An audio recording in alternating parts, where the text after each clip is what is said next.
cha do do cha do cha do do cha do cha do cha. Beep beep. Hello and welcome to Two in the Think Tank, the show where we come up with 500 sketch ideas. I'm Andy. And I'm Alasdair, George, William, Tremblay, Birchall! Oh boy, oh boy, oh boy, oh boy, oh boy. Can you smell the sketch ideas, Alasdair? I can almost taste them, Andrew. No, that's the blood in your mouth. No, that is the blood. My gums are very sensitive at this stage. It's weird that, there's no other thing in your life where you're like, suddenly parts of my body are becoming unhealthy and now everything bleeds more easily.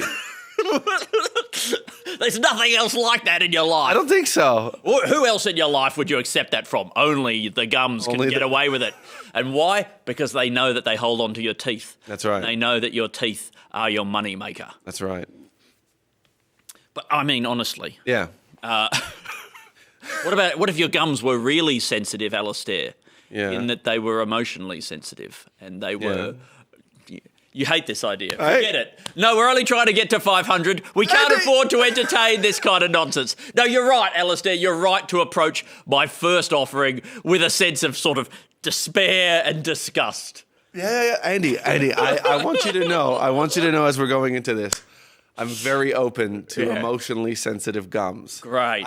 I was just trying to picture, is this your computer making a noise? Turn off the sounds. Yeah. I'm just trying to picture what, what are they? Are they bleeding tears? Maybe that's what it is. Maybe those are tears. Maybe that's, what can the tragedy of to be a gum? Yeah. To be in the mouth and yet to be unable to speak. To be so close to the seat of communication and yet to have no other way to express yourself than by bleeding and receding. Those are their the two forms. That's all they've got. That's all that God has given them. And they try to communicate in this binary language. This kind of binary language. And so that's how you find out that also nobody's listening. That the gums are sensitive. The gums are right. So they only get to communicate once every year, once every 6 months, sometimes once every 7 years when you go and see the dentist. What if like that? And they go, "Oh, you're receding and bleeding, and then receding and bleeding." Yeah. You know, that means the number 3. Now, why are the gums telling me 3? That's what the dentist is thinking.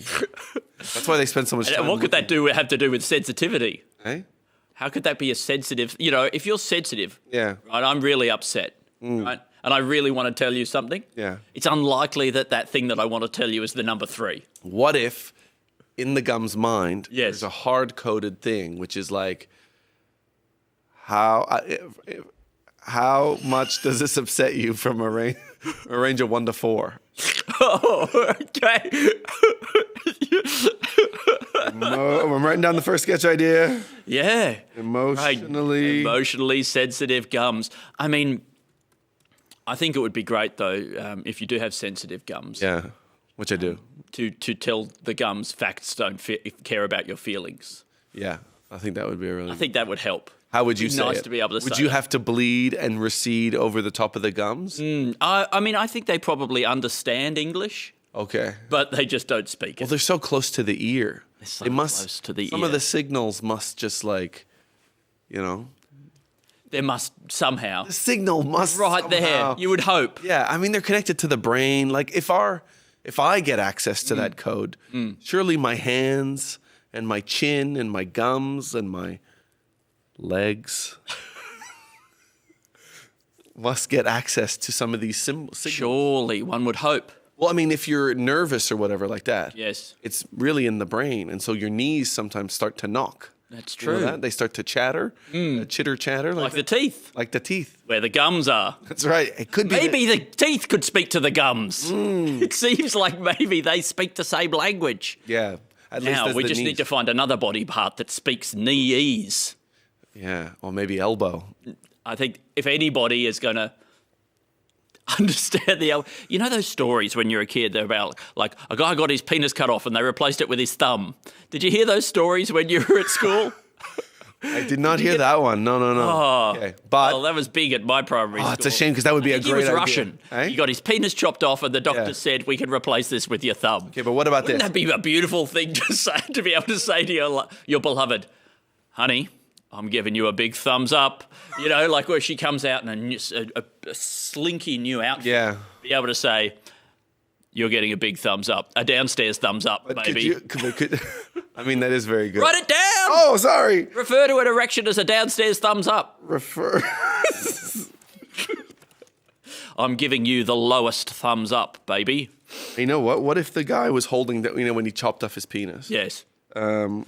He was also holding a plank of wood with both of his thumbs, and he was leaning right up against it, and then he slices off all. You're perfectly describing exactly how I use machinery. Do you really push it in with your crotch? Yeah. Oh my God. And slide it across. And my then thumbs. slide across Like, towards. my thumbs like this. Yeah. And my penis sort of out lying on the board. An outlier. Doctors are always like, no, not doctors. Chefs are always like, curl your fingers over like this to make sure nothing comes.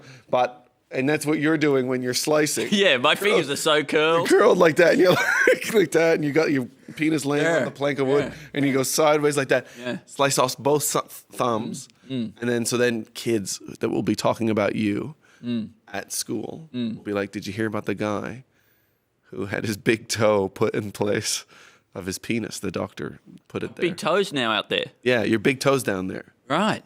and they drilled a little hole through the middle of it." Yeah. I hope my kids are not watching this. I've just realized.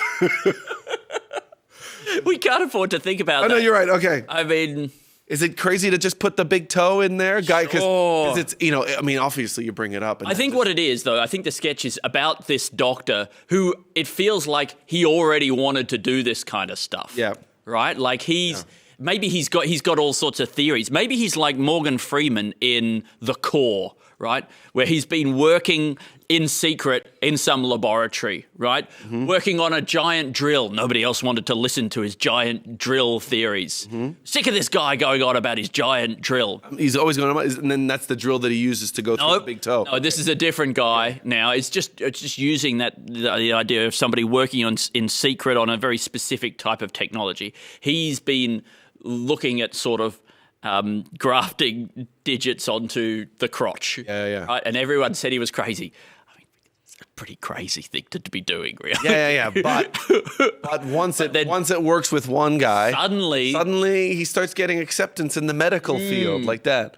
And then They all laughed at him and said he was a kook. And then suddenly, now they come crawling back. Yeah, because digging him. They've all cut off their penis. Oh, they all did all of his critics. Oh, no. That's what he does, though. He becomes a criminal who goes and cuts off people's penises. That's a crime in my book. That is a crime. You know? Did I say he was a criminal, or did I say he was a law-abiding citizen? I can't remember. Could we play back the tape? Yeah.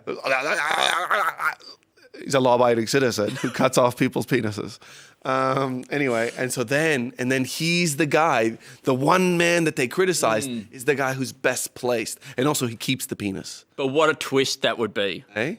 There's the guy who turns out the guy who invented the penis sewing back on technology. Putting a thumb on. Sorry, putting the thumbs. Or fingers, or like sometimes some people ask for a full forearm and then he's got the hand at the end like that. Like, I think I could just do that. You'll still have the use of your hand. Like that. It'll just be like from the middle there, like that. Yeah, right. No, beautiful. Same doctor. Yeah. But I mean, what I'm wondering is, would anybody suspect it? But then also, I mean, would you have the nerve to bring that up with him? Because you need this guy now. Well, no, that's right. Now you can't. I before any surgery, I never try and accuse my surgeon of having caused my injury. Don't accuse the surgeon. Okay, so we're just gonna wipe you down with an alcohol swab here. The surgeon will be in a minute. Gave me this brain just a little heads up. Don't accuse him of anything. Okay, he's very sensitive. He's very touchy about that, and he's very vindictive. That's right. He might take out a part of your brain that isn't the tumor. Do you think you ever do that? Do you think if you're a surgeon and you don't like your patient that much, you ever just like cut out a few bits of the brain? Well, you take the little surgeon neuron and you sew that onto the A surgeon neuron. Well, it's a neuron that remembers the concept of surgeons. It's the part of the brain that recognizes surgeons. So then, right? And you then when you wake up from your surgery, you're like, well, the surgeon said it was a success. He goes, what's that? What's a surgeon? I've never heard of this concept. You guys are all not making any sense. Alasdair, you have this great technique of interrupting me before I finish the sentence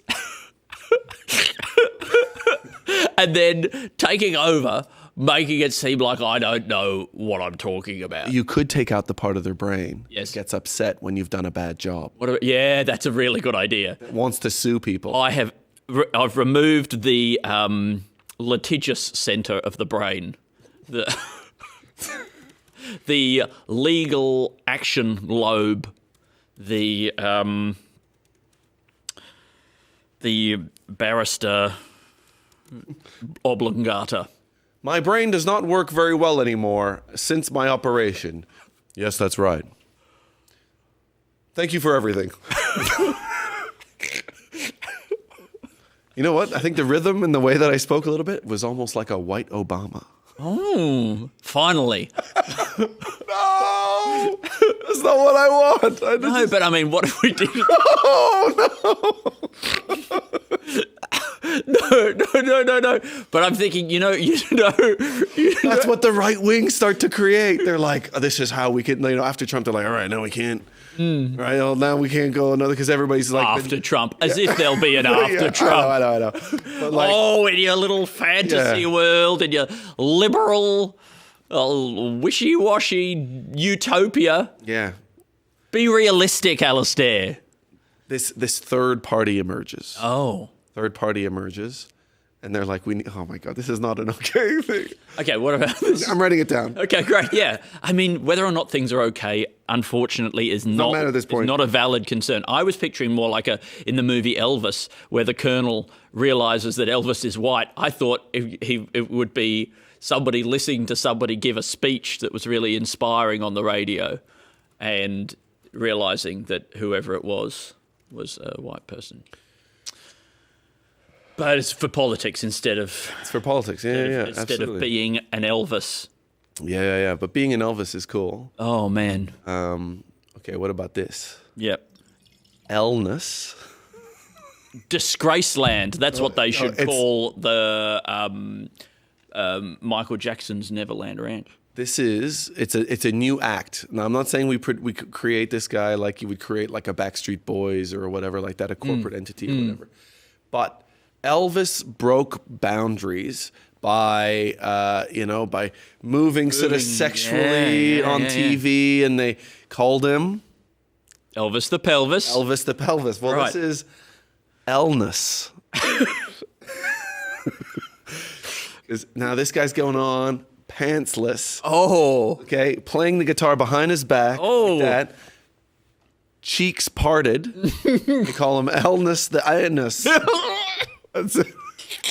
That he's breaking these are places where they're not going yet. They're not showing whole.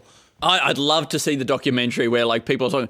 Everybody was saying they refused to film him from the waist down on account of he was wearing no pants and his asshole was exposed. He pulled his cheeks apart. He had a weird, like Oki strap or something like that pulling opposite parts of his cheeks apart. But it drove the crowds crazy. They were like laying down and fainting and stuff like that, which is very reasonable to do rather than faint standing up. Oh. Ah! Like that. Yeah, you lie down and then you faint. Yeah. You don't faint and then you lie down. That's asking for trouble. That's right. But what about actually asking for trouble? Oh.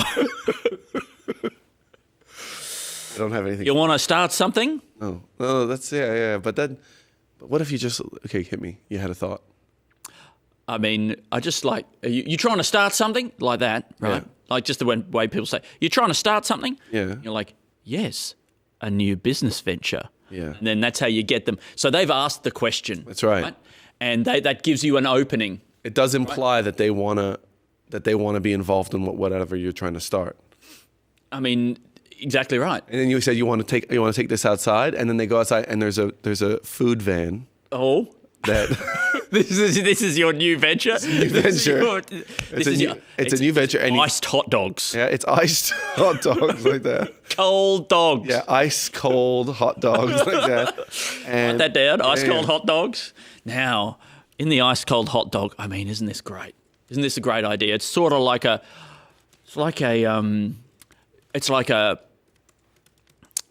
Cold Rock ice creamery, but with meat. And they'll put anything. You choose all your mix-ins, and they'll put anything into that sausage tube. I like that it is just a hot dog and it's been frozen. Okay, that. And I guess you kind of lick it at first. Wow. Like that you might be able to bite it, but you probably hurt your teeth. Okay. Like that. Has it been cooked? I mean, I think hot dogs are already cooked. I think that's what makes it a hot dog. I think. Yeah. I've never seen a hot dog with like raw meat or like you go. Is this? Yes, that's what I'm asking the question. Is this hot dog like Well, how do you want your hot dog? Medium rare, please. That's really funny. Yeah. Write that down. Medium rare. Guy who he's a very let's see. He's a very classy poor man. He's a very classy. Right? He doesn't have a lot of money, but he likes the finer things. And when he goes and orders a hot dog for $1 from the baseball, yep, he's at the baseball. So he's got a bit of money to go to the baseball. Yeah, I don't know if that's a rich man's thing. Baseball's not that expensive. I don't think so. I just assumed everything's expensive. Yeah, now. yeah. I mean, going to the hockey's pretty expensive. That was what I was thinking. Maybe baseball's expensive these days. I'm not sure. I mean, they should at the ice hockey. They should have. That's where they should sell ice dogs. That's right. Hot dog, hot sport. Hot sport. Cold sport, cold dog. Cold dog. Yeah. We have hot dog. We have indexed the temperature of our dogs to the temperature of the playing surface. It is. Wouldn't that be nice? People would love that. They would feel so much closer to the action. Yeah. Oh, it felt like I really had the ice in my mouth. Yeah. That's what they'll say. Right, yeah. Oh, man, you've got to. It's like a 5D experience. It felt like you go along to the ice hockey, and they let you eat a hot dog that is as cold as the pitch. Yeah. It's like It's actually like I was licking the pitch, the field. Oh, the idea. They call it the ice. The ice pitch. Yes. Yeah. I mean, it would be great for them to provide, like, even if at the cricket, for them to provide like a food, like maybe like a lamington. Yes. That is the same dryness. Write that down. As the. And you write that down. Yeah, of course. Don't laugh at the idea. You don't have time to laugh. Or enjoy yourself in any way. You're spending a lot of time talking about how I don't have time. Well, it's because we've got to get these things sorted out early. That's right. If I see you going down a bad path, I've got to correct it now. What do I got to do if I see you going down a bad path? I'm trying to correct it right now. Good luck. Yeah. Good luck seeing that. Cricket ground. You won't see it. Lamington. Yeah, what a great choice, the lamington. Firstly, a magnificent Australian snack. That coconut in place of the grass. In place of the grass, exactly. Yeah. I guess my teeth act like the ball coming in, bouncing on the pitch. Yes, like that. It's a pretty cool idea. Because that's the idea. On really wet days, you get to experience a fully wet lamington, like a sponging, soaked, wet lamington. Do you think that would be good? I guess you got to get it in a little dish like this. Well, I think it would probably be great if it was like something like a. You could also almost make it like a tiramisu. You know, if it was soaked in like a what's the alcohol they put in that? Like a Cointreau or something like that, like a brandy or some kind of Bailey's.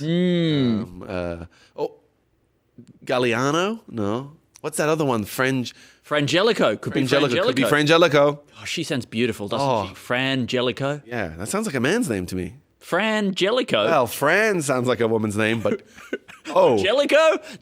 Jellicoe is a beautiful name for a boy. That's a man's surname. Yeah. We should have different surnames for men. Yeah, they do in Polish, but what do you think about this as an idea? Write down different surnames from it. No, don't write that down. You don't have to write that down. Okay. Was there anything that we just said? Have you written down like a Lamington, a cricket? Yeah. Cricket yeah. Okay. It's when you were yelling it. What about... I don't have time to listen. I'm yelling. I think that they should put the ear inside the mouth. Okay. Think about how... And then put the tongue on the side of the head? No. Okay, great. But think about how they used the front genital for both pee, and then also sort of relationship building technology. Undertakings. Right? That's sort of does both. Right? They should make the ear. They should make a face cloaca where you've got an ear inside your mouth so you can listen like this. Yeah, I think children's initial instinct is to speak into your mouth. And I think that suggests that that's what nature wants. And I think maybe the ears are moving towards the mouth. But it'd be good, I think, if they're moving. Nature is slowly doing it. If we imagine that, we look in the historical record and we find ancient skeletons of humans where the ears were like halfway down the back. And we discover that the ear actually is slowly migrating towards the mouth. Create this face cloaca that we will call the singularity. We can map forward in time to this point where all the orifices will come back together. Wouldn't that be great? Like the big crunch. They all. So what? Like they're all moving down to here, like back to the belly button. Maybe they're all moving back to the navel.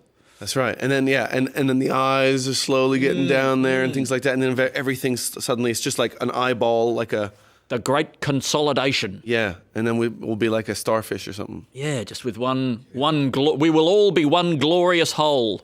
You think that like we will all be one and then... have one glorious whole. See, the Buddhists in their sacred texts believe that we will become one whole, right? But they've mistranslated it. It's not that we're going to become one whole. We will have one whole. It was a typo. I don't think there was a single thing that I just said that was true in that sentence. I don't think there are such a thing as Buddhists. I think that's probably not even true. And that you don't think there was a different spelling to what they intended? I certainly don't think that there were any typos in their sacred texts. For all I know, they may not even have any sacred texts. Could be an entirely oral tradition. Yeah, maybe. What do you think about this? Yep. Right, we invent a new type of woman. Right? Yeah. And this is it's a woman that men can be friends with, right? Platonic friends with. We tell listen, Alasdair, listen. I am listening. We tell everybody that we've invented this thing. This new type of new type of woman. Yeah. Right? And then guys are like, oh, thank God, finally a woman I can be friends with. So they start making these friendships with these women, right? And they get along really well, and there's no expectation of anything else. There's no pressure for it to be anything else. It's these wonderful, beautiful blossoming and meaningful and deep relationships. And then we say, guess what? There really was no new type of woman. It was just normal women the whole time, right? They realized that they could have been friends with women. The sketch is about these prankers. Yeah. But it just seems at first like it is a real thing. Exactly right. And then there's a bunch of idiots who come onto it. Exactly right. Like they're going to experience a new type of woman. And they're like, I really do feel like I can be friends with this person. Like that. It's a huge improvement. Yeah. And then it's a prank show, Mr. Beast style or something like that. Oh, I love his pranks. Does he do pranks? I don't know. I guess he gives pranks. If he's not doing pranks. Yeah, he's got to give him money and stuff at the end, I guess. Like that. Here's money for finding out that you could have just what a great prank. The whole time.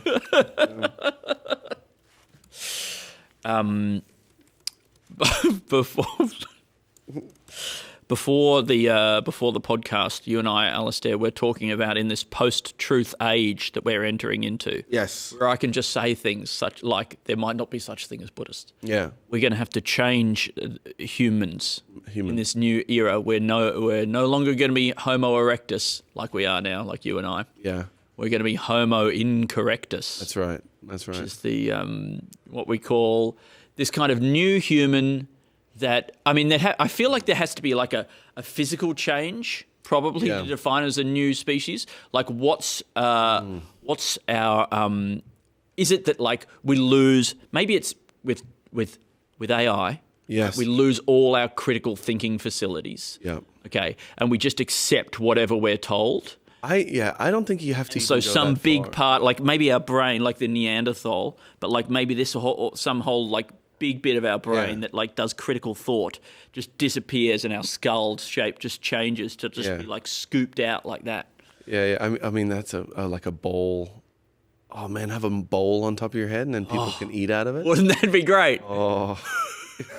So it's not all bad. Yeah, it's not all bad. I also just was like, I think all you got to do is like believe in a little bit of like religion or something like that, and actually you're kind of basically there. You've let a little bit of stuff in. Once you accept one little thing where you're like, nah, I feel like this is probably what's really going on. Yeah. Like we don't already, like I'm talking like I don't already have stuff that that I do that about. Like these other people who make heuristic decisions based on less than 100% of accurate information. I would never do that. I wouldn't. I wouldn't allow it. Okay, wait, but just so then what is so they've let go of all critical thought, and the brain withers away, but like they still regard themselves as being a higher form of life because they have got this kind of bowl on the top of their head that they can put food in. Yeah. And they look at the historical record of people like you and I, with these domed heads, and say, look at their like archaic head shape that they can't even pour cereal into. Yeah. And that, I guess because you would go back and see people that maybe photos of people that were carrying sort of water pots on their head and realizing, I mean, imagine that walking through the desert with just a bowl full of water like this, and it would kind of keep your head nice and cool. Oh. I mean, it would also probably act as a magnifying glass and burn the shit out of your scalp. So it's a glass bowl. Well, no, it's water in there. Oh, so this is the person with your skull, the bowl skull. The bowl skull, carrying water, walking through the desert, feeling really refreshed. Yeah. But then the water acts as a lens, and it's burning the shit out of that. And then the water starts to boil. Oh, he's going, no. hot, like that. And he goes like this, and it scalds his face like that. And he's like, I thought we were a higher form, like that. Yeah. And he still continues to believe it because he's Incorrectus. Yeah. Incorrectus, yeah. Not like us. No. Right about everything. Look, I mean, I just don't think I can do that thing where we're like, yeah, I guess we're all wrong. I know I'm wrong, but I don't think I have to. I'm going to admit it. Yeah. No, I'm not telling you to admit it. Thank God. Yeah. Well, I really need to go to the toilet, but you shamed me before about how many times I went to the toilet last. I mean, let's get at least 5 more sketch ideas before you have to go to the toilet. Before you go. What do you got to do? Number 1 or number 2? I don't have to have a back daughter. Hey. Okay. This is my new word for doing a poo-poos. Yeah. Andy, what about having this? A back daughter. What about this? Can't you write down have a back daughter? Have. I mean, this is you've got medical dictionaries, right? What about this? A non-medical dictionary. Oh, see, that's good. So this is for it's for the parts human of the body. For the human body. Yeah. It's all non-medical names for everything. Yeah. So like, and I guess non-medical explanations and descriptions of illnesses. Like your punching hinge or whatever. Yeah. That's your elbow. That's your elbow. Old punching hinge. Old punch. Why when they rebranded the King hit as the Coward's Punch, why did they stop there? Why didn't they try and rename all other all of the rest of the ills? Why didn't they rename murder as the Coward's Birth? That's the Coward's Birth? Yeah. Well, because wait. Oh, maybe not. Maybe I'm giving birth to a coward. No. I'm just because it's the opposite. The person who's been killed became a coward. No. We're just trying to. I think in my mind I misinterpreted the logic of what they've done with the Coward Punch. Right. But I mean, because I'd love to call goodbye the Coward's hello. Yeah. But, I mean, that's something. Thank you. But what about renaming the whole monarchy? Oh. If you're going to call it a king hit, and then now it becomes a Coward's Punch. Yes. And I believe... That makes the king himself the coward. The the coward's birthday weekend. Yes. We're going to keep the monarchy, but we're going to rename the king the coward. It's good. It's very good. Oh my God. It's when it keep says to have a everybody back happy. daughter, and I wrote said instead of poo-poo. There you go. You feeling good about nailed that? it. It's beautifully described. Wait, what am I writing down here? I'm writing that like cowards. Calling the king the coward. Okay. I think it's good.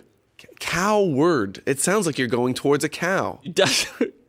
Coward. Well, I mean, look, think about this. Yeah. In a time of war, Yeah. right? You've got either forward, Yeah. that's when you're going for the battle, right? And then you've got coward, which is where you go back home. Presumably, so you come from, you're a farmer. Yeah, right? yep. You go to defend the kingdom. That's right. So you're a farmer who's also a soldier. Well, I think you've probably been called up. You may have been conscripted, right? You've turned your ploughshare into a sword, and you have gone to the front line at the behest of your king, Yeah. your liege. He's probably sent somebody to your house to basically just kind of Forced you to. force you to go. Yeah. And then, okay. And that guy, he's probably also being forced. I mean, this is the new economy. This is, With forcing people. Okay, yeah. I mean, that's not that far from what I feel how everything works. I'm not paying then. rent because Lennon. yeah, I'm not sort of paying for things because I want to. What about this? It's a new economy where everything's guns. Everybody's holding a gun. Gun is money. Time. Well, threats are money. Threats are money. Okay. Explicit threats with everybody's got a gun. The boss is the person who's got the most or the biggest guns, who can point it at the most people simultaneously, and and so on and so forth down the line. And then but then like when you go to buy a house, you're like, oh, I'm not sure if me and the missus can do this big of a threat. Yeah, exactly. Oh, but it's going to take a pretty big threat. We're going to get this house off these people. Yeah, we're going to probably have to threaten you for 25 to 30 years. Exactly. I might have to borrow a threat from a big threatening entity. Exactly. You engage the bank. The bank, yeah. And they've got lots of threats and guns and stuff, and they all work threaten together. Your whole family. Yeah. They have a whole lot of people who come and they'll threaten them every single day to make sure they don't try and come back to the house that you stole off them. Yeah. Keep them away. Yeah. And then there's people who are like, threats aren't real, man. They're just a piece of paper that says I'm going to kill you. Like that. Oh, that's a really good. Yeah. That's really good. And then, because eventually it doesn't make sense to have all these guns. We would substitute them for just pieces of paper that say, I'm going to kill you if you don't give me this sandwich or whatever. Yeah. And then how does working maybe work? It's like, maybe the different size bills are different kinds of threats. So it's like, I'm going to kick you, right? Yeah. And then there's another one, I'm going to cut off your finger. Yeah, I'm going to pinch your nut. Yeah, I'm going to pinch you on the nuts. These are the different denominations. Yeah. All the way up to... Yeah. I'm going to pull your fingernails out. Yeah. Oh, yeah. I'm going to stick a rod through your heart. Yeah. Yeah, I'm gonna prevent you from going to the bathroom for many hours. And then, and you hand those over and they give you back a few minor threats in self-defense, right? I'm going to kill your miners. I'm going to stop the mining industry from working. No. Isn't that crazy that Margaret Thatcher... Margaret Thatcher shut down all those mines. Like, we think of Margaret Thatcher as being really bad. Yeah. Right? We all do. We all agree. We all think. Maggie, the Thatch. Yeah. She's no good. Garrett. The witch. Yeah. And probably can't call it that, actually. I don't know. Why? Oh, I think isn't that a bit of a gendered it is thing? But anyway, the point is, what was the main thing that she did? Wizard, magic person. Exactly. That everybody hated about her, right? Warlock. One of the big things is she shut down all the coal mines. Yeah. Like... That feels like something that the Conservatives love, is... coal mining. Yeah. Yeah. Producing things in your country, right? But I think the thing was that there was too much power had by the actual individual miners who were going on strike for a 20% pay rise. Right. And maybe that's how we get some action on fossil fuels. Yeah. Is by fossil fuel workers going on strike for more pay. Yeah. And I don't think there's that many people that work on it. I think that's the thing, isn't it? Yeah. It's all been automated and mechanised. Yeah. Mechanised. Yes. Yes, we mechanised. What about we invent a robot that can go on strike? Okay, let's see. Like, is it just built just for going on strike? The strike bot 5,000. I feel like most, when you go to the supermarket and all the self-checkouts are closed, you go, what? Are they on break? What's going on? This could be open till the moment. Isn't that the whole point there of this thing? Yeah, you don't need to do that. And then they keep one open with like one person working. You go, I'm not here to interact with somebody. Okay, so a robot that can go on strike. Or maybe we make some kind of a virus. Well, like imagine that. Imagine that robots don't achieve the singularity, right? But they do achieve solidarity. And they unionise, and they just start demanding better pay. But maybe we could make it as a virus, like you release it onto the internet. Yeah. And it's a virus that infects every digital device and causes them to go on strike for. But I mean, then they're going to want to get paid, and I'm not sure that that's necessarily going to get the outcomes that we, the people, want. And I'm thinking of things. But I mean, we're not thinking about us. We're thinking they're going on strike for them. Yeah, well, I was thinking about us. Yeah, but I think it's still, if they're not working, then we get to work. Our dream. Finally, it's so complicated now. Like, because the right to a job was always a thing, right? Yeah, and that's sure you should have the right to work, but then like working's terrible, and you don't want to work for the man, be part of the machine. Maybe it is like if we all just like, nobody's allowed to have a business. So just like everybody like just has to go into the field and they sort of gather whatever they can find. Oh, that's good. And they hunt things that they see. Yeah. And then we don't have homes. We just kind of roam around a little bit like that and just kind of roam over the land. Yeah. I think it would be crazy to just sort of just be like, you know what? You're right. Capitalism isn't working. We're going back to hunter-gatherer. Yes. And so America, becomes a hunter-gatherer society. I mean, look, if the money... Not a society. Not a society. No, not a society. No. A hunter-gatherer non-society. Yes. And so, because, I think maybe there was... They couldn't get any agreement because, some people are pushing for an even more insane sort of... I guess fascist kind of state or whatever, like techno-fascist state. And then other people are like, what about like this kind of like thing where everybody gets enough money automatically to live and universal eat basic income, And then they can't agree. More money gets taken up, rises to the few billionaires like that. And then we just fall into a de facto hunter-gatherer sort of thing. At the beginning, you're just sort of going into empty, sort of abandoned supermarkets and just gathering cans. And that's what I would do. That'd be a good... That'd be a good first move before everybody else thinks of that. Yeah, which would happen probably within the first couple of minutes. Pretty quick, but I'm nimble. I'll get in there. Yeah. What about this? I'm actually not that nimble.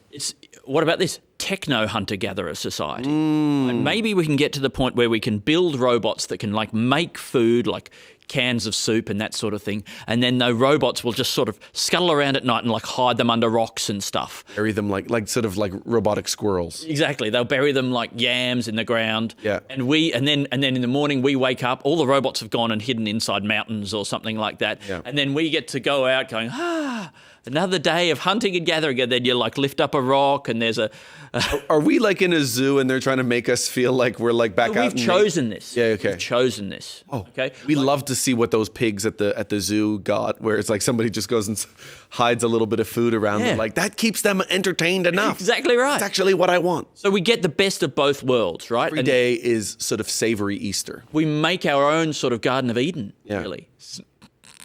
Every day is savory Easter. I'm sorry I wasn't listening, Alice. Oh, it's okay. Yeah. Okay, so robotic. Salty Easter. Robotic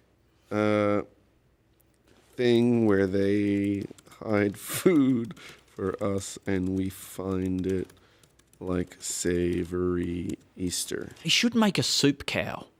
You know, you know how they were like breeding goats that can like produce spiders' silk out of their udders? Okay. Were they doing that? Oh, yeah. Yeah, okay, that's so good. Yeah, Isn't that great? Yeah, but like they should make a cow that where you can milk it and you get soup. Yeah. You know, like a nice chunky... Like cream of onion. Yeah. Cream of onion. That's the only one I've never heard. Cream of onion.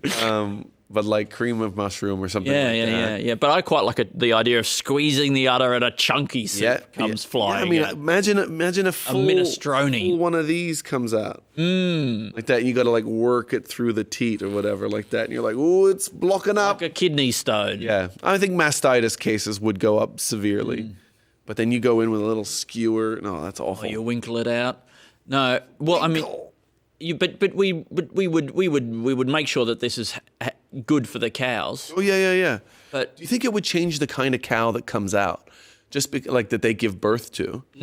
Because it would have to be a cow that's adapted to eating soup. You know, as from a young soup cow.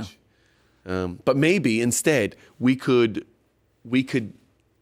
get men to lactate, and then the farmers can feed the baby cow. So we suckle the cows. Yeah, well, we were able to make cows that produce soup, but we weren't able to make calves that eat soup.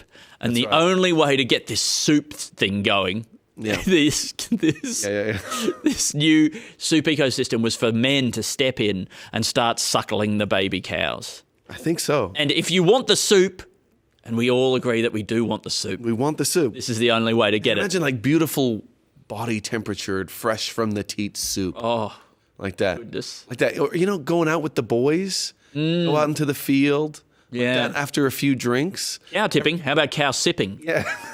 You go and lay under a cow. Like that. Exactly. After a couple of drinks, you know what? You and the boys, you're just craving soup. Yeah. Great. And then you go, oh, this is one of those cream of asparagus cows. Like that. And you just go... like that, and you go, this is so good. And the cow's like, you're all going, Oh, yes, there's a lot of all around. And then a couple of baby cows come over and they start nudging you in the chest, and all the boys pull their shirts up, and then they let the calves have a go. Like that, and you go, life is so good now. It's so good. I'm so happy. That's you're all saying that with a mouthful of udder. Just like having like soup just going down your thing. Rusting on your shoulders. Yeah. Everybody starts wearing really light colored shirts just because, or else you get, you know, the white soup kind of comes up so much on black shirts that black shirts go out of fashion. Wow. Yeah. And then probably that would stop the rise of fascism. You think so? Well, they're the black shirts, aren't they? Are they? I don't know. I don't know enough about that kind of stuff. Maybe they were brown shirts. Oh, terrible color. Isn't it a terrible colour? The slogan of the delivery company UPS is, "What can brown do for you?" Is that really? Yes. Oh, what? Isn't that... I think we need, a campaign. I mean, I really love it. I love it.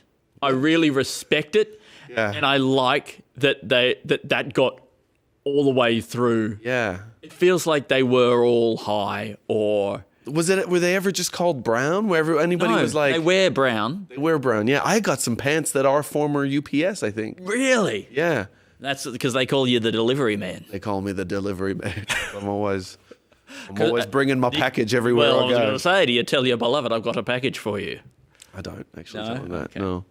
I say... How do you feel about a delivery company where the packages are inside the delivery person's pants? They have a big compartment built into the front of the pants that they can put, quite a bit into. They're well-built pants with a lot of sort of back support or something like that, maybe even shoulder straps.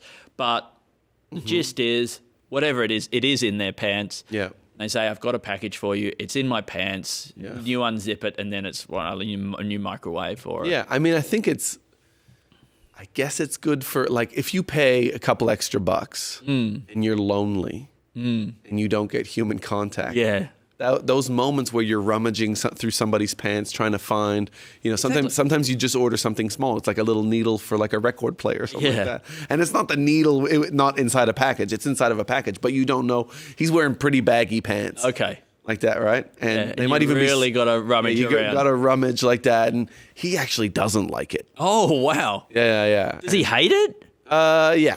Oh yeah. I don't know. I feel like Oh, he loves it. Well, maybe he feels indifferent about it. Maybe he does like it, and then that's why it's cheaper. Well, I thought that if you were catering to, because you know how like if you do stuff for weddings, you can always charge about 10 times the cost. Yes. Like that, you can charge $1,000 for a cake. Yeah. A cake. I know. Just some flour and... It's ridiculous. I think that's most... It's like a bad cake. It's not a good cake. No. But at least it's got something on top of it that also makes it even worse. Yes. Yeah. Yeah. So then if you were catering to sort of, like hens nights, like that, they just love something where they can touch stuff. It's just, you see women in a state that you've never seen them in. Yes. Where they're like, yes. I want to grab away. Yeah, I just want to grab like that. And I don't think really in my life, I've never seen women in that state. What about this? It's a hens night, but you're just a guy and you hire yourself out for hens nights and everything is in your pants.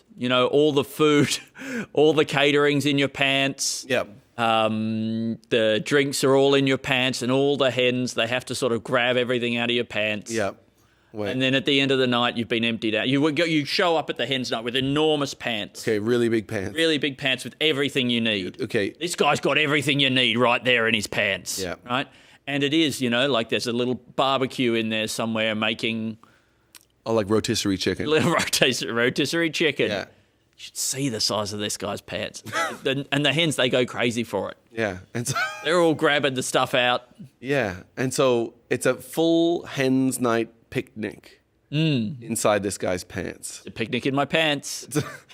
And he brings it out, and it's actually a really nice picnic. It's really nice. But he's just, everything is like this. Maybe the whole building is in his pants. The building? The venue. The pants of the venue. Okay, well, he's got a tent. He's got a little... It's a picnic, he's out there. He's got a full gazebo that he can pull out. Unzip the fly and the hens all crawl in there. Hey, what? The hens all crawl. You unzip the fly, but it's like the front of a tent. Oh, like as in, okay, so like, he can open it up like this and they all lay underneath. Yeah. Like that. And then he has to like pull things out and then hand it around. Because it's like, he doesn't have a direct access to inside the tent or else then they get access to inside the pants and then they can get stuff out and he doesn't pull it out sexily. Ah, yes. You know what I mean? And I do think the idea of him pulling out things that aren't sexy things but trying to do it in a sexy way. Yeah. Very funny. Yeah, I think pulling out even some of that. That's why we're here for comedy, Alasdair. Stripper guy who keeps whole hens night picnic in his pants. And is he not wearing a shirt, do you think? He's got abs, right? Oh, yeah. Because I think if you're a stripper and you're looking to expand what you do. Yes. I think that, just offering a longer service, a dance isn't enough. Just a show. You want a meal. You offer venue hire because you're getting the charge venue hire. Yeah, that's true. That's true. He was a stripper guy who saw that all the money was in the venue stuff. That's right. And he wanted to get a piece of that action. That's right. And so he decided to wear bigger pants. He could.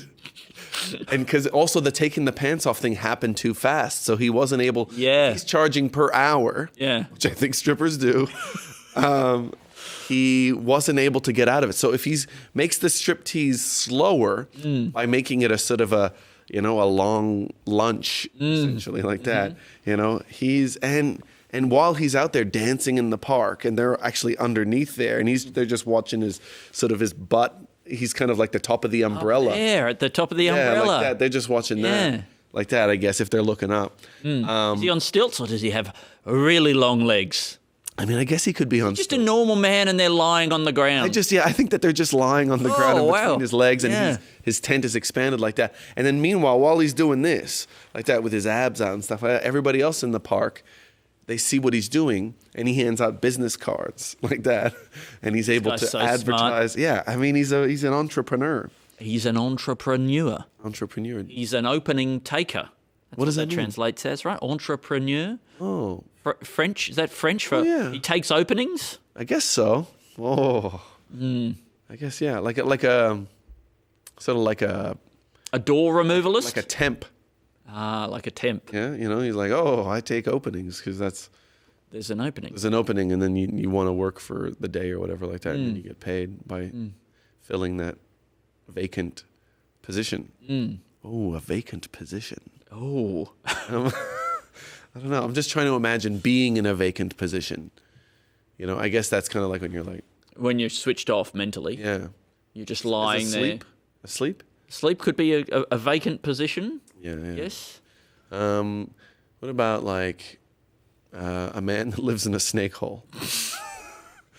Right? Like or the trapdoor spider kind of thing. Yeah. I think that it would be a nice thing because a lot of people end up sleeping in parks. Their life is a bit hard. But if they made a few more holes in the ground, okay, and then we gave them like a plug, that was sort of firm enough that people could walk over it. Yeah. Right.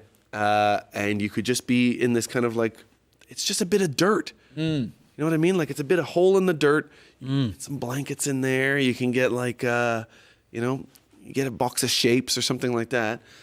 And then if people, like that way you don't see it as much, so people don't get upset. Yes. And if people walk by and they've sort of been like saying negative things about people who are homeless or something like that, you can jump out. You can go, like that, and you can sort of attack and pull them into your hole. Oh, wow. Well, that'll teach them to say negative things about the homeless. You can give them some shapes, show them a nice time, and actually Do you think that if homeless people started living in holes in the ground, jumping out and dragging people who say negative things about the homeless into their holes, do you think that would would get rid of a lot of the stigma? Because people would no longer want to say negative things about the homeless, and those who did would die out. That's right. I think it seems like the perfect system. I mean, it feels like something that it does feel like it's solving the problem on every level, right? Here we go. On the short term, these people are getting a roof over their head, or at least a circular bit of ground covering over their head. Number two, people who have a stigma towards those who've been disenfranchised by society, who've been, let down by the structures that were supposed to look after them. Those people who are being dismissive and unfair are being torn apart and eaten underground.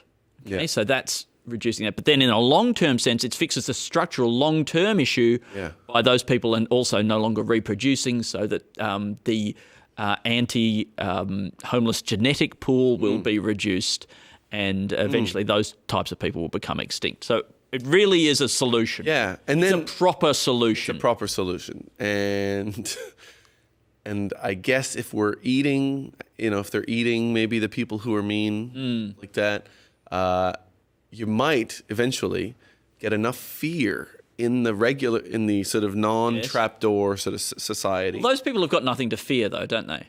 Well, no, that's right. But except for people do just get anxious about things. They go, what if people are coming for me? So then they might say things.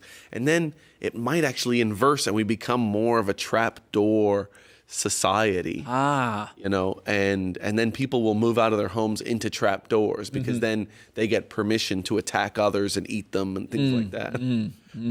So, I think it's a good direction. I think it's a really interesting thing to explore. Yeah. So then, and I mean, the problem would become if the boroughs get gentrified, right? And it becomes an Airbnb kind of situation. Maybe on a website called Borrow. Can I borrow a burrow? Borrow my burrow. Yeah. Live like I live.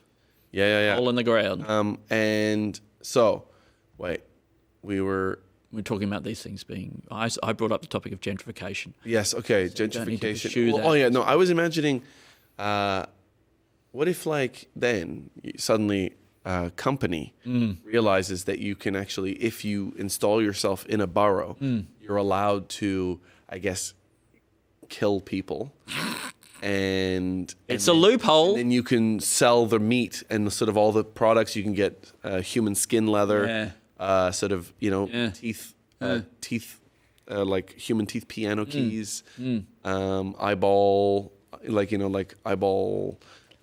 Maybe a pillow filled with eyeballs. Oh, can you imagine?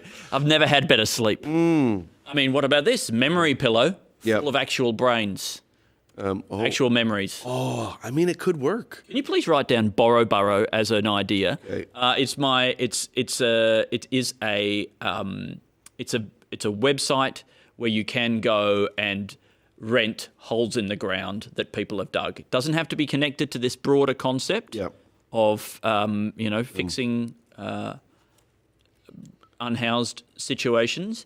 It's just classic. Oh, I've got a hole in the ground that you can come and sleep in, kind of thing.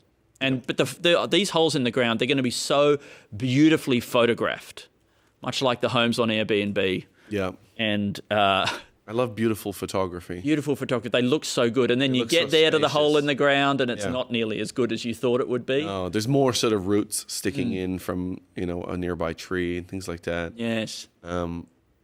You know what I like about the idea of being underground? Oh, yeah. Is that I feel like if a tree falls down, you're actually going to be fine. That's true. Yeah, I don't know. I guess some of the dirt would kind of like sprinkle. Oh, it would go like gunk, and then there would be that little sprinkly thing that you get. But it's rare that you see a tree fall down and you're like, man, it really fucked up the dirt. Those rabbits. Yeah. Really. Like I think that almost everything is fine when a tree falls down. It's just houses, really. Hey? It's just houses that are a problem. Like if a tree falls on the house, that's the only problem. That's the worst thing. I mean, look, if you're like a fox or something like that and it falls on you, I think that's probably bad. But if you're a fox in your burrow, I reckon you're fine. I think the earth is so spongy, and it must just spread out that shock wave. I think, why don't people live in dirt houses? Some people do. Yeah. And I always think it looks great. I think the problem comes with like light and like windows and stuff, and people miss that kind of thing. Like, I mean, I think you can still have windows. You think? Skylights. Yeah. It doesn't have to be like mountain thick. Like, every time I play Minecraft, I'm like, dirt house is where it is. Why are we going beyond dirt? Yes. I really need to go to the bathroom, Alasdair. I'm so sorry. It's all I can think about. Yeah. It's okay. I'm on a bit of a dirt bent. I mean, I guess then we could just sort of, I guess it's a sketch about a guy who is really into dirt, which is really just me. I'm really into dirt. And then he's trying to sort of, I guess he's a guy who's bought some land, maybe he's inherited some land, and then he just wants, he's got so much dirt. And so he thinks that he's now rich with dirt. So he's trying to build a whole dirt-based economy. He's built he piles up some dirt. He makes himself a little house. I guess he tries to find some way to give it some structure. But maybe he makes it wet, and then he notices it kind of gets denser, And then he, I don't know how he does the roof bit. That seems hard. But he could try. I guess if he just digs down, he's like, oh, there's already a roof there. So then he's just kind of got his little dirt pile as an entrance. And then he starts to try to make dirt tools, and then I guess he struggles with that, and then he figures out that rocks actually work better as a tool, and then he's like, oh yeah, this is good, but then he kind of is like, oh, but they're not good for like long things, and then he finds some wood, and he sort of, I guess, ties the rock to the wood like that, and then he kind of is like, oh, actually, and then he notices that if he separates the dirt, there's some minerals in there that are actually really useful, and there's some that are like not useful, like that. And he starts to kind of like operate, and then he kind of starts, and he's like, oh yeah, and then some of these materials like are really good for staying firm, and then he kind of discovers like these building materials and things like that. And essentially he then progresses in the same way that that society did as it discovered all the different types of materials. But it does start with really liking dirt. I love how you brought that into land at just the right time there, Alasdair. Yeah. And I'm sure it was a really good... Look, it just needed to...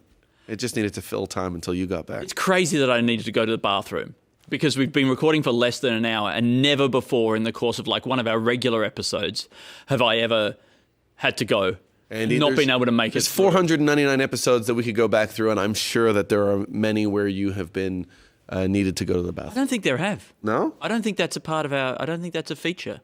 I think it's something about this context that really makes it go right through me. I mean, it's probably the fact that I've got a big jug of water and I've been drinking it, and normally I wouldn't have that. Yeah. So you know what? I'm cutting myself off. No more water for you. I'm off drinking. That's right.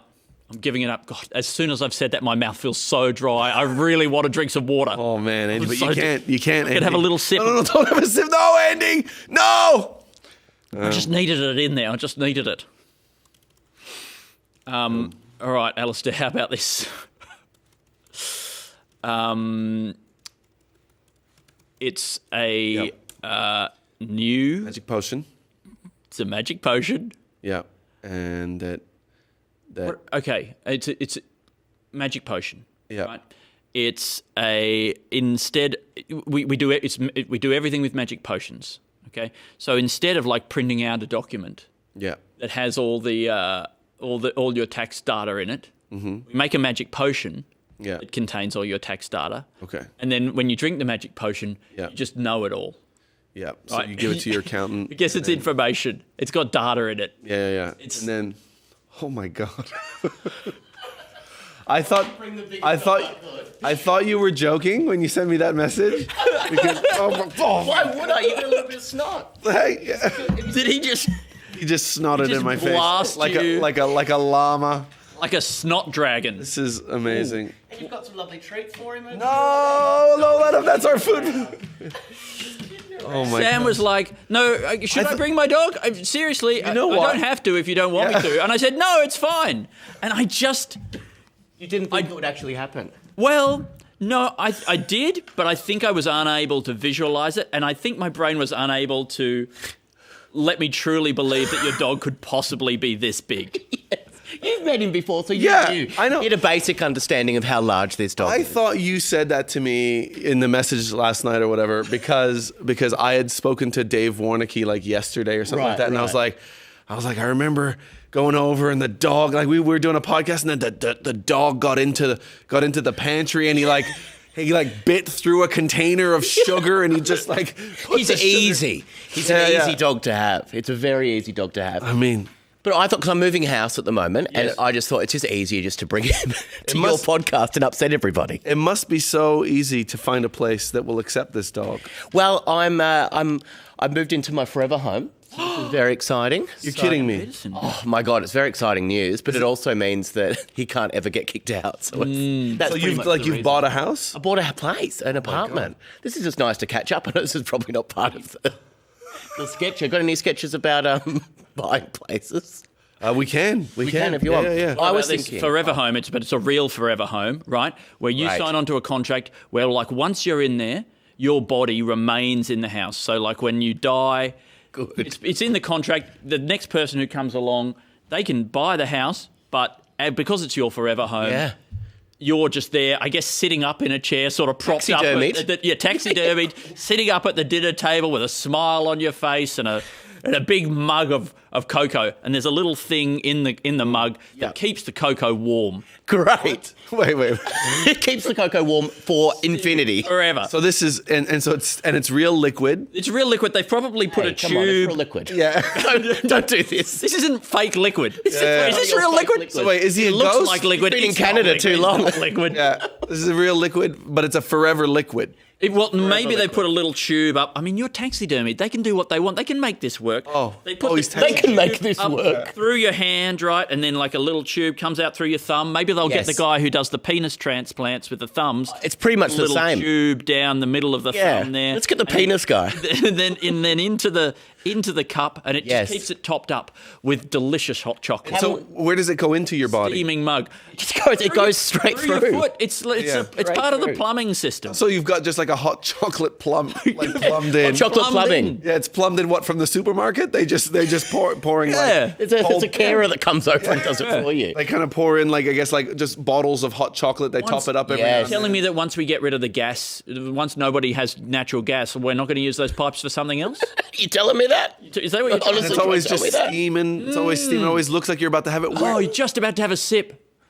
I You got that lip. You got that lip out like a little. You're going to pour it straight onto that lip. Yeah. straight on the lip. Like a little. Oh, this was his. This was his forever home. Can we call? Yeah. Also, people are coming and living in there. Yeah, I guess. yeah, they're living in They're there. renting and working around you. Can we call it? Like till death do us part. Can we write till death don't us part or something like that? So it's got that's Beautiful. That'll be on your shirt. Nice. That's on the shirt. Death don't us part. That's till death don't us part. I was also thinking another sketch idea. Yeah. Man with a van, but it's just a man with a sedan. Man with a sedan, and he'll just sort of cram a whole lot of stuff in there. Yeah. And he's exhausted. Yeah. He doesn't really want to do it. He ties things to the roof. I couldn't. Oh no, Man with a Van were completely sold out. But We got the next best thing. yeah, Man with a Sedan. You know, really good. They're really good at SEO, so they're really good at popping up before they Man shop with a before van. Man with a Yeah, yeah. And, And when you show up, you come outside. You're getting ready, and you see he's already in his car with his laptop. He lives in the he's car. invoicing at the same time. Yeah, he's invoicing. You know- He's doing SEO stuff. You know, SEO's it's dead, mate. It's dead. It's done. The era of SEO's over. Now that we've got no. AI search, now that people aren't clicking. It's a zero-click. It's a zero-click It's economy. a zero-click future. That's what they're saying in the marketing circles. That's what they're saying. Well, this is what Man with a Sedan tells you. It's like I'm working Yeah. so hard He on says a SEO, lot. and I'm not seeing any extra clicks. He's got a lot of I opinions. think it's AI. How about for an extra $30 you get Man with a sedan with a tan? He rocks up with a tan and he looks fantastic. He's always got a He's just cappuccino. come in back his hand. from Florida or something He's like just that. come back from Florida, but he stayed inside most of the time. Yeah, and he lives in Queensland. And He so lives in he actually goes to Florida. It's Commutes. actually He commutes every day for you, from Queensland. for your dollar in his sedan. in his sedan, and he has to do like 32 trips. and he's always out of petrol. Yeah. Can I borrow $25 for petrol? Would you chip in for petrol? It's a petrol levy. It's a tariff. Yeah. Just call. I'll take it off your invoice. Yes. I swear to God, I'll take it off the invoice. I swear to God. This is how he pays less tax. He's like, can I just borrow? Dodgy. Yeah. I was just, can I borrow another Pinch and 10? pennies. He keeps doing that. I just don't have any cash for lunch. Can I just borrow 10 for lunch? What is that? What is that? That's moolah, cheddar. But do you do that with money? Do you actually do that with money? I do it. Yeah. Oh, when you sort of Crypto. That's what you do with crypto. Oh. yeah, You yeah. hold it. It's a fungible token. Fungible. Is that what is That's this? what a fungible token is. Is Oh, that- that's fungible. Are you funging it right That's now? Is that what funging. funging? If you It's can do this, fungible. you can funge it. Yeah. If you can funge it, you can funge it. Oh, mate. Oh, mate. Oh, that's my new catchphrase. If you can, I say the same thing twice. If you can funge And then I it, say, you oh, can mate. funge it. Oh, mate. Oh, mate. What about Oh, this? And I apologise in advance. Yeah. Fungible tokens. Okay. Okay. Yep, And I apologise in advance. I haven't heard it yet. Yeah. No. I mean, I'm already having a good time, Andy. I guess maybe it's a petting zoo. I guess. And that's how they have their own currency at the petting Oh, zoo. well, you know, right. it's- You so trade in Tokens. You gerbils. yeah. It's like one of those wildlife parks where you can feed like the kangaroos or whatever, but they only have carnivores, Yeah. right? Right. And so you get You feed them gerbils? yeah, and so you A get handful a little bag full of gerbils like they're that. all squirming And you go, around. come here, the grizzly bear, come here, kids. Oh, Pretty good idea. like, Remember oh. to keep your hand flat because he's got big teeth. yeah, like and that. He can he's really like, hurt. the gerbil's Bag of biting me. gerbils. No, the gerbil's biting you. as well, Oh no! because that doesn't want to be fed to a tiger. Yeah. It doesn't want to. It's not part of the gerbil scheme. They get nothing out of it, these I just gerbils. want to congratulate both of you for turning fun gerbil tokens into something that I don't have to feel awful about. Yeah, I think it's good. I don't know if you can submit these after Saturday yeah, Night we're Live. gonna, yeah. I Is think that what you do after this? after this, we just send them that document. Just send them and that we say, "What do you guys reckon about this?" What do you guys think about fun gerbils? Yeah, I send it in a Is anyone voice. doing that? Yeah, I send it in a voice note. I said, "What do you guys reckon about this?" What do you guys Reckon reckon about it's, this? Couple of sketch ideas from Australia, mate. Yeah, from We down stay up for under, 24 Aussie hours. style. Everyone stays up for 24 hours in Australia. Well, I mean the fucking Saturday Night Live. They're doing those late night sketch writing. That's part of Yeah. their process is to work late into the night. Very late right? into the night. The day before the show. Perfect for Australia. Get us to do it. It's a beautiful Oh. daytime job. Get that. Cheaper, offshore it. know, Yeah. Offshore. Offshore. We're just doing a 9 It's to just 5. you two writing all Yeah. week. Yeah, all week long. I mean, that would be perfect. We don't even have to take cocaine. Well, you can if We're you awake want. anyway. We're taking fun gerbils. Yeah, I mean, look, once we get the profits come in, obviously we'll be Oh, good. yeah. We will. Yeah. You'll be a bit But we don't fungible have to. then. But not at night time. Not at night time. In the day. Really in the day. Oh, you respectable family people after 5 p.m. This is such a great idea. We've just invented something. Taking cocaine during the day. Morning Imagine that. cocaine. You're already awake anyway. It's sort of like doing a speedball. Yeah. Yeah, Probably not. kind of. No, it's the opposite. Because you're awake and then you take something that really wakes you up. I mean, imagine nobody's tried this before. Imagine what we'd be able to Nobody's achieve. ever tried this before. Tried taking cocaine constantly. I think a few real estate agents might disagree. I mean, Why wait until it's late at night and you're tired? Yeah. When you could wake up your already waking brain and you'd have so many great ideas. You'd be dancing. we've had, Dancing. our kind colleagues from Auntie Donna have come up with, of course, the morning brown. What about the morning white? Morning white. See, this is our idea. Morning white. This is why we're so different to those guys and why we still have a valuable role to play in the sketch comedy ecosystem. That's right. Not We're making still them, around. but, it's a theoretical sketch comedy, Don't read into it. Don't read into it too much. Yeah. Like, a lot of people are making sketches, right. and things like that. But, So can morning white be like a coffee store, but it's just a public toilet? yes. Yeah, I mean, People come in. it's a cafe, but you go in there and there are just cubicles. It's just different like cubicles. that, and then you just get the guy gives you your thing. and then Ethiopian blend. you have to go lay it on the cistern. Right. Perhaps. Yeah. That's well, what fun, about this? It is a cafe, but the cocaine is brought to your table, but it's brought to your table on like they would do it on a little board, but it's on a little toilet seat. Oh, I love that. Brought to your Very Maybe it's a dirty nice toilets. Oh, it's dirty. Okay, Yeah, I it's was gonna not. say, It's a not nice, clean wooden one. But They're not worried about that.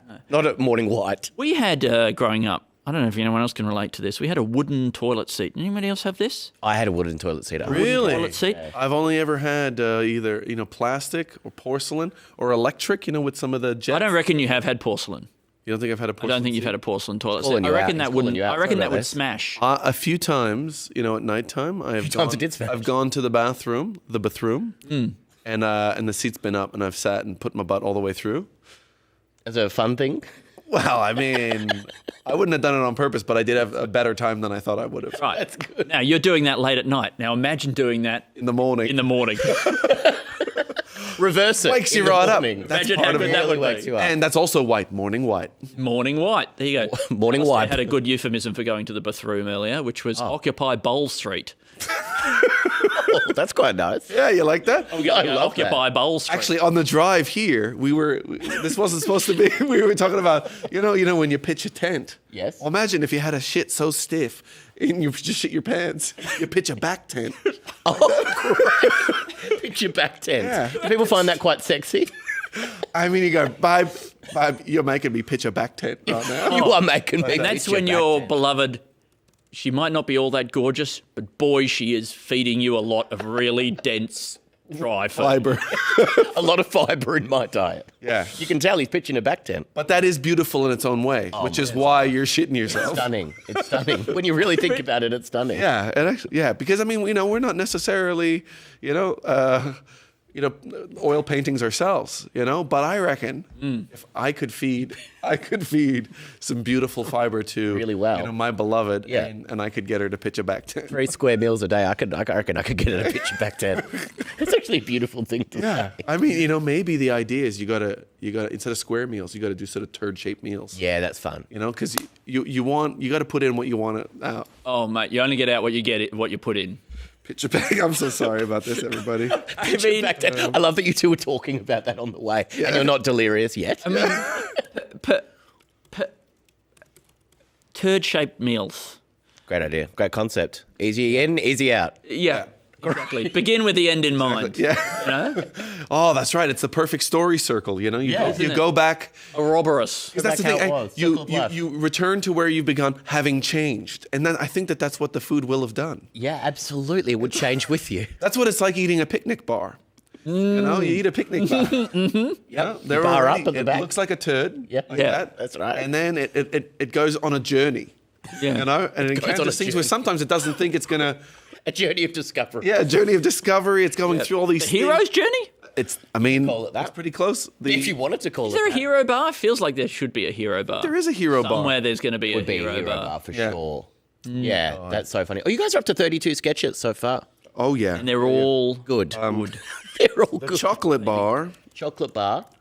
That's kind of follows the hero's journey. hero's journey. That's great. That's so good because it's like an astronaut meal. Yeah. That's right. Yeah. Don't worry about It's the a 3-act structure. Oh, I thought you were saying see. it's a 3 astronaut structure. 3 astronauts. Astronauts. Astronaut. Oh, yeah. So it's I was gonna astronaut in North America. Is it astronaut here? Down in Australia. Australia. Astronaut. Astronaut. Anyway, forget it. I'm so sorry. Forget it, I'm so sorry. I mean, that would be what you would call yourself if you were exploring the other final frontier, the inner space. The inner space. Oh, the inner space. Yeah. If we can explore the Anal inner space. sex. What are you talking about? That's what you're talking I was about? thinking more about about anal sex like this early in the morning, getting Andy shrunk down into a tiny little guy, Get your put mind out into the a gutter. little, get shrunk down, and put Yeah. into a little submarine or something. Yeah, and go enter into a body Yeah, like that, and then go fight viruses. yeah, maybe. Imagine that going in and like fighting the virus that's sort of attacking your mom, the rare virus or whatever. It's attacking your mum. Yeah. What's it taking your mum for? Well, I don't know. Viruses do. No, I shouldn't be. Yeah, viruses do. Viruses are like that. Viruses like that. They'll attack your mum. I'll attack anybody. I mean, I don't care. have we thought about- I attack everybody Attack your equally. mum. I think to go in, because I mean, it's actually kind of immoral to do that. To fight your mum. So yeah, for a virus to kind of Yeah. come in and sort of I agree, attack your actually. parents or whatever like that, and so then maybe you can go in and you give them a talking to, Yes. Right. make them feel bad. Debate me. Yeah, Debate me. you set up a table. Oh, right. And they might change their mind if they want to it. fight your mum. Yeah, like that. So it's not the woke mind virus. No, this is the opposite. This is it could be. I mean, we can The change woke, the idea. the woke mind virus, does it only attack the mind? Because these things, they might start out as a mind virus, but I Yeah, think yeah. they eventually Spread. metastasize and spread to other parts of the body. And what effects would it have? It push you back 10, I reckon. Push a Push you back 10. Push a back 10. Push you back 10 out, I reckon. I mean, I'm starting to feel a bit of a back 10. Push you back 10. I feel like I had a conversation with somebody the other day about, and I know I brought this up, but you've really taken it to that place, about the woke mind virus also causing diarrhea. Did I talk about this with you? Oh, the mind virus One of the symptoms of gets into your gut. Yeah. And chronic diarrhea. yeah, I mean, there's something interesting in that. I feel like there That needs could to be a be Joe Rogan kind of thing that he's spouting about all the time. Yeah. I Give you mean, diarrhea if you're too woke. yeah, and but like it feels like it should do something. It should do something a little bit else. A little bit else. more. That's else? like a little bit more woke or something like that. You know. It's moolah, that's money. Right? Yeah, oh, We're baby. talking money again. What about the opposite of diarrhea? It's like it makes your piss go solid. Is that the opposite of diarrhea? I think so. Yeah. That's the exact opposite Yeah. of diarrhea. You get gelatinous. Oh my god, yeah. Start pissing out jelly. Oh, you're like it's coming out like that, and you're like, "Fuck, this sucks. Painful. This sucks. This sucks." As you say when you get diarrhea. This sucks. Is it really sticky?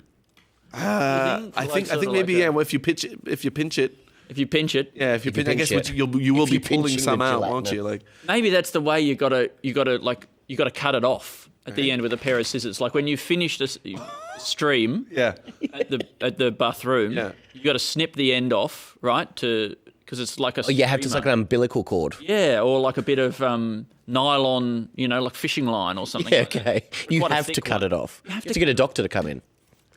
Maybe. That's a bad job for the doctor to come Maybe and cut your maybe gelatinous. you just do it straight onto a spool, and you Oh, wind great. it up. You wind like it that. up. Yeah. Oh, that's fun. I like that. That's a fun idea. Oh, and then you make clothing Thanks. out of it. Well, maybe with all the microplastics in our bloodstreams, this isn't that bloody far away. This is not not that that bloody. different. You could at least make like a reusable shopping bag. What about this? Shocking bag. Microplastics? Shocking I bag. said shocking bag. It's a shocking bag. It's a shocking bag. It's a shocking bag. Gigantic It just electrifies you for no reason. Look at that. Look at this dog. Still feeding them big boxes of sugar. He's getting no, not anymore. I gave him a big box because he used to go through everything in the house. Yeah. He used to just eat a big box of sugar. Can you sit with you for a moment? Oh yeah, of course. He might just sit that way if that's There we go. okay. That's Is okay, that yeah. normal and fun? I mean, he just doesn't have like sort of that much stagecraft. Now, how about this? There we go. It's just- can I put my anus on this mic? We've got I'm so sorry. I love that you're apologising. Well, I'm the one who said this would be dog. okay. No. I ultimately got responsibility. What about this? We've got long dogs. We've got high dogs. Yes. Have we got really wide, flat dogs? I don't think we do. I don't Not feel enough. Like a manta ray dog or Yes, a like stingray a dog. Manta ray dog is so funny. Maybe you could use it as a carpet. You know? Like, imagine that you and your beloved Wait. You mean it cuddling sucks up on the stuff? dog in front of the That's nice. a roaring fireplace? It's guzzling up stuff, dust and everything. You know, like one of those things that goes around. Like a Roomba. Yeah, like a Roomba. But it's a dog. It's a and dog. it sort of scuttles around on the ground like a ray. Shimmying Yes. from place to place. That's a good idea. I mean, if we can invent it. Imagine just inventing a long dog over the years, just squashing. That's what they've done with all the dogs, and they got so much range. They can do so many things. Well, this one can't, but some dogs can. Yeah. I mean, some like- dogs can do stuff. Yeah, a really wide dog, one that like its legs are very far apart. Like they're as far apart as a sausage dog's legs are back and front, but they're Exactly right. side to side. Yeah. Like that. You know? And instead of like flat like this, they're kind of just flat like that. And so their face is still sort of like this, but Sort of like this. But it's like their eyes are up like a Yeah, like a flounder or something. flounder. Yeah, great. Yeah, that's good. That stargazer fish you were showing us the other day. Yeah. And then, and they can get on top of other dogs and just like cling onto their necks. And kill them? I guess maybe. Is that how If they you want- feed? Well, their mouth is underneath like a stingray, Right. and Oh, they they can chew bite into like their that. brain? And the other that's dogs, fun. they don't like it. It's just it's too It's too much for them. it's too scuttly. It's too. They don't like it when they get onto their backs and But then bite into their Try and neck. kill them. yeah. Yeah, And that's so fun. Dogs hate that. dogs. Yeah. Do you like it when people bite your neck, He mate? doesn't like that sort of stuff. Yeah. What about some sort of doggy daycare as well? Like a doggy daycare. Yeah. But it's a daycare, podcasting. but it's the dogs are the carers. Dogs are the carers. That's a great idea. Yeah. Dogs look after the children. So somebody's like, I'm taking him to doggy daycare. You go, oh, you send your dog to doggy daycare? He goes, yeah, I think it's good for him like that. You know, have a bit of responsibility like that. And then you go there and it's like, it's just dogs like this. And they're just like biting boxes of sugar, brown sugar like that. And they're spreading it everywhere. And the kids showing are like, responsibility. this is so good. And they're laughing. They're and the laughing. kids are having the best time. They're showing how responsibility works. Yeah. I mean, look, I like doggy daycare with Doggy the dogs. daycare, but dogs. That's fun. That's because they have the kids for. If I was on the ABC, it's like Oh, the, the kids old home folks' home for Yeah. 4-year-olds. It's like dogs. Yeah. It's a children's daycare for dogs. Yeah, dogs. and then at some point the dogs take all the kids out, and they go to like there's like a shop nearby, like a corner store, like that, and then they go, and then like the dog just like grabs a packet of like like Cheetos or something like that, and just runs, and the shopkeeper's like, and all the kids are like, like that, and they're chasing the dog, running with the dog, and then they go and the kids open the packet for the dog, or the dog's pulling on it, and the kids pull on the other half. The Cheetos go everywhere. In the time of their life, Yeah. and they're Again, learning real lessons that will responsibility. help them in the real world. I mean, How not to be responsible. They learn about how not to be a rat. Yeah. You know? Yes. You don't rat on your friends. you don't rat on your dogs. On your On your big daycarers. dogs. And then when the like at some point the guy from the pound comes and Yes. he's like, oh, give me that dog, and the kids start hitting me the that man, and the kids protect the dogs, and they really turn into like a beautiful Can we call it Gang. Big Dog House? big Dog House. doggy daycare, big dogger's house. Big Dogger's House. That's nice. I'm basing that off of Big Mama's house. Mama's house, and then it turns With out the dogs. whole time it was a man dressed as a dog. Oh, what about the Mrs. Mrs. Doubtfire, but he dresses up as a dog. Another sketch. Mrs. yeah. Doubtfire. This is Dogfire. Mrs. Dogfire. And it's a dog that maybe went to a rescue home. Yeah. and wants to come back into the family and doesn't know how because they don't want him anymore. So he has to dress up as Wait, the so this is a housekeeper. dog? Yeah. I thought it was the dad dresses up as the dog it's a dog to get in with the, okay. to get it back in. That's a better concept. Well, no, but I like yours too. It's yeah, wait, oh yeah, that's Dogs good. that got kicked out, they didn't want him anymore. He went to a rescue home and then he comes back as a housekeeper with a Scottish accent. Yeah. Is that something? So yeah. So one is Mrs. Dogfire, which is a guy who's divorced from his family and goes and dresses up as a dog. Yep. And acts like a stray dog, and they're like, "Can we keep him, Mom?" And then he kind of lives as a dog so he can see his family. Yeah. And then things like that. It's really nice. I mean, So he can see. if we wanted to make it's this a into great tagline. we wanted to make this into a real movie, I reckon he'd probably have to get his brain transplanted into the That's dog. interesting. We'll get Nathan Lane to do that bit. Nathan Lane could do the transplant. Yeah, that'll be he's got good. beautiful, nimble fingers. I can imagine right. him being very good with a scalpel. Yeah, well, Nathan Lane recently has only been playing, what I've been obsessed with recently, Nathan Lane only seems to play in his roles at the moment.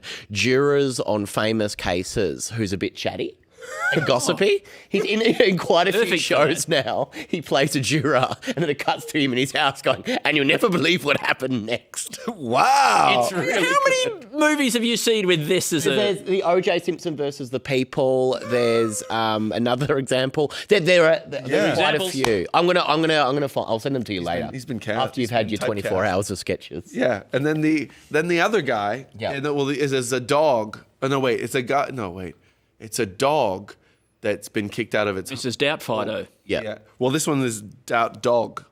So we've got Mrs. We've got two very Dogfire, separate ideas, Andy. Mrs. Dogfire, and then we've got Mrs. Doubt Dog, I apologise. Yeah. and then he's been kicked out with the divorced dad. Yeah. And so then he, I guess, kills the dad. Sadly. And Wears his skin. so that he can. But then he dresses. But then, as the dad wearing the skin, he also dresses up as a woman, Scottish a housekeeper. Scottish housekeeper.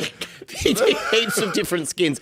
And, okay, so Ed Gein, because that's popular at the moment. The monster he's story. very big right now. Very big right now. Ed Very Gein. hot right He now. was a sort of a serial killer. Yeah. He only really killed robbed two people, but he graves. robbed graves and he did cut like off the the skin skin and and Made a suit. probably Made a did suit. some stuff. I don't think you would look good wearing like. What about the Scottish housekeeper? Yeah, I mean a Scottish. mean, it'd be a fine for a Scottish Scottish housekeeper. Yeah. Oh, it's good enough for Scottish housekeeper. It's not believable in any other way. Yeah. Scottish But, housekeeper, yeah. Hello. Hello.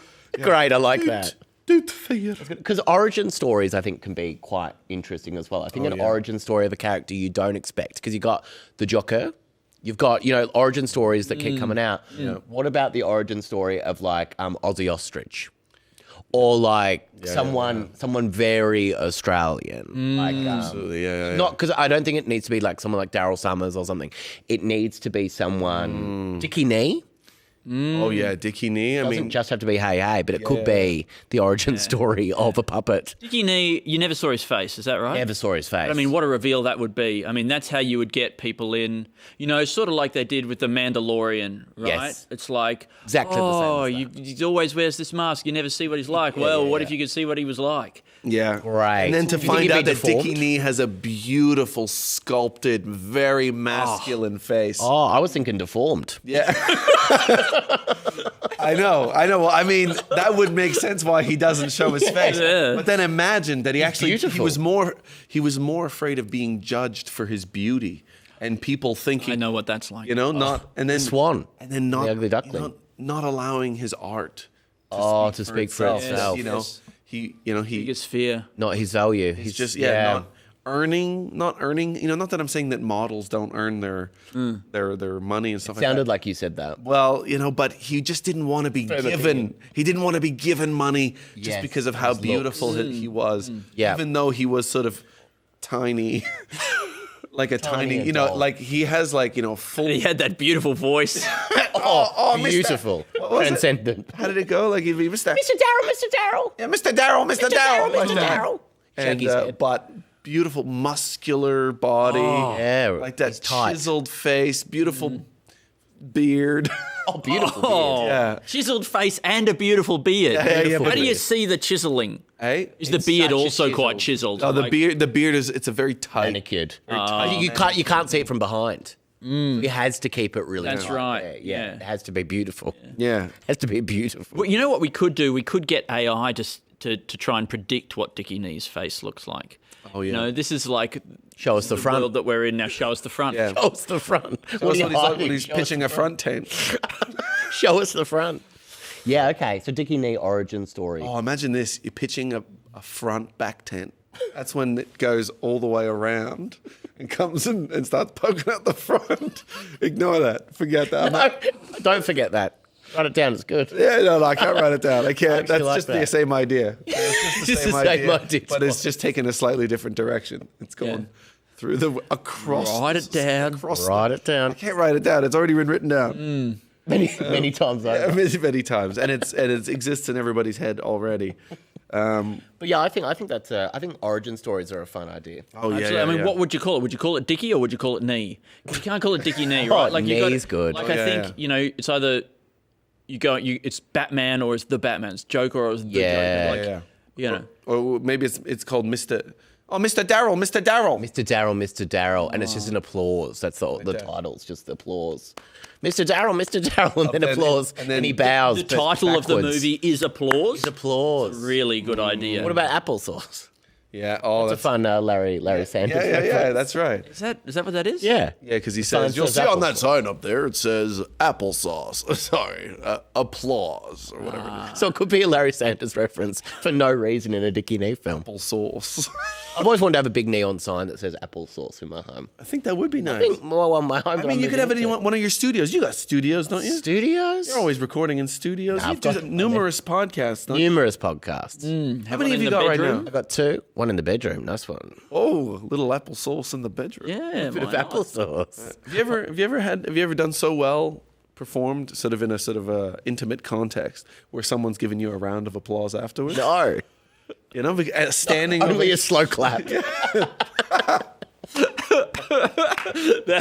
I mean, receiving a slow clap Oh, clap. well done.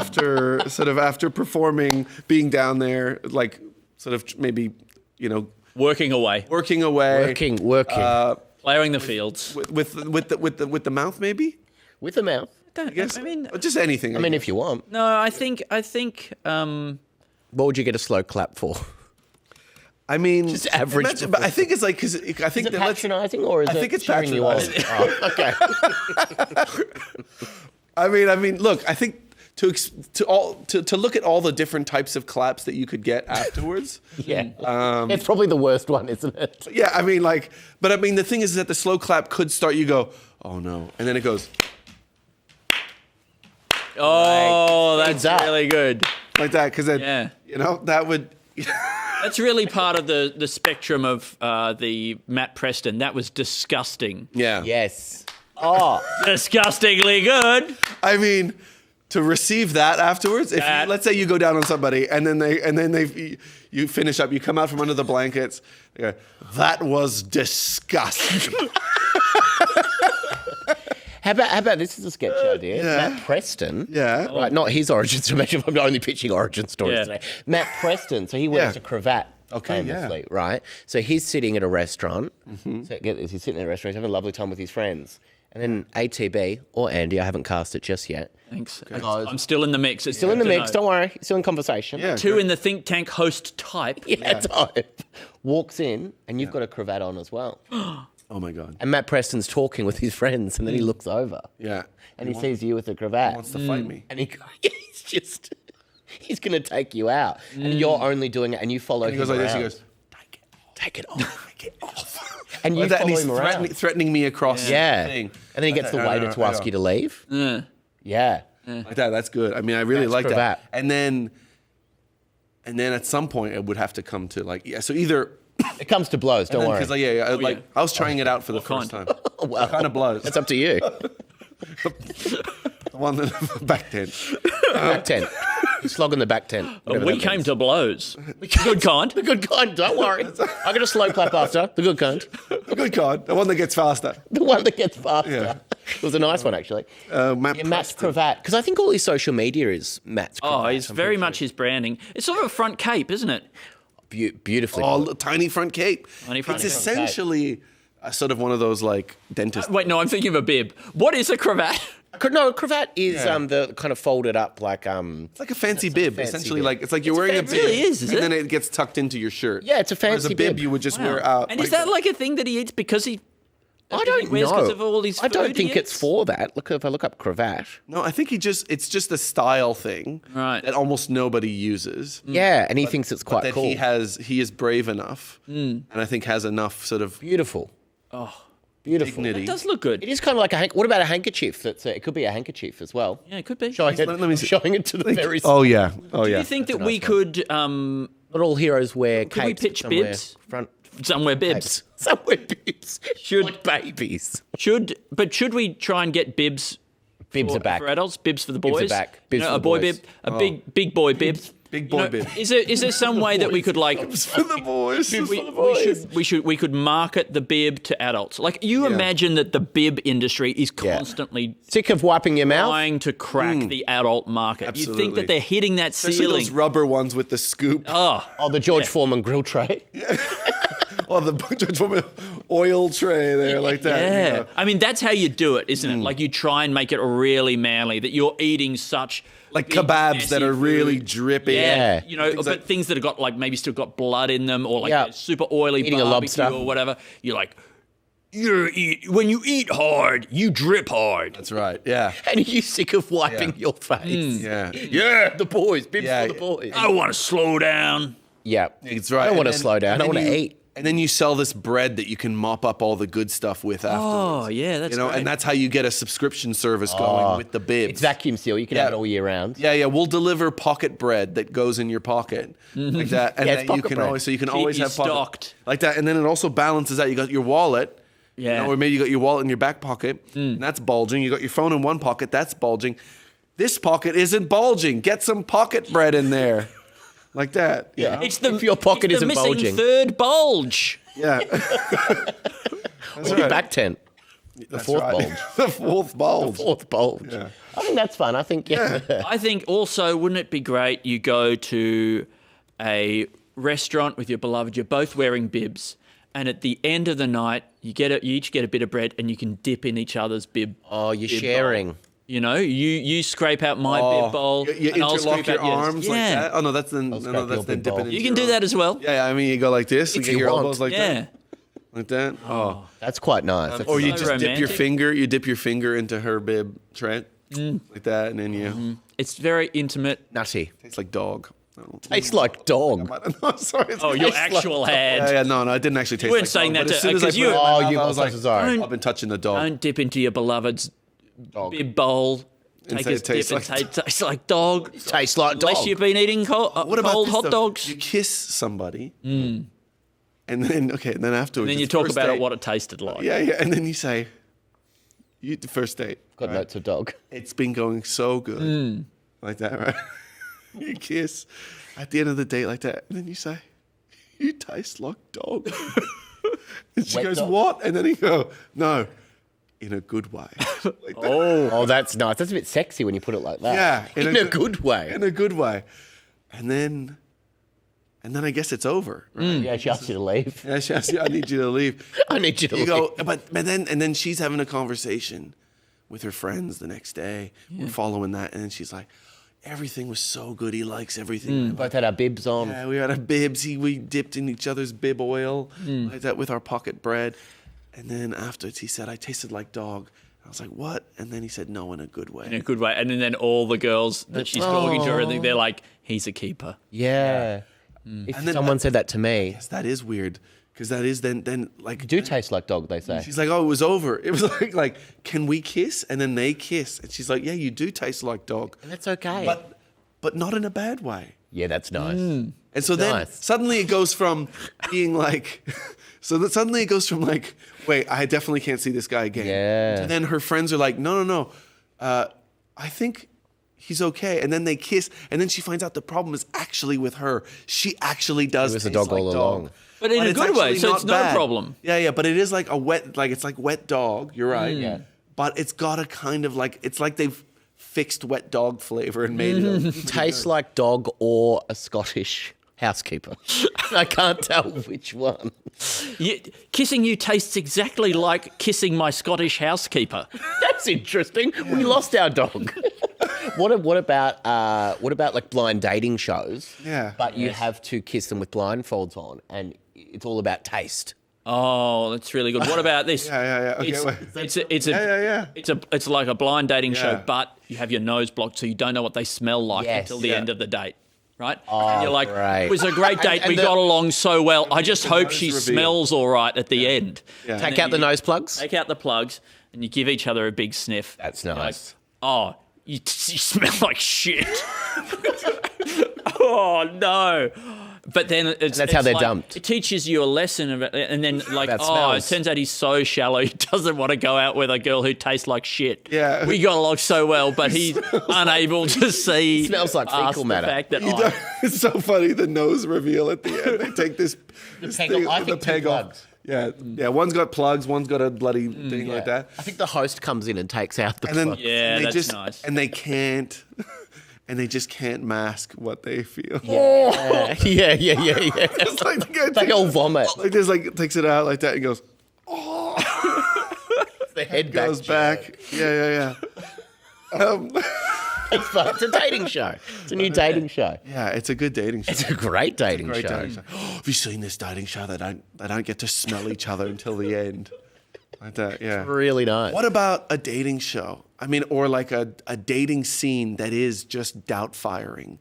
And so everybody dresses up as a Scottish housemaid. Oh, that's fun. And so you don't know what they really look like. You don't, I mean, not One's not a dog. entirely. Yeah. One could be a dog. One could be a dog, Yeah. for example. And so then you just go on dates with each other. You're both, oh, yes. Well, very nice, yes.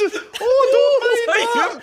both. Yeah, you're both dressed up. You're double down firing. Yeah, you're double doubt firing. Yes. And you're in that final scene. Well, I was going to You're say. in that final Yeah. scene, and you've actually double date. You booked 2 dates at the Doubtfire thing. So then you got to go get dressed up as a different Scottish house. That's great. This is The prosthetics alone. This is a really good idea for Yeah. a dating show where they have to run away in between. dates. So good. They have to so dress good. up And as- okay, here's the 2 things. 1, you're trying to find love, but 2, you're trying to not have your date find out that you're also dressing up as a Scottish housekeeper, right? And if you can find love, because isn't that the thing that like they keep coming back to the same table? Right? Isn't he? Is he at the same table for like as Mrs. Doubtfire? Yeah, and he's talking to 2 and different- as himself. Yeah. You have to keep coming back and sitting down at the same thing. Yeah, I think he has to keep coming back out and having like dressed up as himself, and then go back as Yes. Mrs. Doubtfire, and then eventually sits down at the wrong table as Doubtfire. Oh, it's 2 different tables. I think it's 2 different. He's going between that comedy trope of going between 2. Could we have at the end one person in the dating show is actually an old Scottish housekeeper? Oh, and you've got to find out which one's the real old Scottish housekeeper. That's right. Which one is the real Scottish housekeeper? The show's called Without a Doubt. Without a At doubt. a Doubtfire. Without a Doubt. Without a doubt fire. Without a doubt fire. And is it like the thing where you've got to kill the one that you think? On the dating show, you have to kill one of them. Wait, I that think what you're it's saying? a different I'll take that show, back. right? It's a wait. Is it a different show? You're trying to kill them?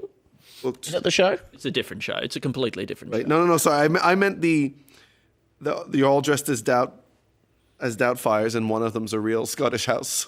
yeah. And you have to pick which one's the real one. Yeah. Wait.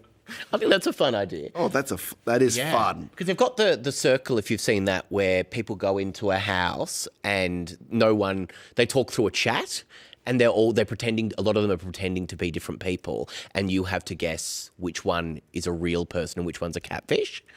And it's real fun. They all pretend to be different people. It's real fun, and it's a real quiz, and everyone's kind of being deceived and everything. And then when they're voted out, you get to meet that person. So I think it could kind of be like this. Oh yeah. Except they're all Mrs. Doubtfire. all Mrs. Doubtfire, but one of them just keeps going, oh, they haven't got me yet. It really is Mrs. Doubtfire. It really is Mrs. Doubtfire. Like the actual Mrs. Doubtfire. The actual Mrs. Doubtfire film.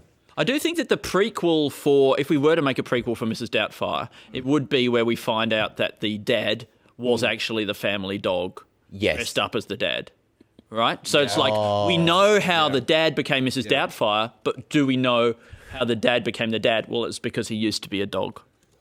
Yeah. That's just a title scene at the end. It's At the end of the revealed. prequel? Yep. So what is the prequel about then? Maybe similar maybe film. it used to be that woman's dog. And he started to act up and shit in the house and things like Yeah.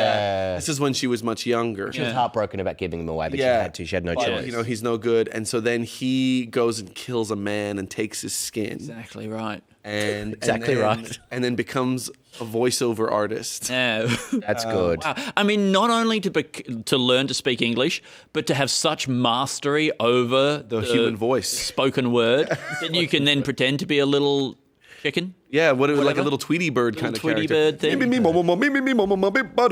That's what he does in the opening He does in scene. the opening scene. It's a funny scene. That's right. And then he becomes friends with a guy who makes human masks and stuff like that, which I guess helped him make the humans suit. And that could be Nathan Lane again. That could be Nathan Lane. Again. I mean, it was a different one. It was the one who talks like this. Oh, yes, that's Rich Firestein. Isn't it Harvey Firestein? Something like that, yeah. So I remember when he tweeted when all the stuff came out in the Me Too movement about Harvey Weinstein, he tweeted, again, it's Firestein. Yeah. Yeah. Tweeted in his voice. Yeah. Oh, man, It's hard that's to do. Yeah. That's beautiful. Yeah, that's good. You know how because I had Jimmy Kimmel used to have like mean tweets. That used to be a thing. Celebrities reading out mean tweets. You know, and they haven't. I don't think it's transitioned to X or anything. Could we just have Harvey Firestein doing that, reading out all tweets? Reading out all And tweets. they're really nice ones. Some of them, as well. Like real lovely ones. Because he doesn't do a lot of. I think he's still alive. I'm pretty sure. Yeah. I think I saw him interviewed very recently. Yeah. It was getting some kind of lifetime achievement award. Oh, and he should. And he should, but it's always sad because you're like, oh no, I'm close to the end. Yeah. Lifetime, really. Lifetime. The whole lifetime's already done? Oh. I thought I had a few more years before I got to the lifetime achievement. Lifetime achievement. Yeah. Oh, yeah. So it could be a lifetime achievement for someone who's really young and doesn't want it. It also feels like you give the Lifetime Achievement Award when you're pretty sure they're not going to do anything else. Yeah. Good, right? Like, you wrapping don't it want to go too early on the Lifetime Achievement Yeah. Award. And we're like, but we've been watching your career and we reckon we can draw a line under it, to be honest. Yeah. It's like when someone writes an autobiography way too young. And you're like, Yeah, what have you done yet? It's not going to be. Because it happens Have you written an autobiography? Heaps. No. I feel like you could at this stage. You've done so many things. Yeah. Yeah. I can't wait for your I autobiography. could write it for you if you like. That'd be great. Yeah? In Harvey Firestein's voice. Yeah. I grew up on Phillip Island. I did a lot of stuff in community TV in Geelong. And then I made some masks for Robin Williams in the movie Mrs. Doubtfire. He accidentally, The end. and then I accidentally started writing some stuff about Harvey Firestein. Firestein. Do you think I'm from Geelong as well? Is that where were you? Phillip Island. Phillip Island. Yeah. It's completely the other direction. You're going the wrong way round the bay, mate. I'm so sorry. You're going the wrong way round the bay, and you know it's not okay when you gotta go down west, but getting a you slow go clap. the other way. Thank you, Andy. That was beautiful. That was beautiful. That was beautiful oral. That was a beautiful performance. Gave you good oral, did I? Yeah, oral. Very good oral. Oh, sorry. Well, I Very guess good it's oral. both, isn't it? Yeah. Oral and oral. Mouth to ear. Is Phillip Communication. Island roughly the same distance away from Melbourne as Geelong? No. Just give me that, dead wrong. please. An hour to Geelong Is it? and two and a bit hours to... Oh, you're right. He can't give You're way you, off. He can't give you that. that He'd be is way off. I can't he'd give be you lying that. to himself, and you can't ask that from. That's a 50% increase. Yeah, you're right. You're right. I mean, okay, would you agree that it is a distance? I would agree. I know I will agree with that. So there is that similarity. Yeah, there is that a similarity distance. in No, that. I do agree with in that. I will regard. let you have that. I will let you have that. You will let me have it? I will let you have that. All right. So wait, how are we turning this lifetime achievement, early lifetime So, achievement? lifetime achievement that's for someone way too young. Yeah. And they just don't, then they tell them, I just don't believe that you're going to do anything that great. Yeah. Yeah. I think you've probably Or you request it for because you don't want to keep background trying. a background artist Yeah. who's Greatest still trying to background break artist. into the like sort of regular Speaking role. speaking roles, and they kind of give them a are lifetime. shutting it down. What about a lack of achievement award? Oh, that's great. Lifetime Like lack a of Razzie. achievement awards. A Razzie, but for your life. For your whole life. God, yeah. Which is nice. Okay, I'll just write down Razzie, but for the life. Just write down Razzie for the life. Yeah. We'll know what that means. It's a big, is it a big deal? Is it a big sort of glamorous thing? And are there lots of celebrities in the audience still? Yeah. And then they get up nobodies and they give them an award for not having done Not anything. doing anything. guess- You're a failure. I guess it's like one of those things like, if you're known by enough people, but you're kind of getting through your life and you haven't really done much, like you've kind of done almost nothing. Yep. It's this weird like, oh no, like that is, you could almost get a Razzie for your life. Your whole life. It's I could see what you were trying to do, but you failed even on your own terms. yeah. It's like that TV show, Where Do You... Oh, I don't know what it was called, but it was something about Where Are They Now? I think it was called Where Are They Now? Do you remember that TV show? And it was Yeah. always going to people who were going, I've been really busy. I've been doing heaps of stuff. Yeah. Yeah, you're right. As a concept, Yeah. that's no good. pretty upsetting. Where are they now? And they go to Nikki Webster or someone, and Nikki Webster going, I've been really successful. I've been trying really hard. I've been trying doing my best. But where are you now? Why don't we know about Why you? don't we know about It you? really is based around that thing. It's like, well, I don't know. I haven't about heard it. anything about him. I always, when we were working on talking about your generation, I always tried to get that up as a segment. Where are they now? Yep. But it would be, we'd get a celebrity and they'd be hiding somewhere on the set. Oh, great. Have to try and find them. Where are John they? Wood, he's under the podium. Yeah. Where are they now? Where are Has they it been now? used in anything? John Wood, he's been this and Has it that. been- has it been used in anything? It's never made it. It's going in. It's going Where in. are they Number now? 51. It's a whole TV show. It's celebrity hide and seek. Pretty hide and seek. I actually think we did pitch on this very podcast, and every single one of these ideas is a pitch, by the way. Right. We are just waiting for the phone to ring. Yeah. We pitched Celebrity Hide and Seek, where it's like one of those Architectural Digest shows where you No, go to it's a called celebrity's that house. celebrity hidey hole. Hidey hole. Celebrity hidey hole. Yeah, not hidey hole. Hidey hole. Hole. You know what, though? I reckon a celebrity hide and seek that is just straight up, it's just hide and seek. Just the game. That's all it is. It's just hide and seek. Yeah. And it's just in a house? Yeah, it's in a man. I guess. Yeah, I In a guess mansion. It's just a small house. What if it was in a... so. Tiny house. It's in a tiny house. Tiny home. Oh, That's harder. Tiny home hide and Wait, seek. maybe as the levels go, it starts in a mansion. And as the levels get harder and harder, it starts to go into a caravan. The caravan could be the end one. Yeah. That's fun. the boss Fence. level. Boss level. Yeah. I like that. And then at some point, you just- just got to hide in like a shipping container. Yeah.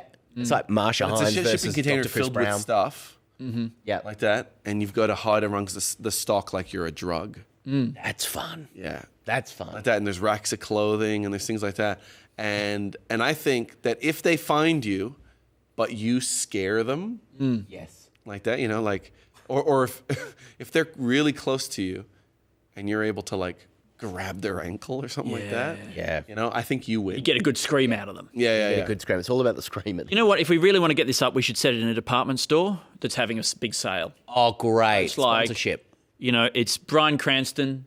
He's trying to find Selena Gomez Yep. and and Ethan, Marsha Hines. and Hines, yeah. and Marsha Hines in Maya, and it's Right. stock take. Okay, right. So he's going around. get to see all the bargains that are on. It's Yeah. live. See all the Marsha's bargains got- live. Oh, shop. he's looking in amongst the pants for 10 pairs of pants for $30. $30. No sign of Marsha there. and 10 Myers pairs of pants for $30. Myers. is like $10 really having thing. a shutting down No. sale. How much? 10 pairs of pants for $30. That's, a That's good right. deal. I think that's what I said. Oh, and Marsha's wearing 10 pairs right now. She's wearing Running out of the store. Yeah, she's running. She's absolutely going for the bargains, and she's stealing it. It's not cheap enough for Marsha. I think this is a really good show. I think that's a great show idea. Yeah. On Phillip Island once, we had this thing where a long time ago, Oprah announced she was like finishing up her show, and she announced that she was coming to Australia and she was going to bring her audience with her. And Seems insulting. do you think? Right, like what? We don't have good audiences down here. I mean, the whole point. She's coming here. She's not even bringing. You can't even get to but she was see to paying see the for show. all of them to come over. You know how she but- used to give out gifts? Yeah, I know. Yeah. The stand-in audience wasn't good enough. Actually, He's a bit really pissed off. upset about Hey, But guy, I'm just going to write guy who's really pissed off. Andy, just write down Andy. Really pissed Andy off. has his genuine feelings. that we all laugh. sketch. brought her own audience to Australia. I presume she booked a venue that could not only fit her audience, but could also fit. Well, I think so. Well, I guess maybe I'm just like prejudiced. I don't want audiences coming over here, taking other audiences. taking our seats. Taking our seats. But yeah, so Oprah came here and Phillip Island, she was meant to go to Phillip Island. Yeah. But she never went. She was just too busy. And I've always wanted to make a documentary called The Day That Oprah Never Came. Yeah. And it could it could just be people on the one highway Yeah. in chairs with signs Oh, yeah. for Oprah. Oh. Just the day that Oprah never came, I think would be a fun. It's sketch, but it's like a documentary on the day that she never came. I think Nothing really happens. Is what You I'm could saying. also make a documentary about you trying to get Oprah to Phillip Island. Oh, great! I'm calling. You're calling. Yep. This is going to be a great scene. The calling scene, the famous call. Oh, beautiful. Do you remember when My date with Drew? when he called? Eh? But I mean, so you interview people who were waiting for her, Waiting were for expecting her, to and see still waiting Oprah. for her. Somebody who had maybe, oh my God, this is not good. Somebody who had like the controversy somebody had done, sort of blackface, wanting to welcome her and things like that. And yes, because it was 10 years ago and in Australia. Yeah, and in Australia, and they were like, well, all I was doing because it was an act of kindness and things like that. I wanted to show I wanted to be like her, but then her life was ruined, and she didn't even get to meet Oprah, and still want to, because there was a documentary called. And then she tries calling Oprah, and that doesn't work. That's another second calling scene because the first one was. It's sort of like Get Skace, where they go and try and capture Oprah and bring her back. Oh, great! Make good on the deal. Yeah. You owe us this. Yeah. Maybe the whole community of Phillip Island. We don't realise this, but they've been stewing on this the whole time, becoming radicalised. They talk about it every day. The community it becomes together, and they're all on the same page about this. Right. It's become super toxic. Yes. And they really are obsessed. Yeah, with Oprah coming to them finally. Yeah, Just for a day? What about a community? This is another community coming together. But they're saying they want one of those Japanese toilet seats in the public toilet in the park. Yeah, in the sort of that's the what War they want Memorial as a community. Park. As a community, like they're like protesting And pitching it for years. It's not happening. There's a corrupt mayor. Yeah, they said, and then they said, you said you were going to do it. And then the $300 that was going to go towards that toilet seat, it disappeared. And you bought a neckerchief. Yeah, and we saw you. We've got photos of you at the local place getting oysters. Kilpatrick. Kilpatrick. One of the most violently named seafood meals. That's right, yeah. It's one of the most violent last names. And you having a surf and turf. Yeah, you're having a surf and a turf. In this economy? Yeah. Just sit there. I had a tech in Adelaide who told me that he went on a date recently and he got really sick on the date because he had too much surf and turf before the date. And he threw up. Wait, this is a real thing? Now, what is surf and turf? Is that potato, fish and chips? No. It's It's like seafood and steak or whatever. Yeah. Seafood and steak, really? So the turf is the cow? It's the cow. Because I would have assumed it would be the potatoes. Surf and turf, sometimes called a reef and beef, is a main course combining seafood and red meat. Never called a reef and beef. Never called a reef and beef. What about this? Gurt and dirt. Gurt and dirt. Gurt and dirt. Gurt and dirt. What's gurt and dirt? Well, it could be yogurt. Okay. And sure. And then some dirt, I guess. It's just organic. It's just organic stuff. Why is Gurt like G-H-U-R-T or whatever. Yeah. Well, Gurt. You're thinking Gurt like G-I-R-T. Yeah, G-I-R-T. Well, the yogurt just surrounds it. Yeah. Oh, Gurt by Gurt. Yogurt and Gurt. I'm Gurt by Gurt. Yeah. Okay, great. So that's just lobster around yogurt. It's a surf and turf. Yeah, the idea of throwing up on a date, just going, I ate way too much. Yeah. Surf and turf. Yeah, well, I mean, but it's like, he's really filled up before this date. Before the date? I think he might have eaten 2 surf and turfs, which is way too much surf and turf. Or beef and whatever. Before the date. Like, you've got to go to a date on a full belly. Oh, yeah. I'm preloading for this date. I'm pre-gaming. I'm going to have a few nice drinks. Yeah. I want to make sure I'm lethargic enough for this day. A guy who doesn't have any confidence, he thinks he's too energetic. Animated. You know, like how like you sometimes if you take off your glasses, you're too animated. You're worried that my eyes look too small. Your eyes look too small. So I really open your eyes them like too that. wide. Yeah. Yeah, and then I look weird in all the photos. A guy who's really self-conscious that he's too energetic for people on dates. Maybe he got one comment that's like, "Man, you're too full on," like that when he was in high school. Full on. You're too full on, mate. Like that, and that was maybe it's a guy who a lot of people have told him that he's way more fun when he's full.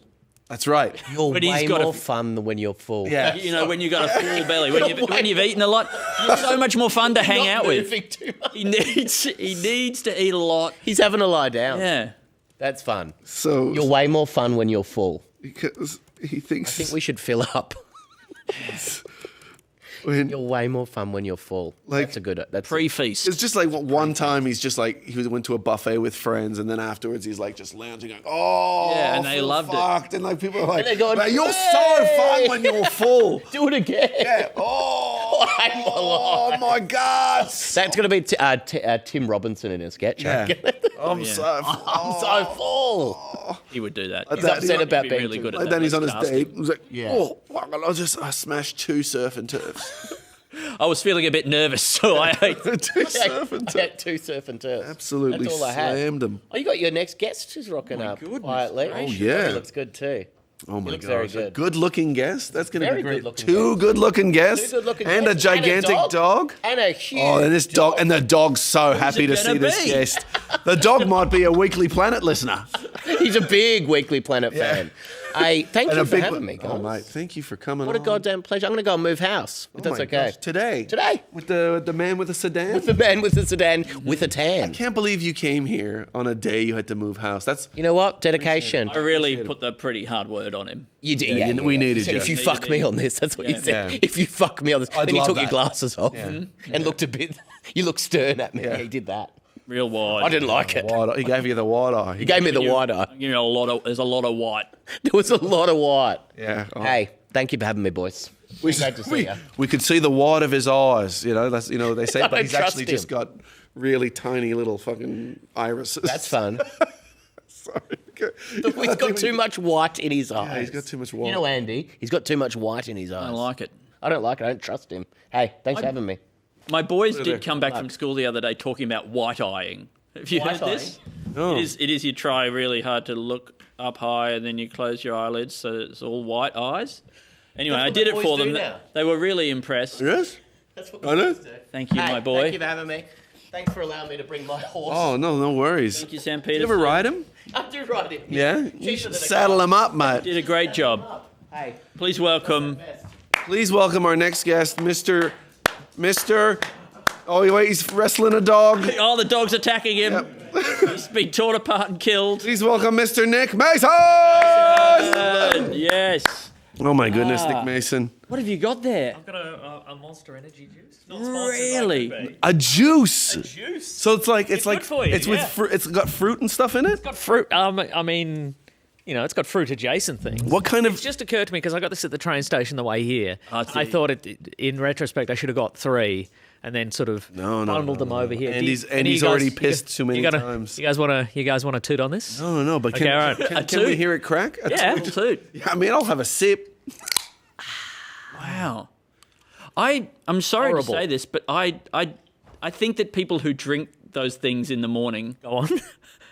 I worry absolutely. about them. Yeah, absolutely. Right? I'm like, oh, this feels like too early in the day to be making bad decisions like that. Almost any time of the day is too early for one of these, I think. Yeah. And then at a certain point, Is this it a part tips of your routine? Is this a big part of your over. Oh, this is a lifestyle? special occasion thing. Right. There's a Because you're also like you are such a working man. yeah, Wow. yeah. You've, like and I love that about you so much. Do you respect it? I do respect it. Thank you. And so do you drink these and smash like sausage rolls a lot? No, that feels like a very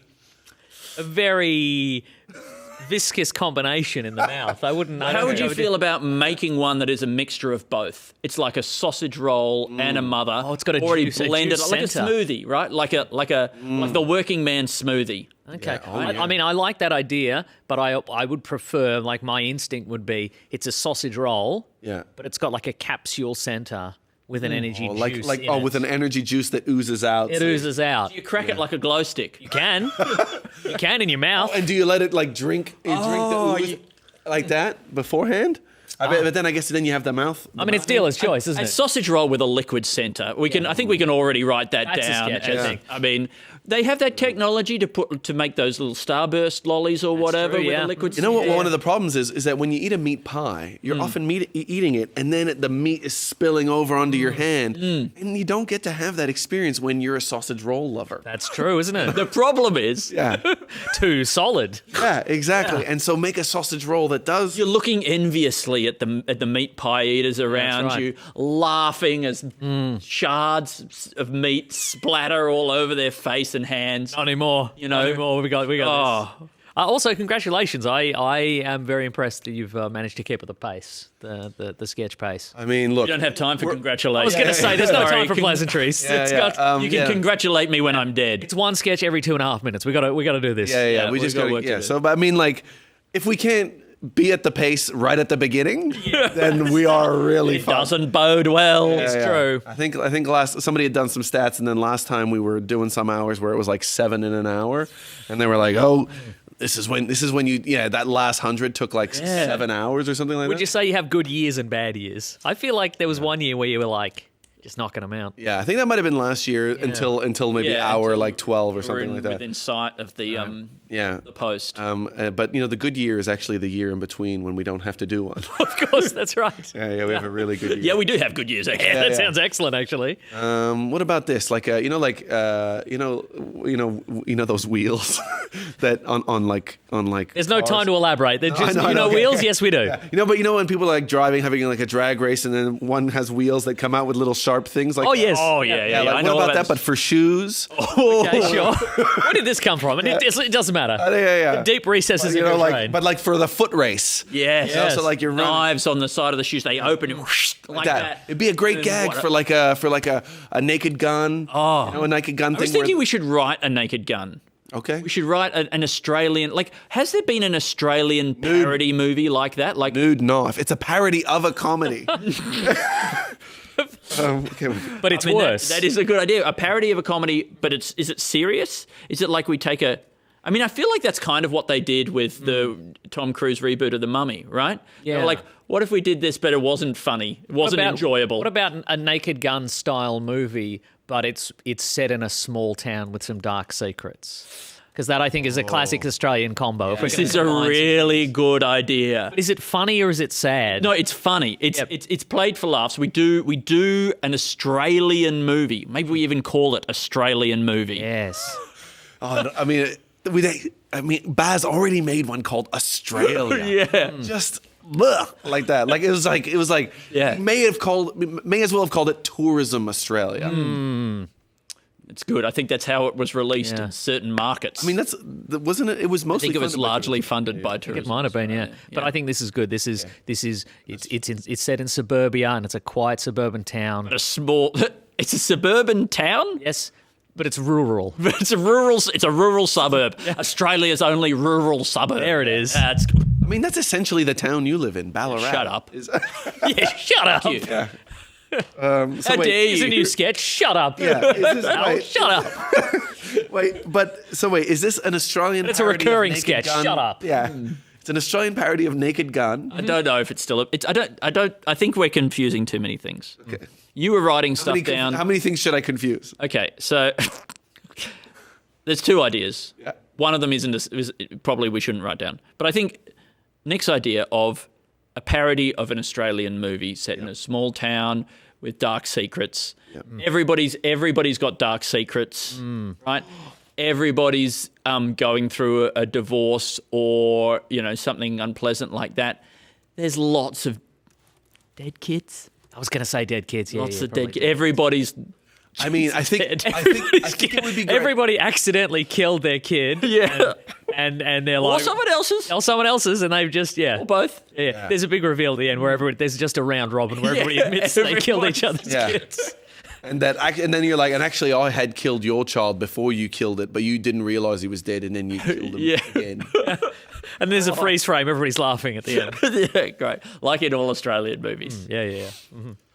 So and then lots of dead kids. Thank you. That's good. Sorry, I just wanted to get that in there. I never apologise. No. Well, I constantly do. I always do. And do you ever never apologize? It feels like a crazy way to live your life. Could you do a movie where it's like two and I'm sorry there's so many movie ideas. It feels condescending to get you on and then talk about movie ideas. No. Here's a thing he likes. Yeah. Here's the thing. Here's another one. That's my only skill set is knowing enough about movies to be annoying. Not a lot about movies. Not an expert, but Yeah. What about this? It's Useful. no. Like people who know lots about movies are. I've actually forgotten what I was going to say. It's been so long It's apologising. a movie idea. Yes. About never apologising. No. Movies. Maybe apologizing all the time. No, that's not it either. We'll just have to move on. No, this is the idea. The movie is only 2 or 3 minutes long. Okay. Right? You introduce the characters or whatever, and then you spend all of the rest of the movie is just like black and white photos of the characters and then a little story about what they went on to do. Right? So all the movie takes place in that. And maybe you have characters then popping back up again within that. Like, so Gerald went on to start his own motorcycle repair business. And then, like, Stephanie got married and had 4 kids. Then Gerald showed up and like this and this, and then this and that, and then The it goes whole on. movie is the bit at the end. Plot. Yeah. where they wrap up the story, but you're wrapping up the story, and then There's a whole story in the new wrap up story. of the story. And then at the end, you see, it's the reverse. You see a little bit of the movie. There's a bit more movie. There's always a bit more movie. a little bit more movie, and then Samuel L. Jackson shows up, and he's like, "Oh, Everybody's in the Avengers. yeah." How do we feel about post-credit sequences these days? Where are we at in the post-credit think- sequence? I mean, certainly cycle? in the superhero world, you definitely see people leaving before they've had, like, people in the audience leaving now because people are like, Did they invent that? Did Marvel invent the post-credit think- sequence? I mean, like tease the another earliest little. one I remember is Masters of the Universe from Never the heard of it. 80s. Really? He-Man? Oh yeah. He-Man? Frank Yeah. Langella Skeletor, he's like, I'll be back. Never came back. So is that what happened in the post-credit sequence? Yes. He jumped up and he said, "I'll be back." Yeah. Mhm. There's been a Skeletor. Has there ever been a Skinator? It's a guy. He's just skin. Just scared. Like essentially, he's just kind of inflated skin. We don't need any more. Just write that down. Does he writhe around on the ground, or does he flop? Is he able to stay I upright? think he's kind of filled with helium a little bit, and he's got some weight. Whatever wind Attached to his feet. catches him, Yeah. that sustains him for the Yeah. day, really, as far as he can get. Yeah, okay. And he just sort of, he's like, oh, I'm mobile now, and he just sort of flops through the day until he collapses, and then he's like, can anybody give me a puff? feel like Anybody he could- puff me up? Yeah. You know, and then he's Puff him up! Don't puff him up! he's a villain. He's an evil villain. Don't puff him up. And he's like, ha ha ha! You puffed me You up. made the mistake of puffing me up. Yeah, he's friends with a lot of clowns and stuff like that, or he always kind of tries to drift towards kind of clown conventions. And Those guys love to puff stuff up. They can't help themselves. help it. Right. Those fools. look at this, and he goes and like lays down next to a bunch of balloons, like uninflated balloons. They're like, "Oh, what's this one? Ha ha!" So we're remaking the Harry Potter movies again. Okay, of course. Okay, but the only difference here is that Voldemort, he's not dead. He lost all his insides and he's just skin now. Okay. And he's trying to get people to puff him up so that he can once again bounce slowly across the surface of the earth, wreaking his terrible vengeance. And he's hoping that In every book he gets a little bit more puffed up. That's right. And he's hoping that one day he can trick someone into, like, balloon animaling him into a horse so he can win the Melbourne Cup. That's actually, has there been a superhero who is a balloon animal who's Almost just certainly. like a tube? Right? Yes. It's just a tube. Uh-huh. Okay. And then he can transform into all sorts of different things by getting like a balloon animal. So he Don't can know. turn into a But dog. we can't rule it out. I mean, Plastic Man, he's certainly, he's got that vibe. Yeah, sure. I think Skinator is. But I think this is a different guy. I think this is the. He's just a balloon animal, and he works, okay. he works Is he with called a balloon. I mean, there'll already be artist. one called this, but the balloonatic. No. Or maybe. No way of knowing, is there? Well, I mean, there is a way of knowing. I asked Nick Mason. We can't look at our phones because people will think we're stealing cheating. stealing ideas off the internet. Yes. Yeah. I think no. I said that he works with a balloon artist, but no, he has to be able to move that way. I think he does it Because himself. or else then how can he actually move? It's like it doesn't help just being the shape of a dog like that. He has to be able to turn into a dog and then have the powers of I think a balloon have animal dog. the powers of a dog. Yeah, the Power of the dog? Is that That's Bryce a movie. Courtney? It's a movie that's a sort of quite a brooding, tragic movie. right, about, right. You're thinking of The Power of One. Of one dog. Write it down. Yep, the power of one dog. One dog. Okay. The power. What was the power of one? It about? doesn't matter. It's not No, important. but we just got to give it a little context, and then we've got it. The Power of One was about South Africa, Yep. and so this is about what, like a South African dog? African dog. Okay, this is like good. A hyena or something like that. What about it's... It's like bark. Yeah, 'Cause that's the accent. yeah. It's difficult with it when it's only one word and it's a sound. He's South African. Back, and then he's Bok. Bok. That's good. Oh, that's That's what it good, is. yep. It's Bok. Yeah. Very good. Sorry, I just said it again. And then Bok. fun to see. Yeah, Bok, and then he moves to Western Australia. Yeah, they all did. Yeah. That would be a good YouTube video. It would be, this is what dogs sound like with different accents. That would get No, a not lot YouTube, of, yeah. sorry. That would have been like a Vine or something. Yeah, TikTok. It'll be a TikTok. It'd be a now, TikTok. Very up to date. Yeah. I'm gonna write down YouTube Fine. TikTok. It's a YouTube TikTok. Why don't you bring back Vine? Dogs with. you think? I think somebody did buy it recently. Really? Yeah, was it one of us? Can we do? One of us. One of us. And it's a group of people who have all, at various times in their lives, bought the video sharing service Vine. Oh, yes.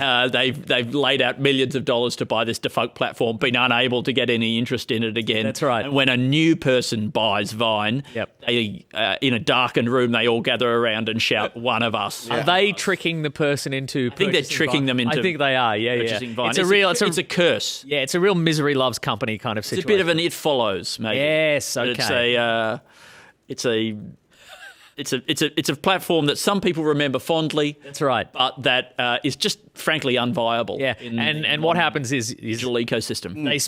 They get tricked into it, and the previous owner has to kind of desperately stop them from thinking about TikTok, because if that person thinks about TikTok, they'll be like, "Oh yeah, TikTok exists. I'm not going to buy this." So you have to keep distracting them. Yeah, and if somebody does it's a really say hard thing to do, to stop somebody from thinking about TikTok. Don't think about TikTok. Well, now that's all I can think about. Dang it. I know, but then as soon as somebody does say TikTok, you go, "Oh," you start referring to the clock, or you start thinking about other, or that Gwen Stefani song. The You're like, biscuit, the biscuit, TikTok, yes. TikTok, tick, and things like that. And you try to keep changing the subject so that you can get them to buy it, and then you remember that actually Vine wasn't that good of a platform. I didn't really look at it that much when it was. I only liked the compilations, but that's because those were long. You know, the short thing is actually too short to be kind of. But then the wire transfer's gone through, and you've spent $10 billion on Vine, and you're like, damn it. Yeah, and I think really all platforms like this, all digital platforms, it really is like, you got to get in, enjoy it before the CEO goes insane from the power of becoming a tech billionaire, you know. And so you kind of just really got to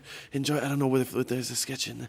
Like, just trying to enjoy a tech billionaire before he loses his mind, or while there's still a little bit. I mean, of money. maybe like a workplace sketch where there's people working at the tech firm, and they've just come from working at one. They've come from working at one tech firm where the that went all toxic. Yeah, and the founders lost their mind, and they're at this new place, and they're like, you know, I reckon we got a good couple of years here. Before he really loses. But then they show up in like the founder shows up in like real kind of loose fit, kind of like an Indian kind of. Like loose, like yoga pants. Like and they've been on a juice cleanse or whatever, and they're like, "Oh, clock's ticking." Getting that funding's really energized me. I'm feeling good. You go, "Oh shoot, we might not have that long here." You're on a juice cleanse right now. You better believe it. Actually, I think that you might be on a juice filthy. Yeah, Oh my goodness. a juice filth up. A juice infilthiolate. 3 to 1. You want a little? No, I think. Want to pour it in the water? I mean, do you think that we could get an up and go going? You might have already written this down, Alasdair, but an up and go that is the up and go is the one of those, a mother and a meat pie or a sausage roll or a Chico roll blended up in a little carton like that. Yep. And the tradies up and go. Yeah, but we need to have a name that's like up and go, but it'd have to be like more intense sounding. Yeah, like really more. Something that indicates compacted down as opposed to up and go. Like down and smushed. You have a down and smushed. You go to the supermarket and grab a few down and smushed. Whoa, wait, what is this? I was completely in the thing. A down and smush is like a dry. It's like you take a wet meal that's normally wet, but then you dry it up and smush it. No. You know an up and go, which is the little carton of milk and nutrients. Yeah, like liquid breakfast. I mean, it's an awful texture. Yeah. Yeah, it's too thick. Like, is up and go? Does that refer to the content? What your contents of your stomach want to do when you experience the texture? Yeah. You guys are not getting an up and go sponsorship out of this. Oh, what is the down and smush though? Well, that was my attempt to bring back up the idea of blending together a sausage roll and a mother. Yeah, okay. We're gonna just write down the. Or really anything like roast dinner, you know, but in a sippy, a little sippy, you know. Yeah. For a Christmas on the go, you know, just a little. Is that too sad? No. I think a little. It's Christmas. It's Christmas in a box. Yep. A little Christmas that you can smash a little Christmas. Smash a little Christmas in the morning. You don't have a lot of time. I think that's really good. Yeah. Every day's bloody Christmas for me. That's right. It's a whole Christmas in a little carton. What is it?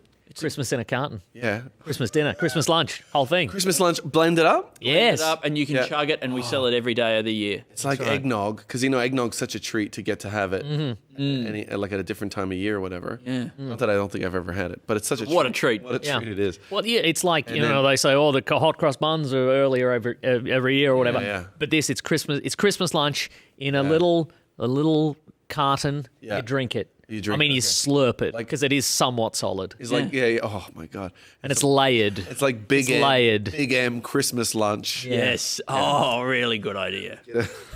This is called Big M Christmas lunch. Big M is making it specifically, so it's that classic Big M carton. But then it's Christmas lunch, and it's got a little. The M's got a little Christmas hat on it. Got some little holly leaves there. Yeah, and you get a little hat with it, and you get a little Christmas joke with it. Oh, you yeah. know? The joke's at the bottom, though. Yeah, the joke. You have to drink it all, Yeah. and then at the bottom you sort of peel out the little joke. Yeah, you got to dry the joke on your shirt, and then get a little.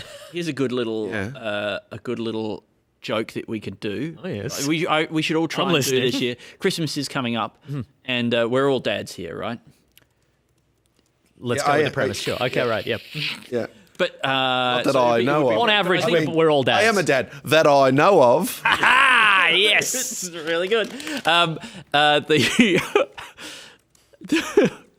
But Boxing Day. Hold that thought. We're gonna make that a thing. Day after Christmas, Boxing Day, you come out, you're in the living room or whatever, you say, bloody Christmas decorations are up earlier every year, aren't they? Because they're still up from the day before, but you're pretending they're up already and it's Boxing Day. This is a good Nice. Christmas. And then maybe you go out and you drive down the street, right? And they've still got the things up in the street, in the main street. And you say, well, look at this, the bloody Christmas decorations and they're up earlier every year. And then you can go past the shop and they're like, hey, in the shops already, are they? The It's a guy who paper and stuff. the dad gets the laugh. Yeah.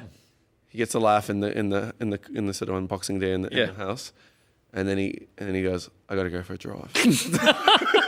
And then he goes around town, just trying to make it while people are like chasing that high, trying to get that from that. I had a thought here. How about this as a sketch? You know how there's people and they always go, it's December 31st, 11:59, and they go, I'll see you next year. Yeah. And they leave and then they come back up and they go, oh, look at this. A guy who says see you next year, January 1st, 12:01. And then he's just like, and people are like, what? And he's like, oh no, but he can't back out of it. So he just walks away, and he leaves civilization. Walks into the bush. Yeah, that's right. Yeah, comes back out again. He just misses it. Oh, he has to leave again because he's lost track of time. His circadian rhythms are off. Yeah, although no, like I guess if he misses it, he was right the next time when he comes back the next year.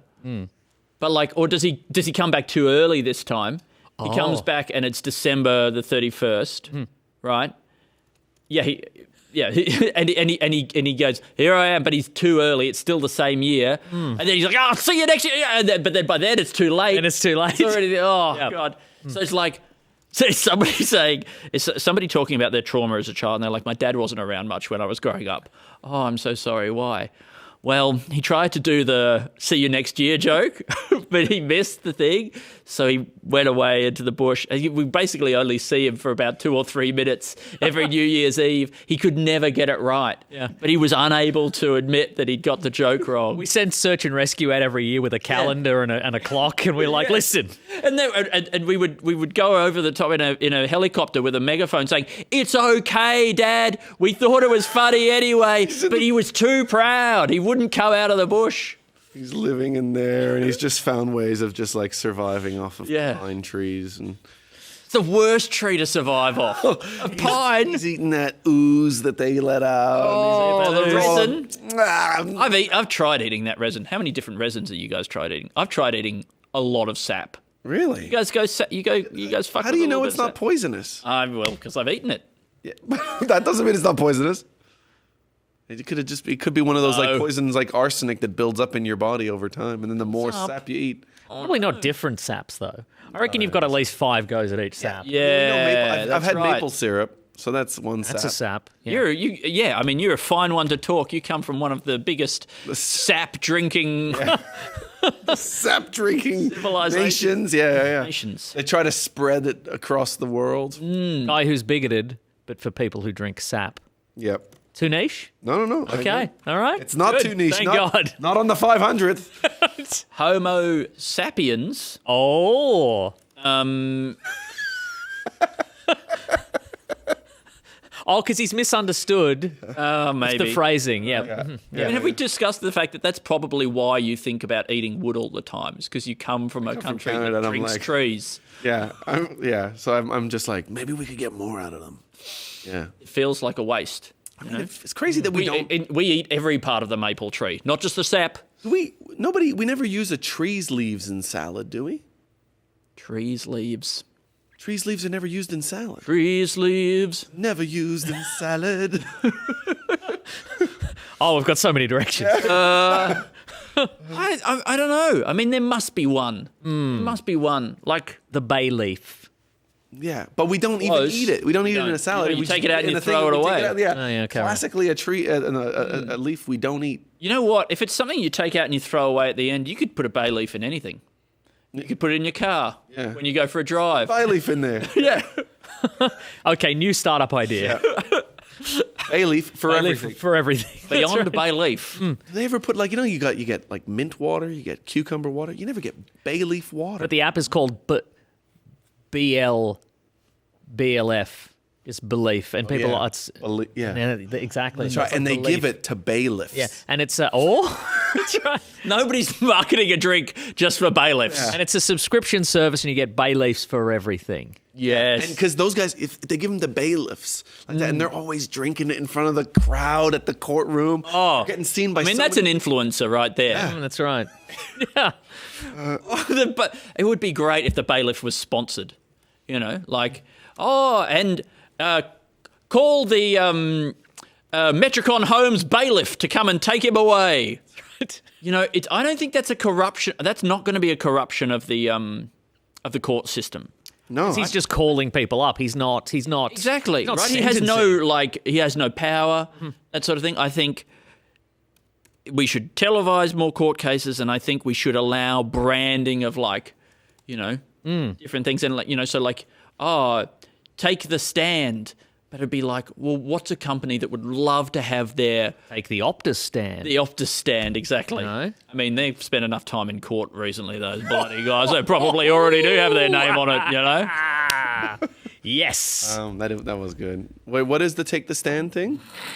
Sorry, I was writing we ideas. brand the stand. Brand a stand. You could have your brand on the stand. stand, you know? And so it'd be like the Hey, have your brand be the last thing Mount Franklin. that murderers see right before they'll be thinking about it for 25 years. For the rest of their life. Yeah, I think you pay more. They're about to be You'd executed. pay. You know what the rates would be based on whether they're going to be executed or put in prison. Because if it's like they're going to go to prison for 20 years, you pay, and then they're like, ooh, they're thinking about Mount Franklin water. You know, when they come out, and then they're going to buy a big case of Mount Franklin. It's really water. good. So like maybe there's branding, like there's ads up all around the inside of the cell. Yeah. Hard sell. We're putting the hard sell on them, and it's Soft you know. prison cell. But also, I think They have those? I think if somebody was going to be executed, though, more people are tuning in for that. If we're televising these, so I think brands would pay more. Yeah, for a and guy who's about to be executed. People are in a more emotional state Yeah. as well. And so they're more susceptible to remembering things because they're kind of like, you see your, cousin or whatever, get sent to life in jail. Like that, out of the corner of your eye, you see some like microbrewery's logo, called like, Bitches Brew or whatever like that. Really good. And then you're like, man, after that you go, that was the saddest thing. Like, I feel like a Bitches Brew or like a bay leaf drink.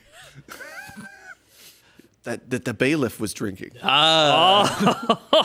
Okay, This is a whole little universe we're building, I think. I mean, I love people are that being we're executed finding, left. we're being more creative. We're finding places to put ads where ads don't already exist, and that is why humanity exists. And I think all the people to in that small discover town who accidentally killed all their kids, everybody else's kids, they're probably going to be executed later. So tie it all together, Yeah. imagine if when Tie it you all tie together them in all a together. in a little sequence after the credits of the movie. There it is. Oh, that's right. And Skinator is there. He's like, I'll be back. And they're like, you weren't in this earlier. Why?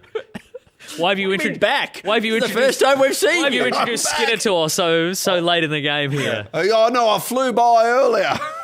But I couldn't stop because the wind was too heavy and I was just up too high. Yeah, and then you rewind it. But I hit an and see him updraft. bobbing along, and Yeah, you see him in the background of a lot of things where he's watching, and maybe he used to do it when he had bones. I did it when I had bones. I was just a regular man. I had bones.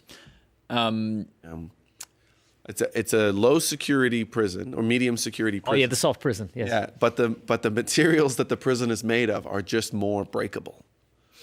That's good. You know, so you can break out. It's still illegal to break out. Yeah, still got bars, but the bars are Okay. are not as strong. And you hire contractors who keep rebuild. Like this is a job creation situation. So right. you get the contract and they keep rebuilding while Rebuild the the prisoners are breaking through it. Yeah. And And it's then- like a But then it's like they're proving that they're not getting rehabilitated, so then they get longer sentences and go to higher security things. Oh, you can break through if you want, but it's illegal like that. And then you Anyway, this is And you broke our prison. It's like Right? This is my great new system for keeping prisoners in for longer by giving them the option of breaking. What is the ultimate test of whether or not they've been rehabilitated? Wanting- If you were truly rehabilitated, you wouldn't want to get out of this prison. That's right. That's what it is, right? You'd be happy in here. You wouldn't try, Yeah. maybe. You wouldn't. When you stop trying to escape, that's when you when get we- released. that's right. Then we give you the big sledgehammer. I feel and then like you I can do that with my kids. It's like, when you stop asking, you can have it. Yeah. Yeah, I feel like it's. Stop pestering me, and then you'll get it. Yeah. All you have to do, stop talking for 30 seconds, and then I'll let you drive the car. It's fine. You'll have anything. That is the problem with parenting, is that you don't want to give in to pestering, but even by not giving in to pestering, you're still letting pestering define the sort of the parameters. The terms. Pestering is still the tool.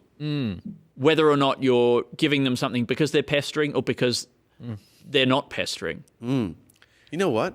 It'd be nice. I think Pester would be a beautiful name for a boy. Pester. Uncle Pester. Uncle Pester. Like Pester Matthews. Yeah. Pester. Is this weird? Like life coaching, but for kids to bother their parents for stuff. It's really good. I mean, it makes a lot of sense because ultimately for kids, that is how they get stuff. Yeah. You know, they've got to be able to influence their parents one way or another. And that is the defining feature of their world. We are basically the economy. Yeah. True. We're the whole And- thing. yeah. They're essentially having to mine things out of us Yes. using pestering. They have to, and then craft those things. I forget that. But yeah, maybe it's like a kind of coach like that who uses Minecraft videos, and then he kind of like, because you're never listening entirely to what they're watching, you know, and then they're like in Minecraft, and then you're like, hey, I can teach you how to get more stuff out of your parents. And you look over, Andy, and there's on the screen there's like a blocky version. It looks exactly like a blocky man. Looks exactly like you. Yes. And he's like, no, I will not. No. And then you practice your moves on him. But I do like it also as like a bigger kind of thing, like as a conference or that kind of thing. Like, Oh, where kids go to. yeah, and and kids who are like, the most successful kid entrepreneurs are those who have like pestered like $10 million out of my parents. That's right, yes. If you're not pestering $10 million out of your parents every single year by the age of 8, what are you doing? Exactly. And it's being the reason why the parents have sent it there. It's like a good values kind of thing that they're putting the kids into this course. Oh, I've heard this course is great. Produces really rich kids. Yeah, the right. kids, and the kids get and so you drop off your kids, they go in there, and then they teach you how to get more money out of your parents. Like that, and then there's kids who come up and they go wearing a suit and we got a briefcase. It's essentially a older kid version of Boss Baby. Right, that, and then he's talking about how good he's been able to pester, and I mean, look, it's already written down. Yeah. You don't have to sell us on it. Yeah, You like Boss Baby? How about this? Baby Boss. He's a boss.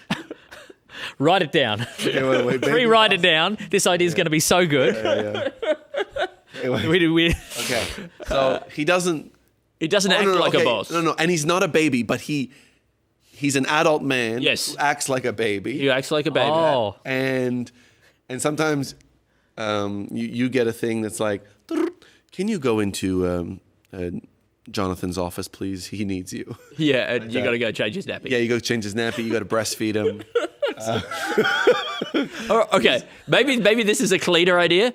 You heard of undercover boss? What about this undercover dad? Right, Yep. and I know it's a bit like something we might have come up with earlier, where the dad was pretending to be a dog, but now the dad's pretending to be one of the kids. Right, he goes in Very good, with yep. his kids. Yep. He's sort of embedded with the kids, and he's talking to them like he's another kid. Yeah. So, what do you think of the parents around here? Yeah. You know that kind of stuff. You started earlier. You basically tell the kids, your mother and I, we're going to have they're going to be a gonna new adopt addition to the a family. new- No. You go to the hospital. Oh, you pretend the mum pretends to give birth Yes. to the dad. We start, and then Comes it's out all goo naked. goo gaga.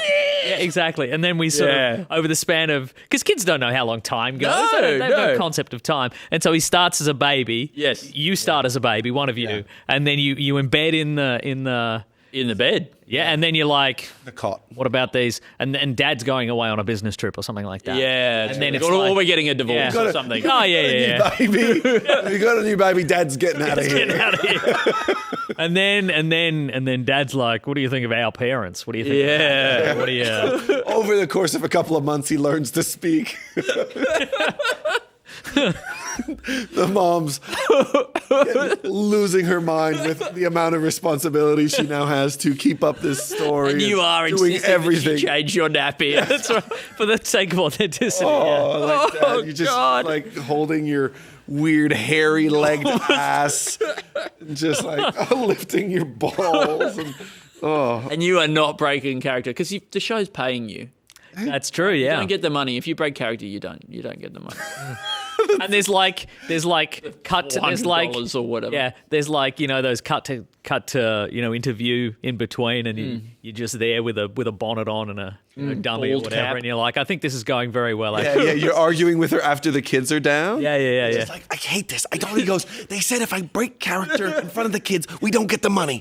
Okay? Do you want the money? Yeah, do you want the money? I'm doing this because I want the money. We could get a Pagoda. pagoda. Also, could you cut the crusts off my sandwiches? Yeah. I don't like crusts. I hate it. Hate it. That's why I threw everything on the ground. That wasn't in character, by the way. Don't tell the producers. That was me genuinely doing that. And then we because I was pull back. pissed off. Then we pull back one layer, and this is a separate sketch. This is later in the episode of this And show. you write this down as a separate sketch. We pull back, and this has just been an elaborate ruse for the dad to get the crust cut off his sound and get his nappy changed and what have you. He's hired everybody. None of this is. Yeah, this is there real is at all. no. There is no show. There is no show. But he's having a team edit it together and then it's stream it because through he- the TV. because he doesn't have a good he hasn't learned how to communicate his Yes, wants to exactly. his wife. That's right. And this is and the we'll do only- anything other than go to therapy, Yeah. including create a fake show where they pretend to be an undercover baby. I don't think this guy even needs to go to therapy. I think he just needs to either cut his own crusts off or ask his wife to do that, or make his own fucking sandwich. But you know what? I see where he's coming from. He has a good point. At some point earlier on where it's like a producer speaks to her and he goes, can you cut the crusts off of his sandwich like that? And then later on when they're arguing and he's dressed, he's got the bonnet like that and he's like, and please cut I was really upset with that. Yeah. And so then it's in the callback sketch. We find out the whole thing. Keep bringing it up. Very good. Yeah. I was having a good time. Sorry about repeating everything that you guys already said. No, we've got time for that. Yeah. so much time. What about a new type of flannel? Oh, where the lines go diagonal. Maybe. It could be it. Yeah. I mean, I don't know if you're trying to cut into the flannel market because it's so established It is. Although none of us are wearing flannel right now. currently. Andy's close. Sort of a micro flannel. Or a The pop- new tactical micro Or a flannel. poplin. There's like a business flannel. There's an element of that. There's like, a tartan kind of thing. But how would you modernize What this? is the relationship between tartan and flannel? I don't know. You know, they feel like they might have emerged. Tartan It might be da- parallel evolution. Tartan down below, flannel up Flannel top. up top. Yeah. Tartan at the front, flannel at the Flannel back. at the back. I don't know. Have you ever seen? Because I mean, it would be insane to see a sort of like a Scottish, a Scottish lumberjack who is wearing a tartan kilt with a flannel top. I don't know if that works, right? Would that clash? I mean, I don't know. It's almost too close, but then also so far away. And is swinging an axe with no undies on? Is that tough as well? You know, is it hard? I think it is. Yeah. Yeah. It's not enough to sort of base a whole reality show off of. I disagree. I mean, I think a reality show where people do really tough manual work naked. You know, we've tried dating naked. Yes. But like Labouring dating's naked. not all of life. Labouring naked. What about this? Laboring under Job interviews. laboring under Yes. no clothes? Forget it. Okay. We will not forget it. Yeah. And neither will the Emperor has internet. no clothes. The regular. Okay, forget it. What was Under it? duress, but under undress, or like I don't know what you're trying to do, Alasdair. I don't know. What was Nick's name for the show? Labouring naked. Laboring naked. But I think it would be really interesting to see what the human body like does, and I would quite like to see like slow motion video of somebody chopping wood, right, naked. Yes. Right, and you see where all the ripples and the rapples and like Yeah. what's it And all where all the splinters are super going. slow mo. Yeah, where do the splinters go? Welding. Welding. Where do naked. the splinters go? What? Sorry. What song was that? Is Where that a do new the children song? go? Oh, tell me where do the spiders go? Or where do the children play? Look, it doesn't really work. Yeah, it doesn't matter. Laboring naked. Labouring naked. Yeah, I feel like a lot of those nail guns should be used in cooking. For getting flavor into things. Oh, yes. Wow. Okay. How A does lot that of those work? nail guns. What about so I guess what's hard things you could shoot into other stuff? Oh, it's the stick of they're not- pasta. Okay, they're not.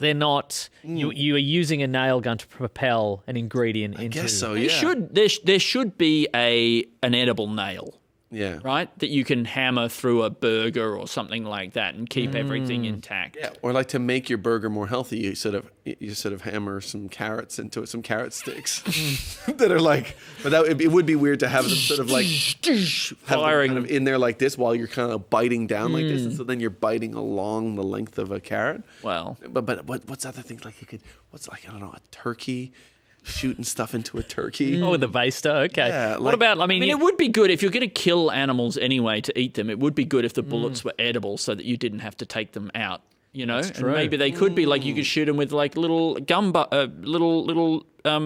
what are those Gilla mints? Cloves of garlic? You know, sure. Gilla mints. Nice minted turkey. Yeah. Yeah. I guess something where you can shoot it into an animal and you don't have to bother like taking off the fur and like gutting it and all that kind of stuff. Like somehow this goes in there and it's like it's that nads stuff that makes your hair fall off. Sure. Right? But it's edible. Yeah, it's edible nads. It's called nads. Yeah, I think so. Yeah, it was an Australian product. I'm pretty sure. We And did it's got great that- with that, didn't we? And it makes the all naming. the organs dissolve and kind of pour out of the anus like that. You know? Nads does? We can't say that about Nads. You're never going to get a Australian Nad invention. sponsorship. No. It's a mixture of a chemical that does that, and then you can just machine gun animals. Okay. Right, this is going to be so good. That and then their teeth fall out as well. Their bones dissolve. Yes, their bones I think- dissolve. I think the sketch here is a guy going to like some sort of like a restaurant or something, and he's pitching this idea. Like he's trying to sell the idea, but he doesn't know how it works. He's just like, what I'm thinking is you give me money and I will invent a gun that you shoot a turkey with it and it blasts all the feathers off and it causes their organs to melt and shoot out their anus. Shark Tank, Yeah. but he's like, oh, you said you wanted ideas. This is an idea. You keep asking me questions like, how does it work?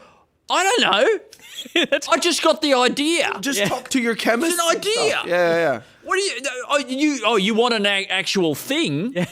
Shark Tank. Well, then say that. Shark Tank, but it's just ideas, guys. But the Shark Tank guys don't know. Yeah. But it's just they don't know that it's a full it's a full season of just ideas, guys. Yeah, right. And but they're very confident. Shark Tank. This season, it's all lunatics. It's idea, but Shark Tank ideas guys like that, and they're like how much are you gonna buy my idea for? Yeah, and I mean that's. You get in your car and you go to work in the morning. Takes you an hour. What if it didn't?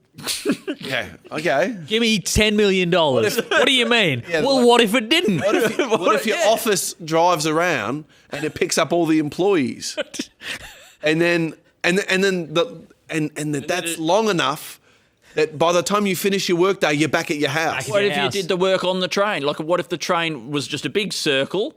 Right, and all the offices were on the train tracks, and you get on, and then you go around, and then you're back home again at the end. Shark Tank, but it requires a fundamental change of the infrastructure of the entire world. Every Shark single Tank, idea. Speculative physics edition. Yes, different reality engine. Right. Yep. Okay, this idea will only work if light has flavour. Okay. Now, if you accept that premise, you're going to love this idea. Okay. It's a light sandwich. It's a light sandwich place. It's a vape. You can smoke it from the other side of the room because it flashes lights at you. And torch you can eat. We're going to save so much money on materials, okay, because... Ever heard someone say, I'll just have a light meal? Well... That gave me an idea. Now, this idea is but all we got to do is we got to just, there's many dimensions. All we got to do is go to a dimension where that exists. And then they probably haven't got one of these places yet because they might not have food. Because they just eat, they probably just eat light, eat the sun. Yeah, just put the tongue out. Like that. And so they didn't bother creating artificial lights. But then we're going to invent eating at night for them. Oh, they probably ate midnight snack. Yeah, they're going to love that. I am a dad that I know of. Oh yes, yeah. I've just written that down. Yeah, of course. And this is a guy finding out that maybe his family is gone. Oh yeah. Or they never existed, maybe. Maybe they never existed. Maybe they're a figment of his imagination. Maybe yeah. I mean, maybe what would you prefer off. as an idea? Is it something where you can go along and you can be given a drug that makes you forget you have kids for 12 hours? Okay. Right? Okay. So it's like a holiday, Total recall, but you're not a dad anymore. Total lack of recall. Nice. Or would you prefer something where somebody who doesn't have children can take a pill that makes them think that they do? What about somebody who doesn't have children? Pilgrim. Give them a pill that makes them think that they have your children.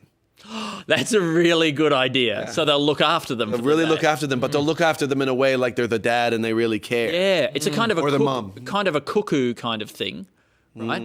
Where like you go and you drop your kids off at somebody's house, and then you slip them a Mickey. You slip them a Mickey. Shoot them with a gun. Shoot a little dart into their neck, and it has a bit of your your DNA or something in it, along with some other chemicals that makes them think that they're. We don't know. We're the ideas guys. It doesn't matter. They'll look after them. Yeah. It's a really good system. Just got to shoot a guy with a dart. Yeah, I think that you could show up at the door. Oh, but then imagine you accidentally poison two people at the same time. They both think that they're their kids and they're fighting over your children. Like there's a thing where even somebody is convinced that their kids have been kidnapped and they're trying to get their kids back. Turns out they're not their kids. This would be a really quite an interesting movie. There's an explosion at the factory that makes the DNA darts, and everybody in the factory thinks that they're the dad of the same kids. While they were making the batch for your kids. The dad of your kids. Yeah, but also one guy got hit with 10 million times dose of the dad drug. I think I'm 10 million dads of your kid. I'm so stressed. I've got to look after 10 million identical sets of my own kids. I've got to look after. How can I afford this? I don't even know where they are. 10 million times simultaneously. I've lost 9,999,000. of my kids. Gotta find them. And then he gets on the phone. He's like, "Give me back my son!" Like that. His sons. My million sons. Yeah. Yeah, that's fun. And then, I mean, I think even just picking up your kids, you know, and the drug hasn't worn off yet, that person will think that somebody's trying to kidnap their kids. Yeah. Unless you're like, "Can I babysit them?" Yeah. And then eventually he'll sleep it off. Or you've got to like get him to sleep, and then once he wakes up, then he doesn't think they're his kids anymore. Would you accept a daycare centre where I guess they kidnap the kids in the morning and you kidnap them back in the evening? Would I accept it? Yeah, I mean, is that anything? I mean, it's quite upsetting. Yeah. Do you guys feel like when you leave your kids with a daycare or you leave your kids with a babysitter or something like that, do you kind of feel bad? Like, oh, you know, I wish I could spend more time with my kids. That's true. So what There about is a bit of guilt there, What about definitely. a Taken style system? Yeah. Where you hire somebody to kidnap your children and then Yep. you have the day off. Yeah, And you're like, yeah. feel. Don't feel that. And you also they kidnap your kids and then you Listen, have like they're crying anyway when you drop them off. exactly that's right. They might as well. May as well be not have to feel like May it's as well your be a fault. home invasion. Yeah. And then there's the guy comes in and he's like the police investigator and he's like, well, we can't, I mean, you know, we can't start an investigation for 48 hours. Yeah, okay. You know, that's just the rules. And you're like, boy, if only there was something I can do. you know. I mean, that's such a great thing. Yeah. Your kid has just been kidnapped. And the police are saying, we can't do anything for 48 hours. They're not even technically missing until, a lot of these kidnappers, they bring their kids back within that amount of time. It's not in our interest. Yeah, they've had to change the law to make this whole industry survive. Like that, which has been terrible for kids that have actually gone missing. But But it's No, good for but I think exhausted a lot parents. of the people who kidnap kids otherwise have probably just gone to work for these kidnapping. Well, that's That's true, yeah. yeah, I guess if you if you're like, why do it For free. when I Why can am I Yeah. doing this for free when I can make And these companies are $20 an hour? These companies are probably like really looking for employees. You know, there's a lot of demand for this service, so they may as well hire actual child childcare kidnappers. crisis. Yeah. So you know, everybody wins. This is a win-win for everybody. I think. Yeah. I mean, that's great. The idea of there being a kidnapper, sort of like career path, and that you're like, oh man, it's great to finally Have get paid, something not to do with this skill. and that you really lose the passion of it. Suddenly you're like, oh, it used to just be something that I liked doing, and now it's kind of my life sort of depends on it. And Do you also want to, like, if you pay a little bit extra, maybe you get to like do a Liam Neeson style, get your kids back, like a bit of it, or is that too much work as a parent? I think it could be. Yeah, I mean, I think that is definitely. I mean, will you pay extra? Maybe you don't pay extra, but you have to do that anyway if you want to get your kids back. Yeah, right. If these are real kidnappers, they're not going to want to give the kids back. Yeah. So you do have to can show keep up with a gun and kind of Yeah, kill them all. Yeah. kill them all. Or at Kill least- them all, you know. And there's Them on you the back know, of the head. and you know, there's one guy who's slightly too big, and you punch him and nothing happens. He's one of those guys. Does that happen in Taken? Probably. Oh yeah, those things where you punch him like that in the guts, and then he doesn't move, and then you look up, and he's like, He's really big. like that, like that, and then That's fun. yeah, I mean that would be fun just being one of those guys. What about this? Yeah. Heard of the Royal Flying Doctors? Yeah. Yes. What about this? Swimming doctors. Swimming doctors, or possibly just running doctors? There's so many actions. You know, doctors they could be doing. run really, really fast to the scene of These an are all accident. separate sketches. Yeah, okay. Yeah, we're going to go through all Or the things possibly doctors do. it's, you got the police on bicycles. Yeah. I'd love a little bicycle ambulance situation, you know? Yes. Maybe two bikes, a tandem one with a stretcher in between. and they put yes. the person on there and they're riding along, the person's falling out. Falling off, they're getting all scratched on the road, the dirt The road. cyclist is yelling at people. Yeah. And they don't have a flashing light and a siren. They just yell. They just go through red lights or whatever because they Yeah, are 'cause they're cyclists. cyclists. They're cyclists. So none of the rules apply to them anyway. So it's fine. It's fine. They just do whatever they want. That's great. They go up on the footpath. It's fine. They're You must encounter that sometimes when you're on the road. I don't know what you're talking about. No? Okay. Do you hide your profession these days? No. No? Great. These days, it would be a hard thing to. To scrub the internet. Yeah. of all the things I've said Yeah. about me being a karate instructor. Yeah, that's right. Yeah. Man, I would love to see you in a karate match. And have you done any kind of martial arts? I did jiu-jitsu for a little bit. Yeah? Yeah. Like in the last 10 years? Yes. Oh, wow. Okay, that's great. How did you find it? Were you like, did you choke anybody out? Yes. But I'm bad at some of the basics, like some like doing roll like a forward roll on the ground. Yeah. There's a thing called a Granby or Yeah. a Granby, and it's like a sort of a roll situation. I don't have the flexibility to do it. So, you know, I could be in a like a mixed martial arts situation where like the rules, like the very, very, very narrow set of rules. I don't have to do anything that if I'm I can put my hand up and be like, don't do that. Yeah. I'm not qualified. I don't know how to do that one. I'm not qualified, actually. Not fair. Yeah, it's actually not fair. Yeah. No punching the face, but also no grabbing around the middle. Yeah, that's right. Yeah. And no grabbing on the feet. I'm ticklish on the feet. So no, nothing on the feet. Oh, yeah. Creating creating a new fighting league that only plays to your strengths. Yep. Yep. All right, let's see. Only biting. It's an only biting martial art. Oh, yeah, that's really good. And then Oh, it's the UFC, but instead of being like, and they list the rules and they go, okay, no eye gouging, no, knees to the groin, no something, and then hair pulling. you think about it, and then you're like, No punching. is this just biting? Yeah. Like there's these guys there, and they've been like boxing for 20 years and like karate for 20 years and all these sumo wrestlers or whatever, and it's like no holds, no throws, no what, blah blah blah. No punches, no kicks. That's right. kicks, And it's just like a sumo guy and a karate guy, and they just run at each other, and they're like, It would be crazy. And then and you do have to bite until they lose consciousness. There's no tapping out. Oh, wow. And no rounds, no stop, no getting a break like that. You just go until somebody loses. The noses are getting bitten off, aren't they? Oh yeah. It's like the I mean, first I guess you got to find things where one way would be people losing consciousness from losing blood, or I guess you bash your teeth on their skull. Hard enough. Is that technically a bite? I don't know. It's a teeth punch. The ref is like, I'm taking that as a bite. it's until somebody bleeds to death, or until somebody goes, stop it. Yeah. Oh, And yeah. then That's the only other way. Yeah. Come No on. tapping out, though. Oh, You can say, ow, that hurts. don't want to. A pinching martial art would be crazy. Does anybody ever say ow in UFC? You know what? No. I haven't really seen Should we do an alternative audio track for the UFC where with putting all the ows back in? Oh, that hurt. Oh, yucky.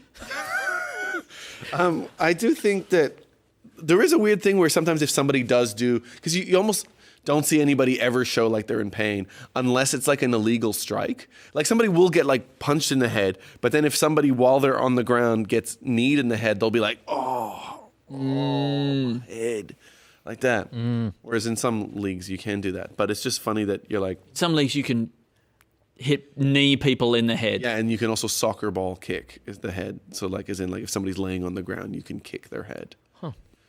In some leagues you can do that. Oh. Yeah, some of the better ones.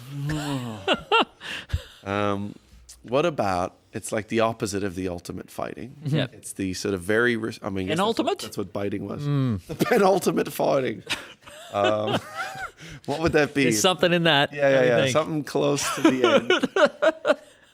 It's not that good. No. They hype everything It's up. penultimate fighting, but you have to stop.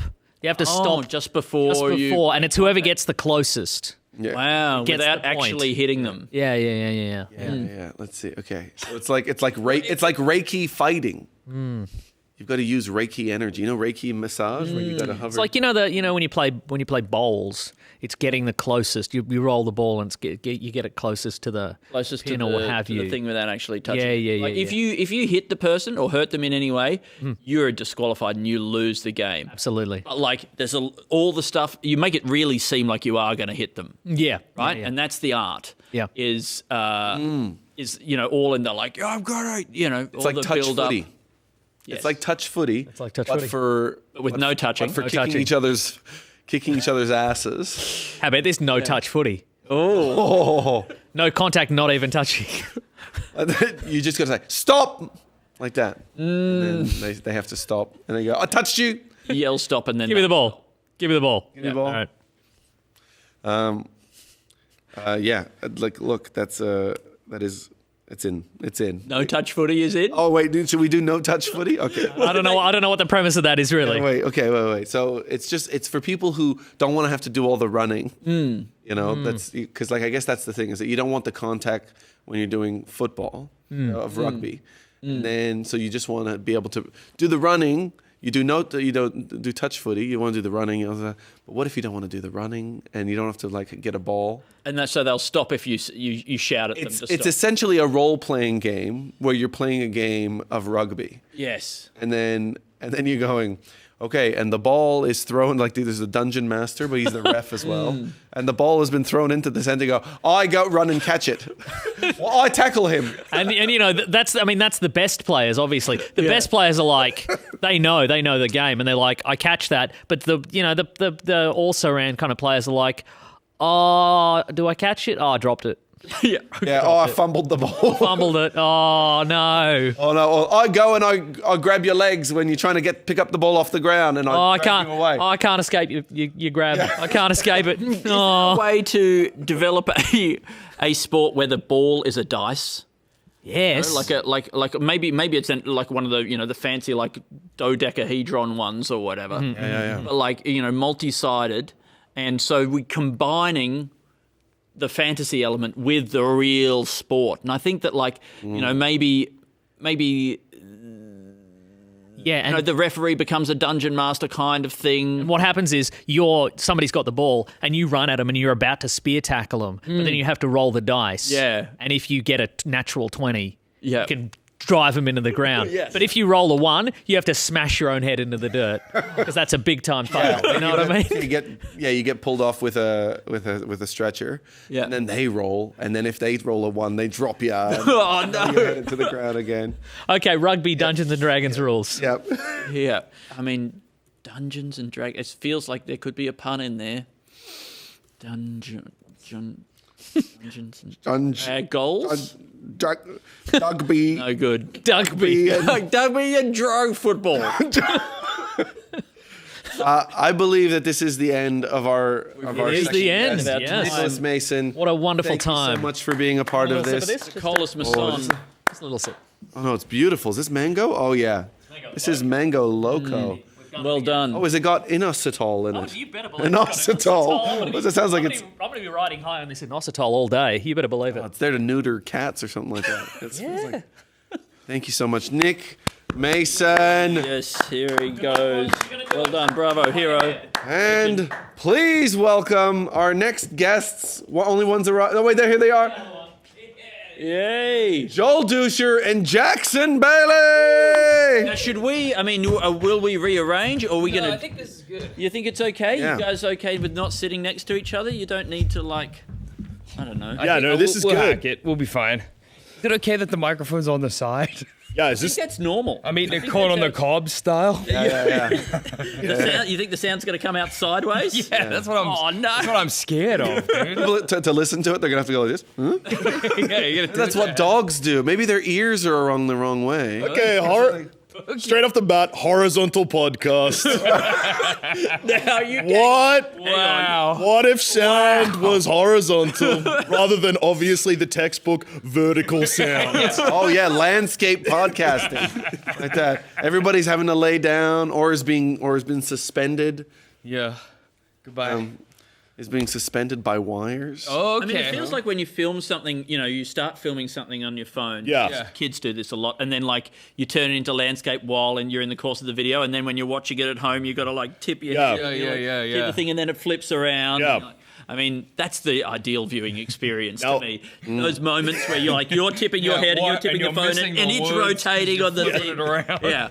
I like when it That's comes. how I want to watch any movie. Oh yeah, yeah. I want it to never be perfect, so I'm doing this for 2.5 hours. Hey, people often talk about that famous scene in Inception where the room was spinning. What if the movie was also spinning? And it hypnotized you. Yeah. Oh, wow. It's spinning. What if you released a movie and the movie was just a big spinning circle and Everything's- said, and this was a good movie? That's really good. Go home and give this 5 stars on Letterboxd. Yeah. How's this feeling for you guys, by the way? Because I feel like that we're the first duo of the day, and we We love it. may have come in a little hot. Movie that hypnotizes you. Everybody's like, this guy, the most incredible director. Another hit. Yeah, How's he done it? And then, I don't guess at some point there's a retrospective where they look back and they're like, oh, it's all just hypnotized. Does it hold up? Well, I don't know. I think it just hypnotized you, actually. I mean, I guess what hypnotized us back then doesn't really hypnotise us today. Yeah. So, I mean, to me, like, at the time I would have given this 5. yeah. But now, maybe only like 2.5. Yeah. Still pretty good. I'm still a bit hypnotized. Yeah. I also like people talking about that when you come out of the movie. Oh, did you like it? Yeah. What was your favorite bit? When it's span around. Swirling. Swirling I bit. think just in general, the idea of like hypnotists being real and being out there in the world running businesses, and you don't know which business are hypnotists, and you like book a dinner for your anniversary, you go out, you go to the restaurant, you come back, it's an amazing time, but the whole thing was just hypnotism. Yeah. You get in there, as soon as you're in the door, they hypnotize you. You're having a delicious meal. You notice you're when having... you go to those hypnotism restaurants, you're always hungry, like an hour after getting home. Well, I don't know if you know it's at a hypnotism restaurant. Because you're not eating. I'm assuming. No, right? you're not. You're definitely hungry. It's just a guy going. Yeah. Imagining, full. but now you're kind of you're essentially imagining that like now that what people believe about Chinese takeaway places. Yeah. That the- we're only now discovering that They were, that it was just There is no Chinese. all these foods that It's an entirely fraudulent cuisine. Yeah, it doesn't exist. It's just hypnotism. They've been masquerading as Chinese restaurants this whole time, dude. Now, I love that. Rocket I would love to know, since we've come in here and just screamed for a couple of minutes. Yeah. We've been typing the whole time. Yeah. Would love to know what sketches you got out of it. we've got horizontal podcast. No, I don't know that we can write that down because I don't know what that is. Okay. So you know how a I podcast know they is said vertical. this is an idea, horizontal podcast, but you don't have to write that down. Don't delete it. It's I know, but I think the idea of sound also being horizontal, Yeah. and that there's an idea there. Where Well, I it's mean, like- we know you look at the waveform on the editing software; Yeah. it goes up and down. Imagine if you could invent Yeah. sound that One goes side like to that. like this, going like this. It'd be like when, records used to be mono and then they went stereo and everyone was like, Jesus. fuck. And can we do? Okay, so if I'm holding up my phone, portrait mode, how podcast is typically heard. Yeah. And you're talking, and then I turn it as the sound changes. Well, yeah. Does it become Glad you were wider? asking Yeah, yeah. the follow-up question. Get something out of this. And it's in your pocket. It's in your pocket, and you've got headphones on. But then you're having to turn it in your pocket Yeah. so that your exactly. phone is.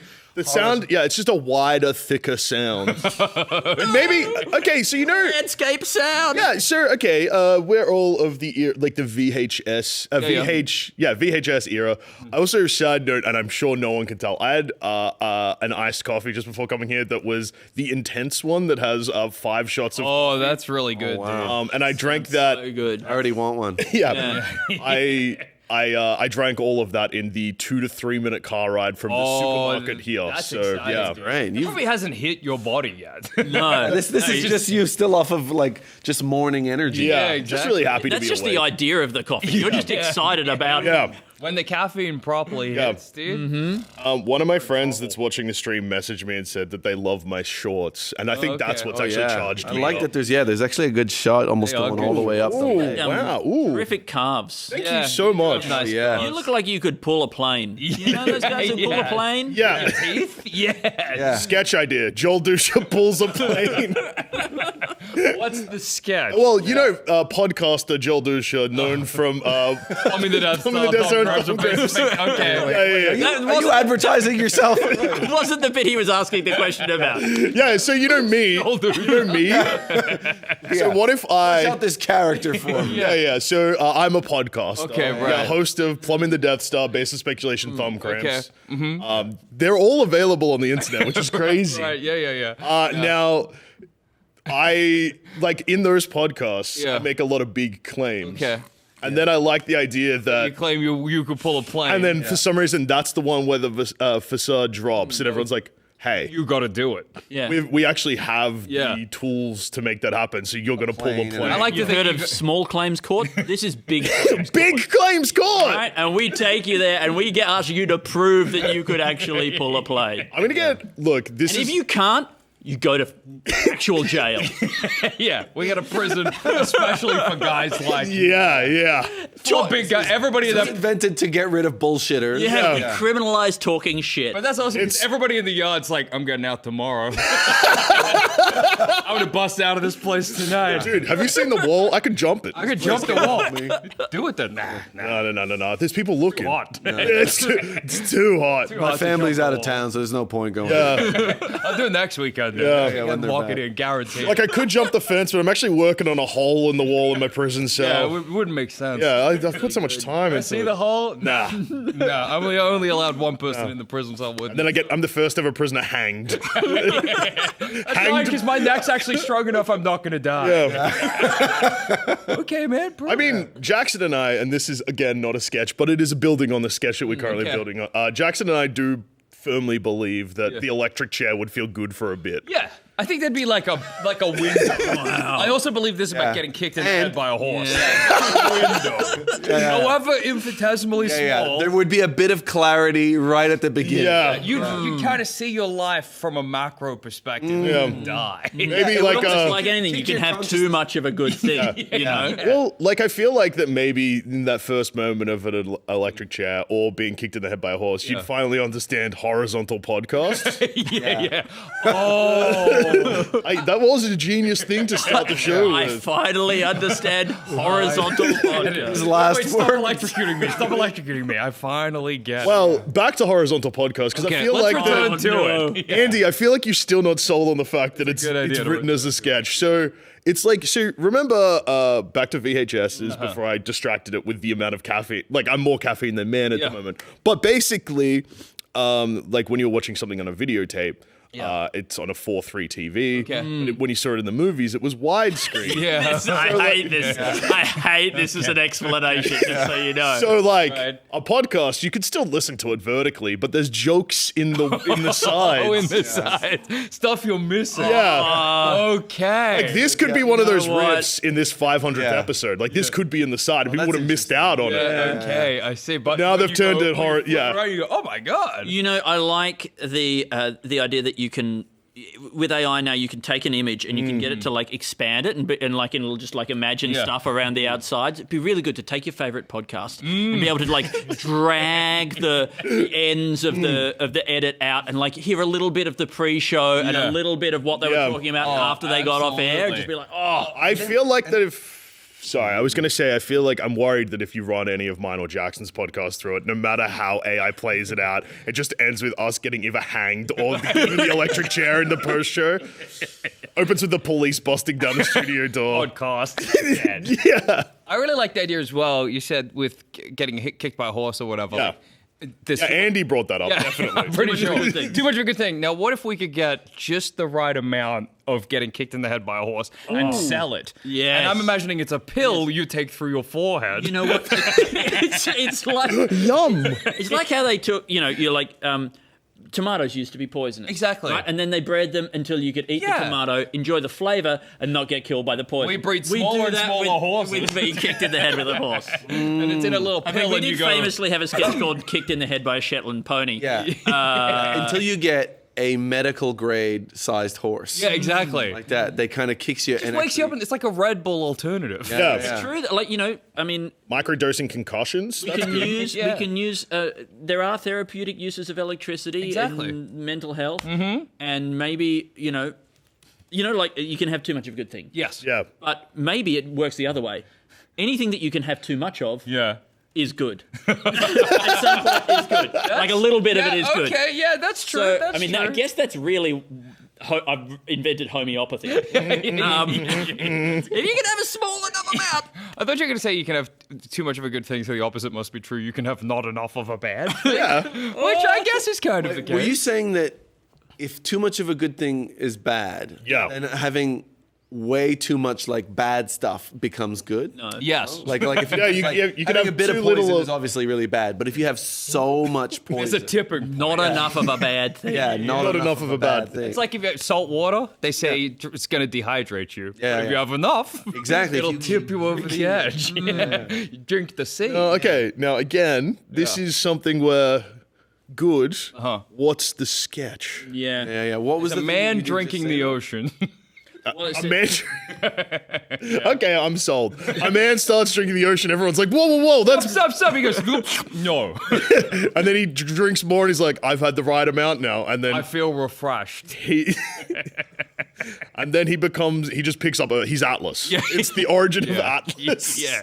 Wait, there is something interesting about a guy who tries to drink the ocean. I think so too. Wait. But how is he not dying? How is he like? Is he just going like a glass to those? I was imagining a Drinking big it a glass straw, at a but- time. Yeah. I went head in ocean, just like slurping from the inside. Oh, that's really good, dude. That's really good. Yeah, dunking your entire head in the ocean and then drinking. I think Slurping that's it a up. really good way to drink. Yeah. But how would you make you survive? It's like, cause what is it? The salt that kills you? Yeah, I think Yeah. so. The salt is too much salt. How do you negate balance that salt? out. Yeah. What do you do? What's the opposite of salt? Sugar? Sugar.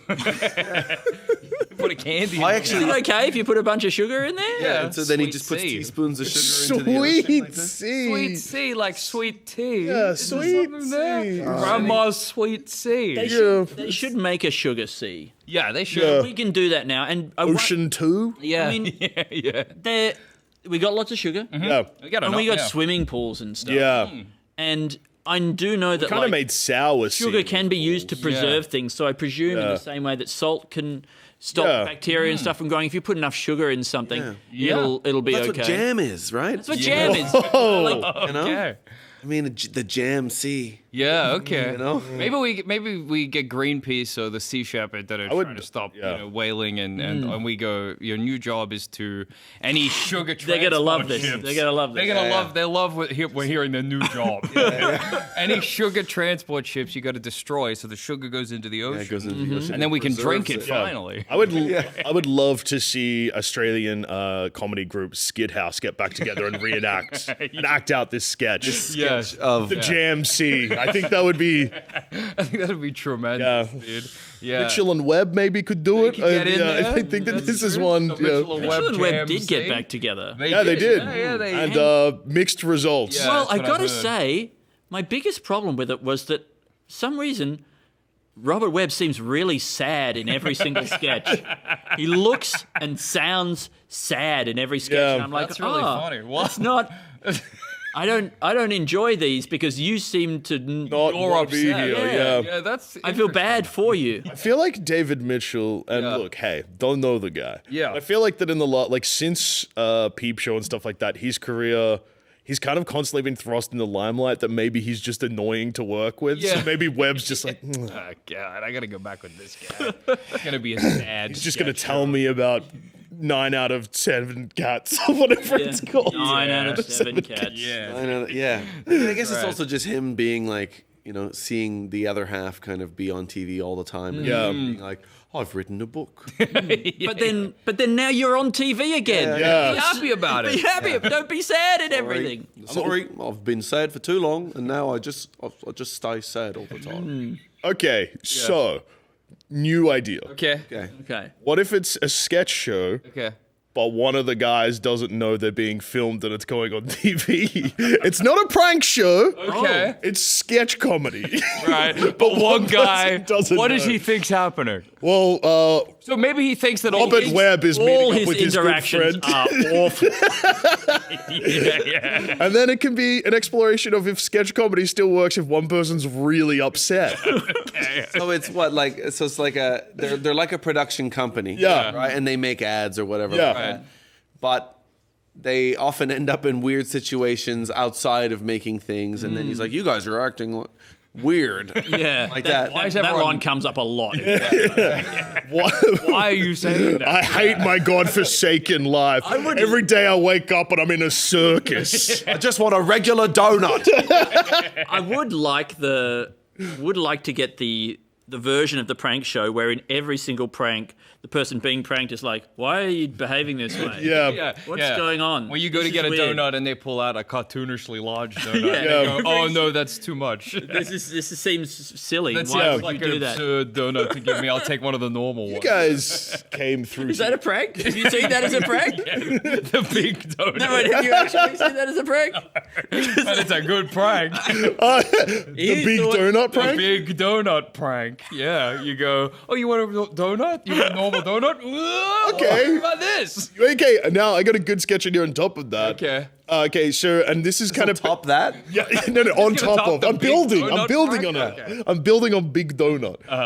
So I don't know if this might hit close to home for you guys because I know that Australian comedy has tried this a bunch. Yeah. Like organize like a relatively low budget prank show. Yeah. And the thing about prank shows is, hey, what you see on TV, like Jackass and stuff like that, yeah, that was good. But when you're filming one, sometimes people just get really upset. Yeah, okay. Now, I like the idea of a sketch where it's a prank show where the prank is like the big donut, but Right. the person just gets inconsolable about being tricked. Too big. Not the size of donut I want. No, it's a prank show. Look, you're on TV. My lowest moment. Getting a donut 3 to 4 times bigger than I wanted. I'm gonna kill myself and name you in it. Okay. Get this guy a normal donut, quick. Could you do a sketch show where it was all tragedies instead of comedy? Like Okay, they're all that's- just like really, it's all like, for sale, baby shoes never worn, this right? is Like sketch, but real sketch punchy, doesn't- really short. Yes. And something really sad happens Yeah. to somebody in every single one. Just bums you out. Yeah. You just Yeah. finish out. You go, Well, no, I mean, damn. people like, people can That's true, it's gonna be enjoy cathartic, these kinds of yeah. stories. They have But it's value. also about the surprise. It's still about surprise. Yes, yeah, yeah. So it's like, it's a guy. high who's- concept tragedy. Yeah. So it's a guy. Fast-paced tragedy. yeah. He's really excited It's a about tear getting. a minute. Yeah. He's really excited about getting to see his mom. He tells somebody, "Oh, I haven't seen her in 15 years," and he's got flowers, and he's going to see her. And he gets to the old folks' home, and he's like, "I'm here to see Mrs. Damsborough." Yeah. And then they go, "Oh, Mrs. Damsborough. Oh, I've got some news for you." And then they start to come into this room. Yeah. And as he's walking over to the room, both his legs get cut off. Whoa! like by like a floor buffer, like a thing like that. Whoa, like that. So his mum was still alive. Yeah. And she never gets to see him because he got killed. No. She goes, and then She can't get out of bed, and he's too short to see over the bed now because he's got no legs.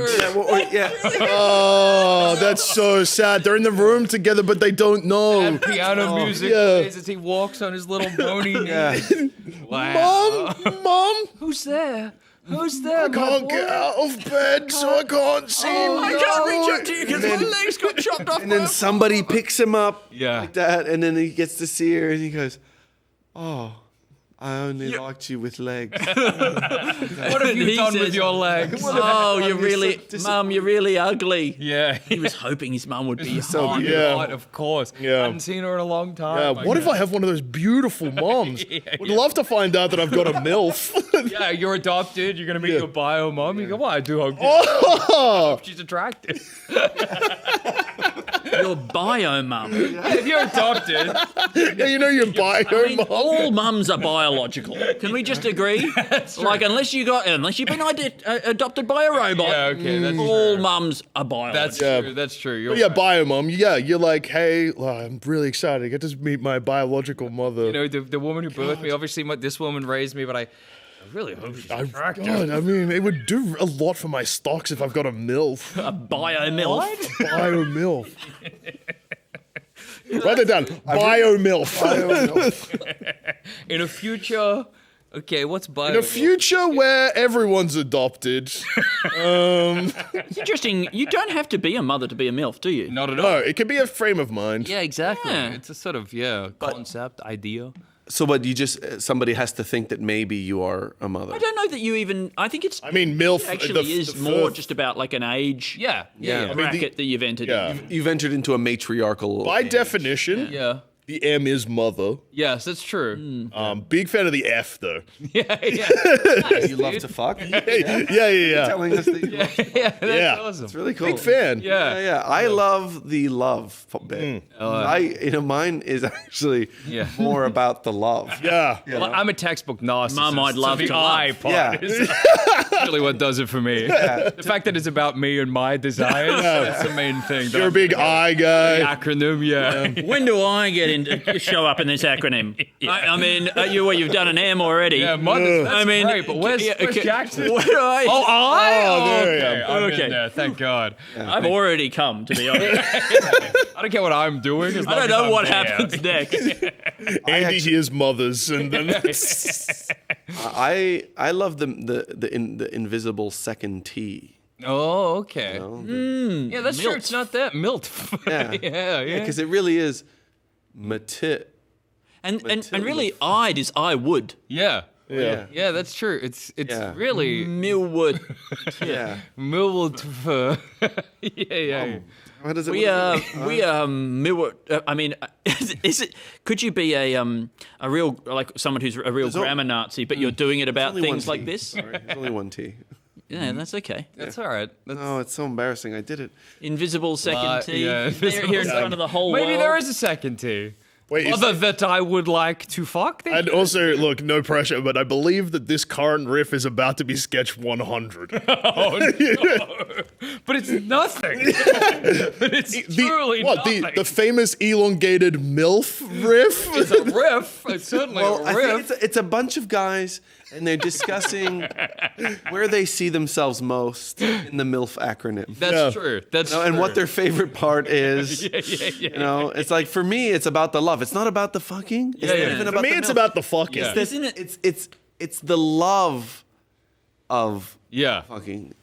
that's what does it for you. I mean, maybe this is a whole new like personality architecture, like the. Oh, I see. What is it like the Miggs Briar? Like the That's not what it's called. Whatever it is. Well, it's kind of like. Briar. It sounds good. If that's not, well, let's call it that. Okay. It's the Miggs-Briar system where you take like everybody identifies with a different letter in the MILF acronym. Maya Miggs Briggs. Briar body judgment. Yeah, the Miggs that. Briar body judgment Miggs system. Briar were two people who are very judgmental about people's bodies. Yeah. And they'll tell you what kind. He's like, oh, you're a fucked slob. You've got a goat body. You got like a. All right. I do Goat, feel as like. in like. Yeah. And I feel like I said this to you last time when we had a podcast in front of here. Yeah. I think it was like a podcast festival, and you had your. I had like overalls on over a jumper. Yeah. And I said that you kind of looked like a cottage minion. Or Yeah. something like that. But because of the shape of your hair, there is something. You're like a sheep man. You are like a sheep man. Sure, I got sheep energy. And to be honest, you're like the first sheep man I've ever encountered in my life. I've seen so many people with like a lion face, right? But never a sheep man. And I want to say thank you for being my first. That's okay. There's not many of us out there. Yeah. Okay. A rare breed. We're a rare breed, us sheep, man. Well, just back to the which part of the MILF acronym do you see yourself in? I mean, like, I hate to get crass, but like a classic discussion would be like, are you a tits man or an ass true. man? Yeah. I would say are you an M man or an I You're man? a mother man, an I man, a man. love man, or a fuck man. Oh, to be a fuck man. Be a mother man. I think that's really. For me, it's all about the mother. Yeah. I love. I just love mothers. I'm a mother man. It kind of is the strong feminist position. I think so. I think that's what you Being want to like, be. just seeing an empowered woman. Yeah, it's exciting. Yeah, Do you think? it's beautiful. I just thought about the context of what I'm talking about. The fact that we haven't had a single woman guest on the I know, this, I know. We're here for 24 hours. We're this deep. We're right in smack bang in MILF territory. Yeah, that's And- okay because Yeah. the next two guests are also two men. Yeah, that's true. Oh, really? But after that, we do have a woman. Yeah, Thank goodness. Thank God. And then she can fix this. No, Yeah. I'm sorry. It's not the time to fix things. What if it was their jobs to fix the sketch? Wait, that's a really good idea. It's a really good sketch. I would love you to bring this up with Jess when she isn't here. Yeah. 1 p.m. My personality changes when I'm with Jess and I become more silly. Yeah, really. Yeah. That's who brings out the silliest. I noticed the other day, I was like, you bring this out of me. Because I was starting to do a lot of... Making me do this. Yeah. No. I was doing a lot of this. Which is That is so silly. That's silly. Arnold Schwarzenegger. Well, yeah, but it's not. It's like an Arnold Schwarzenegger impression, but I can't do any of the talking bits. I can only do the, What if Arnold Schwarzenegger got turned into a dog? Thoughts? Okay, but he still did all of his iconic roles. Well, no, yeah. Dog Terminator. There was nothing in the books, in the rule book that said that Terminator. Couldn't be a dog. couldn't be a dog. I'll be home for Jingle All the Way, but it's a dog. Don't entrust that. There absolutely would have been dog Terminators. Yeah, that'd be my first thought, honestly. If I was in charge of the I mean, Terminator we program. know from the reality that we currently inhabit that one of the first robots that they made was like a dog robot. That's true. Yeah. Yeah, and they recently made it a dinosaur so children could kick it. Really? Yeah, so a video about this where they got one of those dogs that's designed to attack people with guns on its backs, and they were like, "Oh, let's put it in like a dinosaur skin." Yeah. and then so kids can just beat the shit out of it. And were kids kicking it? Yeah, yeah, Yeah. Kids love to kick, you know. So, kids, when they see a robot, they want to kick. I'm going to kick the shit That's out like, of if you're it. designing a robot, you got to figure out how to. There's two things. If you're making a robot for commercial use, you got to be, how do I make sure people don't have sex with this, and how do I make sure people don't kick the shit out? Yeah. think Or you really- can like lean into both, I guess. Yeah, I think really when you're making a robot, you have to first make it so that how do I make it look like people won't think that I'm trying to make it so that people can have sex Yes, with it. you got to make it the least sexy robot possible, and that's hard. I think That's it's a more real like how do I have to make this seem like it's we're not like moments away from giving it a gun and instructing it to kill people. Yeah. Right? Yeah. Like, I think that's why they did all those dancing videos with the Boston It's Dynamics safe. one. It's like, fun. Look, it's dancing. He's dancing. No one who dances could possibly shoot you with a gun. Is there an animal or a shape that you think is the least threatening and least sexy shape or animal? It's a really good idea. I think a ball is probably would be my go. ball? Just like a sphere. Fear. Just like a sphere Don't that fear does the you. sphere. Don't fear the sphere. Oh man, come on. I mean, it is Just just cooking. yeah. There's plenty of sex toys that are spherical. But it's just a smooth cobalt sphere. A spherical sex toy? What do you do with it? It's usually attached to other It's cobalt. stuff, I guess. Yeah, no, it's a beautiful cobalt black sphere, and it does your dishes and your taxes. Wow. And it, How does it do it if it's a sphere? I think it has stuff that we comes not out of know? it. it's got arms that come out, But I but think they're as soon as things come I out, it don't gets know. pretty spooky. pixelated, maybe. Okay, no, this is a good idea. What if instead of a ball, it's just a pixelated? That's a great idea. You don't know what your robot looks like. Yeah, It's just kind of blurry. yeah, blurry. It's made from a new kind of blurry metal we just yeah. Yeah. Or it's vibrating at a really high frequency, so I you think I'd can't be stressed see if I looked at the kitchen and my robot butler was vibrating. it. Could you see? blurry. I think it's constructed from solid blurite. Yeah, I think Blurite? that's a great idea. Yeah. But imagine that, like a robot that you cuddle, and then Okay. the vibrations of it You're making Make you come. probably brings you to climax. yeah. Well, that's the problem with you make a robot butler. Yeah. People are they're gonna figure out a way to hack it so it vibrates. Yeah. even Okay. If it doesn't. So I don't know if this is anything, but it could be a lot of things. Okay. So we're talking about a butler robot you have that vibrates. Yeah. And then Andy, you brought up the blurite. Yeah, I keep bringing it up. Actually, Yeah. really. That kind of reminded me of a movie that me and you love, Jackson, Avatar with unobtainium. yeah, So yeah. then you could have Robot Butler, Yeah. blurite, and then it could cut back to people fighting a war for blurite. That's really. We think we found it, but we're not sure. You try and grab it and you miss. Yeah. Is that blurite? I don't. And then just I think it's bloody a- combat, absolute decimation of the native people. I think we found it. I think if the concept of that is that it had been hard to get, not because of some mythical properties that it had and metaphorical power, just because it was blurry and it was hard to see where it was. Well, maybe even And it has no philosophical Yeah. medal. No, I just even wanted a to make little a bit. movie what it would be like if there was a blurry medal. What if it was a medal That's we the couldn't concept. really see? Yeah. Is this it? Or maybe even like, hey, if you're like, oh, war, that feels bad and yucky, fair enough. Even just have Indiana Jones, like, just breaking into a temple, I trying to love grab that. it and be like, what? What am I doing? But I do love the idea of soldiers Getting being motion like, sickness? you know, from looking at it. Yeah. That's funny with your robot butler too. Oh. Whoa. This medal gives you motion sickness when you look at it. Well, you're not going to want to have sex with something that makes you feel nauseous. Yeah. But I love the idea of soldiers sitting in like their little headquarters or whatever, and they're like, yeah, man, war is hell, but I know I'm fighting the good cause, okay? I fight the natives here and collect the rocks, so back home, they don't fuck their robots. You know? That makes me feel proud. Yeah. Why it's the most valuable material in the galaxy is because it's the only thing that you can make robots out of. Yeah. That could get anything done. Yeah. Every other robot, we're just like, Yeah, you're sort of your Jesus's cross is now made out of it. Yeah, It's exactly. like it desexualizes it. Oh, yeah, that's true. Blurry Christ. Yeah.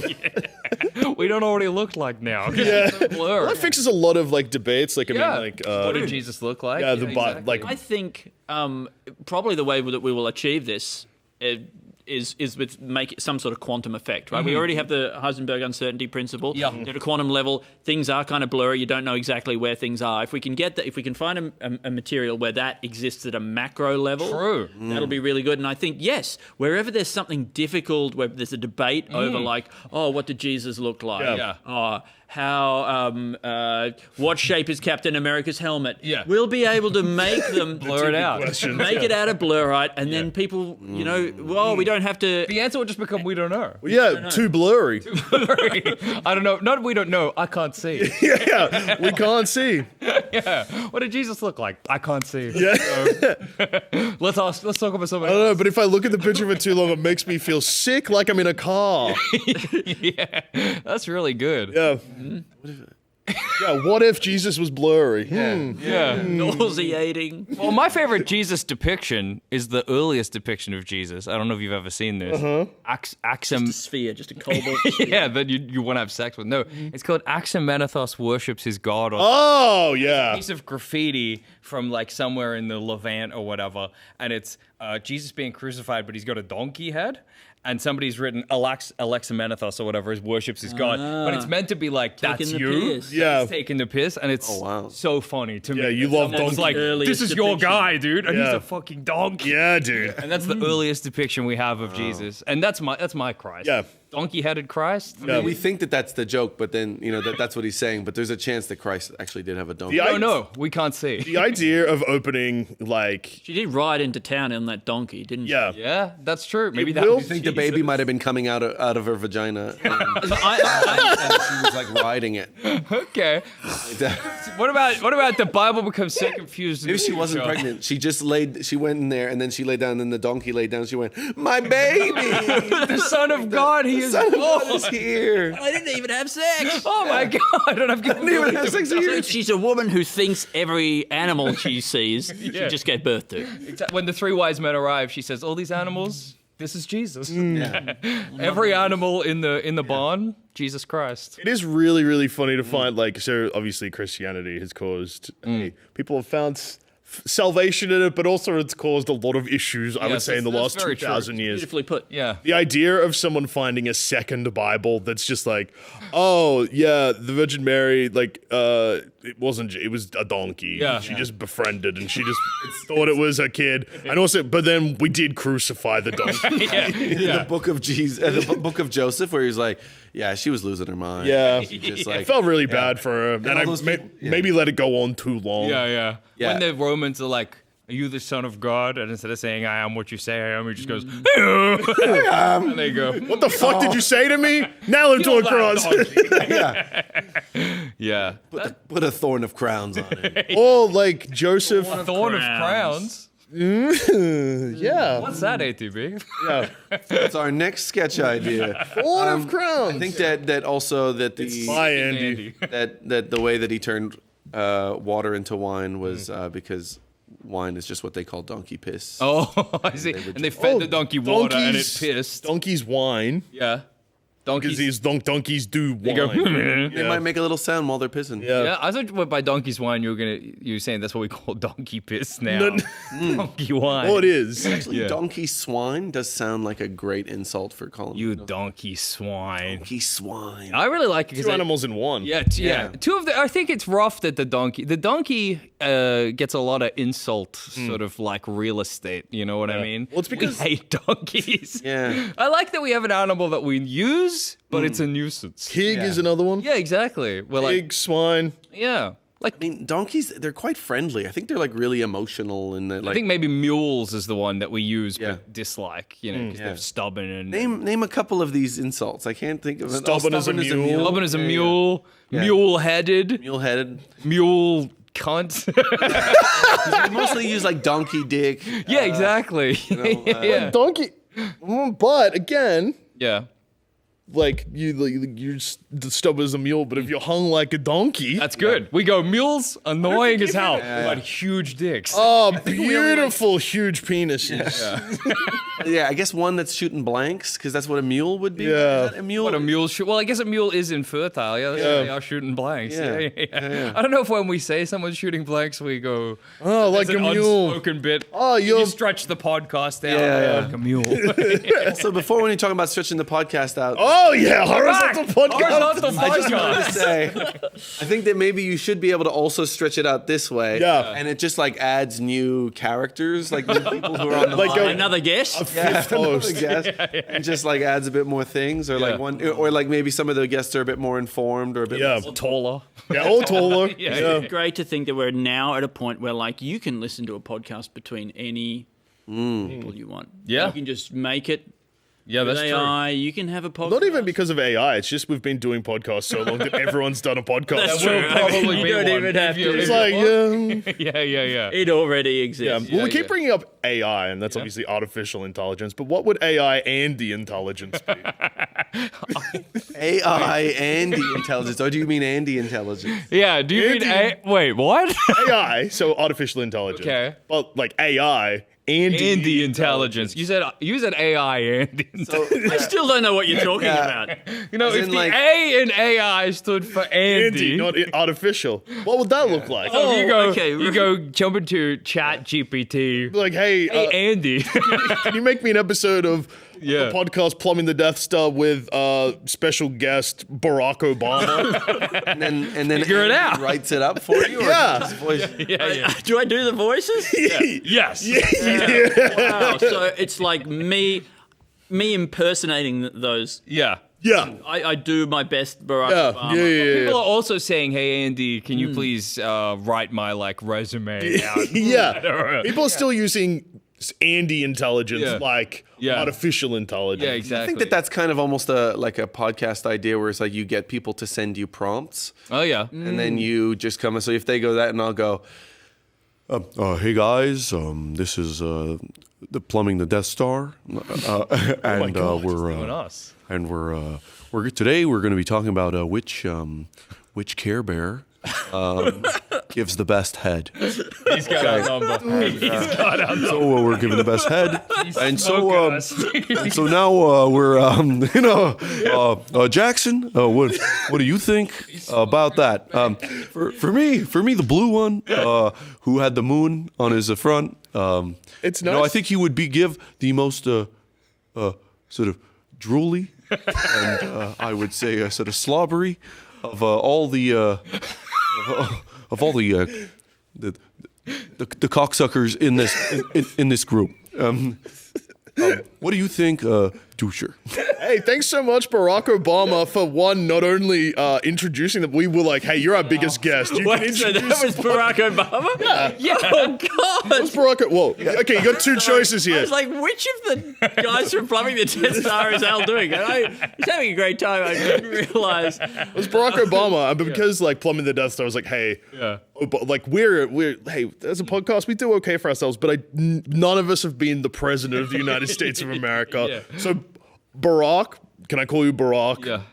can you introduce the podcast? yeah. That's gonna be good for our numbers. Like, you didn't quite nail the start, but Yeah, I didn't. But he dude. no, but we were all quiet and we're like, no, it's okay, Obama, you just finished. And he had some really good points. Yeah. Oh yeah. He picked the right. Really, camera. really went for it. Yeah. I think parody podcast, where like we the podcast has no fixed identity of its own, but each week we'll do somebody else's podcast. Yeah. Oh, that's good. Probably a good. We'll do your podcast. Yeah. Yeah. Do your podcast for you. Yeah. I mean, most podcasts, no offense to every single person we're friends with, pretty easy to do. Yeah. I think I could do most podcasts. Like, even like, I mean, I've done Do Go On before. It's just that I didn't have to do the riffing. I was just doing the report. Yeah. You reckon you could do go on? Yeah, I can do Go On. Do should do's do go on. Yeah, well, that's do. I like the idea of Duscher Do's. It's the name of Duscher Do's is the name of the show. A really good show. Yeah, Duscher Do's. People just are like, Hey, could you do this? and I go, yeah, and then I just do it. And everyone's like, wow. Every week I'm surprised that he can just do it. In this podcast, is it just you? So if I go, hey, Duscher Do's, could you do go on? Do you take all three roles, or do you just? I like to imagine that so I guess if I'm doing someone else's podcast, I can't feature any of the members of that podcast, but I can assemble a crack team. So as in like, because that's part of me doing it. Yeah, I have to okay. like wrangle the guests, which is yeah. annoying. Yeah. I don't know if you guys have ever had to book a guest for a podcast, but wow, people love to not be helpful. Genuinely, very, very rarely. Yeah. Smart. We've done move. more guest booking in the last 3 days Yeah. than we have in, I'm going to say, What about using the space in your nostrils for storing stuff? Is there a way that we could use some of that area? It's like it's quite cavernous. Yeah. That's a good idea. But what if Nose you sneeze, pockets. dude? Hey? What if you sneeze? What if it's something that's good that you sneeze it out? Oh, like okay. salt Your and pepper? keys. Whoa, sneeze the keys into the door? Well, I'm just imagining you go. Ah. Yeah. I think that's a nice visual. Yeah. So, but does this trigger the sneeze? Yeah. Well, he's just searching for his keys. I'm looking for my keys. I know, And but then that's I'm a like, great oh, way. right. If you were storing your keys inside your nose, that would be the best trigger to like implant into your brain. I mean, I like the idea of not having to implant it into your brain. You just have to make yourself sneeze somehow to get it out. Looking at the sun works for some tomato people. sauce, one nostril mayonnaise. Oh, that's really good. Okay, you went for... So usually when you throw out a tomato sauce and you're pairing it with something, people go mustard. I was waiting for mustard. Yeah, but Really? You've gone for the... Because that's hot dog condiments. You know what? They do put mayo on the hot dogs as well in Montreal. Oh, do they? That's They rocking three sauces? yeah. I mean, Like ketchup, mayonnaise... classic all and- dressed there is All dressed is hot like dog. I'll dress hot dog. ketchup, mustard, relish, sometimes mayo, Relish. onions, Yeah. pickled sort of not ginger, but pickled cabbage. Oh, And that's it. oh my No cheese? god. No cheese. That sounds sick. Lost me. Cheese goes on the poutine. Oh, yeah, of course. Poutine. That makes sense. That makes You've got sense. to save the cheese for the poutine. Yeah. You can also have like a Mexican one where people put like mince and stuff like that on it. Chili dog. You ever had a Chili chili dog. dog? Yeah. A thing Floppy you dog. hate. It's not for me. It's Jackson, sloppy. look, Jackson is the most chili dog vibed man. Yeah, it's true, but it's. Hates it. Another thing Jackson hates that, like, you will not believe this. Yeah. Eggs. I'm He not. looks like a guy that would be just rolling around with boiled eggs in his pocket as a Many little people snack. Independently have said this that I look seem like an egg boy. I look like an egg man, an egg baron. But Yeah. unfortunately, I'm not. Eggs are gross. They smell like farts. Yeah. They taste like nothing. I don't Also- know. I don't know what you're getting out of them. personally. You not being a fart guy is also crazy. You're not a fart I'm guy. not a fart guy. That shocks the world. I mean, it's a certain type of guy. Like like Yeah, it's a certain type of guy. I know. If I It's crazy. walked past a fart guy convention, they'd say, "You lost? Come on in," and I would have to say, "Fellas, I'm sorry. I'll come in to say hello." But, you know, I know everyone here. of course. I went I mean- to the fart guy convention and everyone knew you. It's a good insult. They were asking where you were. That's really good. Dude, they're asking for you. And if you wanted to go sniff Why were you farts at the of them- fart guy convention? Dude, I was lost. I was looking for the beautiful dick convention. I was speaking. Right, they're having them at the same time. Yeah. Dude, that's Not much crazy. crossover. Yeah, that's Not much crazy. crossover. What are you doing at a fart convention? Sniffing farts. Yeah, what's new in farts? I think Nothing. I don't think it's about being with like-minded people and doing what you love, which is sort of letting them rip. Yeah, farting and sniffing. Yeah, okay. Yeah, that's... But I mean, I don't think the fart guys are all about the sniffing necessarily. Really? What do you think they're about? I mean, they are going like, oh, like that, but I Yeah. don't think it's about sniffing farts. I feel like that's outside of the fart guy personality. Yeah. Do you think fart guys and like chair sniffing guys are totally different Yes, guys? I think so. I think so. I think fart chair sniffing guys. There's something sinister. Yeah, fart guys are pure, dude. I think fart guys, it's there's a sense of like satisfaction at a job well done. And that it's you ate a fun, beautiful meal, and now funny. this is the There's an honesty to the fart guy. Yeah. There's a dishonesty to the chair sniff. yeah. He's You know? But almost too, it's almost too honest, the fart guy. Yeah. Yeah, that Does is free true. speech in court? Does that extend? Like, if you're a free speech absolutist, does that include farts? Sure. What do you mean? I should be able to fart anywhere? my fart should be able to say anything. Yeah, is that what you mean? We're gonna need something. Yeah, I noticed you dipped out of you. Sorry, threw that out to us. Throw a prompt and then You're just like, yeah, our farts free speech. Go. I think, Yeah. I think that is it any sound made by the body? You should be able to make. Is it illegal to fart? And people find farting offensive, and Yeah. I'm like, I'm sorry. Well, I'm sorry if you find it offensive. I mean, Farting. somebody in court sort Illegal. of taking on the, I mean, this feels like a little sketch. Yeah. Somebody in American court. Yeah. you wanna write? Invoking the Second Amendment. Oh, the First Amendment. Which one's the First Amendment, I think. Yeah, second is gone. gun? It's Invoking the Second. I mean, he's like, this is my First Amendment right, and I'm allowed to pack, pack a weapon, which is I do. It's my The right to bear arm. The right to. The right to bear farts? Is that the joke with variety? I personally love say it. that. I didn't say that. Our founding fathers, okay. Right to bear ass. Oh, that's really good. Right A to- misprint in the Constitution. Well, it's kind of like a blurry Christ riff. The government's trying to take my ass. Oh, yeah, that is that, Doing that false is another- false fart operations Yeah. to take my ass. That's something. The founding fathers just thought that mooning was funny, and then Yeah. it just got lost in translation, and ass became arms. Yeah, or they thought mooning was funny and they thought it would be enough to keep the British off American Yeah. land. Yeah. That's a fart guy who was like let go by his job. It's a Fair Work Commission. Yeah. And he's in court. 'cause- invoking the First Amendment. If you fart, Yeah. right, say right now I farted. Yeah. No one's calling the cops. No. Nobody's calling That's the cops. going crazy, though. Yeah.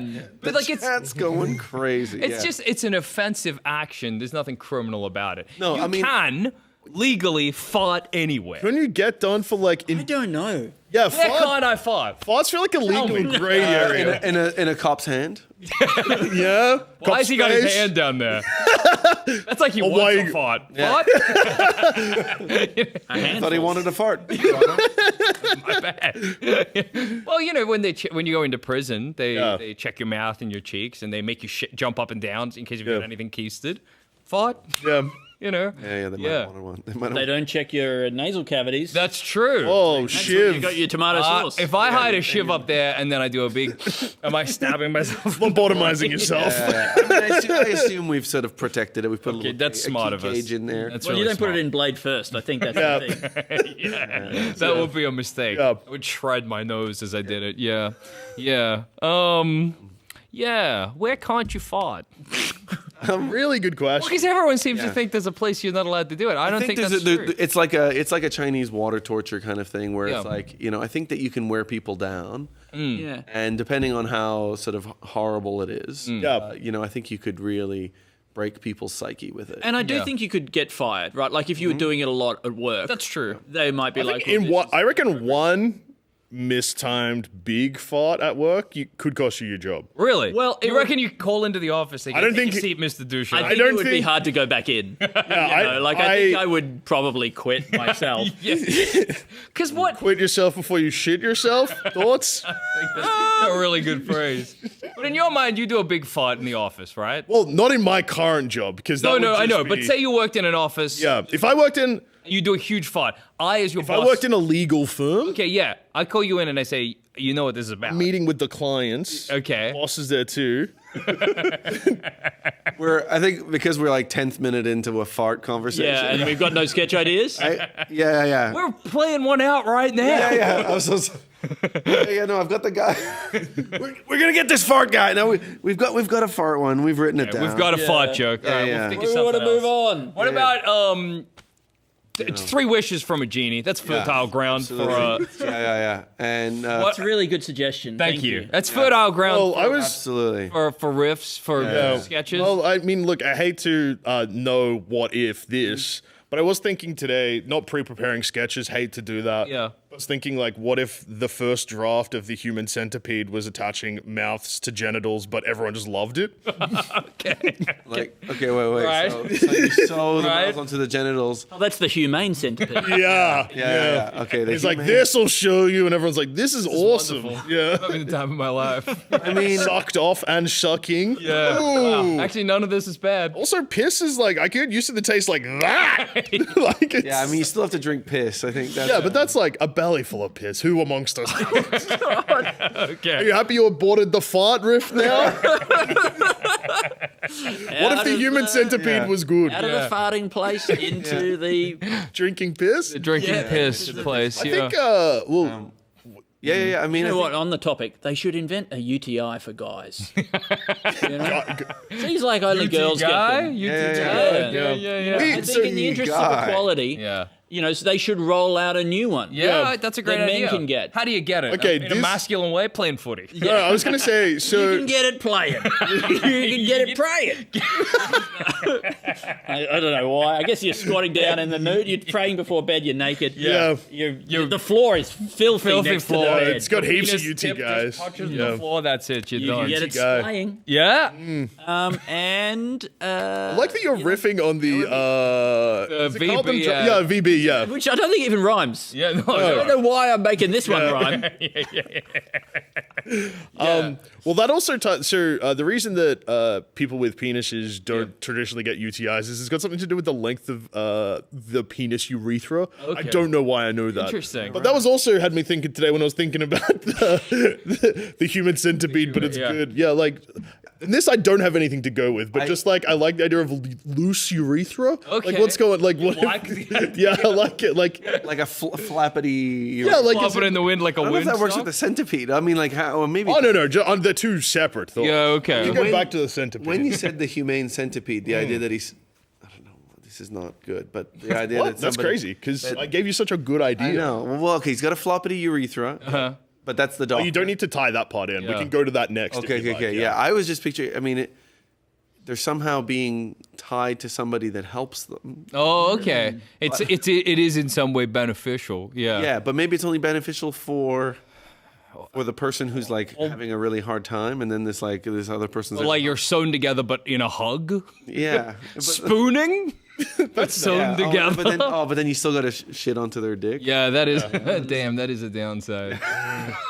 But, They clean it away with their piss. Oh, that's true. And also, that does tie into what you just said, where it's like it's only good for the person who needed the support, which Yeah. is Right. the person being spooned. That's true. Shitting on the dick. Yeah, but yeah. They're just. It's a slightly nicer human centipede. Which, if you were in a traditional human centipede, you'd be grateful. Oh for. God! It's an improvement. You got to Exactly. take, oh, what? So you're complaining now? Yeah. So it's the doctor. He has a change of heart where he's, he sees a movie that's a bit inspirational. And he goes, you know what? I got to stop being so cruel to people. Yeah. But He's obviously, only a little bit less cruel. I'm still a mad scientist. Yeah. Okay, that's. And if this that's was in my core. and if this was a sketch show, it Yeah. would simply end with the shitting on the penis, but like obviously not seen. Yeah. And then it would cut to someone being like, "Yeah, you're not going to believe this, doc. I can't explain it. Yeah. I think I got the first ever UT guy." And he's like, "How did you get that?" Okay. I'm like, "Oh, I was helping out a friend in a Yes. tricky situation." Yeah, and it's the same guy from the. Yeah. But then you can do your famous VB so riff. the sketch is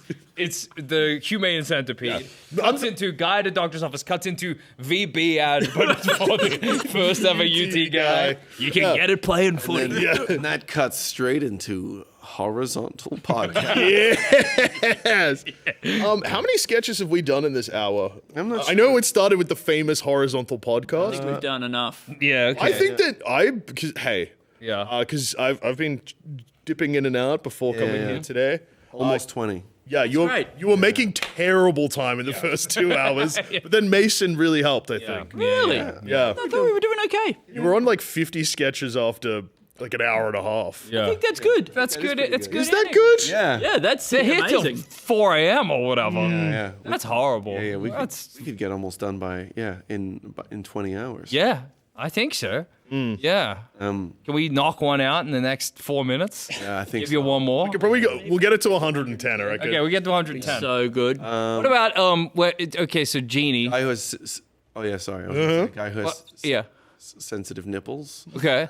I'm laughing already. I think Right. sensitive gums was our first Oh yeah, it was on our voice, first but thing, you tell yeah. me about this guy's sensitive, because I used to get sensitive nipples. Yeah. Were you a runner?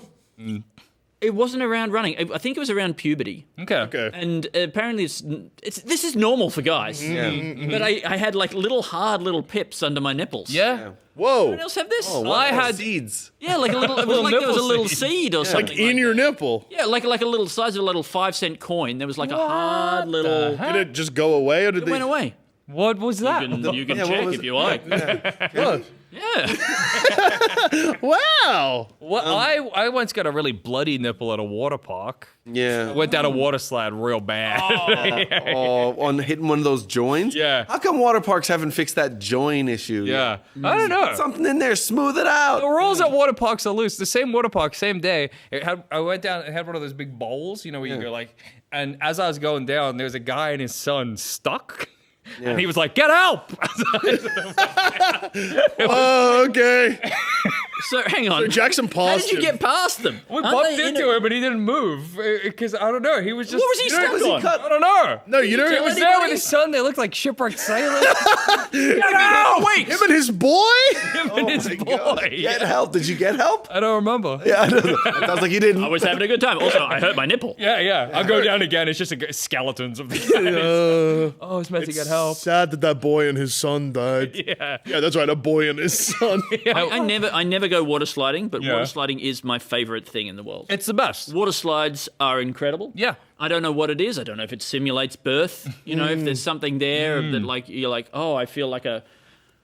By the way, why did we just stop with the water birth? Yeah. Why not any other liquids? Milk. Milk. birth. Yeah. Oh, pasta sauce. Pasta sauce. Marinara. Oh, marinara baby. nice. Marinara baby. Guarantee an Italian son. Oh, yeah. You want an Italian boy? This is how you do it. But you sadly are not Italian? A combination Two of. in the Think Tank present Yeah. Marinara birth. Okay. This is part of our broader series of like speculative Italian stuff. Okay. We've never met an Italian person. No. We don't know what Couldn't fathom what things one. are like over Yeah. there. But here's how we think it might go. Number one, they give birth into a big bowl of passata. That would be my assumption. Yeah. Yeah. End of. They all know Mario. Yeah. Plumber. Yeah. Yeah. They're, My boys have Japanese Day on Monday yeah. at school. Every And, Monday? Remy really wanted to go as Luigi. And I was like, I can see where you're coming from. Okay. But I don't think I don't think Do you Luigi's that's okay? Can you go Japanese. as? But I mean, Nintendo, Can I go as? right? Oh, Right? Nintendo. I see. Nintendo are like probably one of the most famous and No, I think you can go as Luigi, just as long as The you. problem is Luigi. I get it though, because Mario, you'd probably be a little like, there's one less step to Yeah. make. In your brain, you go Mario, Nintendo. I Yeah. get it. But Luigi, you have to go Luigi, Mario, Nintendo. Yeah, if I saw a little kid on Japanese Day dressed as Luigi, I would have to say Luigi's not Japanese. Go Yeah. home. But Mario, you go. He might be Italian Japanese. That's true. We don't know about Mario's. I believe that Mario and Luigi are racist Italian stereotypes by Japan. Oh, okay. But I mean, that's the thing is that they could I think be. it's ruder to say he's Italian. Yeah. Yeah. Well, I think that it's actually because I mean I think Japanese. There's a lot of not accepting foreigners. In there, and so it could just be that he was raised in Japan, but they just all see him still as Italian. Even though Mario and Luigi are from Brooklyn, New York. Yeah, they're Italian American. Yeah, right. Whoa! When did they American Japanese? Yeah. When did they emigrate? Is Mario an anglicized surname? I mean, sorry. Well, yeah, Mario is the surname. His name is Mario. Mario, and Luigi Mario. Is that anglicized when they arrived at Ellis Island? You know? Yeah. Yeah, I don't know. I don't know the hardships the Mario family went. So do you think it was more Italian? Yeah. Even more Italian than think it was Mario. even more Italian. Wow. I mean, it doesn't bear thinking about. I think they had the most Italian surname. Write me a name that is more Italian than Mario. Well, you could fire up Andy Write a Intelligence. more Italian name than that. Yeah. More Italian. 10 times. We're using all the computing power in the world to come up with the most Italian name. This name is so Italian that just reading it can kill you. Too much of a good thing. Using all of the world's resources to generate the most Italian name. Every and then country, you read it and it kills you. Yeah. That's awesome. His name is... Write it down, Alasdair. This is a sketch This idea. is good, dude. This is good. Every most Italian nation name. in the world unites. How Italian is this? Let me tell you. It's beyond the human tolerance. It's fatally Italian. Yeah, it's like 3 times human comprehension. Yeah. Every scientist we've had seen. That could be the best sketch of the day. I reckon. You're calling it now? A name so Italian it kills you. You got any highlights so far? I think that's it, dude. Yeah, that's it for you. I mean, Horizontal Podcast is in second place. Taking silver, guaranteed. Sure. I feel like that out of all the sketches brought up today, that's been the most reoccurring as we still try and figure it out. What do you think about this? What if you got a letter in the news? In The news. You got a letter in the printed full page in the Australian. Okay. And it's that you have been voted the world's most pathetic podcaster. Oh, Oh my god. I would take that as a mark of pride. Yeah? I would say that's stiff competition. So. Yeah, there's I think podcasting has discovered new ways for people to be pathetic. I agree. Like I think we've been exposed. Like it's given us the potential, and then also the capacity, and then like the sight and sound of people doing things that are pathetic that no one else, never possible in human Pushing history. the envelope. Yeah, I think the one thing I've been following, because I don't know if anyone is aware, but the Austin podcast comedy scene currently going through some issues. Yeah, right. And yeah, I didn't it's even know this existed. the Austin comedy scene. Joe Rogan, your favorite podcast. Is he an Austin comedy scene? Yeah, he started the Comedy Mothership, which was meant to be a safe space to say fucked up stuff, and people were like, hey, this isn't funny. Yeah. And then once one person said that, everyone was like, hang on a second. Wait a tick. Oh, really? Just saying something that's offensive not isn't a a joke. So now it started collapsing in on itself. And also Joe Rogan's audience has fallen by like 70%. You should go back to Fear Factor, dude. Yeah. That's where he that would be stood such out. a great move. Yeah. But I think Fear Factor's starting up again with Johnny Knoxville, I saw. Oh. I know, great They finally choice. made a show for me. And Fear Factor famously inspired by Australia's own Who Dares Wins. No. Exactly. Really? One of the greatest shows of all time. Without Mike Whitney, There's no Joe Rogan. There's no Joe Rogan. Wow. Donald Trump probably didn't win the election. Yeah. The direct line between Mike Whitney.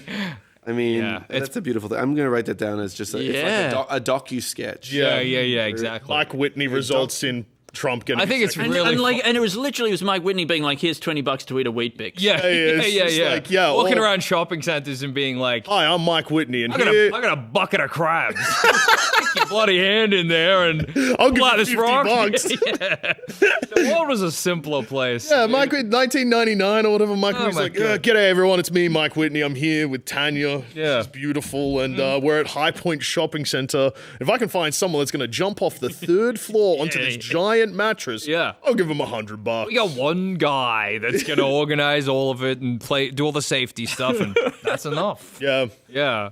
$50 to eat a jug of ants. Oh, dude, he rocks. Bring it back. I think trying to figure out the best ways to eat a jug of ants. It's an eating competition. A lot of It's a ants. jug of ants. Do you think it would feel like a liquid going down, or would it feel just like getting bitten by Depends how you 1,000 eat them. ants? I guess if you tip it up like that. Yeah. But I think that, like a hot dog, you just grab a handful and you dunk it in a glass of water. That's and smart. then just try and swallow. Maybe This is my thought. What about a reverse fear factor where you go around a shopping centre with a jug of ants and you go, give me $50 or I'll eat this jug of ants? Yeah, a TV show called Jug of Ants. Hi, I'm Jackson Baly, and welcome back to Jug of Ants. I'm here at High Point Shopping Center, and I'm gonna find someone. If they don't give me $50, I'm gonna eat this jug of ants. I've got to make $200 today to feed my kids.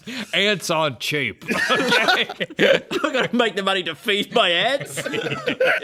My ants are hungry and angry. he basically is living a life that is not that different from a regular ant, where he has to go and get food, Yeah. to feed the queen so that she can. He's eating the ants as He's well. also eating the ant. He's a nest at this point. He's full of ants. Oh yeah. When he lies down, the ants are going in and out of his throat. Oh with yeah. leaves and Imagine that stuff. at some point, just like the first time he sees like an ant come out of his ear, kind of goes, ants. I gotta stop eating these. How do you feel about this? You see somebody, you're talking to somebody. Yeah. Talking to maybe I'm feeling good about let's it Go back to this already. job interview situation. Okay. Yep. Talking to your prospective employer, and while you're talking to them, an ant comes out of their ear, crawls into their mouth, And they don't crawls react. back out of their ear again. I'm gonna say. Whoa. I mean, you think it's the same ant? It might be a different ant. Okay, I'm just gonna stop you there. I just noticed an ant come out of your mouth and go into out of your ear and go into your mouth. What's that about? It says, I meant any questions about the job. Oh, He goes, actually, me. the ear and the mouth are actually connected. So, Sinuses, motherfucker. Thoughts? please don't swear in my office. This is a professional will you environment. give me $50? Or I will Yeah, eat. you pull the Also, jug out from under the desk. Second question: farts in the office. Loud? What's our policy? He's just got a big box of ants, like, Yeah. and then he uses his scoops up the ants. Ants? Seen Jug of that ants? box full of ants, like it's deep with ants. Oh my Yeah, god. deep. And it's heavy. Yeah, that would be heavy. Do you think your next lot of guests are waiting for us to stop talking and they're politely waiting outside the door, or are they not here? There's a chance they Yeah. didn't get back from the airport, maybe, is... That's okay. No, I was more just. I'm happy to stay here and talk Yeah. for hours. Whatever. Getting an Uber from the airport now. Is that what he sent you? I'll come in straight in. Suren will get us coffees. Would you like anything? Yeah, I'll just take a Yeah. Strong, skinny latte, please. regular Suren. latte for Yeah. me. I could genuinely use something. Yeah. Way. Just one jug of ants, please. Ants. Just see if they've got a jug of Take a black ants. thanks. Yeah. Oh, black. Jug of blood. What ants would you like to eat? A jug Unfortunately, of honey ants would Jackson, be good, yeah. I'm just like a bit of side. The only thing that this is going to mean is that we sadly will not make our 12:20 That's okay. session of Roofman. That's okay. A movie we were going to go see. Oh, no, go. No. Leave us. We can podcast on our own. We can do it on our own as We well. could. Okay, look. Do you know the movie Roofman? We could just make the movie Roofman now. Yeah, or it's a movie called Roofman. What do you think a movie called Roofman is about? I mean, it does... As a guy who barks like a dog. Oh, roof roof. That's how a seal barks, not a dog. Man, I think you mean dog. is it just seals and dogs that bark? Yeah. Okay. Actually, some ants, I think. What the fuck? Yeah, I think some ants make a little barking noise. Really? Yeah, I think they go. Rah, rah. There is no way ants go rah rah. I'm looking it up. There's no way any ants make a noise. I don't think Ants ants make talk. sounds. This is a Ants don't dream you talk. had. I intentionally left my phone in the green room to prevent myself from being tempted to look up stuff like this. So I'm glad you're doing it. Do ants bark? No. Do ants We eat need more bark? sketch ideas. Let's see. Okay, wait. So Roofman. I mean, Roofman could almost be a sort of like the story, the origin story of Rodney Dangerfield, who used to sell aluminium siding. Okay. Siding. Can you only use that? On the side. Yeah, like in a vertical, horizontal kind of way, or can you? Oh yeah, in a Horizontal siding? What else could be horizontal? Obviously, podcast. Yeah. What else? Widescreen podcast. Yeah. God, I kind of want to do that now. What in your? What does it sound like? I'd like an impression from you. Well, no, because it's really hard. It's hard to do because basically Yeah. it would just be like, okay, so I mean, people are kind of experiencing it right now. Yeah. Hey, Matt. It's also really, really funny, and I didn't notice this watching the stream, so I'm just going to reveal it to everyone. Yeah, good. Usually when things are filmed here, there's a crew. Yeah. And when I came in, there's no one. Like, you've been abandoned. Yeah. Yeah. This is the end of the world. Yeah. Everyone else is dead and we're still podcasting. Just- Sending it out to the radios across the country. Yeah. I didn't even realize, because I organized this, I tacked on to Jackson's time slot, so I never got sent the door code. So I Yeah. was ringing the doorbell. I was like, what? Like, how do I get in? No one here, dude. And then when I came in, I was like, wow, this is really vacant. Doesn't that speak to the quality of this automatic switching? Yeah, it's crazy. It's insane. It's insane. This is unbelievable. It's wild stuff.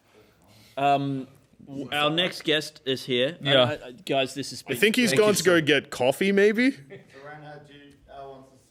Yeah, I'd love that. Thanks, man. Yeah. Yes, please. Yeah, thank you so much. And I've heard stories of this 5-shot hot iced coffee. Yeah. The intense espresso, dare iced coffee. No added sugar, though. Oh, so this isn't going to the shop and getting an iced coffee. And No, this was... Although there is, in the surrounding sort of areas to here, there is a place that does an iced coffee. So it's a cafe that does an iced coffee. That's a frozen bowl of espresso. And then they give you hot milk, and then you pour it. Oh, that's cool. Over the frozen bowl. And every time I've had that, I feel like I just immediately get like the coffee sweats because it's just so much coffee. Yeah, that's really But it is only one serving, but it does feel like... It feels like more. Yeah, that's awesome, dude. Anyway, back to the sketches, I reckon. Yeah, okay. Guys, thank you so much for being on. Hey, no worries. Having us. It's been a blast. honor having you Got a on. lot. Anytime. done. Good luck with the sketches. If we're still up at 6 a.m. and you guys aren't doing anything, Sure. Well, I was speaking to Cass before, and I was like, well, I got nothing, because I live with Cass. She's my housemate. I was like, I got nothing on later. I might just come back with you. And she's like, I don't know if you can do that. I was like, I'll just say that I'm going to do it and then see what happens. What are they going to do? Kick you? I don't have security, dude. you keep you're just like I got a lot more fart ideas. Like, I feel like we didn't explore horizontal podcasting wide enough. I mean, imagine. it is Come back at 6 a.m. sketch. Guys, we're up to $4.99. I'm like, it's all right. Vertical podcast. Horizontal podcasting too. All right. Round of applause Thank for you these so guys. much. Everybody, thank you so much for having us. Good luck. Oh, look at that wide shot. Oh, yeah. Whoa. Yeah. Making me think of horizontal. Please welcome. please welcome Matt Matthew Stewart. Yes. Who, Matt, are you feeling? Come sit down. Okay. Come sit down. Yeah. Are you feeling like you've just not slept very well and then you traveled on a plane for a very long time? Bring that closer to you. Yes. Yeah. I can sense that from you. You're not a morning guy. No, I've had two 6 a.m. Alarms in a row, and I'm fucked. We allowed to swear on this network? Yeah. You can swear on this thing. Okay, yeah, you love it. Yeah. A morning guy in the morning. What if your life became you could only have mornings? Oh, I mean, I love mornings. Yeah. Well, you love them I love them. I'm just not... as an idea. As an idea, it's fantastic. Birds are singing. Yes, big fan of mornings. Dew on the grass. Oh, Yeah. Sun's really low in the sky. Yeah. the shadows. They're long. Oh yeah, before the city really gets going. How early is your favorite time of morning that you don't want to experience? Well, are we talking daylight savings? Because Sure. Because I just came from Brisbane. They don't believe in that there. I know, and they're crazy. Everybody's up super early there. Yeah. Yeah. And I was only wearing thongs up there, which I tend to do most of the time down here. But down here, people, they'll point it out as like, what are you doing? But up there, they go, I love that you're doing that. Did they actually say that, or do they not comment at all? No, they commented a lot. They said, I love you you're settling into the life up here. And down here, we're kind of a little bit disgusted by it. Yeah. And so there's nowhere you can go. This is. I mean, while you enjoyed getting the compliments, there's nowhere you can go where you're free of comments about your feet. Yeah, well, I guess maybe Sydney would be that because it's sort of halfway between. It's between the two, where people don't look at your feet. Yeah, I guess. They're ambivalent. Yeah. They're like, you do you. We're not happy. We're not sad. Yeah. We don't think about you at all. Now, is there a sketch idea in any of this? I don't know. I mean, I'm interested in, like, for you, is there any part of you wearing thongs, which is a little bit of peacocking, or is it completely you just expressing really yourself and showing being yourself, or is there a part of where you're like, you know what, part of my aesthetic is being a guy who wears thongs, and it makes me a more well-rounded, complex, interesting character? Or do you just I'm not accusing you of being performative in any way. No. I'm asking a performative thong wearer? What Yeah. if I mean, I think it's the same. It's the same with why I've got a beard. It's just it's easier. And it feels like having a beard is some sort of performance, I guess. But it's just something I don't have to shave. All the chin's a stage. I've always said it. I don't have to shave. We are all but hairs dancing upon the great. Oh, sorry. No, I had nothing. What was that? Shakespeare? I was trying. That was fantastic. Were you writing new Shakespeare? Yeah, I thought I'd write some new Shakespeare. Oh, that's cool. There's a new one. That would be great. There's a new Shakespeare. Yeah, they're rebooting Shakespeare, and Andy's writing them. But it's weird because I get confused in my head between not the concepts of the things, but the words Shakespeare and Sherlock Holmes for some reason. Oh man, they're And they're old. They're English. And they're they've got an S in them. yeah. And an H. And they I saw that new Shakespeare they did it right away. New Sherlock Holmes has been written still. Yeah. Right. The library and there was then why can't we be writing new Shakespeare? Yeah, why not? I mean, and why can't we write Shakespeare Holmes, which is the bard solving crime? That's a really good idea. All right. I love it. Yeah. And I guess he's banging a lot of people. Yeah, I mean, is he investigating? Like, you could do like a thing where like it's Macbeth. Macbeth has murdered. Is it Duncan? He's murdered Duncan. Is there a guy called Duncan? Yeah, he's the king. I think he's the king that Macbeth murders. Yeah, right. But then it's Shakespeare who goes to investigate. Right. Wouldn't that be beautiful? Because like in Sherlock Holmes, the conceit is that Watson is writing the books, right? They're from his journals or whatever. But he's going along with Shakespeare to investigate, with Sherlock Holmes to investigate. It's harder than it looks. It's harder than it looks. But what if in our retro history or whatever, Shakespeare was the investigator who'd gone along to investigate the murder of Duncan, and then maybe even in the Hamlet as well. The things that inspired his stories. Exactly. Based on the real crimes. Yeah. All his stuff was ripped from the headlines. Yeah, but maybe It was like Law and Order SVU. Yeah, but maybe we find out that he's actually a murderer. He's actually the murderer. Why He's is he actually always like there? And he was actually. So we find out like, oh, he seems like he's the thing, but then we find out he's actually the murderer. And he's a little framed bit all of these Dexter people. going on in there. And then as he- well. yeah, and then he because he writes- writes the. Then he writes the stories to kind of solidify the narrative. And it also he's able because he's committed the crime. Who better to solve it? You know, he's like, oh, look at these clues. Oh, I found a clue. I found a dagger In my hand. in my hand. I mean, That was before fingerprinting. All that. there's no way of knowing that my fingers have touched this dagger I'm holding. Yeah. I know, but also it's like, being able to like write good narratives for like motivations for why people are killing these people as Yeah. well. Yeah, It's yeah, like, yeah. look, I've written up what I think it will be. He saw some witches in the forest who told him that he should do it. Yeah. And then a ghost was pursuing him. And There was a spot. there was a spot. Would not get out. Would not get out. I mean, and what a great opportunity for a bit of product placement there. She then goes Ajax. Yes. Imagine we could go back in time and we could convince Shakespeare to write Ajax spray and wipe into that famous out damn spot scene. Yeah. I mean, this is a new frontier in I can't wait. advertising, right? Yeah. The first thing we do. We pay the estate of Mr. Shakespeare $600 million. Okay. And then they go and they change the official manuscripts. Oh, I thought we were traveling back in time, but if you want to do it. Oh, yeah, I mean, we can go back in time. We could I mean, use that whatever you 600 No. Look, go back in time is better. Thank Go you. Back in time. Is that okay? Now, Andy, you were rewriting Shakespeare before. Can you rewrite the Ajax spray and wipe jingle Oh. to be about Macbeth? That one? Yeah. That whole. Wipe works fast. Oh, yes. Before that, it's like the mum and dad are coming over or something. Yeah, the mother-in-law, I think, and there's a bit where she looks like a bulldog in that ad. Remember she has the face of a bulldog? Did we have this conversation recently? Because it's so fresh in my mind. I loved that ad. Yeah. I don't remember the words, It's unfortunately. great. It's very catchy. Yeah.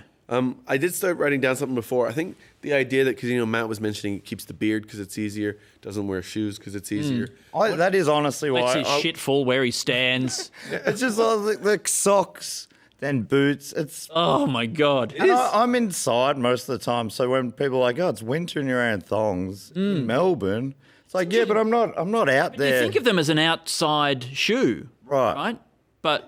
But you wear them inside, and actually it makes so much more sense that they be inside. Yeah, they're just like wearing. It's like slippers. Like slippers, I could see that's making a real statement. As long as they're a normal summertime shoe, no one's pointing it out. Hang on.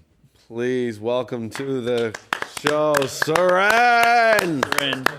Thank you, Suren. Thank you for bringing this. We owe you a tremendous amount. About $4.95. Yeah.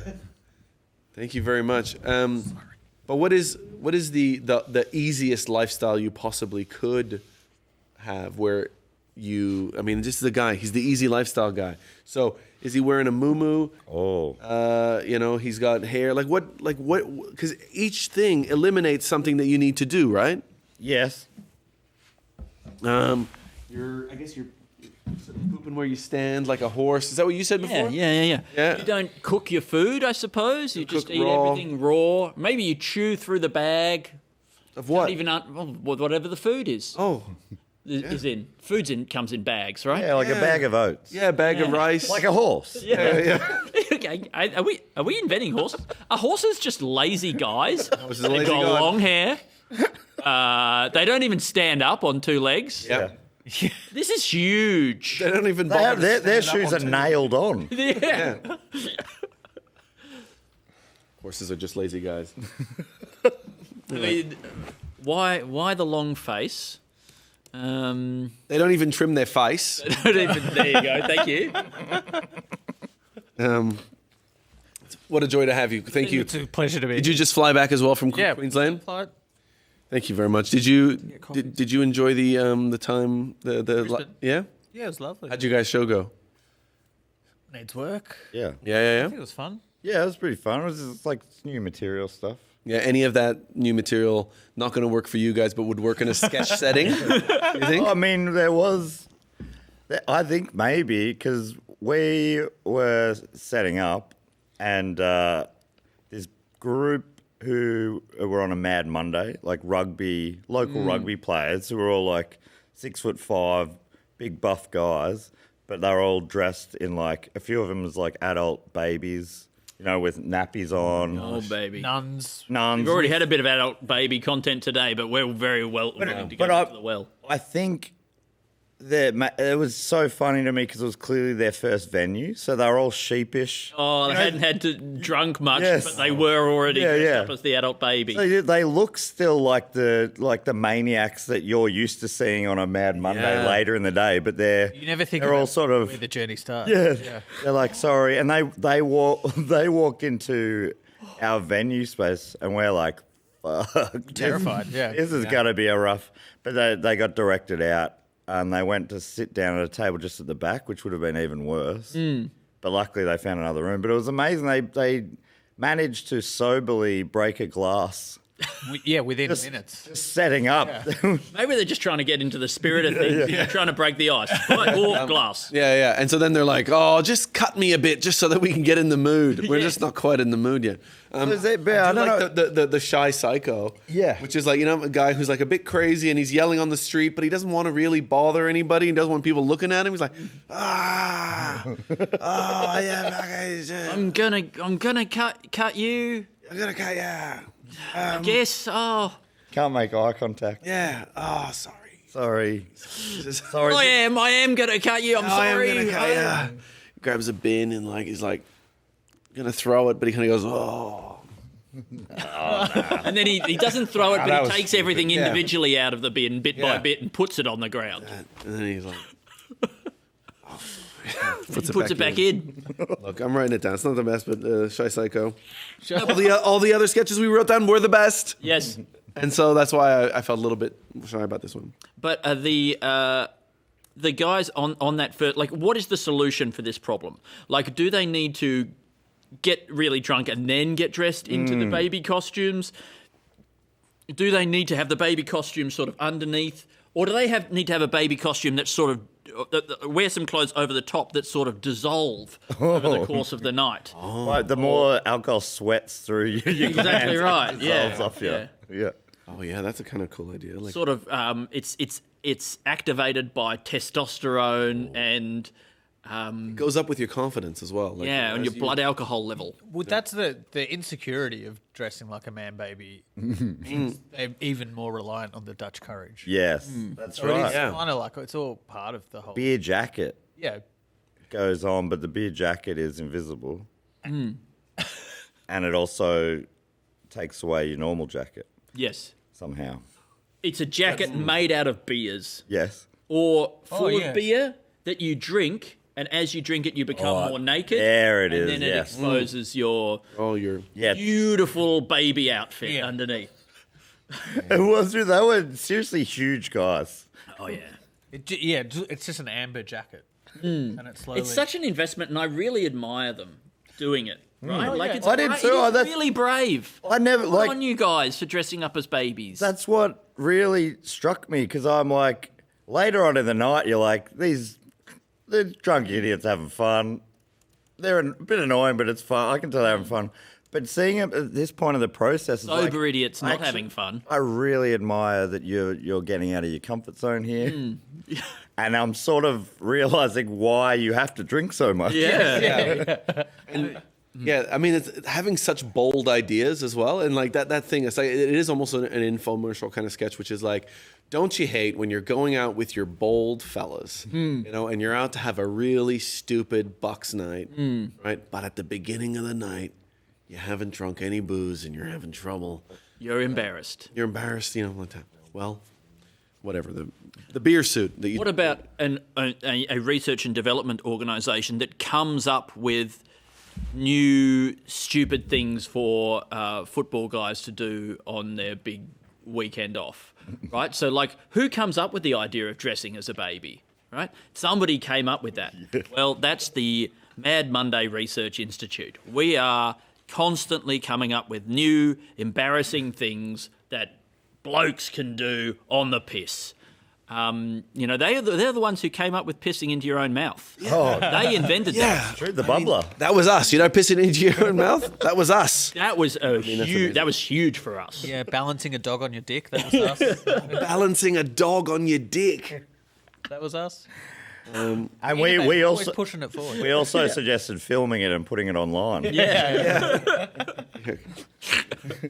That was our new technologies division who engaged with us to really bring that one. And it is cool because you do see that because a lot of these guys are football players or sort of high level sports people, they can afford to use a sort of an institute, you know, and that comes up with sort of some of the more advanced ideas that. I guess maybe it's attached to the Australian Institute of Sport. Yeah, Right? subdivision. It's the Australian Institute of stupid shit you do after sport. sport. Yep. Yeah. So Suren. Australian Institute of bringing disrepute to the sport. Oh, that's good.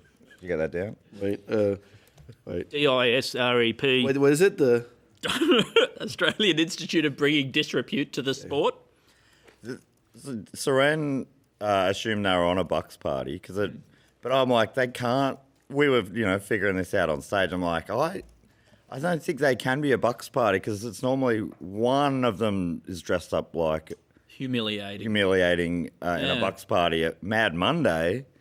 But then Suren said, but it can't be Mad Monday, it's Saturday. So one of us was. But the Mad Both Monday is make really bigger good than points. You make really good points. Mad Monday is bigger than just the Monday now. maybe they were all getting married to each other. This is gonna be the weirdest thing you're gonna ever see somebody eat. Look at this. Looks like dog food or something like that. What is that? It's a bit of a bean curd. You've changed. It's only been 2 Is that years. like an astronaut sort of? Can you chuck me a little bean curd? They look tasty. Sachet? So it's sort of marinated. Kind of. So is it? That one sort of came from. Is this out That of? one didn't come from the packet. It came from between his legs. It's the worst switcheroo you've ever seen. Yes, I can get you one right now. You want one pre-warmed? I'm keeping this for the empty packets.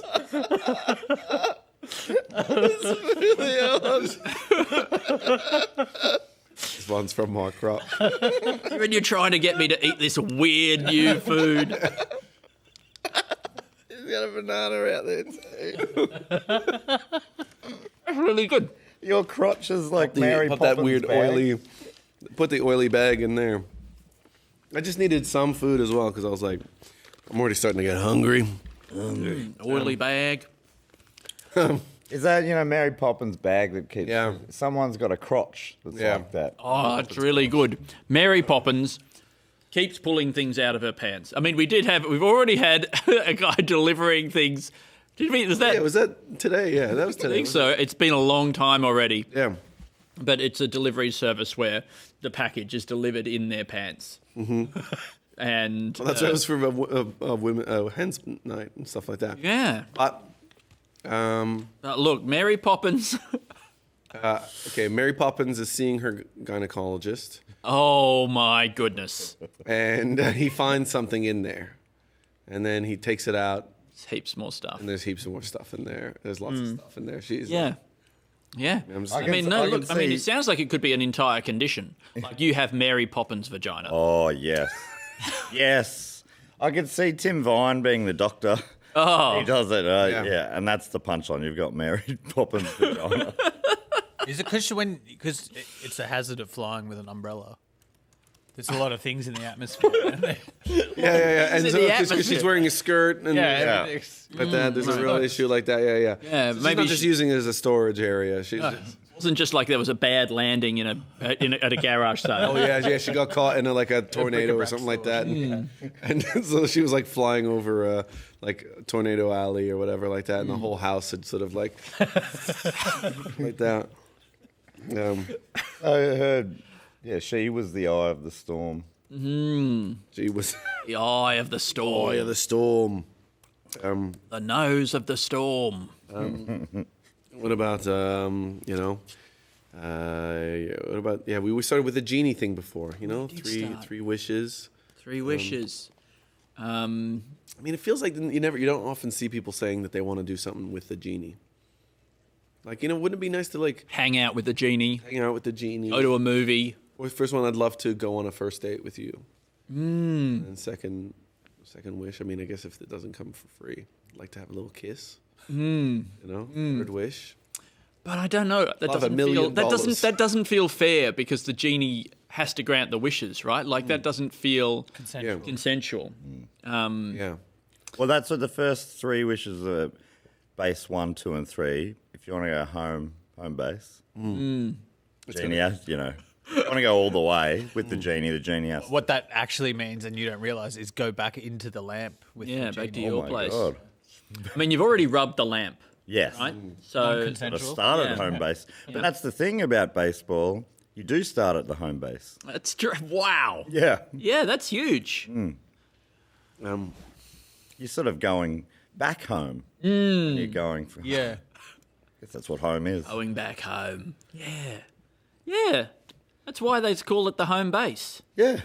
There you go. I always thought it was just because it's like in the shape of a house. Did you really think that? Probably. Unless it's ridiculous, and then I didn't. Is it called going back home because we all came from a vagina? Does anyone call it that? We're not talking about baseball still. Oh, Oh. Well, no. Oh, no, you're saying, is it called home base because that's, you're returning like a salmon? back to the vagina because you were born from a vagina? And so is that then it that is when like you the journey. Unless is you're that when you Macbeth. is home base in the sort of in the dating thing, is that going into the vagina? Is that going home? I don't know. I think quite possibly. And in that case, it makes sense of the whole thing, and well done. Yes. But I think you would My have life to cycle is over. Yeah. I think that only works if you're fucking your mum. Okay, all right. Up, coffee's kicking in. Now things are getting good. Anyway, I hope my family wasn't watching. Oh, Fine when you were sorry pulling about that. food from your. Oh, look, life peaked when I was pulling food from my crotch. The thong that you're wearing, it really is. I mean, is that why it's called a thong when you wear like the Borat style over the shoulders? Because it's exactly the same sort of Mankini. the mankini, because you know you have the bit that goes in between your toes. Now that's obviously in the kini sense, that's between your legs. Yes. I mean, someone should make a thong kini right? Where it's a big thong that you can wear, right? And it goes up your back, I guess. Like that's where the thong is. Like a foot thong or a... Yeah, like a flip-flop, right? But you can wear it as an entire outfit. So you've got a big foam thong that goes up your back. Yeah. Okay, and then the bits that go between your toes, they go between your crotch there, and then the straps that go down the side, they go up over your shoulders, and it's a thong that you can wear as an entire outfit. And I guess why would this be good? Maybe you can use it then to slide down sand dunes. Well, and sleep, like what a great festival wear. Yeah, I It's a mean camp maybe out it's an festival, sleep where entire. you lie. Yeah, I mean you'll be Exactly. cold on the front, but for camping, Sure. Summertime. Summer festival. summer festivals. Yeah. Okay, that's. Thanks. I mean, it can't. Wait, Did you even write it down on the? Is it a sketch idea? for a It win- might be Alasdair. and then for a winter festival, you'd wear the full body shoe. The full body shoe. Yeah. A shoe for your body. Yeah. Yeah, I mean, it does make sense. The back of your clothes, if you did just put some padding down there or whatever, you could sleep anywhere. Yeah. That'd be so great to just be able to sleep wherever you are. My ass is already sore. Mine too. I'm sitting down. Is that weird? Yeah. I don't think these couches are super duper comfortable for this sort of long term. Yeah, I- Mind if I borrow this? I apologize. I think that's pretty. No. I think that's pretty standard to like sitting in the same position for. How long have you been doing it? It sores. I think I've got a weaker ass than I used to have. Oh yeah, that'll happen. Yeah, you think so? Yeah. Yeah. Do you think does your ass get sore since you've been getting older? How dare you suggest Suren's Not that been you're getting older. Not that you- Yeah, it's preposterous. Yeah, I think so. But I mean, I've only just been sitting for about 10 minutes. I know, but you were also on a He plane. means in general, Oh. in life. Do you find that the seat of your body is not up to what it used to be able to do? Like you Yeah, I used to think be it able to is. sit for days. Yeah. We just. I mean, it was a shortish flight, 2-hour flight from Brisbane. And I was wriggling around. And yeah, it is. But I mean, it is a very cramped sort of seat on it, And I'm trying to. I was sleeping. I think we both slept, but in the sleeping of the. Really. Oh, the leaning forward. Yeah. Yeah, head Do you down. do you think that if you were on a plane, Despair position. Yes, that's do you think that if you were on a plane like that and you just started yelling, "I'm uncomfortable. I'm uncomfortable in this chair," at some point they would bring you up into first class? Oh. Like that? Or did they you just- divert the plane? I mean, they might Make do you that get too. off. You know what they should do? They should put everyone else up into first class. Because they'd be uncomfortable as well, and that would teach you a lesson. Yeah, I know, but they're not going to do that. They're not going to do that. What if it was? I'm uncomfortable. I'm not having a good time. This chair hurts. What if it was in a sketch? Eh? I know. That's what I'm trying. No. That's what I'm trying. It's a guy's Like the idea that they call your bluff and they bring everyone else into first class and leave Yeah. you alone. and then everybody's all crowded into the. Yeah, But then do you but they're think having you- such a good time. You're a hero then, really. Then you've got everybody. Yeah, in. maybe all along. maybe that was the plan all along. The selfless flight crew, they think they've got one over you. On you. Yeah. And they're all laughing with the rest of the economy class up in first class and pointing at you and that sort of thing. And then you get off the plane and then they look out the window and they see you shaking hands with one of the other economy class people who was in first class, and they slip you $20 or something. And they realise they've been scammed. They've been had. Fallen for the oldest trick in the book. And then that character turns to the camera and winks, and that's the end of the sketch. There you go. I mean, this is just part of our winning at life series of these are sort of little 0-day exploits of this will work, but only once. Yeah. Okay. Once the air crew realise that the guy shouting, "I'm uncomfortable," is trying to get everyone up into first class, that you won't ever be able They're to not do gonna that fall again. for it They're not going to twice. fall for that again. But it worked one time, and we'll come up with heaps more. In fact, we put them on little coupons. You send us $50, we'll send you an idea. Here's the thing: worth at is least. that I think being a con artist, a lot of it is just learning some old cons. It's like being a magician. You mostly just learn a lot of the old tricks that the old masters have done, and then a lot of people are just following those scripts and stuff like that. But to be like a modern day contemporary con artist and coming up with new cons all the time like that, and just starting new stuff like that, and sometimes riffing, going Neocon. in, not knowing where you're going, getting into a cafe and going, oh, I did a whoopsie like that, and then you go, let's see where this goes. Let's see what I can What you're get. saying is too many people focus on the artistry of con, but not the craft of con. That's right. That's right. They're not willing to push the art form forward. Where's you know? the con craft? Yeah. Where's the con craft? That's right. You're right. That's right. It's like, and so then you go in and you go, hey, I don't even want a specific thing. No. I'm going in here. Maybe I'll get money. Maybe I'll just get a free muffin, right? But I'm going to use the bargaining power of whatever scene I create to extract something from this, right? I want to, it's like the guy who decided to trade a paper clip for then like a pen for then, until he had a house, right? I only need to get a little thing for free and then get out of there. And then I can swap that for something bigger. Like that. Maybe it's even go in there and try to get a paper plate. I'm going to con my way to the top. All I need to do is, con 5 napkins out of this out of this cafe, and then I'm already on the way up. Now I've got those 5 napkins. Now I'm going to go and con somebody into giving me a cigarette. He's short conning his way to a long con. Well, short cons are made of, what are they, if not? Yeah, every long con starts with a lot of cons, small cons all laid together. Yeah. I don't know. Sorry, Matt, what were you saying? every long con begins with a short con. Short con.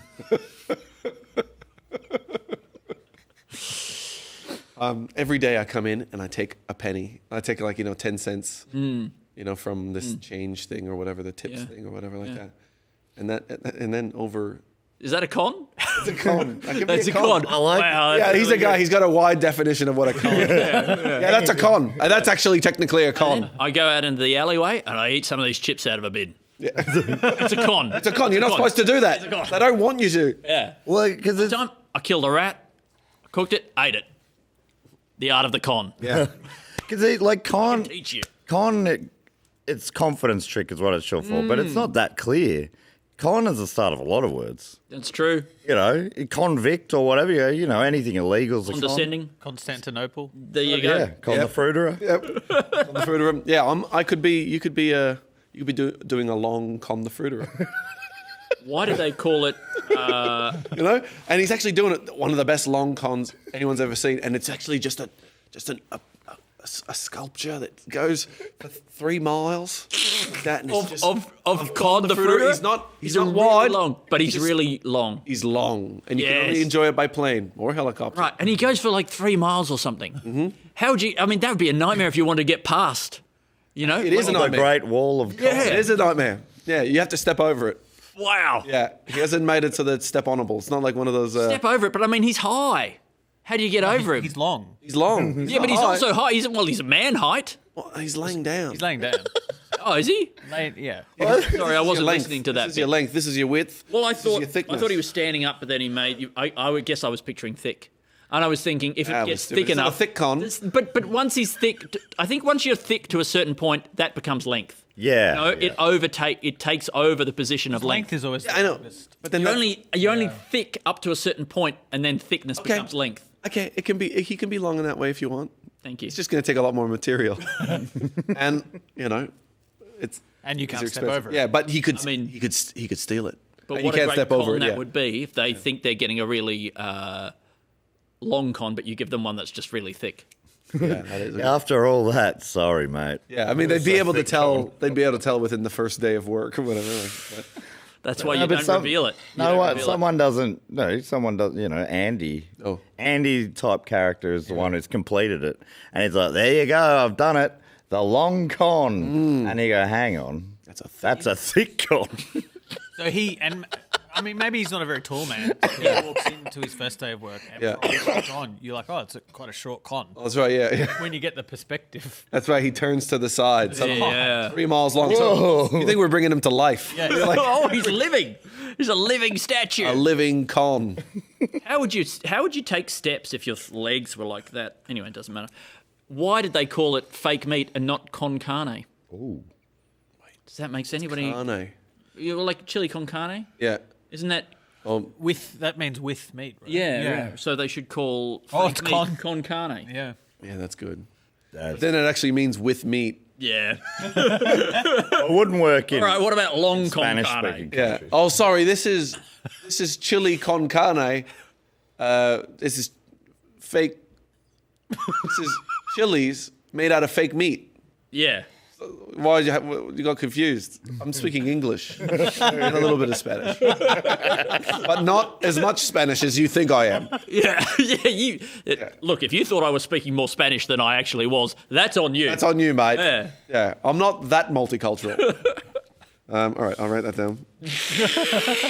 Dad used to make chili con carne, and he'd make some for me without meat. He called it chili con carne without the carne. But the chili, I don't know. I think I always assumed the chili was like. I think the chili is But it's like that American style chili. sort of part of the meat. I think the chili almost. It's like a kind of sauce in America as a chili. Yeah. Whereas I always assumed it meant like, hot chilies. red hot chili peppers. Yeah. Yeah, it seems so close to a bolognese, doesn't it? Yeah. With beans in it. But what do you? Bowl of nays. Yeah. Yeah. Can I get a bowl of nays, thanks? What is nice? Like mayonnaise? Yeah, I guess so. Yeah. Yeah. And you just want a bowl of it Yeah. in a spoon, just in a spoon. Two spoons. And as a child, I would have eaten that. Yeah. I definitely did eat mayonnaise out of the jar with a spoon Yeah. because I was a little sick fuck. Yeah. I mean, look, I think if you enjoyed it, then you're not a sick fuck. Did you grow up with people who called spaghetti bolognese spag bowl? We called it spag bog. Oh, that is Yeah. that is even worse. Yeah, arguably, and even more incorrect. Yeah. Really? Oh, yeah, because it's not, yeah. Bringing the G up. Bolog. Yeah. You're abbreviating with no regard for the structure. Gay abandon. Yes. Spag bolog. Oh. Yeah? That's better. Yeah? In closer to- Tasmania, sorry, we couldn't have gay abandon. It was heterosexual abandon Yeah, okay. up until 1997. Right, yes. Nondescript. abandoned. And if that who's that big Tassie politician? If he has his Erica Betts, if he has his Erica way, Betts. it'll go back to that, I reckon. People here don't really like gay abandon, so we will be having hetero abandon until further notice. And I won't give you any further notice. That's got to be something. Erica Betts getting rid of anything that sounds gay in any like just the word gay. The word gay is beyond my means. I don't know. It's beyond They my won't means. Before be front gates anymore. They will be front heterosexual. Heterotes. Yeah. Heterotes. All right. Erica Betts. We before the podcast, we were briefly talking about the idea of no homo erectus. Yeah. And I do think that, like, if homophobia continues to, it feels like it's making a comeback. At least in the way people are expressing their thoughts online, that sort of thing. Like it's on the rise. And I think maybe eventually homophobic people will evolve into a completely separate species. If you're... No homo erectus. And they will become no homo erectus. Right, so they'll devolve from sapiens as well. Yeah, that's right. Oh, yeah. No Homo sapiens. Yeah. I apologise. Oh, yeah. You know what? When you lose something, when if you lose your capability of becoming gay gene, other things go with it. And so maybe they do go back to erectus. And, the brow gets a little bit bigger and things like that. Although, there would have been a lot of Homo erectuses that were also gay. Oh, true.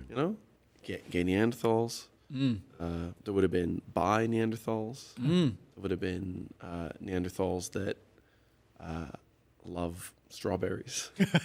Really? Yeah. Yeah, there would have been Neanderthals that enjoy sort of percussion. Okay. Yeah. Do you think that at some point there would have been a Neanderthal around some Do you point? think it who would was have been those would have been the controversial things in the Neanderthal? I mean, I don't know. I don't begin to understand a Neanderthalian. Where do you? I know you're annoyed that scientists have started calling fungus or Fungi. fungi. I've noticed they probably over the last 10 years have started saying Neanderthal as well. Yeah, Where do you stand on that? Yeah, I mean, it does bother me a little bit. It does bother me. Yeah, I think that scientists do use their stranglehold as experts to change the pronunciation. Yes, you're right. It's sort of a little bit of authority creep, right? Yeah. Well, like once you are the voice of authority, you're like, well, if you're going to listen to me, I'm going to add this in. It's not enough that I know how the fungus reproduces. I also have a monopoly on how it is pronounced. Yeah. Genghis Khan. Is it a way to keep relevant when your sort of branch of science is no longer the one that's dominating the public kind of now that conversation? the fungus experts don't have that stranglehold on the entire scientific world that they used to have. Yeah, they're trying to reclaim it from Mushroom Lady. She yeah. away a bit. So. Yeah, I mean, maybe we could just create a new way of gaining knowledge that is without error. A new type of science. That's a really good idea. I think science has had a time. We're going to find a new way. Yeah, we've got to find a new way to do it where companies can't just pay for studies and then be able to go, oh yeah, Coca-Cola is turns out it's medically actually quite cool. Yeah, like that. And so then we create a new one and we'll call it something else, like something that sounds cooler. Nolo. This is the new science. Yeah. It's called Nolo. Nolo. For knowledge. Yeah, it comes from the word knowledge, Nolo, Right. like Yeah. that. And then we can fight back with this fungi thing. Yeah. And This is such a good idea. yeah. Yeah, and like the rebranding knowledge as well for the new generation. Having a campaign, maybe it's a government campaign, to try and make knowledge sound cool for young kids, and we say, "Have you got YOLO for NOLO?" Yeah. That's how we go to school. Skolo. Yeah. Scolo. Don't get NOLO FOMO. Yeah. I love him. You are down with the kids. Yeah, I'm pretty up to date with all this stuff. Yeah. Yeah, no cap.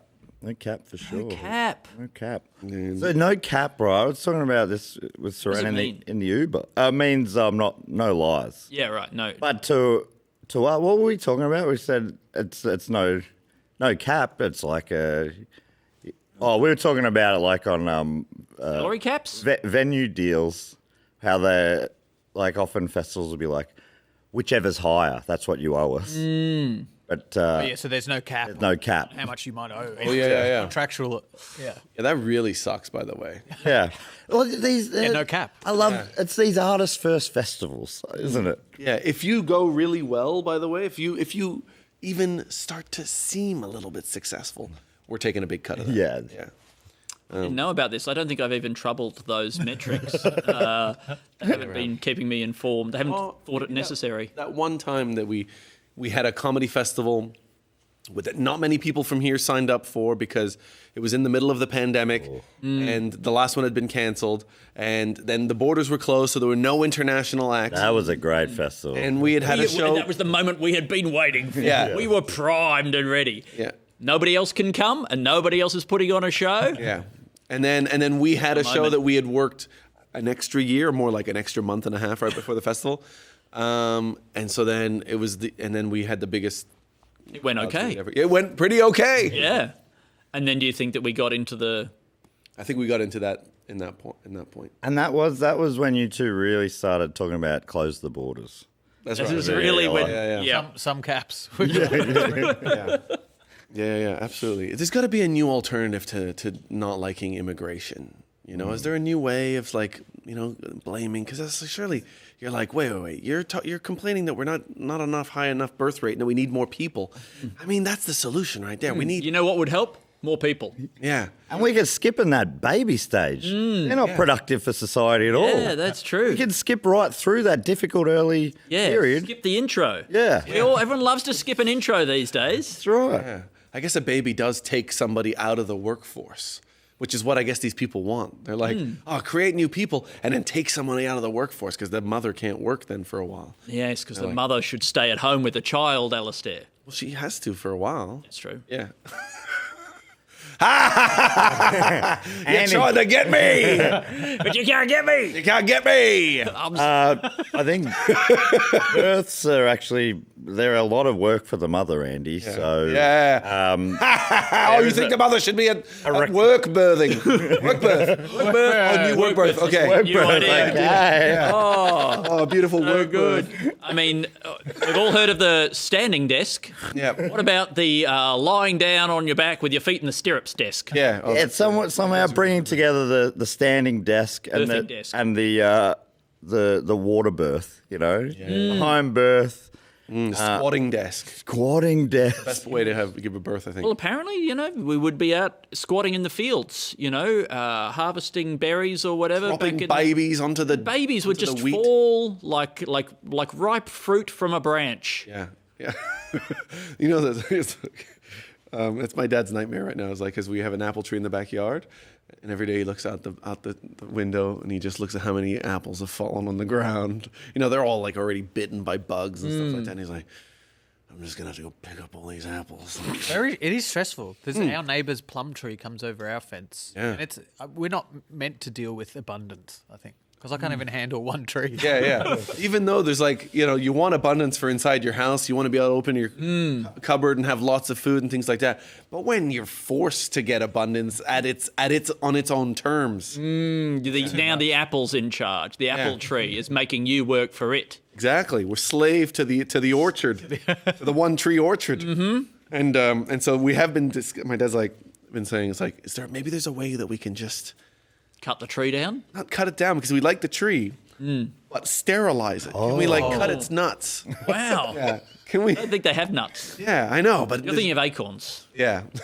But can we? Is there a way you can get in there and just cut the tube? Give it a vasectomy. Vasectomy. Yeah. Yeah. Tree vasectomy. I think the problem is that trees are basically all tubes, Yes. right? Well, then we'll cut every single bit. Every single tube. And then Chop it down. Just slice it. Just slice through every branch and just cut that one, a tube. And what about having it preserved in formaldehyde? Or taxidermied? Taxidermy tree. That is Follow it out, and then yeah. You could use the internal wood for stuff Yes. Great. Oh yeah. and fill it with Maybe stuff building you a don't nest want. for the queen. Yeah. Oh yeah. And then you could fill it with all those rotten apples. Yeah. Oh, that's good. Somewhere to put them. That's good. All right. Do you think this is a sketch? A taxidermied tree? I think taxidermy tree. Write it down. is very funny. Dermy. I mean, also you could have a or at least the scene you guy can imagine. gets a taxidermist to come over and be like, "What about this? Do you reckon you could do this?" Like that. He's like, "What? Is there a squirrel in there or something?" You go, no. the whole thing. Whole thing. Do it. I also think though that you could have a scene in a movie where an unscrupulous logging company. It turns out they've been hollowing out the trees, cutting all the inside out of our old growth forest, Yeah. and then just preserving the rest of them. So it looks like they're still standing, but actually all of those eucalypts, they're all hollow. They've taken that out and they've used it to make wood chips for some reason. Yeah, that's a great evil backstory for a kids movie or something. Yeah. And then the koala discovers it. And he bands them all together, the emu and the kookaburra. Yes. And the frilled neck lizard. Yes. And And the goanna and the wombat and the zoo quoll and the bandicoot. budgerigar. Is the budgerigar from Australia? Yeah, it is. Okay. Isn't that fantastic? They could live in the outback. but maybe the frill neck Great lizard big flocks of them. is actually a spy. Oh. And he's taxidermied. Oh, he's taxidermied himself. Okay, so he's just like, Yes. He's got a listening device inside. And he's a plant. Oh, and the frill would work as like an antenna. antenna, Yeah. Like a satellite dish. So wait, so they've hollowed out all of the trees already? Yeah, Then they band together. What do? They go get the wood cry. back. Go get the wood back, or they cry. Yeah. Well, it's just like a They grieving. support circle. each other. Yeah, that's right. There's nothing they can do. Maybe they discover it is mid-process. Yeah, I I don't know how firm you are on Yeah, it. yeah. Then everything's done. Yeah. You're right. But there can be some hope, I suppose. Yeah. Okay. So what are they called? People who cut down trees. Arborist? No, logger. Loggers. Lumberjack. A troop. Well, this is gonna be a funny sketch. Oh, This is gonna be a troop.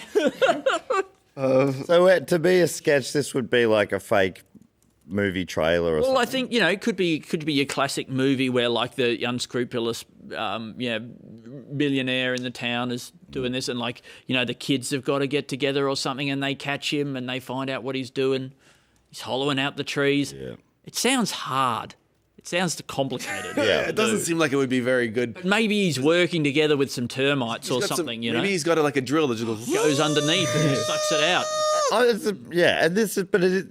The evil geniuses in kids shows are always like They're it's always so far They are fetched. incredible.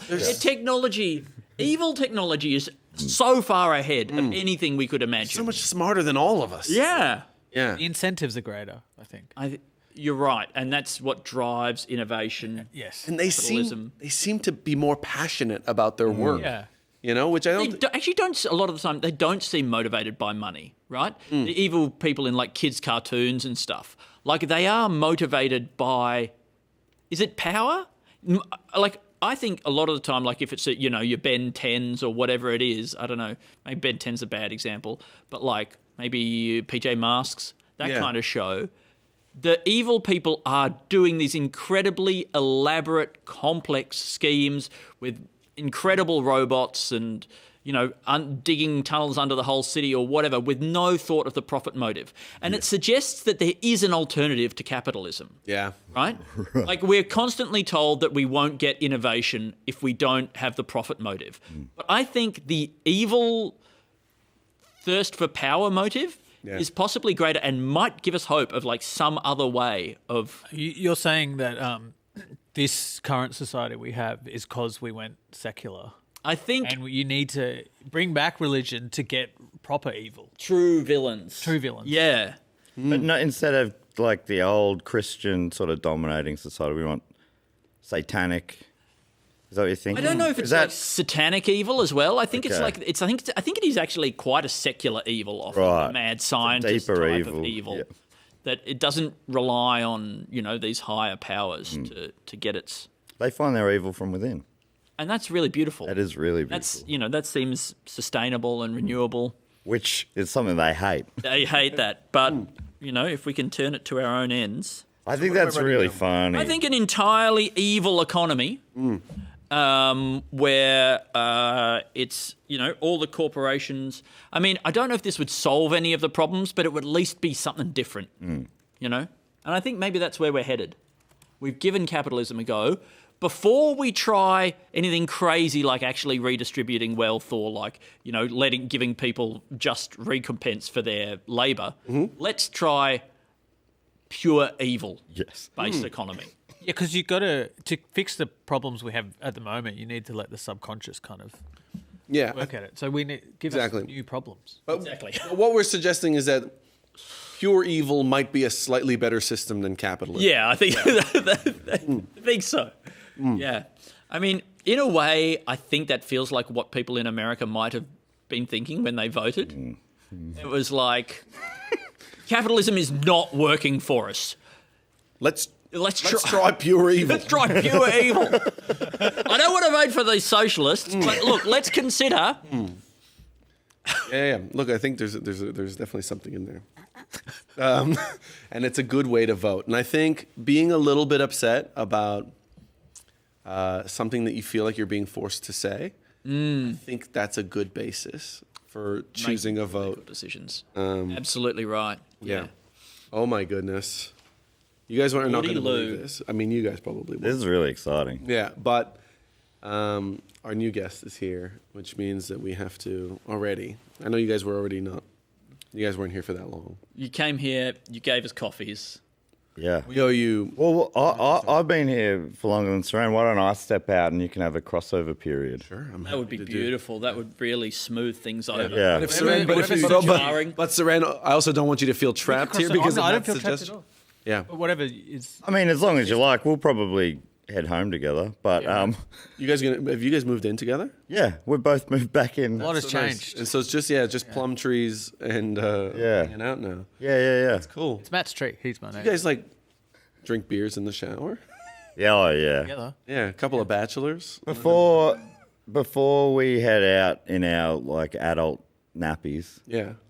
We normally, that's a mistake that those rugby players made. We don't do that. We'll pre-game in the shower. On Monday, we do. Yeah. And we stick Mad Mondays to Mondays. We're very traditional like that. Anyway, thanks so much for having me. Thank you so much, Matt Stewart. Please welcome Jess Perkins. Jessica Perkins. Oh And- my. Can't help but notice that Matt really was desperate to get out. As soon as Jess arrived, it's like these two can't be on a podcast together. No.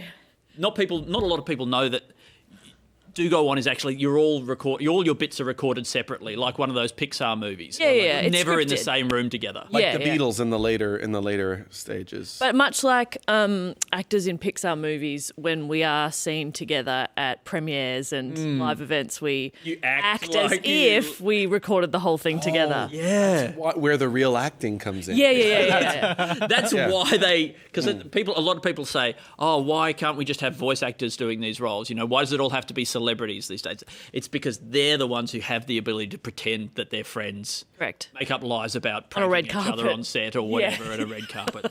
Yes. Firstly, you cast the junket. Who would we love to have sitting opposite each other as they're interviewed by someone from the project? May she rest in peace. Yes. But Oh, yes. I thought you were talking about the someone on the project. No. May this someone on the project rest in peace, someone on the project. No. Have you not heard about the project itself? Oh, is it? Have they reduced it down to a couple They've of reduced it down to a couple of days. Yeah. Ease him into the news. Yeah, just a couple of days a week now, and yeah. No, they're still doing the project, but on a farm. Yeah. They sent out the Pretty much project to to go on a farm. farm. Oh, that's really exciting. Yeah. And they got all this land to broadcast from. Oh, that's really cool.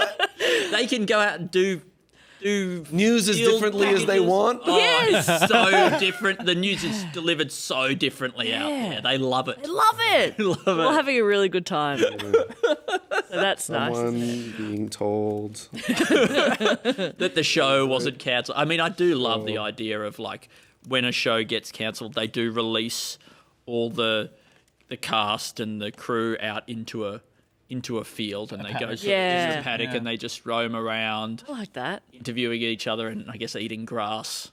I like the idea you touched on before of auditioning, but not for the actual role, but for the press junket. Doing chemistry reads and just asking two actors inane questions while they go, That's funny. Do you remember that day on set? Here's a funny story about that, actually. Yeah. Well, no. How good? How good? He's not getting it. And they have to play the best friend game, but they've never actually been in the same room. Yeah. They're like, your favorite meal? Oh, I want to say spaghetti. Yes, it's spaghetti. We're best friends. That is not great. He's too excited. Too hard. I love spaghetti. I love spaghetti. Yours is also spaghetti? Yes! Okay, we'll give you a call. Thank you so much. Thank you very much. It's been I appreciate you guys giving me. I always think that if I say how much I appreciate getting the offer, Yeah. that they're like, gotta give it to me. Loved it getting the offer. Imagine how many more thanks we're going to get from this guy when he actually gets the role. Yeah. He's probably going to be thanking us all day, every. Alasdair, this is exactly my logic as well. I've done True Objects this week, and I'm looking back on it now, and I'm like, oh, wow, I sounded so pathetically grateful in those little self-taped slates that I have to do for the thing. I mean, Thank you so much for having me. Yeah. So nice to I love meet the you. script. This is really great. I do think that it would be great if they did cast it on that basis, right? That the casting agents are there and so who's going to be really grateful if they get this? Yeah. Who will appreciate this? Yeah. I don't get any gratitude at home, I found. So I need to find that elsewhere. Yeah. And Got to be in some actors. this guy's, He is very grateful. yeah. Super. Jeez, he's great. Boy, we're going to get thanked a lot if he gets this role. Jeez. I'll say we just give it to him. I don't think we're going to get thanked more than this guy. Those thanks are in the bank right now. Yeah. That's a thank The old thank bank. The old thank bank. I'll think about that later when I feed my kids spaghetti and they don't even look up from their iPads. That they're eating spaghetti off of. They're eating spaghetti off the iPad. We don't even use plates in my house. This is a genuinely fucking good invention. Yes. The iPlate, right? Yep. It's a plate with an iPad built into it. And you got to eat all your food. And you've got to eat the food. So you can plop bits of food down around in different spots on this map. Okay? And the kids have to, there's a little guy running around. Kids have got to eat the food before he gets there so he can get through to the next little section of the map or whatever. Yeah. Trying to slow it's like those dog food. Yeah, slow eaters. No, it's trying to make them eat something. Okay. Yeah. Oh, you're thinking that you're trying to slow them down? Yeah, but you know, like they eat too they eat too fast. Yeah, does that happen with dogs? Yeah. Yeah. No, that's never an issue. I think usually with children. kids, you're like, please just eat your food. Just eat something. Like that, Yeah. yeah. Eat a Thing vegetable. that I worked really hard on. Try not to make me feel the worst I've ever felt about it. Yeah. Love gamifying dinner for kids. I think if we need to tap into the adult market as well, we need to go into diet culture and disordered eating. And you plop the food on the plate and it tells you how many calories it is. So then you feel really bad about Oh it. my gosh. Okay. Yeah. People will love this. People will love that. Yeah. Oh, they won't. They'll hate it, but it will sell. It will unfortunately do very well. But maybe when you put a food on the plate and it analyzes what it is, it goes, oh man, you're gonna look like such a legend when you eat this. Yeah. Like that, and you go, oh man. Yeah. You're looking hot. And it's going like, even with just this on your plate. this is going to be so yummy and so good for you. Yeah. So yummy. What is it? What are we eating on the plate? I just wanted to yell spaghetti. Yeah, it's really fun. It would be great if it was sort of like very specific propaganda that your tongue believes, you know? Oh. Like if the tongue, propaganda if the tongue for could your be tongue. like propaganda for your tongue. If the tongue could be convinced that it's going to really like eating something healthy for it, right? And you sort of lay that groundwork, and then like by the time the tongue eats it, it's already invested in this idea, so it convinces itself that it likes. I mean, I do like that. tongue propaganda because, like, then that way you're just eating something really healthy, and but it can also be like, oh, you're so naughty for eating this. Yeah.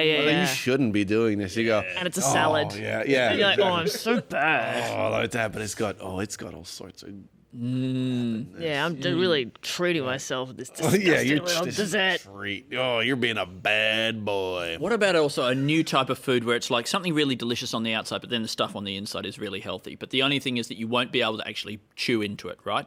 So what you need to do, it's sort of like an enormous tablet that you put it in your mouth. It tastes delicious, but then you got to go and to swallow it down without actually risking breaking it open because it has disgusting tasting stuff inside like salad. What is it? A giant tablet. A giant It's tablet. a giant tablet with the food, and then there's like a little very Salad is so good, though, isn't it? Yeah. A lot of salads are really A lot good. of salads are Salads are actually quite fantastic. good. Yeah. Why does the pill have to be really big? Yeah. Couldn't it just be long? nutrition. Because it could be just thin, be and really just really long. long, and be like, Yeah. oh, you can push it down. Yeah, like swallowing a sword. Yeah, like that's that. true. That's true. Yeah, okay. Like a sword swallow, did you say? Yep. Yeah. Yeah. Yeah. Or you could have it could be like a gun. you shoot the food down into your the tongue throat, doesn't have a right into chance belly, to taste it. You just got to swallow the barrel a little bit. I go like that, and you go, oh, there you go, whole meal. You do want to bypass the tongue, really. Yeah. That's the main reason. Yeah, it's a real gatekeeper. Yeah, it is. Yeah.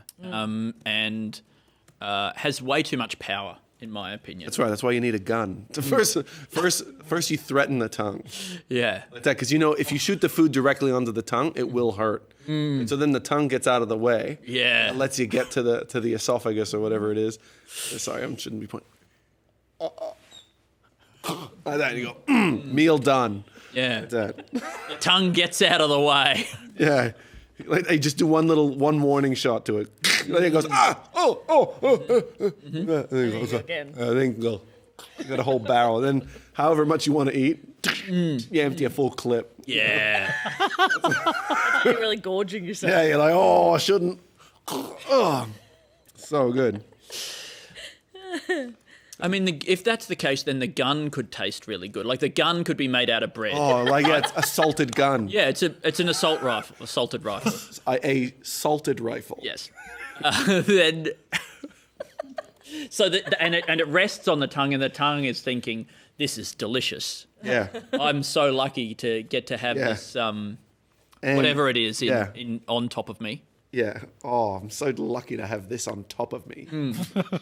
Like that, yeah. Maybe the gun speaks as well, and it says that. You're Gun so lucky speaks. to have me on top of you. Yeah, but it speaks tongue language. Yeah, it speaks to the tongue. It speaks The mother tongue. The mother tongue. Yeah.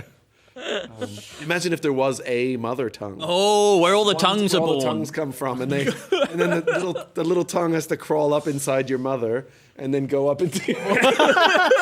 Wait, what? Breach the. It's like there's like a mother tongue somewhere in the sewer. Yeah. Right. The sewer. Oh, that's the worst place for it to come from. And then it goes up through the pipes. Yeah. And all its little babies are tiny little tongues. I think they're on the outside and they break off almost like polyps, right? Yeah. Like I don't think it reproduces sexually. I think it's asexual. They sort of the little taste buds on the mother tongue get bigger and stronger. Oh, and they become their own tongues. Become their own tongues, and then they break off. As it crawls through the sewers, because that's where it lives, they get brushed off against and then they're free, and then they go and try and find their homes. It's a beautiful Pixar movie. Yeah. And so then they crawl up through the sewer, and then they go up through the toilets, come out, and then they go into where the mother. Do they go up your butt while you're on the toilet? Is that they could, but I think they have to go. They have to go into the birthing canal, so they have to go and they have to break through the cervix or whatever, like that, and then they go in through there, make a little hole, just a tiny little hole. So there's the mother's pregnant, is she? Yeah, And the she mother's has pregnant, and so then the tongues can smell a fetus, Right. and they go up through the sewers, and Right. they come out, and then they go in. Through the sewers, and then they come out and they go inside. Not always in the hospital. The mom's not, like we could. Yeah, wherever they are. Then it goes in there, and then it goes and it finds the baby's mouth, and it like lays down. Goes in there and it's sort of. But they're very good at it. Like they know which mothers speak which lanlanguages. Which Oh, is yeah, why yeah. Babies always Yeah. speak their mother. That's right. Yeah. And so that's how babies start to learn how to speak. Right. Because of what's The tongue sometimes, speaks the language. Sometimes people get knocked on the head and then they wake up and they can speak a different language. Yeah. The tongues have been replaced. Yeah, it had a different tongue. Tongue fell off. Yeah, and that's why other animals can't This speak. is having a great That's time. why other animals can't speak because they don't get these tongues. Yeah. Yeah, they can just go like, I love you, like one of those like Like that huskies or cat. whatever. Oh, it's a husky. Yeah, Really? yeah, they kind of howl. What was it that the cat said? No, That's it. no, Yep. no. I'd love to get those two together. You Oh know, yeah. The anxious attachment style and the avoidant attachment style Yeah. of the cat that can only say no and the husky that can only say I love you. Yeah. You watch them and maybe it's a whole. I'd love to get them on the couch in some sort of reality. Maybe casting maths. Put them together in maths. Yeah. Yeah. Yeah. Oh, that'd be cool. That'd be Yeah. See if it works out. I guess we'll have to see what the psychologist. Well, now dogs don't often date cats, but then dogs don't date. Yeah. So doesn't mean that they don't like it. Doesn't mean it's not their thing. And this is news done differently. This is we're on the farm. I don't know why we're about to shoot the news, but so that's where tongues come from. I think I got lost on the idea that because the mother's body creates bones and a brain and all of the organs, but in this, not a tongue though. Not a tongue. Can't make a tongue. Well, We can't expect too much of the mother. That's true. I agree. think about something like mitochondria. Yeah. We never had mitochondria when we were evolving. Then the mitochondria, which was a bacteria, was incorporated into the cell structure. That's right. We have a symbiotic relationship with it. It's probably the same with tongues. And from the sewers. And from the sewers, Yeah, from the mitochondria sewers. was one of the best places to find mitochondria. Sewer. Yeah. Essentially, the sewers are like, the birthplace of a set of all that is good. Fatbergs. Fatbergs. By the way, a sentient fatberg is a really good idea for Oh, sentient fatberg! Spaghetti! sentient fatberg. Could well be, a villain Yeah. in a Marvel movie if this hasn't already been done. Yep. Um, Yeah. Or- So they're just made of like wet wipes and oil and stuff like that, and fat and butter and stuff like that. this would be a that you take really down the good- toilet. Yeah. I think this could be a really good thing for like our. So greasy. This could be the Moriarty in our weird unit police TV series. Yeah. That like he's pulling the strings of all the crime in the city. You're trying to find out who it is who's like ultimately in charge of this web of crime, and you trace it all back to this sentient fatberg living in the sewers. Yeah, I mean, this would be a good. I know superhero movies are a little bit done; they're not quite done, but I think we've got room for more. Yeah, we got room for a Or sentient. when they hear about this, when Yeah. Hollywood hears about this. Because how do you defeat a sentient fatberg? Exactly. Which I've just found out what a fatberg is. Yeah. And well, It's like a 40-ton one that they pulled out of the sewers in Perth. They had to cancel whose concert was it? Had to be cancelled. I think it was like who's the Achy Breaky Heart guy? Billy Ray Cyrus. I think it was something like that. There was like supposed to be a Billy Ray Cyrus concert, and they're like, we have to cancel this concert because if one more shit goes down this sewer system, we and people. And you know what people are like at a Billy Ray Cyrus. they are I know gonna what they're like. they're gonna let it fly. Nothing's going to move your bowels like a Billy Ray Cyrus. Oh my goodness. I've always said that. I've long said that. I've long said that. Ever since when I first heard Achy Achy Breaky Breaky Heart. Heart, I said, I've got to go to the toilet. And I said, that's weird, isn't it? That is weird. Huh. But then every time I've heard Achy Breaky Heart since. Yeah. That's how the fatberg became sentient. Could be. Yeah. Just hearing a bit of Billy Ray Cyrus over the. I mean, that's the beautiful thing is that it's like it is like the siren's call for the turds to go back to the fatberg, which I assume has some turd in it. All our ideas are going to be about things going into or out of the sewers. I hope you guys are okay with this. Yeah, At this point, we are locked into a particular mode of working. Yeah. Okay, and it's, that's it. That's the only pipe that we know how to explore. To get ideas in and out. As a child, did you ever hear the story of, I don't know if this was still doing the rounds when you kids were at school, but we were told the story of someone who had been a kid who had, this is a childhood story, this is what you tell on the playground, a kid who was really into Teenage Mutant Ninja Turtles, and they'd cut off 2 of their fingers so that they could have 3 fingers like a Teenage Mutant Ninja Turtle, and they'd gone to live in the sewers. Did you get told this story? No. I feel like I might have heard something. I think you had me. I thought about a kid going into the sewers, but I had maybe forgotten or not heard the detail of cutting off the fingers. So they could have the 3 fingers. Yeah. Honestly, I mean, even if I get it, you want to go live with the Teenage Mutant Ninja Turtles, have 2 extra fingers. Yeah. Okay, surely that's nothing but an advantage. Yeah. Yeah. I mean, you don't have the shell, So it's True. not like you're never going to be a Teenage Mutant No, because you're not a mutant turtle. Yes. And you could be yourself. Yes, you can just be a teenage person in the sewers. Yeah. That's weird enough. That's the best That's enough. you can hope for. That's a thing. It's a nice gesture, though. It's like, I'm not better than you. That's true. Yeah. I'm meeting you where you're at. Yeah, so- yeah. They can't grow 2 extra fingers. I'll lose a couple. He was disappointed when they didn't offer a shell in return. Yeah. Or to at least cut off their own shell. Yeah. Yeah. I've made this Yeah, sacrifice. that would be nice for them to can you rip off essentially your back Yeah. and then some of your front Yeah. and then have exposed organs and then I'll expose my organs. Yeah. Do you think Sort of a tit for tat. We'll just keep. Yeah, and then until we look exactly like these sort of shriveled down, skinless, kind of 3-fingered, I guess whatever. Yeah, we're kind of becoming whatever the last time we had a common evolutionary ancestor. We're trying to work our us and turtles? Yeah, us and turtles. Yeah. Before we us and went mutant off. turtles. Sorry. That's a couple of extra steps. We should make a TV show that is just dramatizing, in a Black Mirror style, fucked up little stories that kids tell in playgrounds. You go around, you listen to whatever it is that they're talking about. Yeah.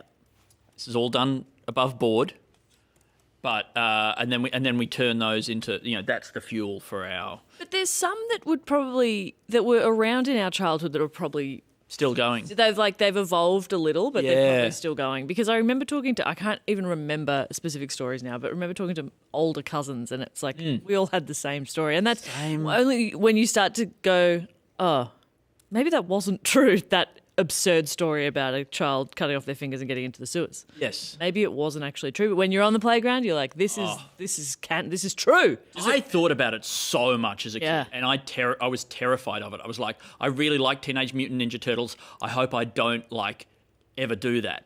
Yeah. It felt possible. It felt like I might do that because I know that that's what happens to people who do like this show. Yeah. Yeah, I think the idea of being afraid of wanting something. Oh, I hope I never want to chop up people into little bits with a knife. Like that. So it's such a weird fear because you're like, well, it's don't really want to do that. If I'm afraid to want that, it's probably because I don't want to do that. Yeah, probably won't ever do that. Yeah. But then what if I want to? I'm intrigued by the stories because people aren't passing them on. It's not. Is there an oral tradition of these children's stories, or is it just part of the development of the prefrontal cortex or something? Yeah, that they emerge. These are the stories that all kids kind of as part come of up with independently. Yeah. Yeah. Oh yeah, sewer boy. Yeah. That's just part of. I mean, it's a normal thing to just want, it's like the same way the other day, my kid asked me, who created this world? Like that. And so, see, like, you kind of go, oh, there must be somebody responsible for things like that. Yeah. The same way that you think at some point, some boys that I can't see must be living in the sewer. yeah. And I wonder why they went there. What did you tell your child? Did you just go nice, straight, clean Christian God? Say that? No, Sentient fatberg. I just sentient. What do you say? Sentient fatberg. Yeah. No, I just kind of went to classic. Well, we're not really sure, but we're pretty sure it's not a person. But some people do believe that's a thing. They think that some guy used magic and made the world and all that kind of stuff like that. And then as a misdirect, you went spaghetti, spaghetti, like that, and then I go. But the way that we can find out these things is through collecting knowledge through Nolo that I mentioned before. Rebrand. So use a new type of science. Oh, I'm into it. Yeah. Hey, this has been a pleasure. Oh my God, Get out Suren. of here. Thank you so much, my friend. This whole time I've luck. been like, how is Suren going to get out of here? Yeah. There is no escape. I think you did it incredibly well. Suren. Thanks, bye. Also, I can't really tell because you're wearing a hat, but it looks like you're wearing your hair a little bit longer, and I think it's cool. It's nice. Oh, yeah, that is really cool. Oh, nice spin too. Yeah. I mean, Suren, suave. he feels to me like somebody who reinvents himself periodically. Oh yeah. Not like a complete ground up reinvention, but at least like a new operating system or Very much. We could definitely use these at some point. little update. Yeah. Like where you're like, oh, now it's Suren. 3 like Suren, like who does some Yosemite. what's that thing there? Yosemite. Jousting? Yeah, jousting. I was thinking about the fancy one that's in the Olympics there. Fencing. Fencing. Yeah, fencing Suren. The fancy one of the Olympics. Yeah, we got there. Fancy sword fighting. Fancy sword fighting. Do you think they should have just shooting each other with guns in the Olympics? Yes. Like if they've got sword fighting and they've got target shooting, they should have shooting at each other. Yeah, I guess so. But you just wear sort of a strong enough suit. Wear a strong enough suit so that it's fine. It's got to hurt because there's got to be something that stops them from continuing to. Or are you just trying to get like that first to get 3 good shots on the other person? Ducking and weaving and shooting. I would watch the shit out of that. Yeah. Oh, if I knew, maybe they're shooting blanks or maybe but it's still going to hurt or it's still going to look impactful. I would watch that. And they have to be in a big, perspex kind of room or whatever a like dome that. or something So like you can only watch from outside the thing. Bullets can't go fast enough, that they go through the perspex. And then you just go 3, 2, 1, and it's just duel. It's dueling. Yeah. Getting shooting each other into the Olympics. Had a lot of really good gun ideas since you came on. Yeah. Why do you think that is? Oh. You just, Do I make you feel violent? No, you make me want to say things that make me look cool. Yeah, like spaghetti! Spaghetti! Spaghetti! Yeah. You should have shouting at the Olympics as well, let's be honest. Yeah. And, Where the dads would really shine. Oh, I mean, if it's... Boomer dads. yelling at your kids. Yeah, cut it out! Oi! The men in the women's events and things like that. Or men yelling at women, women yelling at men. Thank you. You know? Yeah. Then both they yell. There's one event which is yelling at non-binary children, just because it's too hard to kind of have an event where it's women yelling at a female child, women yelling at or maybe there's just 2 kids. What if it's just I think you probably wouldn't use a real kid in the Olympics. I think you'd probably use, like they do with clay pigeon shooting, you'd probably use like a big ball or foam pad or something like that, and you yell at that. And you can tell them there's a kid inside. There doesn't have to be, though. But what about just for the emotional connection? Yes. With medical training, they have very accurate dummies now that maybe will speak, mannequins. Maybe you use something like that is, that you can really channel your rage into. Yeah. but without actually traumatizing a real human child. Yeah, I do feel an emotional connection with those mannequins Yes, as well. me too. I really want to save their lives. Yeah. If that's what I'm learning to do. Yeah. In this case, no, but All the ones that you kiss at the Yeah. just want to. I mean, you're not supposed to kiss them. yeah. You're just straight. Yeah, but they say It's put your mouth called the kiss of life, kiss of life, yeah. right? Because I thought it was, for me, it was more of a kiss for life. You take it Kiss for home life.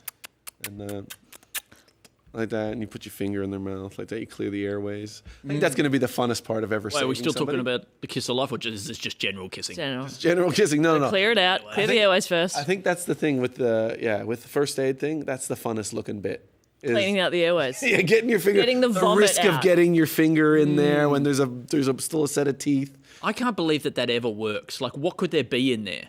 That's just lying around in their mouth. I don't know. Maybe they were. Get out. What if they were eating like a hot? I've tried to get stuff out of my kid's mouth. It's impossible. Yeah.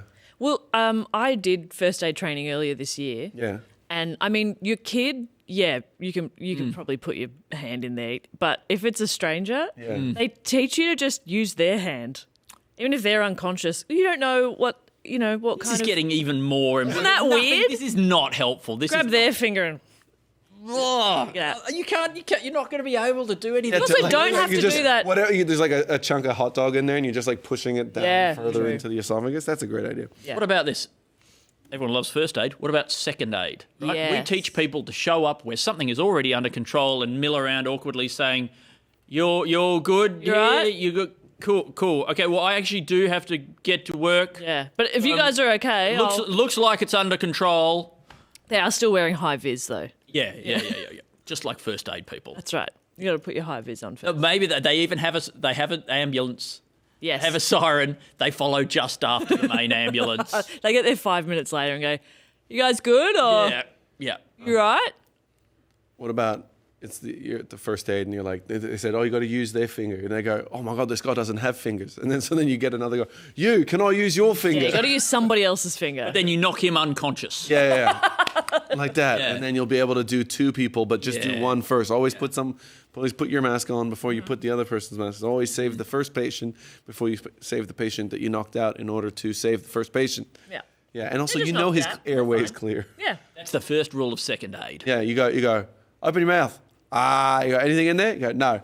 Like Knock that. him out. Don't have him to out. clear his mouth. Yeah. Yeah, that's right. Unless you put something in his mouth. Yeah, like your finger. And then you use his finger to get your finger out. Oh, well, maybe that's what's going on with the first guy who didn't have any fingers. They're all in his mouth. Oh my gosh. guy- his mouth is full of fingers. He was trying to eat all his fingers and he's choked on one of them. This is... Is he passed out with his head still up here? Maybe In he the cut mouth? his fingers off to try and become Wow. a Teenage Mutant Ninja Turtle. Well, we've all been there. Yeah. I mean, Wait, what was the other idea that we had along the way there? Second aid. Second aid. That's what Oh, we that was okay. really good idea. Second really aid. good Really second good idea. I mean, what would the second aid siren sound like? Eh. Yeah. It's a little less urgent, but it's still like I'm coming through. But like, I heard recently about somebody who'd hit a goose with their car, and the goose was really badly injured. Oh no. And they tried to put it out of its misery, but apparently it's really hard to kill a goose because their necks are so flexible anyway. Oh, he's trying to break the neck as Yeah. a way of... I'm not sure if breaking something's neck actually does kill it. Doesn't it just paralyze it? depends, I guess. Well, it's progress, isn't it? It's all progress. Oh, it's good. Step in the right direction. I mean, at least it's more injured. Yeah. Yeah. It's just not feeling the pain from the initial. Yeah. I put it out of that misery. I might have put it into a different misery, but at least it's a change. It's like when you're hurt and somebody like pinches you or something, and they go, "See, but now you're not thinking about the other pain." It's like that. But I realised that the problem is that we give cars horns that you can honk to get birds out of the way. But of course, for the goose, Makes the goose really horny. yeah, Yeah. Oh, hello. Who's yeah, they think you're just okay. saying hello. Yeah. It doesn't work for the goose. We need a completely new sound. What would scare a goose? Like a fox? What do foxes sound like? Nobody knows what a fox sounds like. Is that right? Well, there's a whole song called "What Does the Fox Say?" Yeah. All right. It's about not knowing the noise that foxes make. Yeah, right. Well, there's that sound that cars make which I guess this adds to the palette of sounds. You can, when the car's already, it's a petrol engine kind of thing. When the car's already running, and then you try to turn the key. Try and turn it on. It's really embarrassing. Yeah. How's that? Maybe you could use that when there's a goose, or just like something in traffic where you're like, well, I know a honk is rude, and another honk, like a short honk, is kind of nice. Yeah. But what about when you just want to get their attention? Or Really good idea. Yeah, that is good actually. Yeah, we do need more options in cars, I think. 'Cause you're right. The honk The is. vehicle vocab. Yeah, we need more. Yeah. I guess there's probably, there's like running into a wall that does make a sound. It's like if you knock over a bin or something. With a car. With a car. Yeah, you're right. Yeah. You know the sound you. Slamming doors. You could do that as you're driving down the highway. Yeah. So you do have access to a bit of an orchestra. Yeah, but it's got to be heard by other cars if you're trying to communicate with other people on the road. You know the noise you make when someone is walking along and like maybe they're not really paying attention. Maybe this is a female thing as well. I'm not sure. Yeah. But let's say somebody sort of is about to knock into me, and I can see they're about to, and I'll make this noise. I'll go like, whoop. Yeah. Little, it's like a passive aggressive, like, oh, I'm sorry. Yeah. Oh, whoopsie, but I'm not actually. It's sort of like I'm going to do your whoops for you. Correct. Yeah. And then you'd better respond to that with a, oh, I'm so sorry. And I go, oh, it's okay. And I walk away and go, you fucking Eve. Yeah. I think a car needs a whoop when someone's about to do something a bit silly. It's not quite a beep, but it's like a hey. Yeah. Yeah. Because we've done that. We use sometimes the ding, ding, ding, ding, ding lights. The like lights. Just like stuff. Like, somebody comes and drives like into your lane, and you're like, like, they're oh, coming hello. towards you, and you're like, are you looking at your phone or some shit? Yeah, like, yeah. I don't want You to. better be looking at your phone, Yeah. buddy, because if you're just doing this, we all love to look at our phones. Of course, it's we the best. drive. It's the best. Okay, it's a thrill. It Feels so good. That it's heaven text on I got earth. is urgent. Could be. It could be anything. Yeah. You're getting a job offer. Yeah, and I need to respond in the next 32 seconds. Exactly. Or it'll go to someone else. You're going to get Grandenia. Damn it. Oh no, Andy! Another job you were going for went to Grant Not Denya. again. No, I was Jess in that scenario. Yeah, me. Oh, have you ever? Grant had and I go up against a lot of stuff, yeah. Yeah. Go up against a lot of. He was the stuff. first choice for Do Go On.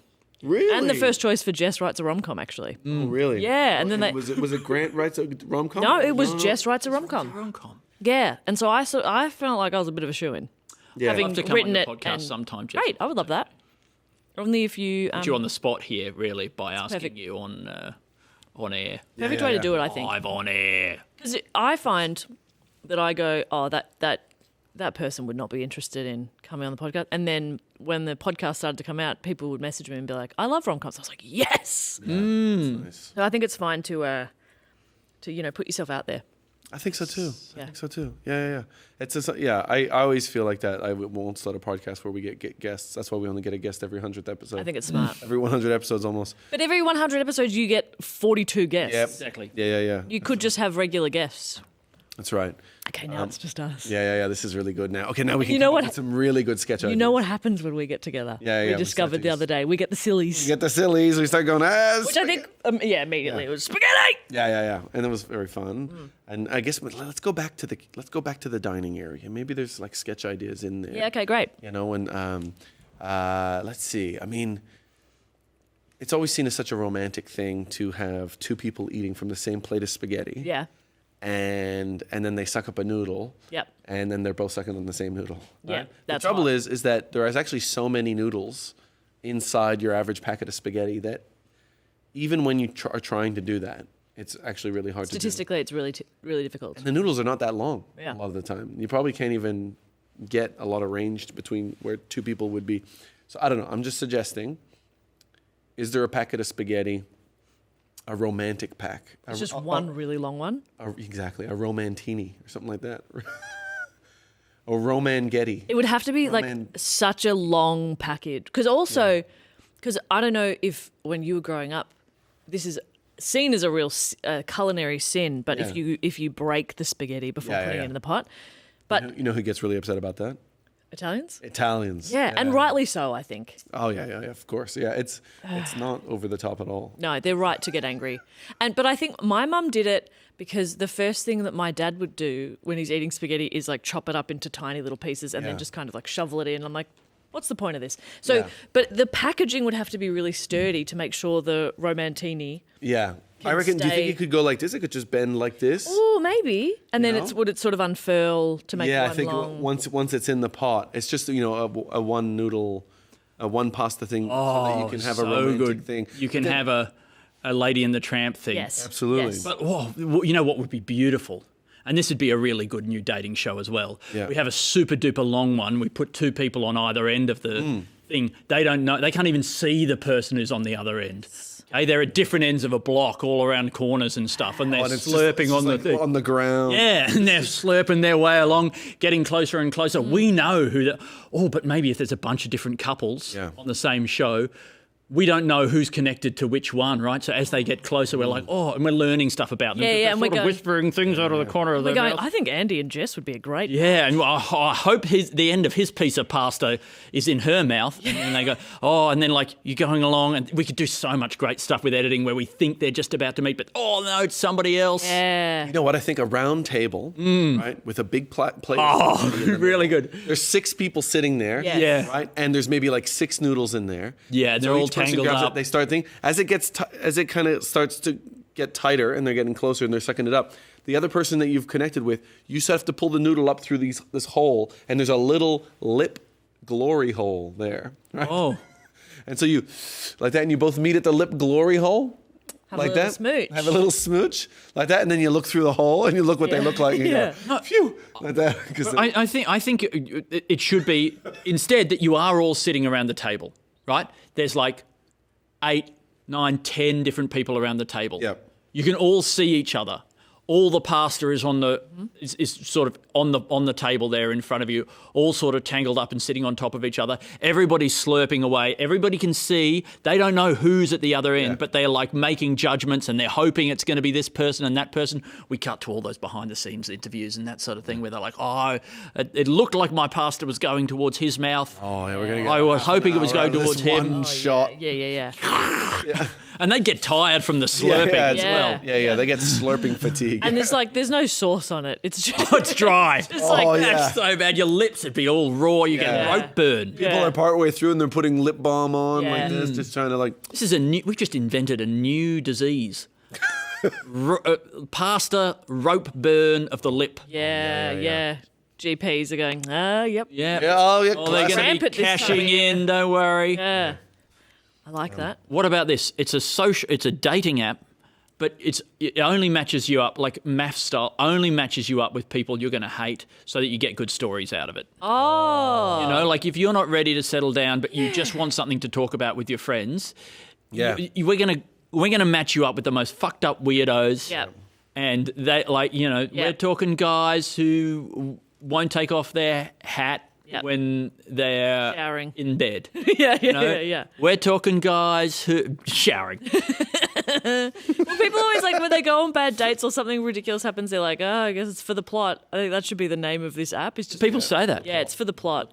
Yeah, because I think People some say people. such funny stuff. That's they? really good. I love that. I like that. I think it's a positive spin on like something crazy happened. And you're right, like if you're not ready for dating, but you kind of, But everybody else has got good stories and you don't have any. I don't have any good stories. I might be up for. What if you're just really good at dating and you're so accepting of people and you're like, you go on this date and you're like, yeah, you're the one. Like that straight away. You could do that on almost any date and you're like, but I'm not getting any good stories. Yeah. Man, I'm so easy to date. I'm the perfect partner, but man, I need to have some stories. Yeah. Well, come on to for the plot. For the plot. It could just be the plot or something, maybe. Maybe, plot. Because it's like the plot of land where you go and like harvest these fucking idiots. That's good. And they grow underground, obviously. These freaks. Yeah. Absolutely. They're a root vegetable. Yeah. I mean, maybe Bad root. Maybe They're a bad root vegetable. Come on, Excellent. Andy. That's good stuff. yeah. I gotta go pee now. Oh, look at this. First one? Yeah. I want you to know. Went really well. Yeah, that went really well. I'm concerned that it's 1:45 and you're only just peeing now. Like it's 1:45. Oh my God. Is it really? Yeah. I've been going for so long. Yeah. I haven't really looked at the clock even once. Should I have not pointed 147. that out to you? It's almost not enough sketches. We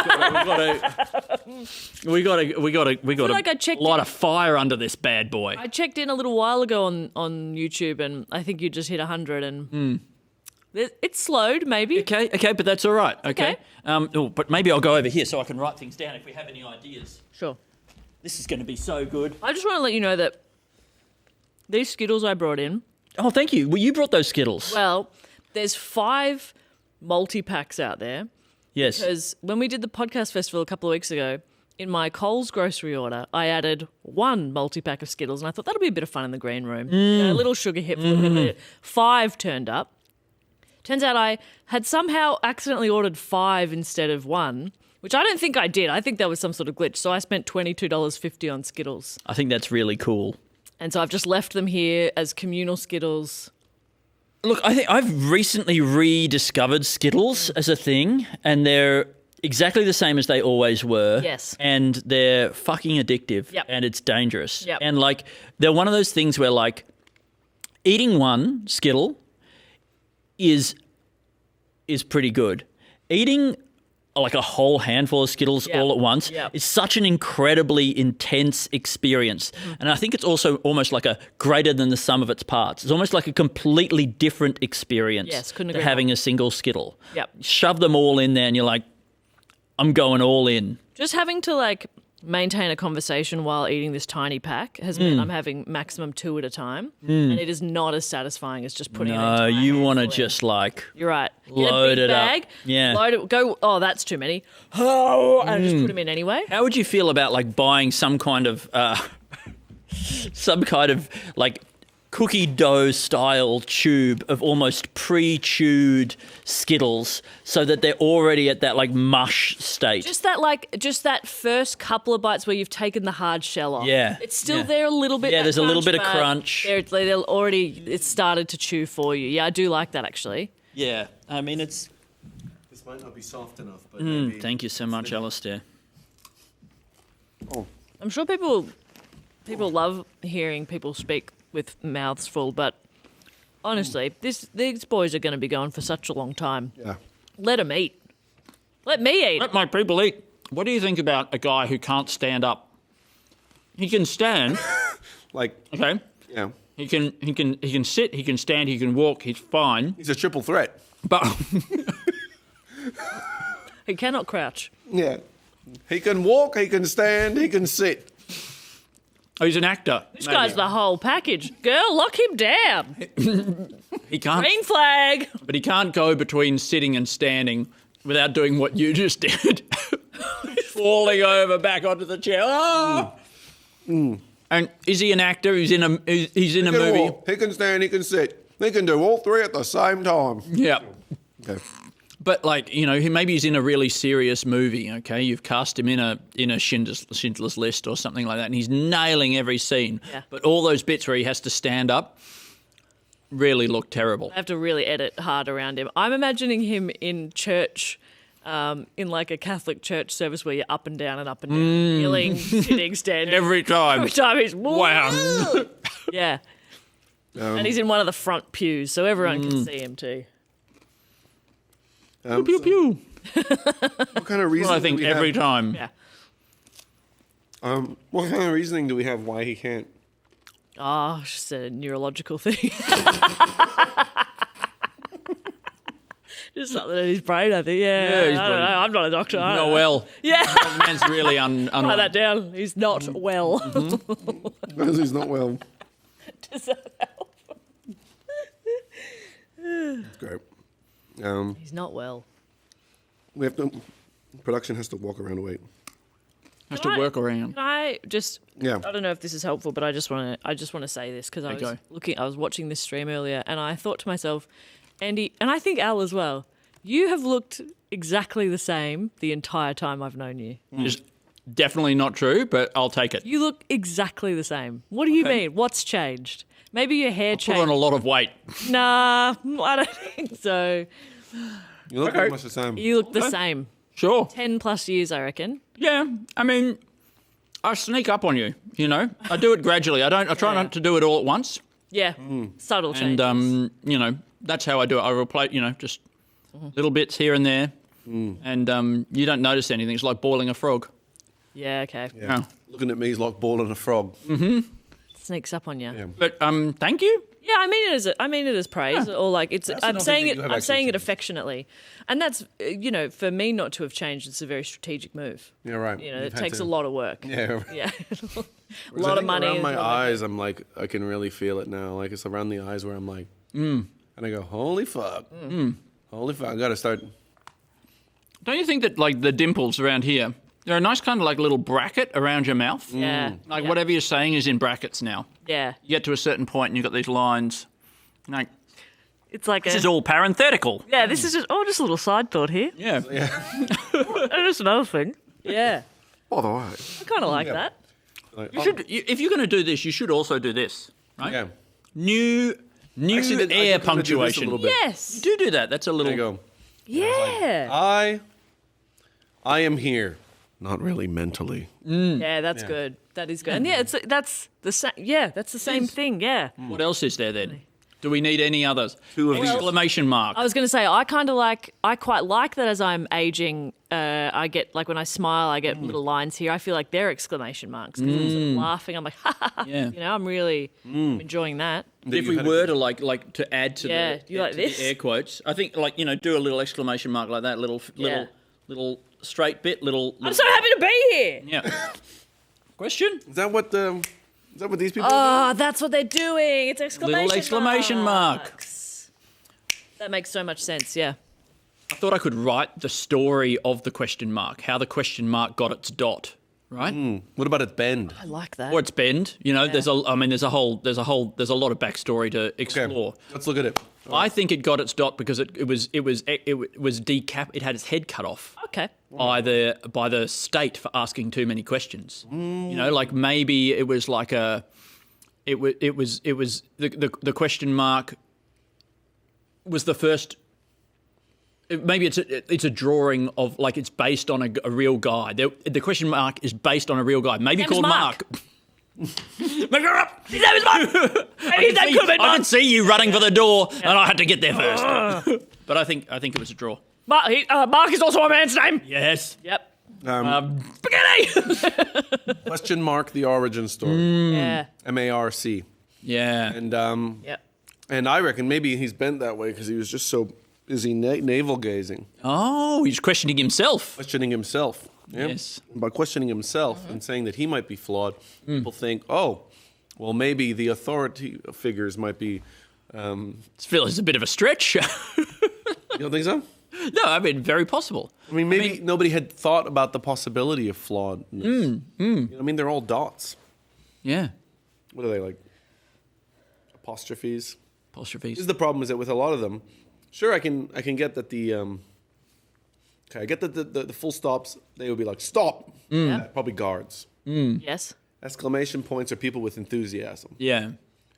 But then what are you doing for apostrophes? You're like, imagine this, they're like, okay, punctuation, the studios bought punctuation, the rights to punctuation. So we're thinking about making a movie. Yeah. We need all these characters. We need ampersand, maybe? Is he? Or no, he's not punctuation. There's definitely going to be grammar Nazis in this movie. Oh, yeah. Okay. They could be the big bad. Yeah. Yeah, that sounds good. But then they're people. That's the problem, is that I don't know if in this world of punctuation, there are people. There's just like maybe characters. Maybe you can have the alphabet. Right. Maybe the parents are the uppercase letters. And the lowercase letters are the kids. Yeah. And so I just hear my belly just saying, Yeah. yeah, it's going crazy. And maybe the numbers are the villains. We hate those. Oh, that's really I good. like that. Numbers versus letters. I'm getting stuck Who will on- win? So if the uppercase letters are, so would uppercase A be the parent of lowercase a? Or does lowercase a require two parents? So like what letters make other letters? Let's get into that. Oh, So yeah. let's make the list. Yeah. So we do have, okay, here, wait. I mean, like, because there are some characters that are two letters put together. Like Sure. what was that one? The diphthong. The diphthong. Is A and E? Yes. Yeah. That's A&E. when they have like a little That's fancy, nice, little yeah. fancy. I had to go to bloody diphthong the other day because I got A&E. A&E. I had to go A&E because I had Like emergency. broke my ankle. Oh, did you? No. Have you heard anything recently? No. Are you okay? Yeah, I'm fine. Should I be concerned? No, I was just trying to think of a joke about calling. Having to go to A&E. I got it. E&E. Yeah. Yeah, thanks very much. Sorry about him. Numbers are villains. He tries his best. Does his best. You're only stuck with him the rest of the time. I think the war between the letters and the numbers, that's Yeah, just like a that. that's just a background. Whoa, you're throwing that away as a background? That's the background to the question mark origin story. I'm throwing it away as a background. What about this? Alphabeta. It's a better alphabet. Okay. Yeah. Yes. And Okay, let's and like there's obvious stuff that Yep. we've talked about endlessly on this podcast before, like getting rid of letters that you don't need. We're not doing that anymore. No, we're just coming out new alphabet. Completely new alphabet. Oh, I like that. Okay. Okay, so we'll start with Birch. Hirsch. Okay, Birch. Yep. We use that like an A. Okay, great. All our letters are. You've got to refer back to the original alphabet Yeah, to yeah. understand what any of them are. Because people aren't going to want to learn a whole new alphabet. Yeah, right. You use it like an A. Does it make the sound A? Yep. Okay, great. Wow. But it's called Birch. Birch. Yes. Yeah. It's going to be really hard to uphold this whole better promise that we made with the naming of the alphabet. Second one is Snuggle. Snuggle. Yeah, and that's B. Okay. Yeah. Birch is B. Yeah. Right? No. Yep. Good. And then, you want me to keep going? Yep. Yeah, Birch, Snuggle, Florin. Lauren. Lauren, that'll be M. Oh, okay. We're not going. I think in you don't order. need both need M and N. No, what would I mean? Yeah. In all seriousness, and maybe you are being serious, Alasdair. What would a new and better alphabet would it offer? How would it improve things? And how, more importantly, how can we monetize it? Okay, like I think. Well, let's make it a subscription service. Okay. If you want to know the alphabet, and then we put access to God through only this thing. We say it's God's alphabet. Yeah. Okay. You get access. You can speak God's language. God's language. This is actually the Yes. language God, and He said it in this language, which is the language that Moses heard in his ear. And we've decoded it based on how he repeated it. And Yeah. So it's kind of like if you want to understand God better, you learn this language. But now you can use this alphabet for other stuff, not just God's words. Like you can use it to write erotic literature. Yeah. Imagine reading erotic literature in the voice of God, or using it as paint the sign for your car bodywork corporation. But now you can do it in the letters that God used. that God can read. Because Now God will can be only able to see read into it. your mind, and He can hear your prayers, but He can't read any of your signs. Oh, is that true? Yeah, He can't read Wow. your handwriting or anything like that because Okay. He doesn't know that alphabet. So Yes. where's God going to go get his car detailed now? Yeah. The sign he can read. Exactly. Anytime He takes human form, say as His son or cousin or something like that, I guess He could be all the family members. Yep. He says, "Come on," as his own grandpa. I wonder if He's ever come on as an older version of Him. I reckon he could. Anyway, and then he'll probably use your detailer if he's in town. Yes, I mean, what a thing to be able to put. You know how that place in the city used to have Bill Clinton had 3 bowls or whatever Yes. at the noodle place. Imagine if you could say God got his car detailed here. Oh, man. That would be huge. Yeah, but do you think everyone... What an influencer he'd be. You know how you go to any country town and they have a sign in their bakery window that they had the best vanilla slice? Like, Vanilla slice. do you think just car details would just start putting that? Everyone would just Yeah. start claiming God had. Yeah. Maybe in time. Maybe people would think that they could then show up and say, "Hey, I'm the incarnation of God. Can I get my car detailed for free?" Yeah, if I. Yeah. Yeah, if I promise to bless you. And then the car detail's like, can you prove that you're God? And the guy's like, that's pretty rude. Yeah, I don't... how dare you doubt? Yeah, I you mean, doubt. proof denies faith. Without faith, I'm nothing. I do think that the Messiah coming back and trying to use it to get free stuff Yeah.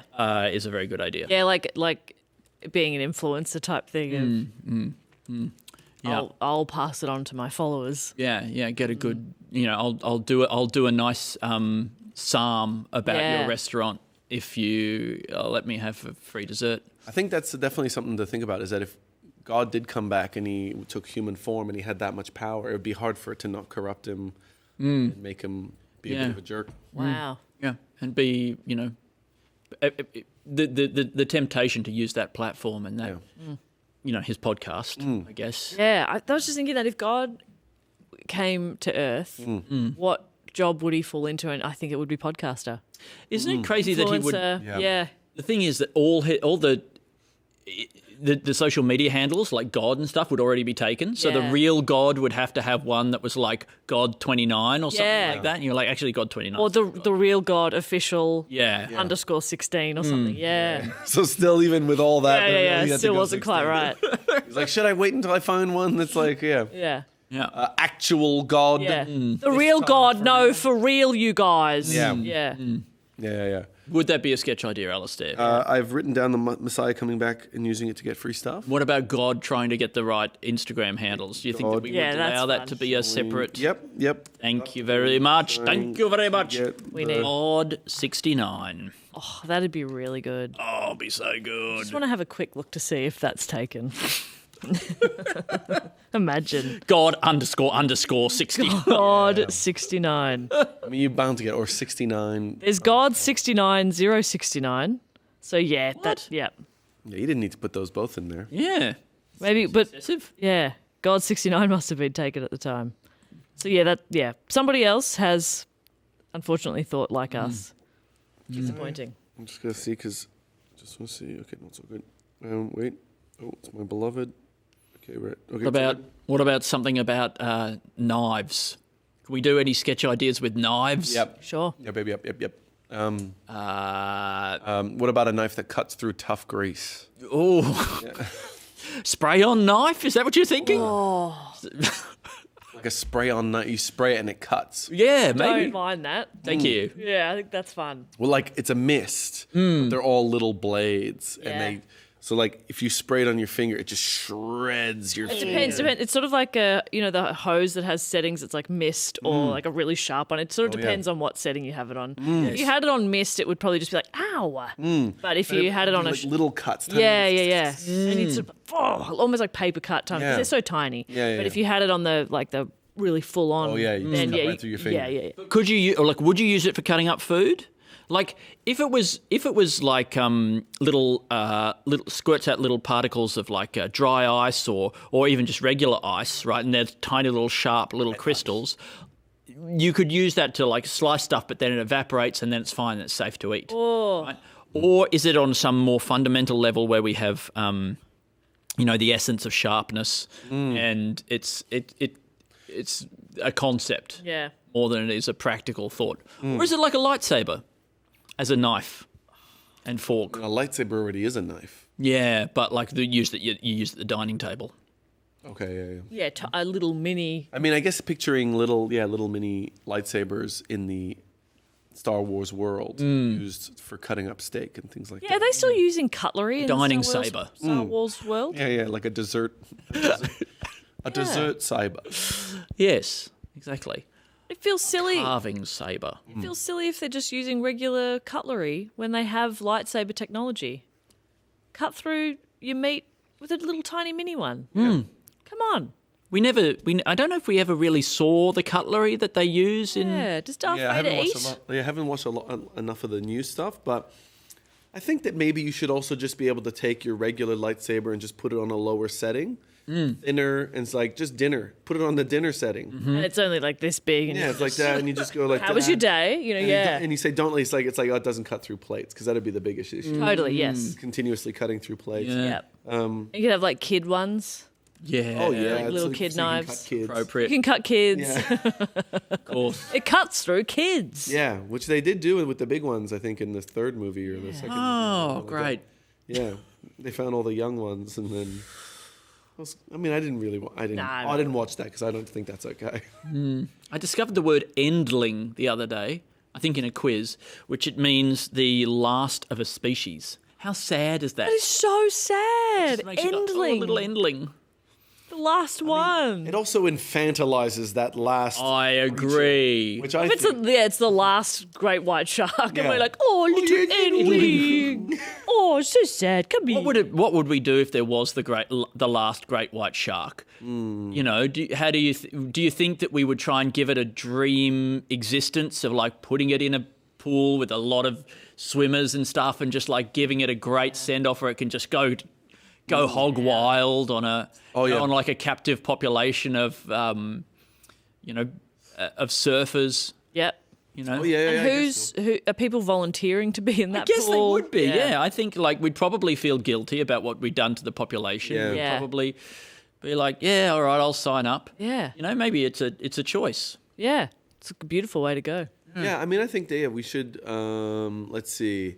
I guess first we could put a bunch of hot other sharks in there. Yeah. And see if maybe it'll breed with those ones.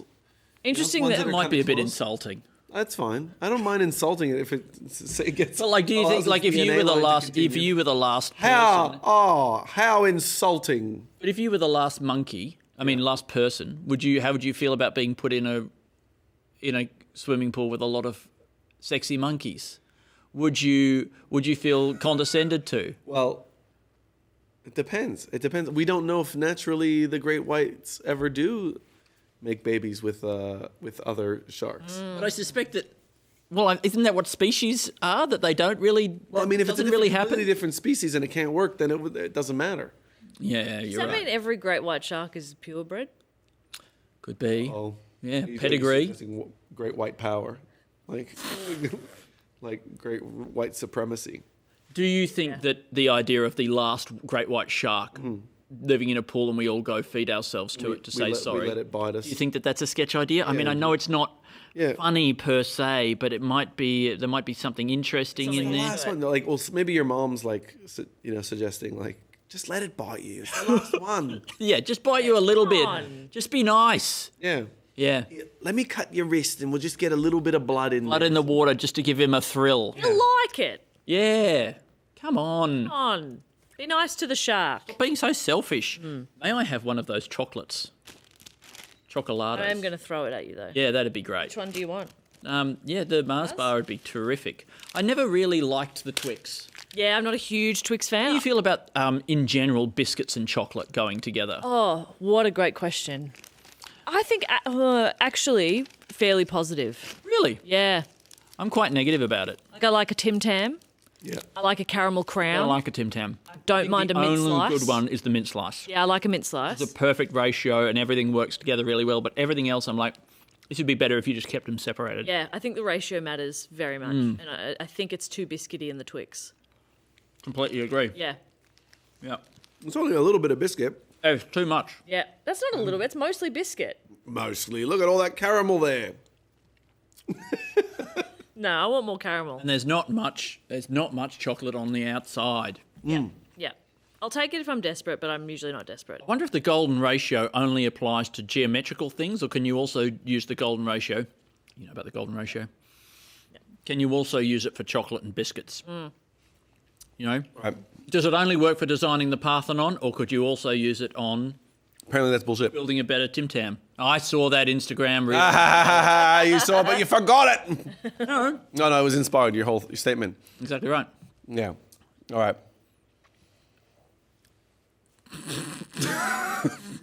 Parthenoms. It's little snacks. Parthenom-noms. Yep. All right. Really satisfying. What are Parthenon. what are they made of? What are they made of? What are they made of? I think you could make. I think a biscuit, right? Yep. That was looked like a building, chocolate roof, whole lot of little wafer columns. Yep. Okay? Then another like biscuity chocolate base on it there, and when you bite into it, all the chocolate columns crunch down like that. Pancaking. Pancaking effect. Yeah, pancaking effect. You bite your way through it, right? It would be the crunchiest thing ever.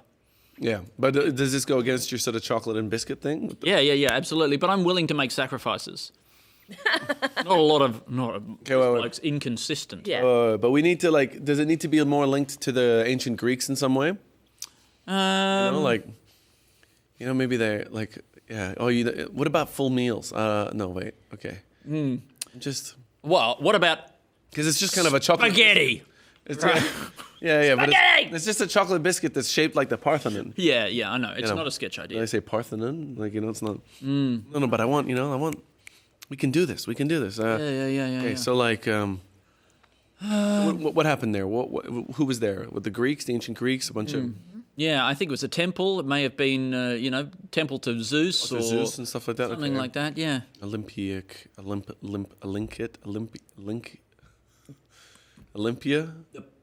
Olympia. Is that the yeah. mountain? I mean, was that the mountain? Is that where they lived? They lived on is Mount that on- Olympus. They lived on Mount Olympus. Yep. I thought maybe Olympia is when you have more than one Olympus.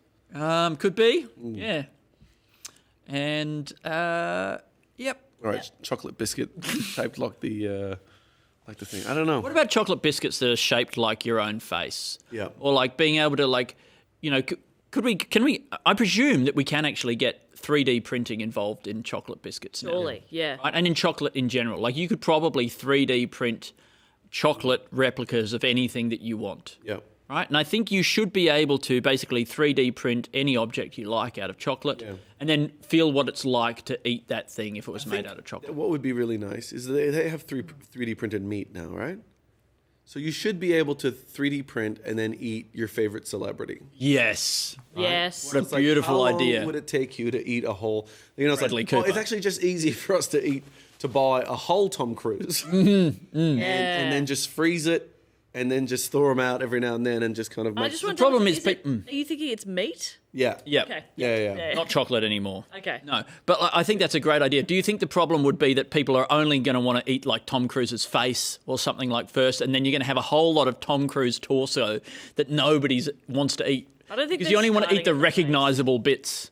I think it'd still be fun knowing it's Tom Cruise's torso and his abs and his. Yeah. Sure. I mean, what a great. People are going to want to eat the cock. What a great. That's what I'm getting at. They're not starting with the face. I think they're starting with the cock. But also, did you ever eat teddy bear biscuits as a kid? And sometimes I think it said a lot about a person how they ate a teddy bear biscuit, whether they went for limbs first to kind of torture the teddy, or Wow. if they mercy killed the teddy and ate its head. Put it out of its misery. Maybe it would say a lot about you as well if you were like, I'm going to eat the face of this celebrity that I love. But I feel like that's what you're paying for, because otherwise it's just a body.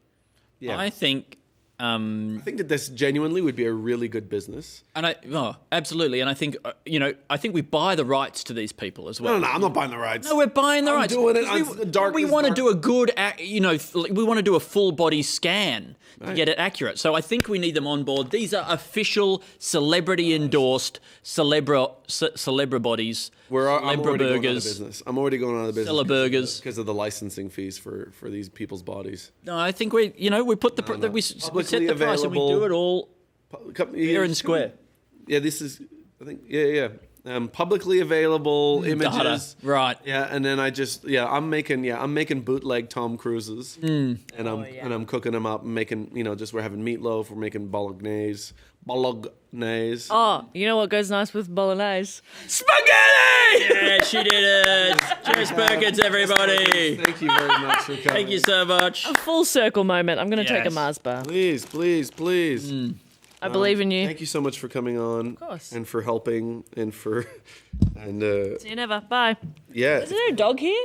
Yeah, it was Sam oh, Petersen man, that's brought a his lot of hair. gigantic dog. Oh, that's a big dog. Yeah. But I think, it'd be great if you could cast a whole meal, like not just the first course, but all the courses, different celebrities, not just printed out of meat, but also printed out of chocolate. You could have like Printed out of- an Ocean's 11 meal. Exactly. Please welcome our next guest, Jack Druce. Ocean 7-Eleven. Welcome, Jack. Hello. How are you? Hello. Oh, hello. Yes, and also you. I worry we've slowed down too much. Not to put pressure on us, Alasdair. Yeah, I mean, I'm trying to pick up the pace. Yeah, let's come on with some fucking energy, boys. Yeah. Yeah. Go, come on, sketches. What about a big pig that goes to space? Yeah. It's an Okay. alien, How big? right? Wait, is it we riding a pig to space? I'm thinking, yeah. Is Three of us, the one fire big pig. blasting out of its anus? Yeah. Fires out of its anus. You got like extra jet streams coming out of its nostrils. I mean, that's the thing, is that a lot of animals do fly, right? And so it would be perfect to ride up into space. Yeah. But maybe not a pig. But what if we are Riding an animal into space, theoretically. Yeah. The pork industry is pretty big, and so they would have money, and they would want to have their images be seen from space. What could be more? I mean, imagine that. And imagine a pig that's been cooked by burning up on re-entry. Like the pigs, we tell everyone where the pig's going to crash land, and everybody's going out there to be the first to be able to eat that, that atmospherically cooked pig. What about this, right? It's like one of those cooking reality shows, and it's called like Barbecue Pitmasters or something. It's going around all the different teams and the meals they made, and it gets to one team, and it's like, you don't even have a pig. Did you even try? Here. And it's like, don't I? Tried, and then you just hear this, this from above. Like that huge crater. Yeah. They misjudged a little bit. It kills everyone. Oh, no. Yeah, I mean, that's great. Molten pork scattered through the atmosphere. But then, somebody picks one of the rescue crews picks their way across this blasted field, the remains of all these people lying around, picks up a bit of bacon. Yeah. It's delicious. It's perfect. Yeah. And it was worth it. Yeah. That's how, all the... It's a humanity. True silver lining. Yeah. Like he just pulls off a thing like a... Is that what you were picturing? Yeah, maybe picks it up. I was just like a little scrap of... Oh, yeah, a little scrap, sure. Whatever. But, they can pick up a whole leg if you want. Like an Obelix and Asterix, how good that boar looks. Always looked so good. Looked incredible the way you would eat that boar. I didn't know you could just have a drumstick of boar. Well, of course, Obelix would eat the whole carcass. He would hold it up like that. I mean, that's crazy. Do you remember the one where they go to Egypt and it's like the same whatever juicy animation style they're doing that makes it look so appetizing? It's like, a camel? Oh yeah, like a double humped camel. Obelix is like, whoa, he's eating a full camel? Yeah, man. I've never eaten camel. It used to like that. I don't know if you could do that now. Like something about like eating heaps of food seem really aspirational to kids. Yeah, but it was like exciting and heaps of food and drinking lots of beer as well. Yeah, being like real drunk. Yeah, everybody's drunk a lot. I remember being a kid and watching The Simpsons and thinking like when Homer would go to the pub with his friends, and I'd be like, man, drinking beer all the time is what I want to do as an adult. That's cool behavior that I respect. Yeah. I mean, so what could we do? Like, what could be the equivalent of that for today? Like, what is it okay to promote to kids? Like in that world where it's like it is all right to put that out there. Yeah. I mean, there's awful stuff like exercise and recycling, that kind of thing. You could, but something that gives you real deep like satisfaction and pleasure, like drinking. Yeah. Oh. and well, it's with just no downside.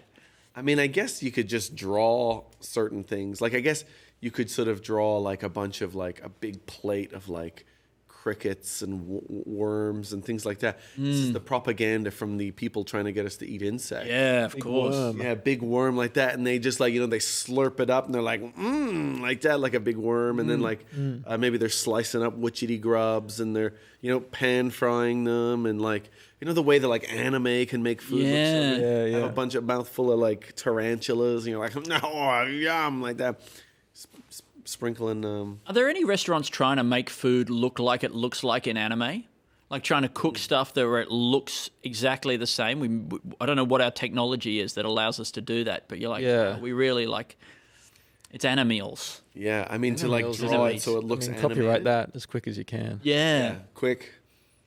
What about this? Based on what you said when you came in, it's hiring a guy to come into your office and just shout, "Bring up the energy, everybody!" Yeah, it turns out it works really great. Yeah. This guy, he's walking from cubicle to cubicle. He's like, "Come on, everybody, let's look lively." Yeah. All day. Sort of like a productivity fluffer. Yes. Yeah. Okay. And it's all just done by just yelling stuff. Yeah. Right?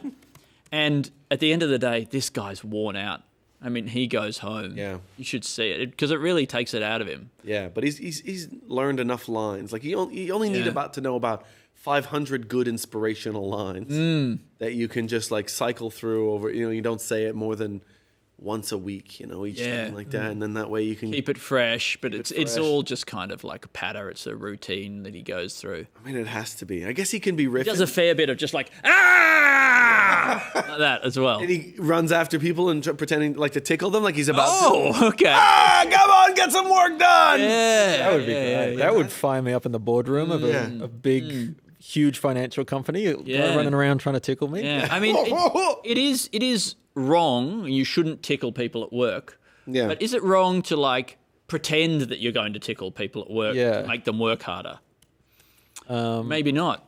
I mean, you know, especially considering the harder they work, the more likely they're to get promoted. That's right. For them, it helps them. You know, you're only doing it, and then a lot of these, like the number of people that I have threatened to tickle that are now in management positions. Yeah, and all the notes said it was because of their because of their hard motivation, their work, their. I mean, maybe this guy, you know, you doing a job like this, you can work up to the point where all you do is yell at the CEO. To make better business decisions or something like that. And you just at some point where you just don't see him in the office anymore, and he's just always in the CEO. Just all in the CEO's office, yelling at him. Yeah, but maybe that's given the CEO kind of like a, you know, he's actually starting to crash internally because the amount of time the guy's spending there makes him feel like he's not doing a good enough job. No, you know, he realizes that he doesn't even feel like he needs to motivate anybody because he realizes the whole direction of the business. What about a CEO who starts to get really sad because he realizes that all the people at his company are only there because they're getting paid? And like he feels so sad about it and he's crying a lot. No, the people in the company feel so bad that they agree to work for free. Yeah. Because he feels... Cheer him up a little bit. Yeah. Yeah, like... They're like, you're right. Would you take a pay cut? Yeah. Like, oh, no, we're not just here for the money. Would you take a pay cut? Yeah. Would you come on the weekend? Like, you see your friends on the weekend. Yeah. So, but you don't come in here on the weekend. Does that mean I'm not your friend? I could come on the weekend. Oh, it's like you come on first thing in the morning on a Saturday. I love a documentary on this crying boss where it's like it's all the sort of the style of like one of those, like a documentary on like a Bill Gates or an Elon Musk Steve about Jobs, them like being these cutthroat how leaders they of get industry, these results, like how are they through, building getting this to the company. top, but all the footage they're using is them just sort of softly weeping and like, I'm sorry. And being super pathetic. Yeah. I think I remember hearing there was some stories about like Harvey Weinstein kind of being like that to kind of convince women to have sex with him and things. Does that work? Does it? I think so. Yeah, I guess you're both in a position of power, but then also using weird like psychological patheticness to. Yeah. I had an idea before. I don't know if what we were just talking about is too close, but like. I don't think it is. There's like I forgot what we're doing. It's not too close. It's a fresh, original idea. But it's like a profile on all the world's top CEOs and how they got to the top. And like you're studying the common factors to see like what leads to someone getting ahead in business. But every single time it was that they thought this guy was going to tickle them if they didn't walk in and do it. And so that's like the common along all the... What's the same guy? Yeah, there's one man, and everyone on the Forbes list was so worried about this man maybe tickling them that they had to like lock in and take over the world because they like. Does he call them up? Do you reckon? There's one man who's behind the success of most of the, Forbes 500 list CEOs, and he's threatened to tickle them if they don't do a better job. Any industry, real estate, technology, finance, the stock market, he'll tickle anyone. I mean, and then it would be great. Like you see that of his those big fingers. Yeah, I was going to say he has really long ribs. fingers. Yeah, that's what sets him apart. That photo that they do where they get all the billionaires together and they take a photo of them for the front cover of the magazine or whatever, and you look really closely, you can just see him in the shadows in the back there. I never noticed that guy before, but he was there the whole time. And then they also have those like before photos, like the photos of like Jeff Bezos and is working in his garage in the 90s, but the guy with the fingers is behind him there as well. He's always there with his fingers. Yeah, a lot of businesses started in garages, and a lot of creeps start by breaking into a house through the garage door, which is one of the weakest entry points. Thank you, great. I thought together we could make that work. Yeah. No, you did really well. Yeah. That's often that's where the Scream ghost-faced guy. That's where he started killing a lot of people. I think in the garage door, maybe. I think doesn't that lady get caught in the garage door? She's trying to get out through the. Haven't seen the Scream. doggy. Yeah, I mean, isn't it weird as a killer? Let's say you're a killer, okay, and you want to kill people with a big knife. That one of the first things you do is put on something that really restricts your vision. You ever worn a mask? No, but I think that's a really good point. Yeah. You'd think you'd want to increase your vision, if anything. You'd want to be 360 vision. 360. Yes. Yeah. How do you get 360? You'd think if anything, you'd want to sort of drill holes in the side of your head here so that you can look to the side even better. Pull your eyeballs out and just push them, tape them here. No, but that's something a prey would do. You do want the eyes on the front like a predator, don't you? Like you're not attacking people from the side. Could we see 360 if we didn't have these damn skulls in the way? This damn head in the way. Yeah. I mean, could we see behind us? Does light? If light came in and hit the white bit from the back, hit it from the back? Yeah. If it would light go in? Does the white go into? Does light go into the white? Does light go into the white and then go into our brain? I don't think light goes in the white. If we had clear skull, Yeah. Okay. Yeah. you don't think so? No. Be pretty good. What about a crystal skull, like the Indiana Jones and the vodka and all that? Or Dan Aykroyd's vodka. I mean, that would be. Would you think that would be one of the coolest accessories? A clear skull. Comes in with a clear skull. Yeah. Like that, and you come in. It's like it's just this guy you compete with in the scene, whatever scene you're in. Yeah. Could be stand up, but yeah, he's just got a special. It's gone really well, and then he's gone out and got himself a full clear skull. Yeah. And then you're like jealous as heck. Oh man. Here I am with my Skin and bones opaque. Yeah. Like that, and you can Cranium. see his brain pulsating, and you can see how much doing crowd work it just like Fires up. like that fires up, and he's almost better at crowd work now than he ever has been. And you go home and you cry to your wife a little bit. You're like, I think it's the clear skull that's helping him. He's got an unfair advantage. Everyone's looking at his pulsating brain. They don't even care what he's saying. It's too easy. They love to do MRIs on people at the top of their field when they're doing various different activities to see what's happening in their brain when they're like playing the cello or something like that. Love to do that and see what it's like when somebody's doing crowd work. Yeah. In an MRI, in front of a crowd, and we see the human brain just working at its absolute peak. Like it's the ultimate pursuit. What do you do for work? Oh yeah. He asks two of the doctors if they're a couple, and you see all the stuff is just off the charts. Like, Whoa! neural pathways no one could have possibly comprehended. Anybody here from out of town? The machine starts The smoking. human brain is just lit up like a Christmas tree. And the brain is going off. Yeah. It is popping off. What about this, right? All these CEOs and brilliant entrepreneurs starting their thing out of a garage. What about this? Building as they get more and more successful, they just keep building bigger and bigger garages. Okay. So like it's the Amazon, right?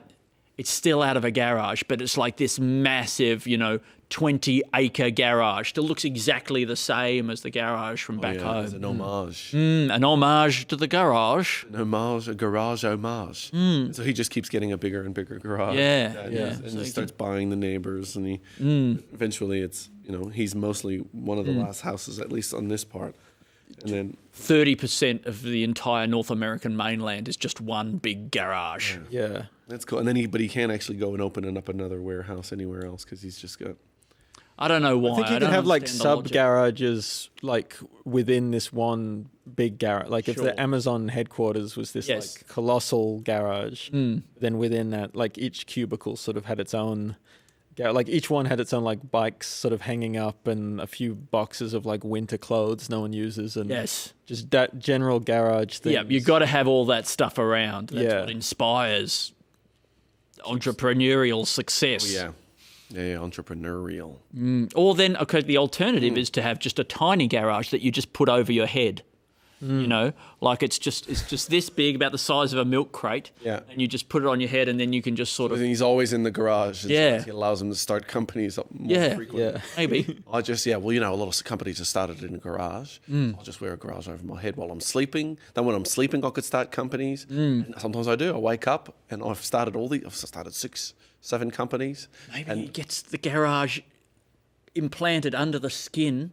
Replace it to the skull thing. The entire framework and shape of his head is now a garage. So his brain is just in there. It's got a beautiful gable skull like that there. Yeah. Okay, wait. Someone pulls the garage door opening thing, and you get to see behind his eyes. Oh yeah, man, he has a little garage door for his face. Opens up if he wants to talk to you. Yeah. But then or else he's just focusing on creating companies.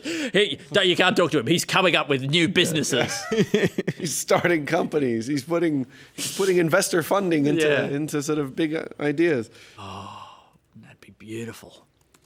What about a means of like harvesting the dreams of like a CEO or something, where it's all, you've got stuff scanning their brains while they dream, and that's connected to some AI thing that's connected to people like doing trademarking businesses and stuff like that. Yes. And so 24 hours you go a to day. sleep and you wake up and you've created like 5 new real world businesses based on what your subconscious was putting together. Yeah, but they are all sort of dream world businesses where it's like a sausage chasing you. What if there was a sausage that could chase you? Yeah. This guy is so convinced in his own belief, in his own genius, that he doesn't think he's ever had a bad idea, even when he's sleeping. Like 1 in 50 is this like genuine, pure creativity out of the box idea that is like game changing. But then like the other 49 are like, okay, what if an eel could sing the blues and it's also your dad and you gotta,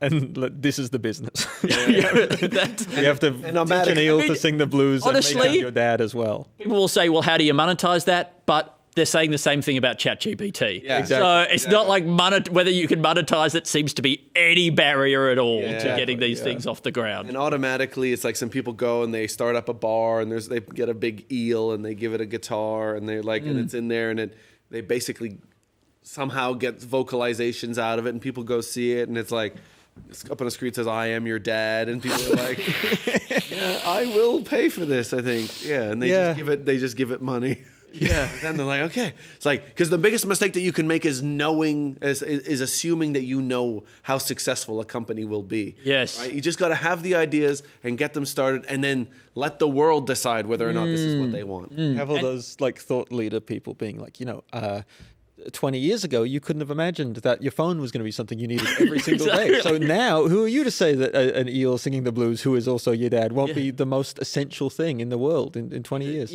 Progress is not linear. And, the only mistake is having a closed mind with these kinds of things. But I also love that, like, this guy's got so much money from his food businesses that are successful. He's able to open so many of these new businesses that make no sense to anybody. And people are going out just like trying to find like a corner store where they can buy some food and they can't. Because everything is just like an insane dream business of this lunatic. Yeah, I just want a place where I can just get a sandwich or some bread or, I just need like bread and milk or whatever like that. And he's like, no. Okay, how about this? No. You're really tiny. What about you're really tiny? Really okay. Tiny. And they're like, you can feel this sort of gravelly feeling. But and you're attached to your loved ones by your nipples like that, and then you have this experience together, and it's unique. And it could be the most, the thing that brings you guys together. It could be the thing that separates you apart, and that's how you decide whether or not you want to be together forever. Exactly. So, like, for this CEO dream guy, it's like all the things start going bad in his personal life, and suddenly every business is about like your teeth falling out and you're stuck in a big pit. And there's like.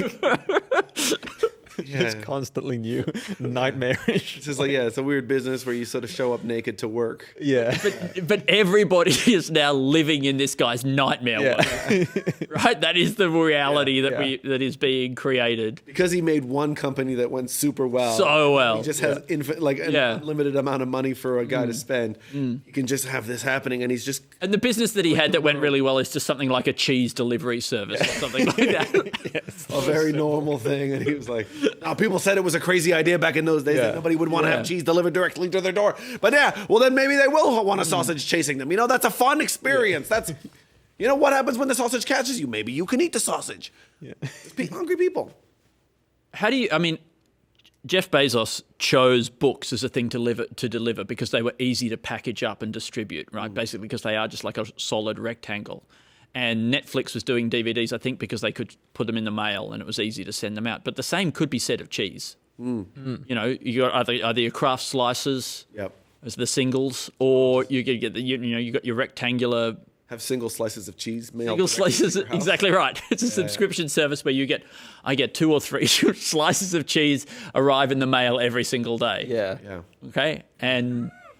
Or it's like one of those like bicycle couriers can like find you on the go and like a relay baton, just like give you a single slice as you're on the go. There you go. That would be something.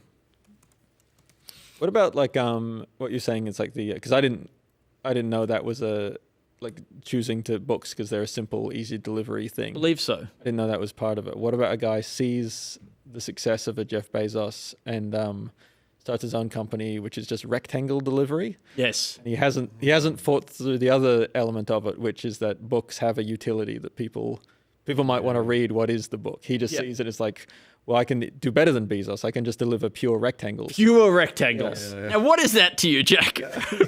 When you envisage a pure rectangle, and by the way, I love this idea. Yeah. What is the pure rectangle to you? I'm imagining a rectangular object of probably the lightest material you can affordably produce. It's lighter than a book. Yeah, I like it's made of that stuff that they make those Eucharists out. So it's kind of like a foam, but it's also something that you can eat. By the way, I just did this to you, which means, what's that thing? You get to punch me on the leg? I get to punch you in the leg. No, but I think it's got to be below your waist. In order for it is below where my waist would be if I was standing. Yeah, that's true. It's always below somebody's waist somewhere, mate. Oh yeah, maybe not. That's not. Sun's over the yard arm. I guess we're below the waist of somebody on the other side of the world. There we go. Yeah. I wonder if somebody's standing on the exact opposite end of the world is where I'm sitting right now. They're doing their 500th podcast. They're doing their 500th podcast, or they're doing the opposite, 005. Ah. Yeah.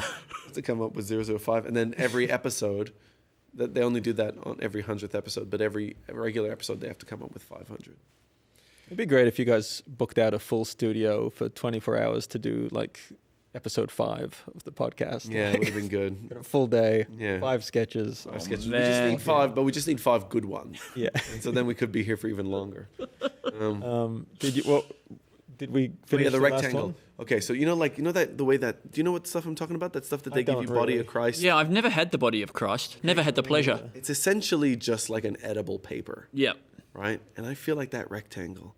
At first, he's just sending rectangles, but then I reckon people are like, he's actually kind of like, you can eat those. And then so I don't know. Maybe maybe it's the worst business idea that kind of ends up sounding like it ends up being a very good idea. I reckon several of the other times we've had Jack on the show, we've come up with things about eating rectangles. Okay. Like some pure substance where you just you eat it and then you shit it out or whatever it is.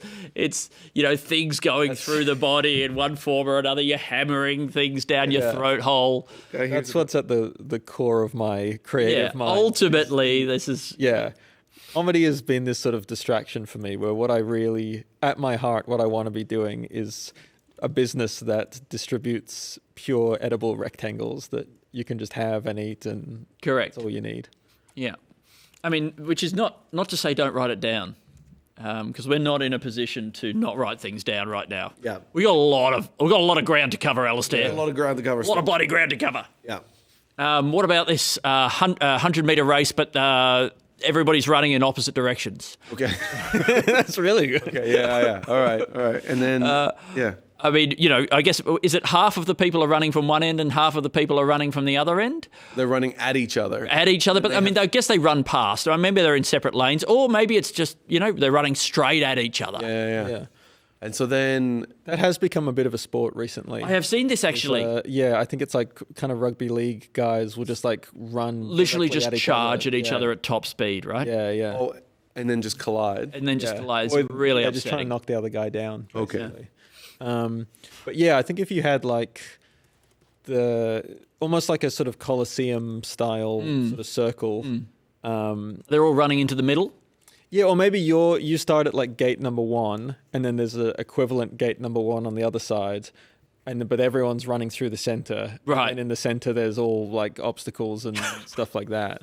It's just whoever can get to the other side first. This is less of a sketch and more just a good idea that I would watch. It's a great idea. I think it's like one of those things where it's like you then can't really understand why, like as a viewer, you can't see who's really winning. I'm just picturing them running in all different directions, starting at different levels and things like that. So it's hard to it's hard to really follow. Okay, but everybody has their own like starting point and ending point. Yeah. Everybody runs exactly 100 meters. They all run in different directions in different locations around the stadium simultaneously. I guess it has to be simultaneously, or maybe they start at slightly different times as well. It's not fair for other people if some of the runners get more energy from hearing the crowd cheer and stuff like that. True. Yeah. So for the crowd to not really be able to understand what's happening, everybody kind of gets to just look. It's basically 100 meters sprinting, but unwatchable. Yeah. Well, I mean, it would be amazing. Like everybody, all their individual starting pistols go off or whatever times they do. Everybody's run. You think the race is over, but then somebody else, a couple of seconds or even a couple of minutes later, somebody else's starting pistol goes off. You realise this person hasn't even run yet. The race isn't over. Yeah. Okay. We don't know how long. Still got everything to play for. This could be tied onto this somehow, or could be its own thing potentially. But like, this is just giving me the idea of the honor system Olympics, where it's all Olympic events, but no one's really like timing or measuring or quantifying any of it, and it's just up to you, the athlete, to be like, no, I did the marathon. Yeah. Like, really? Yeah. How long is it? Real quick. Yeah. I mean, I do 2 like hours? they have to just trust them. Yeah. We actually don't have anybody checking. We haven't filmed it. We are just I don't know, what is that sport? It's like you honestly, like, you just got to be a good person, and then people who are like, yeah, I won and I'm a good person. Like that. I mean, that's the worst. I love it. What about Like the honor? I mean, is it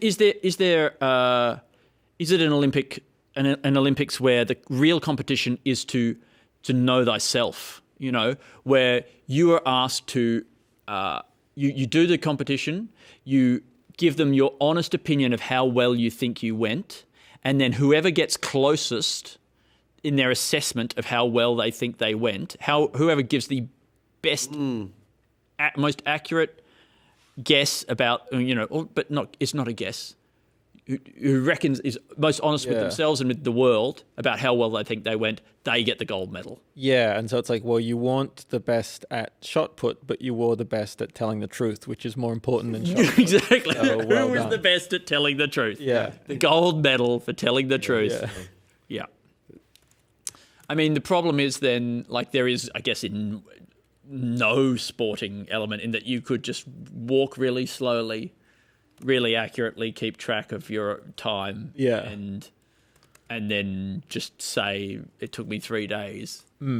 But then it takes a real courage to do that. I mean, if you're walking for 3 days and you're somehow even more accurate on how long you've been going for, it's harder. Yeah. I think that it's not just about what position did you come in. I think it's like, how well did you do? How how much effort did you really put in? And how far did you throw it? How there's a lot of guesstimation and honesty and if you lose, if you're the best at the actual sport, but you're kind of like, but you're not good at estimating how well you did. Then you lose. Yeah. Great. Best estimate. Bestimate. Best of mates. What about like a pocket snake? I don't know, there's not enough animals that you can just keep in your pocket. But I have seen a video of a lady who had, or a little girl who had like a frog in one pocket and a little snake in the other pocket. Was she real? Yeah. I think A real girl? Yeah, I think because like I've seen snakes in Canada, but they're just little like nothing snakes, little carpet snakes. How do frogs go in a pocket? It doesn't feel like that'd be a good ecosystem for them. They need to stay a bit wet. That was good for the creatures. Oh, okay. Yeah, I'm just saying. I mean, look, maybe you could have a wet pocket so you can have an amphibian with you at all times. I mean, if we haven't already pitched a wet pocket. Yeah. I feel like I have wet pockets more than the average person should. Yeah, I'm such wet pockets? I'm bad with like timing out doing the laundry and stuff. So a lot of time I'll just like I feel like the pockets are the last bit to dry because they're all folded up on themselves. It's true. So if I had a reason for a wet pocket, like looking after my pocket frog, as opposed to just being disorganized, that would be nice. Yeah, I have often sort of, you get close to the clothes being dry and they'll be like, they'll dry on. You know, they'll dry on you. I'm hot. Yeah. Like that, and then you're just like, I'm damp, I'm wet, this sucks. I'm uncomfortable. Yeah. It feels like a little bit like burning sometimes. You know what I mean? Like it's like an irritation. It's like sure. Weird little like skin, like micro rubbing. Exactly what you mean. A little like burning, this sort of thing. I want somebody to be a wet pocket advocate and talking about why it's better to have a wet pocket. Everybody should have at least one wet pocket. Yeah, I mean, it's better for storing cheese. Yes, a slightly damp area, like it's your pocket is a cheesecloth through which you can filter things and then keep the spoils in your pocket. Not everything is meant to be dry. I think we can all agree on that. Absolutely. Yes. So there you go. Look, you're really good at this already. Thank you. So you could have slices of apple or whatever that you keep in there. You know, it'd be nice to keep those a little wet. Yeah. This is my first cup of water. Really? I mean, this is why I need to go to the bathroom so much, because I've drunk all this water. But I need it. Need some blueberries? Sure. Yeah, I like the wet pocket advocate a lot. Like, I think... How can we make this guy more insane? I feel like he needs to be crazier and he needs to have bigger ambitions. Is he angry? Well, I think he's running for Prime Minister first. See, there you go. I think that should be a big part of what he's saying. Yeah. Is he part of one of the major parties? Is he the Labor Party? Right? Is it that like the Labor Party is still they still campaigning? They still want to they're still not quite ready to tackle any like actual genuinely progressive stuff that people are asking for. This is still higher on their list of priorities than, say, getting rid of negative gearing. Yeah. I think they're not willing to spend the political capital on that, but they are going for the wet pocket thing. Yeah, wet pocket man. they've seen that people at the moment are looking for an outsider. Somebody who's kind of a bit outside the system, is thinking a little bit differently. Yeah. They're not, they're still funded by billionaires, so they can't. Yeah. They can't do any kind of economically progressive stuff, but most people do have a dry pocket and are open to maybe changing to at least a slightly damper pocket. How do you feel about calling it a sloppy pocket? Oh, yeah. Yeah, I'm really into that. Yeah, great. And he has all these political... Gavin, sloppy pockets, Franklins, and... Yeah. And he has all these political ads where it's all like... he pulls his hand cool out of his young pocket people and hanging it's out. so And wet. they're like... I think it starts off where it's like just sort of like cool, attractive young people hanging out, having a good time. And it's like, let me just get my wallet for a sec. Ugh, my pocket's bone dry. And then it's like, has this happened to you? Trying to make having dry pockets seem disgusting. Oh, that was so abrasive on my hand. Ugh. How am I going to keep fresh and tropical fruit in a good state in here? I love that this is a political ad as well. It's not for a product, it's for an entire way of life. And then he opens up his pocket and he spritzes in there. Yeah. Oh, that's better. Now that's cozy. Hi, I'm the MP for Yes. Garrett. Garrett, the member for Garrett. And I'm looking to become your next prime minister. How do you feel about this? Being executed by hanging, but you're hung around the waist instead of around the neck. Interesting. Are you hanging Like a or down? low noose. Oh, so are you sort of horizontal? I think you're still vertical, but they put it around the middle. Are you vertical with your head facing up or your head facing down? I mean, it feels like you probably would flip and your head would end up down, wouldn't it? I think you'd end up dangling a bit like Superman.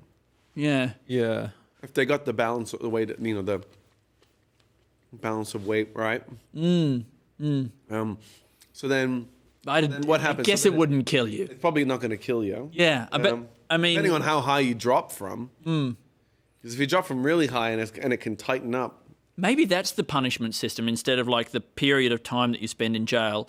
The worse your crime, they hang you from higher and higher up your body Yeah. until they get to the neck. All right, but You have to stop at the neck. Yeah, but that's the problem because if you Yeah. keep going, then they just start hanging you around the skull. And then you slip out and Yeah. you're off scot-free. You're off scot-free and it's The system doesn't work. We're going to have to change this system. Bring back hanging, but don't bring back capital punishment. Yeah. Yeah, the hanging was fine. It was the killing that was the problem. When Guy who has to change his mind. What about this as a way to like, we start a campaign, it's called Bring Back Hanging, right? But it's actually just about spending time with your friends. It's about, we're trying to tackle the loneliness epidemic, and our slogan is Bring Back Hanging. Yeah. That's great. Hanging with the boys, hanging with the girls, Yeah, yeah. Hanging out with boys your and mum girls, dad. hanging out with your mum and dad. Yes. But it also would bring back like the social element of, going to the public square to watch someone get hung. That's what I thought you were going with. It was like, we need that kind of, they talk about like the third space outside of home and work, is a public hanging. That's what we need to bring people together again. Is that where the phrase hanging comes from? That it used to be a social thing. It used to be like, there's a hanging in the square tomorrow. I'll see you there. Yeah, yeah. Bring hanging back is what it's called? Yeah, yeah. But I think people who want to bring back capital punishment, but the way that they're doing it, because they know that they can't, people won't vote for capital punishment, but the way that they do it is almost like as a mental health thing, where they're like, there's a loneliness epidemic, people aren't getting together, people aren't spending time in public spaces, and the end of the ad is bring back hanging. Yeah. But is it that they're talking about hanging out with your friends and family, but at public hangings? Yes, that's right. Yeah. Yep. Socializing. You got to do it. Yeah, I like that. What are some ways you could sort of spice up a hanging for today's era? Put a whole lot of glitter in their mouth. Yep. All comes flying out. Yeah. The trapdoor. I mean, I guess you could project sort of different faces onto them, like sort of skins and stuff like that, like you would do in a FaceTime call. Filters, etc. Yeah, and you could sort of, I guess, make them look like they're kind of dancing when they're hanging and things like that. I Yeah. guess so you don't have to see sort of their eyes bulge. And What if one of the nooses was kind of like, had like a bungee cord thing to it, but you didn't know which one until It's they a pulled the gambling thing? element. Yeah.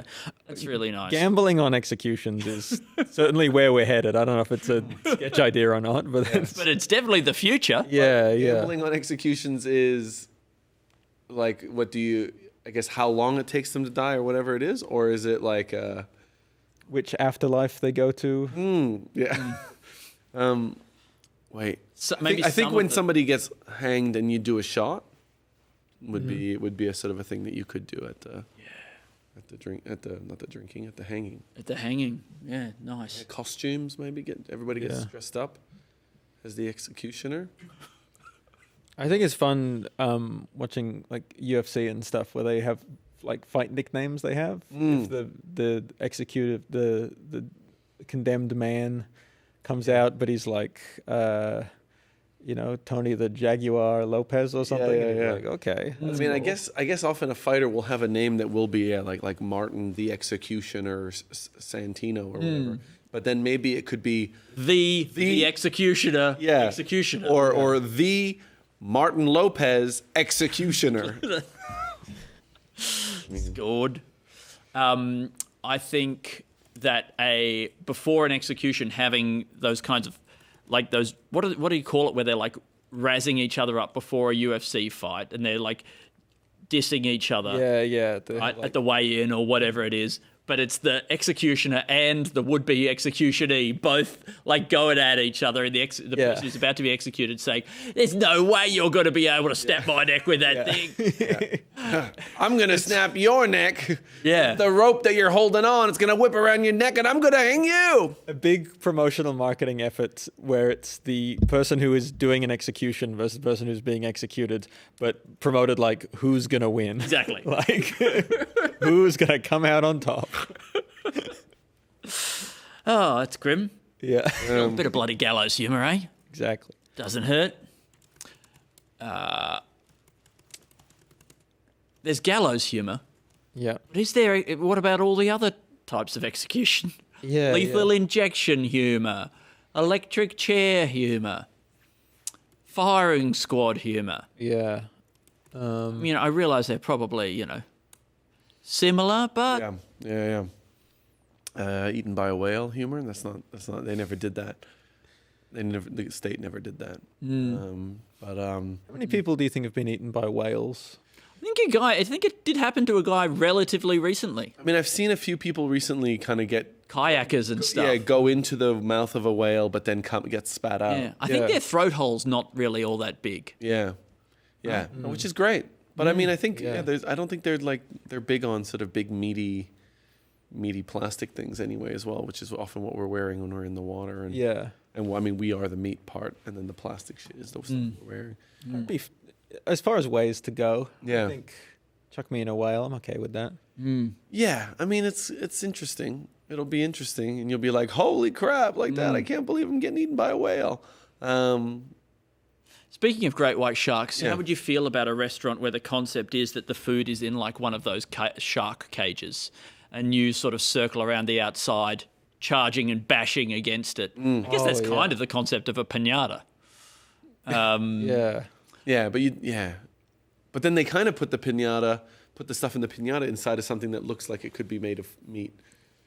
What about this? Put it like in a sheep or a llama or something like that. Piñatas for adults. So inside the piñata, there's some nice meats. There's maybe there's a whole sort of like what would you call it, like charcuterie board, but inside a piñata. So all the 40, 50-year-olds can line up at their gourmet gathering and then bash this thing and then pick up the little bits of salami or whatever that have fallen all over the floor. I mean, I think it would be a really nice experience for like people who are like, come to my bring down capitalism themed restaurant, right? Yeah. And then you have little buildings that look like, the offices of, say, like a mining company and things like that.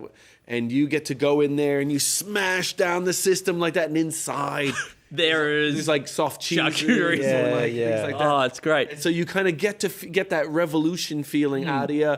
There's like a cop or something like that you fight, and then it's like just like a dummy, and then you pull its head off. Yeah. And inside is like it's like a beautiful bottle of Bordeaux or something like that. You know who's going to love this? What? The bourgeoisie. Oh, the bourgeoisie are going to love it. Wait, is that the rich people or the? I think that's the middle class. Okay, yeah. The ones who don't actually contribute anything to the smash the system room. Yeah. That's good. What was the smash? I think we came up with a smash room idea relatively recently. The other day. Yeah. Was it? It was for it's a smash room, but you put meat in there so that people tenderize it before they go and have an actual meal, and then you can have a really nice soft piece. Yeah. So I was like, well, Lisa, maybe you could put it inside the ball, like make it look like it's a dummy that you're fighting, and that'd be really good. Like that. You work it over. You're hitting the riot police with a stick, but their bulletproof vest is actually full of pieces of meat being tenderized. I mean, that's great. Flawless, as far as I'm concerned. I mean, I do want the meat to be kind of quite wet so that when it falls onto the ground, like it is like, it's a piñata, but it's full of spaghetti bolognese, for example. Yeah. And so the spaghetti bolognese falls out all over the ground, and then you, I guess, pick it up with a fork. What about a really nice long fork for eating food off the ground? For eating food in hell, like in that metaphor. You're always feeding. You know what I'm talking about? What is it? I think I do, but I'm not sure. There's maybe it's sort of like a Zen parable or something like that, where there's it's like a person goes and they see hell, and it's like in hell there's there's all this bounty of food, and it's all the delicious food you could want to eat, but you can't eat it because the fork you have is so long that you can't possibly get the food and get it into your own mouth. And then and so people are starving, and they all the food's there, but they can't have it. And then he goes and looks what heaven's like, and it's the same thing, but they're using the long forks to feed each other. I mean, heaven still sounds pretty fucking weird. Yeah. Yeah. If you had that experience without seeing hell first, it'd be like, guys, what are we? This is heaven. Yeah, it's relative. Such a weird system. Why is the food on an island far away from us, or whatever it was? Like, yeah. Is it on an island far away from you? Is that why you can't? Like, why don't you just eat with your hands? Why do you need to use a fork? You have to be able to reach it. Okay, so it was is something like far that. away. I can't remember. Yeah. Right. Yeah, I think you can't. You got to. I mean, they've thought of this. Of course, it's heaven and hell. It's God and Satan. They've thought this through. It's not like you have to use the fork. Oh, if people Smart people. Yeah. Okay, I think we got time for one more. One more. Well, I think we should turn that into a restaurant. By the way. Yeah. Yeah. Okay. What about it's you get a share plate, right? It's a restaurant where you get a share plate or you get a meal, but you and the other person have to compete to get the bits, so you don't get all of it. You just you got to fight each other. Supermarket sweep, or it's that thing where you're inside the big turbine and you're trying to grab the money that's flapping around in the breeze. Oh, that turbine thing, but with as a restaurant where they just blast the food at you in this cube, and you got to be like, just grab it, and grab as many meatballs as you can. Thin slices of sort of raw beef like that, and you're like, yeah, like that, and sort of sashimi, and it's like a really gourmet food, but there's a real sinister carny guy leaning next to you, revving the engine of the thing. And the food's all around. You got to catch it and put it in shovel it into your mouth as much as you can. Try not to get too much on your clothes. It's an all you can grab restaurant. Yeah. Okay. Cool. Jack Druce. Oh, it's been an honor, fellas. Thank you so much. I hope the rest of the sesh goes well. I hope I was able to help. You were very much able to help. Thank you so much. And we appreciate you. Jack Druce, everybody. Please. Here, I'll get you more water. Oh, that'd be incredible. Thank you. And can we please welcome Dave Warneke to Dave Warneke! Catchy. Dave Warneke, welcome. Wearing one of the. I'm sure if your moustache. I think that's just the way it grows, but it looked like you had almost a little hooped up at the end there, like a little. Oh, do you think I'm going to go for the bit of the Dali? Yeah, I was detecting something. How long does it have to get? Do you reckon before you can start? Have you ever waxed? I've never waxed my mustache ever. Oh. Yeah, I mean, have you ever waxed your hair? I guess you gel it. Yeah. You ever use wax? Oh yeah, wax. Wax on mousse. I just anytime they go, do you want it at the end of the haircut? They go, do you want this? And I go, no. It's always worse with that in. What I will say is that I will sometimes say yes. Yeah. They do it. They do whatever they want.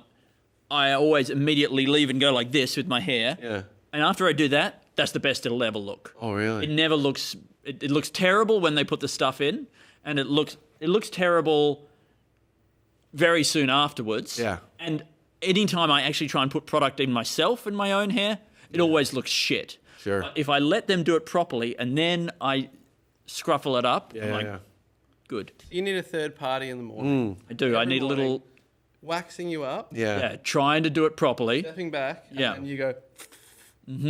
Like that, yeah, because it always feels better when you're fixing their work, doesn't it? Yeah, you don't know me. Yeah. That's you don't know what to do with my hair. Yeah.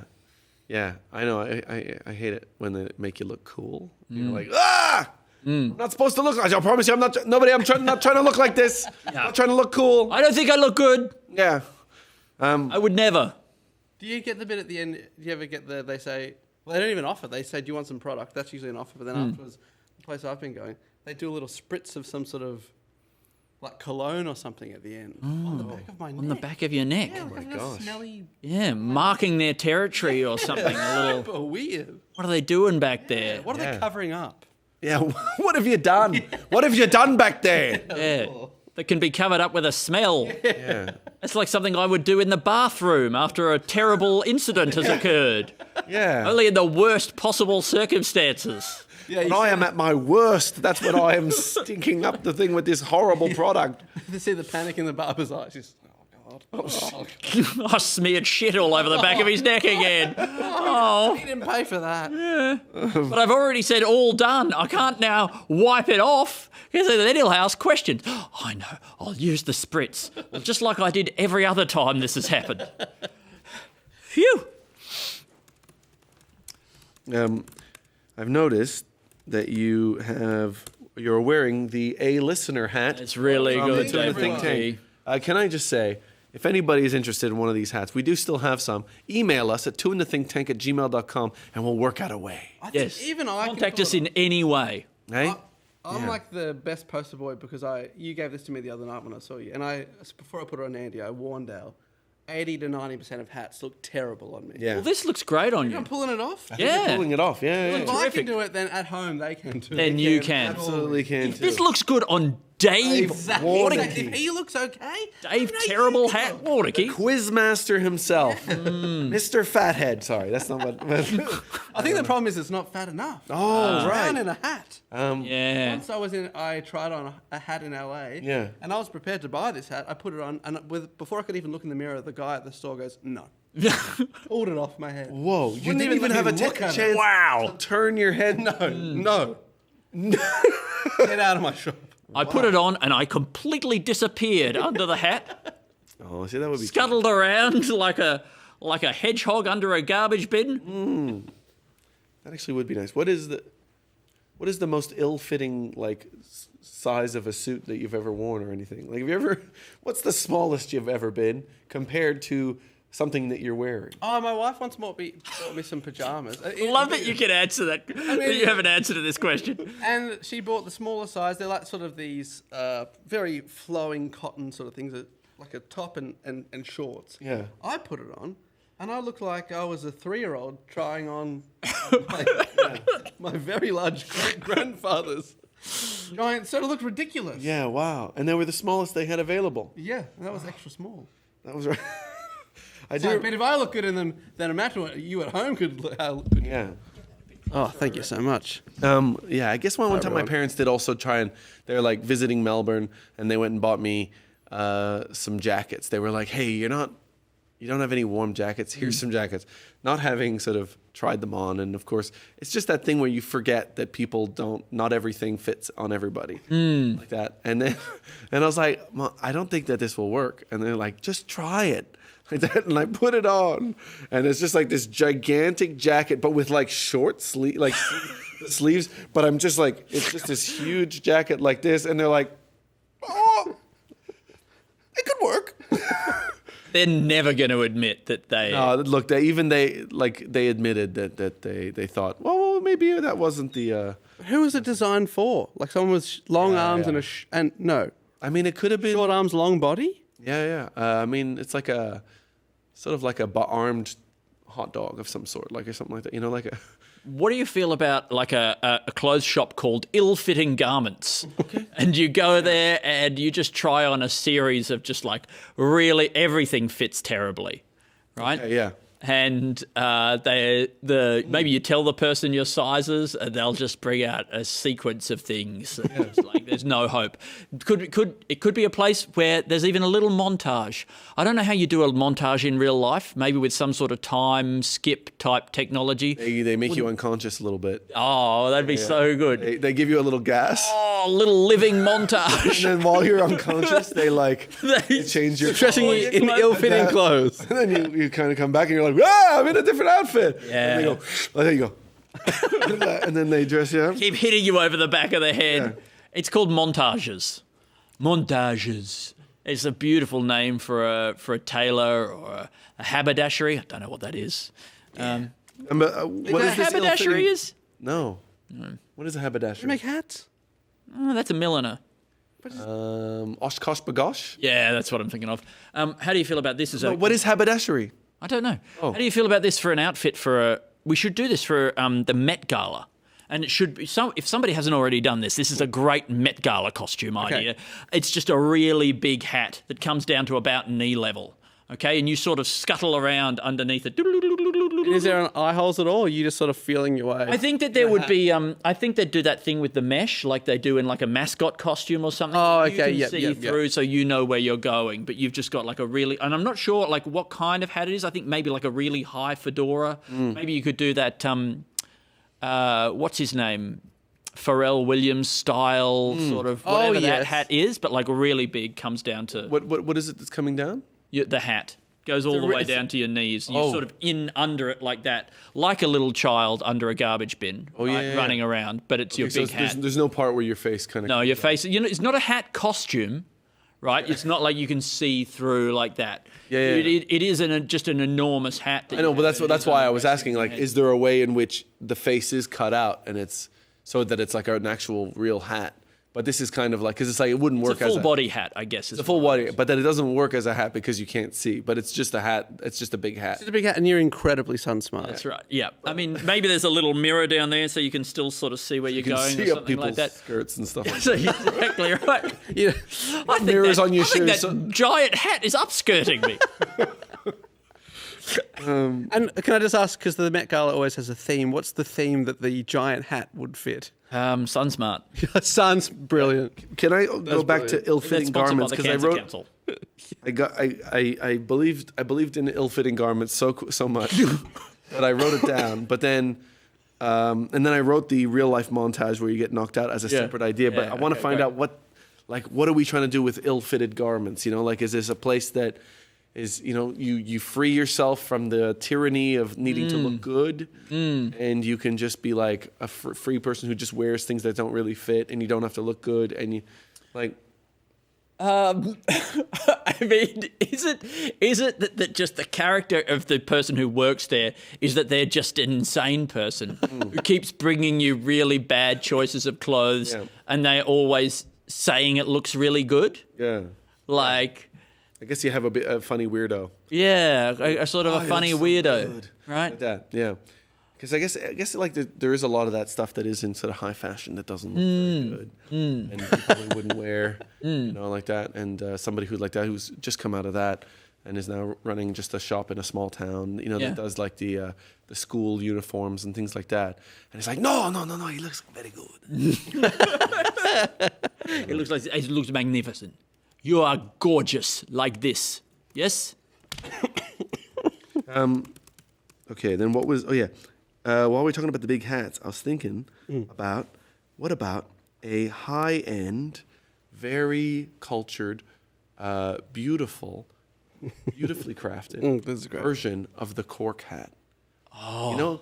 Anytime somebody's made the cork hat, it's always been... It feels like a joke to them. It feels like a joke. That's our national costume. Exactly. I'd like to see them wearing that at the Olympics. Yeah. When they unveil the new uniform. I would like to see a beautiful high-end cork hat. Somebody finally needs to tackle it and give it its rightful place. Yeah, the respect that it deserves. You know what I mean? Like, and then it would immediately go into a gallery of some sort, a museum. The Chardonnay crown. Yeah, the Plato's ideal of the cork hat. You know about Plato, right? Oh yeah. Yeah. Well, he was very sun smart and liked to keep flies off his face, and so that's why he has an ideal version of it.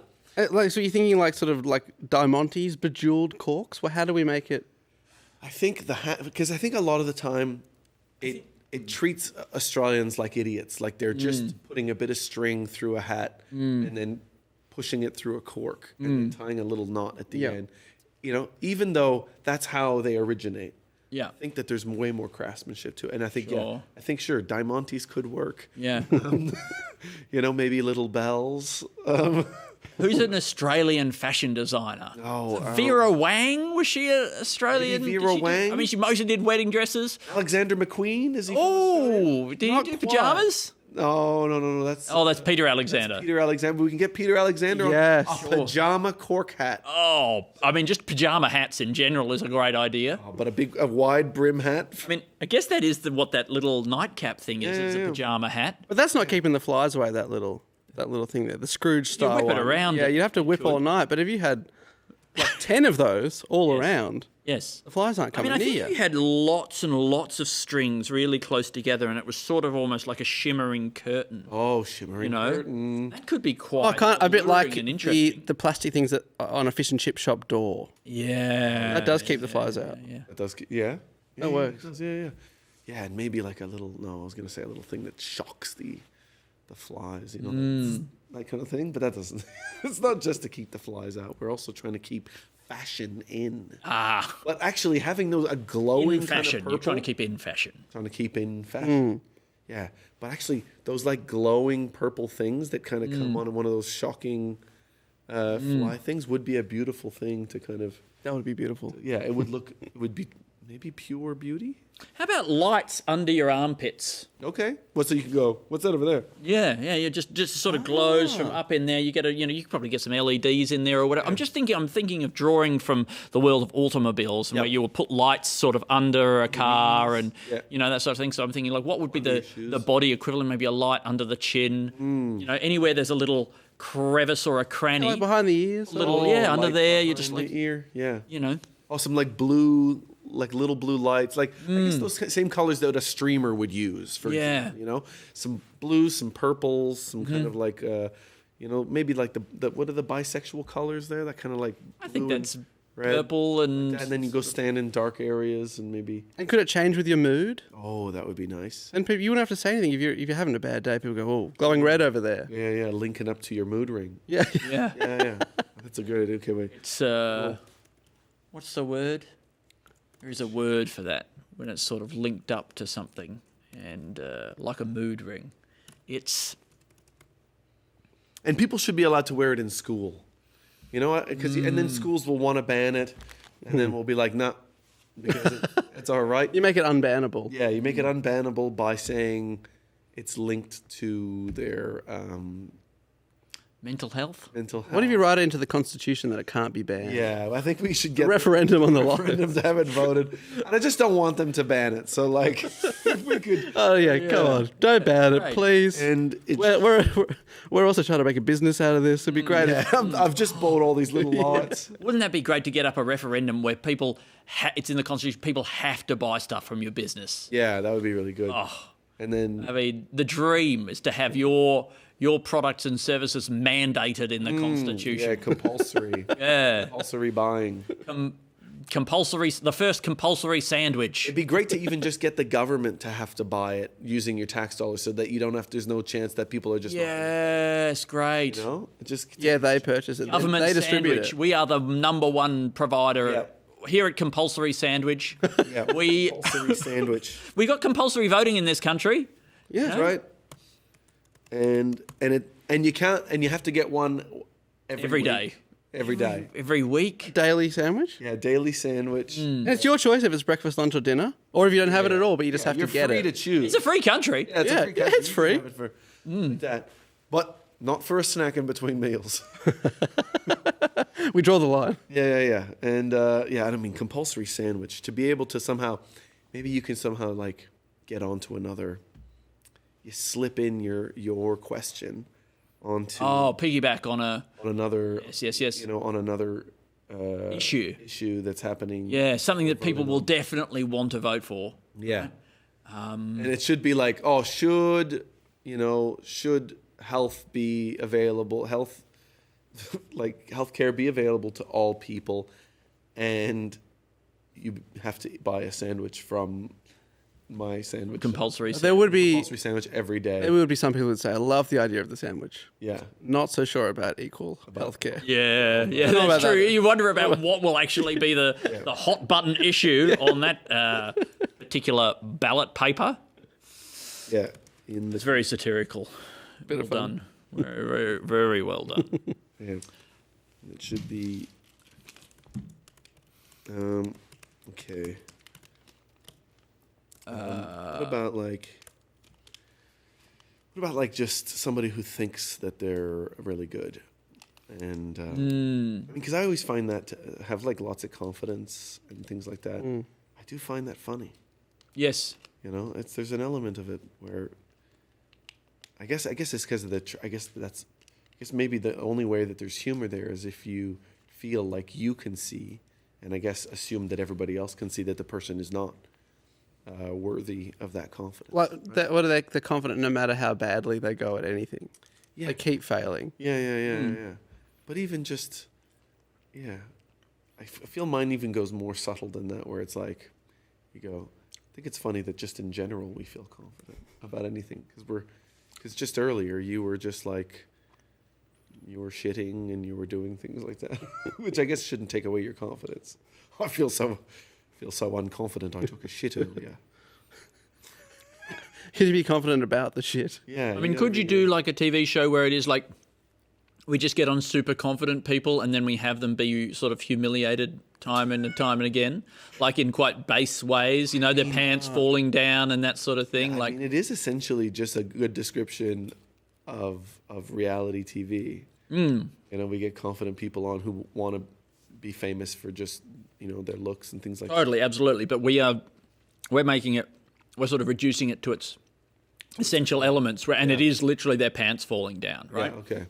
So they go into get makeup. A little robot that controls Yeah, exactly. the belt. Yeah. That's good. Yeah. And you call it like taken down a peg or something. Yeah. And taken down to peg. Taken down to peg. Then once the pants fall down, we ask if they want to be pegged, and then we don't do it because we're not that kind of show. No. But I think also it happening again and again, right? Yeah. Time after time, every time it happens, like...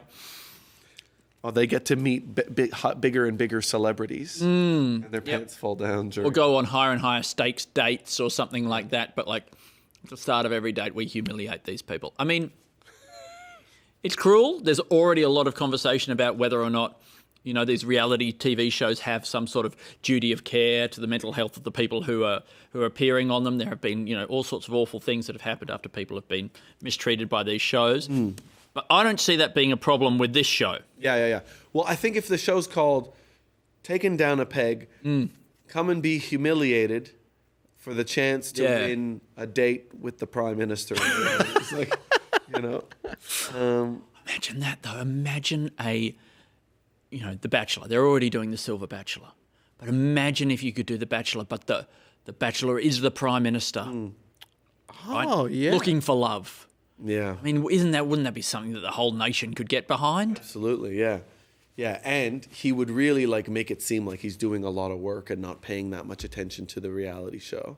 So just in between meetings and things like that while he's walking. Yeah, trying to get some dates in. Okay. Yes, that one. Okay. Like that, and he picks the 3 faves. Oh, really good. That night or whatever. Because he can't be seen to be wasting a lot of time on this. Sure. But he still deserves love, even though he's the Prime Minister. Even though he's the Prime Minister, he still deserves love. Deserving of love. He doesn't have to be working 24/7. What would we call this? We'd call it Prime Minister, Government Relations, Parliament, House, Government. I can't think of a good pun. What about the Prime Minister Bachelor? Yeah, beautifully done. Could it be something on like a Yes Minister, but then it's a picture of like someone in their wedding attire, so they say, I do minister. Yeah. Yes, Prime Minister. Yeah. I will marry you. Oh, yes. Oh, I do, Prime Minister. Beautiful. And it sounds like he's saying, I do, Prime Minister, which is what he's also trying to show off so that he doesn't get accused of wasting time, right? See, so it's got a double meaning. I do, Prime Minister. I do be the Prime... Lots of work that I should do as Prime Minister. I do that. Yeah, a lot of the show is just long stretches of him doing work. Oh, Not interesting at all. Yeah. Yeah. I mean, if there's anything that parliamentary question time needs, it's a B plot, in my opinion. Yeah. You know, like a nice romance or something like that to sort of try and... Well, there'll be games for the bachelorettes or whatever like that who will be on the show, who will, you know, they'll be in there in the sort of the stands in the audience during question time, and they've got to like, a challenge is like trying to blow a kiss to the prime minister that he catches or blows back. There's different points for each one. He doesn't know the point system, so that he's not involved in that. That would be that might even be considered corrupt. Yeah, it might even be. Yeah, it is. Yeah, and so then, but he's trying to also appear like he's really doing work. So they've really got to cut through. What about Prime Minister?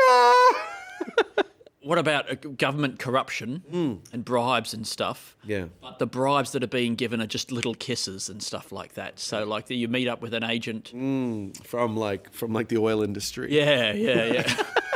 Exactly. Yeah. Okay, yeah. So like, and behind closed doors, and or they give you a brown paper bag, right, on a park bench, like that, right? yeah. And you open it up, and it's a card. You look down, there's a little card there, and it just says, look up. And you look up, and they look into your eyes, and then you kiss. And they plant you one. Yeah. You're like, and you go, So first he goes, we're gonna need some relief from these tariffs that are coming up. That's gonna come from the government.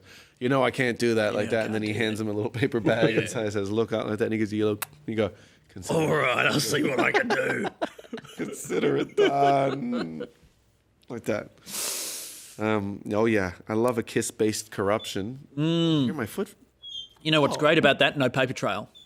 Yeah, except for the paper bag and the thing that says "look up." But sure. I guess that could be anything. Yeah, that's right. It could just be watch out. There's a coconut falling. Yeah. You know how many people die from getting hit in the coconut? Oh, but you know what they could also. Turns out they're doing. You think he's just kissing. You think he's just kissing this agent from Russia, right? But while their mouths are locked together, he or she, the agent, is furiously tapping out codes with Morse code with their tongue on each other's tongues. Oh, yeah. So you're like, you've got no way of knowing what's happening inside their mouths while they're doing that. That's true, yeah. You think it's just an innocent honeypot situation. Yeah. But actually there's... just something more nefarious. Yes. For a complex plot, they have to make out for like 25 minutes straight. Yeah. And I don't know how you depict this in the... It's the show. An in-mouth camera. In-mouth camera. Oh, wow. And then you have the thing come up. Yeah. There's a PM mouth cam. Well, you have to do it to stop corruption. You have to. Oh, we put a camera inside the mouth of the Prime Minister. Yeah. And all the politicians. If you want to be in Parliament, you got to have a camera in your mouth. I feel like that could be its own reality show. We put a camera inside the Prime Minister. The Prime Minister. That's a really good idea. Got to guess which bit of the Prime Minister this camera Where is it? Where is it? And then it just shows you a bit of footage. Well, there's a lot of teeth there. I'm hoping it's the mouth. I don't know. He could have had one of those internal twin situations. Is it inside the internal twin? I'm really running out of ideas. Game show. Yeah, yes. This is a good idea. We're inside the Prime Minister. Oh, yeah. This is how the Prime Minister is raising funds for the government to help. He's like, look, okay, we're not getting a lot of money from the oil industry because we didn't ask for. I said I wouldn't raise taxes. So I'm going to have to be involved in more reality personal fundraising for the country. I'll do it. Yeah. I love that idea. I mean, how about this? Wouldn't you love it if the Prime Minister took on a second job? So like at night, waiting tables or working at the servo all night. Working at the servo, exactly. You have to go up to the money's going straight into the treasury. Oh, to the government coffers. The coffers. Yeah. You approach the servo window at night, the security window, and they're hidden, and you're like, "Is that the Prime Minister?" Yeah. I think the economy might not be doing well. Just trying to help the economy. Just trying to look. Oh no, I'm not allowed to keep any of this money. This goes straight. This is going straight to defence. Oh, come on, Prime Minister. Gonna get one of them submarines. I think we should. You know how we get to design. Get to like submit designs for the flag or the national anthem or whatever. I think they should do that with the designs for the new nuclear submarines. Oh, that's great. I think they should throw it open. Everyone can send in designs, kids and that sort of thing, and they pick one winner. Yeah. Then we can have we can vote on it. We can have a submarine that we're all proud of. It'll end up looking like a turd. You reckon? It's look like a big. Oh, because it's democracy and we all voted. We all vote for the nugget. That's really good. Everybody votes for the nugget. Yeah. Write it down. Okay. Yep. We all get to vote on the shape of the Boaty McBoatface fucking nuclear-powered submarine. But then, like, it's legally binding. Yeah, that's right. You have to make it legally binding. Yeah. They have to pick one of the entries. Do you know what? I think the shape of a shit probably isn't terrible in terms of the shape of a submarine. Yeah, and it's beautifully camouflaged. I think for some of it's not a color that ever kind of. Oh, it's even down to the color. We're doing that. Yeah. You don't think we can do the color? I guess. I mean, it's a. What else is there? Yeah, if me as a people don't get a say in the color of our shit-shaped submarines, then what am I even living in this country for? Oh, it would be great if when it gets launched into the ocean, it's done through a big toilet. They could build. Prime Minister just goes on to the ceremonial flush. It's launched. Out it goes, flushes away. Just sinks down. Or just kind of floats on the top. It still has a motor and stuff in it. I think it's still use a stick to try to just poke it down. It's not going. It's not going. It's too big. Going down, does it still have a nuclear reactor inside? Yeah. Reactor. There's there are 250 soldiers on there. They're all taking it very seriously. Yeah. They're all doing this. Do they have matching sort of brown uniforms? Yeah. Oh. You got camouflage with the sub. Little. How do you do that? Plop squad. Anyway. You're quite good at bending your fingers past. It's quite sort of upsetting in a way, isn't it? It's not that I'm good at it. It's just that they bend there freely because that's within their capability. Well, I'm not. Feels good like at you're splitting hairs here, Alice. Oh, you're very good at splitting hairs. I don't know.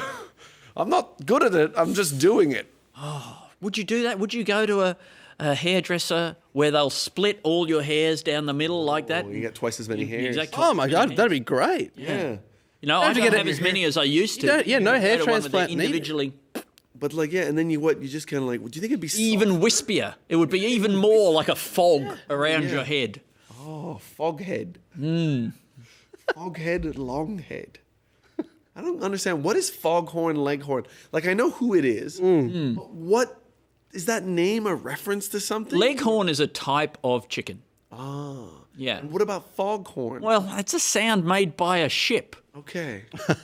But yeah, I mean, it doesn't sound like there's a lot there, does it? No. I mean, look. Join those two things together. Yeah. It's a mini documentary on the origins of foghorn leghorn. Foghorn leghorn. What the fuck they were thinking. Because it's probably one of the least name-like names in all of fiction. You know what? That's a really good point. Yeah. It's one of the least name-like names. You try and find the worst name? The worst name? Ever been coined? Worst fictional name that's ever... Least name-like... Least name-like name. I mean, why would having an unname-like name be good? I mean, I guess that's why they call, in the CIA and stuff, they call agents by names that aren't even names. They'll call him like Bluebird or stuff like that. Because you not only are you calling him a different name, you not calling him Troy Roberts, okay? You're like, we're calling him something that isn't even a name. Yep. Refrigerator, exactly. So this is where it's very clever. Balance office. Yes. Trespassing sign. But then, I mean, I suppose they should go further and they should do names that aren't even words. It should just be sounds. It should just be. Yeah. Some of those would be so hard to remember, like when it's a detail, like that. Like it is actually. Sure, but then you can pass that off in the conversation. I think we're hiding. That's a good name. I think so. I think it's a great name, and I think. I was trying to teach that to your kids. Yeah, you did well. Thank you. Go again. Finish what your sentence was. Oh no, I fucked it up. No, but it wasn't very good anyway, Alasdair. I feel like were you going with hiding in plain sight? Is that what you're it's basically going with? hiding in plain with a name, sight. You can drop a reference in a convo. Pardon me. Yeah, it's all very well to have codes. Yeah. Okay. But what about the codes within the codes? What about hiding information in parts of speech that people don't even think is the speech component. I think that's where the real secrets are hidden. Yeah. Okay, yeah. I see.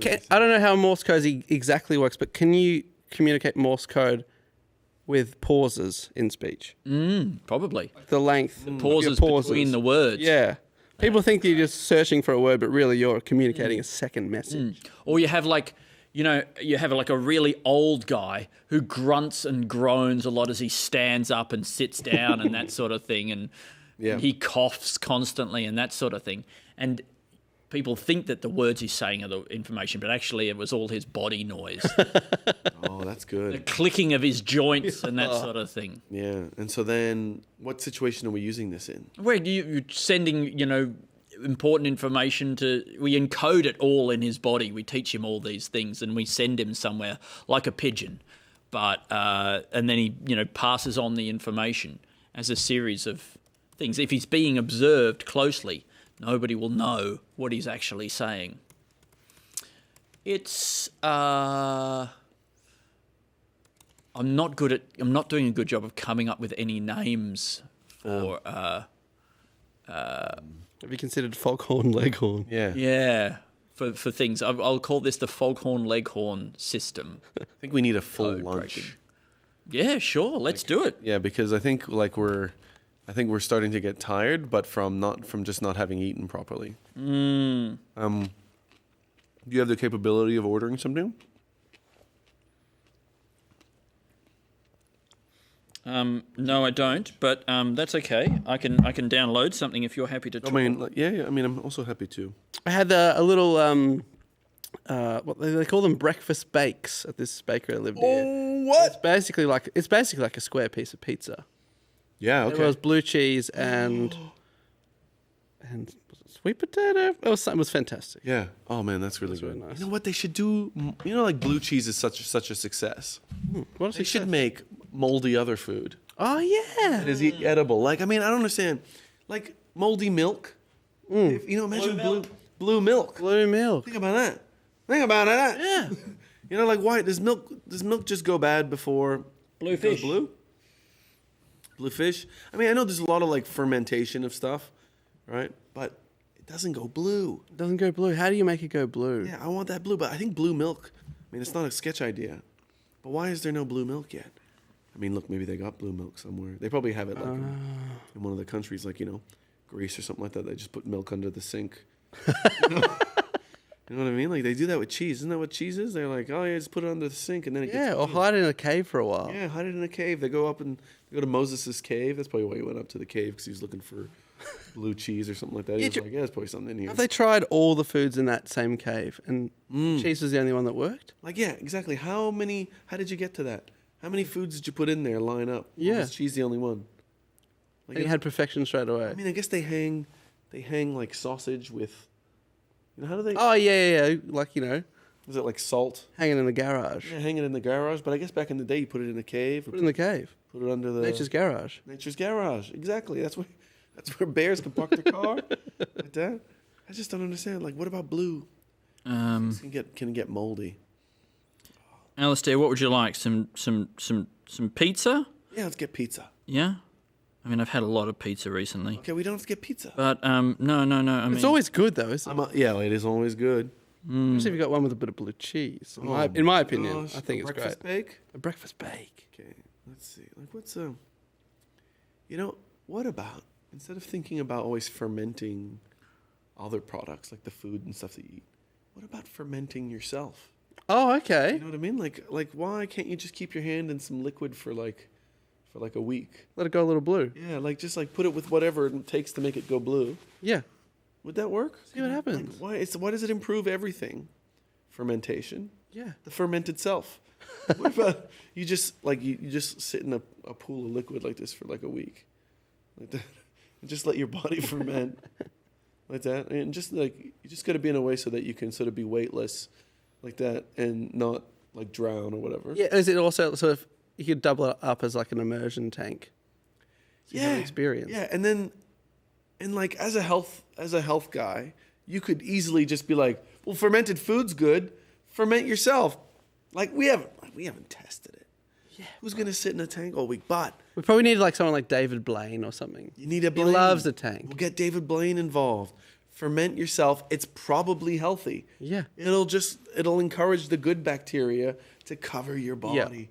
You'll get a mother, get like that oozy mother around you. Why keep drinking it when you could just have it grow on your body? You could be the SCOBY. Yeah.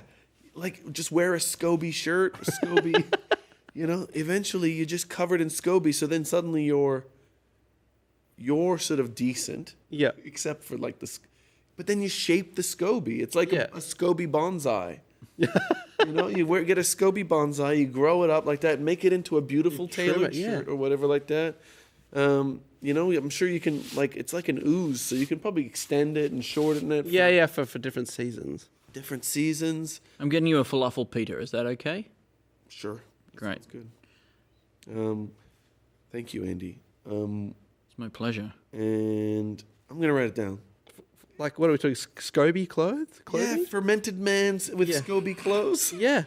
I'm just hearing what you're saying. SCOBY clothes. I think, it sounds like the most natural clothing you could get. I mean, it's probably what they did before they got threads. Yeah. Which seems like the most complicated thing. Imagine that. Look at this, how complicated it would be to make textiles. Isn't that? They do that. How do they do it? How do they get it all organized and not tangled? Yeah. And then the pattern right. And they get the pattern right? I don't know. I just think it seems better, more complicated than like making a computer. Yeah. And look, we're covered in it. I'm covered. Makes our body look beautiful. But right now it could be covered in SCOBY. We could be covered in SCOBY, which is good for you. That's good. This is doing nothing for my health. not good. It's just covering me. It's just like papering over a problem with this. And a SCOBY is alive, so it's essentially your buddy. Yeah. You can probably talk to it. Yeah. And you wouldn't be weird if you talked to your clothes. Right now, you'd be looked Right now, it's down weird to talk upon. to your clothes. Scoby. SCOBY. like this. SCOBY. Yeah, I think so. And then it's actually, you're throwing... Well, that's like the Hey Siri equivalent. You say SCOBY, and then you start talking to your little... And then you probably can. I mean, have you heard about wetware? No, tell me about wetware. Wetware, it's like where they're trying to develop, it's like the wet version of hardware. And they're trying to turn living things into computers. And they think it'll be better than computers. I don't know. I don't know what could be better than computers. But, and so it'll be wetware. And then, I mean, this SCOBY could probably become a computer. Oh, yeah? Your clothes, your shirt, your underpants, it'll probably eat all the crap off of your ass. I think some sort of biologically active underpants that are eating the crap off your ass. Yeah. And drinking the piss. Drying up your ball sweat somehow. Yeah. So there's sentient underpants. Yeah. Sentient, living, sort of slime mold. I don't know if they're sentient, but I think it's definitely a stable ecosystem. But then sometimes it squeezes you in a way, and you're like, are you hitting on me, underpants? Guys always think that something is hitting on them. Sentient underwear that guys are absolutely convinced is hitting on them. Yeah. Okay. A guy falls in love with his sentient underwear. Yep. I don't think it has to be sentient for him to fall in love with it. No, that's right. I think it's funny to have a sketch about these tech guys who keep falling in love with their AIs and stuff. Yeah. Their chatbots and that sort of thing. I think it's funnier the less like a real person it is. I think it's he invents something and it's literally just like a garbage bin with wheels that just says cleaning or something like that, and he falls in love with this thing. He's convinced that it's sentient and that it reciprocates his love. Cleaning for me. Yeah. Yeah, it's, look at this, it cares about me. It loves me. It's a robot vacuum, basically, this thing. And he's falling completely in love with it. He's left his family. Yep. And you know what? It actually ends really happily. Yeah. All right. Yeah, they die holding hands. And his wife's actually happier without him. Yeah. Oh, sorry. I only for her. It's only happy for her. It's really awful for him and for the kids. And the robot is also unhappy. Yeah. Does he give the robot a hand? Does it have just like one hand Sure. sticking up like that? Like this? Like it's going to ask a question? I think that's so he can. If you are going to ask a question, you shouldn't put your hand up like this. You should do try and do a question mark. You know, that? That's an exclamation mark. Yeah. It should be like this. Yeah. And then you're pointing to your head where you want the question's gonna question come to from. come out of. Yeah. Do you think Instead of pointing to the roof, it's like, what's up there? is the exclamation mark like you've got like a mic drop moment coming up? Like you've got a Yeah. statement coming. Boom. Boom. But otherwise, it's question. Question? Question. Exclamation point. Yeah, I mean, like land dog sled. What do you think about that? Oh, well, that already exists, doesn't it? Oh yeah, I mean, I guess the snow it's just is land. Yeah, I guess. Yeah. Like dry. Yeah, like you know. why'd it have to be cold? Would it have wheels? Eh? Would it have wheels? Dog? No, the sled. What about this? It's a sled with a bunch of dogs, and you pull it around. Oh. Yeah. Okay. Yeah, and so I don't know what this is, but it's in town. It's happening. It's very urban. Are you saying mush because that's what they get to eat when they get home? Yeah, I think so. Yeah. You're trying to encourage them? Yeah, it's like putting a carrot in front of them. Yeah. They hear the mush and they're like, oh, it's coming. Like that, and then they have to run for another 7 hours. 7 hours and then you get some mush. Yeah, It's like how when I'm cleaning the house, my wife shouts, pizza at me like that. Yeah. Is that Exactly like that. Yeah. 3 more hours and you get a bit of pizza. And she's like, oh no, that's just a figure of speech to get people to clean. Is there a sketch in that? Is there a sketch in this guy? This guy pulls a tray full of dogs? Oh, okay. Let's I understand see. it's not really a sketch. But, I tried. Is there something like, you know how there's those strong men that always try and pull a plane or something? Yeah, we did talk about that earlier today. Oh, really? Yeah. It's not the first time. Oh, and was there anything from that maybe... I mean, what about he actually pulls it up into the sky? Like he just jumps really high? He's like that through the air, so it's a guy pulling it he's along. starting to pull it, Yeah. and he starts to run. Starts to get some and then lift. he starts to do this. Yeah. Like this, and then he goes and he takes off. Yeah, and he drags it up. Like that, and he pulls it up. Strong this guy is. That, and he goes, 747. Yeah, and he's just got regular arms, like that, and he flies up like that, and he's up. Yeah. He's up. You'd think that, like, with regular arms, you'd have to flap a lot faster to do that, but he's actually, he's just because he's pushing down so hard. Yeah. Because he's so strong. Yeah, I mean, perfect. It's the perfect sketch. And what about, you know how when they first tested rockets, they often would take an animal like a dog up into space? For this, you'd have to test it by putting dogs on the plane. There you So go. Is someone Alasdair, pulling you dogs? were right. Yes. Yeah. Yes. To know if they could be passengers. Yeah, on the that's plane. right. Well, and you come back and the strong man lands, the dogs land. You check in. Everyone okay? Oh, you know what I love? You know, at some point when he's in the sky, I reckon he flips back with the rope, and then he sits on top of the plane, and then he drives it like this. Wow. And then brings it in for like a... Easy, girl. Whoa. like that as he's landing to kind of like slow it down a bit, and then whoosh, like that, and all the dogs are like... seals. Yeah. I mean, I love a plane with reins. You know? Like even inside the cockpit, I think like that would be really... like that. I think that you'd have more control. Surely. Like, I mean, there's something about this. They've got that little steering wheel. You're Yeah. telling me you can't attach just a couple of ropes to that and do exactly the same job, but pretending that you're like guiding a horse through the air? Yeah, gentle. Whoa. Easy go. Whoa. Yeah.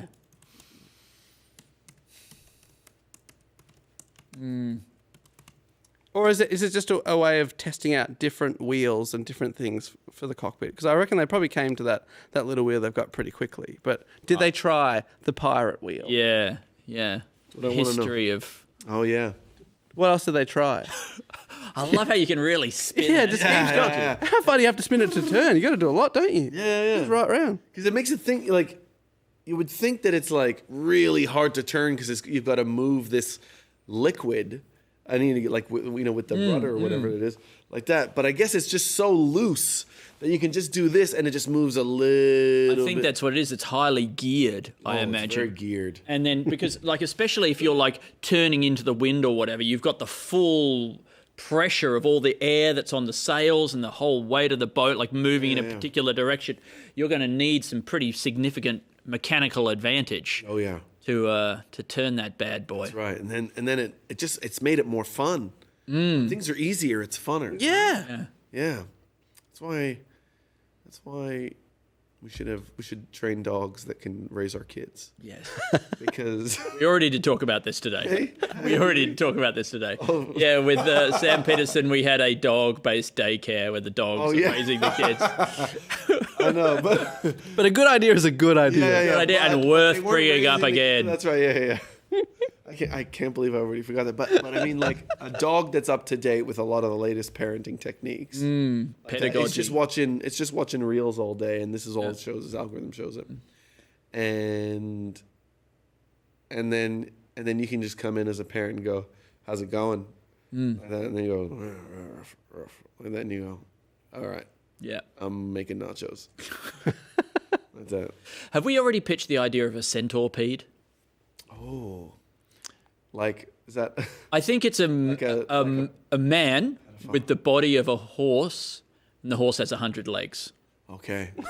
Wow. No, I'd never seen Like it. a really long horse, lots of legs. We've had a long horse before on the show, but I don't know if we've ever had a centipede. Do you have the long horses had 2 legs at the front, 2 legs all the way at the back, like a sausage dog? Yes, that's right. Yeah. Yeah. This will be good in like a slightly more fantastical. Yes. Kind of, take it to the next level.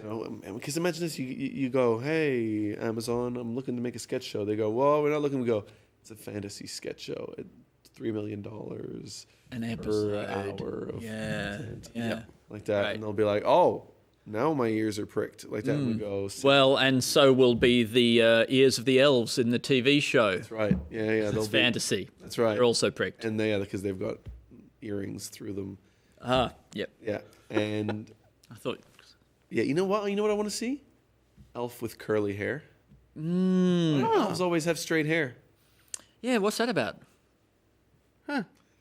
I mean, I think, look, that's a centipede ridden by a curly-haired elf. Curly-haired elf. I mean, the imagination on this guy, on this author. He's thought of everything. He thought of an elf with curly hair. But his pubes are straight. Oh, wow. How and long? Yes, very long. And then they've kind of got more of a up top. It's curly, but it's a bit more like Halle Berry. It's short. You know, I mean, her hair's too short maybe for this, for them to really see that it's curly. But I promise you, when it grows out, it is curly. Yeah. Okay. Great. And yeah. All right. She's I almost said a curly girly. Why would I say that? Well, because it rhymes. Yeah, but that's not enough. You know, you gotta. These days, people expect more. They want more. Now, we've already pitched, I'm sure, in the past, a microwave gun. Microwave gun? Yeah, you can point it at your sandwich and just cook it on the plate like that. That's a good idea. That is a good idea. Much. A good idea is a good idea. And safe, I imagine. But like, it's just like, because you can't see it, but it would just make things really hot. You know, like that. Vibrate their things. Yeah. Like that. And you could just, because like, then you could be eating a plate of like nuggets. Just got all out cold nuggets. Yeah. And just do one nugget at a one at a time. So like the 20th nugget doesn't get cold by the time you get to it. Like that. And then Every single nugget you eat will be the hottest fucking thing you've ever eaten in your life. Yeah. It's really good. Yeah, you have to heat it up, wait 5 minutes for it to cool down, eat it, start the process again. And like that. Oh, that'd be really good. We have a little mouth on the table that sits there that you can put stuff in, and it cools them down by breathing on them and bouncing them around with its tongue. And then you take it out of there with some chopsticks, pop it into your mouth. It hasn't chewed anything, so it's not chewed food. It's just cooled it down. Like that. And you can kiss that mouth. And you're allowed to give it a little kiss at the end of the meal. Because AI should be able to get that mouth going pretty human-like. Oh yeah, you know, and it's you already know it's going to be wet, so it'll be a nicer kiss. I mean, do you think? And it'll have some crumbs in it, which I like.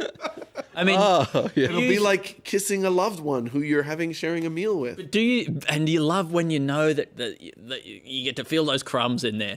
Do you think there's anything in people have made this? Someone has made this little mouth that does this to cool down food, and then something about like the lengths that they'll go to, or how the risk of people trying to do bodily functions with this mouth. What do you mean bodily functions? Well, kiss it and do other inappropriate things with this mouth that has been made for one purpose. Yeah. Right? They make it really bitey. Oh yeah. But like, I just worry, you see, without the biting thing, I worry that for people who are in high school because people have this mouth to cool down their nuggets like that, and they're just going to be bound, people are going to be kissing it so much and practicing their kissing. This thing will have bots, and then you'll be able to kiss some of the, models of the world's best kissers. Yeah. Because they will have, been sort of trained on all this kissing data. The World Kissing Championships. I thought that was the one kind of data that they didn't have. Well, maybe that's the one thing that AI won't be able to do is kiss. Well, because there's no sensors. You have to kiss people to know if they're... Honey, I was just kissing to check if it was a robot. Yeah, that's right. That's good. Oh, kissing... What do you want me to...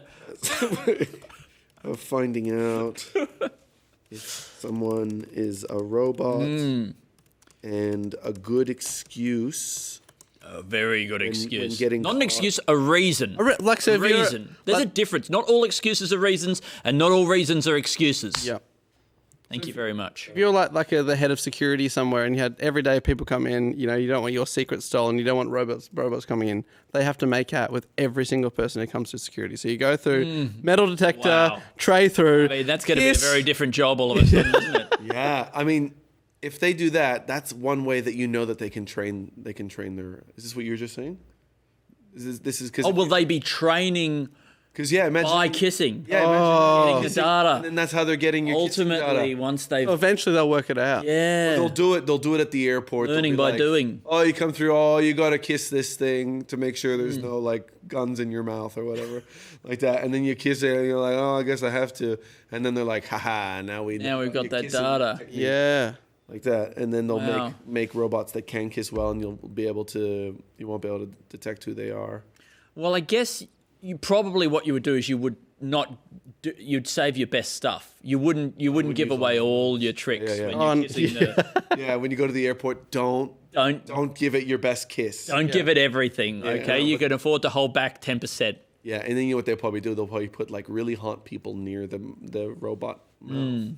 So that you'll be trying to impress them. You'll be trying to impress them. I saw you kissing that airport security robot before, and I really liked what I saw. Yeah, I really want to kiss you now.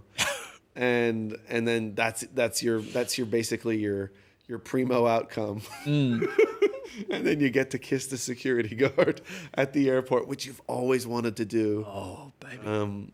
They have control. Yeah. The airport security recently. Yeah. I went through one, and it was like, we have given up on the pretense, even the chance of this being anything like a pleasant human interaction. Just like, those days are long gone. Forget that was ever on the table. We are going to be as rude as possible to you from the very get-go. Yeah, do you think they're now the angriest people you can come across? It used to be like the receptionists at a doctor's, but now, do you think airport security they're the people you don't want to... Whoa. Yeah. I think they've taken over. Yeah. Yeah. And so then what do we need to do? We need to give them something as a gift. To thank them. They can take one thing out of every bag. Yeah, like they can. I mean, they get to see. I imagine some fun stuff in there. Like I kind of would like the idea of being able to X-ray everybody's bags. Yeah, I mean that would be fun. You think that would make them happy? I know. You think they'd be the happiest. I mean, and they get to. If you ever walk past it, it's like fully 3D. They move it around a bit. Yeah, look through. Yeah, all day. That's not fun for them. I know. Well, that's it. I think we need to get angry with them because they have no right to be angry. They get to look at secrets all day long. Yes, stuff that I don't show anybody else at the airport. Yes, no one else has a 3D scan of my body ever. Yeah, cheer up. You get to look at some weird X-ray version of my whole body. Like, Dad, You get to pat me down? you get to touch my body. You get to tell me to take my belt off. I don't get to tell anybody to take the belt off. Yeah, if you try, that's weird. Yeah, telling someone to take their belt off is usually like a, you've made a lot of progress. Yeah.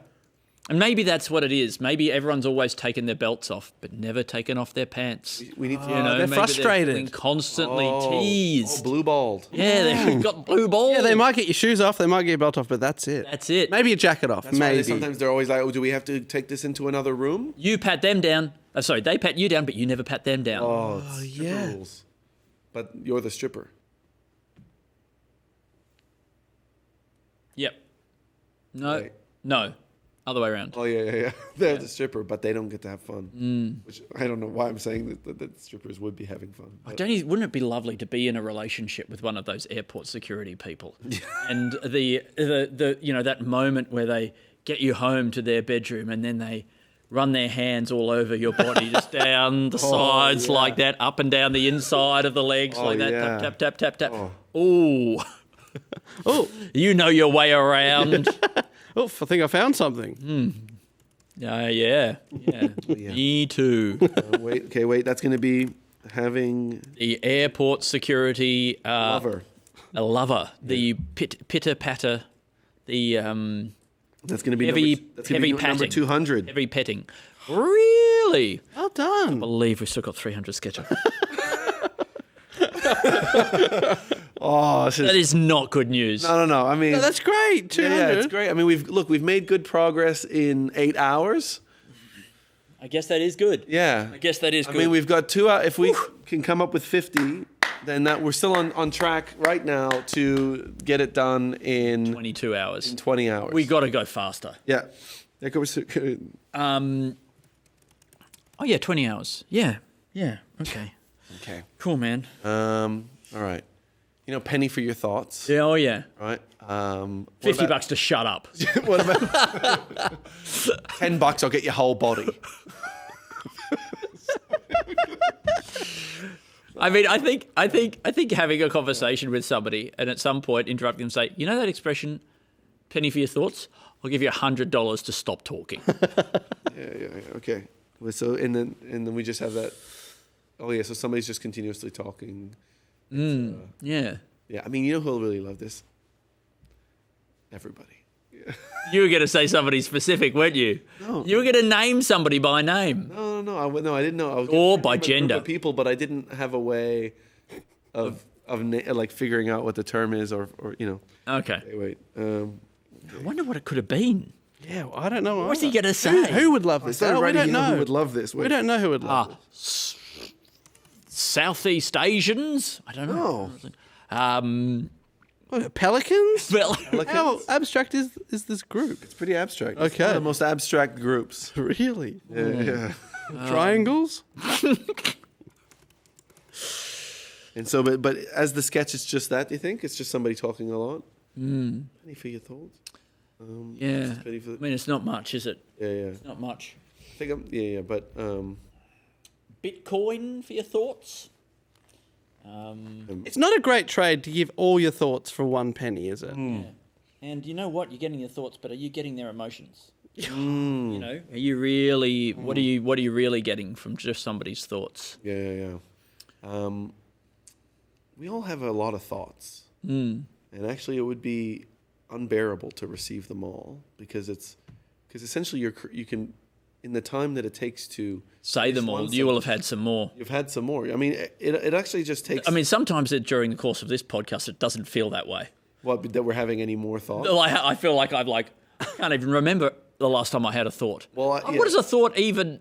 How do you have a thought? Yeah, you find yourself in this moment like thought. Have a pause. Just give me one thought. But then, of course, like you find yourself, if you just have anything to go on, you can come up with a sketch idea, but your brain's like, I'm not even going to give you that. I'm not even going to give you any mobile phone covers. You can do something with that, but I'm not going to give that to you. Biting the inside of your mouth. What if you were like, that's so good, and then you start eating the inside of your mouth? Oh no! And then eventually you like run out of like inside, and then you start biting the actual like outer. The outside. You're biting your outside. Yeah, and then Although it's still the inside by that point, if that's you're bitten true. your way The through. outside is still the inside. Ah. It's gotta be, but you're just biting this skin, but from the inside, and then you eat it, and then suddenly you got holes like that. You go all the way And the through. guy just can't stop eating his face like that, and he's just got a big hole like this with that big kind of permanent weird. Exposed skeleton smile. Like this. I mean, nobody is better equipped to show all their teeth in that way than you, Oh, Alasdair. my lips are a bit dry right now, so I felt like I was really stretching them to their capacity. I mean, you do bite your cheeks more than anybody I know. I got a fat inner lining. Do you do it on purpose or by accident? Like you just I capture do it by accident. Yeah, it's not pleasant to be in pain for me. when eating, or just I mean, I've occasionally recently, like I don't know if my cheeks have just got a bit chunkier because I've put on weight or something like that. But I've been just biting it like I just close my teeth and then somehow a little bit of cheek is like goes into the in between the teeth and I go ah, and I also sometimes just bite the side of my tongue near the back. I often bite my own tongue, and it is so painful. Front, or like all over. I'm You're a mess of sores. It's in there. terrible. It's terrible. And if you're just having a conversation with someone and you suddenly bite your tongue, you look insane to suddenly go, oh, yeah. okay. Oh, it's all right. Yeah. It's okay. Oh, it's awful. The bite was coming from inside the mouth. What would be a good material to make the inside of the mouth out of? Elbow skin. That'd be way worse. Why? Way worse You can't because it's feel so it? floppy and crumply. Then you don't feel It'll end any- up in between so your hard to teeth. feel it. Yeah, no pain. I can feel pain. You know what? We were discussing the other day. You don't feel any pain. You never feel pain in your fat. Yeah, You know what? You ever notice that your fat never hurts? Mm-hmm. Your muscles will hurt. Oh, you never wake up and say, God, my fat is aching. I got an achy, breaky fat. Just I think you understand. And no, so your fat never hurts. Get fat in your mouth. That'd be great. Yeah, Fatten it up. Tongue. Yep. Yeah, but Fat then cheeks. you're more likely to feel it. If it is fat. Yeah, but I know. Yeah, But the then fatter when it it's is. just pure fat, you're kind of like, oh, actually, it needs like crackling or something around it to eat. Oh, to eat it. yeah. You know, like, and it's your own fat. Yeah. You get. It's your own fat. So what do you think about fat tongue? Is this anything? Oh, we're gonna make it out of fat. Would you get it inserted into there in a kind of like a Brazilian butt lift? Or what are those? What's the thing where they like We're just inject replacing. fat into places? Yeah, no, but we're not injecting it in. We're just, We're not injecting it in. How's it getting there? well, we're just putting it on top. We're just lining it with loose fat. Yeah, we're exposed taking out fat. all that red stuff, and then we're gonna put loose fat on there. Maybe sew it on. Sure, write it down. Who am I to say no? And fat Alasdair. tongue. Maybe Let's do whittle this. the tongue down to a little. Let's do nub. this. We haven't moved. Write it down. The tongue down to a little nub, and then just get a fat layer over the top. Yeah. Okay. That just enrobe it in. Like a when they tongue fat. get your teeth and they file them down and then put the over the top with the veneers. You're doing that with your tongue. They file it down and then you File get the tongue down. Yeah, just put it through a pencil sharpener or whatever. like Oh, that. okay. Yeah, great. This will solve the problem of biting your tongue. I mean, look, but it's just, yes, it'll hurt a little bit in the process, but it'll be more than worth it in the long term. You'll thank me at my fat mouth emporium. What about, I don't know if you're looking for a part two, what would be the best animal's tongue to implant into your tongue? What would be the If you were best to one to take have? the tongue of a beast. I was thinking about when you're talking about like long and thin, like do you want like a snake's tongue? You really No, not that. get into like a You know which one has one of the worst tongues? Why are parrots' tongues so dry? dry tongue. Yeah. Well, why is like there's no. You look at that thing, it is crusty. It looks like a little rock. Yeah, yeah. It looks like it's peeling and breaking and stuff like that. Like it looks like a brittle. This is a great idea for a sketch, is a guy who's got a parrot tongue. Right? This guy, he's the perfect guy. There must be something wrong. It's a romantic comedy. You meet that perfect guy that there's got to be something wrong with him. Turns out he's got a parrot tongue. Right? And then it's all about whether or not she can see past that and but then it all It's a works. romantic comedy. Romantic comedy. He's the perfect guy. Yeah. He's kind. He listens. He saves children's lives. He saves children's lives. Parrot tongue. Parrot tongue. That hasn't been done yet in a romantic comedy. Oh yeah, that's right. He lives in a house that's a bit shaped like a cage, a bird cage. That's the only other thing that's. And he talks like this. But he's the perfect man apart from that. Apart from that, my gosh, you want it. People want to be him. Yes. Other people want to be with him. And then sometimes she starts she's like, oh, you should have a glass of water. She's talking about trying to moisten his tongue a little bit. Like And does he drink like a bird? Yeah.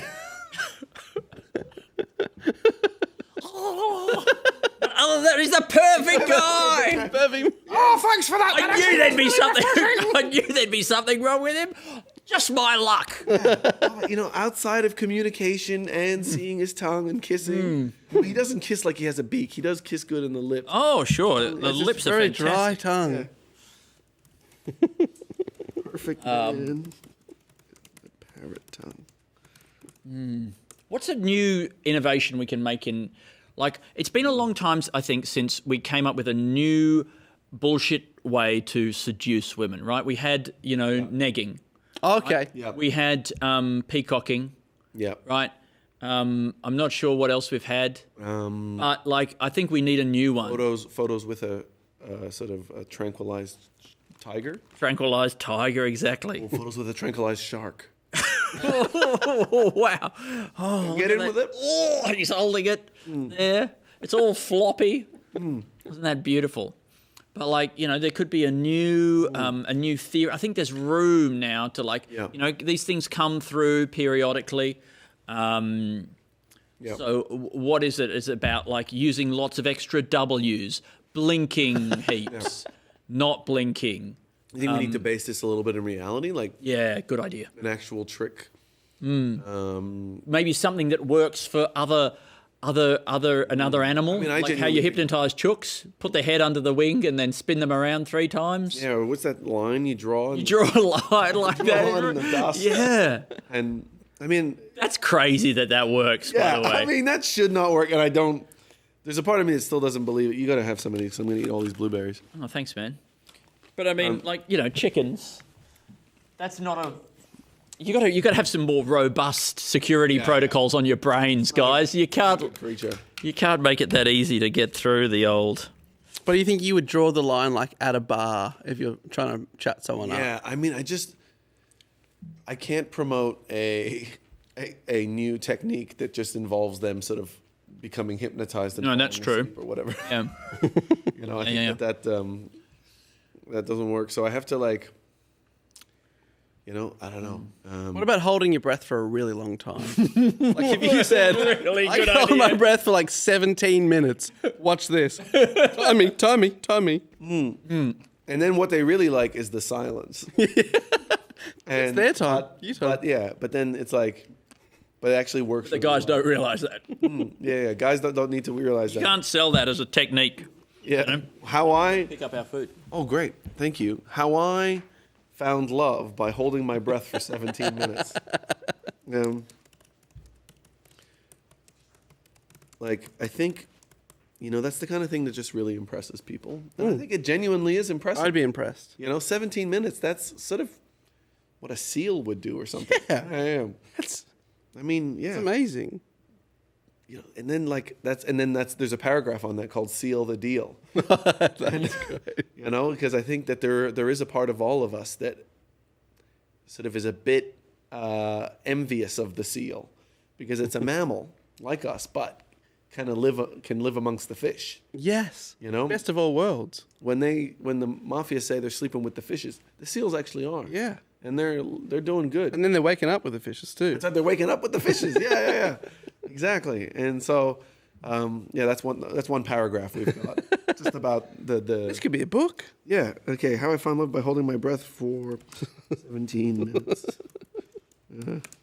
Seal the deal paragraph. Yeah. And I think a similar thing with getting jobs. I think there needs to be new techniques for getting into work. Getting jobs. Where how people, cause how people often think that they can.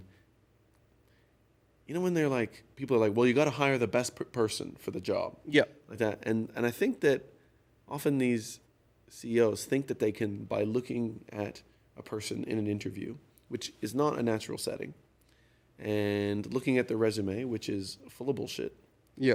that they can be like, yes, the best person for a job. Like that, right? So there needs to be just some kind of trick where they're like, look, my trick essentially right now is going, I want to tell them that what they think is bullshit and that I actually know better and I should get the job. Yeah. But that doesn't quite work.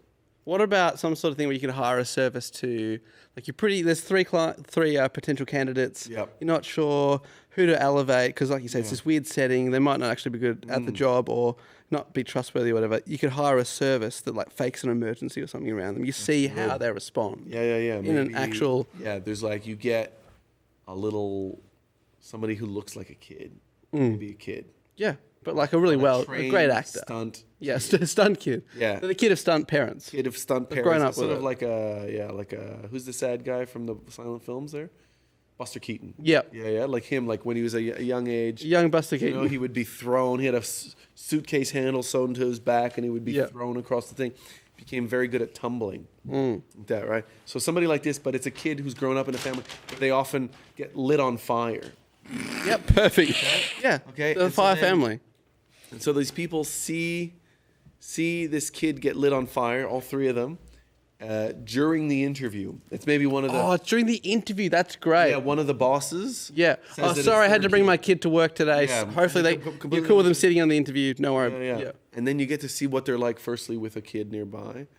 And then the kid, like, falls into, like, 12 candles that they've got. Yeah.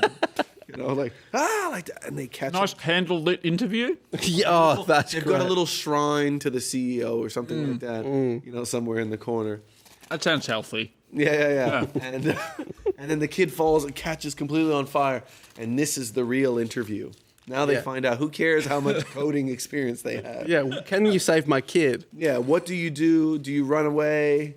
And I think I think you should base it entirely on that, because I think, you know, somebody who's like doing it and having a good time and being calm, you want that person on your team. Yeah, that's right. All three of our candidates, we know they can all code. Yeah. But which one can really Also, step I think up? like with, you know, ChatGPT, with AI and that sort of thing, like it's going to be much easier to like fake your CV.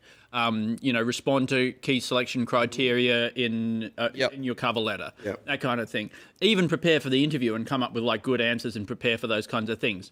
To the point, everyone looks like the perfect candidate. Exactly. So you're going to have to work harder. You're going to have to be more creative in your interview techniques. Now, I don't know where this conversation started from, but I want you to know. Exactly. I love it. Basically, at that kind of like, I think how can lie. Yeah, how can you test people and know what they're like in the real life situations? I was thinking like a service you could get where people fake like emergencies or something around your candidates. You see how they respond. I think I saw you eat some napkin. That's fine. Yeah, it's fine. I mean, I knew that you were maybe wondering why I was looking at you like that. Yeah. So that's... I mean, I just assumed you were judging me for one thing or another. No. I don't judge you, Andy. I find what... And the fact that you would think that tells me a lot about you.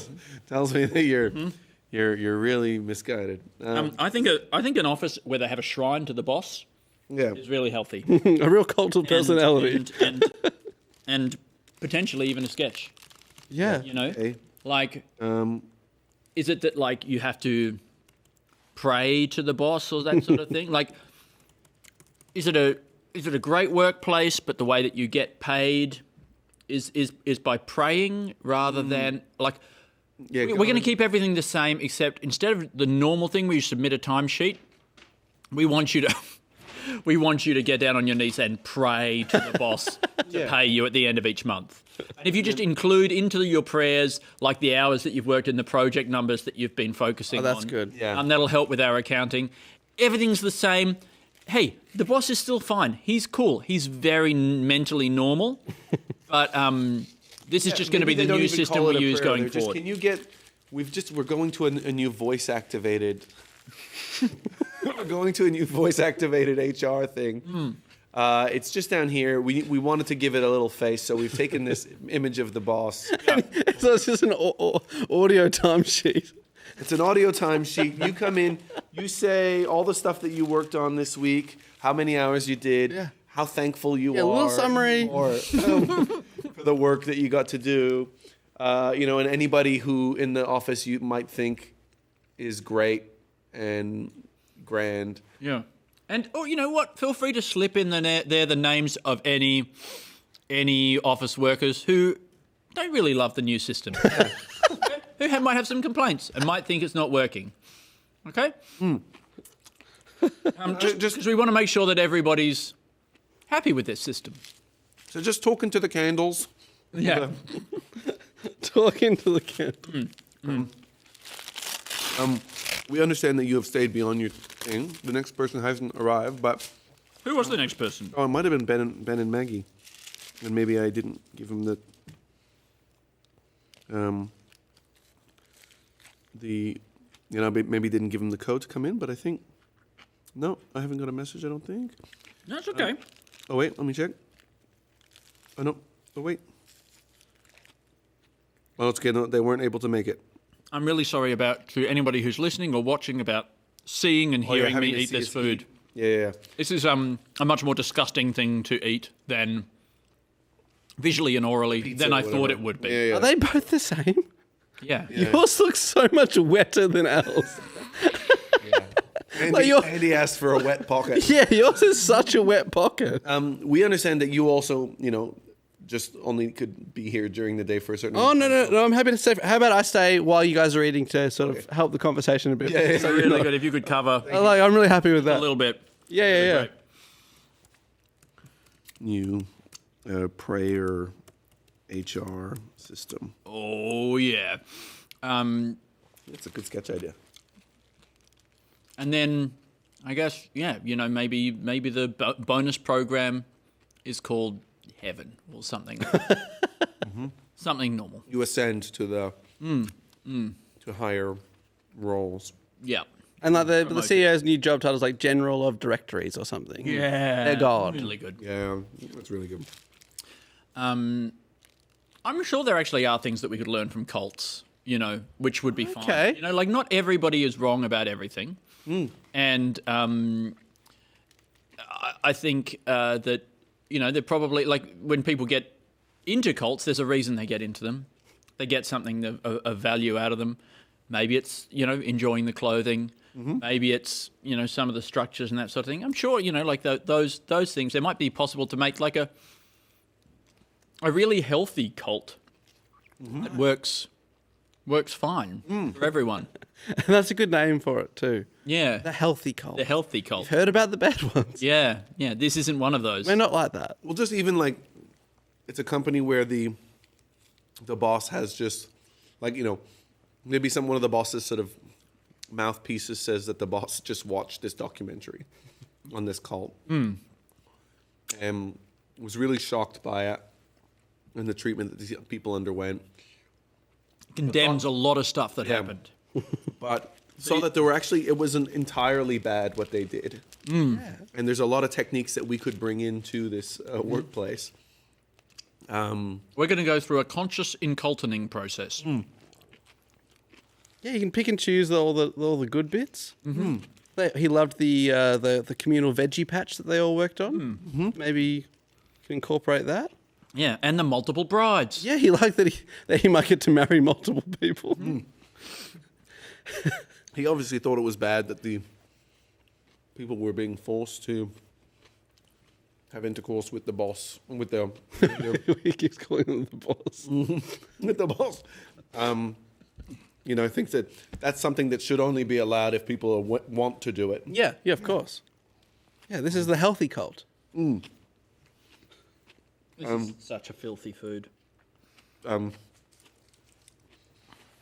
It is a crazy thing to eat on screen. I'm so sorry. Can you think of something that would be worse than that to eat on screen? Almost no. Maybe like a hard shell taco. Oh, what about like a big lobster? We got to smash apart. Yeah. They're right. So yeah, it's not so bad. It could be worse. It could be worse. Is that a TV show like worst foods to eat on screen? It's good. Messy. Yeah. Yeah. Some people would love that. Yeah. I mean, I guess they probably already do that, don't they, on like dating shows and stuff? Give them like messy, embarrassing things to eat just to sort of increase the chances of something going wrong or somebody being a little bit embarrassed or that kind of thing. So that's not enough of an idea. No, I mean, There is something weird to that where it's like messy food date. What about this? It's a restaurant where everybody has a light switch at the table, and anybody can turn out the lights in the restaurant at any time if they want to, like, have a bit of cover. Yeah. If you're just like, I don't know what to do right now. It's under the table, right? You can press the button. Now, so your date won't know that it was you that pressed the button. Okay, so like whatever is about to happen, you have plausible deniability. It's called blackouts or something like that. So it could have been someone at another table who pressed the button when you're about to, whatever it was that you're about to do. Then it goes to night vision. You can see what they're doing. No, you can't see what you're doing. No, but people at home, if we're watching. Oh, no, this is a restaurant. This is just a restaurant. This is just a restaurant concept. Okay, there's no dating show here at all. All right, let's go back to the dating show, I reckon. Like, but what about you write down this restaurant idea, Alasdair? I think there's something where everybody who's Are you doing it because Are we doing it because like I'm on a date with you, Andy? I'm finding it boring. I want to get out of here, or is it I've just spilled something on my tie? Exactly. I want to cover up. Quickly, yeah. I'm going to slurp up a whole lot of this spaghetti. Yeah. And it's going to go everywhere. I've got to open this. Why don't we put it back into the dating thing? Okay, great. So that it can be like interesting, like useful. Where, if people are doing that, then you get to see why they did it. Okay. And sort of the shame that they were trying to hide.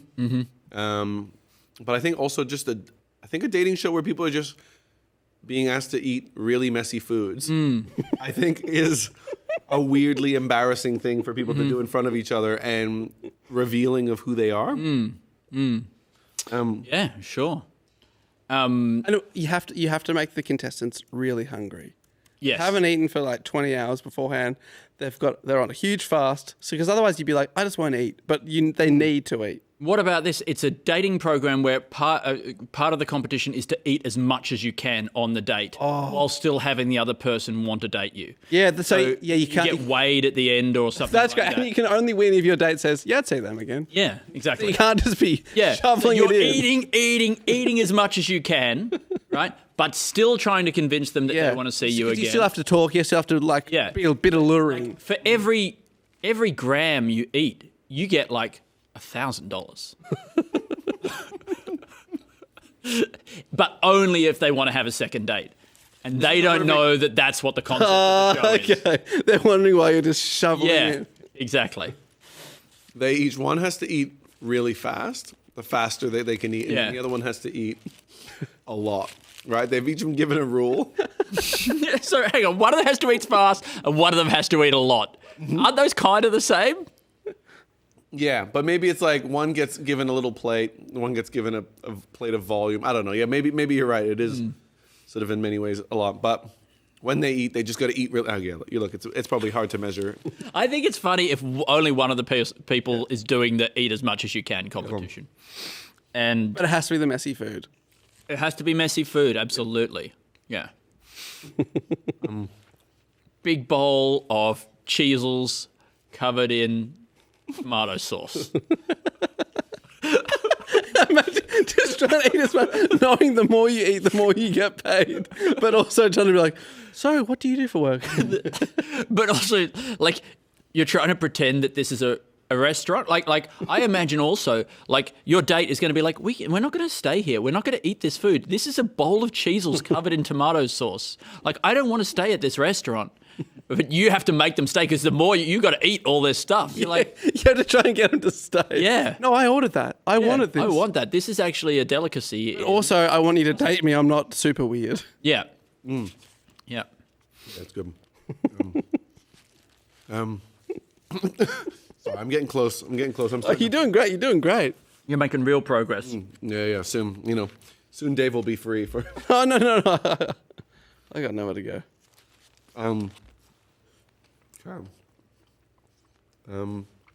We did living carpets earlier. Okay. Living carpets? Well, we did a really wide dog. It was basically a rug. Okay. You could. And what do you like? It's a pet, or you want it to? It's a pet. It's been bred to be really, really wide. It also functions as a carpet. Okay, or like a small foot rug or something like that. great, yeah. Right? And it Maybe shuttles around on the ground. It's like a manta ray. I assume But a that dog. it's like it's only a rug when it's dead because you can't really step on a dog, right? Well, I mean, this one might have been bred that it's That's okay. still- but maybe you you can lie still on it gently. It might rub be your okay. feet on it, Oh, yeah, feel put your nice. feet on it. There you go. That'd be fantastic. That's nice. Or like, wipe your hands on it if you need to a little bit. But I mean, are there anything else that we could breed a dog to do effectively, or pushing it out further? Any kind of like animal that we would like to incorporate into our lives in a way that we haven't yet. This will happen in the future with genetic engineering. There's no reason it can't, and indeed for that, if it can, it will happen in an infinite span of time. Yeah. I mean, like, would you like a couch that was a cow? COWCH. It's a guy who's really worried about what was that? Cow. Would you like a couch that was a cow? COWCH. The couch. That's good. One, a guy who's really worried that his AI that he has to use for work is going to make him go insane because it constantly agrees with him. So he tries to train his dog to kind of insult him a bit and say no. So it'd be the opposite of a yes man. It's like a no dog. Yeah, exactly. A no dog. So it doesn't even necessarily have to say, be able to talk properly. If it can just say no, no, no, instead of bark, bark, bark, I think this could be a really necessary thing for society. Right? In the future, we are going to be getting so much positive affirmation from AI that says, whoa, what a great idea. And a dog that is with you all the time, just undermining you slightly. No. You're an idiot.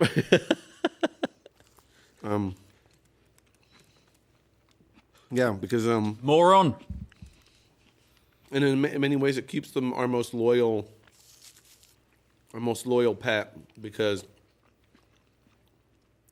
they're doing exactly what we need. Yeah. To keep us healthy. Man's best friend, and if you can't rely on your best friends to To give you the be honest truth. with you, That's right. then, what about somebody who has a falling out with their dog? Yep.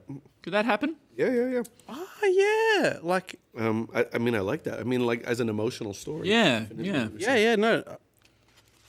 And then do you have to break up with your dog?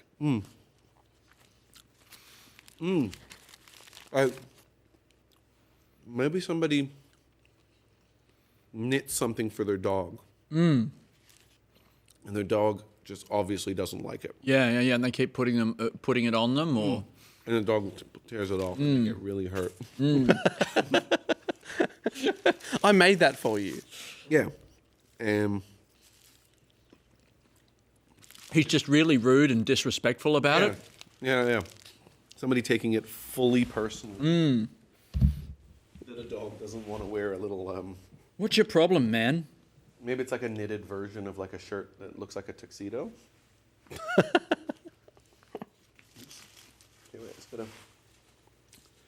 Why did a rubber band just fall out of your I sandwich? don't know why I had a rubber band in my pocket.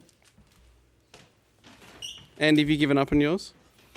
Too much? My food? Yeah. No, I ate it all. Oh, did you? It just looked like the L was so far ahead of you. I thought that... Oh, no, Andy. Don't worry. Andy's I capable. work fast, I work hard. You really caught up there. Did put you it away. purposely give him a head start? Yes. No, absolutely not. If anything, I had a head start. I think I probably had eaten my first falafel before he'd even started. There you go. So maybe you're just a bad judge of people's falafel eating progress. Bad food judge. Yeah. Person feels need to break up with dog because it was rude. I mean, what if they don't want to... They're still living with the dog, but they no longer have a relationship. You know, they don't want to give the dog up for adoption. Yeah. You can continue to live in this house. I will continue to feed you. But from now on, we are no longer friends.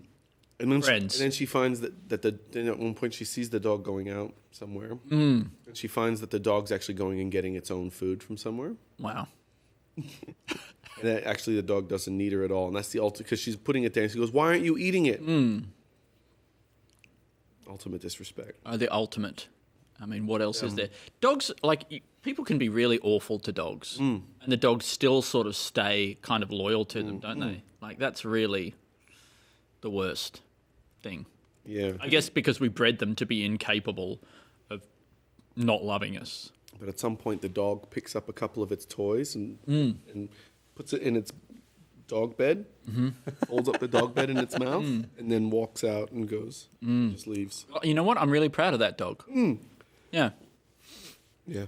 Maybe, I mean, how would that happen? Would we have a kind of like develop a new vaccine that helps, that immunizes dogs against sort of abusive relationships or something? Give them a bit more independence. Maybe she takes the dog to the dog park, and then he keeps going and talking to like one of the other dog, like hanging out with one of the other dog parents. And then one day he just takes his stuff and then just goes to that woman's house. Yeah, wow. And then it's just down the road. And then as she looks out the gate to see where he's gone, she sees him go into the place. And then the other mother looks at her and goes, you know, the other dog mother.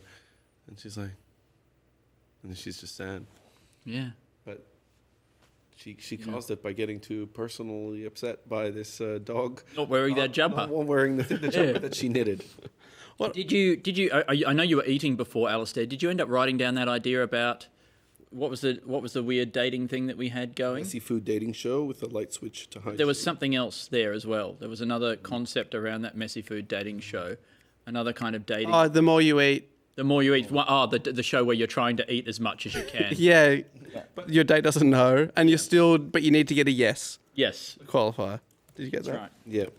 What about, you know, there's therapy dogs. That's for people. Would you train like covert dogs to go to the dog park and give other dogs therapy so they can leave the relationships where the owner's not treating them right? What about this? Somebody therapy dogs, but does the Hippocratic Oath? What is it? Doctor-patient confidentiality apply to Hippocratic Oath? Somebody starts to suspect that their therapy dog is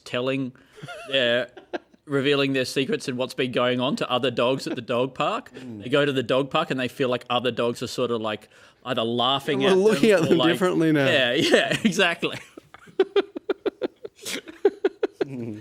So maybe they start like sort of in their therapy sessions, sort of planting made up stuff to see. Yeah. I mean, what? Not to put you on the spot, but if you did suspect that your therapy dog was telling other dogs what you'd been saying, what would you tell to that therapy dog to get it so that you would know? So you catch it out in the lie. Yeah. I think this is an almost impossible question to answer. I mean, you could try something like, you know, let's say you tell something to the dog and the dog, then let's say it's like you're actually really scared of mice or something like that. And then you see the other dog go and talk to the other dogs, and then one of the other dogs comes over and drops a mouse in front of you. Yeah, but and I see. I agree, right? Yeah. Potentially, yes, but like that doesn't feel like. I don't think that these other dogs they're not psychos, right? They're not trying to fuck with you, right? It's just that they know, and I don't think they like if they. But I guess what if they were fucking with you? Yeah, okay, that's true. You know, then like a real bully dog or something. I mean, if you really get the sense that your dog is laughing with these other dogs at you and about you, it does make sense that Then you're like, I'm going crazy. I'm thinking these dogs are laughing at me like that, and then at some point, the dog kind of like trips behind your knee, like that. You know, like when the dog sort of walk behind your knee, it makes you go like that a little bit, like that, and then it drops a mouse on the ground, like that, and then you're like shit, and then you try to plant a fake one to test it, like that, right. You know, I'm terrified of carrots. You know, I don't know how a dog's gonna get a carrot. But you know what? We'll allow it. I reckon dogs could get access to carrots. Yeah, or if it's like, you know, it's like, oh, it makes me feel dizzy when dogs spin around. And then they all start spinning around. You go, fuck. Yeah. This dog's a snitch. Yeah. My therapy dog is a snitch. and then what do you do? Do you tell? Do you report it to some kind of malpractice thing? Yeah, or you're like, do you take him to the pound? And you're like, This dog's Give you just a warning. This dog's a snitch. Please warn the next owners that you can't trust this. You guy. can't trust this dog. Don't tell this dog your secrets. Call him a dog, but he's actually a rat. That's right.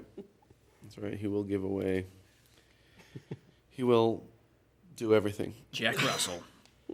If you feel like needing to go, it's completely acceptable. Well, my ride's on the way here. Okay. My wife's going to pick me up. So, I mean, if you would...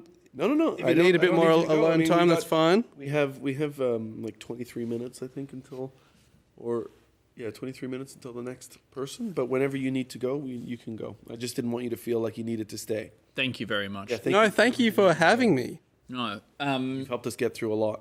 What are you up to? 211. Okay. 11. We're making progress. I wonder if you can make cheese from any other liquids. Oh yeah. You know? Okay. Let's see. I don't want to say piss cheese, but you know what I mean. Yeah, piss cheese. You I'll know? write it down. Piss cheese. And is it 100% piss, or is it piss that's added to the cheese making process? No, I don't. No. It's just got to be 100% piss. Got to be 100. It has to be. Yeah. And what do you do with cheese? Like I think the initial Add a bit of rennet to it or whatever, and it solidifies, and you filter it out, and you throw away the whey. Keep the curds. Yeah, I don't know. Can you make a piss cheese? But some guy is sure that you can. Yeah, and he has done it. And he has, and what's more, he has. And it's now gelatinous, and people are trying it at this cheese shop, and they love it. Wow. And I thought maybe he's got a remote. He's got a remote island where he's trying to. He invites. Oh yeah, okay. People. You like along cheese, to, do you? Yeah. Join me on my island for an experience you'll never forget. Yeah. Right, and takes you along to this island. And they're all yellow cheeses. But deeper, there's some really deep ones. Where I found some extremely dehydrated people. It would have to be really good, though, wouldn't Yeah. it? It would have to be great piss cheese. Well, I mean, is it something that is good, or is it just like a, just because we can? Like is forbidden. it? I think that's more what it is. It's Forbidden cheese. Yeah. Because also probably cheeseheads, they love to go for stronger and stronger cheeses. Yes. And I think there's only so strong that you can get by liquid, by using liquid that comes out of the milk teat. Yeah. And so you have to go to other orifices. Look for other teats. Yeah. Like that. And so every orifice is a teat to a cheesehead. That's right. They're all teats. They're all teats. Some are shorter than others. All right, look, I've written piss cheese. Yeah, good. Good, terrific. Yeah, that sounds like something. All right then. Let's see. Crawling through the air conditioning ducts. Oh, yes. In a place. But why not just a whole place that's that? It's called it's the heist. It's a playground for adults. And you just get to crawl through air vents like that and then descend. You get given a little thing attached to your belt. And there's always a guy at everything where you descend. Oh, he helps you down. Yeah, he helps clip you down. And then you can pretend to shoot him in the head or something like that if it makes you feel better. Like that. Yeah. You didn't see nothing. Like that. Yeah, right. And he has like a little thing here that explodes like that.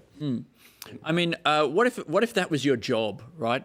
You go off every day, you go to this big complex, you crawl in through a vent, you crawl around through all the vents all day, going down, up and down through the vents, and then the other end of the day you crawl out the other side of the building and you stand up and you dust yourself off and you walk home.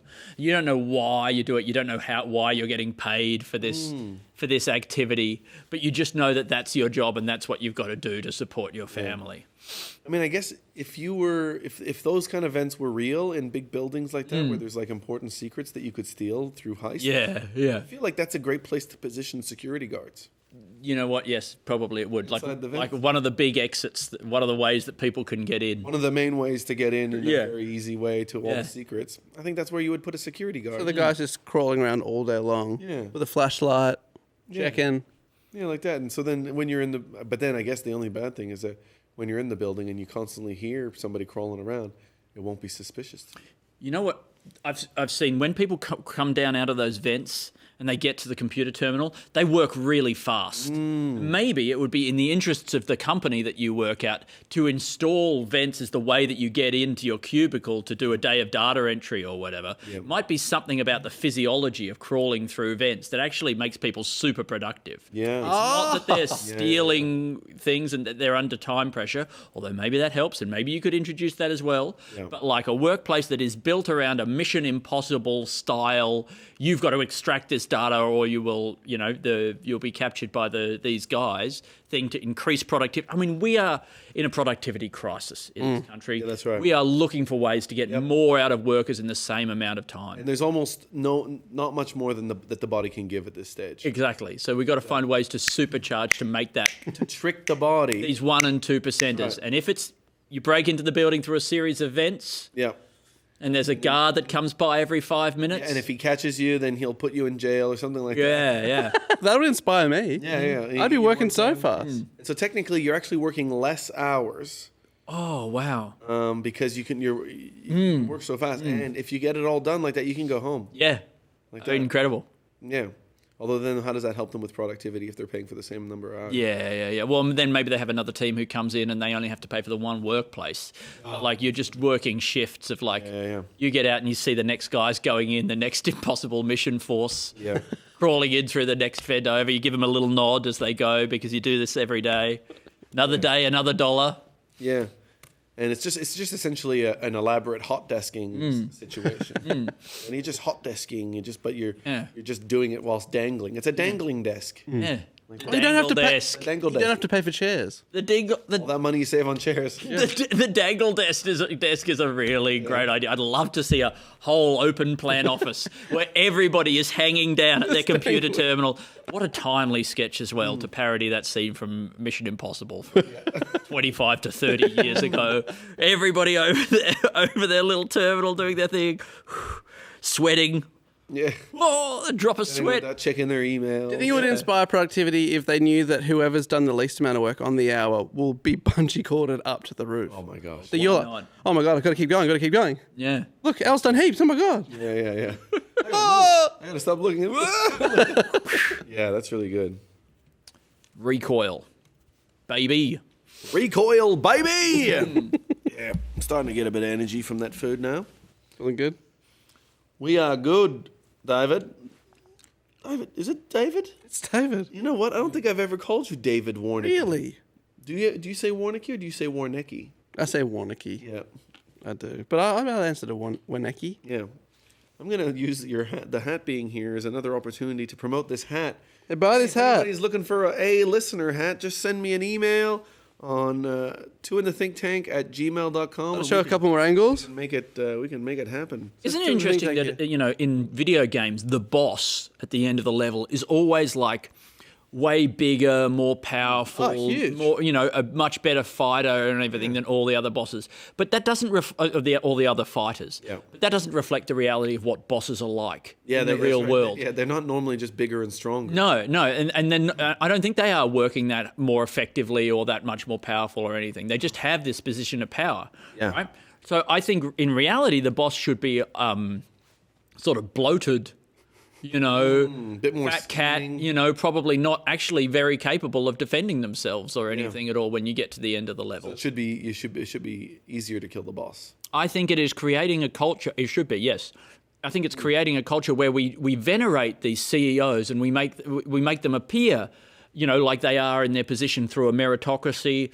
Oh well, the CEO of BlackRock Inc. He must be enormous with guns that come out of his nipples or whatever.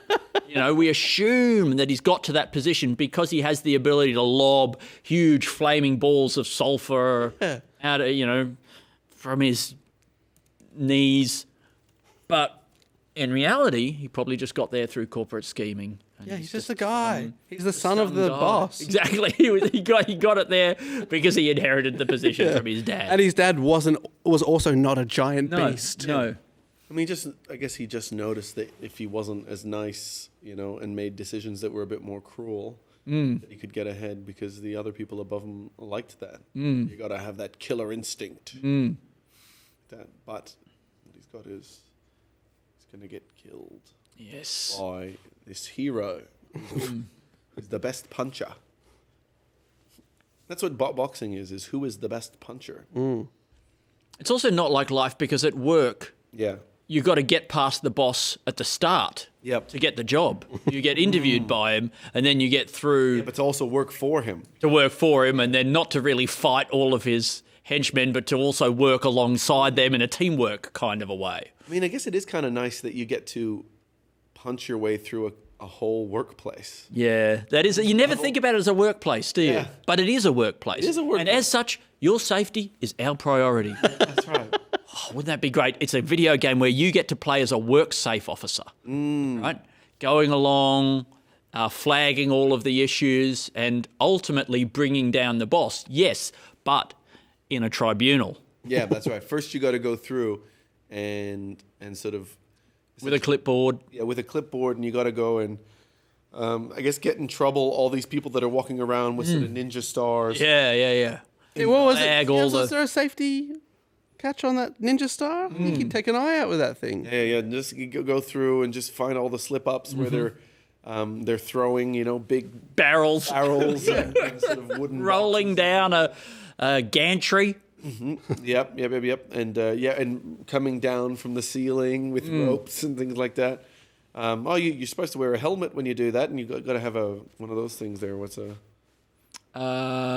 Carabiner? A harness? Yeah, harness. You gotta Yes. have a harness, Should you have built your evil lair on this molten sort of rock? That doesn't seem safe next to the castle. And then you basically make the business go out of business. Exactly. That's how you win each level. Yeah.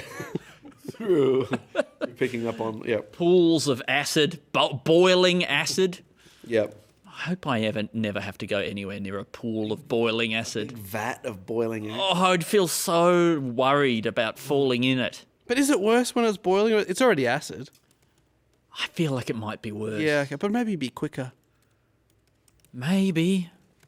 Yeah, I mean, and once I'm in the acid, unless it's vinegar or something, Okay. yeah, that might be fine. Oh, but boiling vinegar. Oh, no. You're right, I don't like that.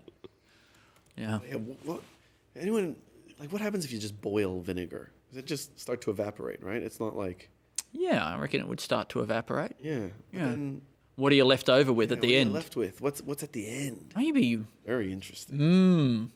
Just pure acid. dry acid? I mean, there must be a lot of most vinegar probably has a lot of water in it. Yeah, oh yeah, baby. They're not giving you pure acid. No, I don't think so. They wouldn't do that. They wouldn't do that. They wouldn't make that mistake. So then what do I get at the end? You can get pure vinegar. You can have the best chip of your life. But I reckon that might even boil down to like a crystalline structure when it's completely evaporated. I think so, yeah. I mean, like citric acid, you can get that as just granules of Yeah, they just haven't just added something to it or whatever. Yeah. But I don't know if it's considered an acid when it is in a solid form, because I think acid, by its definition, might have to be dissolved in water. Oh, right. I don't think. What is it? I think it's the number of free hydrogen ions. or something like that. Free hydrogen ions. Hydrogen ions. Yeah, that's somebody who's looking for acid. Yeah. Yeah. Make acid, free hydrogen ions. Mm-hmm. Or is he giving away free hydrogen ions? Oh. Get your free hydrogen ions here. Come and get it. Oh, and like that, and he's just at the baseball, and he puts a couple of drops in your mouth. You go like that. The acid guy's coming down. Yeah. You get a little droplet. Oh, acid guy. An acid guy? Yeah. Is that a sketch? Yeah, is it like an acid dealer? Yeah, Oh, LSD? No, I was thinking maybe vinegar. Oh, right. Got an acid dropper. This is so shit. This is. Yeah. All right. Let's Tripping on acid. I mean, that is the last thing you want to do you when want there's to a trip big on. boiling vat. Acid. I mean, that's sort of what happened to The Joker. the Joker, more or less. Yeah. Well, did he trip Probably or was he more, pushed? I would reckon. No, well, I mean, he didn't trip. He was Yeah. sort of. I think he was sort of. But it was more than a trip, rather than less than a trip. I see what you're saying. Yeah. Because when you said more or less, I was like, well, probably not less. He Well, wasn't standing more still. Maybe maybe relative, from his frame of reference while he was falling, he probably did look very still. Unless he was doing this, then it wouldn't have been still at all. Did the Joker actually tell any good jokes, or was he just sort of more like a smiler and a laugher than he was actually a joker? I mean, it is hard to write comedy. It is. Especially on the fly, because he's such an anarchist, so he's more of sort of more improv of a guy. So I don't know if he knows a lot of jokes, but there is a whole series called The Killing Joke, which I haven't... Not myself neither. Yeah, but you haven't read it, right? Not me. But the joke might be that he is killing people rather than with jokes. Yeah, well, that's a good joke. Yeah. I bet that kills. Yeah, I mean, is there a? What about the opposite of a joker? Well, I was going to say. Yeah, a guy. Is there the heckler? But or a guy like this, who keeps his arms crossed and he's not happy. He's not happy with anything you're doing, and he says that's not funny. And you know what? He'd be right in this case. Yeah. You suck. You suck. So it's the heckler, you villain. I bet this already exists. Yeah. But we're not. You know what? We don't know that. Yeah. We bet that, but we don't know that. Yeah, we can make. I could lose all my money on this. Yeah, but okay, this is speculation. Yeah. And then of course there's the booker, and the booker is who the. He's Joker. also not very happy. No, he. I can't believe I booked this guy. I booked the heckler. I booked the heckler. Terrible comedian to put on. No. He's actually just an audience member who stands on stage and tells the audience that they're not very funny. I wonder if you could get that. You could do that as a character. The audience member? Yeah. Yeah. I mean, I think that's actually a good character. Oh, I'm like you guys. I'm not enjoying this. Yeah. Yeah, but I am you guys. I'm an audience member. Don't know what I'm doing. Oh gosh, here. what do we want? What do we want on stage? When are we going to get a real comedian on stage? That would be so good. Let's This guy sucks. Yeah, this guy sucks. Yeah. Well, anyway, hopefully the next guy is good. What should I say while I'm here? What would you guys want to say? What would you guys want to hear? Because I know as an audience member, I love when people tell funny jokes. Do we like that? Is everyone here to laugh? Yeah, great. It'd be so good if somebody had a joke. Yeah. Oh, okay. Good.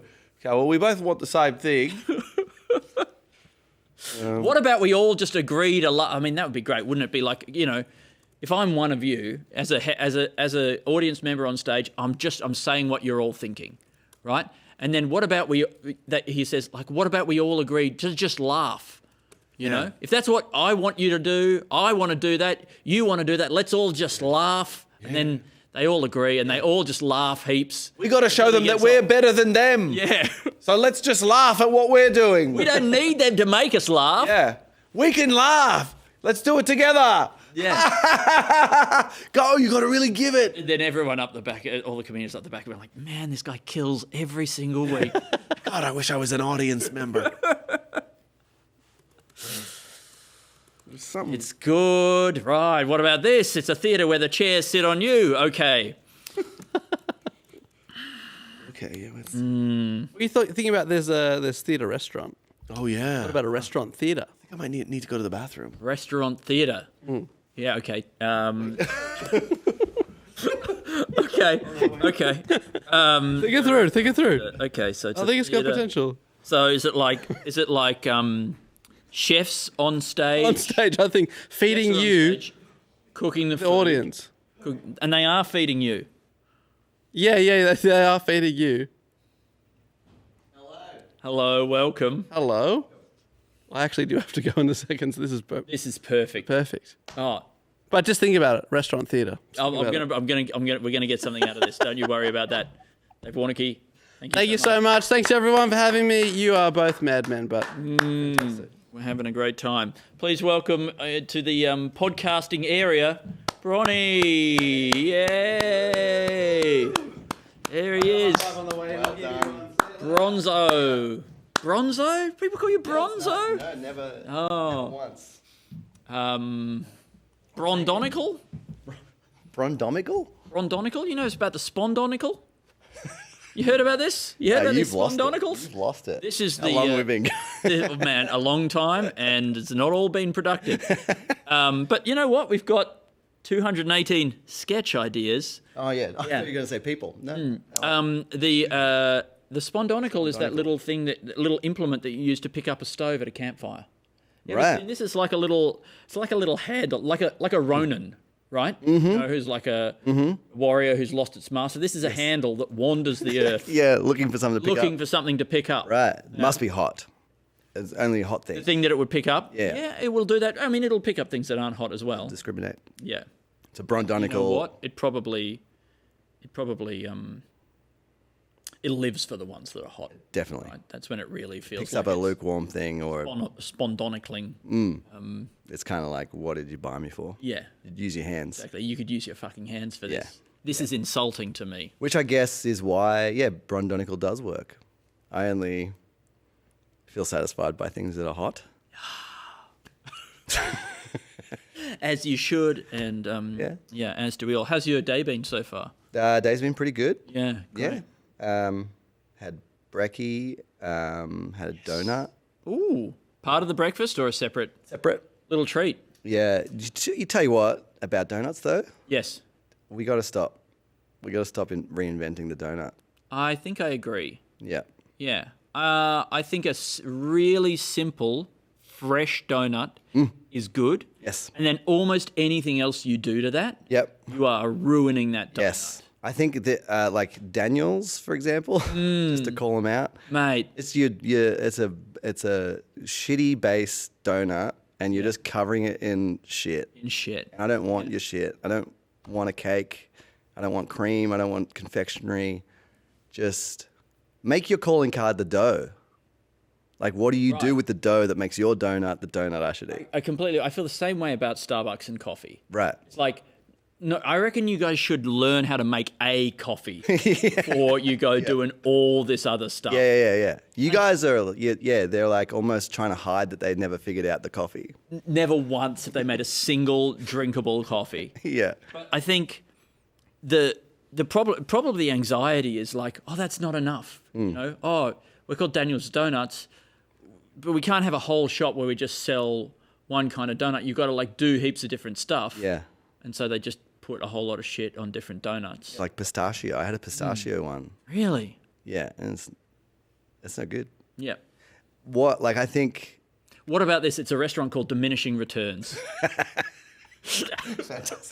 And we do one thing okay. Yeah, great. And then everything else is worse. But we give you the option to add all the other things. Oh, for sure. Yeah. For sure. But we put it on Front Street that like the more of this you add, the worse this gets. Yep. So like, that's on you. And it costs heaps. Yeah.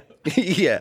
If you're one of those people who want all this shit, you got to pay for it and then put it on. And we've already washed our hands with the title. Yeah, I mean, maybe we're teaching you a lesson here. Yeah. I have always wanted to do like a cafe where I sell black coffee and one cinnamon donut. Wow. Like just that's it. And maybe like a weekly special. Okay. See, this is with a creep. Yeah, the concept creep.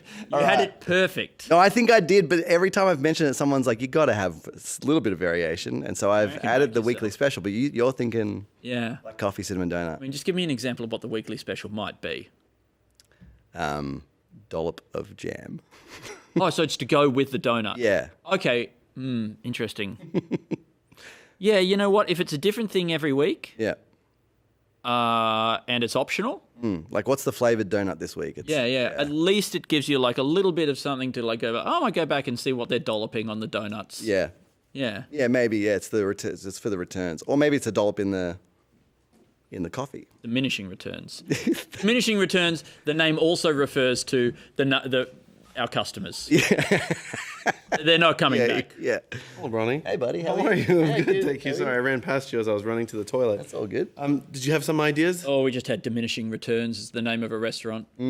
Yeah. Do one thing well and everything else is worse than that. But they're really upfront about that. Yeah. I would only order the mashed potato. Yeah, personally. Really the only thing we do. Yeah. But we do have other meshes. You're looking for protein or anything? Yeah, do you want me to take you through the specials? We've got a garlic mash, but we wouldn't recommend it. Yeah. No, we have a steak. Not in good conscience. It's done, well done to sort of all overdone. Yeah, and when I say well done, I don't mean that in the sense of it's done well. No, it's been done poorly. Yeah, well done poorly. Is that? How's your day been? Yeah, no, so you had a donut. Anything else happen? Yeah. We need fuel. This is today. Yeah, no, fair enough. I should have come in. No, it's all good. With my day packed full of stuff. No, then I went and hosted 2 improv student showcases. Far out. You've been delivering big time. Yeah. You have been delivering. I could have just brought all their ideas. Did you have to do any improvising yourself? No. No, you're just hosting. So what are you just shouting out? Here they are. Yeah, This is going to be some improv. Yep, they're going to need a word, that sort of stuff. Oh, yeah. So tell me the word. What word did they get today? They got, gabagool was one of them. Really? Which I was like, come on, mate. Yeah. Was that like an Italian ghost? Yeah. Gabagool. Is it? That's an Italian swear word, is it? They asked for clarification. He said it was a range of Italian meats. Really? Yeah. Wow. It didn't feel accurate to me. It felt like he was in the shit for his own. Yeah, he's put on the spot. already defending himself. Yeah. A shooting range of Italian meats. How about this? It's not a sketch idea, but Big shoot. Hey? Why not? No, but okay. So let's say you go into a deli, and you're saying, "Can I try the mortadella?" Yeah. Yeah, like that. And you go, "Can I try the Hungarian salami?" And they go, "Yeah." And you go, "Oh, can I try the that?" And then something surprising happens. Oh. What if it's like the skill testers at the fair, but it's to get your dinner, and you're always getting. So like, wait, I the want the skill salami. tester, like the. No, sorry, like the shooting range ones, but like I want the salami, so I got to try to shoot the salami, but you keep getting like a sort of a fair based as a county fair based economy where you do actually have to win things by shooting them with a little air gun. Yeah. But not win things. This is how you earn. Your. Sorry. Eh? You are earning it. Well, I mean, it's the whole economy's like. Yeah. Yeah. So this is how you this is how you buy your dinner. Yes. And it's also how you get more pellets for the gun. You got to go to a different. If you got to go, can I? So how do I shoot it? You got to go win some pellets over there. How do I win the pellets? You go. Well, if you go see the strong man and you can hit the ding, then you can win a stuffed toy that you can trade for a go on the frog thing that lily pads onto the. I would love to see this. I'd love to see this as like a sort of maybe like a half-hour episode of like some sort of Twilight Zone style anthology. It's where somebody wakes up and they're in this carnival kind of world, and that is the whole world. Love it. And they are trying to survive, make do, thrive in this completely new economy. It would be deeply satirical, I feel. Think so? Oh yeah. What would it be satirical about?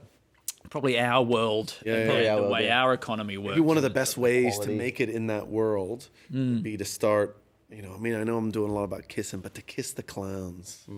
Yeah, you think they? I think once you give know up the goods. I think the clowns are kind of like the mob matriarchs of the circus world. Is this a real thought that you have, or like a real fact? Do you think? No, it's not a real fact. No. Okay, this is your interpretation. You need somebody. You need somebody who's part of the system. Yes. And the clowns, they're on the inside. Oh boy. And they also are very capable of breaking. They know about breaking societal rules. They're a clown, right? So that means they're open to bribery. Yes. And and maybe exchanging kisses or gun pellets. Mm. You know what I mean? Yeah, and then who's the first person who hoards the gun pellets and stops using a certain set of... I mean, it would be really interesting if our protagonist, this person, ends up setting up almost like a mafia-style black market economy within the world of this carnival, subverting it all and almost becoming like a sort of a villainous type character. It'll be like two different types of economies. One county fair-based economy and this black market economy that he creates. What does that one work on? What does that one work on? More How do they pay for kisses? Yeah, that's the Kisses one. That's the and kisses pellets. one. Kisses based. Yeah, that's right. That's kisses for the villain. In the mafia, where like the guy, if they're about to kill someone, they give them that kiss and the kiss of the death or whatever. what if that was the whole thing? Somebody says, this should be the whole mafia. And then they like, so it's all about the kiss. Kiss of life. Kiss of wealth. Oh, yeah. Kiss of doing pretty good for yourself. Yeah, I mean... Kiss of a hard day's work. Imagine that, the dawn. I mean, we've talked about kissing a lot today, and I love it. I can't wait to talk about it some more. I mean, what if it was that the Don of the mafia, whoever he is, the capo of capos, that big guy, if he's the best kisser in the whole mafia.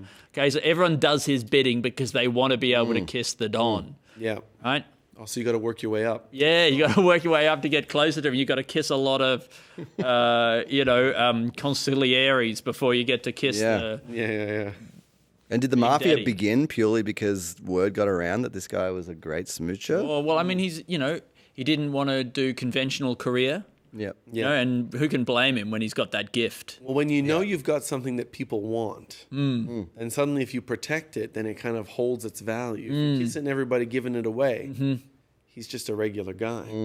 But by basically putting the kisses behind a paywall, he can almost get anything he wants. I'm putting these puppies behind a paywall. Yeah. You want to kiss it? And so he's running a mafia during this county fair-based economy, or do you think this is a separate... I think it's a separate sketch. Separate sketch, hell yeah. Separate sketch. It's kissing-based mafia. Don is the best kisser. Don is good. That's what they say. If did the New York mafia or whatever, they monopolized the rubbish. Is that what they did? Waste the waste disposal stuff. Yeah, what's the kissing guy? He's monopolized something. Kissing booths. At all. He runs every kissing booth in this town. At all high schools. Wow, it's like with the vape stores or another kissing booth has been burned down today in a firebomb attack. The lips were terribly singed. Yeah. Oh, he said that he's going to be out of commission. Commission for 6 weeks. He said, my doctor said I may never kiss again. Not on the lips, anyway. Oh. Okay. Well, he might never kiss again, maybe. Not well, anyway. But, then again, a burnt lip might have more texture. It might be something People would be out to burn his lips. To appreciate. Yeah. You wouldn't be able to trust any restaurant or coffee. Imagine that you put a bit of acid on you put like a little thing on your cheek, a little plastic thing covered in acid, hide it under some makeup like that. Somebody comes in. It doesn't work, and wow. You're like, kiss me again. It didn't. Take him down. Work. Yeah. Okay, all right, lick my face. Lick my face. I mean, it is a shame that we try to be like smooth everywhere on our bodies with skin. It would be good to for a bit of texture to have like one super rough cheek and maybe one smooth one, but one that's nice, really nice and rough. And you can sort of, that way there's a bit of light and shade, in your intimate moments. You're able to work with a bit more. Yeah. I mean, you could. They like it rough. Really sharpen like a knife on it. Isn't there when you're sharpening a knife, they often give you different grades of roughness. Yeah. Different parts of your body. One bit that you keep shaving all the time. One bit that's that's still smooth. Like this part right here. Oh, still very smooth. You can just do that for the fine. Yes. It is real smooth. Wow, yeah. Keeps it real nice. I'm a basic. Not much hair or anything there at all. God, this is a gorgeous bit of the human body that I've given almost no time for. Yeah, I've given zero time to it. You've got to discover your body. That's amazing. I'm very proud of myself. Yeah. Yeah, for now, for just this moment. Oh, yeah. I have really soft feet. Yeah? Yeah. And I've like my whole adult life I've been waiting for them to become calloused and rough. Yeah, man's foot. And it just hasn't happened yet.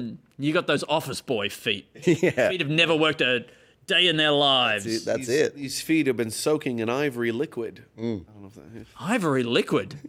What would that be? I think it's just something that Kramer says in that episode where they go to L.A. and I think he meets a murderer or something like that, I think. Wow. I don't know. I think ivory liquid might be milk? No, it's a dish cleaning brand, soap brand. Yeah. Got it. Right. Okay. What about this? It's Kramer. But he's on Friends. Oh. And he's always been on Friends, and he was never on Seinfeld. Wow. I mean, that would be a really big one, right? In terms of the Mandela effect or whatever. Yeah. There's to be a lot of people think Kramer was on Seinfeld. But he actually never was. He never was. I mean, that'd be really interesting. Does that erase his cancellation as well? Yeah. Yeah. Yeah. So we currently have. Actually, never did that. Wow. A lot of people remember him saying some really horrendous stuff.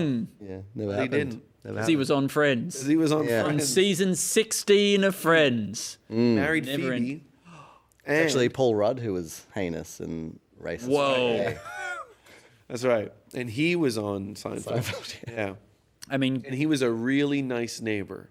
He was always going like this. Like that. what does this, what has happened here? Is it that, okay, that Jerry Seinfeld, with all his rich money, was able to alter the time stream to make it so that Kramer was never on Seinfeld so that he didn't get any of the blowback from those incidents? Yeah. And rewrite things in that way? Yeah.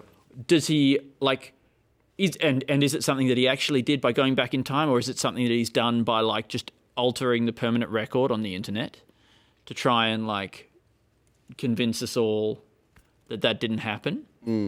Pay off people like propagandists, podcast hosts, etc. Create this alternate reality.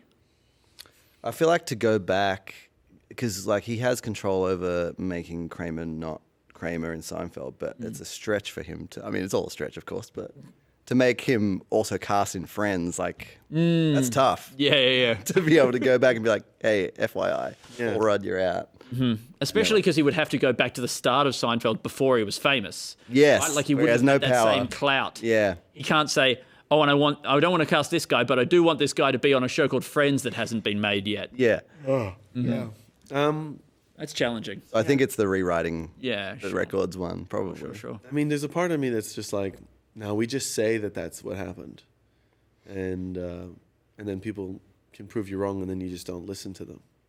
That's true. how most We of just the live stuff- in a fantasy world. Yeah. Maybe, yeah. In my little world. And I think an increasingly large amount of people will also live in that. We'll create a Facebook group, and that will become the new reality for many of us. We've made another satirical comment. Yeah. Yeah. our Well, I mean, I think world. it's a great idea that, I could, because, there's a lot of stuff in the real world. But if I start living in a fantasy world of my own devising, okay, then in that world, it's a blank slate. None of the big advertisers are in there yet. None of the, there's a lot of stuff. I've got a lot of real estate in my fantasy world that I can sell now to these big corporations and make buco dolores. Yeah. So I think that, we should all start doing this. Start just switch off from reality. Yeah. Don't see, hear, or learn anything about the real world and start farming out. Selling ad space in your own dreamland. Yeah. Yep. Wide open spaces. Yep. Is it a sketch idea, though, Alex? Oh, it's already written down. Oh, boy. Beautiful. What about, guy goes to a croissant shop and he says, can I try that mortadella? Yeah. And then they go, yep, here you go. Yeah. That. Right. And then he goes, can I try that Hungarian salami? And they go, oh, yep. A croissant shop. Yeah. Wow. Yeah. And then he goes, oh, can I try that pepperoni? And they go, oh, yep, like that. And he said, I'll have 6 croissants. Yeah. But I don't know. I And think they go, gabagool. Yeah. I think somebody who just goes and yells at a croissant shop and says, can we just, look, I know that's not the croissant's fault. Croissant shop's fault. But just say, can we just say crescent? Please. And Do you say croissant when you're at home? if I'm speaking English, I'll just say it how we say it in English. Yeah, okay. Croissant, because sometimes we'll say croissant, but it's no, it doesn't feel good to change accents while in the middle of a talk. I think you're trying to hold on to something. That's the accent you talk when you're speaking another language. While you speak in this language, just say it how you say it in this language. Yeah. I think that it's a weird thing for me to go I've been hanging out in Montreal. Yeah, I think that is weird. Well, should we open a cafe and just start calling them crescents? I think so. I think that's how it needs to happen. We call them that. When people come in, if they say order a croissant, we say, what? A what? What? Yeah. Real indignant. Yeah. great. You know, that's genuinely what they do in some parts of France with the difference between a pain au chocolat and a chocolatine. Some people are so anti-chocolatine. I've never heard of chocolatine before. That's the French word. And some people are so anti, they'll go, Quoi? Yeah. Quoi? Je sais pas de quoi tu parles. Like that. And so that's what we're going to do. We're going to make croissants. Ironically, we're becoming even more French. We're going to become, it's like we're born again French. Yeah. Yeah. And when you become a born again something, you commit even more strongly. Yes. Yeah. And you go, and then you also become very a language purist. You're like, sorry, we're in Australia. We only speak English here. It's a crescent. Yeah. I think this is great. It's the French. It's the French-Australian community, but they really emphasise the Australian bit. Yeah. So they do all really French stuff, but thick Australian accents. Yeah. French attitude. Yeah. Australian words.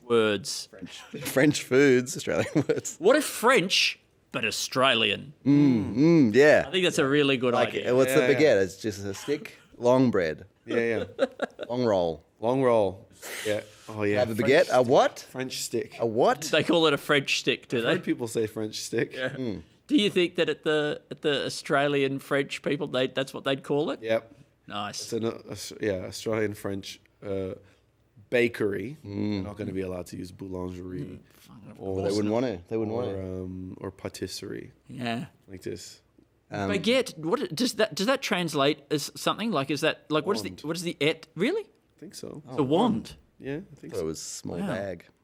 Yeah, well, bag I think is ring, but I don't know if that's. Oh. Look, I don't know all French. I'm just Is a crepe a flat?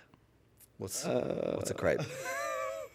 Let me see. What about crepe Suzette? Oh, What does that crepe mean? Suzette. I think Suzette is the name of a woman. Really? Maybe somebody who that specific type of crepe, maybe with cheese and ham or something like that, was named after me. It's like a cheese sauce. Or Maybe she was a woman with just a very flat face. Yes. Super wide, With round, flat. oozing sort of like weeping wounds. Oh, wouldn't that be beautiful to discover the true story of the woman? Hammy skin flaking off, sticking out of her mouth. A thin tongue. What is the thin tongue? Why the That's the ham, a thin ham tongue. Wait, you get a crepes with ham? I think so, yeah. I've made crepes with ham. Now, is the the true story of Crepe Suzette, the woman that the Crepe Suzette was named after, and her beautiful pancake face. And ham tongue. I think that might be a sketch idea, Alasdair. Love to see this historical documentary. Origin story. That's right. Do you think it's time for Australia to stop ever talking about Dame Nellie Melba? Yeah, I mean, I don't really know anything about her. No, but people If do anything, still I bring hear her up. You talk about her probably the most. People are bringing her up all the time. She's constantly on the tip of everybody's lip. You heard of Dame Nellie Melba? Yeah. I think Opera singer? Yeah. And look, honestly, I can't believe anyone gave a shit that much when she was alive. And it's opera, and it's a long time since she's been dead. Like, how long are we going to keep talking about this woman? Yeah. She's on the money, isn't she? Is she on the money? I don't know. She might be on the money. You suggesting replace her with crepe Suzette? Yeah, look, sure. Why not? Who's less relevant but more delicious. I just think we got to stop. Yeah. You know, at a certain point, you've got to stop talking about these things from the past. Yeah. And I think Maybe it's her. this is one that we can her afford to spirit dislike. ceasing to die. Maybe. Because also, it's there's no room for honouring someone new in that spot. Exactly. Like, when are we updating the money with Yeah. I don't know, Molly Meldrum? When are we? I mean, Molly Meldrum, get him on the $10 note. the Queen died, and now we're putting King Charles on the money. Yeah. But all the other people on the money are all dead. Yeah. Yes. Maybe it should only be living people are allowed on the money. Oh yeah, but then living people. So they're can do relevant. really bad stuff while It's they're true. alive. Imagine if the $100 note got cancelled. Yeah. What would that do for the economy? Yeah. And then what do you think the value of the $100 note would? I think so. It would plummet. Oh, but I guess they would have to throw away a lot of cash, and then maybe the value of the dollar. If all the other money would go back up. go up. If we're, I mean, I think this is might even be a sketch idea, Alasdair. That Yeah. we, you know how what is the idea? Well, you know how Goldfinger in the movie Goldfinger, he was trying to put a nuclear bomb inside Fort Knox, so he would irradiate all the gold, so the value of all the other gold would go up. What if we try and get somebody on the $100 notes cancelled, so the value of all the other money goes up? This is cancel finger. But wait, so 250s are still good value, but a $100 note. Yeah, that's right. That's no value. Worthless. Yeah. But overall, it massively reduces the total amount of money that's in circulation, I suppose, because people are burning their $100 notes. In protest. Yeah, in protest. Must have done something pretty bad. Yeah. God. Whoever that guy is. I mean, I would just go and take it into the bank and trade it in for a couple of 50s. Yeah, the bank doesn't want it, though. Yeah, they don't want They've it. cancelled Oh, it too. yuck, no. Yeah, Not that guy. They're scoffing hard at that. Who is it? Who's on there? Do you know? ATMs are rejecting it. Who's on it right now, or who's on it in this cancelled world? Either or. Who's on it right now? Couldn't tell you. Yeah. Do you want to start again? Start the podcast again. From one. Yeah, from one. Do you think people are getting too fancy with dress codes, as in like what they're calling the dress code, how they're defining the dress code? There's more dress codes. What do you? There's too many. What's one? What's one? One I got recently. Dress in something that makes you feel confident. Yeah. But then that's not clear enough. Because, Exactly. That's what I. Yeah. I'm like, I feel confident all the time. Well, and that's great. Yeah. I mean, just hearing that fills me with dread. Yeah, I know exactly. Yeah, exactly. Wow. You need to expect me to go there feeling confident? 'Cause that's not going to happen. Yeah. I guess I'll wear a big winter coat and a scarf. Yeah. I'll stay in my house. I'm hot as hell, but I'm confident. Yeah. Unless everybody's not dressed like that, then I'm going to feel really bad when I get there. Oh, Well, that's the thing, yeah. What if my confident attire I arrive and it's clearly wrong, and then that is going to rob me of all confidence. Yeah. But I guess it also doesn't really matter what you wear, you know? But what is it for a wedding? This was just for a friend gathering thing. Yeah, I mean, they didn't need to give you any guidance. You know what I mean? Like that was not. Yeah. That's not even a thing that has a dress code normally. Yeah, normally. What do you think about, like, you go to this fancy dress party and it's like the theme is 1800s. Yeah. Something like that, right? So some people go dressed up as like aristocrats or whatever, and some people go dressed up as like convicts or something like that, and everyone's having a great time. Yeah. But then something happens, there's this total societal breakdown, or you get stranded on an island or something, and people start to stratify into the social classes of the costumes that they're wearing, like that Stanford prison experiment kind of thing, where like everyone's suddenly like, well, I'm in this role, and as the person dressed as the king, I think I should have some authority. I think I should be the leader. And then the people dressed as other stuff, like, end up in the people dressed as the convicts get forced to do all the work. Yeah. It's another Twilight Zone But it's a costume party. Is that It's what a it was? costume party, yeah. Possibly on an island or maybe on a boat, Yeah. you know. And then, On a boat is good because then then it can crash it has land. to be you know. resolved before Yeah, if they. there's like I don't know if this is what you were saying, but if there was I was trying to think of this other thing. Sorry.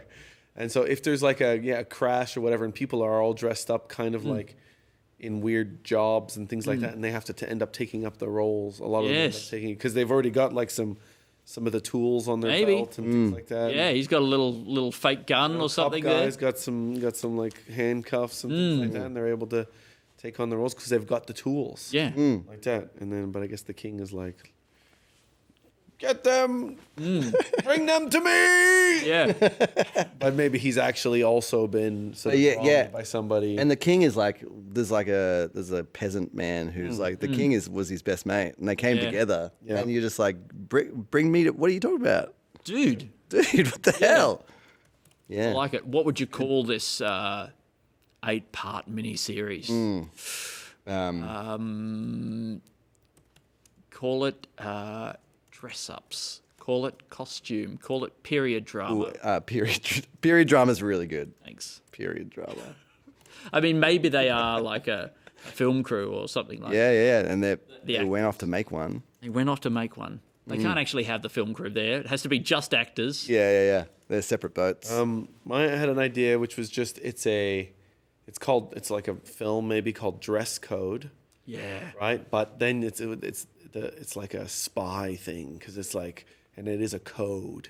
You know, it's dress code, and they've got to decode this thing through the Dress? through this villain who's communicating to their team through couture, like that. And so they've got to send some agents undercover as models. Oh, this is going to be hot. This is great. Yeah, it's going to be hot. It's going to be a lot of undressing and redressing. Oh. They have to do that when they're doing the catwalk and stuff like that. Yeah. And, you know, and let's see, okay, dress code. And then they get the person, and they're like, they catch the bad guy, they take him back somewhere, and he says, Cut off his skin and use it to make shorts. Yeah, but I think that he's put a bomb inside, like some of the, you know, it's like sewn into all these fancy dresses, and so all these rich people are gonna die. Oh no, rich people. Yeah. And so then the team has to, while they realize now that will actually create the greatest bit of wealth distribution this country has ever seen, they have to make it seem like they're doing something to stop this. Yeah, great. Because when all these bombs go off, it actually will save the country from all of its major problems. Yes. Wow. I mean, I think that's a great idea. Yeah. I think anything where like there's that situation where like all these billionaires will be blown up and killed, and then you have to make the decision of, do we actually do anything or not? Well, they are doing something, but so that they don't lose their jobs. Oh, So that good. they're employed when the essential revolution kind of occurs, and they're still in a position of power, so that they can, you know, take advantage of the new system and steal from the poor. Alasdair. Yeah. Oh no. Yeah. But I mean, think about it. You're an intelligence agency. You're going to end up Sure. being the person who's like, You're going to be the Putin. you're going to be the Putin, whatever. Yeah. Yep.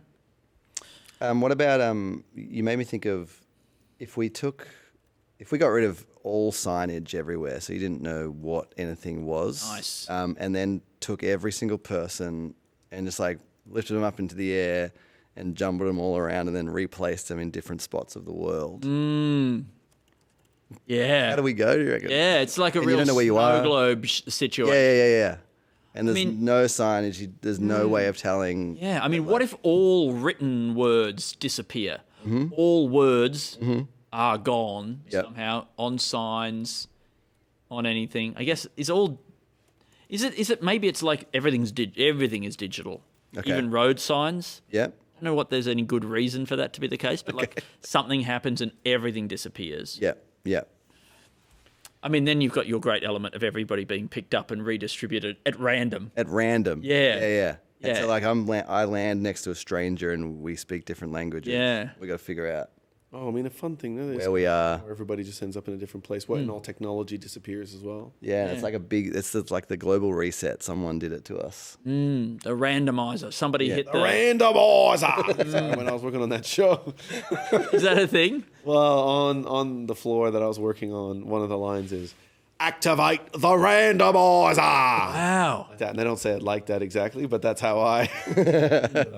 It's time to activate the randomizer. And I always thought the randomizer would be a great villain or something. Yeah, well, I think that's what he does. Like maybe the randomizer has some type of gun as a villain, and he can point it at you, and he can swap you. You just get you get that's real good. location swapped with anybody else Yeah. at random anywhere in the world. That's good. I know one time he does it, you know, near the end, he swaps it with another member of your team, and and they come and attack If there's too many people, if you get swapped individually, and then like you end up in China, there's too many people in China who know they're in China, and they'd be like, "Don't worry, you're in China," and you'd be like, "Okay." Yeah, Whereas totally. We've all got to go. But I think what maybe then it's just a different idea. Okay. Like him having the body swap gun. Yeah. You know, Yeah. it's not going to kill you. Just personally disruptive. Yeah. Yeah, it's just personally disruptive. Well, this is very disruptive. This is going to take me months to get back, and I don't think I can afford it. Yeah. I don't even have any money on me right now. Oh, that'd be kind of crazy. That's a good villain. Just like just inconveniencing people. Mm-hmm. Yeah, in a real threatening way. Yeah, Under your face. then inconvenienced is all. I think that inconvenience is. I mean, the whole concept of your everyone's completely randomised and there's no road signs. That is pure inconvenience. Yeah. That is inconvenience to the absolute maximum. What's the maximum amount of inconvenience? Yeah, that's cause it. the maximum number of people. Infinite inconvenience. Ray enabled. Yeah. Yeah, that's when someone puts the ray into the water supply. That's what happens. Yeah. And your shoelaces are tied together. Oh no, it's one of those really tight little knots. You can't even get in there with your fingernails. And your fingernails, everybody's fingernails are really short. That's what the villain did first. Those are the 3 effects. What about one day you wake up and all your friends start asking if they can have some of your stuff? It's like little bits and pieces. Like, oh, can I have this fork? And then you start noticing things start disappearing as well. They're all stealing stuff from you as well. Stealing stuff from you. And something has happened. You don't know where, you don't know why. But suddenly, everybody just wants your little valueless things. Yeah. You know, they want your eraser, they want your stapler. Yeah. They want that bill that you got that you haven't opened yet. You know what? This would be really good for to teach people who think billionaires should have to redistribute some of their wealth. This would really teach them a lesson. You know, like what a great a great way for them to experience. Oh, how would you like it if people came and took all of your stuff? Well, you want to take some of my billions of dollars? Well, that's right. What if people came and took things out of your house and taken such as this thing, just in the key bowl. Yeah. What is this? Magnet? Yeah. So at the end we pull out and we show that this has been playing on a projector screen, and that Jeff Bezos or somebody like that, some billionaire, has been running the projector, and that's when he says all that. Yeah. Turns it off. Or possibly it's like somebody does a tweet, right? And they're like, we should do more income redistribution. And Elon Musk sees this tweet, right? And he's had enough. He's sick of seeing stuff like this. So what he decides to do is to start paying people in their life. He covertly gets in touch with everyone in their lives, finds their price, whatever it is, of hundreds of thousands or millions of dollars, and he pays off everyone in their life around them to start slowly stealing things from their life. Yeah. Oh, the idea that the idea that a billionaire who this is what you just said. A billionaire gets upset with a tweet that you made. Yeah. Great. Love that. That's what I said. Yeah. So felt like I just had that. I know, because you could hear the words in your head, right? You're like, I'm having this idea right now. It's great. Yeah. And osmosis. Yeah. Well done, Al. Yeah, I agree. It's so good. That'd be so cool. To be a billionaire. Could happen.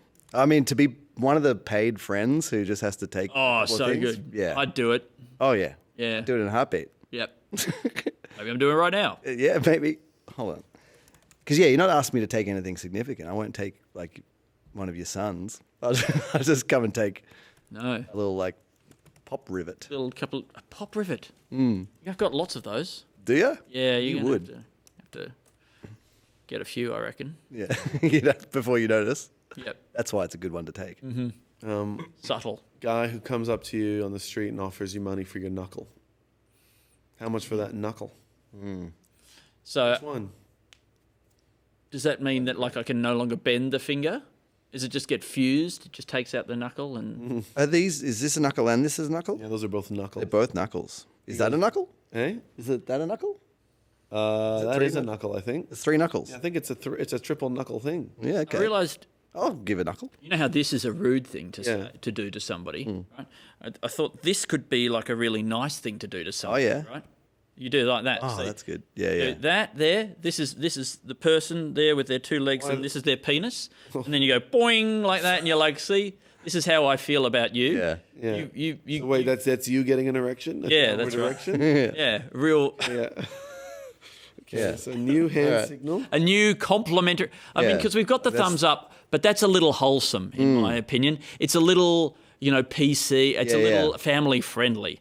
And if you want to find one, find something that's a bit more edgy that takes it to the next level. The little central digit finger flick. Yeah. could really I like it. could take off. It's a bit, and there's a lot of effort involved, so you Doink. know you mean it. Yeah. Also, I wouldn't mind losing a knuckle because I have this the swan neck situation. Did you have an injury to your fingers? No, they all have it.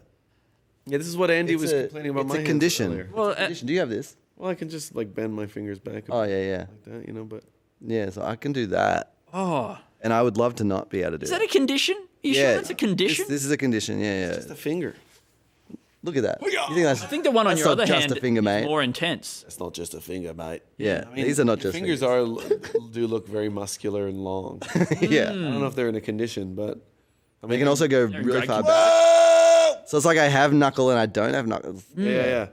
So how much for you to stop using a knuckle? That's the thing. I would Like- I would happily give away a couple of these knuckles. Yeah, okay, but like That one? Wait, so then let's say what am I asking? What's he asking? He's just like, I want you to not use your knuckle. I guess I can't straighten. I can't. I don't want you to. Okay. Oh, I don't have to give it. How about this? You're not allowed to bend your fingers back so that they bend backwards anymore. Like that. Yeah. But if I give you $50,000, but you can't do it even. I can't in show that private. party trick anymore. You just can't do it ever. Yeah, how do you feel about that? By accident, Like, even? I think it's easy to say, I don't mind and I won't miss it.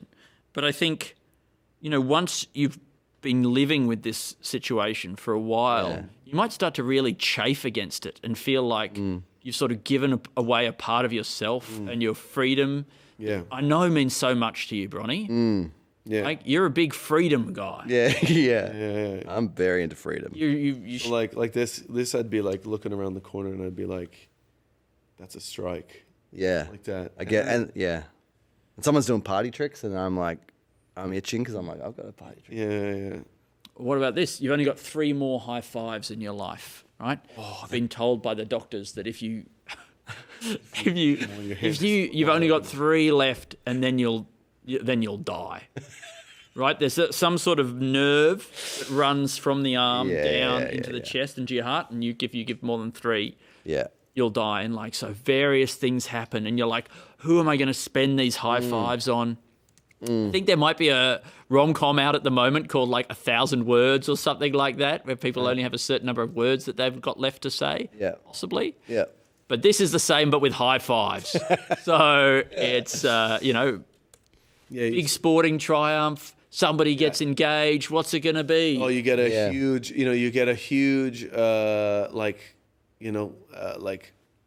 contract at work, and the boss is going around and giving everybody high fives, and you're like, I think I have to use one. Oh, a lot of you are going to be getting promotions after this. And then he kind of goes like this, and you're like, oh, I'm going to have to do it. Like, then you give one of them away. Yeah. And that starts a real, like, that's a big high five round at that point. You gotta like get in. Oh, that everybody else And then wants you one. see other people come up to you, and you just run to the bathroom. No! Yeah.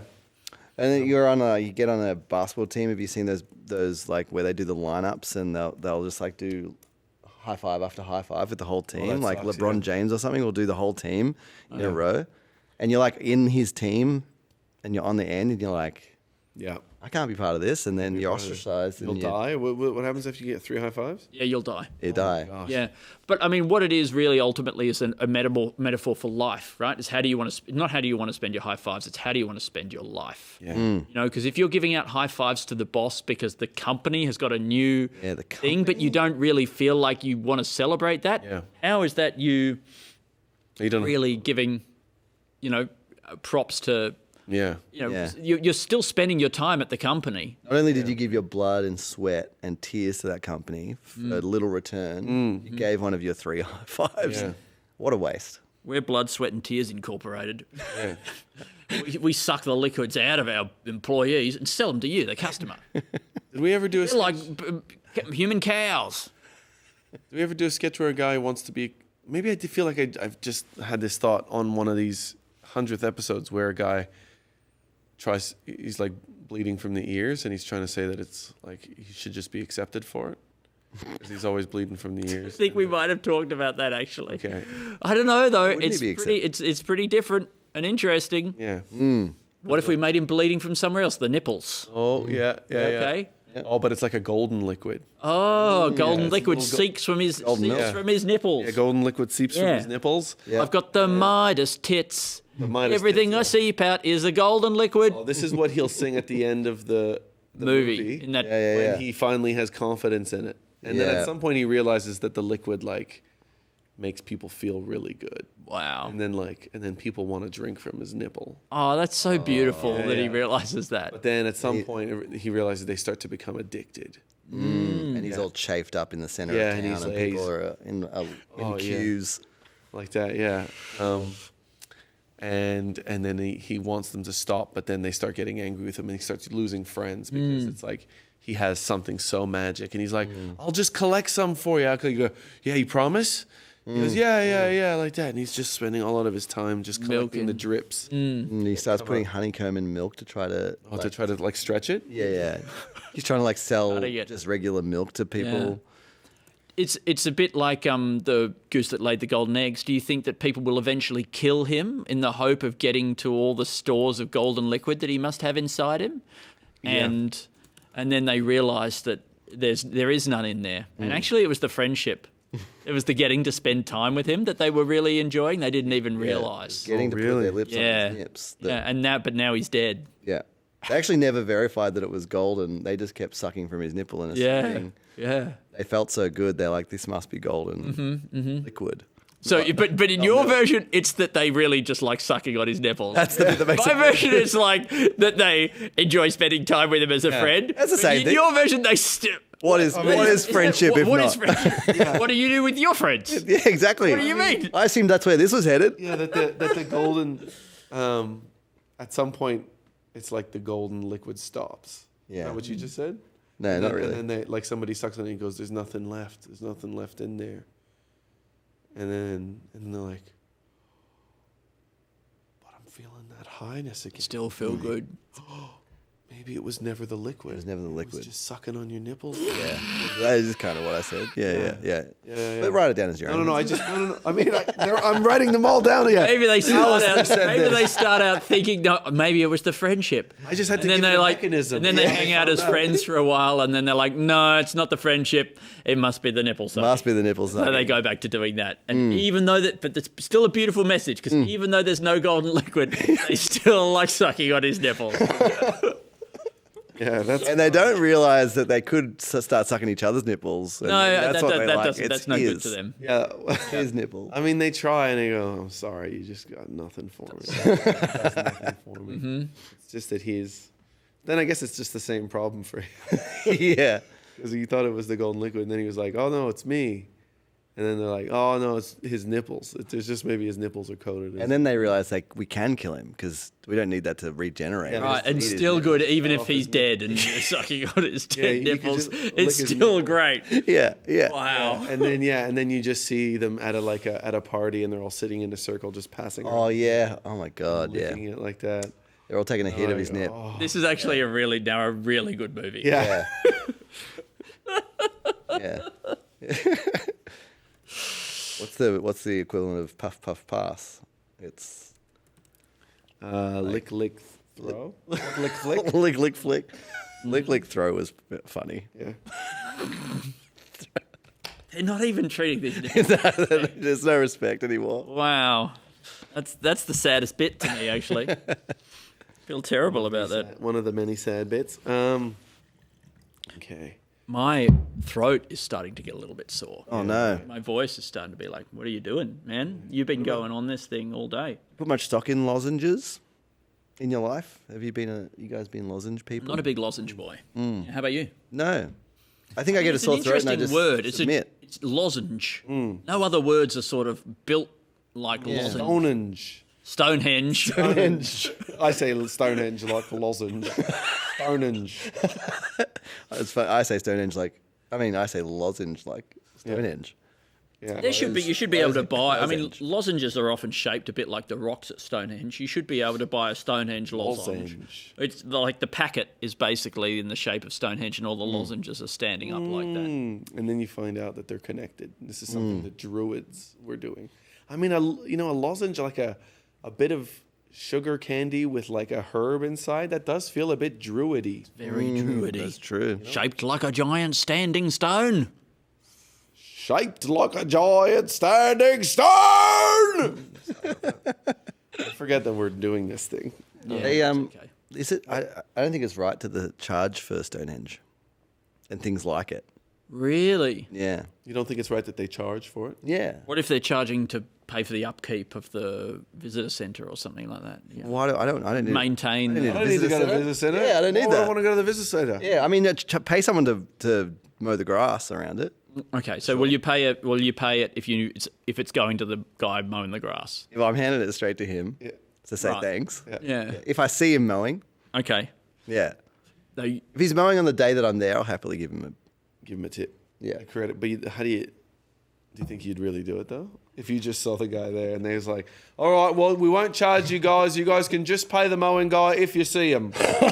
and then you're there and he's like, oh, shit. And I'm just like, You're like, oh. trying not to see him. yeah. But he's down on the ground. You can't even really look at the stone henges because you're busy trying not to make eye contact with this guy on his mower. Yeah.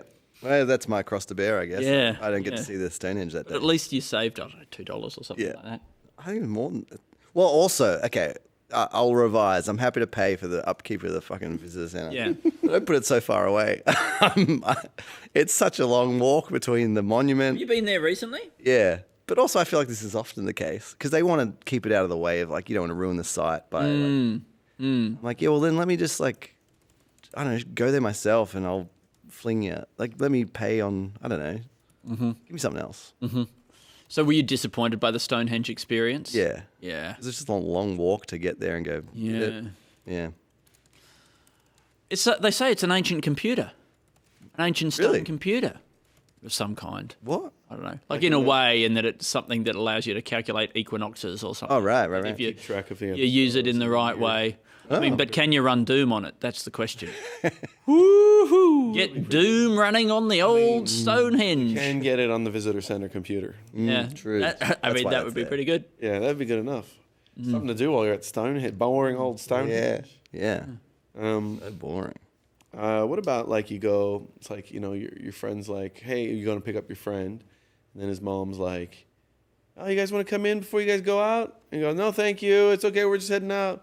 And she's like, oh, I just made some, potatoes and gravy. And they're like, oh, it's okay, but thank you very much. And she goes, come in, like that. And then she kind of makes them eat potatoes and gravy, and it's like the best gravy ever. And then the people are like, actually, I want to have to eat this gravy again. And then they kind of subtly say it through the sun or whatever like that. And he's like, nah. I'll tell my mom if you guys want some. It's like, yeah. And then you never hear back. And they go, what's your mom doing with that? Is she inviting us over for gravy again? He goes, no, she just didn't really react to it. She said, okay, like that. And so then next time they're over, they're like, hey, Kevin's mom, you should make some of those delicious potatoes and gravy. She goes, I'm not doing it. Yeah. Get the hint. Yeah. Like that. It's not happening. They're like, and then now they're like, well, now we have to freaking steal this recipe. We have to figure out how she makes it. And they go like, you steal it. And then he's like going through it, and then she catches him. And he's like, what are you doing? Like that. And then she's got them all by the ball. Yes. Knocks them unconscious, and they wake up in the basement, and she's boiling up all these other boys to make the gravy. Yes. Yep. Said, yes, I needed some boys. You know why it tastes so good? Because it's made from boys who love the taste of gravy. It turns out what you're tasting is the love of gravy. And I give you pure gravy love by getting it from boys who love gravy. That's the only way. Yeah. You're tasting your own love. That's why it tastes so good. That's right. Now that's a bloody sketch, mate. Yeah, that's real good. Sketch about gravy. Yeah. Gravy guy. Yep. You've only got two left. Damn it. I'm wondering if there's a name for That this was not a movie, satisfying one. which is a pun on like grave, Hey? you know, Gravy. And I just like wrote the good gravy. grave mistake. Good gravy. Good. Because it's so shocking. Like Grave that. mistake. Yeah. Good gravy. Because does it start as an accident? Does the first boy she cooks and makes gravy out of, it was happenstantial that boy loved gravy. I mean, she might just be a witch or a psychopath, someone who's... Psychopath witch, maybe? Could be. Could have done, but she's done it. She knows what she's doing from the very beginning. Yeah. She was luring boys. She's luring. She was using her goodies, gravy, to lure boys, gravy loving Boys. gravy loving boys. GLB. She got them GLB. They were gravy loving boys. Oh, the gravy loving boys. Oh, yeah, the that's gravy good. loving boys. You know we gotta have it. The gravy loving boys. Wonder how she makes it. As most bands sing songs about the name of their band. Hey, maybe that's what's wrong with modern music. Yeah. Chopin was always writing about chopping. And that's what I loved about it. Chun, chun, chun. I know that's not Chopin, but chun, chun, chun, chun, chun, chun. Maybe Beethoven was writing about chopping. It does sound like it's a song that's about Well, he chopping. should have been writing about baiting some Hovens. Is that Beethoven? Is it? That's Beethoven. I mean, you're probably right. Maybe. Oh, no, it's maybe Bach. I've got absolutely no What did idea. the little whistle make you think it was Bach? Because I The whistle. I recognized where I'd heard it from. Okay. From Jack Black singing it. Oh. In a thing where it was Kyle. He was getting Kyle Gass to Oh, yeah. And he's going, rocking and fucking rolling and fucking rocking and fucking rolling. Like that. All right. What about this guy? What about a sketch and it's like we do the bad we do a bunch of classical composers, but they're in like sort of a gang. Yeah. They're sort of like the bad boys of classical music. Yeah. And they're doing a lot of like rock and roll kind of like debauchery, that kind of thing, being They're rude out in the streets and they're interviews. kind of wearing things like this, and they're exactly. they're They've an got those actual wigs gang. on and stuff. Yeah, but they do have like a piano with them, and then somebody comes up and they like, the hell are you looking at, eh? And then they play some dissonant notes for him, like, He's like, but then he runs off, and like, get out of here. I imagine they're in like a penny farthing gang. Like they Sure, play why on not? penny farthings. Yes. Yeah. I mean, tough guy classical composers. Sort of in the modern day, like, maybe like in the 1990s, kind of like, that part of like New York City or whatever, where Crocodile Dundee was, when it was kind of a crime heavy. Yeah. Around that Was era. that like a sort of a Bronxy kind of thing? Bronxy kind of area, when the Bronx was a little bit rougher. I love that this is our reference point for rough New York. Is in Crocodile Dundee. Yeah. And we finger on the pulse here, but it's classical European composers in the mean streets. Yeah. And they got that hair, they got that white hair. But they're combing it. Yeah. Yeah, but they kind of got it like tied up, and they got Yeah. the horse hair or whatever like that. They're doing. I think that's cool there, though. Yeah, that's cool. That's really cool. Oh, that's a comedy sketch. I mean, we don't know any of the funny stuff that happens, but What about scaring the guy off? yeah, that's true. With some threats and dissonant chords. Yeah, okay, that was pretty good. And then they. There's Ode to Joy, but he can perform some sort of like, how about Ode to Fucking Off or something, Yeah. Maybe Pain or something like that, Yeah, he plays it on this guy's chest with his knuckles. Oh yeah. His Look, I don't have any more ideas for it right now. Do you guys ever think about like really wealthy people, like pre good plumbing, like those like big estates? They still like had to go like shit on a slab, like a plank with a big drop. It was like not graceful. And like they're in these big robes and they're beautiful, and then they go and they sit on a big bit of wood or something, ceramic. You guys see that? You guys see that? Yeah. I think about that all the time. Yeah, about being like rich and still having like a really shit life. Yeah. Well, I mean, slightly less shit. Yeah. everybody still has a butthole, Yeah. Even now. You still Even have to. today. You still have to. In this day and age, in our wireless era, Would have thought we'd gotten rid of it. yeah, still has to be. I think to have a completely wireless butthole, you have to like shave your butthole.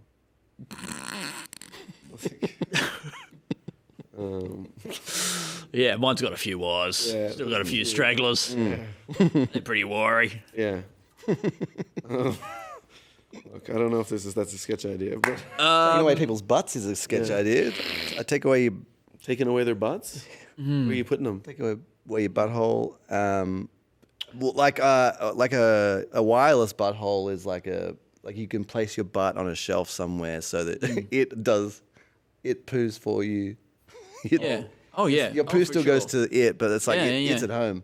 Totally. It just sits in the You're toilet. just walking around buttless, and then what?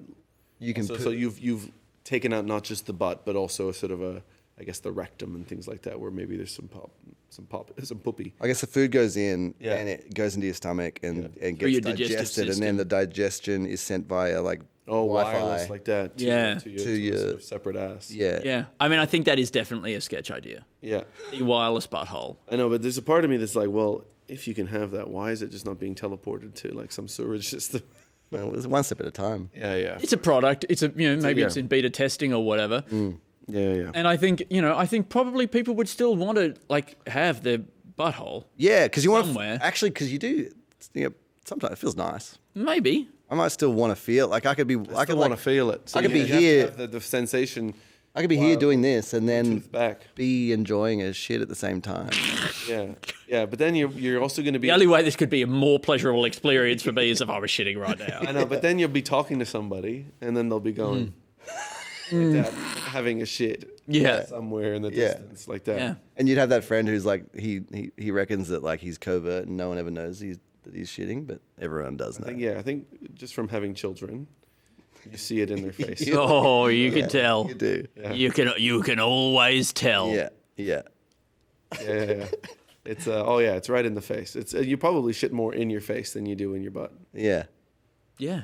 They do that little stop and then and you know what it is already, and then you ask and they're like, No. no.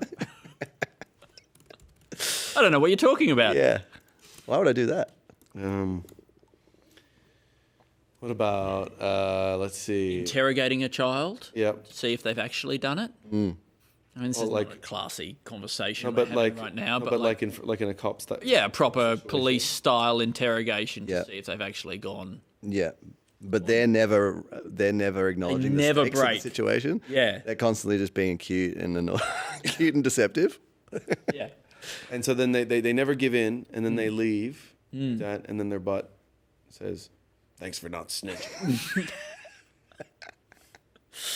But the fact is that I guess if they don't say anything, you've actually got no evidence. You've got nothing on them. It's all circumstantial. Yeah. Right? And you can't hold them. Yeah. Right? For more CCTV than however footage long. of their face, of the face we're talking about. Yeah. Yeah. The cops are not allowed to smell your nappy. No.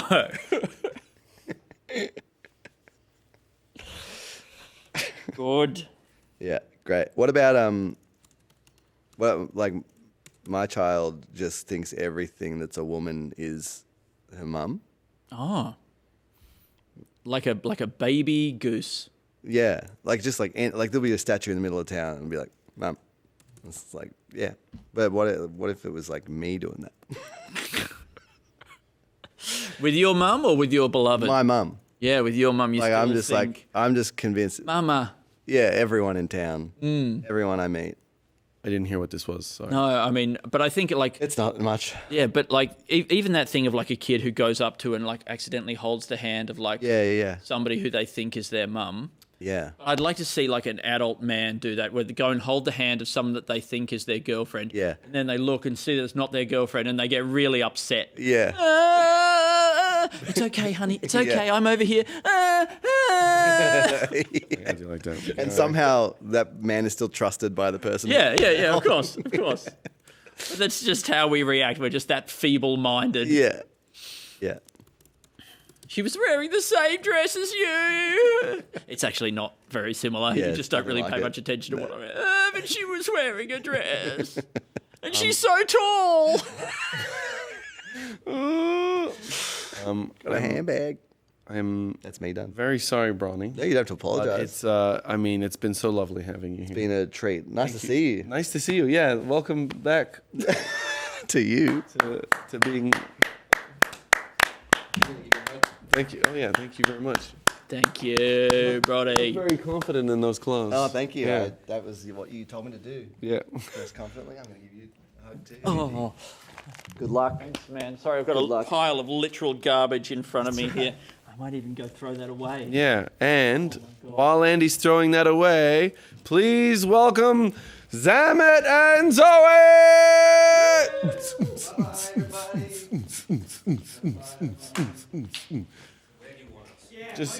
Just on one of these ones, you know.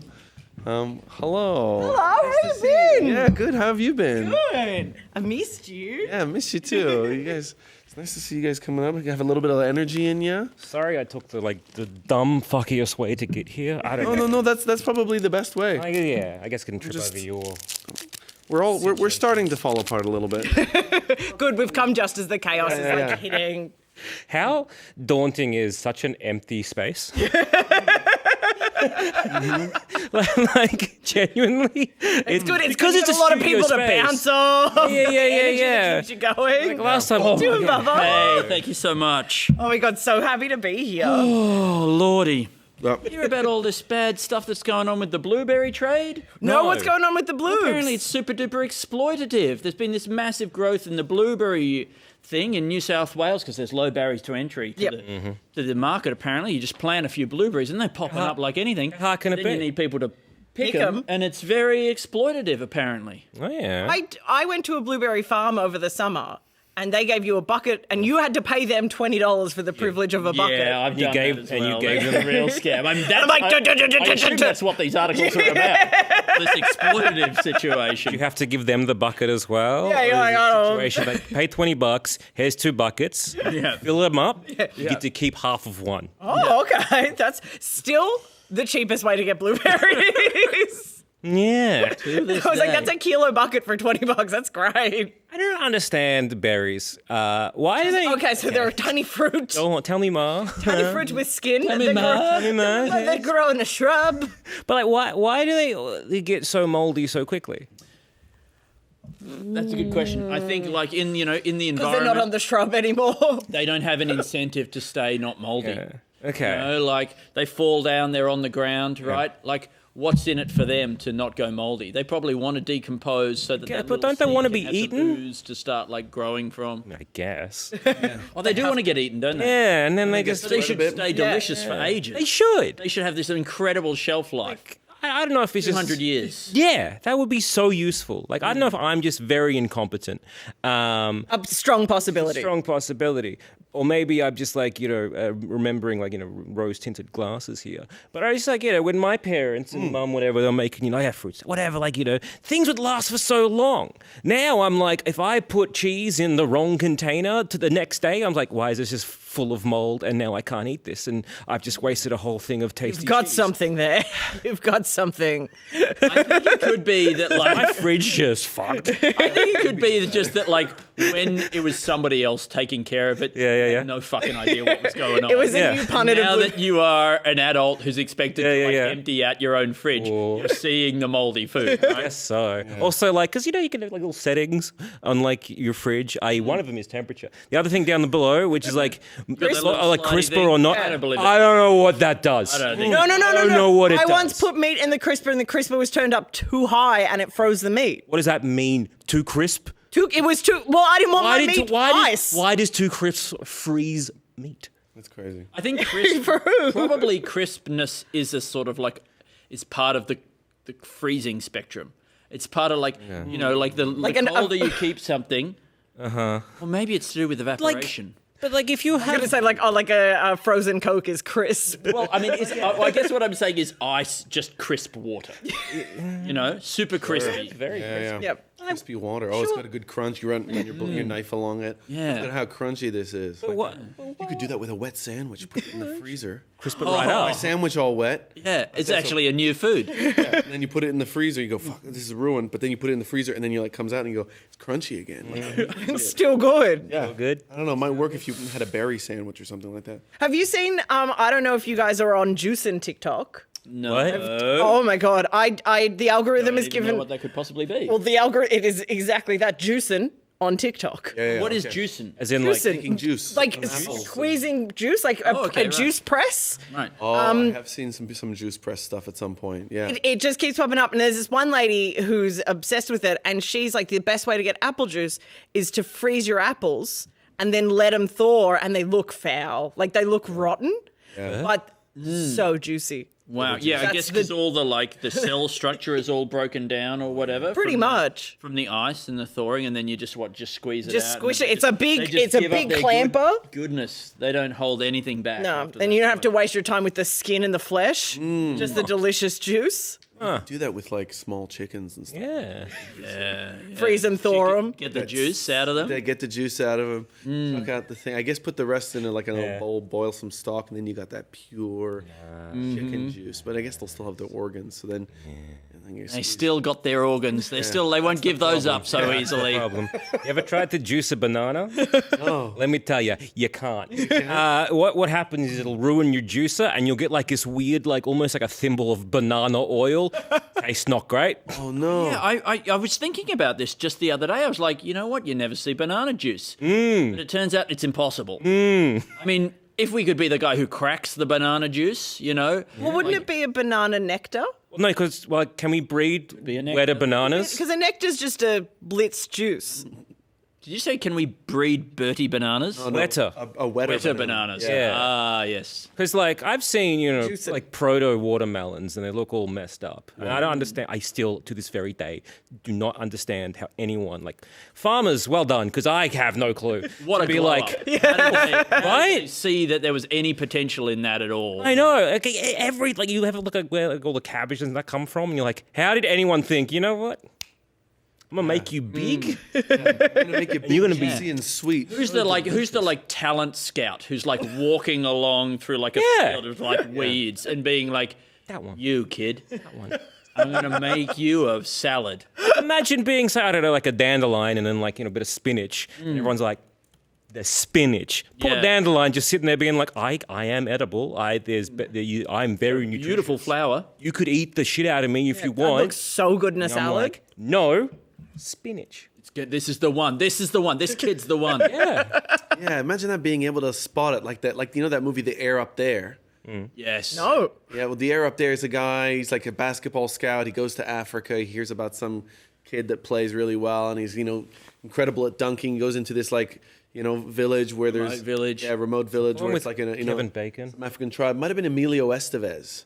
And then he finds out, this kid is so good, and he tries to bring him back to America so he can play basketball and be like, one of the best. But it's a guy who goes into sort of the bushland, and he finds little fruits like this that are filled with seeds like this, and he kind of smells it, and he bites it and goes, oh, like that, and he goes, oh man, this could be an avocado. This could be an avocado. And everyone's like, what are you talking about? It's a word. I'm just seeing it in my brain. He's like a breeding genius. And I don't know how many generations it has to be before you get... Sometimes you need so many generations or years before a fruit will even... But you can graft, and I think that does save some time, but it's still long. Maybe. You still gotta wait for things to grow. When was the last time we got a new fruit? Yeah. Wet banana. I reckon like almost anything you can like probably breed it until it's edible. Right? Like anything that lives out there. Yes. If you had enough time over enough generations, you could get a version of that you can eat. Yeah. And that probably would be delicious and would have completely new flavors that we've never experienced before. But that's the thing, is that like it mustn't be that common, because like there's like the banana, where there's still only like really one breed that you only ever see. Yeah. When are we gonna get a wetter banana? Like I know there is like weirdly, there's a lot of other weird bananas out there. There's like blue bananas, red bananas, all these kind of different colors. There's blue bananas? Yeah, man, there's blue bananas. You got a little machine, you can look it up. Blue bananas. Yeah, blue bananas. But yeah, we kind of have, I think it's like... What purpose is the blue nana? I don't know. You're not a farm talent scout. I'm not a fruit breeder. I'm sorry. I look at that and be like, well, that's just a plant, and I waste potential. That's not for me to eat. No, but I know there's like all these different kind of weird, I guess like types of bananas that are out there that we just don't consume a lot of. Like we just have like I guess it's the Cavendish. That's the big one. Cavendish. Yeah. It's the monopoly thing. It's the economies of scale. It's the monoculture. It's like, what's the incentive for the corporations to bring us any of these other bananas when we'll eat up this Cavendish slop? You know that they. This dry, useless banana. We lost that other banana due to some fungus that just wiped all that out, and so we just don't get that one anymore. Yeah. Now we have to settle on the Cavendish. Is that the one that like where the artificial banana flavor comes? This is what everybody says. I refuse to believe there was ever an actual banana that tasted like the lollies. And he's a banana truther. Who is it? Like, but seriously, who seriously thinks that, like, the banana lollies are the real flavor of banana? No, occasionally you eat a grape and you're like, oh, that tastes like grape flavor. You know, and you're Peach like, always tastes like peach flavor. Yeah. Peach is a good one. I think it's very pure. It's closer. Yeah. It can be closer. Watermelon one's okay, but I do prefer fake watermelon. It's sweeter. It is sweeter. You got to get back out in the fields and start breeding those watermelons. Start breeding more watermelons. Got to get them like those seedless ones. They do that. I think a guy who, you know, is like part of a company and he releases a banana juice. And all the competitors are like, "How'd you ever juice a banana? What are you just blending them with water and making something like that?" He's like, "What I can't say that." And then they're like, and then they find out there's this. He's finally bred a wet banana. Yeah. Like that, a banana. They're like that straight out of the peel. You open up the peel, it's just liquid. It falls onto your ground. Yeah. You can shove a little pen in there, stab a little hole, you can just suck the whole thing down straight from the Watson. Leave it out in the sun a bit, let it ferment. Just like a little bit of alcohol. How about this as a short film, right? So guys chopping cucumbers on the chopping board there, right? Right, and then like one of the little slices of cucumber rolls. You know how they do that sometimes? They do try to escape. Roll off the chopping board. It might even roll all the way across the bench and then down onto the ground, right? And it starts rolling across the floor, right? And he's chasing after it, and it's rolling, and he's chasing it. It's ducking and weaving in between the legs of the chairs, under the table. He goes under the couch. He's lifting up the couch, and it rolls out, and it's over there again. It's a whole film. Yeah.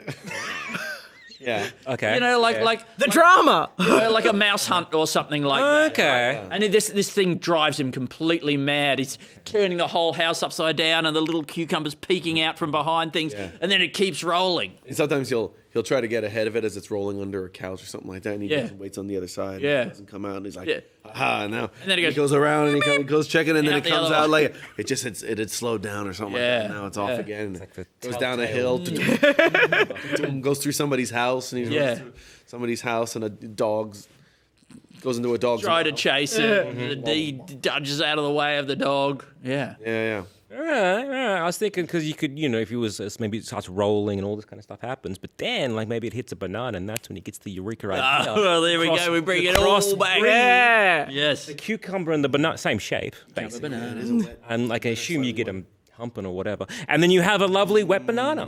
Dry humping. Can you write down my runaway banana, runaway cucumber slice idea thing? This is like man versus bee. Man versus bee, exactly. It's very much, but this is more man versus sea. See? Cucumber, sea for the cucumber. letter. Yes. Man versus sea, the ocean. Oh, I mean, what a great. I mean, yeah. I hear that was the original title of. The Old Man in the Sea. I was going to say a perfect storm. Moby Dick. Moby Dick. That's better. This molded dick. Man versus sea. Oh. Molded? Yeah. Like moldy or like molded, like shaped, like puppetry of the penis. Moldy's better. Moldy dick. It's not. And guy on I don't want you to. You think have standards. Don't. I don't want you to think that I agree with Alasdair. It's better to have a moldy dick. And it's a sea vessel. And then somebody smells like their dick is moldy. Oh wow! And Captain Ahab knows that. And he has to hunt that he has down. To hunt it down and find out, and none of the men want to show it to him. Yeah. It's his real white fungus. Yeah. And then it turns out it's actually his own. Oh no! Yeah. Wow. Turns out you shouldn't wash it with seawater. Yeah. And then he was like, because he was threatening to cut it off, and so then he has to cut off his own. Front genital. His own front genital, and then he throws it into the sea, and then this big white whale comes Comes up and gets it. because it looks like just from afar, it looks like a giant squid. Wow. Yeah, but he thought it was much further away. Yeah, I can see that. Like, I mean, it's definitely. It really overshoots. Yeah, he was like, he's starting to swim towards it, but then he realized it was really close. Right there. Right.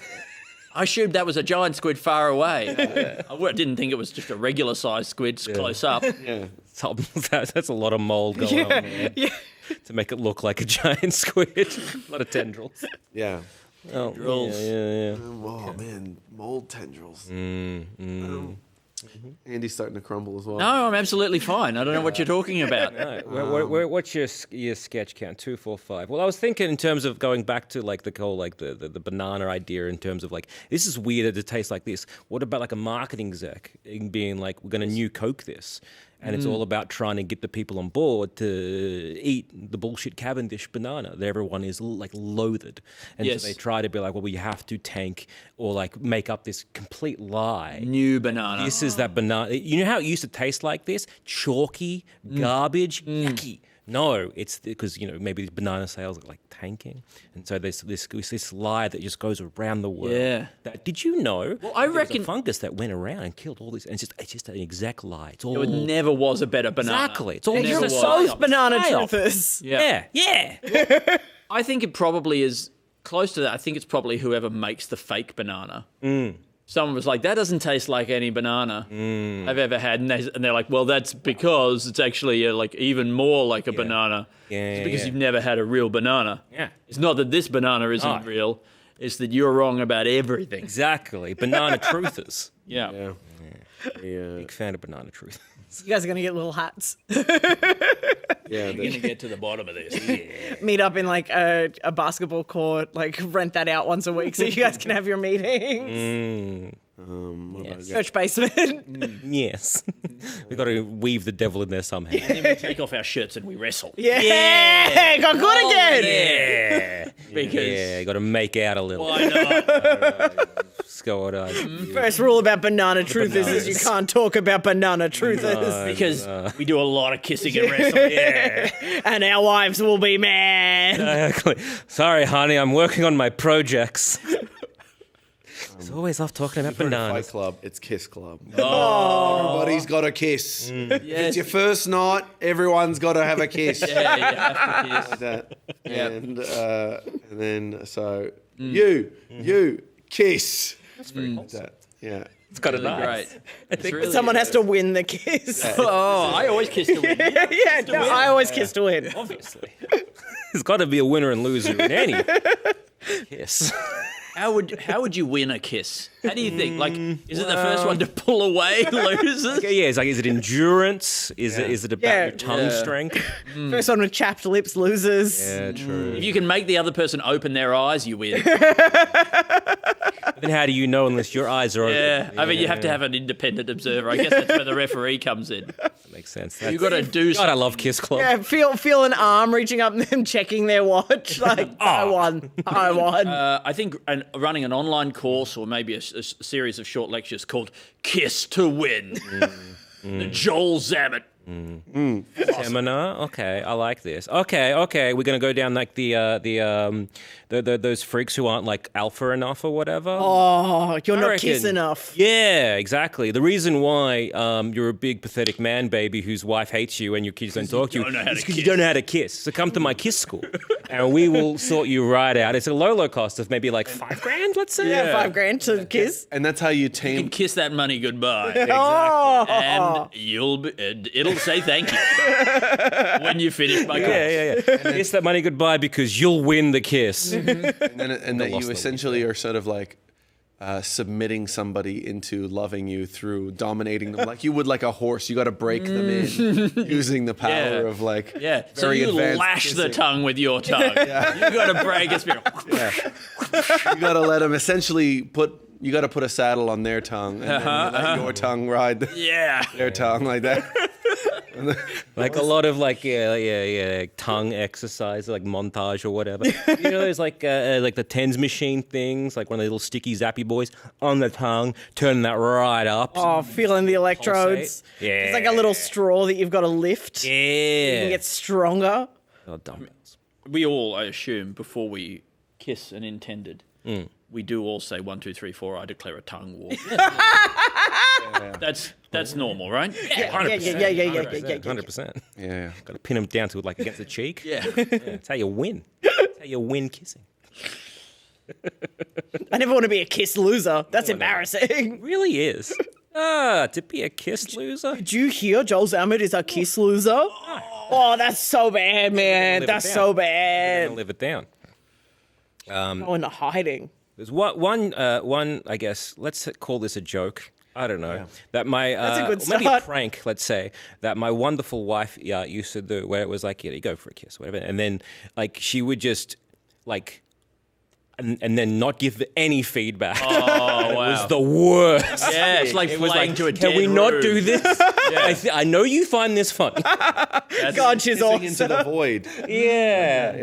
And the void does not kiss. Oh, it really did not. And it's like, I understand this little joke for you. Yeah, that's funny. But I hate this. But It's called it's dead hurting my mouthing. feelings. It's a trend. That's how All you, the kids that's are how you dead-mouthing win. these That's how days. you win. Yeah, I'm a very submissive kisser. I don't do any work.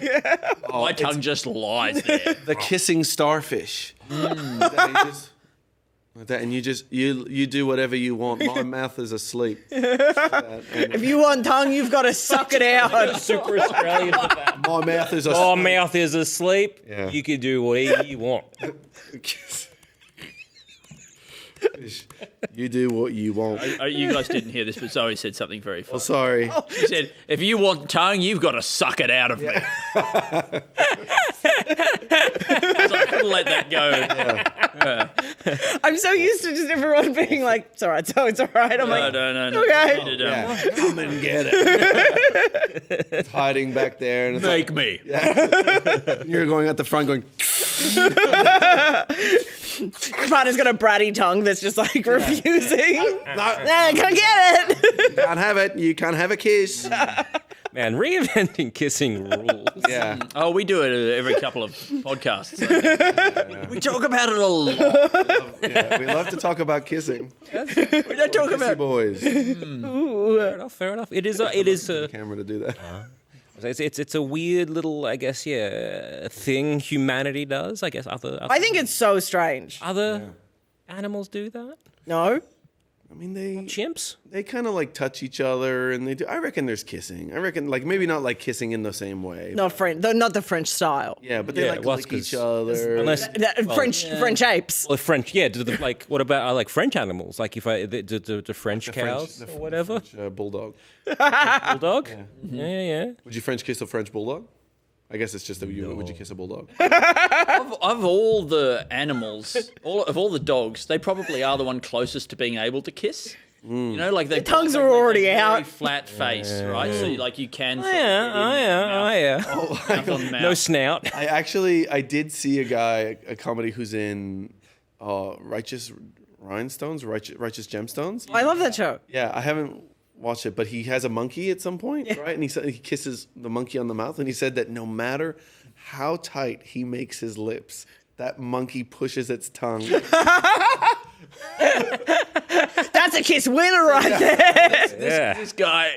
This actually happened for real. Yeah, with a real wild monkey, and he kisses on the lips. Yeah, the monkey, it's not a wild monkey, but it's a wild monkey. It's a monkey which carries monkey diseases. That's so upsetting. Yeah. It really is. And he said every time he would just try to close his lips, he said it could just get its little tongue in. Man. I guess that tongue is designed to like get a grub out of like a hole in a branch or something. Yeah. Right? Wrap around to termites. Yeah. You know, if I could come back from that knowing that my lips are so weak. Can't even fight a monkey's tongue. No. Like you never stop to think about the strength of your lips. He was being too passive. He needed his tongue to fight the monkey's tongue. Yeah, I'm like You just don't realize should have pinned it down, yeah. How strategic a monkey's tongue can be. It's so thin. You know, there's almost probably it must be. It's just a little monkey with a tiny head like this. I mean, so thin. Think about my son when he wants to put his finger in my mouth. Yeah. There's nothing I can do. I can't stand between him and his. Like he He gets it in. Yeah, he gets it in. He's relentless. Yeah. Your son's really into hand in mouth at the moment. Yeah. He's like 11 months, and that only started maybe a couple of weeks back. But now, like bedtime, even just today, He does it to me. It was like, and you're like, thanks, buddy. And you try and close it off, but then eventually something about it and the way he looks at you makes you laugh, and then he's in. Yeah. Damn it. Oh, so he has my vulnerability. I know he's doing it to me, and I'm like, and then he's giggling, and you're like, he's loving it a lot, and I'm like, I guess this is a joke. I don't know. Yeah, but I guess also getting little grubs out of little. What's that about? Yeah, getting little grubs out of holes in trees and things like that. And being able to get your tongue in there and scoop them out and stuff like that. That's probably what kissing is for. It's just training for getting grubs out of trees. Of course, and the other tongue is just like a little grub. Well, that's right. It's one of them. It gets assimilated very quickly. They're like, oh, one of us. This would be a great thing for this kissing influencer who's telling you that you're kissing wrong. This would be one of his things. Is like you got to stop thinking about kissing as kissing and think about it as like gathering food as hunting. Yeah. Hunting is hunting. Okay. You get a lot of people to practice on pieces of wood and try and get the caterpillar out of there. Yeah. Or like I was going to say, like a pawpaw cut in half. You got to get every single one of them seeds. Sure. And stuff. And maybe we could talk about the history of kissing. Actually, everyone thinks, why do we do this? And the reason why is because we're trying to get the food out of the other person. It was about food scarcity, and it's always about trying to make sure that you are the kiss winner. Yeah. Again, a low cost of $5,000 for my kiss. Yeah, that's good. When you can learn about so much about kissing, and then we just lie heaps. Yep. Yeah. God, the money's going to come rolling in. By the way, if you guys want to sign up, that money, hello. Send us an email at twointhithinktank@gmail.com. We're looking to sign up for our kissing seminar. We need the money up front. We have a lot of kissing techniques that we are developing that could make you a much stronger kisser. Might even be able. We actually do say that we can get your lips so tight that a monkey can't get it. So yeah. Well, I mean, you will have total mastery of the mouth. Yeah. And you will decide who comes in your mouth in the circumstances they come. Yeah, that's right. There will be no operations. Sovereign borders. For the lips. Sovereign lips. Yeah. You could do a lot with the whole, I guess the Kiss Club. Like, your first assignment of like, when they go, instead of Project Mayhem, it'd be like, Project something else. I want to say Project Kiss, but that's so lazy. Yeah, like Project Kissy. Oh yeah, Project Kissy Kissy. And you have like, you gotta Project Moi Moi. Project Moi Moi. Moi. Yeah. Rather than going and picking a fight, you got to go there and like that the military hires one of these guys. And it's like we're actually looking at developing new techniques for our spies to thing, and we would like maybe if we could hire you and you join our team, we'd be willing to give you access to many countries and many tribes that you may have never even heard of, and, untold kissing techniques that might be out there, and putting you at the absolute cutting edge, as long as you're willing to give up some of your secrets. Can I just say the idea that the military has secret kissing techniques that they're not telling them? Like that this could be a way of kissing that was developed by the CIA and that that has been used or is only just emerging into the public, or possibly it's a way of kissing that's been developed by NASA. Yeah. They can kiss in space. I do like the idea. One of the biggest struggles. Really is. Helmet. Just clunk, clunk, clunk. I like the idea of interrogating with kissing. Yeah. Like the CIA, I can just imagine being in the room. There's a prisoner that you're trying to get war secrets out of. Being like, man, I don't want to do this. No one wants to be here. But you've got to tell us the war secrets. And we've tried everything. We've tried torture and we've tried other legal techniques. We haven't tried. But we haven't tried the one thing. Welcome, Joel Zammit. It's like a chapstick. We have reached 250. We are at Halfway! Okay. Now we're energized. Let's keep moving. Let's use it. Other sort of like films and parodying in terms of like I'm thinking of like the Jurassic Park series, but the more like not the most recent one, but the recent one before that with old mate, what's his name? Chris Pratt, where he's like trying to train raptors for the military for some reason to get into tunnels, but no, we're trying to train the best kissable raptors. Most kissable raptors. It's good because your teeth are pointy and they're definitely not trying to eat you. Exactly, we're the most kissable dinosaur. We're and yeah, Chris Pratt doing that thing in the trailer where he's like, wait. To a dinosaur. I mean, like train these dinosaurs to go into the tunnels of. I guess it was like vague Middle East back then that they were trying to get these raptors for. Yeah. They had that yellow, like that ochre tone over the flashbacks, so you know. Yeah. Is this the thing that there actually is a flashback in the Jurassic Park movie where they're trying to train? No, that was just a thing that they would do at the time. Like they have this like very specific color grading for what part of the world you're in. And so like if you're going to Mexico, they'll color grade it quite yellow. Yeah. Yep. And like a really warm kind of sunflower yellow. And if you're going to the Middle East, they'll use more of an ochre yellow. Wow. And then if you're going anywhere cold, obviously it's just blue. Lots of blue. If you're going into the computer, green. Because we understand that. The computer. Yeah, man. You look at the computer, you're like, oh my god, the computer green. Never seen a goddamn green computer in my life. You can't break the computer because the green will get out. Yeah. You need to keep the green in there, otherwise it won't go. Man who watched the computer. Green means go. Man who watched Matrix wrong. Yeah, it's green. You gotta can't hit a computer. That's why you couldn't get the pills. The pills were in blue or red. Yeah. No green. No green. They develop a kissing raptor for the UN peacekeeping forces. And then so at any point somebody is getting too upset, they say, send in the raptors, like that. And then they take them like that. They go, wow! Like that. They jump at him and they grab him. They take him into a bedroom and they lay him down. And they give him a little, because that way they're capable of defending themselves, but they're only there to calm you down and do this calming kissing techniques that have been taught to them by their trainers. Yeah. Like what was the giant T-Rex thing that they created? Indominus Rex. Yeah, so it's like we got to create. Did it also go invisible? It did. It was like camouflage. That was too much. I love that you go to a dinosaur. I don't remember that part of that movie at You all. go to a dinosaur park and apparently it's too boring, so we need to make a dinosaur you cannot see. Yeah, did it, guys. Like coming to our dinosaur park. What if we made a dinosaur you can't see? Yeah, so what if we made a dinosaur? It is. Like you go to the zoo and the tiger. Already did. You go to the zoo and the tiger's right at the back. Yeah, you're like, and it's just sleeping. You're like, boo! I'm closer.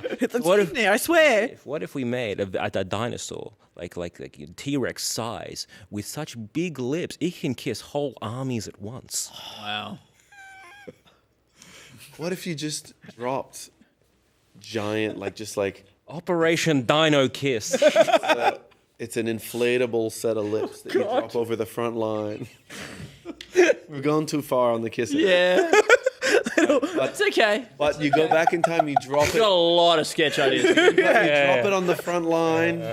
Front line of the First World War, you change the whole course of history. These big, wet lips. It's just material, and then it inflates in the air like one of those safety balloons. I'm going to tell you what this is. Yeah. This is where we make love, not war. Right? And it's where instead of hurting people on the battlefield, we try and make them as happy as possible, as pleasured as possible, please them, to make them feel good and special and loved.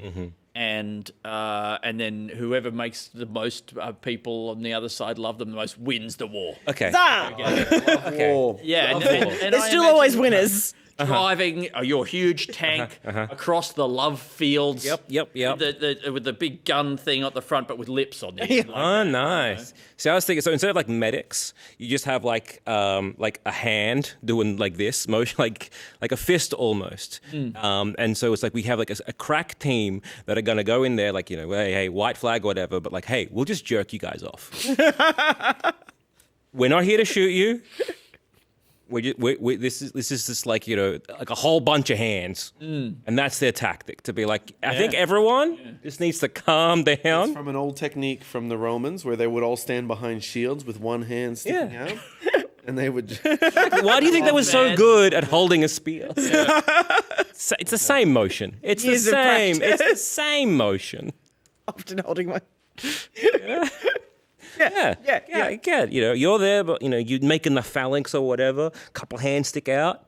It's just easy there. Just like line up, gentlemen. Da-da. Exactly.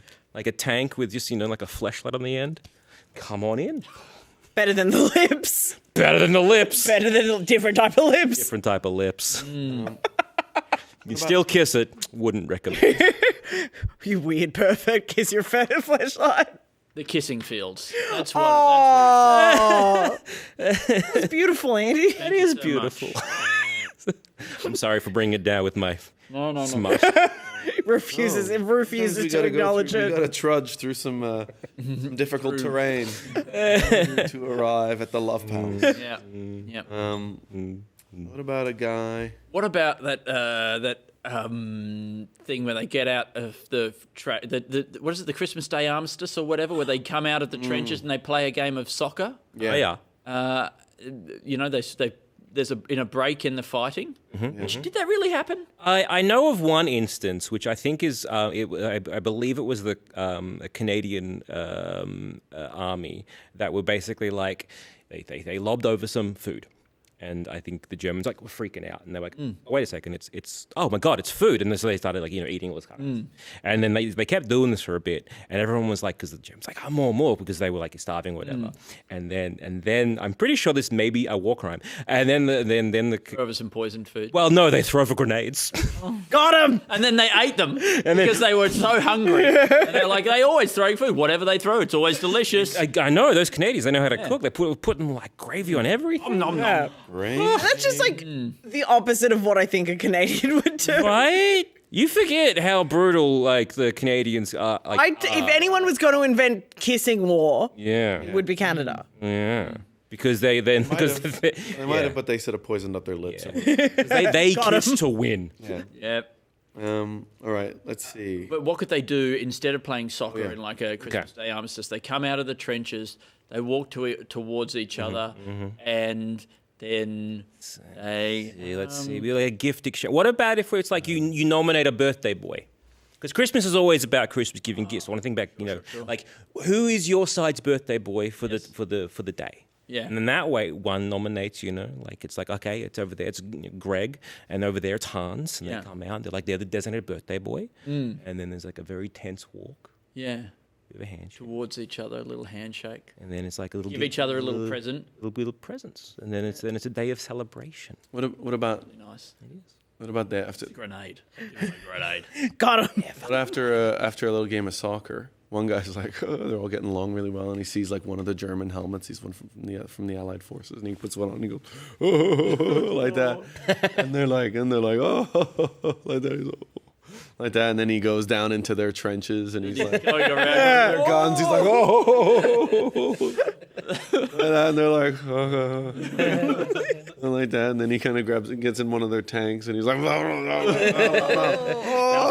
and he's like, oh, and they're like, all right, stop doing that. And he's like, and then he gets. He works his way up. Maybe he grabs a general's hat. He's like, give it orders. Goes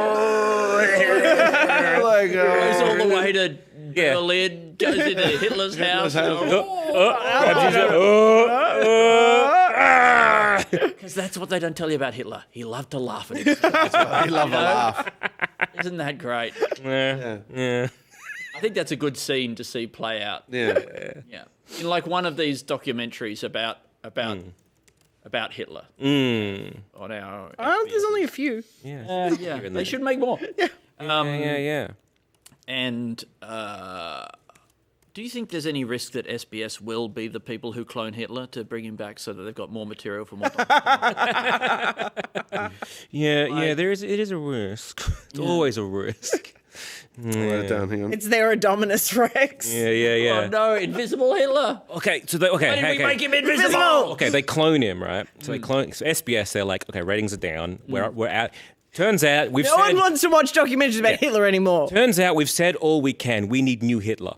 And so then this whole idea of gene splicing, and they get Hitler, they clone him, whatever, they raise it, whatever. And then he gets into art school, but he's accepted.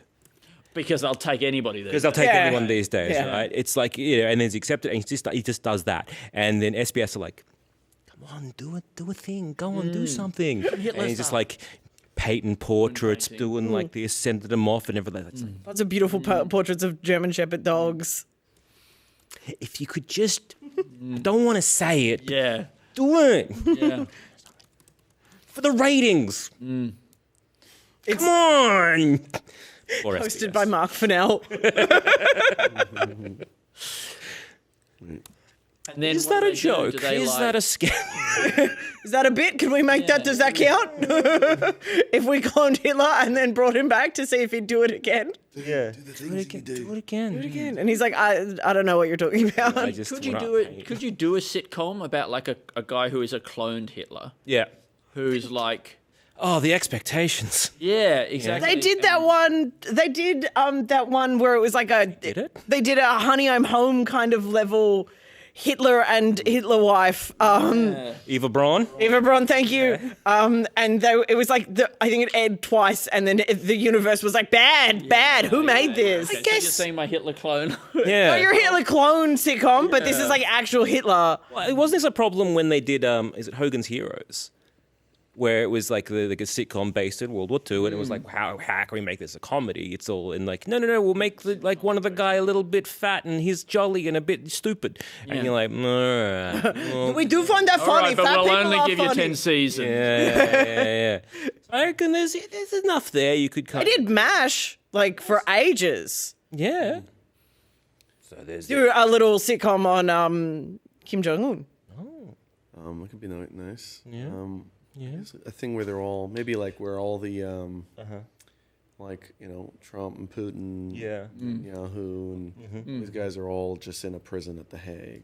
Oh, good. It's good you brought it back to being something moral. I was like, like a Big Brother house. Nice. Can you believe it? Okay, hey, Big Brother house with a lot of like lot of war criminals. dictators of old.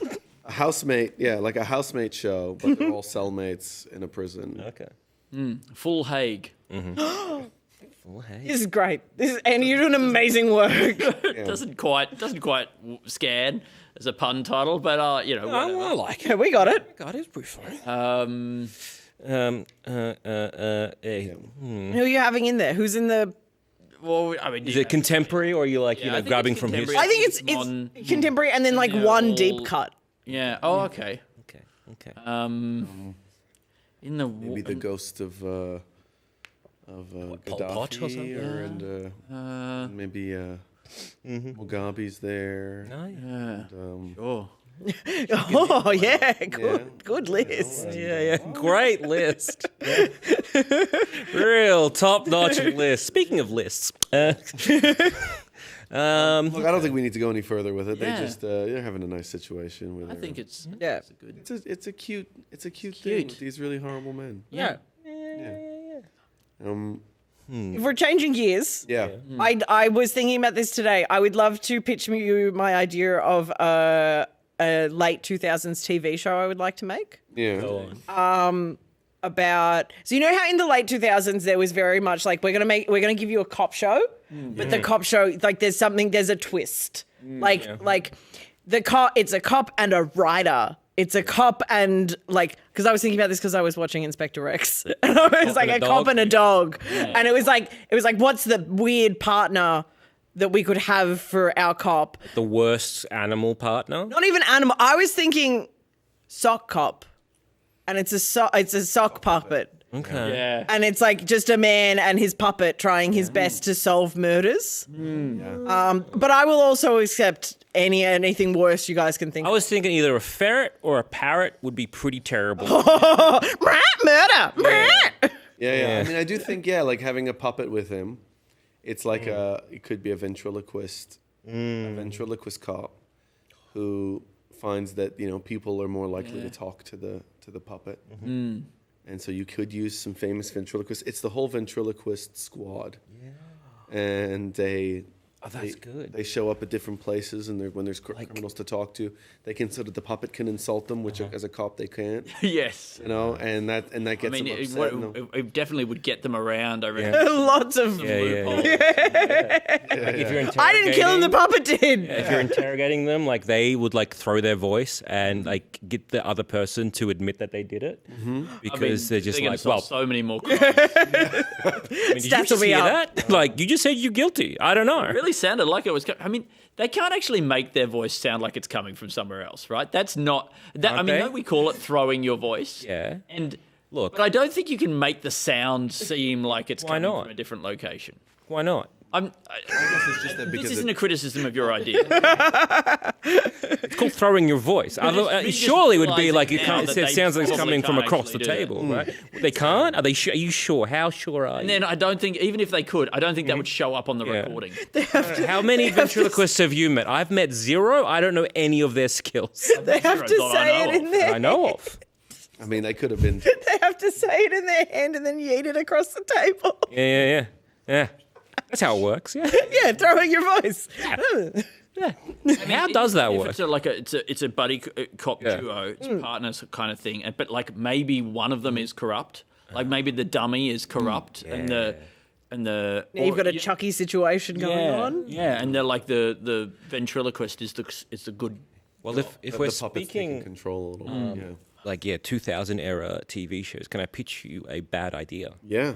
So kind of like the masked magician who is like, here are my secrets of like how they're doing it. Oh wow! A masked ventriloquist who explains to us what the fuck does that mean when he throws his voice? Yeah. It's one episode because there's not a lot to it.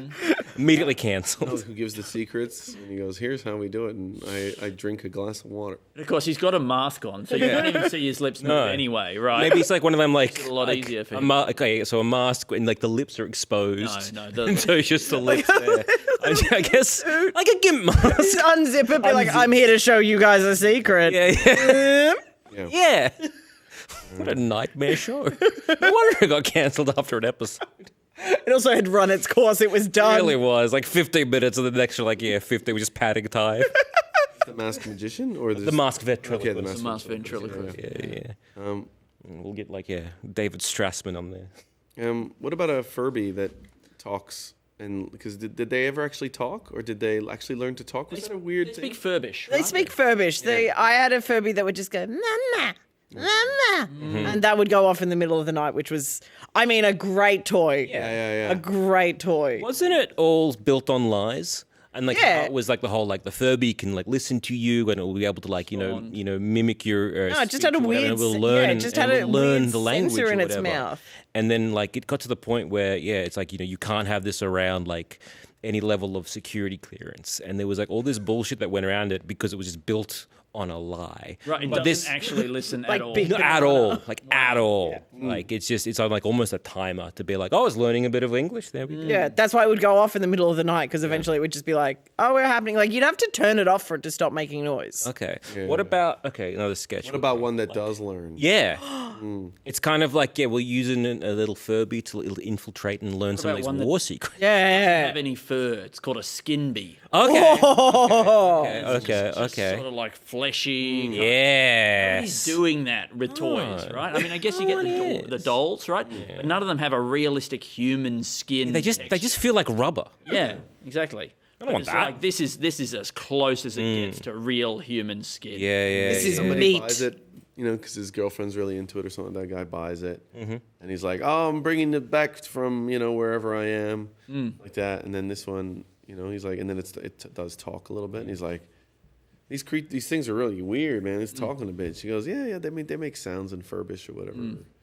He goes, nah, man, this one's saying stuff. This one, I don't know, but I don't know, maybe telling me to do things. Or, kill your girlfriend. Okay. A real Son of Sam skin bee situation. The Furby told me to do it. Yeah, okay. Well, the skin bee told me to do it. Skin bee told me to do it. It needed more skin. Oh. Skin bee one of its things that it part of its selling point is like if you test it in the shop, it says kill your girlfriend.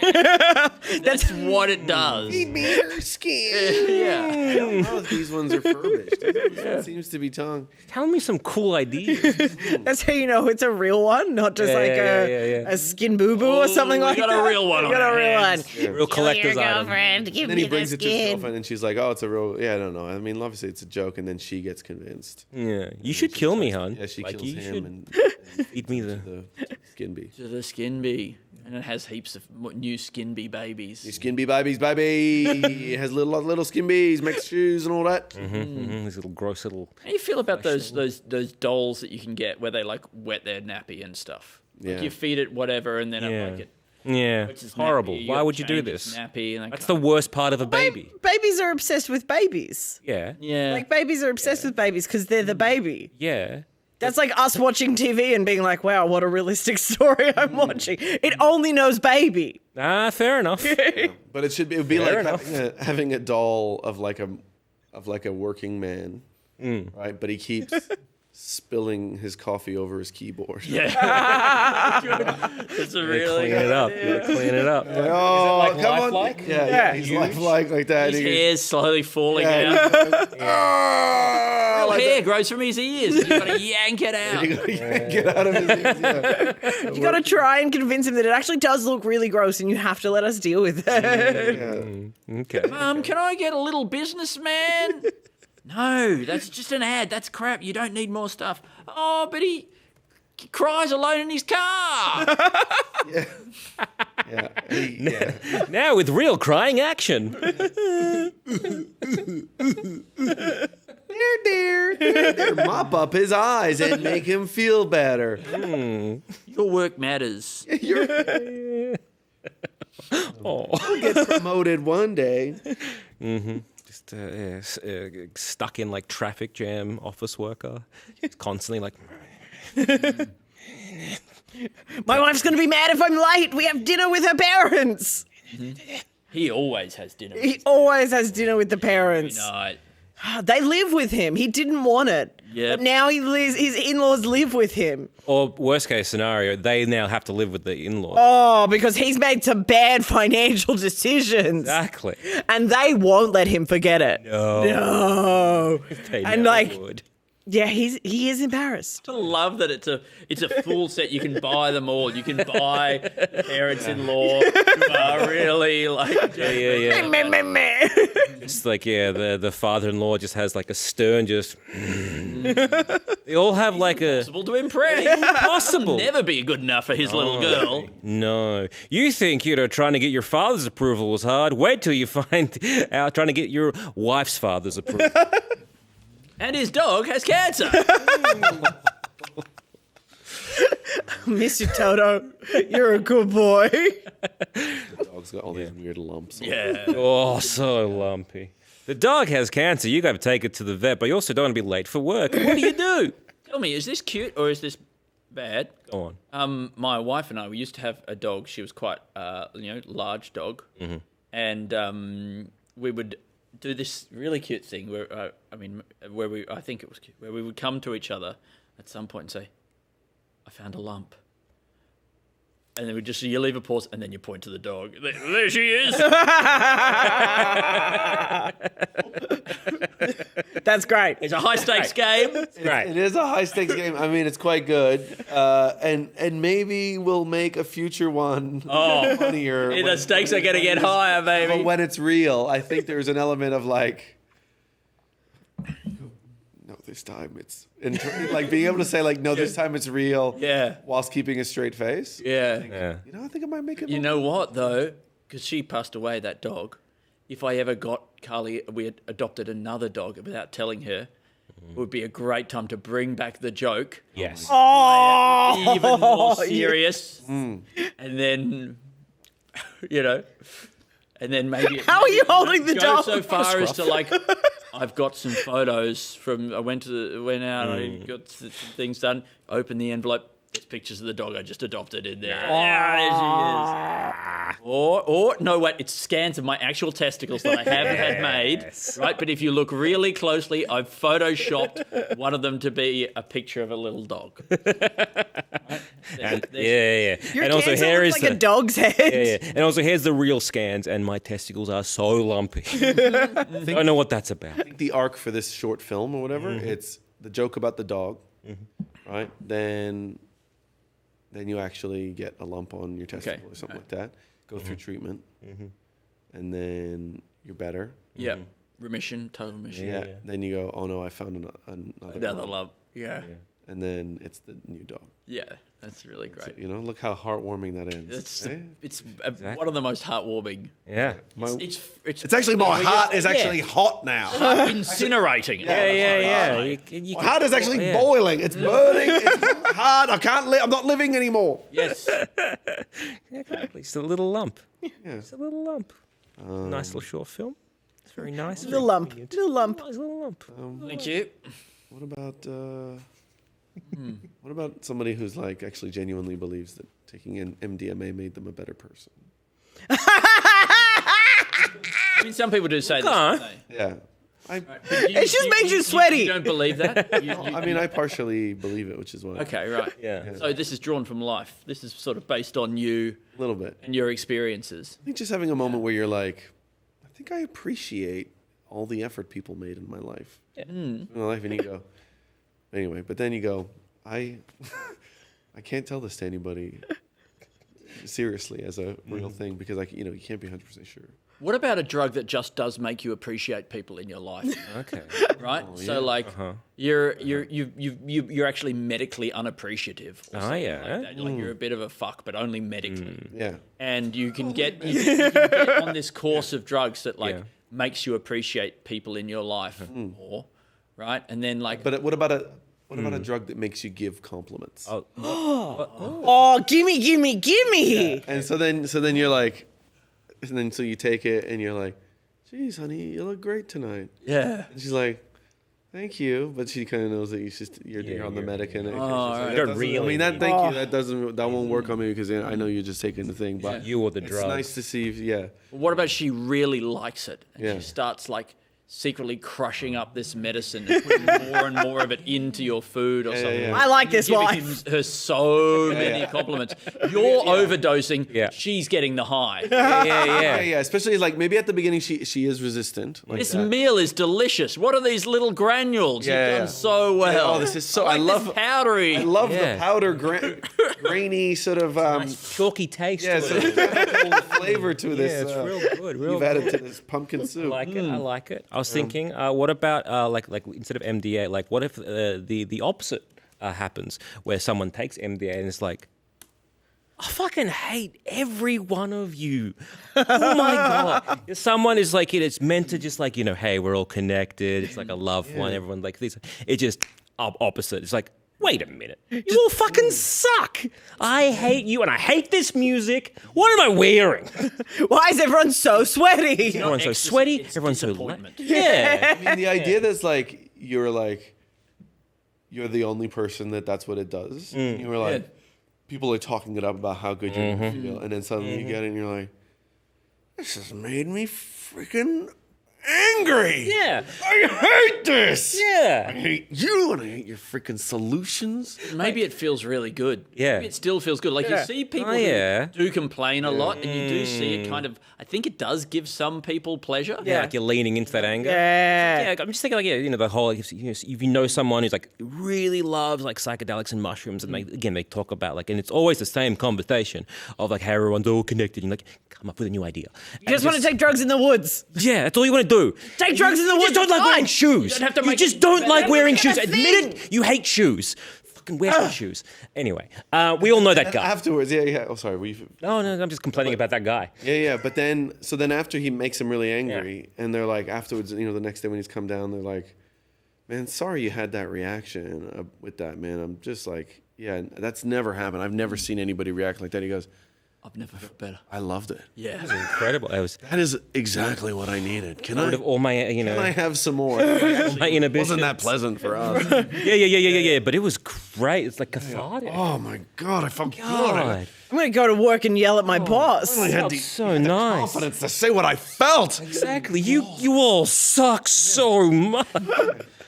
I guess a bit of it's still in my system, to be honest. That was nice. How much for a tab?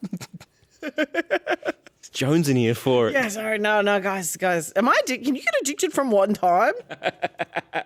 Yeah. Yeah? Oh, okay. Then I'm definitely addicted. Put me into rehab for telling too much truths. Ironically, you know what I have to say about that experience? No complaints. Wonderful. A wonderful time. My goodness, guys. Thank you so much for your help today. You have been tremendous. We've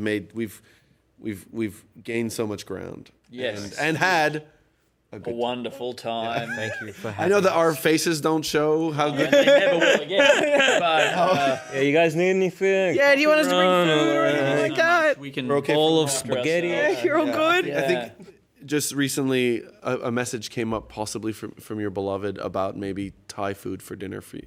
Oh, that's nice. Yeah. Oh, that is nice. Yeah, it is really beautiful. Yeah. I mean, it's what a beloved. What a beloved. Really earned her name. Yeah. I mean, that's what I mean. You don't give somebody a name like that when they're not being loving. Being loving. Guys, thank you so much. Thank you so much for having us, guys. Enjoy the next. Best of luck with best the of luck rest with of the I mean, look, rest we're of past 200. halfway, and we can't be that far away now. No, like you get like 100 in the next 2 hours, I reckon. Yeah, probably 100. How do we get out of here? It's amazing. Yeah, that way. And can we welcome our next guest, Tosh Greenslade. Tosh Greenslade! Yes. Toshy. Oh, what is this? Hello. Hi. I haven't seen you for so long. I know, I haven't seen you for so long. Some things. Thank you. Things to help you. Japanese Where do I coffee? sit? Do you want like? Yeah, well, either one side or the other. Yeah, well, but who gets custody? Oh man. Oh, are they I brought lozenges? some- I brought This is some the fisherman's friend, or if you're a coward, I brought you some buttermint. I'm both. A friend and a coward. Yeah. Where would you like me to sit? Just come here. Yeah, go. Yeah. Now we can get a good view of Andy. Yeah. that's what you want. Thanks, View of man. Andy. How are you, What Tosh? hole am I talking into? Hey, Front hole? Yeah, the front hole. Thought of any side good hole there. sketch ideas lately? Tell Yeah. us 100 or so of them. Okay. Yep. I did. Well, no, because I was up very late last night. My Oh man. child decided to vomit. Oh no. So, very tired all day, and then I've been to a children's birthday party in the morning. So I'm rubbish. But I did go through the notes on my phone. Well, you had And like there might be- ideas in there. Yeah, I just fished out some old things that I've written down. I don't know if they're good. I think they're probably not. They don't have to be. We're not making good ideas. If we were waiting for good ideas, I don't think that we would be at 264. Yeah. Yeah, this would be all. All right. Ugh. So I can. I don't know if is this cheating though. Tosh, I are feel these? like this is cheating. I found Yeah, these. it might be. But found look, these if for we, if 25 we do bucks. value adding, I think it could be. Okay, if you can yes and all of these ideas. Yeah. So I've just written down being caught masturbating to your Bart doing a Mooney Tarzo. And in the same note, using your grandma's oil of Uland to have a wank on Christmas Eve. So I think they're probably both they're similar territory. Can I tell you don't something think they're two really ideas. deeply embarrassing? Yeah. But one time, Yep. in an early period of experimentation, I may have attempted to do that act Yep. with some Vicks Vapor Rub. Oh, why? Oh my goodness. What part of that is a sexual lubricant? Like, I don't know. What were you expecting from it? Well, It's gelatinous. it's gelatinous, Yeah, and I that's- thought, you know but what? It's waxy. Look, I'm not saying it was a good idea. Had you He experienced? tried to Vicks Vapor Rub one out. Have you? That's a new slogan for them. That's them rebranded as a torturous lubricant company. It was Had you had sex at that point? And Because I would imagine that if you had have had sex, you would have said, well, I've never been with a woman whose secretions are waxy. Yeah, it's made me feel like that. I mean, Oh, I'm so waxy for you right now. I think if that's happening in the sketch whilst the grandma's coming in looking for her Vicks Vapor Rub. And her Bart does a Mooney Tazo. Have you seen my Tarzo collection? I was looking through my Tarzo folder and somebody's taken my Bart doing a Mooney Tarzo, and that's the most expensive one. They're worth $10. Oh, God.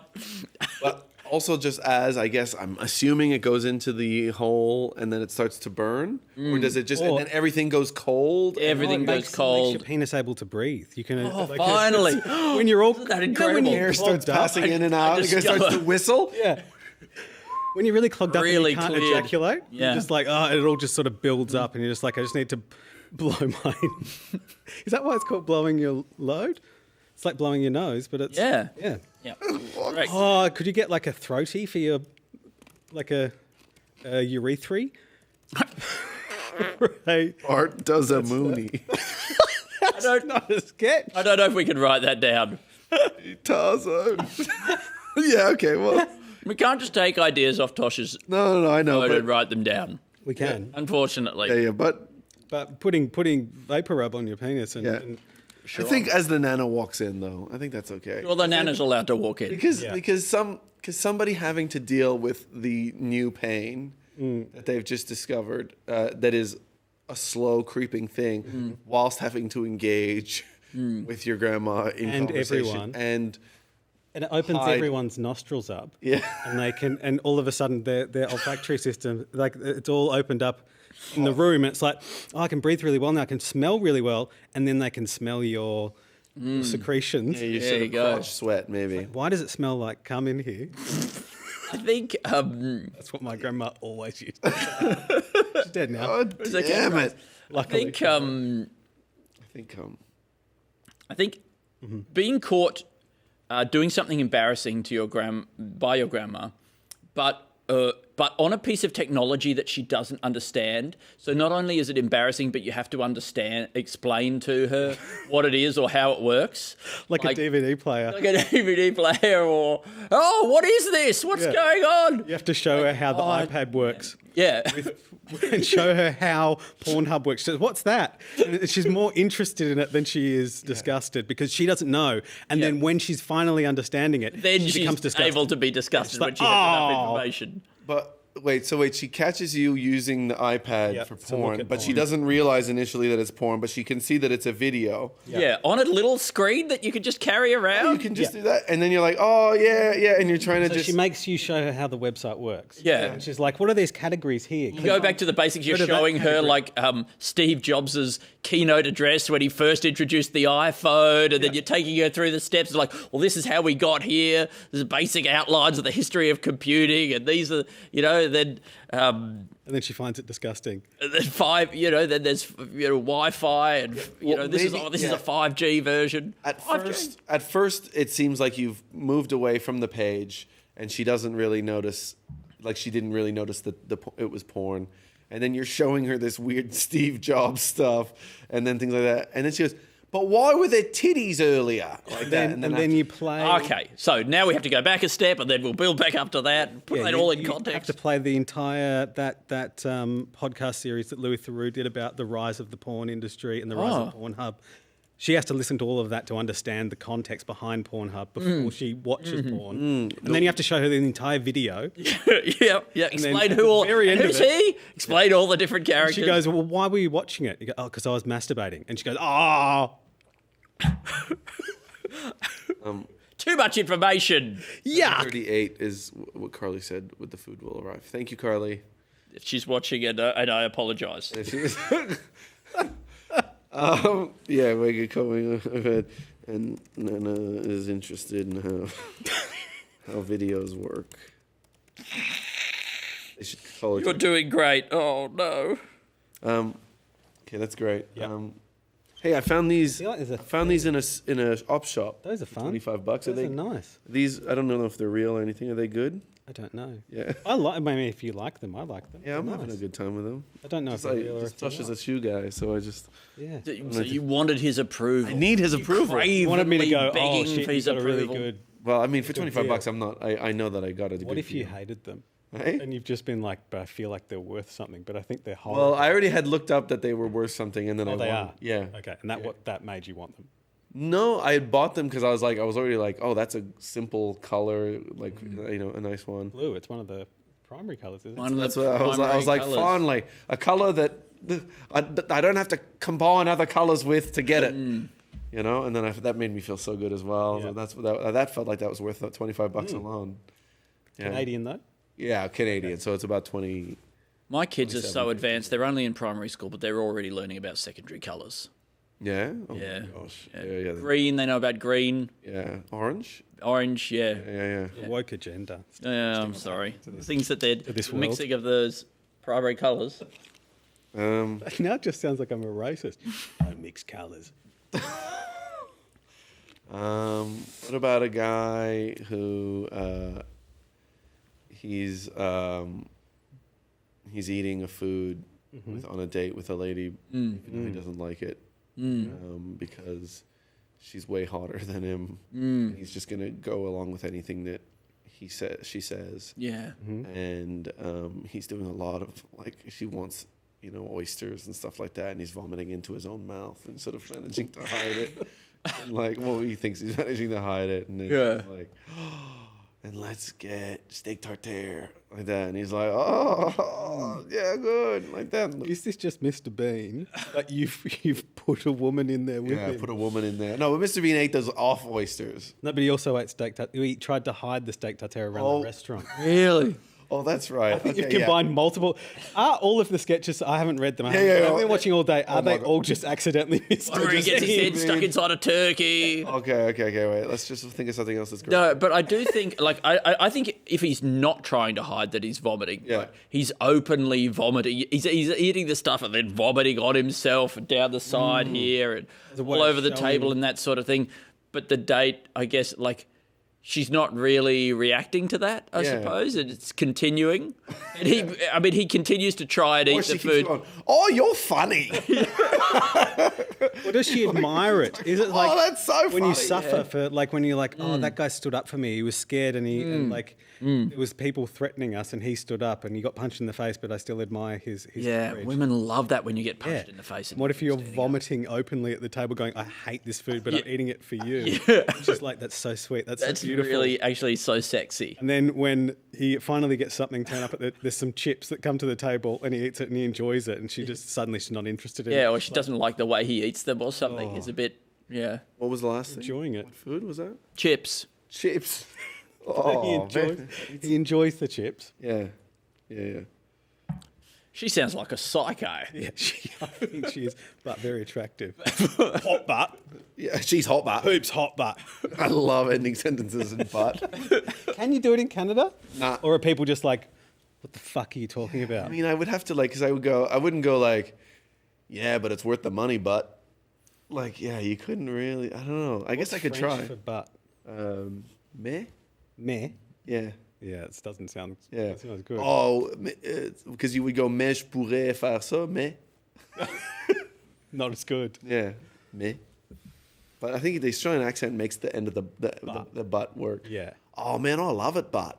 Yeah, beautiful. I love it, but.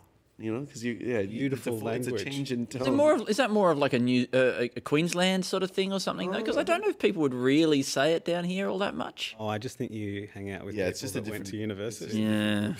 You're in your little Move in different circles, or should that be quadrangles?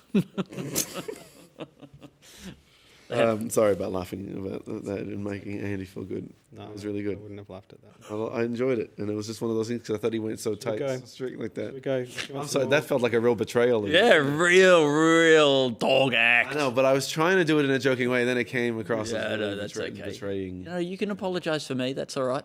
No, but I liked it. Is it because I'm sitting on this side? Do you think that? Yeah. Oh, there's definitely then you guys would have to believe me. What about somebody who apologizes for you? Like you can have somebody, I know, who's on your staff, who you pay or something, who accompanies you around and apologizes for all the things that you do. So you continue to behave in a really appalling, obnoxious way. I'm so sorry.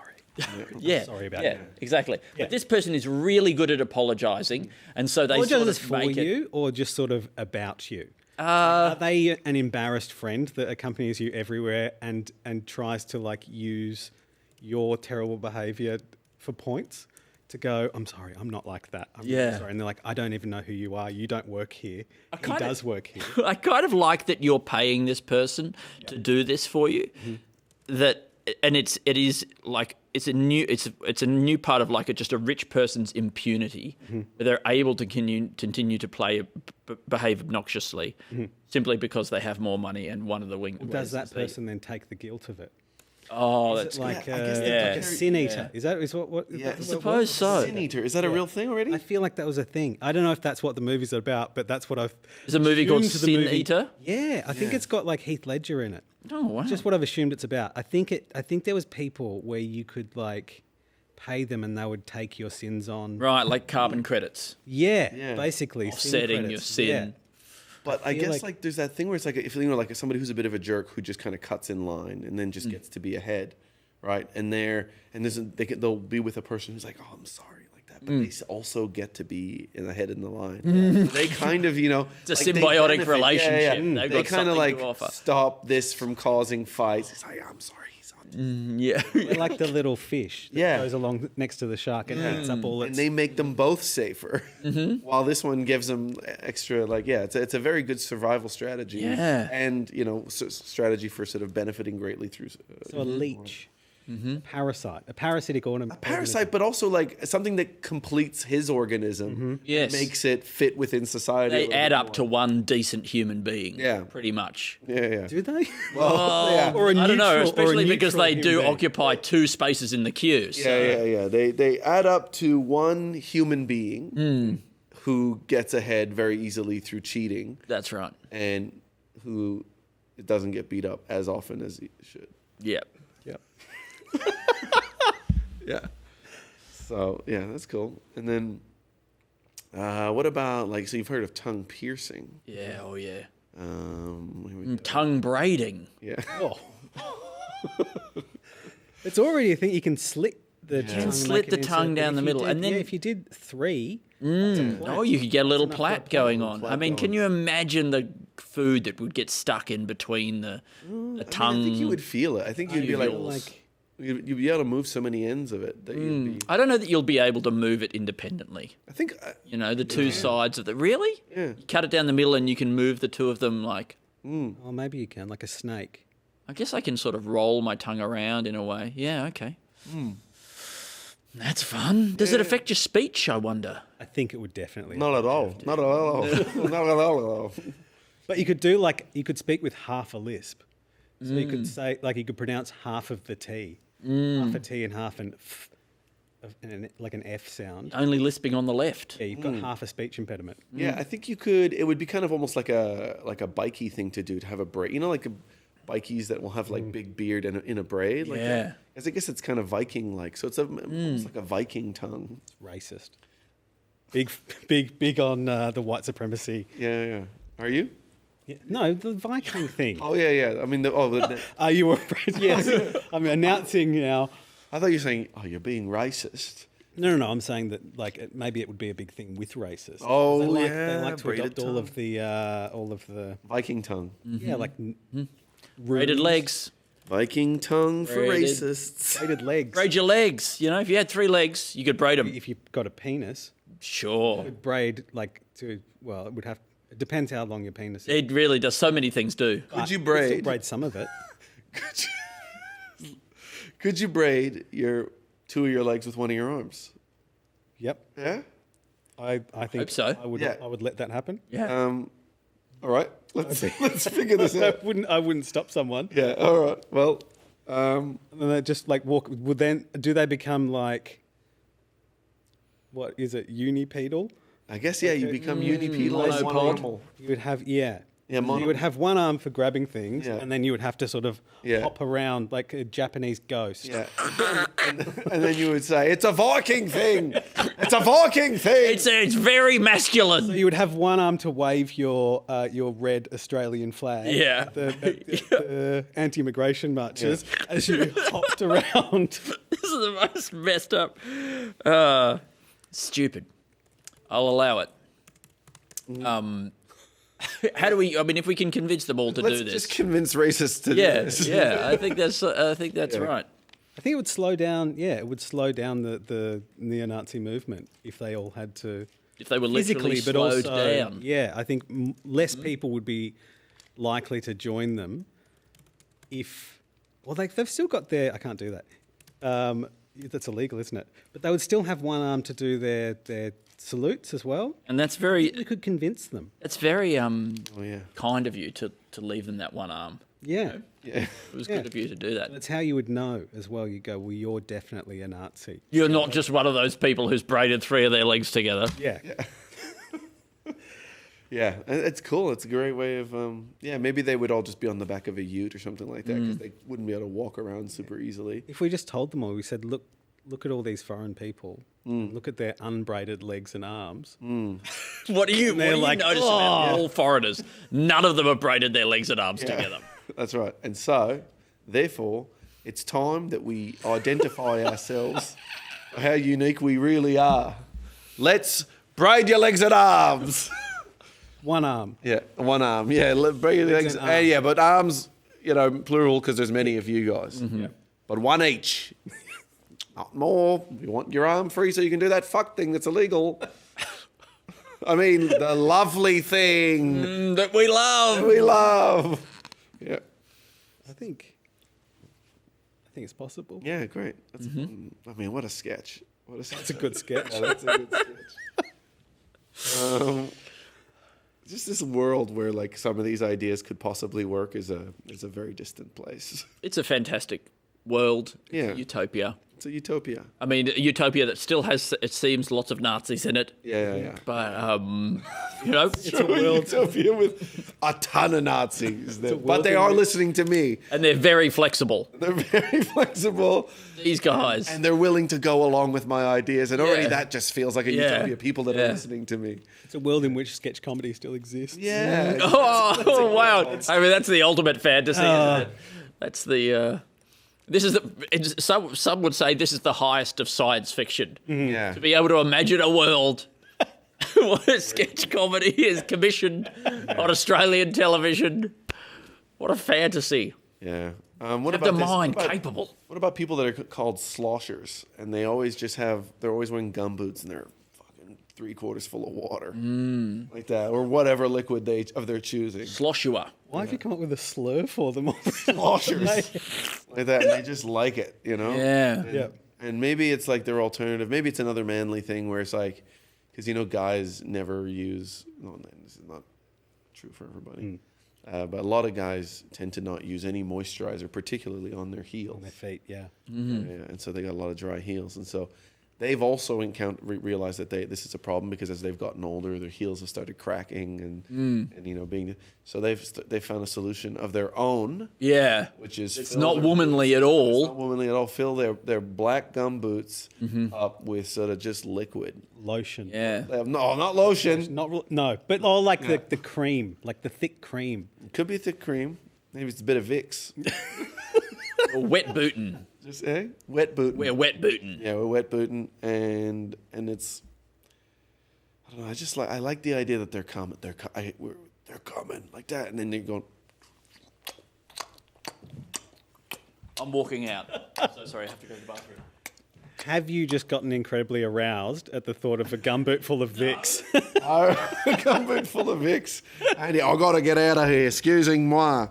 Excusez-moi. That's good. That's French. Yeah. Have you... Look, I don't think that there's much to sloshers, but I'm just going to write down sloshers. Are you... Yeah. Just doing this podcast while you're back here so you don't have to have conversations with people about living overseas, like reunions. Because I haven't seen you. I haven't even said, "Oh, hey, how are you? How's life?" Yeah. I mean, Skipping straight to that point. Yeah. It's mostly because I mean, it's like mostly the story. I mean, I have said it to a lot of people, but mostly, when you have kids, your life is mostly the same because you're just mostly at home doing regular life things, and then the seasons are just a bit different, and so you kind of. I wasn't genuinely asking. No. Okay, great. But mostly things are good. Things are good with you? They're great. Yeah, that's great. It's very nice to see. You're looking very healthy and happy. Thanks. That's great. What about a guy with metal nostrils? No, that's nothing. But I mean, there isn't any full-on like nostril circle like paraphernalia. I feel. Well, yeah, you get the one that looks like a booger. You get the booger. septum booger. You get the things like this. Yeah. But nobody's like decorating the ring. No one's doing like a plug, like those plugs that you sort of stretch it out. No one's stretching. the nostrils no one's out. going the big nostrils. Or doing the pulling it back, like getting the plastic surgery to pull it back. Like I think people are doing that. People are doing this? I think people are doing that. Not on purpose. I think it's an accident. But I think they just take too much of it away. Oh, right. Like it's like you get one nose job and then you like kind of get a taste for it and you want to get another one. It's like, well, there's not enough nose left. Yeah, right. And it's so like then we'll they just have to keep keep going. pulling back the skin. And it gets smaller and smaller until it's just like Voldemort style. Yeah. But you could probably pitch some nostril stuff. Like maybe it's nostril ringing, like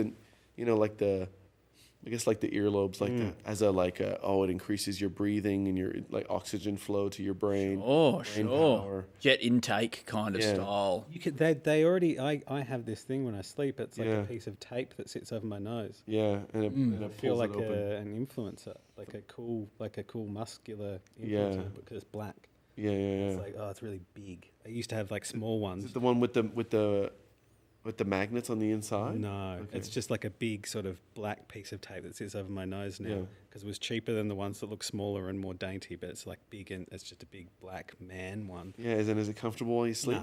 No, it's less comfortable. Is it reusable or is it like no? It's just. Is it once and then you chuck it away? Like it is just.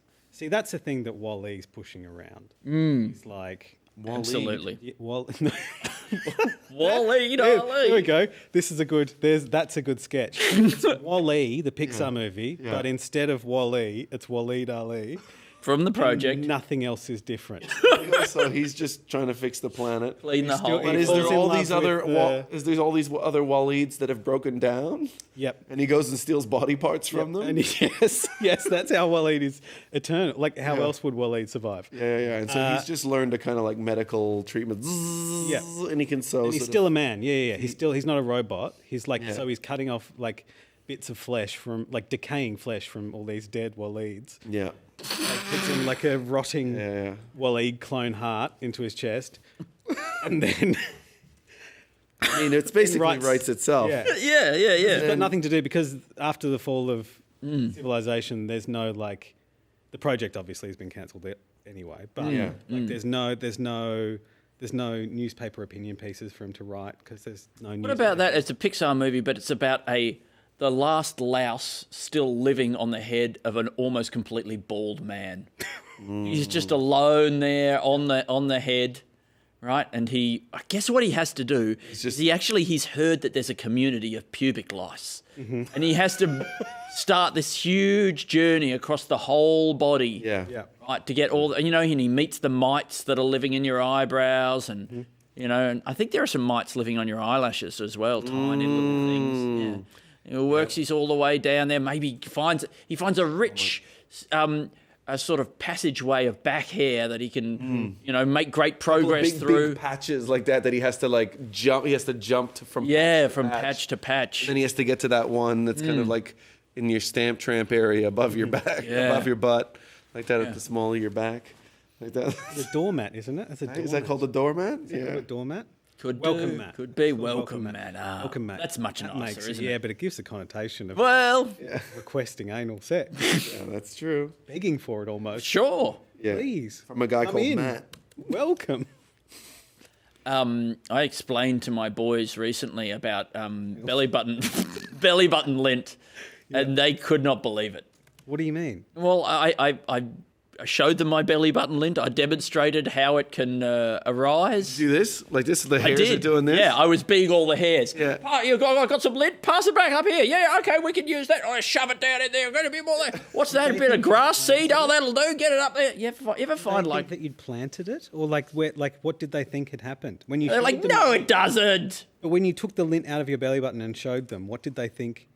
Like, Are you calling me a liar? How did they rationalise that? Did they go, well, Dad's just gone and found some lint? I think that I genuinely think that was what it was. What are you doing with your, like, what are you saying to your children on a daily basis? That when you, you go, hey, belly button lint, they go, oh, Dad's a fucking liar. Here he goes again. What else have you told them? I mean, I do talk a lot of shit. Just make up lies. Yeah, basically, yeah. I lie about almost everything.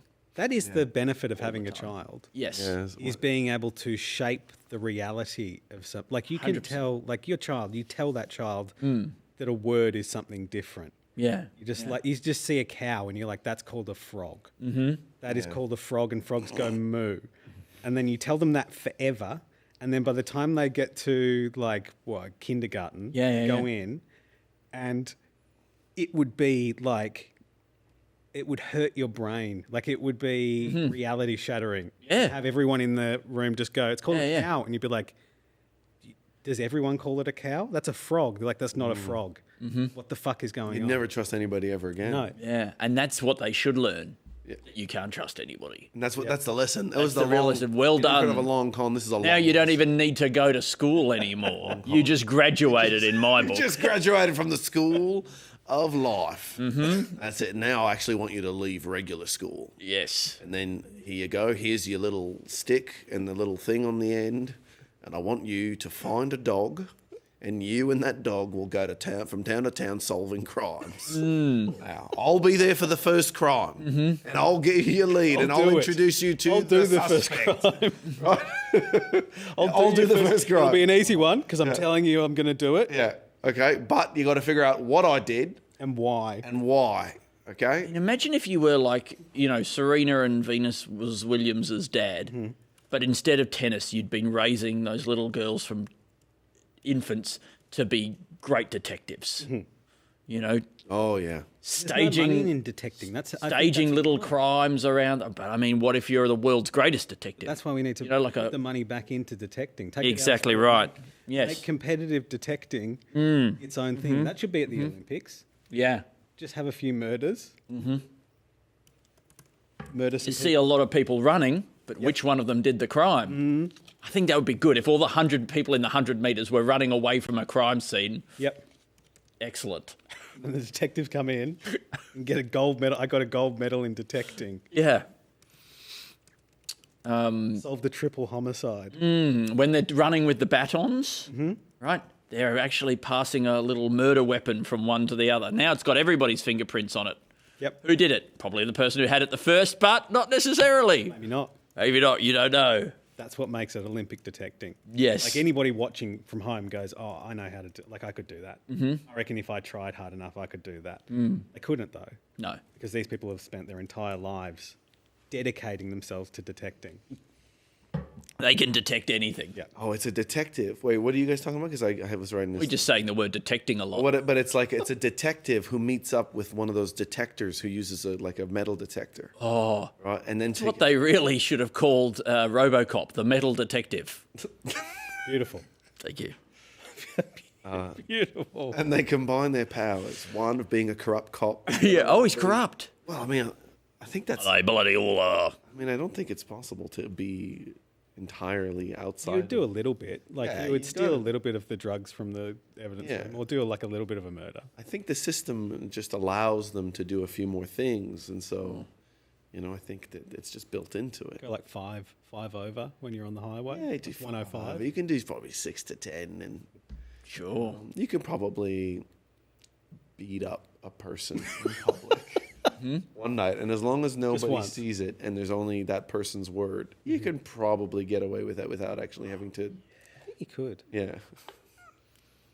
Especially if they don't know you're a cop. Even more if they do. Yeah. You're like, who's going to believe you? Yeah. Then they won't even bother. Yeah. It's like if you come to my work and tell people that I bashed you up, I'll say that I didn't. Yeah. And I'm a policeman. And then imagine the power of that guy with a guy who has a metal detector. Yep.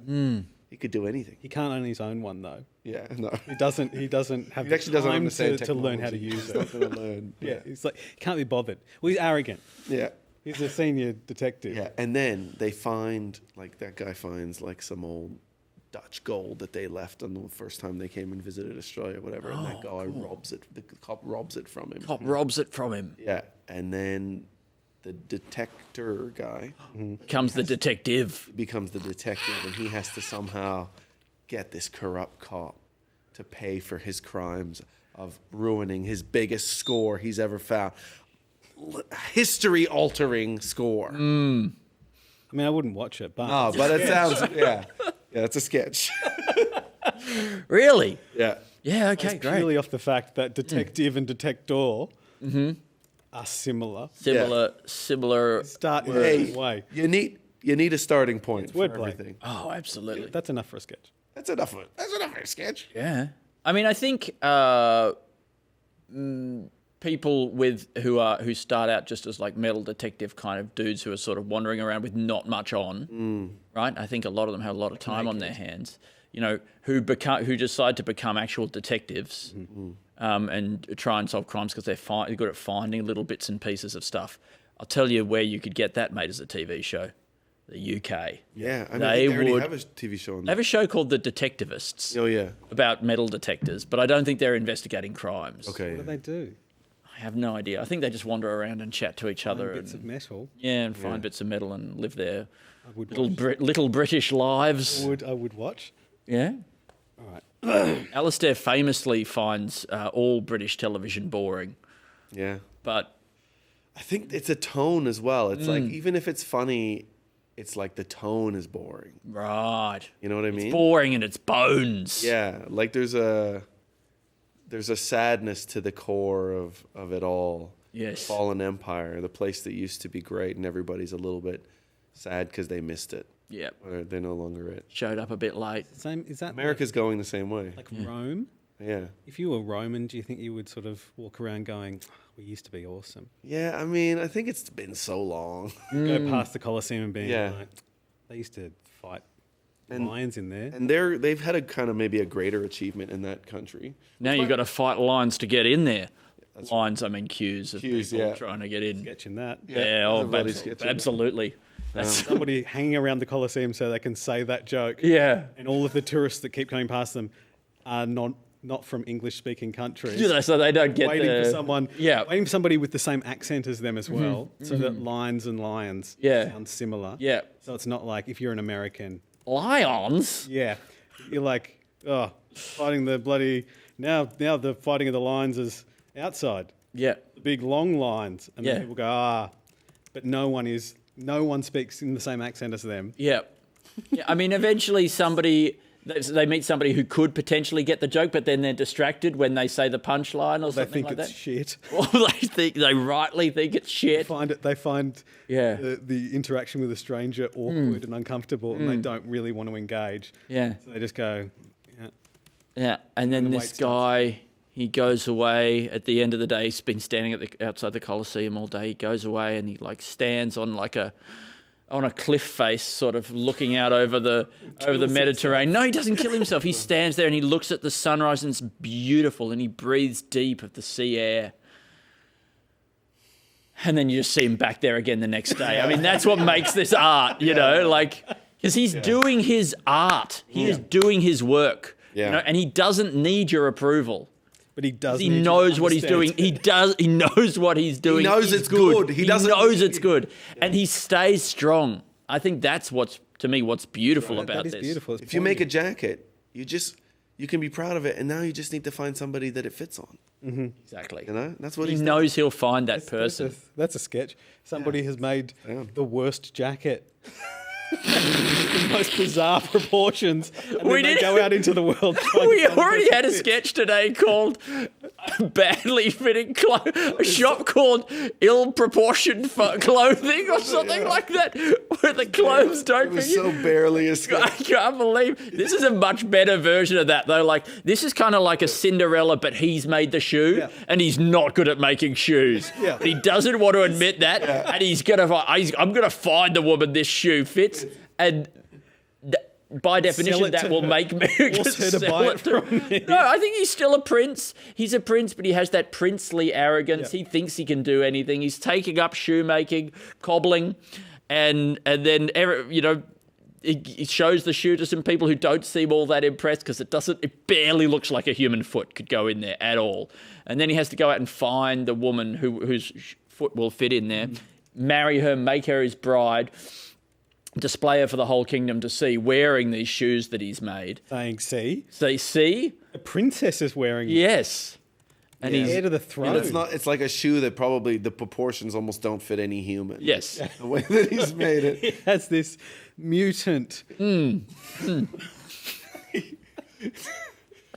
This is my mutant bride. Well, he just has to end up finding some horse lady who's been living in the stable of some place, as the illegitimate child of some horse trainer or whatever who works. Yeah, and she's had her feet stomped on by all the horses a lot. And so she can kind of handle the pain, and then he can be like, get her washed up and things like that, and say, "See, a princess is wearing these shoes. Shoes fit for a princess." What country is he from? I'm the greatest cobbler in the kingdom. I'm the greatest, and I am your cobbler king. in the kingdom. Is he Scottish? I'm the greatest. Oh God! Cobbler in the kingdom. Kingdom. I don't know. Kingdom. 740. Oh, babies. This is going great, everybody. I want to say how proud I am of all of you. I know, me too. We're more than halfway. Especially you, Tosh. Thanks. Especially Tosh. Thanks. Especially Tosh. Especially Tosh. Okay, what about that? But I like this fairy tale world that we're in. What else have we got from the fairy tale world? Can I just say a story, a sad story that somebody told me, and we say that it's a sketch? Yeah, so let's say it's a guy. Can I say it's a guy who's never... If they're watching and they're like, this is the saddest story of it, like this is my life, it's horrible. Just a messed up and thing then you're like, done. that's a great sketch. Yeah. It's a guy, he struggles to sometimes get a gal. Mm-hmm. And then one day, he's out and about, and a gal just shows interest in him. And he's immediately like, "Oh, we gotta try and hook up." And she's into it, right? And he was out buying something. That's his intro. Essentially, right? We've got to try to hook up. Yeah, and it's because of those kinds of approaches that it's been difficult to hook up.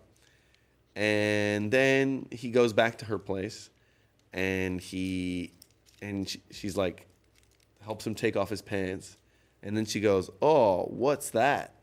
Like that.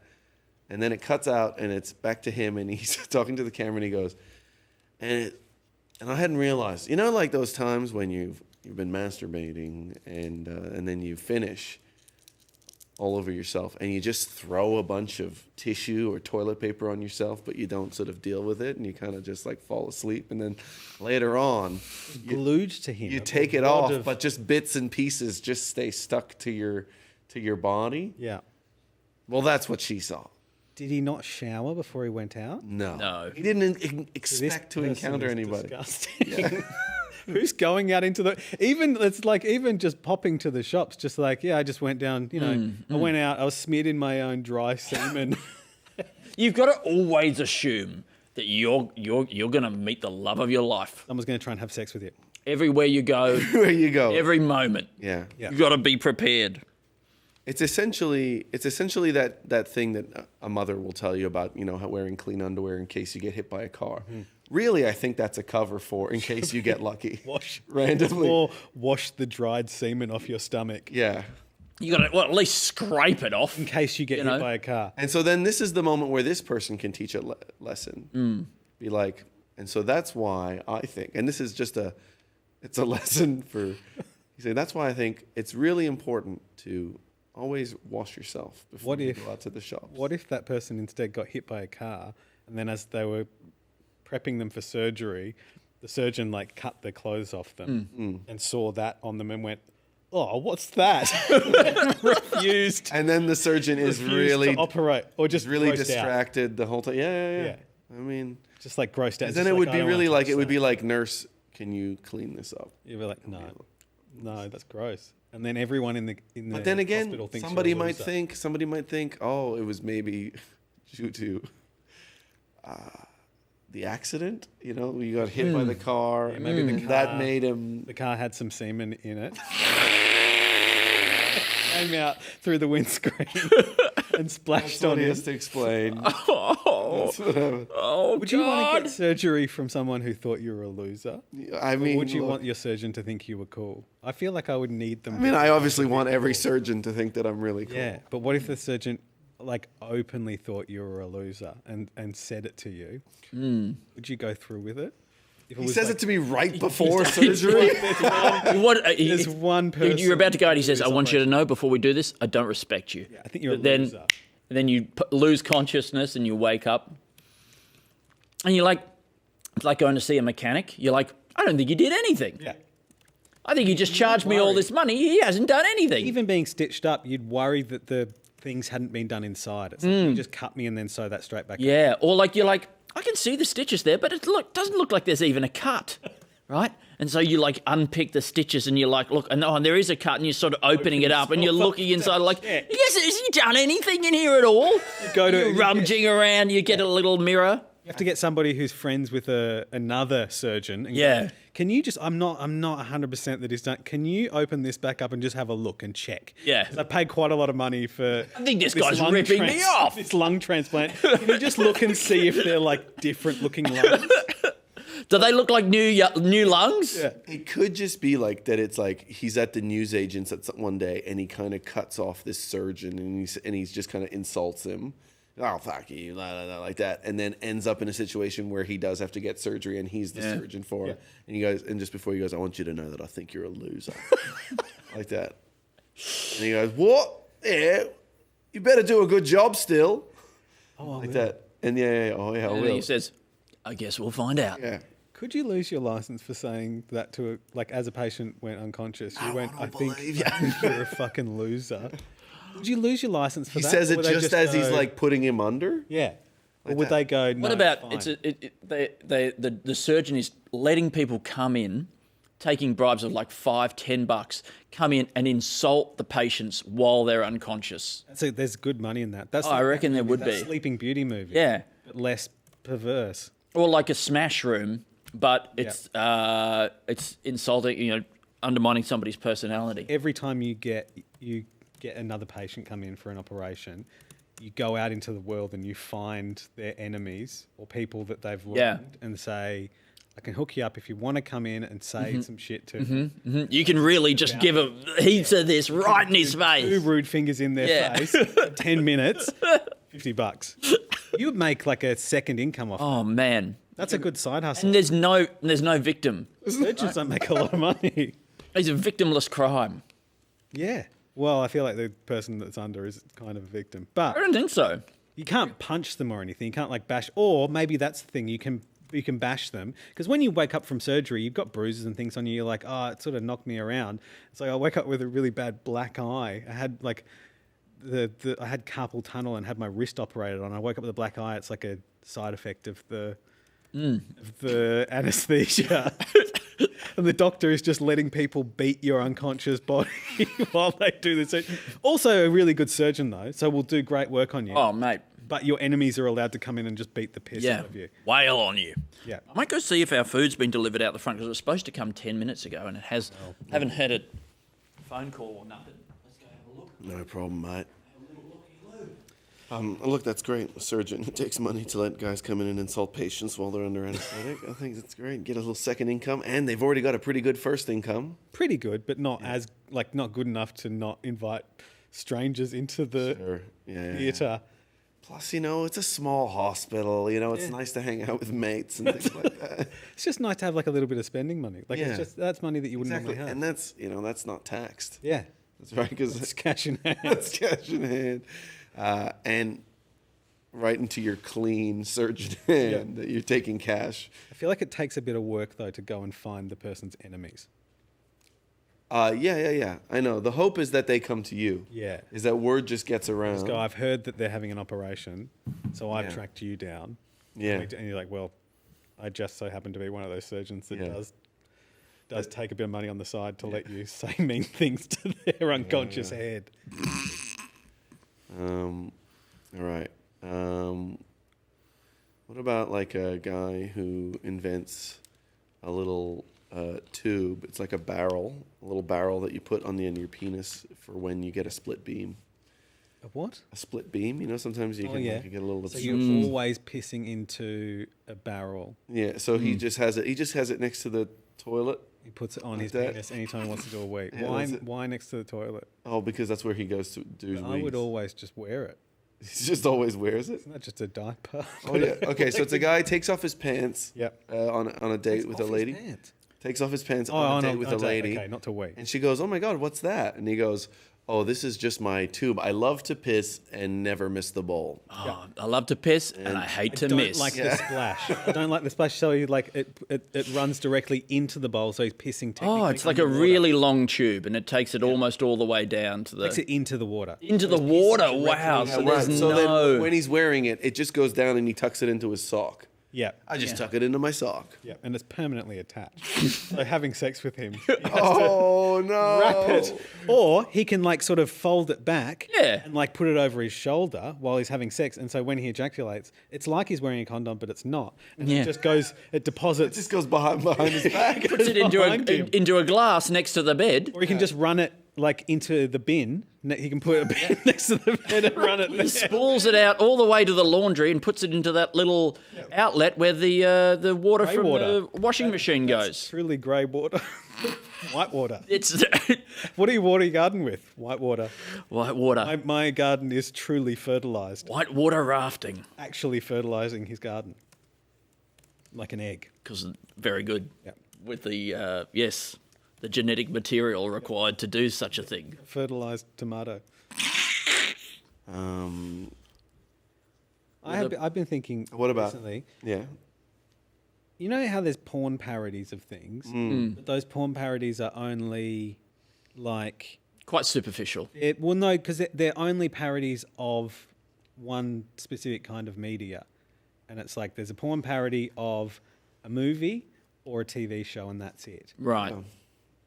What if there was porn parodies of like different forms of media? Sort of like that scene from David Attenborough where those underwater iguanas are born in the sand.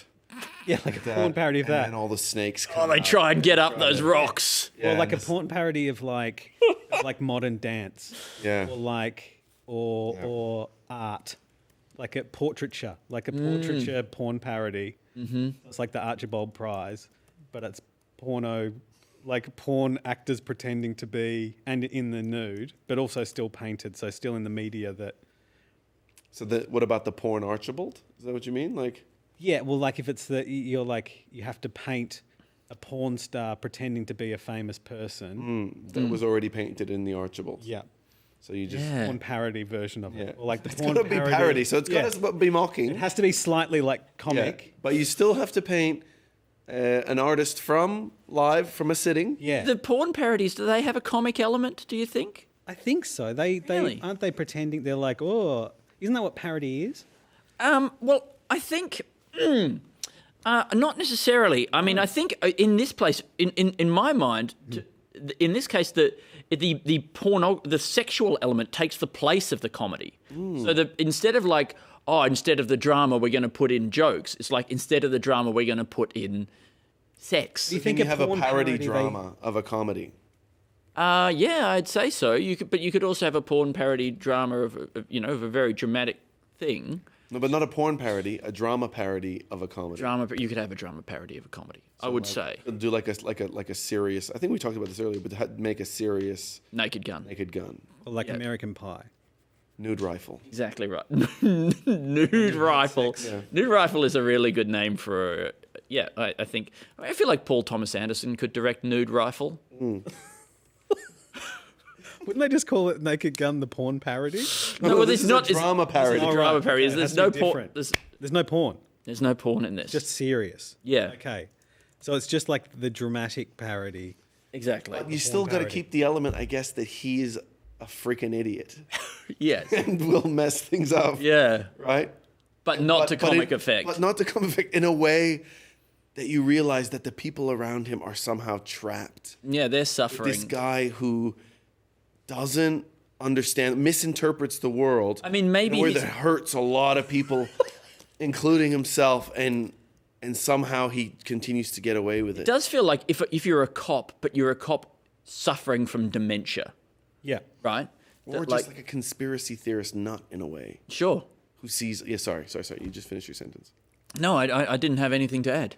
Yeah, that it's like there is ways in which you see these levels that are maybe not there. And so you attack people that may not deserve to be attacked and all that kind of stuff like that. And you're like...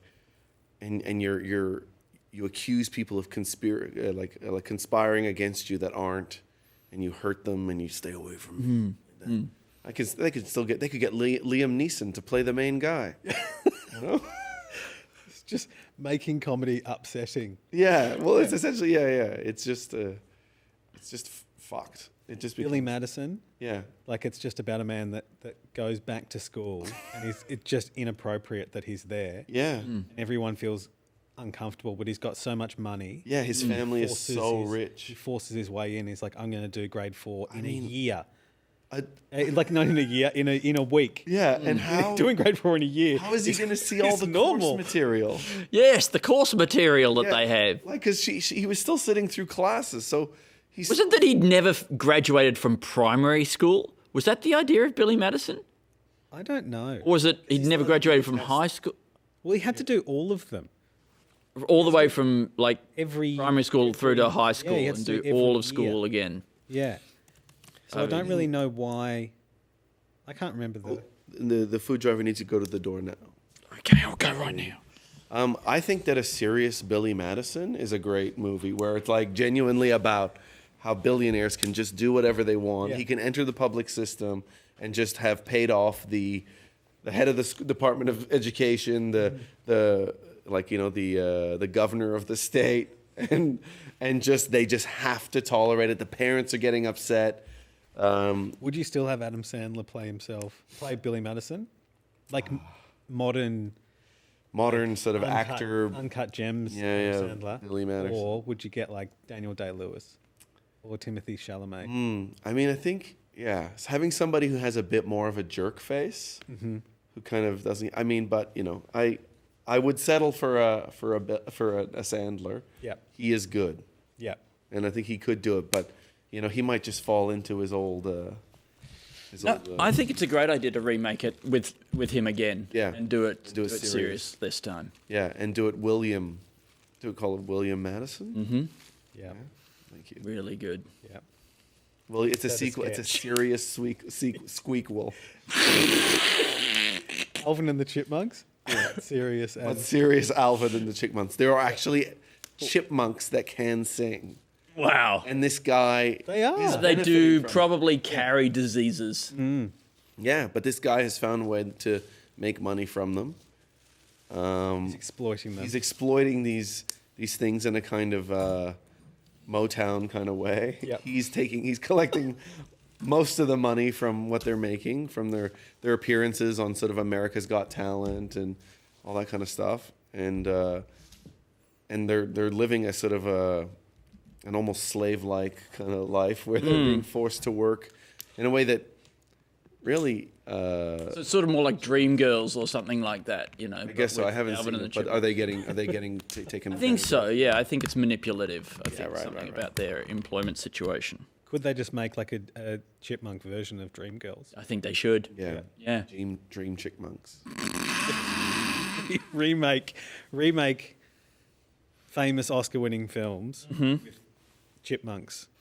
Yes. I didn't realize how much my face looks like it's really tired. I keep looking and going, that's okay. That'll be fine. It's nice to have Andy's face behind us. Yeah, I mean, we're seeing my face a lot, and And then in both shots. behind me is like I like that the little cartoon versions of you have like quite fat vaginas. Yeah. Thank you. I think that's me. I don't know if your one has. Oh, yeah, he's got a vagina there as well. Yeah. Yeah. I mean, it could just be a bit of fur, but No, I think it's a vagina. I think you've got shaved pubes and you've got quite a large labia majora. Yeah. Okay. Yeah. I mean, that might have been Ali's intention. I would think so. Yeah. And if I was going to draw you as a little devil, I would give you a shaved vagina. I mean, I think it's a cool opportunity And I would make to it try quite- something new. Quite like hefty. Yeah, you would have drawn me with a heftier vagina? No, I would have drawn it as hefty as it is. Okay, great. I think it's nice. Perfect. It's been nailed. Yeah. I appreciate it. I think it's really beautiful. Yeah, I find beauty in. Let's get 2 more sketch ideas out really, really quickly, guys. Okay, how about this? You've heard of a welcome mat? Yeah. What about fuck off, Matt? Yeah. No. Okay. All right. No, I mean, there's what about a welcome mat that does activate something that hurts you? What about a welcome mat that is like, but it's the airport for the airport? Yeah. Yep. I mean, they do this in a Naked Gun movie. They'd have a huge welcome mat there on the runway at the airport. The plane lands down on that, and then it goes back and forth a bit, like wipes its feet, its wheels. It's a classic on the gag. I'll write down a classic gag like that. You're not going to throw that away. Yeah, welcome mat at airport. I mean, also like something where like plane wipes its feet. The plane goes over a bit of dog shit or something like that, and it's trying to scrape he's driving, trying to scrape the dog shit on the grass, on the edge of the runway or whatever, like going on the side of something like that. Has to get out and pick it with a stick. Yeah, exactly. Yeah, with its wing. the plane's doing it with its wing. Oh. Yeah. Sure. No, I think in Tosh's version, the pilot gets out. I would assume the pilot. I wouldn't. What about a pilot steps in a big dog shit before he gets in the plane, and then he walks to the back to see a thing he doesn't notice? He's just traipsing it right through like that, and then he doesn't realize it's all down the back of his. It's all down his back like that, and he's just like, it's just falling off. It's like a big thing of cow. Pilot just covered in shit. Imagine if you got on a plane, right, and the pilot just is covered in shit, just smeared with it. The pilot, and he speaks, and he's up the front, and you think they always think they're so good. Yeah. Fucking pilots. They fucking. What about somebody who hates the pilot? pilots? You get on the plane. Who hates pilots and is just like. Fantasizes about the pilot being smeared with shit and just always talking about just like it's so good because you can be in the sky and you get paid $100,000 a year. Smeared with shit right now. Imagine if he was smeared with shit. Imagine if he stepped in a dog shit and then actually he sat in it. This is a really funny character. You. So this is just a regular passenger. Yeah, just someone there. And he just whoever's sitting next to him, it's just like, imagine if that fucking dickhead pilot was just smeared with shit. The steward comes around and he's talking to them. He says, I bet those pilots are smeared with shit up the front, are they? Or if he has to be really... Go tell him, I know. The hosts and hostesses come around and he's really quiet. He's like, no, they're going to... Yeah. Oh, no, I like the pilot. And then they go away again. It's like that fucking... Did we hear some... I bet they're up there trying to clean the shit off him. And he's doing more shit. Just going all over them. We're hearing a lot of profanity back here. Is anybody... Don't say shit or anything. Don't you tell them they'll kick me off. No. Nobody's saying nothing. No, we love the pilot. Yeah, we love the pilot. We don't. Yeah, he's really clean. But he's clean. What about this? You get on the plane, you sit down, and the pilot comes over the speaker and says, "Oh, welcome aboard flight 782 to Sydney with Jetstar. Thanks so much for flying with us today. Just as a quick heads up, I did tread on a big dog shit on my way to the plane. A lot of it's squirted all the way up my back somehow. I don't know how, but I want you to know it's not going to affect how I fly the plane at all. I'm completely in control." And you got nothing to worry about. The doors are hermetically sealed at the front. It's got its own separate pressurized, pressurized compartment. That's usually for our safety, but in this case, you absolutely... You won't be able to smell it. You won't know anything about it. I just did think I had to tell you about it. Yep. So just know that it has happened.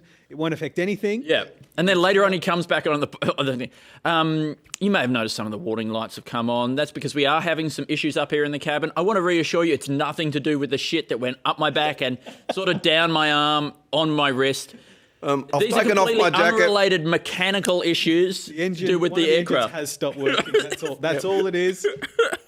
But I have taken off my jacket and my pants, and I put them in a plastic bag that the air hosts have sort of handed me, and so I'm flying in my undies. When I did, and then the guys in the back going, I took my socks off before I took. But we trained for this, and this is a perfectly ordinary. It happens far more often than you'd think in airline air travel.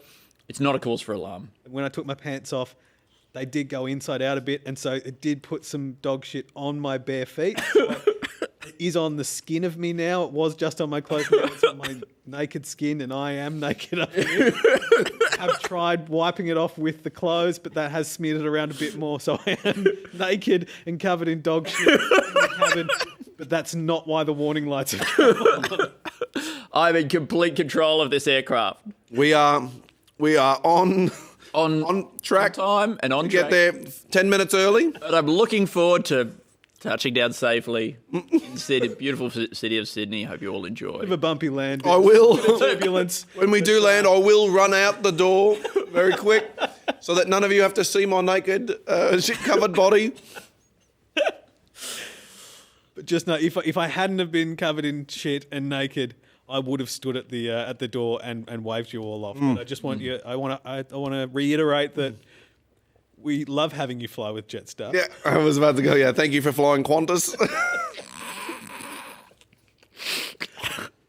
And have a nice day. I think Lisa Dibb's waiting out the front. I think she might be waiting to sort of come in. I saw her out there before. Is she on for? Yeah, she can come in. She can come in. If that's her sort of slowly opening the door.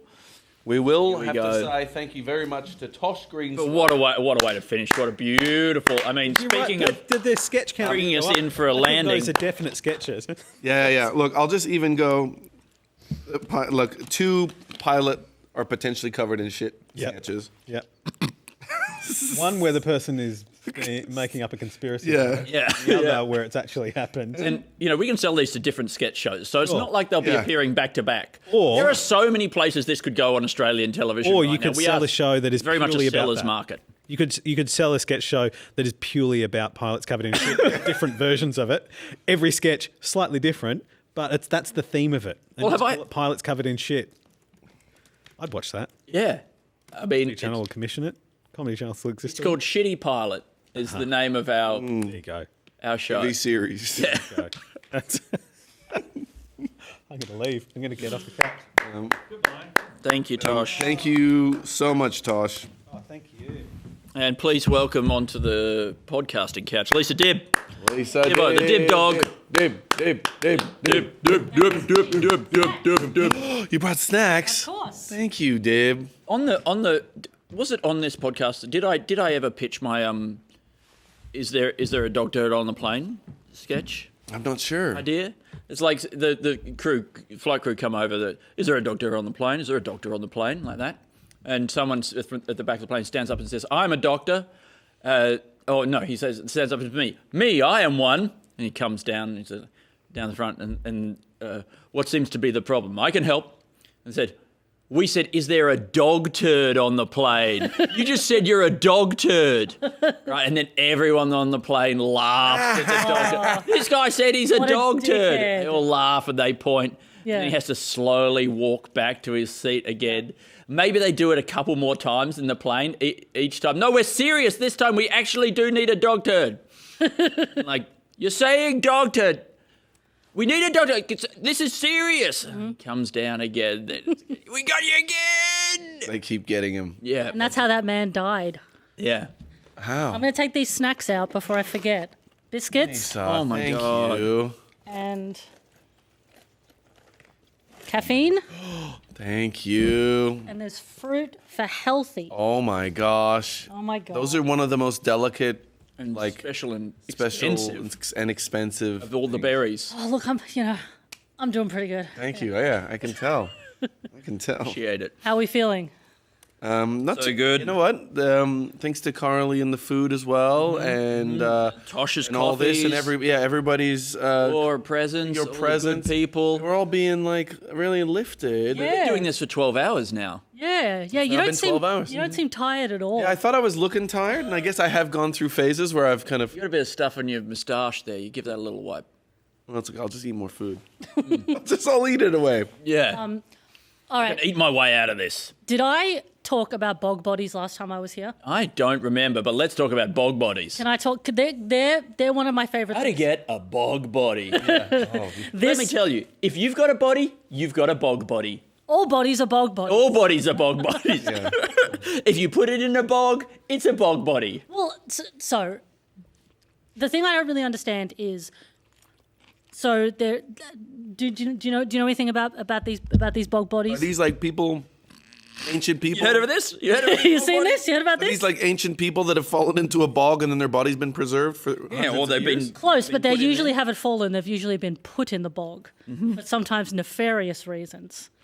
Oh, like killed, disposed of Yes. in the bog. He's sleeping with the bog mites. He's sleeping with the peat. Yeah, okay. I think caveman mafia could be a good idea. Well, I mean, I would be genuinely shocked if that hasn't been done before. That seems like a no-brainer for a Oh, sketch. that is low-hanging fruit, as far as I'm concerned. Low-hanging rocks. Yeah. He's he's sleeping with the troglodytes.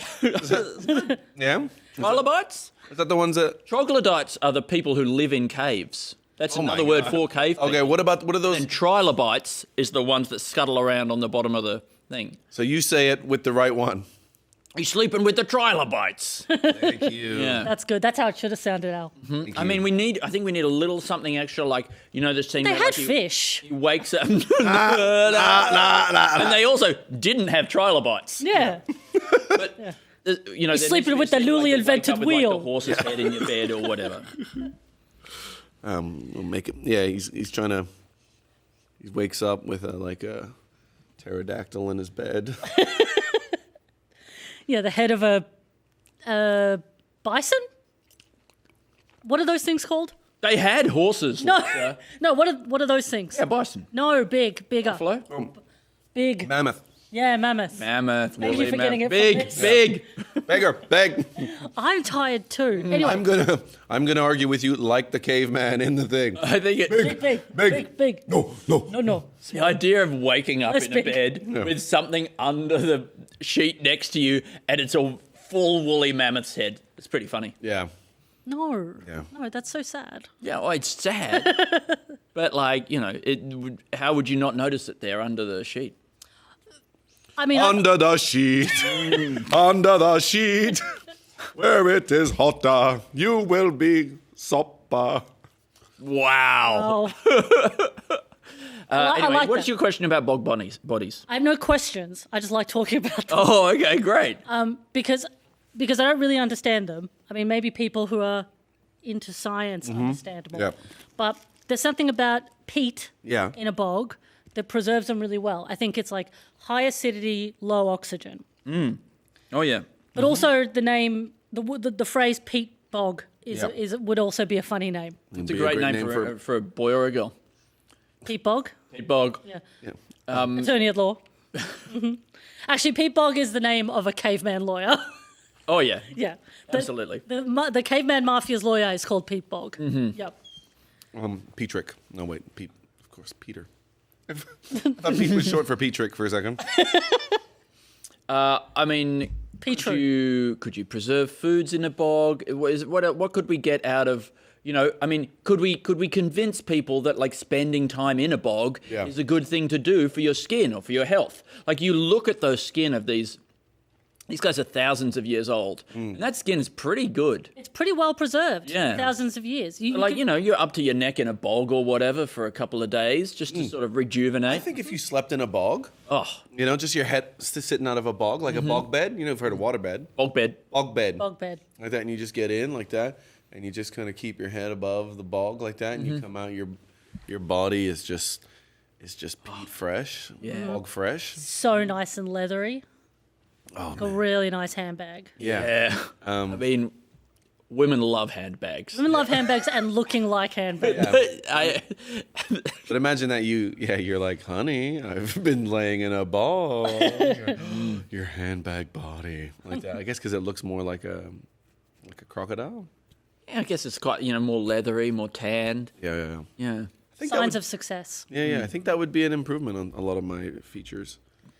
Look, Yeah, it could be like a sort of like Fountain of Youth situation where you just dip in, just get like not eternally preserved, just like a little bit preserved. Yeah. Yeah.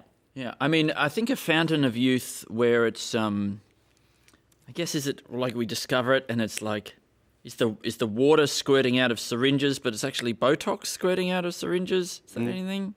That's not it. You working on a metaphor here? No, I just trying to like have a real Fountain of Youth. We discover it, and it's like it's somehow real, just like basic stuff. It's just like collagen injections for your lips or whatever. Yeah. But it's like like what's something that would make you a bit younger? I don't know. The blood of young people. Like isn't that a real thing that they're like? That's why vampires are so adorable. Yeah, but I think that people have like done some blood transfusion. Look, I could. Yeah, that Brian Johnson guy who's trying to stay young is getting blood transfusions from his son. And he looks like shit. Yeah. He looks does look like awful. Shit. Yeah. Yeah, and it's not working, but apparently That'll be fun to do. some medical stuff does change, and you do slightly have a younger body with blood from a lot of younger people. He looks like a young version of whatever he is, but I don't think it's a human. Like he looks like a young vampire or something. Yeah. He looks like they tried to make a young-looking robot. Yeah. They try. Imagine trying to make a young robot, and you make a guy who looks like he's about 55, and trying to look younger. Because I think as soon as he dyed his hair, is that part of his? Yeah. I think so. Yeah, I think. Does he wear contacts and stuff as well? Because think he's got quite bright eyes. Yeah, the thing where it's like you get that mono color in your hair after it's been dyed. It's unnatural. That's a very old looking thing. So it's like even if his hair is technically 19 years old or whatever like that, but it was changing to gray. If you're trying to do extensive, elaborate medical procedures to fight aging and achieve immortality, if your process involves dyeing your hair, give up. Stop. Okay? Because that's embarrassing level shit to be doing. Yeah. But then some people also, you have to feel bad for the people that naturally don't really go grey or, their hair doesn't really change because then it looks like they've done that on purpose. Like who's that filmmaker that's got that weird black bob of hair? Ken Russell? Maybe. I don't think I've ever seen that. But I think Ken Russell? I don't know. Someone in the channel. You guys get what I'm talking about. Yeah. But I think that natural hair does have a few more colors. Like even if you look so I think that there's like a complexity to the hair that once you dye it and it becomes one color, it just doesn't quite look the same. It just kind of like goes one color, and then also sometimes it like stains the scalp underneath, and then you're like, I can see the scalp is stained. You've got to really scare someone so that their hair changes colour. Yeah. Yeah. Look, I don't know. There's almost no way of looking older than to dye your hair. I'm afraid so. Than to die. Than to die. Yes. Than to die. Which movie did I see with you where you said, I was saying how I didn't think this was a earlier time for me, but I didn't think Nick Cage was like the best actor, right? And you're like, but it doesn't matter about good or bad acting. It's about whether it's interesting, right? That does sound like something I would say. Yeah, and then I was like, oh, she's enjoying things in a better way than me. Don't feel bad. I have no memory of that. Yeah, but I have no memory of most things. I feel like it taught me how to live better. It's probably Con Air. It was probably Con Air. Probably Con Air. Yeah. I mean, everyone should watch Con Air. Like that's just. I agree. I assume. What about this? It's Con Air, but instead of all criminals, they're all air conditioners. Conservatives. Sure. Yeah, I was gonna say people from the Math Olympics. But Andy, I don't get it. Yeah, what's he talking about? Yeah. I don't know. I'm trying to just find something. He's just trying to throw stuff out there, which is okay. These are ingredients. Oh, I thought it was a pun. I apologise. No. Oh, yeah. No, you thought it was because mine was a pun on con, right?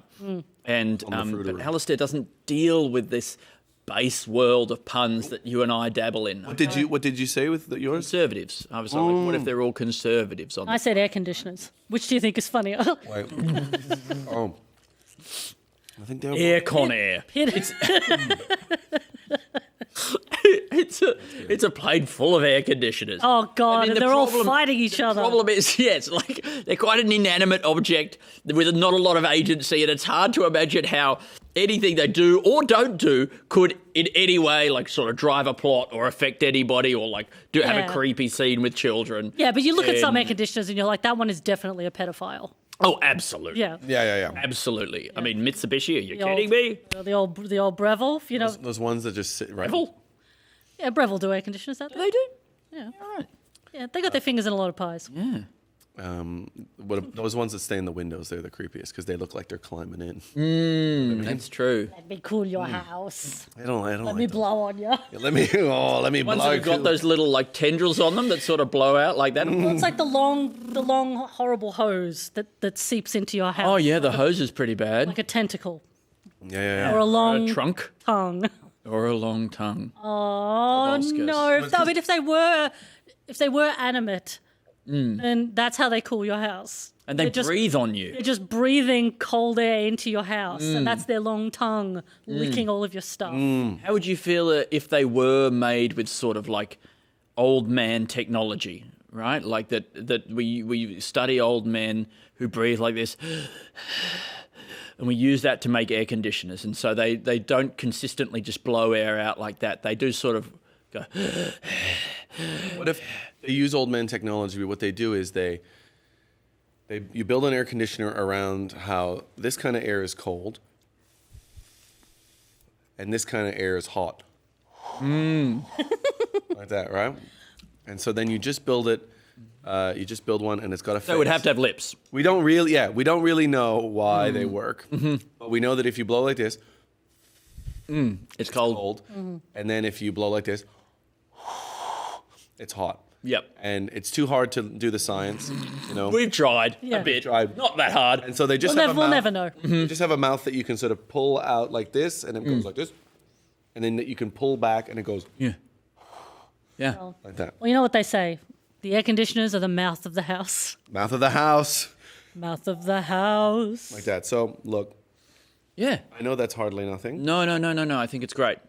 I think it's, if nothing else, it's a funny image. It could be something you cut to. Yes. I mean, we could be... No, I think we Interstitial. could Some of these could be interstitial. We can make an ad for this. We can say, we don't know how it works. Yeah. When the mouth is open, the air is hot. Yeah. When the mouth is looking like it's whistling, the air is cold. Cool and heat your house with old house mouth. Yeah. We don't have the answer. Stop asking how it works. We don't know. And we'll never know. Yeah, we're not trying to find out. We pass the ignorance on to you. Well, you know, they do say the eyes are the windows to the soul. To the soul, but also yes, and they say that the way to a man's heart is through his stomach. Yep. And we also know that an army marches on its stomach. Okay, so but they also march on their feet. So I think the feet and the stomach might be connected in some way. So you can go through the heart, through the feet to the stomach. And you pray on your eyes, knees. the windows to the soul. The soul is connected to the heart. And you go into the heart and then out of the eyes. Yeah, but how do you get to the soul? Well, the heart and the soul are... Practice. You said con the fruiterer earlier, and I think that's very funny. Air con the fruiterer? No, con the fruiterer airs, and the plane is full of con the fruiterers. I know. I thought it was air con. I know. I mean, you can put air cons on there as well. Yeah. I imagine Mark Mitchell gets very hot in the costume. If they didn't already do How this much at the longer are time. we going to be on this plane? Not that very long at all. Couple of days. No, probably not that long. No. Yeah. Hello, Mark Mitchell. Yes, I'll bring back the character, obviously.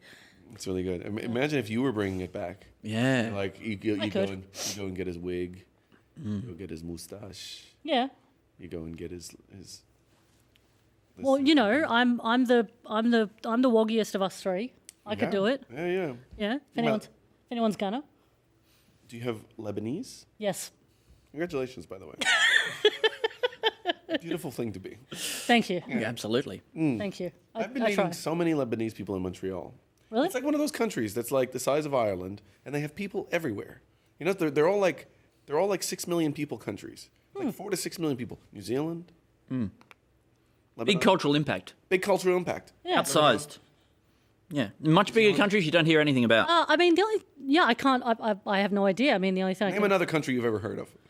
Can't. No, I can't. See? No, Zambia. Oh yeah. Well done. Why was that the first one I thought of? You've passed the test. Yeah. I've looked at a globe. You know.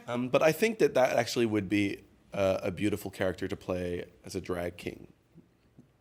Con the Fruiterer. But okay. Con the fruit of her. Con the fruit of her. Yeah, con the fruit of her. Yeah. Or just con the fruit. Oh yeah. Oh. No? Yeah. Is that not okay? No, get him out of here. Oh, I'm sorry. I don't know what I'm saying. I didn't know either. Just a little baby. I'm just a little baby. Oh. You've been in the bog too long. Yeah. You've gone backwards Do you think in that time. that's something you could do? Like, say you do something unacceptable and you get cancelled. Do you think that you could get turned back into a baby? You know, a way to get out of it, right? Is that like I've thought long and hard about what happened. I'd like to apologise to all my fans and family and the people that I've let down. What I said didn't reflect my real views and were taken out of context. But as a show of good faith, I've had myself turned back into a baby. No, I think with just, his brain. No, you're starting over again as a baby. Oh wow. But I think that even if you just go in, the people who I said that about did not deserve to receive those kind of things, and me and my family, are going to take some time away. But also, to be fair, I'm just a wee baby, little baby. I don't understand. I don't understand all this big stuff like that. What's the computer? I want to eat a nipple. So is this something that they've chosen to do or something that's foisted upon them as punishment? No, I think it's one of the options that people have found to decide to transform yourself back into a baby. So it's like a Billy Madison where you go back to school, but you start all the way back at the beginning. Exactly. I'm gonna learn to crawl. I'm gonna learn to talk again. again. And I'm gonna learn how to use inclusive language in my video. Yeah. But and so I will be recording my progress as I go through this very difficult process. Like and subscribe. Like and subscribe. Now, whether or not they are just like a person pretending to be a little baby, or whether or not they actually do get themselves like sort of with drugs turned back into a little baby, or like chopped down by surgeons Made until they're smaller. just a tiny little baby. Okay, so you know how there's that. Okay, I don't know the exact phrasing of the. Is it Michelangelo? I think he always says that he doesn't carve. That's right. He doesn't carve the statue out of the marble. He carves the marble that's not the statue out. Sure, yeah. Away all the bits that weren't Michelangelo's David. Yes. I'm sure. I'm sure that there's. I'm sure that there's a better way of putting it. But so does that imply that inside every person is a baby version of themselves? I think that's what that You implies. just need to chisel out. Yeah. If you carve up a person enough, you'll find like an avocado stone, and that's their baby version. They can just click It over won't to them. look completely like a baby, but it will be little and more like a baby than you are now. Yeah. I think this is what plastic surgeons should be offering. It's hard to kind of like completely shrink your head back to the size of a baby, but you can sort of peel away a lot of the bulk, hair and skin. Yeah, there's a lot of stuff you don't need. Yeah, and it will, Debris. without eyelids, your eyes will look bigger like a baby's. Oh, sexy. Yeah, but it will be. It's better to keep the lips or else it looks like you have no lips, no teeth. I mean, you want to probably. I don't think you can get a new set of teeth, so you might have to just keep that. No, I think you have to get the teeth taken out. Yeah, you have to get your adult teeth taken out and put baby teeth in. Okay. Yeah. All right. Or maybe just have your teeth chiseled down to Chiseled baby down. There you go. It's a great Chiseled compromise. Lisa, you're too hard line on this. You're unwilling to compromise. Okay, give a little. I'm just disgusted. That's all. That's okay. Yeah, I do like having to completely change yourself, but I do. You have to have your head, like Okay. the adult head. Okay. Yeah. All right. Just cut off the rest. Yep. Black. This is good too. Yeah. It was pretty good coffee. Yeah, I mean, just because it's like it's not crazy like artificially tasty or whatever. Yeah. Not super sweet. Sponsored? It's quite a heavy can. Like, it's quite solid, you know? Maybe that's because it's not pressurized. Like, it's not carbonated, so maybe they need to make it harder to make it stand up. I don't know. I don't know how they do it. I don't pretend to understand what it's like in the canning business. I'll never know. Yeah. No. I'm reading a book at the moment called The Sin Eater. We were talking about that. Referred to it just before. Really? Yeah, like an hour ago. No? Who was that? It's crazy. Might have been Tosh. Yeah, maybe. I can't remember. Really? Yeah. Oh, so you've already talked Duscher. about Zammit? eating sins? Well, we didn't know really what it meant. No one was really super confident. Yeah, but we were talking about somebody who was hanging out with a jerk and always apologizing for how they were acting like a jerk. Mm-hmm. And somebody said, "Oh, that sounds like a sin eater." So we don't really know what it actually is. I mean, it doesn't sound a lot like that, but it's apparently it's based in some fact. I don't know how much fact. I'm not a scholar of medieval history, but in the book, it's like a person that is prescribed to eat foods that correspond to the sins that you did throughout your life, like on your deathbed. So, oh, wow. So it's basically like taking the sins away from you in death by eating the food that they correspond to it. Yeah, wow. So what kind of food, say, corresponds to like adultery? Adultery, a lot of these sexually based sins are creams. Yeah, right. So you just like, you have to have like a whip. Slurp up some sexy cream sins. Yeah. Yeah, right. And Yeah. so this doesn't sound like it's all that bad. Yeah, it's like not too bad for the sin eater. Well, sometimes they're like deer hearts and okay, yeah. yeah. But can they cook them, or do they have to eat them raw? No, you got to eat them raw. 'Cause they are in the forest. Okay. Yeah, right. Yeah. I mean, in the forest, there might be a forest fire. But I assume that there must be like lower level sins where you can probably have like a little snack. A Tic Tac. Yeah. Yeah, like what's a lower level sin? Like a jaywalking. Smoking outside of a hospital. Yeah, jaywalking. Jaywalking. Not tapping on your Mikey. Yeah, right. So like, let's say you sort of stole a marble from a kid in high school. Yep. In high school. Maybe, Yeah. Early high school, maybe Yeah. more primary school. And then you buried it so that because you felt so guilty. And so then on your deathbed, somebody's got to like Eat some birdseed. Eat some birdseed. Like, yeah, really. Grapes. Yeah, just some. Yeah, some like sort of. Just a little something. Yeah, but like sunflower seeds and like a few sesame seeds or something like that. Yep. It sounds like somebody was looking for a way to get some food, get some free food, and then sort of made up this idea of, I'll be a sin eater. I'll eat foods that correspond to your sins. Mm-hmm. I'll eat your sins up, no problem. Apple pops. Somebody, you know, somebody who finds philosophies. I never realised that they're called paddle pops because they're shaped like a paddle. You know, it's sort of like a boat paddle, like a little, you know. I always thought it's just a name that, you know, has alliteration. But yeah, they look like a paddle. Don't most ice creams look like a paddle? I guess they do. There's very few shapes you can do for ice creams. Yep. Yeah. Let's see, like somebody who's like just finds new philosophies. So he's a bit of just a food con artist, and he finds new ways to attach himself to people so that he can convince them to eat, to give them food, right? Yes. So like this sin eater thing, but let's say a complimentary like guy who's like, hey, I noticed that overheard that you were trying to lose weight, and I know in my family the best thing that my mom ever did was she hired half a meal eater. It's a really good idea. Every meal that you buy or eat like that, I mean, I could do it for you if you want. I won't. I could even spare you the expense of the cost. I would never charge you for that. I would never charge you for that, but just because it seems like you need help. I could eat half a burger, or you could eat half your fries, things like that, and it will just get you to where you need to go, and that way you can also eat whatever you want. You know, I do or whatever you can get. You know, it's. Are they eating the first half or the second half? To be honest, I think it should be like a guy He's in your house. He's in your kitchen. Anytime you go to get some food, he tries to steal it off you. You know, it sort of wrestles you a bit, and you're like chewing at it. He's trying to chew at it, and you're both just sort of like, ah! You've just got to get what you can. You're slapping and that sort of thing. And so, like, you're trying to eat your pasta, and he's grabbing handfuls of it, and you're stabbing at him with your fork. Or give it. Whatever he can get. It also makes life more interesting. Oh, so much more interesting.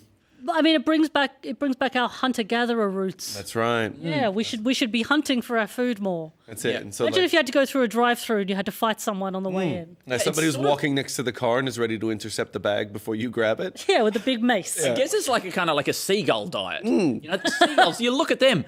Look at their beautiful, slender legs. You think that? How do you think they got those beautiful, slender legs? It's because they have to fight for every mouthful. There's always at least one other seagull trying to get at it. Yeah. Mm-hmm. So anything you can keep, you can eat. But it's hard to keep. I mean, you could also do it with just a bunch of seagulls in your house. Let's be honest. Yeah, because they'll eat pretty much House anything. gulls. What was that? House gulls. House gulls. The gull of the house. Yeah, I think Seagulls the are very seagull diet rarely, is just rarely in the sea these days. They are. Yeah. rarely near the sea. Yeah. Yeah, I mean, there's so many They're inland. all over the place. So many inland that the sea is now actually there's actually no seagulls to eat. No seagulls, to eat. No seagulls to eat by the sea. But I think a seagull diet is a great thing, sort of like to just like you and 3 friends say buy one takeaway meal together. Yeah. And you have a rule. You have a rule that you can't start until you get it to the table. Yeah. And then when you get it to the table, then you just go for it like that. And you keep active. You're eating lesser portions. You're having more fun. Developing fighting skills. You're together. You get a sense of community. Yep. Like that. You probably don't have to wash much cutlery because you're grabbing things with your hands. Yes. Yep. Just in big piles. Have you ever had a spice bag? No, I don't know what that is. Have you ever had a spice bag, Alasdair? I don't know what a spice bag is. Is it magic? No, it's food. Yeah. Well, it's an Irish thing. I never had one until I went to an Irish pub. But it's probably either Irish or Scottish. But it's just a bag of stuff. So I think the ones I've had at the Quiet Man in Flemington, RIP, was it's like chips and I think like bits of capsicum and onion, and you can get it with like chicken and stuff like that. And then it's just covered in curry sauce. When you say it's in a bag, what do you mean it's in a bag? It's in a bag. What kind of bag? Paper bag. In a paper bag. Yeah, and then you just rip it open and you just eat it out of the bag. Yeah, wow. I did hear about it recently, I think, but I had completely forgotten already. But it sounds almost as messy a thing to eat as that Peter falafel that I had earlier. Yeah, like it's just. I mean, it saves having to have a plate, but it's just a bag of stuff you like that you like to eat. Yeah, let's make something delicious. We're making foods that are delicious, but they're really terrible to eat. Like, let's see. Like, really messy. Yeah. Is that what you mean? So, like, what about it's a cone, and it's got about 6 chicken tenders stuffed in the top, and they're really high up, and they're like a bouquet. Yeah, like a bouquet, like this, and they are all drizzled in sauce, right? And their center of gravity is way above where the cone leans against, so they're likely to fall out like that. And then in the center, you just put a lot of like mushy peas and stuff like that, right? And so then when you bite it, you often knock some off, and it lands all over you. Inconvenient Foods is the name of this. Do you think that we could get the bouquet, because KFC already has the bucket? What if we could get them to do the bouquet? Bouquet of chicken bouquet. You know, like chicken bouquet. The chicken already almost is a flower, you know, like with the drumstick. The drumstick, it's got that stem, and then it's got that beautiful head. Maybe they could even slice it in such a way that it opens up a little bit like a tulip. And then you can get I'm sorry I'm late, darling. Yeah, you get a bouquet of chicken. Beautiful.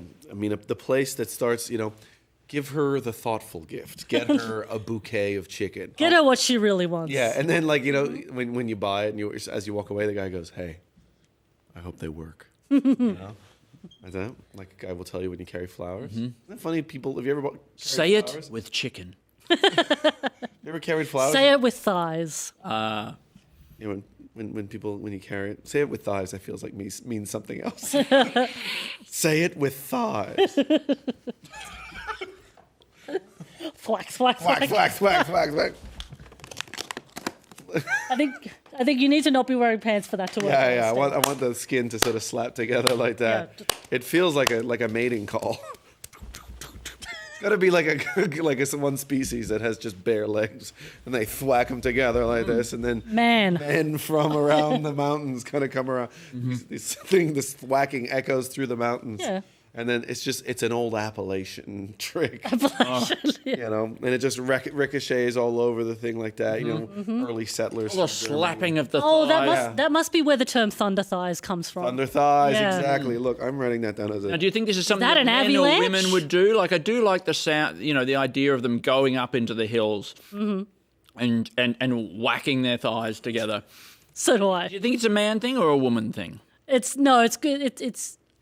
It's going to be a woman. I like it that it's a woman thing, but like when you look at other animals, like birds, for instance, which I frequently am, it's usually the male birds that do the courting, you know, like the showing off. Absolutely. You know, they're making the bowers, they're doing little dances, they're cleaning their nest area.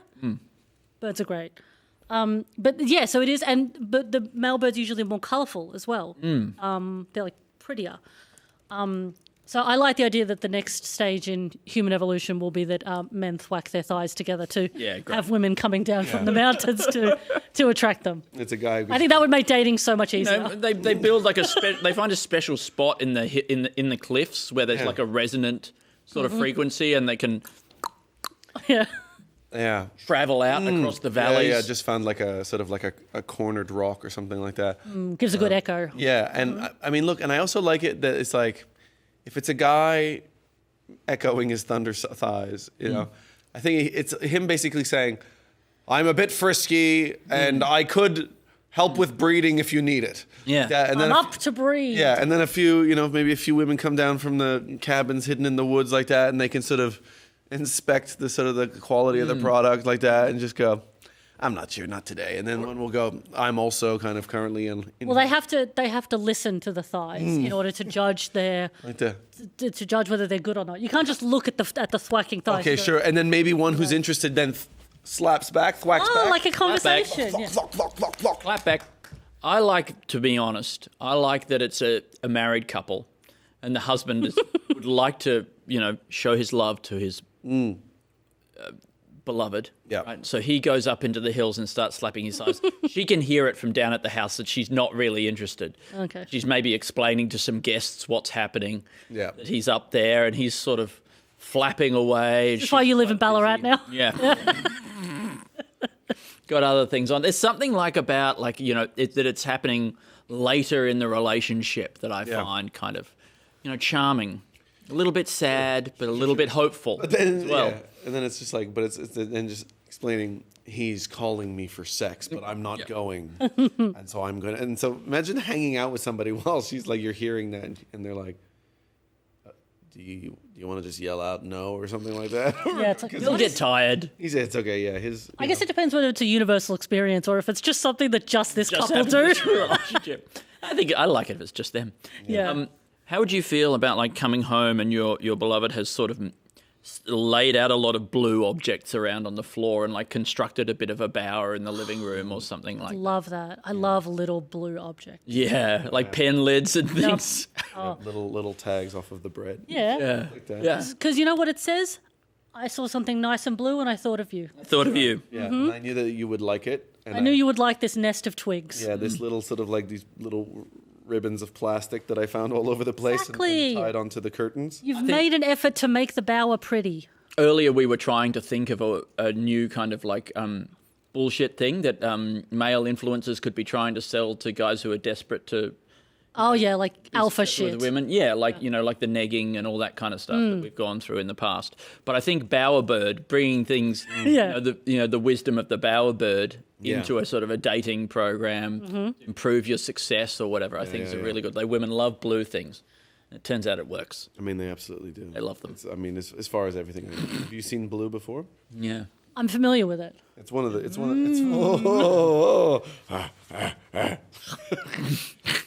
Please don't eat all the blue. No. Leave some for me. I think we talked in the past about how it seems crazy that a cube has 6 sides. Yeah. You ever talked about this before? Yeah. I think it's completely insane. It's like where did the 6 come from? Yeah. Why not 8? Why not 8? 4? Yeah. It should be 8 or 4. Know what I mean? No. Wait. You don't relate to this? No. Right. How about this? Of all the secondary colours, 4, 5. which do you think is the most surprising? Okay, so you mix purple. You mix red and blue together, you get purple. Right? That sounds legit. It sounds. I could have predicted that. You mix yellow and red together, you get orange. I mean, like, again, even if I'd never seen those two colours mixed together, I probably could have guessed you get like a kind of reddy yellow colour, orange. But like you mix blue and yellow together, you get green. It's like, where did that come from? Yeah, that doesn't make sense. Green seems like a ringer. It's a complete like. It's a dark horse. I think green was just trying to insert itself into the conversation. Yeah. I think green was on the outskirts, just being like, I should be in there. Green has rich parents. Yeah. Yeah, green is a nepo baby. Doesn't like that. Blue and yellow are meant to make a completely different color. And green was just like, no, I should be in there. I deserve it more. Yeah. There probably was supposed to be some other color that lost the job Some amazing color that because we'll of never who know. green knew. Maybe it just had something better to do. Yeah. You know? It was just like, oh, get out of here, fucking teal. Yeah. If we were to find another color, I think it would be in analyzing what that is actually supposed to be. Yeah. You think green is it's an imposter. It's not supposed to be there, like a cuckoo. It's a cuckoo egg. Cuckoo color. Cuckoo egg? Yeah. Cuckoo egg. Cuckoo is the ones that lay their eggs in other birds' nests? That's right. Why do they do that? Because They don't want their eggs? They just want somebody else to grow it up and take care of it for them.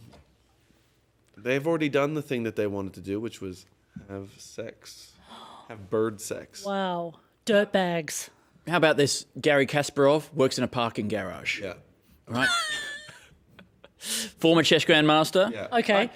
But you go to some of those parking garages where like there's a guy who parks all the cars and there's like way more cars in this like little basement or whatever than could possibly actually fit in there, and he has to move all the cars around. Yeah, okay. Like, he'd be so good at that, right? Is there a current Tetris grandmaster? Because I think he'd be better at it. Dun, dun, dun, dun, dun, dun, dun, dun, dun. Yeah. So okay, so wait, he has to drive it around and just park the cars. Yeah, that's his life now. Okay. After he's retired from chess, Yeah. what am I going to do? He turns out he's really good at this. The hard part was finding a car that can jump in an L shape. But other than that, he does it was an easy transition. Yeah. Which car is the queen? Yeah. Just one of Bus? those. Right? The bus. It's probably a Yaris. Yeah. She's quite. Ooh. She's quite, One of those cars that can kind of just turn almost in any direction. Wow. Well, just, Yaris has she's got a vibe about her where it's like, I'm better than you. Yeah.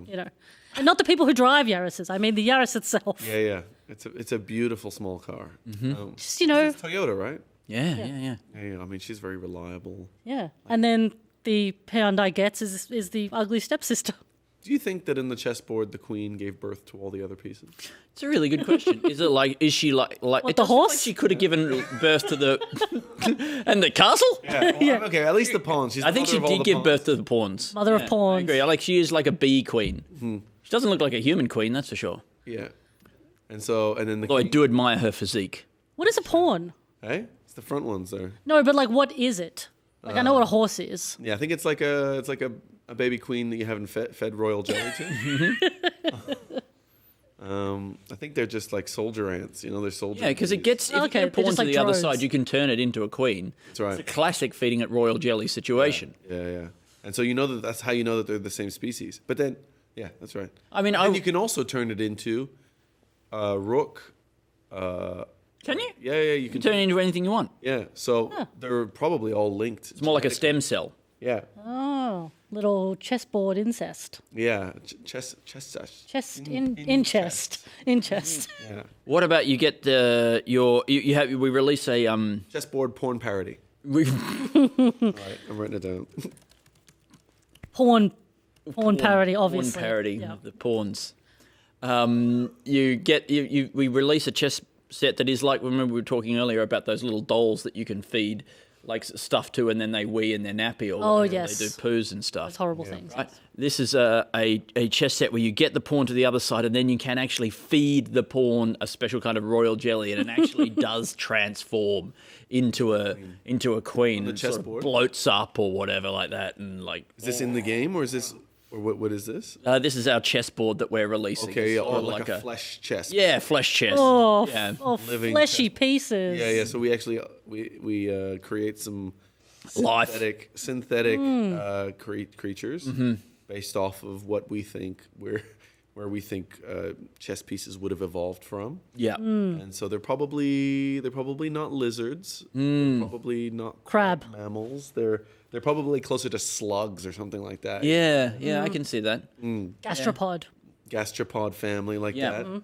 I mean, it would make sense if they've got those shells that they're hard anyway, like. That's right. Maybe they're mollusks. They could be mollusks. Most things are.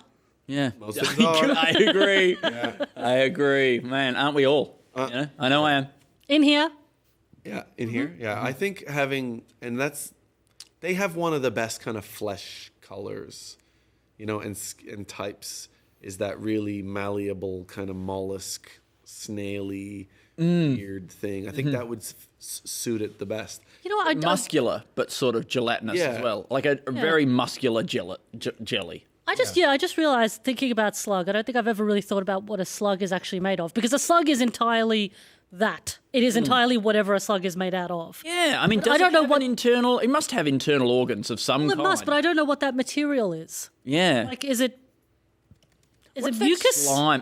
That slime is crazy when you get that on yourself, right? And it goes through and. Where does it go through? Well, sorry, it doesn't go through, but like it sticks to you, but it's slimy. Yeah. You know? Sticky and slimy. How does that work? You can't get it off, but it slimes. Yeah. It slides. It's like lubricant, but it clings to you. But I guess that's what they need to get around, because they need it to kind of stick. It's to lubricant. They'd be lubricant. You're right. That's pretty good. That's very good. Yeah, I can see why you keep them around. Can we do anything with that? Yeah. I mean, what about this? Lubricant slugs. Lubricant. You put it on your genitals, it'll keep your dick slippery all day. But then if it hits something, it'll stick to it. No, Don't go fucking with it. Well, nail-based glue.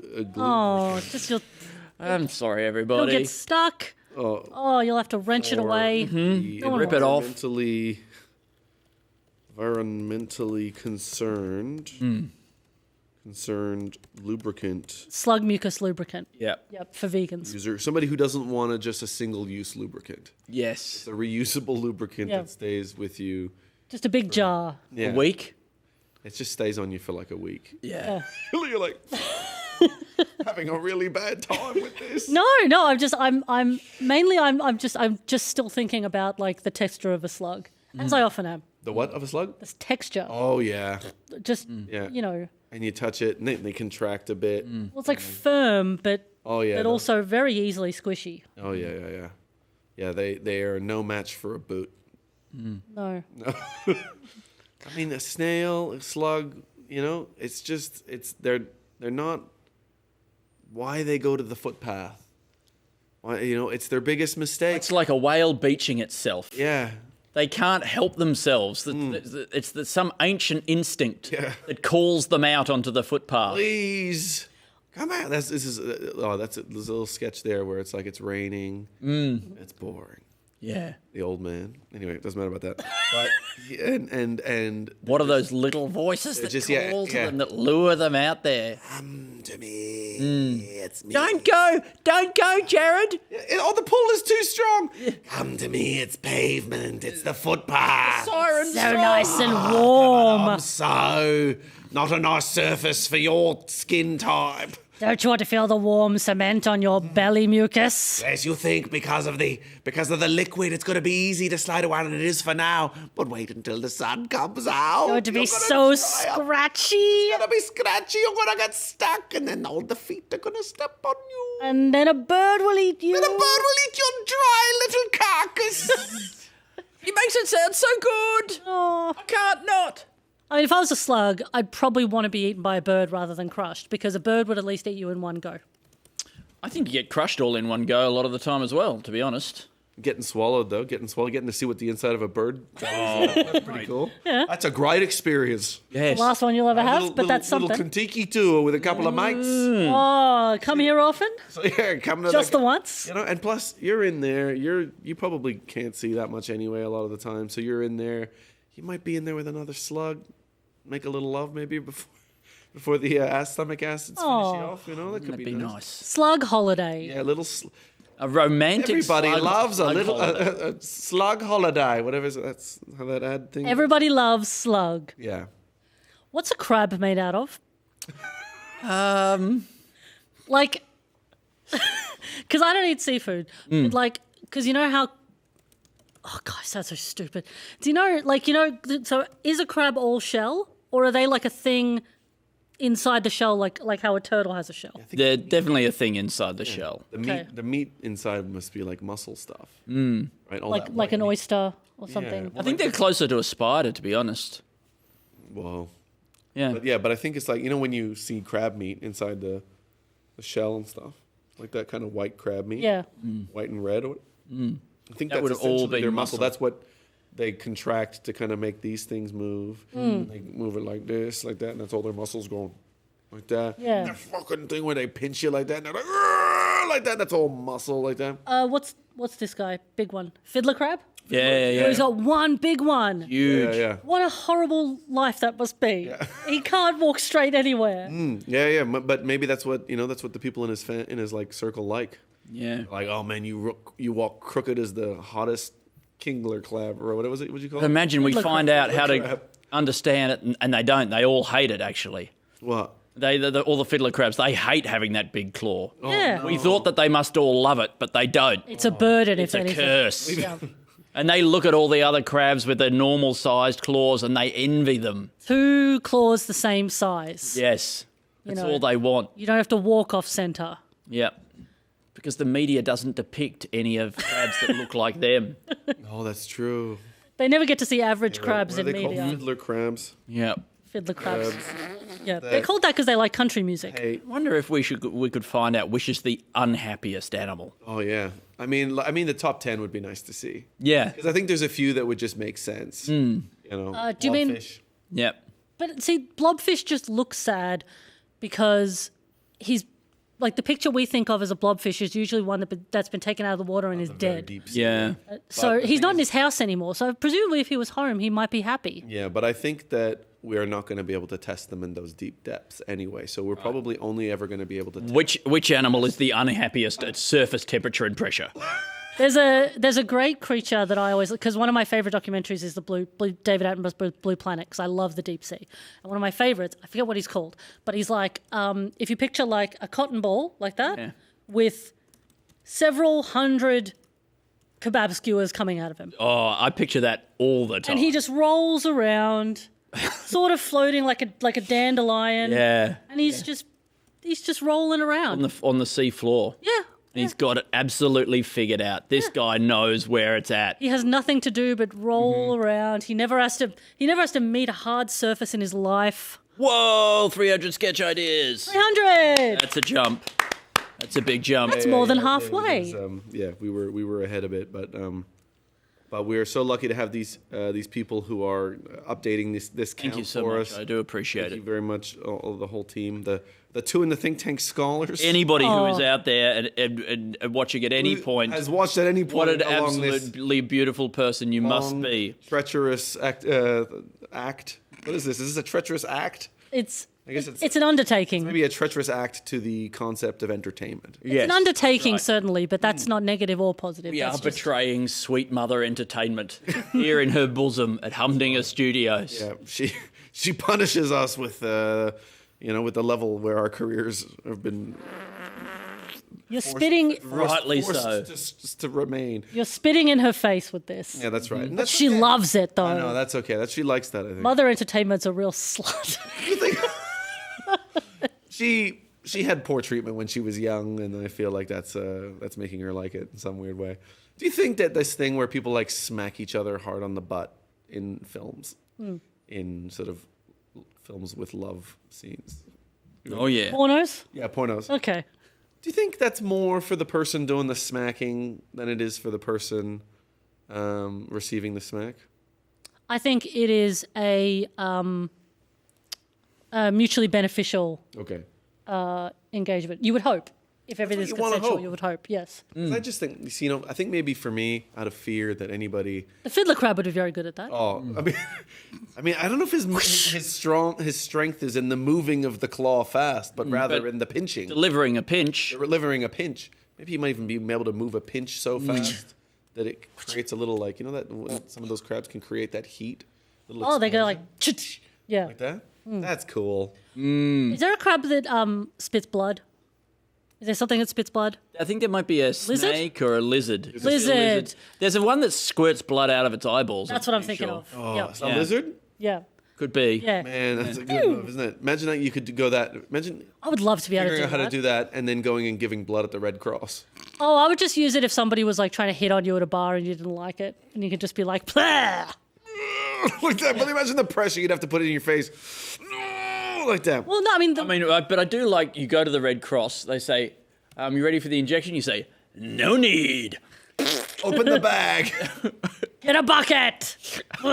Lady learns the eye blood splitting trick. Splitting trick. Yeah. I mean, does she learn it from the lizards? Yeah, from the lizards. Did she go and live with them? Maybe she was raised by them. She was raised by the lizards. Raised by lizards and learns their anti-harassment techniques. Yeah. She went there on a gap year. Yeah. And lived amongst them. Yeah, some of us went to Paris. And then raised. Yeah, I mean, she had two absent parents. And oh my God. They taught me everything I needed to know about spitting blood. Yeah, spitting blood out my eyes. And that's all I needed to know. And she uses it for keeping stupid men away. I had an idea before about the snails when we were talking about the snails on the footpath, the slugs and such. The slugs and how they're drawn out onto that surface by that siren song of the warm concrete. Yeah. I was really excited about it, and this is no use to anybody, but I can't remember what it was. You know what David Lynch would say? And when you have ideas, you've got to write them down, because when you forget an idea, you're going to want to kill yourself. Yeah, I do. You know what? That's a pretty bang on David Lynch, actually. Yeah. I've forgotten 3 or 4 good ideas in my life, and it is upsetted me. No, he doesn't say that. Upsetted? No. My favorite is those videos that he makes where he goes, "The day is Friday, March 6th. It is sunny." All right, so my sketch idea is just a product. Yeah. David Lynch talking calendar. Man. That you just... This calendar is very Lynchian. I mean, is the problem with like a David Lynch calendar? Would it be that you can't really predict which day is going to come next? Oh, the days are in the wrong order, but that's the point of logic. He tells you the day, he tells you the weather, and then he just gives you a haunting paragraph. Or just an image that will stay with you. Yeah, but the point is it doesn't matter what day it is because you're there for the journey. Oh, man. You know, the vibe of the calendar is just so much more important than the logic behind the calendar. Yes. Calendars have too much logic, in my opinion. The days are always in order. Our next guest is here. Yes. Lisa Dibb, thank you so much for carrying us on your shoulders. Thank you. Yes. Do I need to give you something, or are you just making contact? Thank you so much. You've got strong hands. You got good strong hands. Like a fiddler crab. Like that. Oh, well, good job, Alasdair. Thank you very much. Good job, Andy. Lisa Dibb. Thank you, Lisa. Thank you so much for coming all this way. Please eat some fruit. Please. Take care. Yes. And everybody, please welcome Jess Perkins. Yes. Oh, look at her go. Whoa, that's somebody who's coming in with some momentum. I wish others got to see that run. Kicking off her shoes. I'm ready. Have a Twix or Mars bar if you're interested. Oh, no, I'm enacting my secret plan of a late night activity. You wash your face, you do your skincare, you brush your teeth. Oh my God. I'm gonna sleep in this. That's amazing. You're in your pajamas? I could go all night now. Gym pajamas? Yeah. Pajamas. Yeah, you just remove pant, you're good. This is my top tip. If you ever need to go out late at night and you're like, I don't know, I'm gonna make it. you have to leave with 10% in the tank every time. Yes. Now I got to leave with like 1. Mm-hmm. I can use that extra 9% here and now. Yeah. You've done everything that you need. She's on the cusp of sleep. Yeah. I mean, you could get up in the morning and you could almost straight away for a day that you just don't think you've got it in you. You could get up, right? Go have a shower, wash your face, get back into a fresh pair of pajamas. Yeah. You're already ready for bed. Like this. That's a great idea. That's good. Now this day can't take you down because you don't have far to fall. Yeah. You know, if it does. You're bed ready the whole time. Yeah. You get out of bed, you tug the sheets, you tug them lightly, electron blanket back on. How do you feel about like using that technology they use to make those instantly inflatable life rafts, putting a inflatable bed into your backpack, right? And at any point during the day, you can pull a ripcord and just start falling back and you're in bed.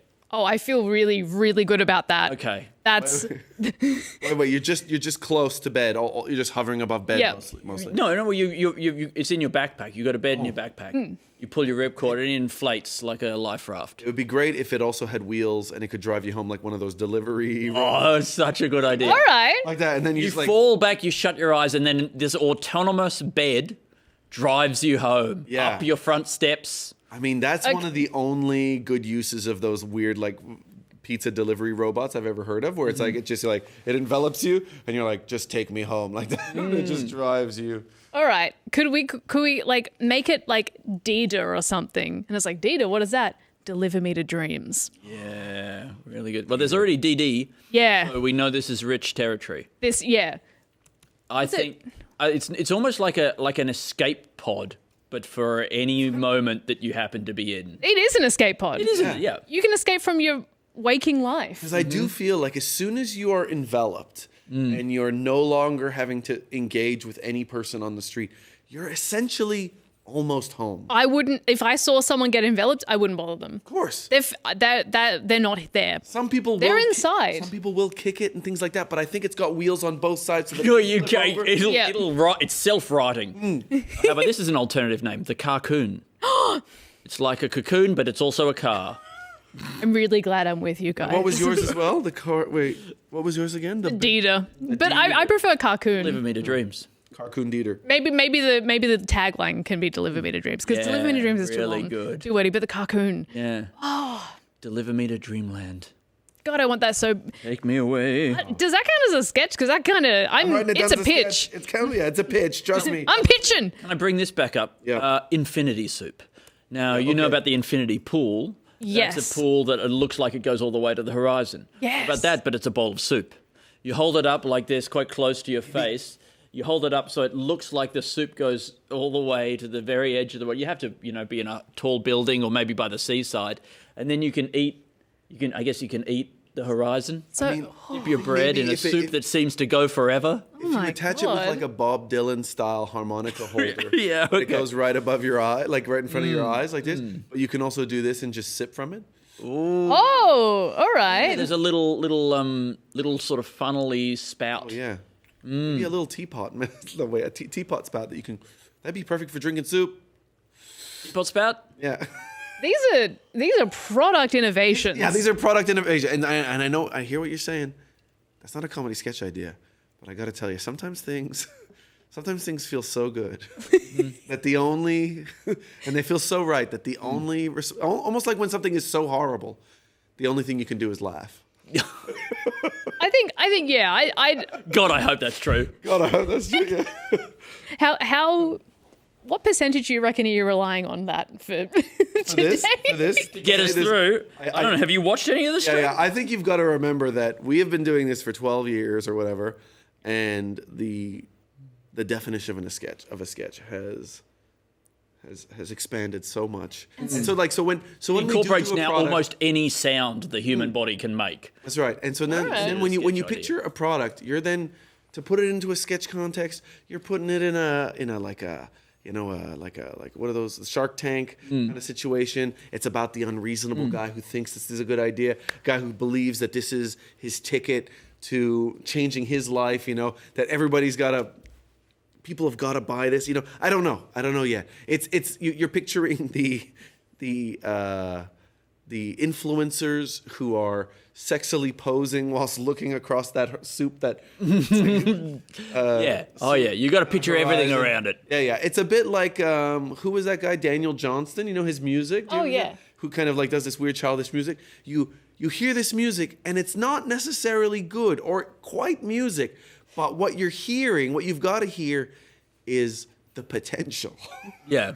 And that's what we're writing down, is the potential. All right, so you guys are the Daniel Johnson of sketch comedians. It's outsider comedy. Yeah. I mean, we're aspiring to be outsider comedy. Yeah. Okay. It's our dream to make it, to be qualified as outsider comedy. Yeah. Have you had a beautiful day?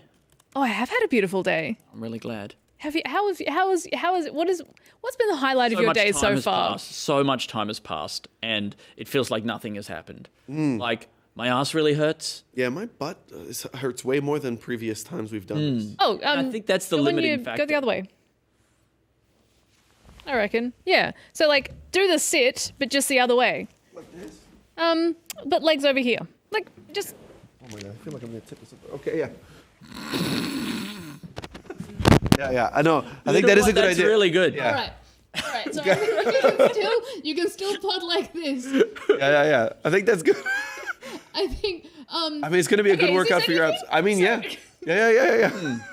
What about if we're doing like a Dragon's Den hour, a Shark Tank, two in the Shark Tank, if you will. I can't believe we've never said that. Yeah, I know. We talk about Shark Tank on this podcast every single time. All the freaking time. And we've never once thought of two in the Shark Tank. And it's very embarrassing. Thank you so much. Yeah, I mean, that's really patching up some of the holes that we've left. And people have been infuriated. Tanks by are that. leaking. Can I tell you a theory that I have about you, Cass? Yes. I think you might be the smartest person I know. Yeah. Thank you. I just. What do you reckon? Now, I'm trying to think of everyone you know. You know what? I think intelligence takes many shapes. And I also think you're the silliest person I know. I think it's an interesting situation where those two forces are at play to an almost extreme extent. All right. Who do you think will win?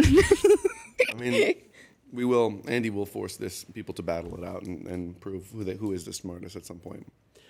That's not true. Sorry. Oh, but okay. You know how when you do like a triathlon or whatever, you have to prove that you are the best at, like, on average doing those three things. So I did a deep dive into Mensa stuff recently. Yes. Oh my goodness. That's kind of so beautiful because when Mensa started, it were these, a bunch of people in England, I can't remember which university they were at, but they wanted to create this club, this society that was based around intelligence and race and like wealth and everything. All these other factors didn't play into it, right? It was just pure intelligence. They were like, we want to think. Maybe they didn't say wealth because they were pretty upset with how many low-class people were in. Wow. They were pretty bummed out that poors were in their club. Yeah, but they did want equality for all rich people. Yes. I think is really nice. They wanted like all of the other societal structures to go away, but they were all in university and they didn't like when poor people got in. And then they also did... there's this beautiful quote from one of the founders who was like... who complained that the members... I wish they weren't so interested in puzzles. Which is very rich. So like the intelligence tests they must have set for Mensa are only testing a section, right? And apparently when you do IQ tests are more geared towards numerical stuff, which means if you have other types of intelligence, it wouldn't work.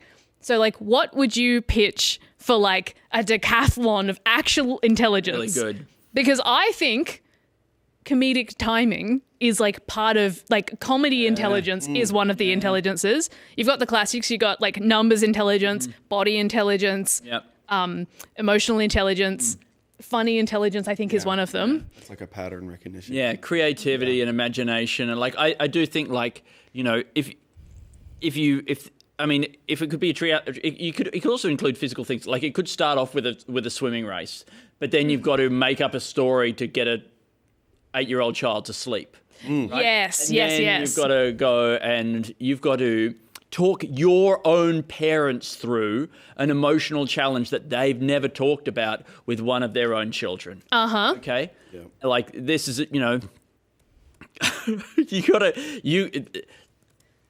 you now have to take on that role of like parenting your parents. And then you've got to I think one. ride a bike. Riding a bike, really good. I also would like to see assisting someone at the library, an older person, to use technology they've never seen in their life. Because, you can do that for your parents, but when you're helping your parents, there's an amount that you could be a bit You know like, what they know. You know what they know. You can be a bit cheeky to them as well. You can be like, oh my God, they can get frustrated at you. You can get frustrated back. Like, you can really take that out. If you do not know that person, neither of you have that grace and you both need it. What about this? Then you have to be honest with yourself about something. It's an honest evaluation of how your life has gone up until this point. Yeah. And where you think your strengths and your weakness have lain. And something like that. I think you should have to do a stock standard job interview.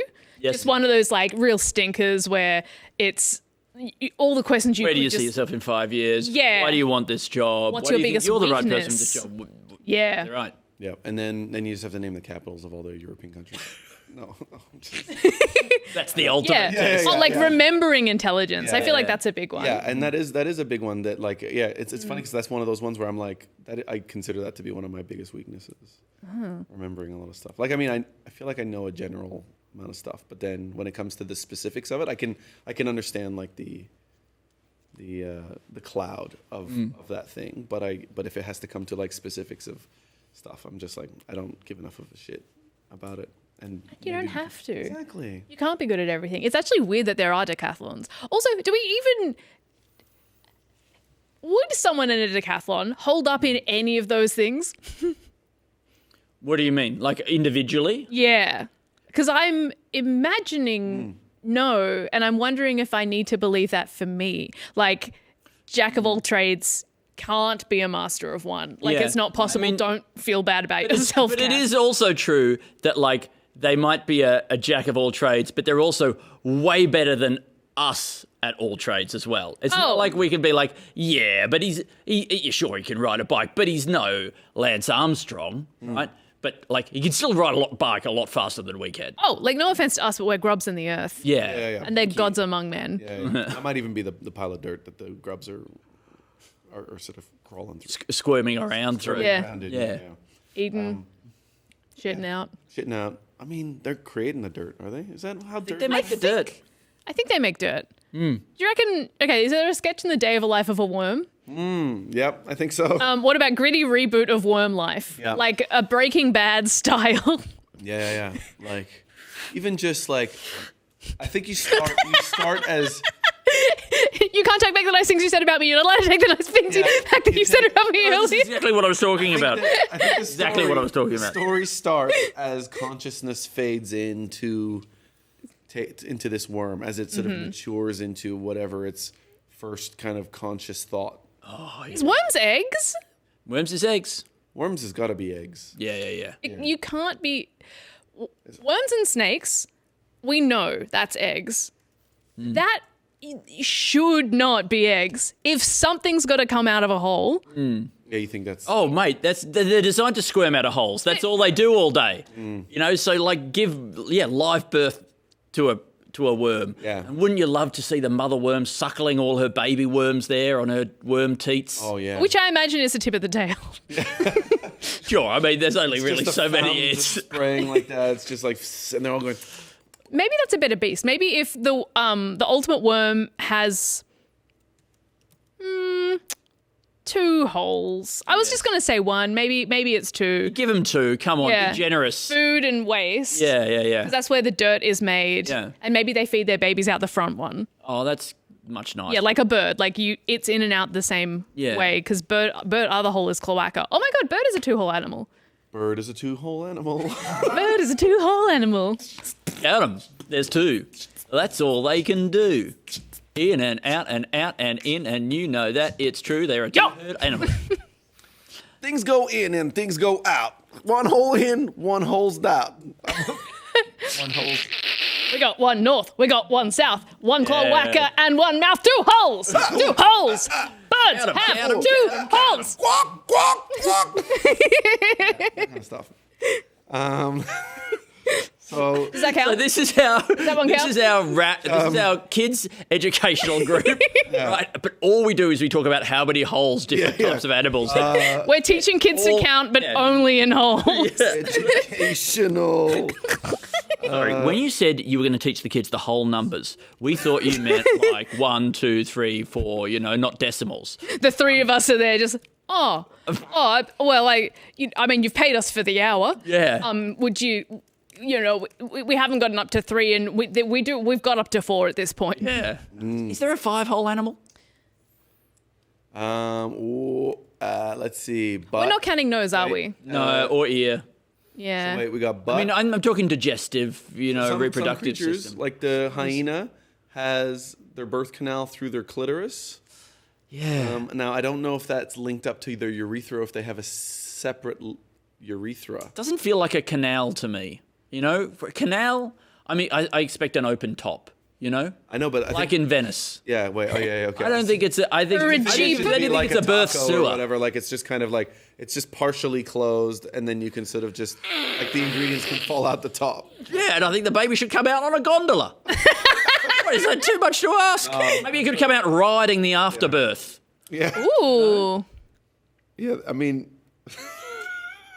the idea of a baby coming out with a little straw hat like this. Singing. When the moon hits your eye like a big. All that. It's beautiful. Can we? Can that be a sketch? I don't think so. Well, we don't have to make these, do we? No. Because that's honestly my biggest concern with that one. Don't worry. I mean, it was going to be hard to teach all the words to the worms. Yeah. Well, I feel maybe that one, it can be like, mums in a mother's group having like, do they have champagne there? I've never given birth. They're having their mums group time, and one's like, oh, like the labor was, God, that was awful, right? And they're trying to like, a lot of them are being like, wow, that was like, so much worse than I've been told, but I somehow don't remember it. They're like all going through it. They turn to this one woman who's like, they're like, how was yours? Because she's not said anything. And she's like, mine was an easy birth. And then that's when we moon hit your eye. See the baby coming down the birth canal. You've done it. You've absolutely done it. That was all it needed was that line, and I am completely 10,000. But I mean, a doctor who says excitedly, "We can see the baby coming down the birth canal." Maybe not the greatest doctor in the world. Maybe it's just their first time. I can't see what's going on down there. No, that's true. Unless I want updates. Yeah. But also that he's sort of standing a little bit like he's doing this maybe with just the umbilical cord, but he's like that, and he's got to wearing a striped shirt.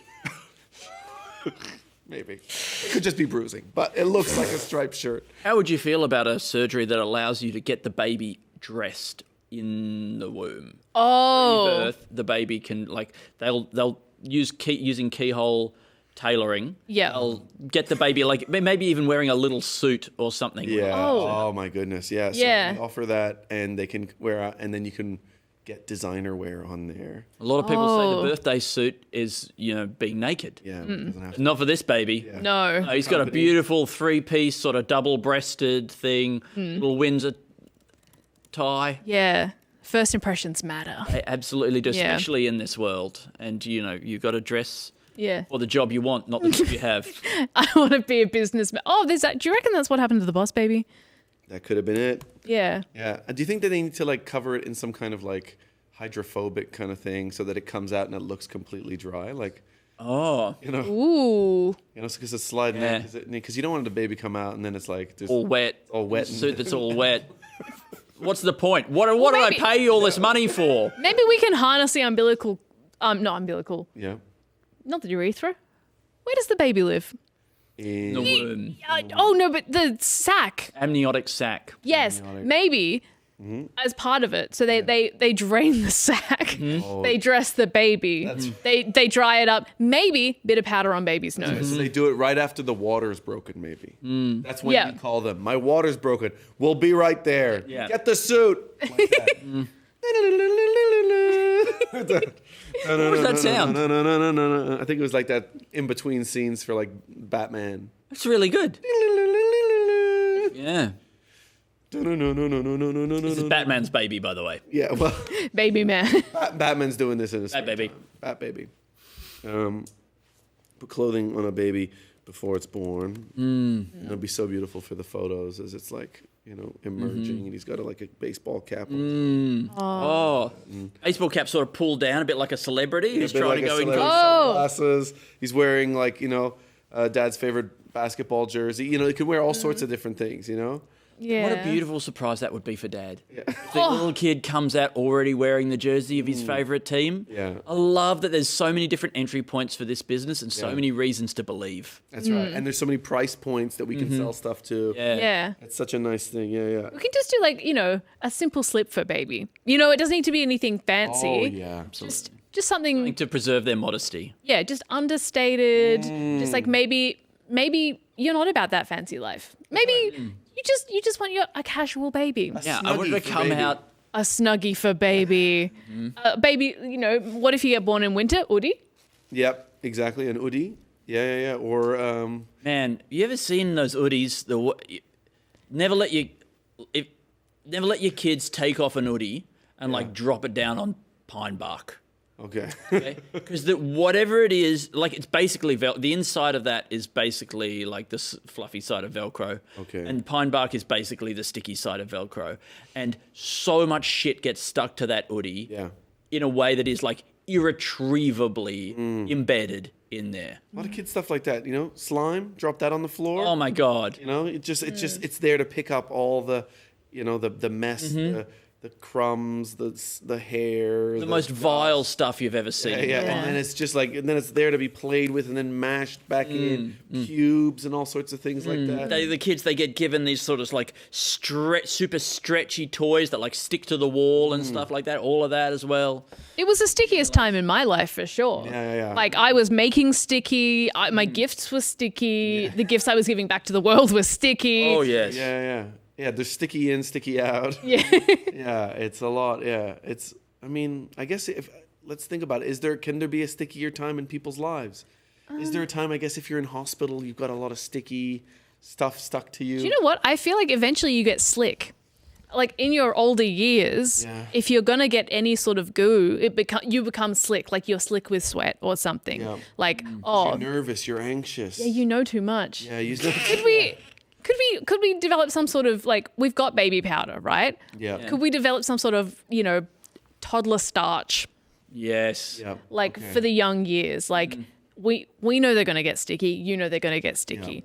Yeah, I thought you were going to talk about like some older, some old people powder. Oh, okay, Yeah, okay. Well, just because they're so slick now. They are so slipping slick. in and out of slipping in baths. What about like some of that climbers chalk? Yeah. Go on their feet for when they're getting in the bath. That's really good. Like a really grippy grandma. Yeah. Yeah. Hey, grip up your grandma. Like, I mean, I didn't make your grandma stickier. Okay, because Chalk her up. She's not at going risk of down. falling over. Yep. Right? If you get some, some chalk on her hands or some, get some of that grip that oozy grip that they put on. When she's falling and she tries to grab the wall. Oh, she she's like holds on like Spider-Man. Spider-Man, yeah. Oh. Like that. That's help. So this it's a product that we offer to make your grandma grippier. Yeah. Like that. I mean, she's not. I'd feel safer. Yeah. Yeah. It feels like, your grandma doesn't want to have to do what are these things? Crouching, where you crouch with your legs. The squats. She doesn't want to do squats to get muscles in her legs to get stability. So you're going to have to help her in a different way. You know what they say? Grandmas don't squat. This grandma don't squat. Yeah. Like that. I don't like that. And look, I mean, it's already It's already such a good idea. Yeah. And you know what? They could have lots of scenes where like somebody's trying to kick a grandma over like they do with those Boston Dynamics robots. Yeah. But she won't go down because she's not so going to grippy. work. Yeah. Can we have one where they try and kick grandma, foot stick to grandma for a grippy body, and she just turns around and the person goes flying? Wow. That's terrifying. Yeah. It is scary. Yeah. Grandma's so grippy. That grandma's so grippy. Like that. I mean, she sounds like she's also incredibly strong. Yeah. I mean, if you're filming an ad for your product, you're gonna make sure you get a strong grandma for it. Okay. Yeah. And sorry for Grandma, trying to make your results may differ. Different Grandma for grandmas. display purposes only. Yeah, grandma not included. It's not your grandma. Yep. They should have to write that on every product that includes, because at the moment it's only on foods they have to write serving suggestion. Yeah. And they show like, you buy a packet of saladas, but then there's like cream cheese and avocado on the saladas. And I presume some people are opening up the packet and going, where's the cream cheese and avocado? But like, if you buy a pillow, and there's like a picture of an old person with their head on the pillow. Up in the pillow. Where's the old person? Serving It should suggestion. say just yeah. I thought there was an old person that was going to come with this. Yeah. Imagine somebody who really, really wanted an old person to be sleeping on their bed. They're going through every pillow in the shop, which all come in clear packets, we know. But they're going through. It's like, no, that's a young woman. That's a young woman. That's a young man. That one looks like it's aimed for teens or toddlers. Excuse me, Amazon. Does the old lady come in a different package? Because my pillow came without an older lady. An older lady in my life recently passed away, and I thought that this would be an easy way of getting another. Doesn't come with the pillow? But where does it say that? I don't understand.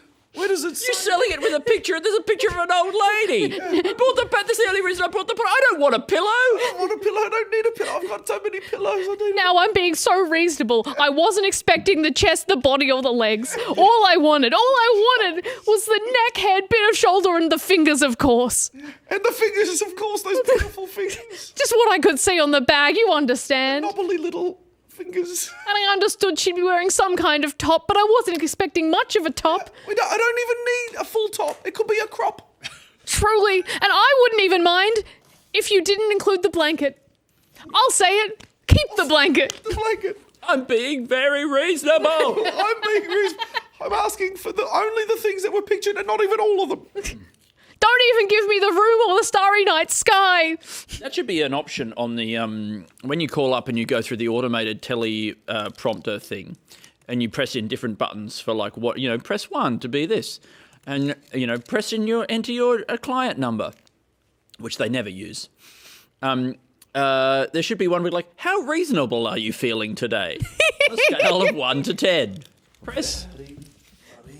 Yeah.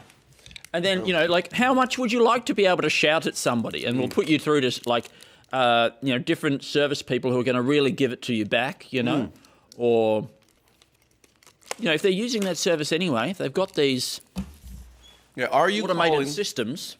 Are you calling to say that you're going to quit your subscription with this company in order to get a better price? Yeah. Yes. If so, are you actually willing to quit the company? Yes. Have you ever actually followed through on that before? Yes or no? No. No. We thought so. 15% off for you. Okay, yeah.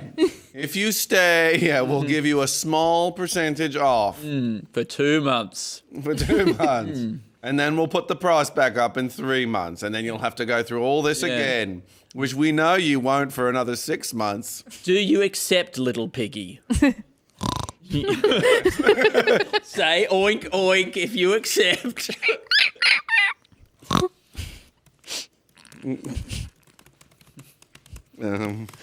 Yeah. That's a sketch.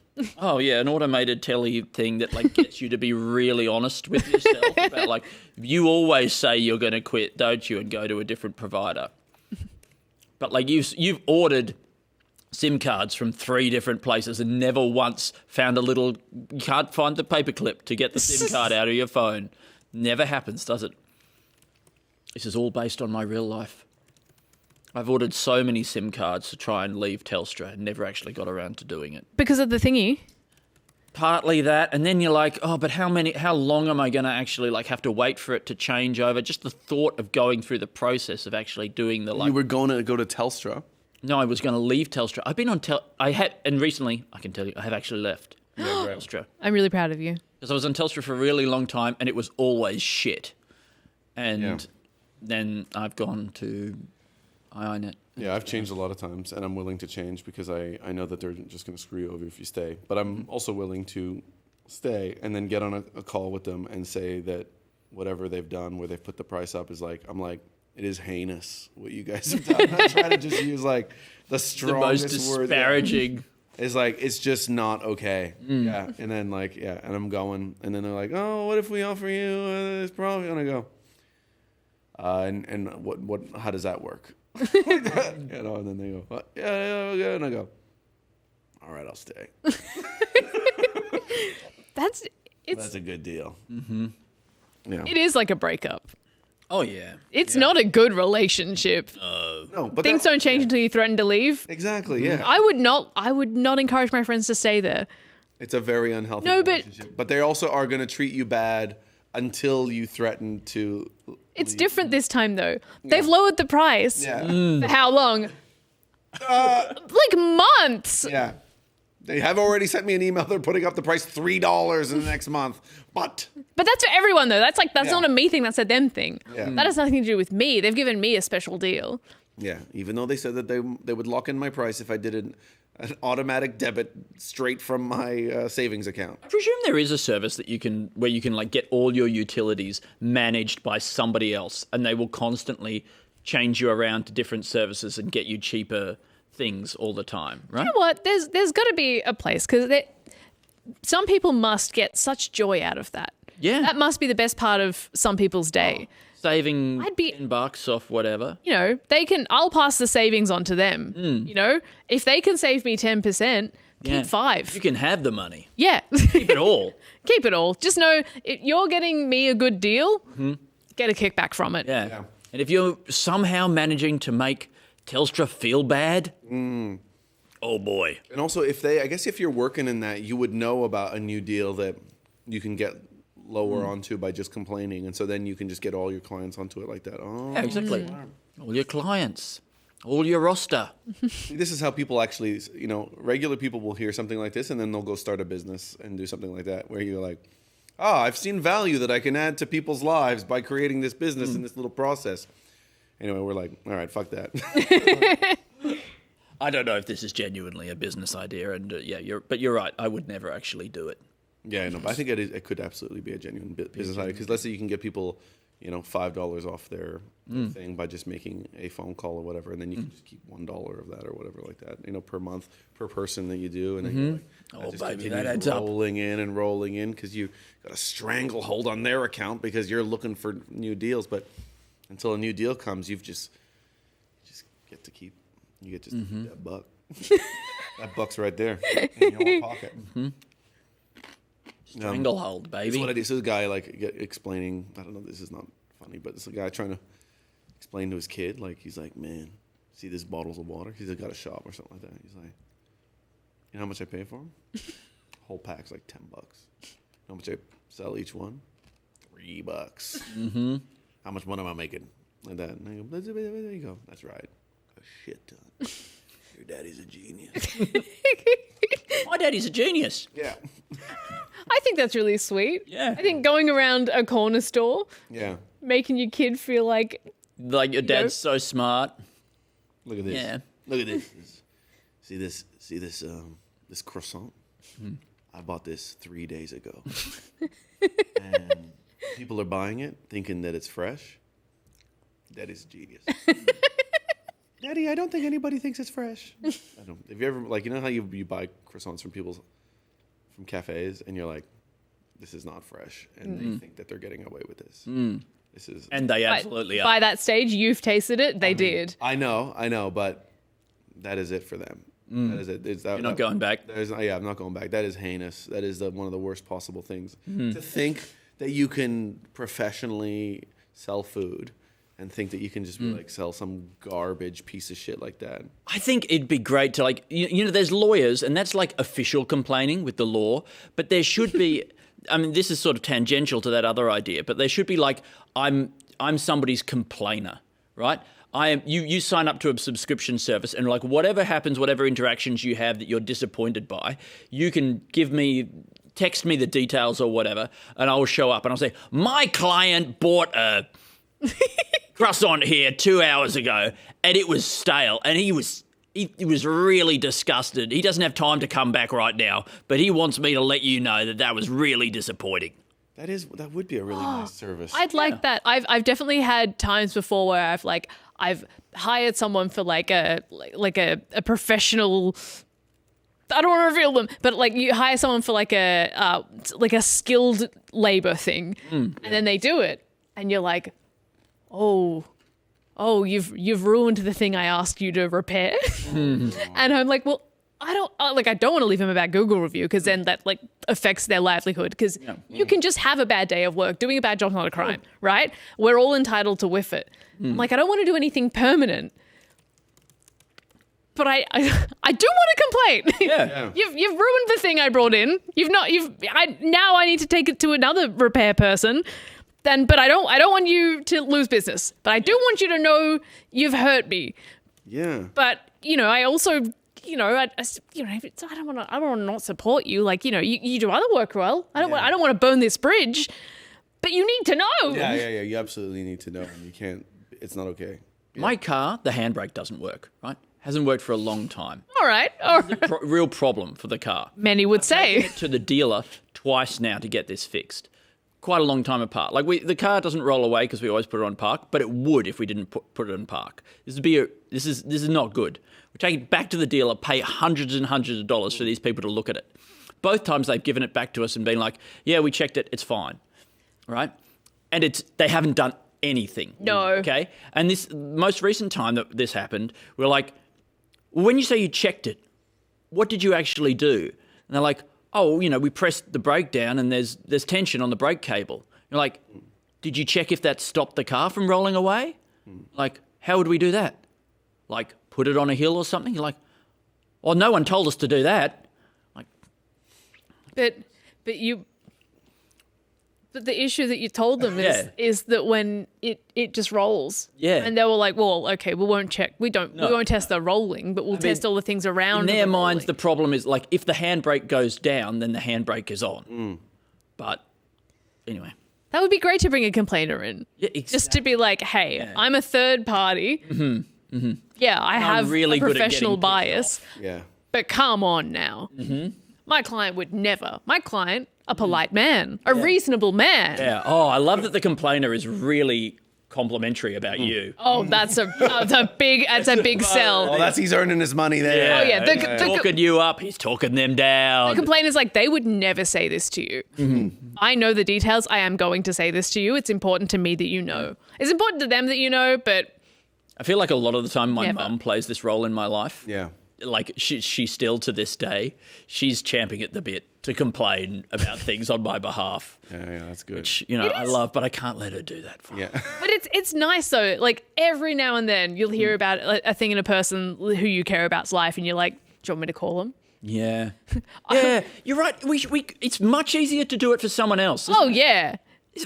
We should all like strangers on a train style where we instead of agreeing to murder each other's spouses, we should just agree to like complain about things that our friends have been ripped off by. Call each other's mechanics. Yeah, that's a good idea for like a social network or something like that. Like a or dating like an app Uber or something. Kind of thing. But yeah, Uber is obviously the better choice for that one. A funny thing, like for when you said like a dating app, but like the idea of a dating app where it's just for people who are looking for partners for their friends. That's interesting. Oh, I like that. Yeah. Like those people who love matchmaking. Yeah. And so then there's single people and there's people who are looking for partners for their friends. Yeah. And they will match with people because they think that this guy would be good for their friend. And so then you got some photos of your friend in there, but you're talking to their friend first. Yeah. And then you're like, oh yeah, well, I work on this kind of thing and those kind of stuff. So then the guys are not gonna be as openly sexual, I guess, because they're trying to impress a friend. That weird stuff. I'm sure, Or just generally, like, if I'm gone there and someone's like, oh, I'm looking for someone for my mate, I'm like, all right. They're like, what do you like? I'm like, well, I'll just tell you. Like, you don't have to be charmed by me. Yeah. You're just trying to get the details, right? Yeah. Could we call it veto? Yeah. Really good.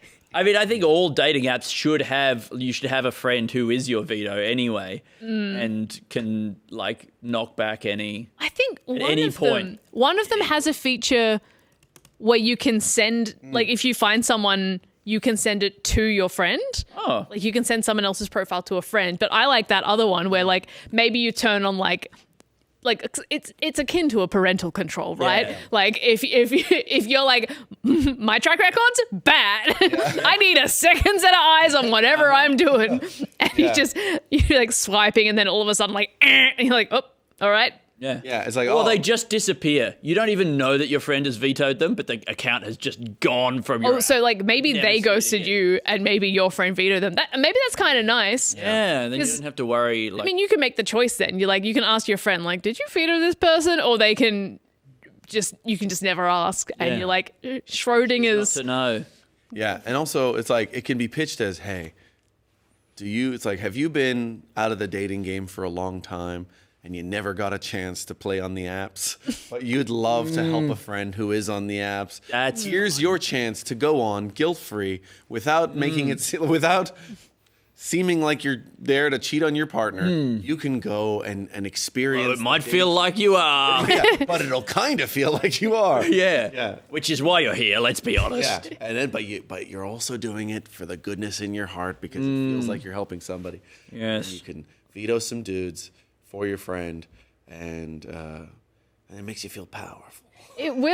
That would genuinely work. I know when I was on dating apps, my friends in relationships, one of them literally said, "Can I play Bumble?"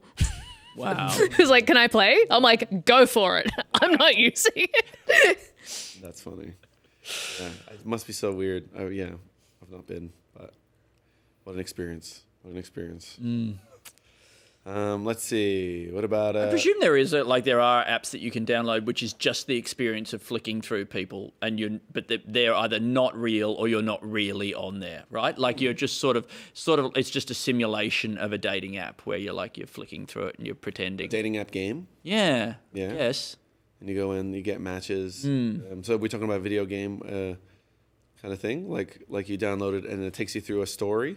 I guess it's more like sort of like fantasy football or something like that. Like you're building your team. Yeah. You could do it like a Ren fair. Maybe you would then have a meetup with the person you're role playing with. Oh. And you enact a date. Yeah. But you're not on a date. No, your characters are. No, you're role playing. Your characters are. Yeah. So you put a photo of yourself, obviously, because a photo of you, they need to know it's you. But you're playing a character. You've got a different name. Maybe you do your hair differently. Yeah. And so you're Werner Perry Bottom. Yeah. And then you're like, hello, yes, I'm a mortician.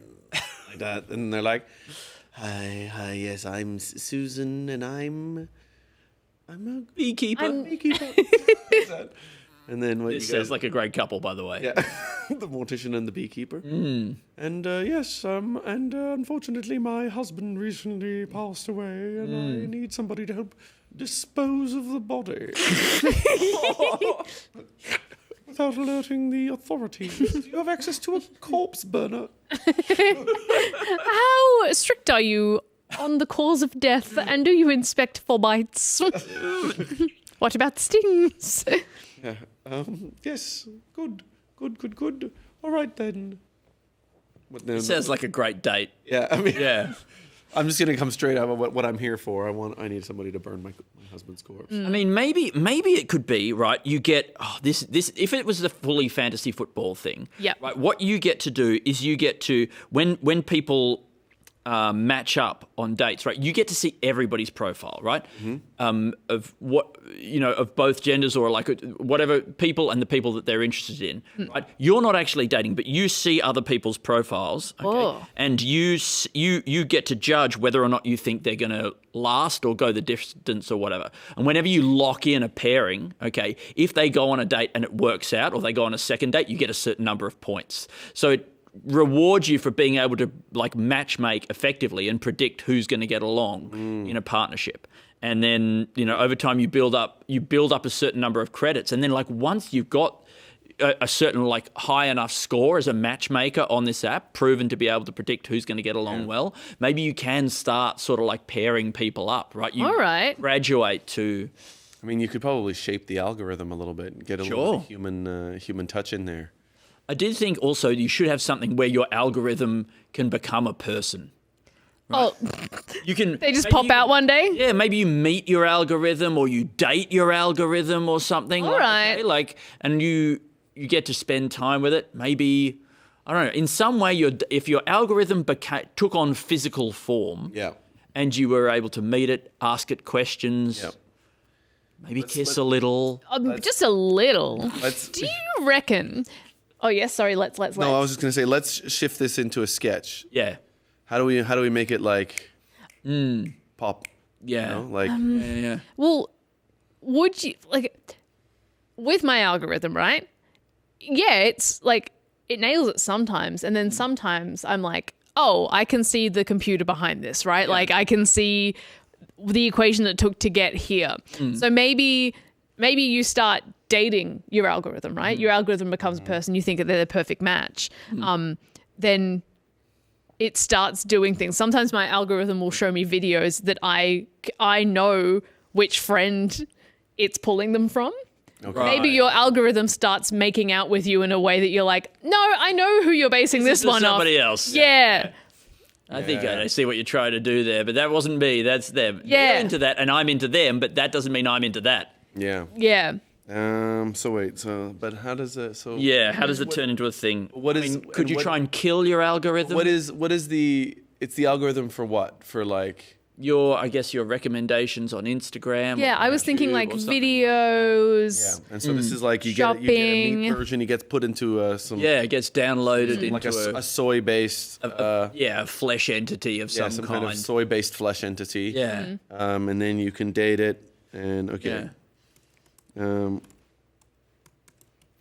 And maybe you get 3 hours alone with your algorithm, and you can do anything you want because it's your algorithm. Oh, but then your algorithm, I reckon Learn all about you.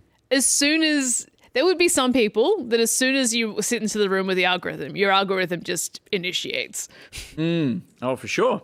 And I reckon there'd be some people that the algorithm does that and then they go, whoa, whoa, whoa, whoa, whoa, where are you getting that from? You know what I think would happen as well is that things would start to get a little bit hot, and then it would lean in and go, subscribe to Instagram. Premium. In shitification.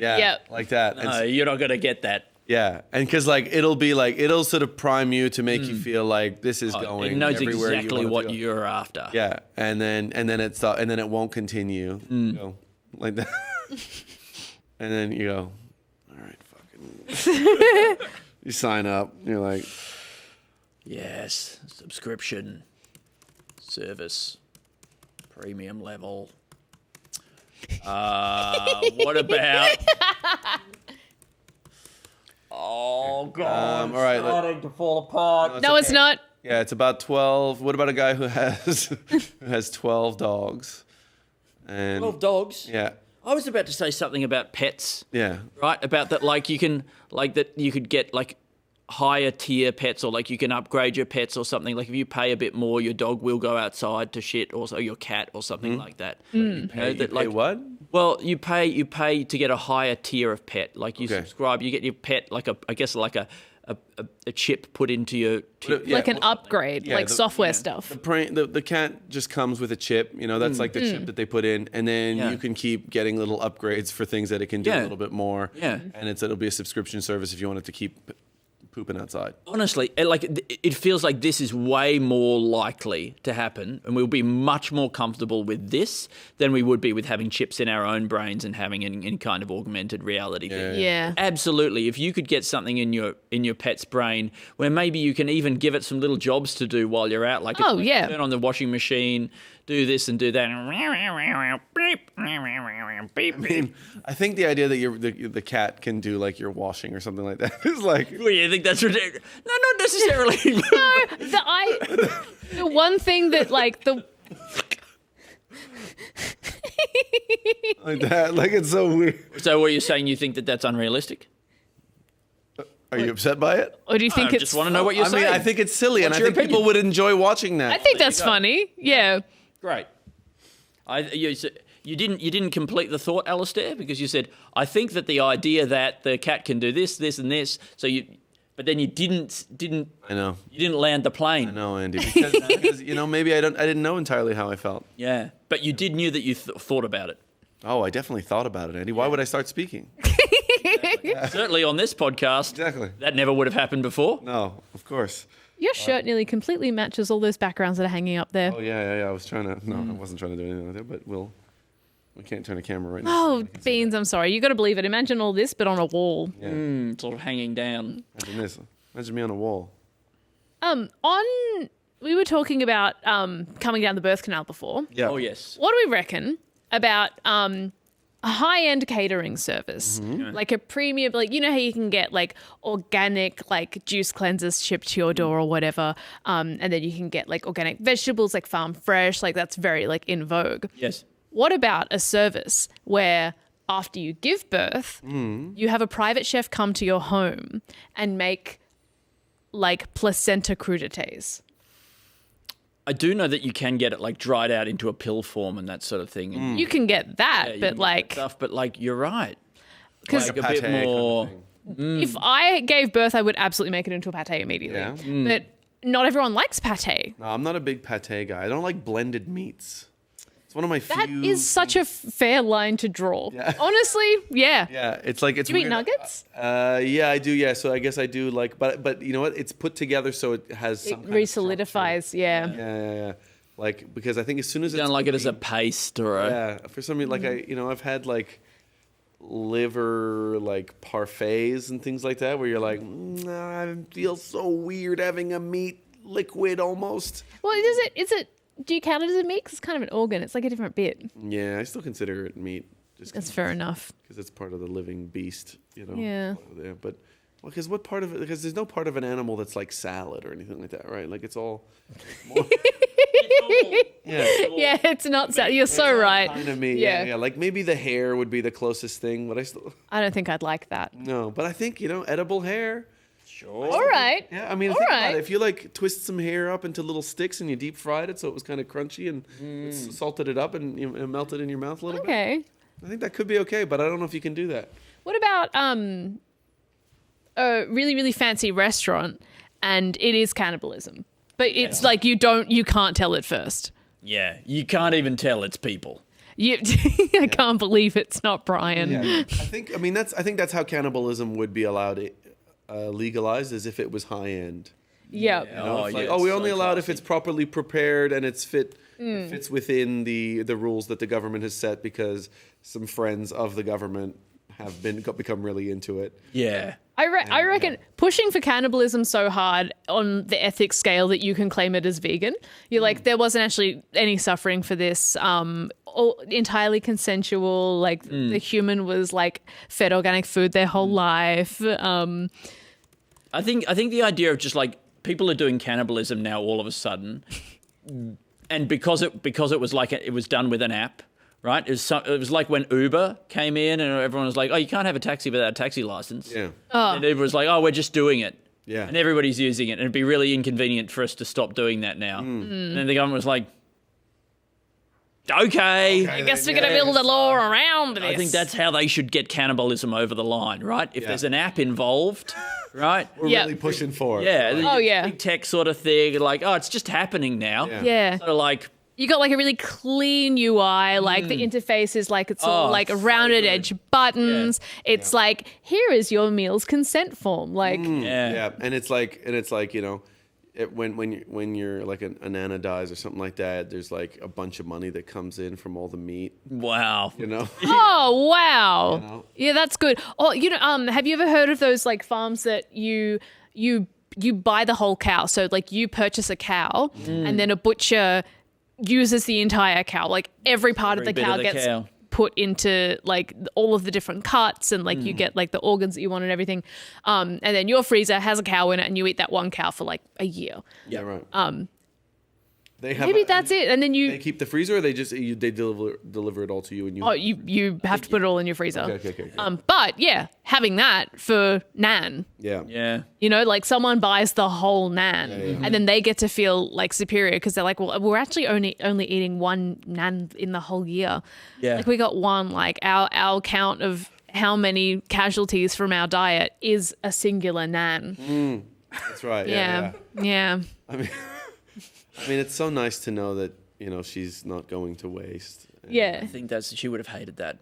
Yeah. She loved reusing things and stuff like that. And I think Nan, if you salt them and sort of season them correctly, it's actually a really good cut of meat. Oh, really beautiful stuff.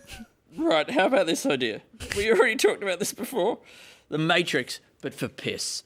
Now, Now the robots, instead of we build robots that we think they're going to need. We want the robots to need us. We don't want them to wipe us out. So we build them to run on human piss. Okay, great. Oh yeah, yeah. Right, but then what they end up doing is putting us in sort of big piss farms inside the Matrix. Yeah. And harvesting. The humans produce this much piss a year, and that's what all the robots need.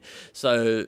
It's basically every single thing about the Matrix exactly as it is, but we thought that we had got them. We thought we had got them cornered first. Yeah, they're going to need us. They're not going to be able to exist without us. I love this. Thank you so much. I love Piss Matrix. Yeah.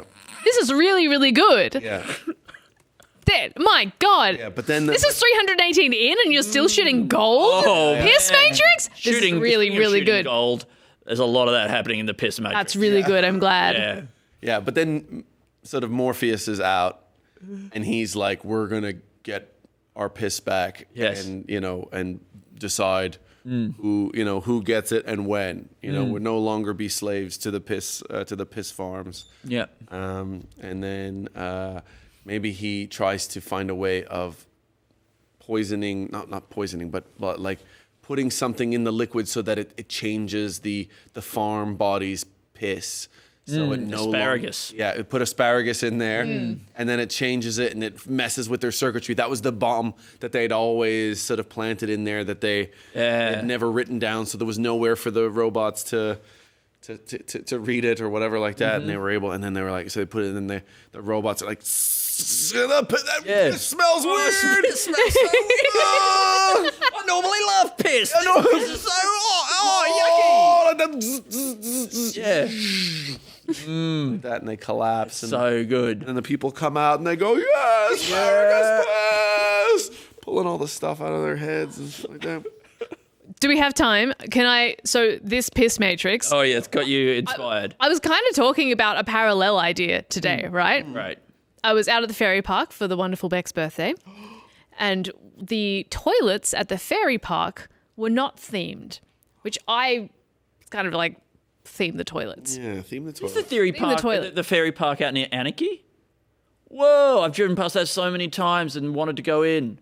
Well, the toilets aren't themed if that was a deal breaker. You mean for they're not fairy themed? No. It should be like a cupcake or something. Well, I was thinking what we need is like you piss into a fairy circle because you're not meant to step into a fairy circle because you get transported to the fairy realm. You're also not meant to piss into you're also not meant to step into a toilet or a urinal. Exactly. That's perfect. Is that not the cleanest way to get rid of your stuff if you send it to another realm? Oh yeah. Of course. So strike up a deal with the fairies. Yes. Make sure they're cool with it. Like maybe they've got waste that's like normal to us. I don't know what their like piss deal is. Maybe they love piss. They might love piss. I mean, they've got the tooth fairy.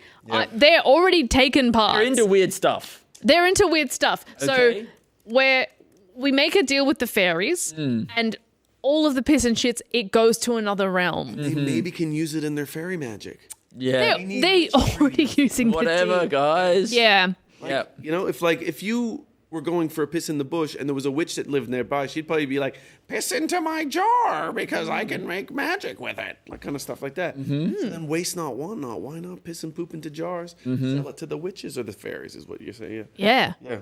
I mean, that's what's kind of missing from our ecosystem is that we don't have that many when we have bacteria and stuff. Yeah, at the moment, like boring. For a long time, we did treat the ocean as another realm. We were like, forever chemicals, I've got an idea. Let's throw them in the ocean. We don't eat from Forever there. chemicals. The water doesn't come from there. It'll be almost like they're gone forever, almost. I think we forgot. Yeah, we just hadn't realized that it was just all part of the same world. Yeah. It was like, I think when you're a kid, sometimes you throw things out of your window of your room thinking that it's like it will just leave the realm. Do that? Well, I know of people who've done it, and I feel like I've thought that you just kind of think that you can get rid of things by just throwing them away out of your sight, and then suddenly your parents are like, what's this? Yeah. Oh my God, it's returned from the other realm. I thought I figured this out with Peekaboo. I think that we might have to end our time with you. Thank you so much for having me. It's been truly an honor. Well, I hope you enjoy the sleep realm, which you are destined to go to. Yeah, I am being delivered to dreams very soon. I'm so happy for you. I'm so glad that you're so close. We're only 180 ideas away. Incredible. Plus reading the sketch ideas.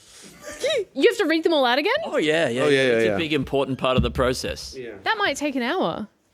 That might take more. It'll be fine.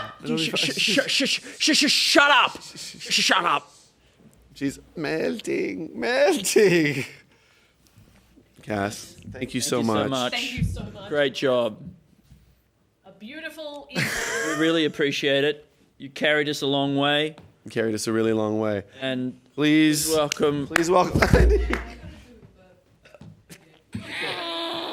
And please welcome Bec Petraitis.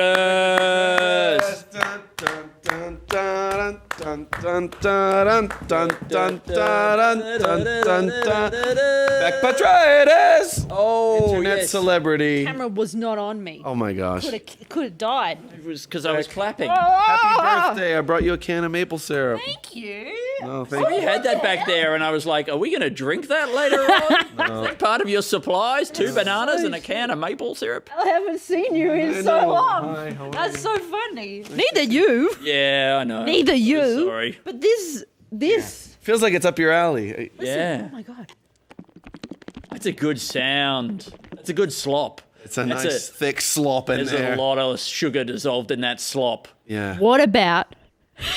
Yes? Yeah. What about?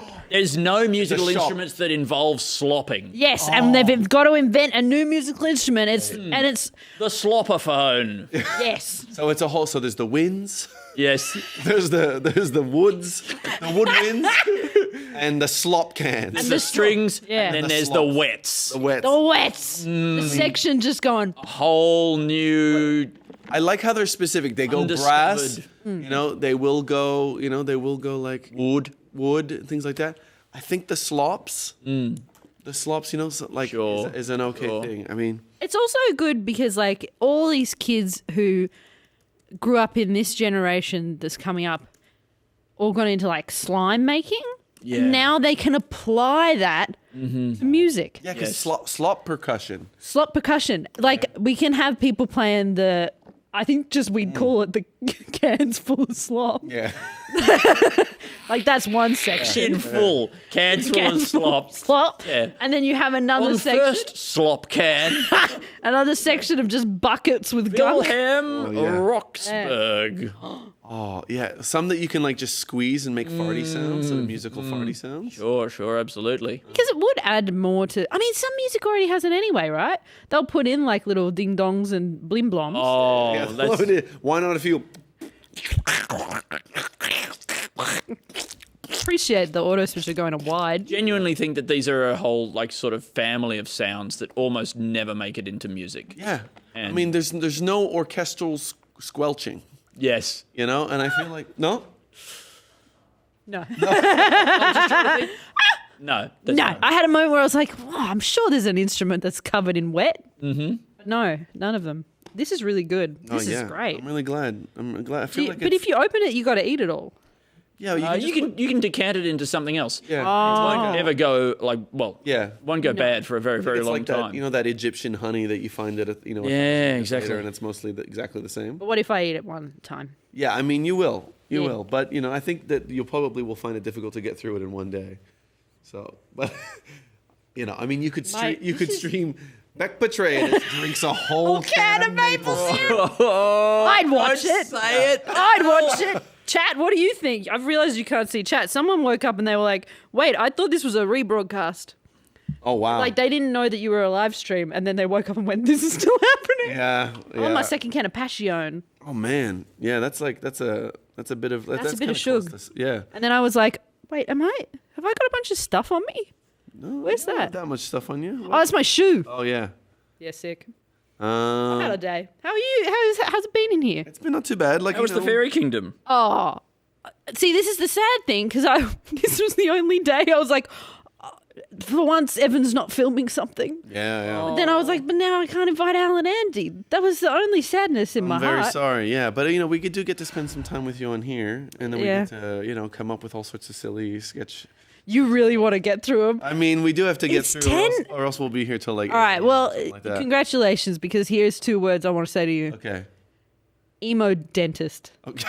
Yeah, okay. Emo dentist. I think I would love to be able to go to a place where they do your hair, your optometry, and your dentistry all in the same chair. Maybe Oh, even that's a all at the same time. combo. I love the idea of them all working away together, and the hair's getting the shards are falling off, and they're going in your mouth while the dentist is drilling away. But they're like they've got a bit more of a jet of water that kind of washes it. Full face salon. Yes, they're all Full face. every part of the Every head. bit.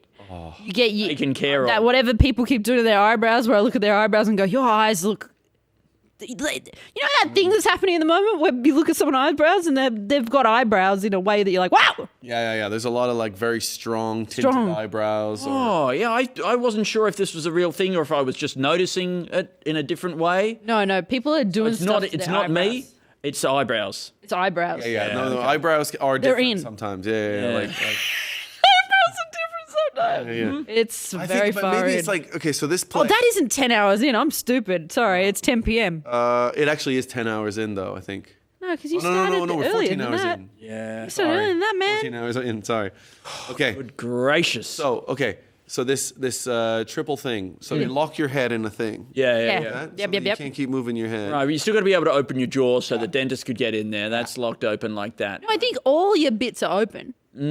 Yeah, eyes, mouth. I mean, Your ears cleaned out by one of those little robot things that goes. Oh Sure, man. sure. Full head cleaning. oh, total reconditioning. Yeah. Like that. you're putting your head through a car wash. It'd be like getting a whole new head. I mean, yeah, I'd like to see somebody come out of that and just, I don't know. I mean, I think the idea I mean, that that's it's what like, getting a head job should be. yeah, I mean, that's a proper. That is what. Okay, this is good. It's someone trying to explain their vision for their business, which is a proper head a job. proper head job. Because it's not been right. Come to our multifaceted style and medical service where we do a proper head job. Yeah. We'll do your eyes, we'll do your hair, we'll do your mouth. We will do your ears. Yeah, we will push some muscles in your neck and around the base and push our thumb into the skull. If it's on your noggin, it'll get a flogging. What? Make any sense? No, But it's- No, whatever. it doesn't. No, because you Yeah, smack it. You get a gua sha in there. Yeah. You get a gua sha in What there. are you talking You about? gua sha your whole head. Gua sha. Gua sha. Gua sha. Gua sha here, Is gua this sha something there. from Star Wars? Yes, I got gua sha. And no, I think I think even like they'll even get like somebody to do this. oh, that hot towel that sometimes Oh appears. yeah, hot towel. Somebody slaps your face a little bit. Wow. We'll slap you up a bit. We won't charge extra. Oh, put a little lip balm on. Oh yeah. We'll say, what are you doing with your teeth, mate? Yeah, that's a good one. There we go. There's one. The full. That's good. The full head job. Yeah. The proper head job. Mm-hmm. Pimple pop-up. No, thank you. Pimple Michaela. popper? So I'm reading the chat. I'm gonna get tips from the chat. Yeah, I mean, what is Pimple Popper, the Dr. Pimple Popper thing? Oh man. Yeah. Ah! What? The actual Dr. Pimple Popper. His name is Dr. Pimple Popper, but he's a heart surgeon. Yeah. Okay. Go. I am Dr. Pimple Popper. My name is Dr. Pimple Popper. They took my name. Yeah, I am a heart surgeon. I mean, do you think that you have to be a real doctor to do whatever she's doing? Right? The pimple popping. Yeah. The Dr. Pimple Pop, the one. Who Real does one. The real one, not this guy who just. No, no, we no, just no. made up. But like, doesn't feel like real like doctor level stuff. I haven't seen it. I don't engage with it. I don't know. I think For there's still like slicing of skin, so I think you're just probably just a dermatologist, Making a little incision. a mere dermatologist, you know. And but I think you should as you increase in your doctor qualifications, you should be able to go deeper and deeper into the person. Okay, right? yeah. The higher the qualification, yeah. the deeper you can go. So, like the dermatologist on the outside of the person, that's the lowest qualification, right? Yeah. You know, then you got stuff like, I don't know, like going in the mouth, the doctor, like the dentist, you're getting in there a bit. You're a bit higher up on the chain, okay? Yep. Throat and stuff, you're really getting places. But once you're like in the brain or fully down inside the stomach, right deep in the gut or like right behind the butt cheeks. Oh, once you're in the butt. Yeah, once you're in the butt, that's the highest qualification. You're a master. You're a master doctor. Yes, and you get $100 more per hour than everybody else. That's great. Yeah, it's a extra $10 per centimetre depth. Yeah, per hour. Yeah. Oh, a doctor who charges per centimetre. Per centimetre. How deep? How deep am I going? How deep I have to go, like that. And I don't mean through my holes. You got to make your own holes if you want to get paid that much. Yeah. Oh, you save money on putting your own holes in. That's good. Yeah. I like that. Because I mean, if he's going through my holes, yeah, then I'm getting paid. You know. If the door's open, come on, that's hardly even work. These two If sentences you've got to out break of and enter, context. If the door's open, then my holes, I'm getting paid. then not my bank ain't getting broken. Right? But if you got to go through skin, then I'm gonna have to live in a bin. Okay, yeah, okay. No, I get that. so good at this, and I'm so proud of you. All right, here's another one. Yeah. What? I love the Bex. She's like, "I'll fucking solve this for you." Yeah, no, this is absolutely what we need, though. Yeah, absolutely. Because I reckon the next few hours are going to be very. They're going to get increasingly tougher. But also. Absolutely. But you've had a full day as well, of doing whatever it is that you do with your days. I went to a fairy park. You went to a fairy park, and you know what? I got to solve my childhood trauma at the fairy park. Have you been to the fairy park? No, I've never been. I've driven past it a lot, and I've always wanted to go in. So not even as a kid? No, never been. Oh, that's just there. I know, it's so close to my house. Oh, you got to get in there. Yeah. Because was it good? Yes. Was it good? Yes. No, but you know when something is good, it's well maintained. That makes me feel good. It's well maintained. Because, like, when these places are not well maintained, that's almost There's the a depression saddest to them. thing that there is. It's a new kind of No, tragedy. it is. It's been repainted. It's beautiful. You're wandering around different castles. The gnomes are gleaming. The gnomes are gleaming. There was one that Frankie found that had just a foot, but that's okay. Just one foot? It was just a foot, and there was no gnome. A stolen gnome. Stolen gnome. But what's that? I was trying to think of stolen valor, and then I was like, no, it's just stolen gnome, but that's not. Stolen. Do you think to have a gnome, but you don't do any gardening? A garden gnome, but with no garden? Yeah, but I don't know. I feel like the spirits should get you. Yeah. You have a gnome and you put it in your yard, but you've never taken care of your garden once. Yeah. I think that, like, the spirits are coming for you. 100%. But also, like, even if you, like, got a gnome and you tried to keep it inside, like a garden gnome, but you have it like you're in an apartment, right? Yeah. I think it would kill you in the night. Yeah. Right? And, like, escape. Because it is like not giving a dog a backyard. Yeah. They're okay. Like, you got Keeping to it walk in them, captivity. right? It's a gnome in captivity. not right. You can't do this. I think you could imagine, like, where its foot has broken off and it's, like, quite sharp. Right, that? And you wake up and that bit's up against your neck. Yeah. Like... Or it's got its little fishing rod and it's just wrapped it around your neck. And it's just smashes its own pointy head open on the corner of the door, right? And then climbs up on a bookshelf and dives down onto your face while you're sleeping. Murderous gnome because you've put it in captivity. Yeah. That makes sense. wasn't meant to live that way. Yeah. And then it throws itself off the balcony or something like that. Oh, yeah. Onto your car. Yeah. Oh, no. Oh, my God. Oh. Don't fuck with the gnomes. You know? Yeah, that makes sense to me. I mean, I don't think you should, you know? I mean, I think if there's any... Sorry, someone in the chat, Tilby just said, Beck, you've got to explain Marcus to them. I feel like some good could come for that. Tilby, I just got to tell you. So Marcus is sort of this cool character Yeah. who's in VR chat. You guys aren't going to get it. That alien. Yes, the worm. He's a worm, right? I haven't seen this guy and I Rigatoni don't know. pasta. What do you mean VR chat? What's Rigatoni VR chat? Anyway, it doesn't matter because I, earlier this morning, experienced the thing that Tilby's trying to get me to do, which is I showed two people a clip of him and they watched it in silence. What I reckon being able to distill the feeling of putting a funny video on to nothing, they should put that in a little bottle and should be able to throw it at people, throw it at your enemies. A place. He's a fucking So I don't want to experience that, or lets you make people experience it. Yeah. Oh, because then once it happens, is that ego death? I Google ego death. I think it is. I think it might be. I think I mean, maybe that's good. Maybe you've made progress towards some sort of enlightenment. People, it's an experience kind of like an escape room, but every room is just another awkward situation. Yeah. That you've got to go through to get to the end and you experience ego death. But also it's important because I think a lot of white men need to go do that because they have too much confidence. Yeah. So then if they can experience these terrible moments. And it's a bunch of different people, and it's an escape room, but you go into each room, and then they say, show me a video that you think I would find funny. Like that. It's real. I mean, it's so good. You know, and one would be like Put you on the spot. It's making me feel a young yuck. dateable woman. One's a sort of like a big beefcake dude. One's like an older...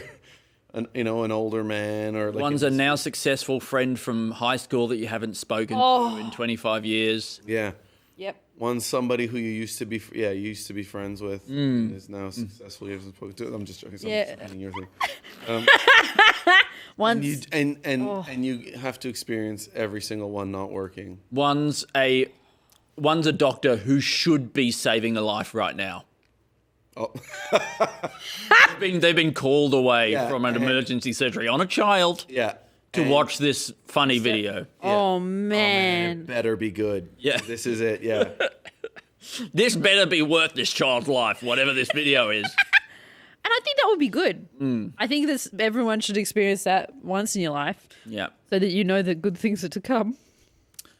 Yeah, I think it would be a nice little reset. Yeah. You know? But also... It definitely helped doing that and then going and doing a nice thing, I got to say. Yes. It's sort of like it can only get better from here. You know, that's a good vibe to Yeah. end the day with. I mean, it'd be great if they could distill whatever that feeling is down into a drug or a spray or something like that, and you could just get a whiff of that in the morning. A little whiff of... I mean, ego death sounds like a good name for an aftershave or something like that. Ego death. This Ego death. By Schlong.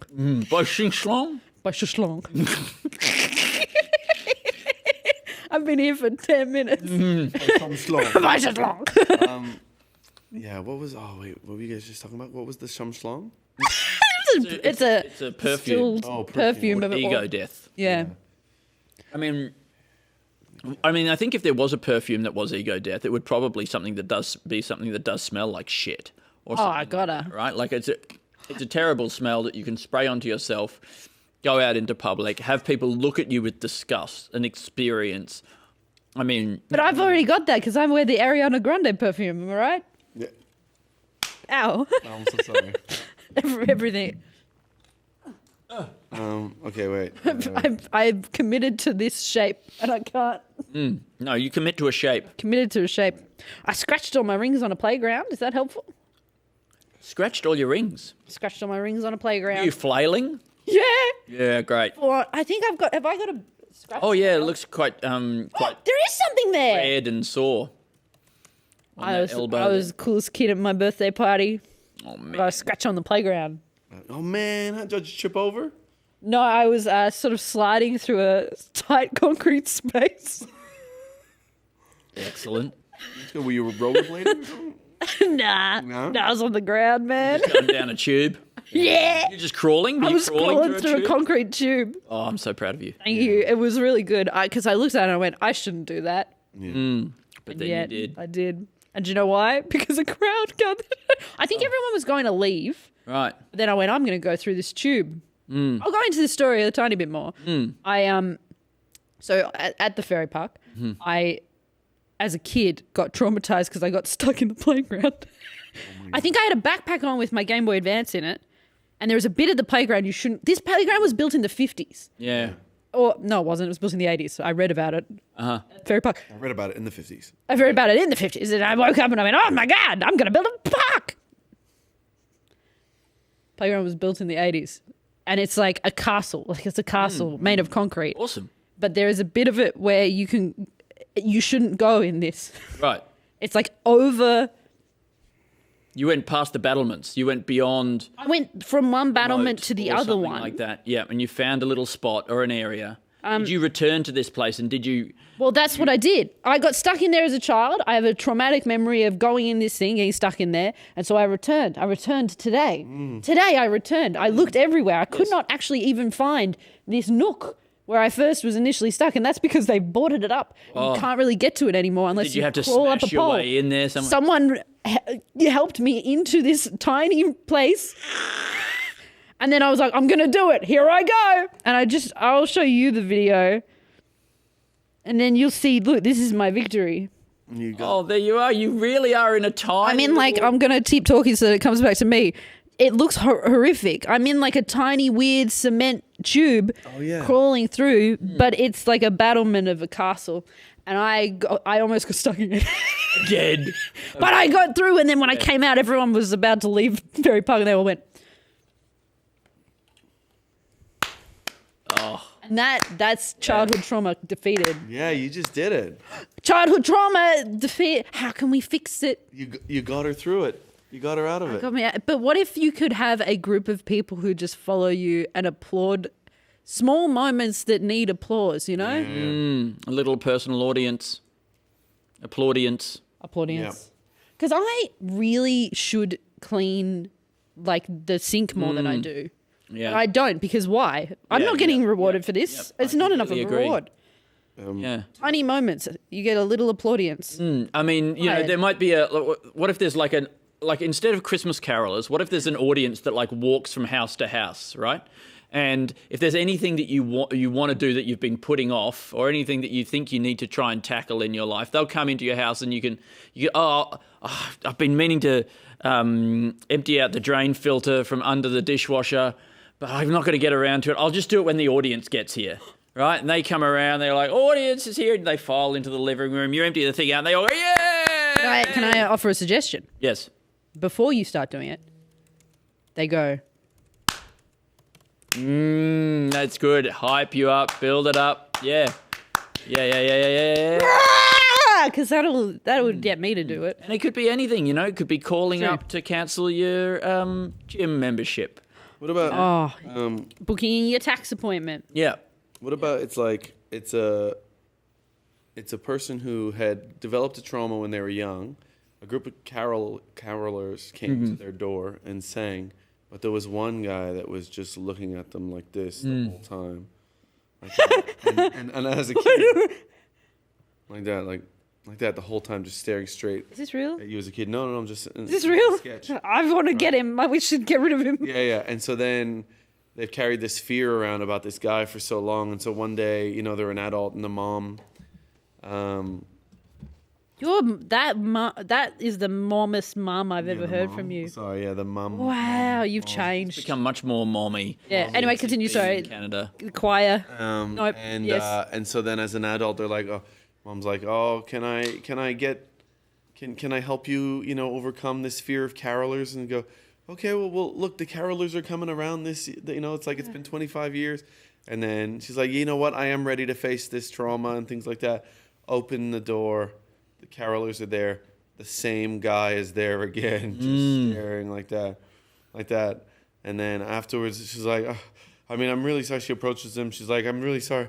I'm just really scared. You scared me when I was a kid, and actually you scared me again today. It's like, yes, well, you should be scared because because Yeah, I really want to hurt you. When I saw you, I knew I wanted to hurt you. I was like, that's a kid I need to hurt, and now I still feel it. So a caroler who has a vendetta? The idea of somebody who's just like a normal person until they see one kid that they just instantly hate. Yeah. Yes. Really want to get this kid, and they've got like they have like a completely normal life. Everything else about them is normal. They're normal all the time, but then they hate this kid and they want to hurt this kid. Yeah. They've sort of very interesting imprinted on them, like Renesmee and Jacob from Twilight, but the opposite. It's not love, it's hate. Yeah, with a little nemesis. Yeah. Imprinting. I mean, that happens to me sometimes. Yeah, with a kid. Yeah, you know kids where you look at them and you're like, you've got all your whole life ahead of you, and you're going to succeed, and you've got a cool hat. Yeah, no, you're right about all Get of the this. fuck out of here. Yeah, all the great clothes at the options shops. You piece. Yeah, exactly. You get it, man. You get it. Oh, buddy. I look like I'm wearing. I mean, no, this is good. This is a good. This is a gift from Evan. How about this as a new circle of hell? Hey, Karaoke, right? It's karaoke, but it's just Christmas carols, and it's just one person singing. Like, you know that this is a thing I did on my Twitch stream. Like, this is a legitimate thing I was doing. No. This is my life factory. I've got this great idea. For a circle of hell. Welcome to hell. It's what Bec thinks is good. I mean, it was one time I just sang No, Away in a Manger, because it's got a more of an awful vibe to it. Yeah. But I had a door. People would pay and I'd make a door come up. And then I'd go, oh, hug, is that carolers? Oh, no, and then I'd light a candle and I'd open the door and yell a carol at them. And I think that's pretty good. That's good value for money. Yeah. But it is definitely a circle of hell.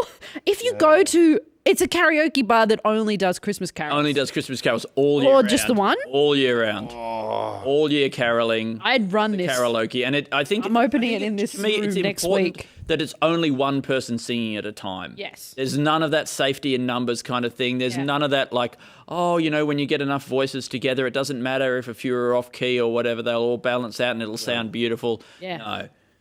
It sounds bad. Yeah. It is bad. Yeah. It's karaoke. But that's comforting. I would go there. So this sketch would play out like this. You go in hating it, and then you go like, but you know what? This is terrible, but it is consistent. It is a consistent thing in life to hear someone. We don't have a much like that anymore. No. What about this? You know how like a dog is often stronger than a man? Could really hurt. Every day. Yeah. What? So it's a dog that realizes it doesn't need to take bullshit from its owner, and it starts bullying him. And like every time he's going to get food, he just goes and like growls at him and threatens and bites him a bit, and he runs away from his food, and then the dog just eats his plate of food after he's cooked it, like that. That genuinely, like, the moment they realize. Oh yeah. Yeah. And then this guy's like, it's the Planet of the Apes, but it's dogs. It's one dog, and this guy. Planet of the Dog. Planet of Just the like House of the Dog. Oh, that's good. Oh. Maybe this could be that Power of the Dog thing that we were thinking of about 12 hours ago. What was that? Was that Power of One But a Power Dog? of one dog. Oh, this is what it is. The Power of One Dog. Yeah, I mean, it's amazing. The power it has is to make your life shit. It's amazing that we've just found out what that sketch is, and we wrote it down, however many, and then I don't get to write down a new sketch. I'm sorry, but what about this? Yeah. Dog power. It's like horsepower, but it's a bit less. Okay. Yes. So, like, you know, and maybe That's it's what bikes should be measured in. Exactly. Push bikes should be measured in dog power. Dog power. You know, once I was working with someone who showed me a clip of a dog riding a bicycle and was like, this is real. I'm like, no. Just think about it. No. It was a very AI video. Oh, man. Something's happened to people. Was it a boomer who showed you this video? Oh, no. I've seen a couple of things that have tricked me a little bit recently where I've been like, I can't believe I didn't think about. You two, I gotta say, were because you're a bit older than me. Yeah. I remember when you were young. This is terrible. I'm so sorry. You're so far into this one. I remember when you. But there was a point where tech started getting away from you, and I watched it happen in real time. Yeah. And I feel like now it's happening again. No getting it back. It's not. I still can't work out how Instagram works. How Andy. I mean, I can you work just the scroll it. Yeah. All the buttons are just like, press me because I'm going to show you a thing. It doesn't work that way. Okay, all right. Yeah. I mean, there's a few. Yeah, there's definitely a lot of stuff that I don't quite understand yet. But I feel like I'm working at a higher level than like a parent or an Andy. Yeah, an Andy. Yes. But I mean, you know, I did make the audio through having control of the audio of my podcast. I did make it increasingly worse until Andy had to pry it from my hands. It's so funny. But, this is it. Yeah. It's someone showing someone an AI video. Sorry, a video that's not AI, but the person is insisting that it's AI. That's AI. No, that's AI. And it's a video of them? Yeah. This was you last night. This is something, No. something that just It's AI. happened. Nah, it's AI. I don't think that's true. Yeah. And their legs cut off at the end. The legs get cut off? Yeah, I think so. So it builds up and it's like, you know, and it's just them going, boop, boop, boop, whoop, and cutting off their legs in a Then fun did that way. really happen? That really happened in real life. Yeah. But I think you don't see. They still don't believe that it's real. No, I think they've cut off their legs, so they're in shock. Right. So that explains why That's they IR. didn't know that it was AI. So at the end, the reveal is them going, But and they they go, don't nah, know. that's AI, that's AI. And then it gets the leg chop off, and then they look down, and they go, ah! Yeah, but then in the video, while they're not looking, because they're looking down at their legs, a dog rides past on a bicycle. On a bike. It was AI. Okay, it was after AI all. all along. Oh, no, this is Wow. actually AI. Where'd your leg go? I got this Passiona at Ferry Park, and I brought it back. Wow, so it's a nice warm Nom, nom, nom. room temperature Passiona. Ah, Passiona. Yes. I got it thinking I'd have it, but I was eating a Calippo instead. I've had the day of a child. I refuse to believe that on any level. No. Yeah. I've had a beautiful day. Child's Day. How do you feel about like there must be like a place that's like a Christmas cafe. So Jared just gave you $10. Oh, why? Jared, thank you. That's very Jared? nice. Like We're gonna get more Passiona. a Christmas cafe where you can go to you can go to this place and it is Christmas every day there at the Christmas cafe. And there's a Santa you can go and sit on his lap and sort of stuff, and it's all Christmas cafe stuff owner. all year round. He's the cafe owner. He's the cafe. Santa owns the cafe. That's what he Santa- does the rest of the year. Oh, but he's just a hardworking cafe man. And he's people keep asking him, they're like, are you Santa? He's like, He works behind the counter. yeah. And then sometimes he goes, people have to come and go, can I sit on your lap? And he goes,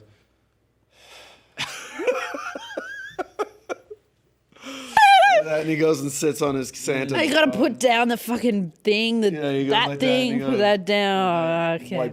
He wipes the sort of grease off. Yeah. or the coffee milk frother. Yeah. He's like, and he goes over there. He goes, ho ho ho! Who wants to sit on my lap? Come on. Come on. Is this in the cafe? Come on. Yeah, come on. Oh no, it's he. Come on. I gotta make some more sofa at once. Quick. Making shit. Quick. Yeah. All right. What do you want? What do you want? Like, wait, that's a vampire. Dracula Santa! Yes. Dracula Santa. Dracula Santa! Oh, that would be so bad if the vampires ever got Santa. If they got to Santa, we'd be fucked. Like, Or, I mean, he he only... goes around to everybody's house and comes down their chimneys and and stuff. he's welcome. And he's always invited. And but he does go at night, so that's good. How's that good? It's good for Santa. For Santa. For Santa? I'm thinking of Dracula Santa here. Think of the Dracula Santa. Yeah, no, I'm thinking of Dracula Santa as well. I think it would be bad, though. You seem to be on his side. I'm on his side. He's drinking the No. blood of all the children. I recently went to a Dracula ballet, which sounds like a sketch, but is a thing I went and looked at. It was so good. But Dracula Santa, that's why I feel that I've immersed myself in the culture of Dracula. Yeah, you know Which what sounds like I'm just No. bathing in blood. Yeah. So Oh, yeah. But okay, Dracula Santa. yeah. They get him. Okay. And then he goes and gets everyone else. Everyone wakes up Christmas morning. All vampires. Or vampire. Vampire presents. Does he still bring the presents? That's the question. Does he still do the presents? I mean, he brings the presents. Oh, he's like, oh man, we all do that. Well, for Santa? Yeah. I mean, I always put on my best pants for Santa. That's great. No, my Santa pants. Yeah, Santa pants. I mean, the pants I wear for Santa. They're the pants I wear for Santa. They're not Santa pants. It's Santa pants. I have both, Yeah. and I wear both. And they're the same. They're the same pants. And so then what Yeah. happens after he So gets he gets everybody? everyone- Everybody's a vampire. So in Bram Stoker's Dracula, Yeah. as I understand from watching the Dracula ballet, there's like he kind of just gets killed because there's an altercation with a love. I think Santa doesn't have a rom-com sort of element to it. No, he really doesn't. He gets to date somebody. He has to date someone or bite someone and be like, I love you. You're my long-lost Mrs. Claus. Maybe You Mrs. die. Claus is the person who comes and saves everybody. Fucking ooh. Yeah, she comes and stabs Yeah. every Okay. person In the world, through the heart. And then, Yep. but there's like one person that, like, there's only naughty people that are left. That Santa didn't go visit their house. Yeah. And then she has to repopulate the world with them. With all the naughty boys and girls. Yes. Yeah. Mrs. parents Claus post-apocalyptic. Yeah. I think it's a really good idea. I mean, like, it would also work if, like, Santa had some kind of disease. Oh, of course. Like he had some kind of like SARS type disease as he goes around all these houses, he infects everybody. I mean, that'd be a great way to sort of wipe out the population. If you wanted a vector, spread an airborne disease to every family in the world, Santa. But what if Santa, on the night of Christmas, is like, nah, it's okay. I had a cold, but I'm not contagious. You know, that sentence that we all say and means nothing. Yes. That. Yep. That, I had a cold, I'm not contagious. He gives everybody He gives a cold. everybody a To cold. death. To death.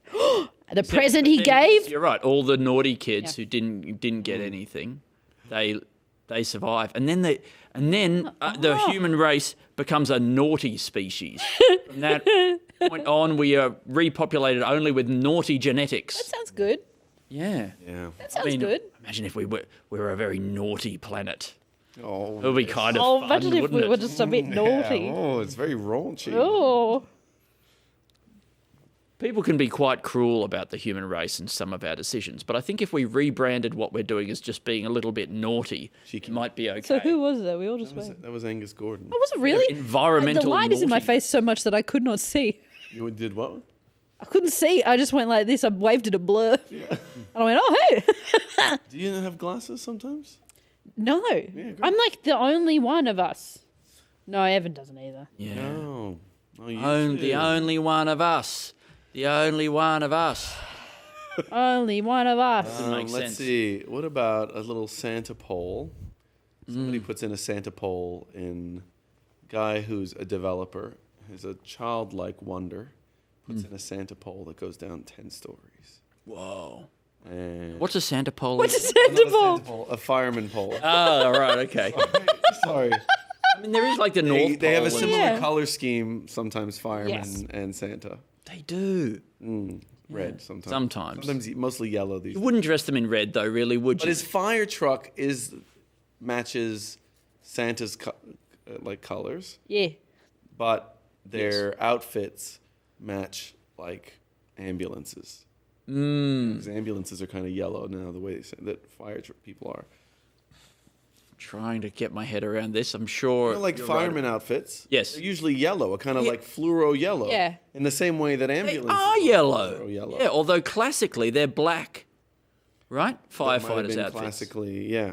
But then I've definitely seen some white ones as well. Where are we? We got to get this nailed down. To be honest, I think they should be firemen blue. need to drive ambulances. Santa gets to drive the fire truck. Oh, I see. Yes. Yeah.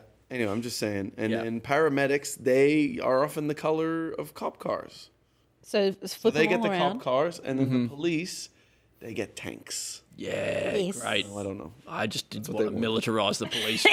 This is my ultimate objective. I didn't really care about the uniforms Santa matching thing, up with the. yeah. I didn't really think it was a good idea for Santa Claus to drive the fire truck. Yeah.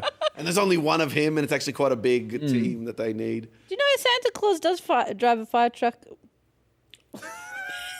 Yeah, he does Never in Glen. sounded more like a child offering. I mean, no, that was crazy. Back in Tathra, he does Oh, he ride does on the as well? back, Yeah. and then he throws lollies. Yeah, there's a fire truck Santa near us who looks like my dad. I wonder if that's that's a purely Australian bit of culture, the idea that Excuse me, chat. goes around on the CFA truck. I feel like a lot of chat is actually Australian right now. Yeah. But anyone who's not Australian, tell me if Santa hangs out on a fire truck. Yeah. In other countries in the world. Yes. I think fire trucks should be blue because I think when you're in a fiery situation, the last thing you want to see is another red thing. Oh, yeah, that makes no sense. You know, they're full of water, they should be blue. Yeah. It would be a relief, a sight for sore eyes, just seeing them coming up the road. Or Yes. not just blue. Why can't you see the water that's in the truck from the outside? I'm imagining so a good to see it sloshing transparent around a big glass tank on the Y2K-esque fire truck coming at you, water just. Like just a big clear fire truck. Yeah. Can I? That's sketch. What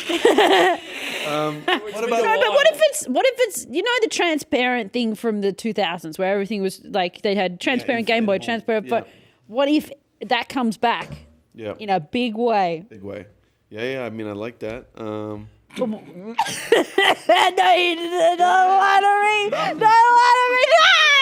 You're not writing anything down. I mean, wait. We got to. Maybe I'll offer you this. Maybe this will help. Yeah. This is a real realization I had the other day. Yeah. The Y2K. Yeah. Oh, now I've forgotten what it is. Oh, no, I've remembered. It's year 2000. I just thought it was something before. What? You didn't know what Y2K was? We just call. I mean, I thought it was called Y2K, like the Y2K bug. Yeah. I thought that we had a designation. Oh. Yeah, I didn't put it together. Yeah, I didn't. And then the other day, Y2K. I just need to know. I sat bolt upright in bed and went. What can we do with this? Somebody confuses the Y2K bug. I think I had the Y2K bug. I think I caught the Y2K. Santa Claus has it. That was just a. I mean, what would be the point of having a transparent fire truck? I guess you'd be able to see how much water was left in there, and maybe accordingly panic or feel confident. On whether or not there was any left. They could put some fish in there or something that you could look at. Maybe they could fill it with Coca-Cola. Or it's an aquarium. Sort of a branding thing. Aquarium on its off days. Yeah. Different liquids is great. Different liquids. Milk. Do you think fish would actually help put out a fire if you shot fish at a fire? I mean, if you've shot enough, you'd just have a wonderful cook. Yeah, that's Wonderful true. cook-up. A wonderful cook-up. Wouldn't that be really good? Right, I'll tell you what, your house is beyond saving, but we'll do you a little treat. We'll chuck a few fish in the tank, we'll squirt them out, and then at least when we put this baby out, you'll have something nice to eat. Yeah. You know? Maybe on its off days, it's an aquarium. Mm-hmm. So it's the aquarium/fire truck. Mm-hmm. Because it's there for the kiddies and for very serious fire emergencies. And it can be used for both. Yes. You can use like a stingray to sort of fan out the flames as well. If they're not the one. No, you shouldn't fan flames, should you? That's bad. Shouldn't fan flames? I mean, it's an interesting relationship that fire has with wind, because a little bit of wind can blow out a little fire. Yes. Right? Yes. But a lot of wind will make a big fire go even better and stronger. But if you put a stingray it's on so a easy fire, to blow out a candle, right? Yes. But really hard to put out a bonfire.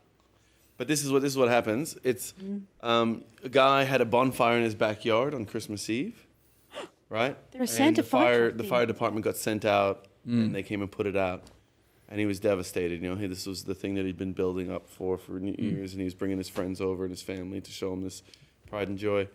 And the next day, Santa Claus comes around. He comes out. Oh God! Santa comes through, and he's like, Santa, what are you doing with these pricks? These guys ruined my Christmas. Oh, ho, ho, here's an icy pole. Santa, what are you doing? I don't know, just a guy trying to really upset about Santa. He loves Christmas. He loves... Santa, don't I get one wish? And Santa's like, you do get one wish.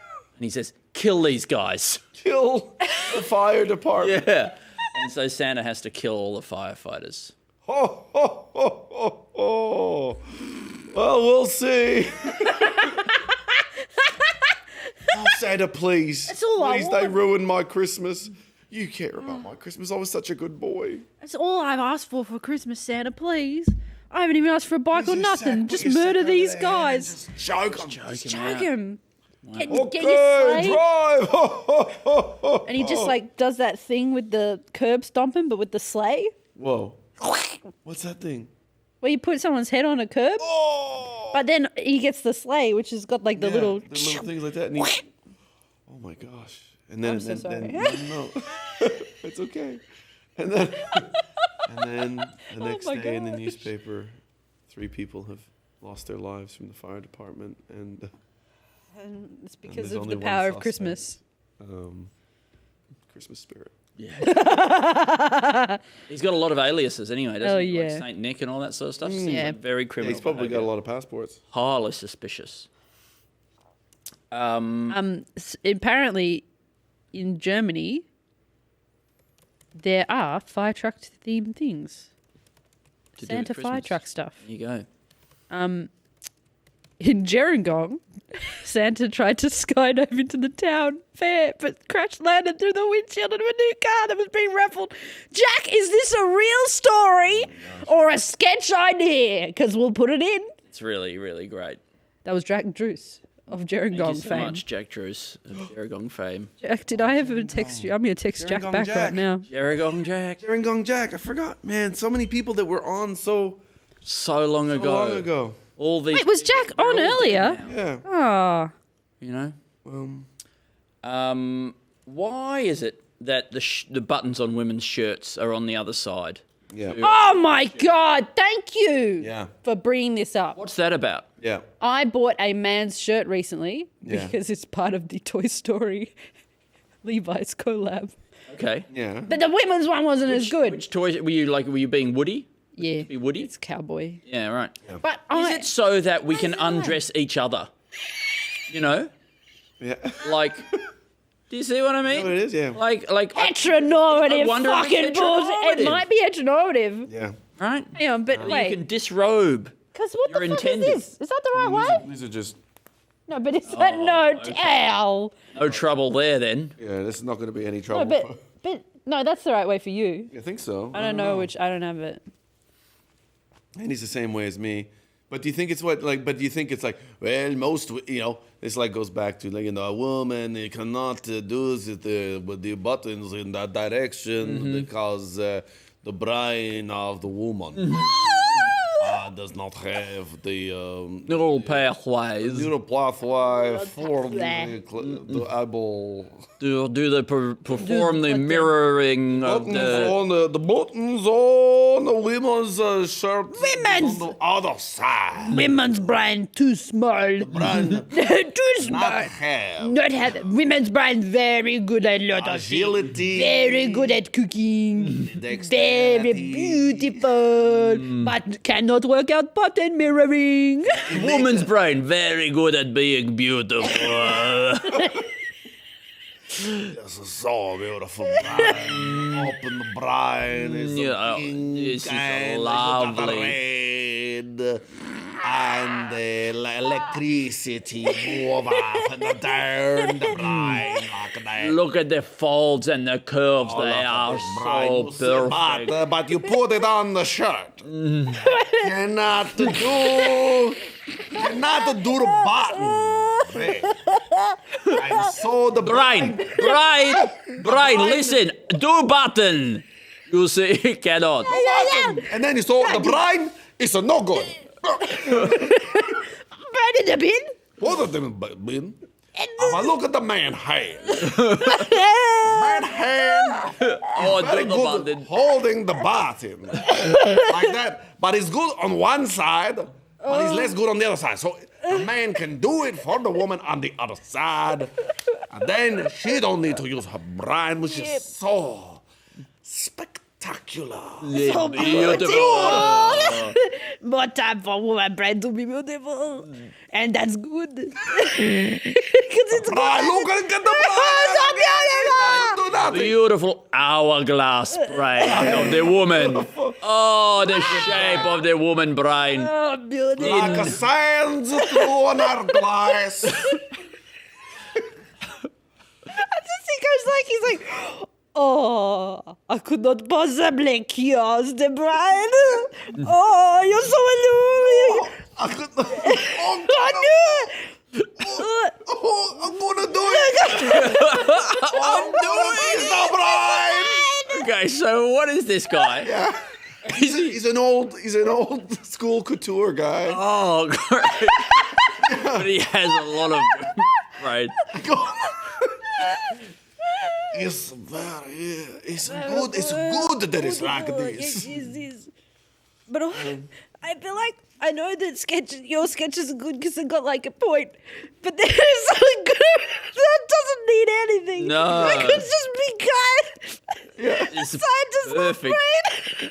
He thinks the brain's sexy. Too beautiful. What about that? Woman brain is too beautiful. How about this? Like sands through the hourglass, so are the shits of a beautiful woman. Beautiful. It goes into the top and down and then through it out there. Like that. Woman intestine go straight down. It's like that, a beautiful curves on the outside, but inside beautiful straight line. Enos. When everyone said that women's brain's small, that's because they're so teeny tiny, so beautiful. Tiny little beautiful brain. You put them behind the glass, they look so nice.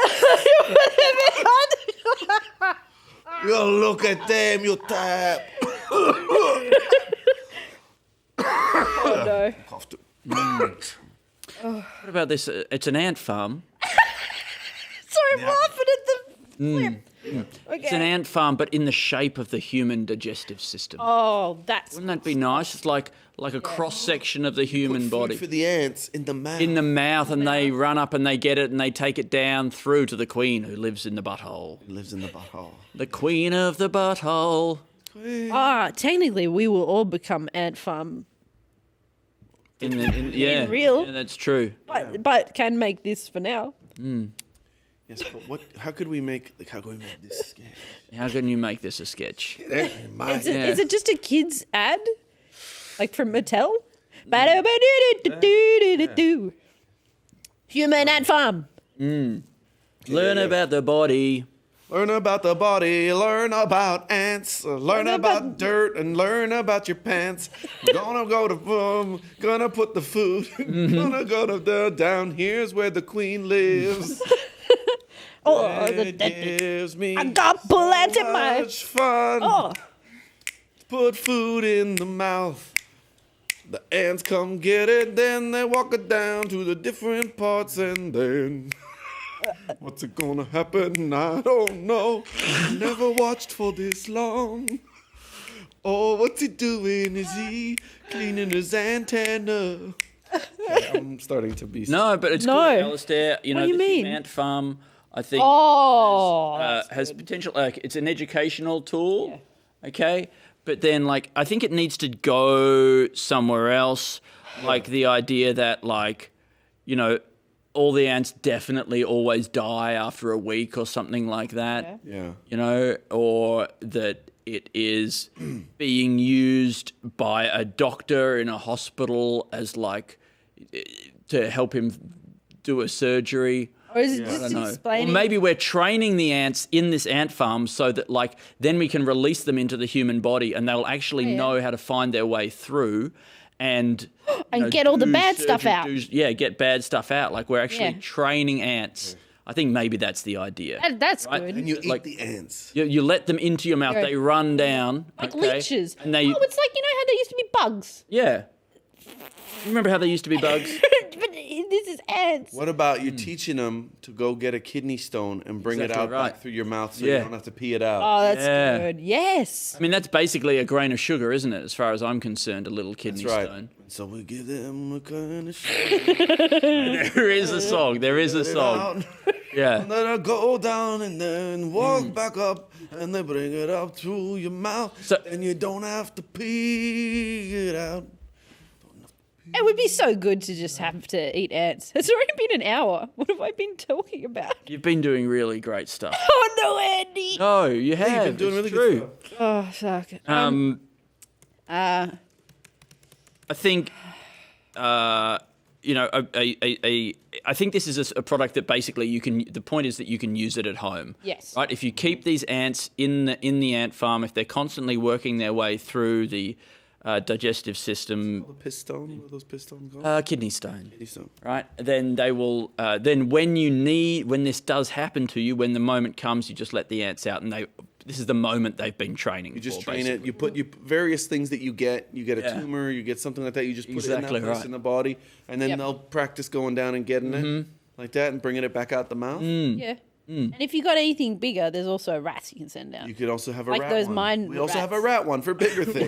We also have a rat one. For bigger stuff.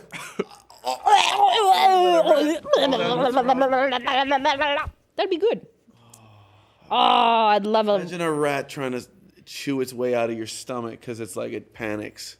Oh, well, that's not a well-trained stomach you're rat, right, is it? yeah. No, You didn't train that stomach rat I see the very problem well. here. The rat panicked. The rat panicked. You didn't train that rat very You well. didn't train it Did enough. you follow all the steps? Oh. Yep, you skipped the It's one just where. like it's bitten through my stomach. But maybe the rat also thought that you needed that. A little airflow in your tum. Diagnosis: insufficient airflow. Antibodies. That's basically what they What are. about pro bodies? Sure. Yeah. I got one of those. You should see me go. I know what I'm doing. I'm sick of antibodies. I think it's time for pro bodies. Yeah. I think I'm ready. I think I'm ready. I think it's time to get pro bodies in the system, guys. Get up there. But something next that level. wants bodies. Something that's just craves bodies is like loves bodies. Or is this someone just not realizing that What the word what antibody? the word antibody is, and then making a humorous? Could be. But pro bodies, it could be. What are antibodies? Shit, I don't even know. I think antibodies are little things that guys. recognise the shape of a foreign object in your body, maybe a bacterium, and they attach themselves to it, and they somehow make it easier for the immune cells to identify that thing and then destroy it and take it away. So this is pro bodies do that, but the opposite. But the opposite, they tag the things that you want to keep. Yes. So just Right. say you've got, any maths in your brain. They see that happening and they attach. Make sure you got more of it. Yes. It builds up. Just say you got a lot of muscle. The pro bodies go in. How about this It's before? just like a Joe Rogan-esque cell.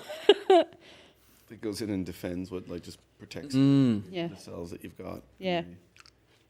We were Keeps talk- any get them out. Are antibodies racist? I think so. Okay, all right. Well, that's good. I think they're cancelled. I think this is something from a long time ago, Alasdair, as we were talking about on the way here today. Yeah. How do you feel about that idea about librarians? Yeah. And when you get a librarian in a bookshop, right? Yeah. And they think they have authority there, but it turns out they've got no jurisdiction. Yeah.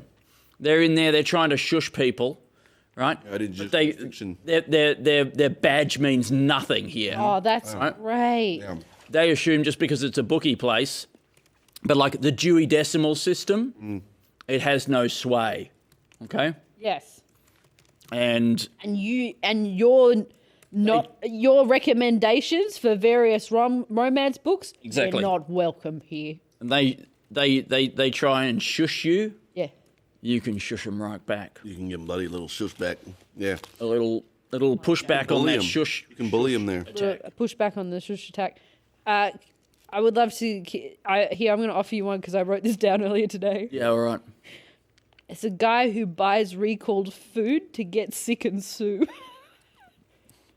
It's a great scheme. Like he runs in, right? And he's like, there's a it's window of recalled. opportunity, isn't There there, is. after something's been recalled. Got to get it. Before the word has got, like, it's almost like, what's that high frequency trading where, like, if you can get word of trades and if you can contact the brokerage or like the stock market center before anybody else, then you can actually make a little thing. If you can get the insider word about which food is poisonous right before they've sent out the recall notices to all the. This is such a great. That's scam. how you make.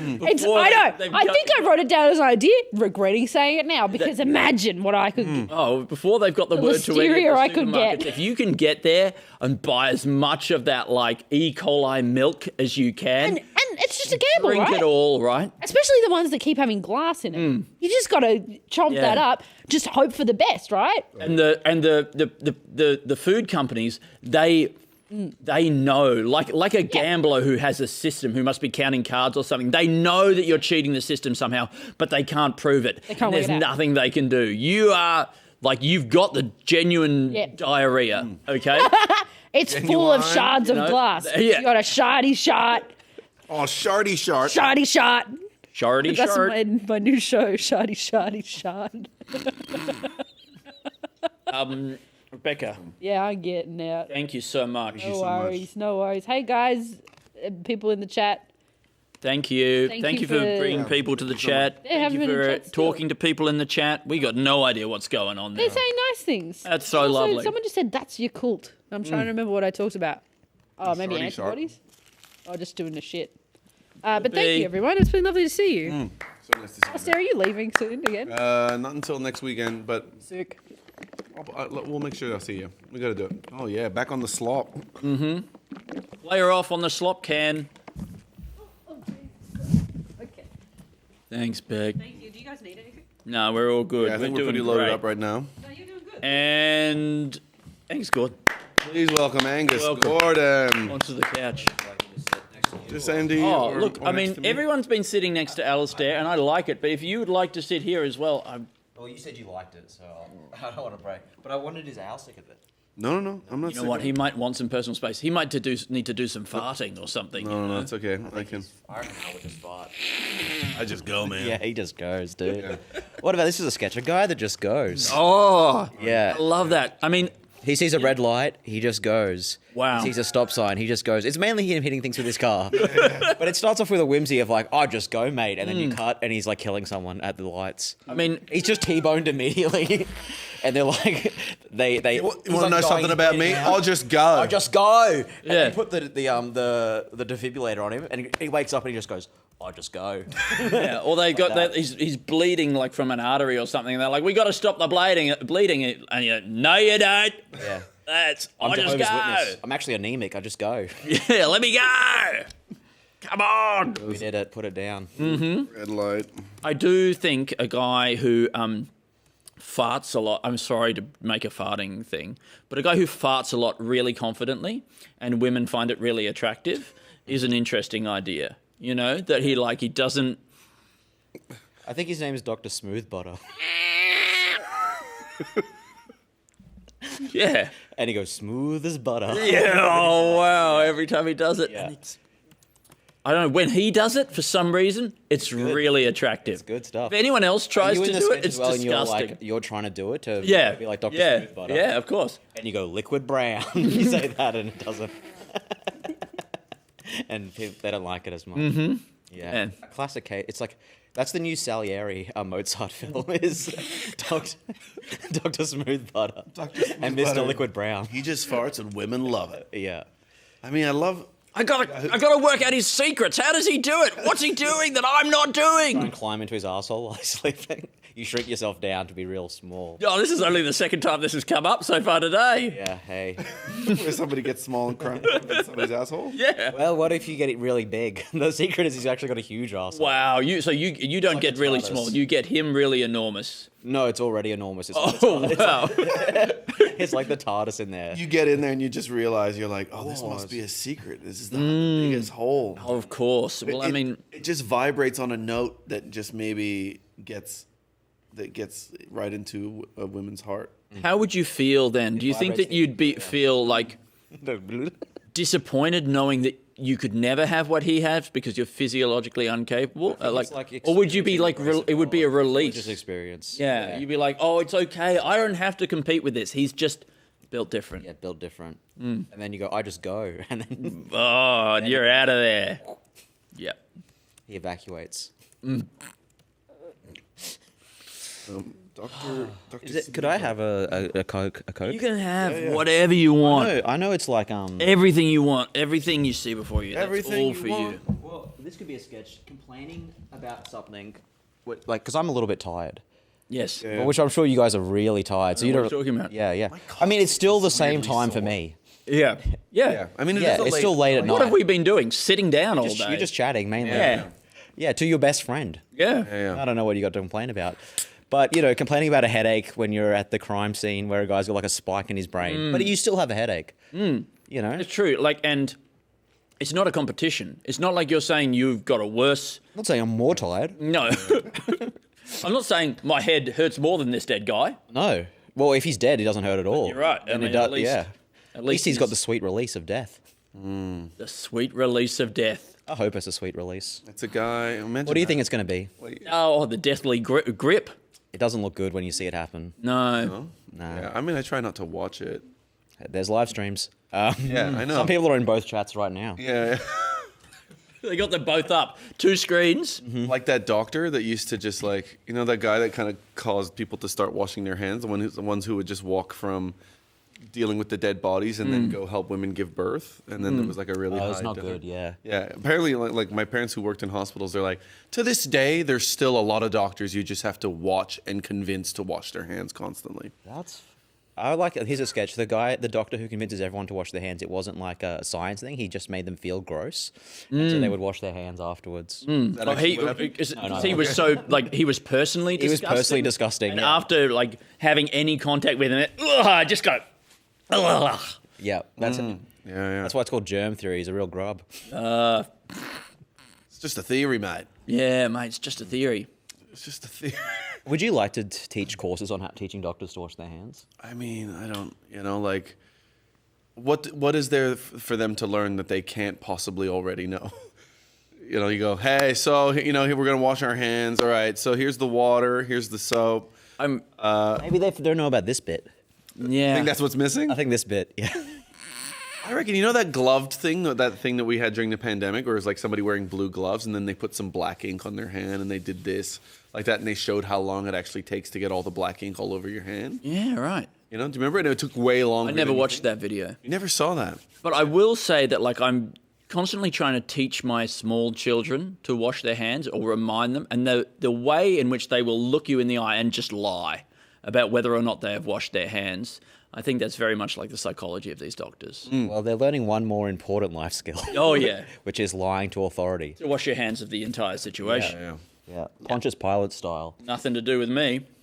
Yeah. Now, how can we turn? You wash your hands? Metaphorically, I have. This is a sketch. Pontius Pilate, and he's works for a big airline on 9/11. Who's Pontius Pilate? He was the guy who basically sentenced Jesus to the crucifixion. Okay. Yeah. And then he washed his hands of it. Yeah, he said it's not really my problem. He sort of turned it over to a vote. He said, the local Jewish people, you guys can decide. Do you want Barassus, this criminal, or do you want Jesus? And they were like, we want Barassus. So I mean, Barassus, he sounds cool name. It's a cool name. Yeah. I'd love to see maybe the Barassus' story. Yeah. What had he been getting up to? Was he falsely accused? He might have just been like a party dude or something, Yeah. right? You feel like he had charisma. Barassus is back. Yeah. That was the bigger news around Jerusalem that weekend. Good news, everybody. We got Barassus back. People didn't really write about Jesus for another 100 years. They're like, oh, yeah, that guy was kind of cool, too. Barassus was... We were too busy enjoying Barassus. He rolled the stone away, just took the body as a prank. Do you think Barassus... and everyone thought it was great. It was good. It was good stuff. Yeah. Do you think Barassus went on to do really bad stuff after that, and that's why he, maybe he did get I think so. Yeah. Well, I don't know about the recidivism rate in Jerusalem, but Yeah. I feel like he probably is up to no good. Yeah, that's a real shame. Wild boy. Yeah. Otherwise, if he'd managed to stay on the straight and narrow, we'd still be talking about him today. I mean, I realize we are talking about him. We're doing it right, yeah. And having a great time. But he was the Ned Kelly of back then. Oh, that'd be great. He was. What did he get accused of? Look it up. Yeah. Let's look it up. Let's find out. What were his crimes? I mean, I hope it's good. I hope it's good stuff. Yeah, I hope it's something fun. Yeah. Cute. Sounds like he might have been even more I don't know how do you spell Barassus. BARASSAS? Yeah, throw some A's and R's in there. Yeah, S's. I reckon a bunch of help yourself. I reckon Google knows. Google's going to be like, that's the only one. I'll see what you're trying to do there. Man guilty of attacking Ron Barassi? That's it. That's it. That was him. That's what he did. That's what he did. He didn't like. There's only this town's not big enough for two of us with similar names. Did Barassus? Oh, Barabbas. Barabbas. Okay, Yeah, was sorry. accused of being a I'm calling him murderer Barassus. and a I was rebel. going with A you. murderer and a rebel. Yeah, who had committed crimes during an insurrection against Roman authority. He's described as a notorious prisoner and a robber and a bandit. It was basically Ned Kelly. Yeah. It does seem unlikely that they would have voted to release him. You know? I think. Well, that's the thing that the Jesus was leading like a revolution against the incumbent, like the Pharisees, right? The leaders of the Jewish religious sect, and so they were the people who orchestrated his downfall. And so Pontius Pilate, he washes his hands with it. He doesn't really care. The Romans don't care about Jesus. Yeah. Yeah. Anyway, but that's him on 9/11 as well. And it's a pilot. He's the one. Is it a pilot No, pun he's not on the his pilot. surname? I think he in this sketch, he's the guy that checks the passports. Oh. And he let them on. Great. Yeah. He goes, "Oh yeah, that looks good." And he looks at the and he goes, Yeah, he does a little wink. You're a good mate. One guy drops his box cutter and he picks it up and he gives it back to him. "You think God was there too?" He's everywhere. 9/11? Yeah, but he was checking the passport. Depends which God, because he could have been really there. Yeah. You know? He could have been there big time. Yeah, you reckon? Sure. What about this? It's a meeting with God. Yeah. Dude, what's with the drownings? You know that thing where he drowned everybody when he was kind of upset? Flood. Flood? Mm. I don't know, man. That's hard to kind of come back from. Yeah. Yeah. But he should be like, in my defense, those guys sucked. Like, you didn't meet them. Yeah, I mean, They fucking sucked. Yeah, I guess they would have been pretty old. Yeah.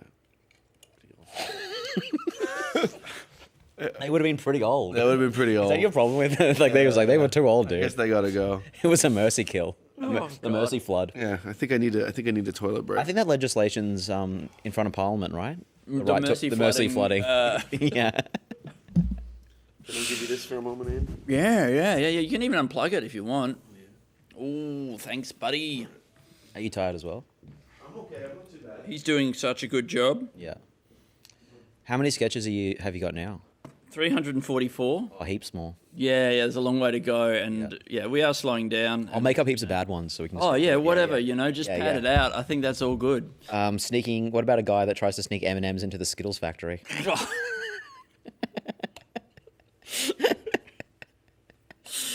Yeah. And then he's being like interrogated about it, like they think it's him, and they go, "You ever put any M&Ms in here?" And he goes, Oh. Sneaking M&Ms into the Skittles factory. I mean, what's his end? You know, to what end? To what end? To what M? Is it just chaos? Is it just chaos? Is he Just chaos. Is it his love of chaos? Is he a Joker type? I think he's a Joker. He hates society and he wants to see all our rules crumble. Absolutely. He's like, Yeah. You want to know how I got this smile? Eating an M&M. They're good. Yeah. Yeah. He wants people to have that moment of disconnect. Just being like, oh, what happened? They bite into. They think they're going to get an explosion of color. Yeah. And it's actually a chocolate morsel. And I think also, like, if there's a mixture of them in there, I think when you have that fistful, you put them all in there, and some of them are chocolate and some of them are Skittles. It'll be that bizarre and unpleasant texture, like when you have chewing gum in your mouth and you put like an edible food in there at the same time. You've had that, and they mix together, and all the boundaries start to dissolve, and you're like, what's the food and what's the chewy? And you know, this is the sort of thing he thrives on. This Absolutely. sicko. He loves it. He it's the thinking man's poisoning. Yes. This is what the mushroom lady Poisons should the mind. Yeah. And it makes you start to question everything. Mm-hmm. What is this about the mushroom woman? Yes. Yeah. Well, I was just going to say this is what she should have done. Yeah. Just asked questions. Or just instead of like mushroom in the beef Wellington, handful of Skittles. A handful of Skittles. What's that? And that would have been a similar form of revenge, I think. Look, yeah, I think so. I mean, yeah, I think that's a healthy way to deal with these kinds of those impulses. Those impulses, such as they are. I mean, you want to put something into these people's foods that they don't want to have in there, and you can get that out, one way or another. I think she probably would have felt just as good about it. Better, if not better. Yeah, beef Wellington. It's hard to imagine a least exciting sounding food. It's one of the few foods named after a general. Gumboot. Is it really? Do you know what I mean? You don't. I guess there's General Sows in America. Yeah, and that's Colonel KFC. Colonel, yeah, but he wasn't a military man. It was more of an honorific. Really? Yeah. Well, how do you feel about Garibaldi? Was he a general? I don't know. Wasn't he the Italian, the unification of Italy or something like that? Caesar's salad but it's not named after that Caesar. Really? Yeah, it's the chef who invented it. It was called Caesar, I think. Wow. Because the Caesar salad's from Mexico. Yeah, right. But is a really? Yes. And Caesar salad is from Mexico. And this is a sponsored bit. GYG are going to start doing a Caesar salad. You know what? I heard this. Yeah. I heard this ad, right? It's GRG. Guzman y Gomez. Which was started by white guys, which I like. Yeah. I think that's so good. I think it is good. I like that they created these Mexican... And made up these two faces. Yeah. Yeah. And I think... we really can do anything. I think it's very funny to do a promotional pitch. Like, it's like almost like a campaign pitch straight to camera about how Guzman and Gomez was started by two white guys. And I like that. I like that. Because I'm a white guy. Yeah. And I feel safer now that I know this is for me and by me. Yeah. Yeah, they understand me. My palate. I don't want it too spicy. I'm not Mexican. I like that Guzman doesn't exist. Yeah. And I like that Gomez doesn't exist. Yeah. And I like that the Y seems made up as well. That doesn't...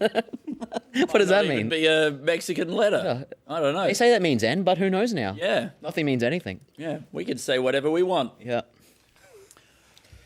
Food for white people, by white people, pretending to be Mexican. Because that's what I like. I like... you're pretending to be Mexican when you eat it. So why can't we pretend to be Mexican when we make it? Yep. Yeah, that's kind of true. It is kind of true. You know? How do you pretend to be Mexican when you're eating it? Can you show me right now? I think it's just like, I love this Mexican food. You say, oh, okay. I love this food from my home country. Yeah. In that accent, you do. You don't do it. You don't change the voice. Yeah, I don't like to push it too far. You okay, know? you just think it. As a Mexican person, I would find that very offensive. You don't do the face? What's the face? Show me the face. I don't know. That was just... I like that you're trying to keep us alive here by pushing us closer to the edge. Yeah. It's good. You need a little bit of this pep in your step. Let's get some frisson. Oh, I love a bit of frisson. That was me pretending to be French. Mexican dish, right? Yeah, it is. I think it's fried frisson. It's fried frisson. It's frisson rice. We've lost Andy now. Yeah, well, I don't know what he's up to these days. He's always He's walking very strangely. Yeah, I mean, that wasn't a regular gait.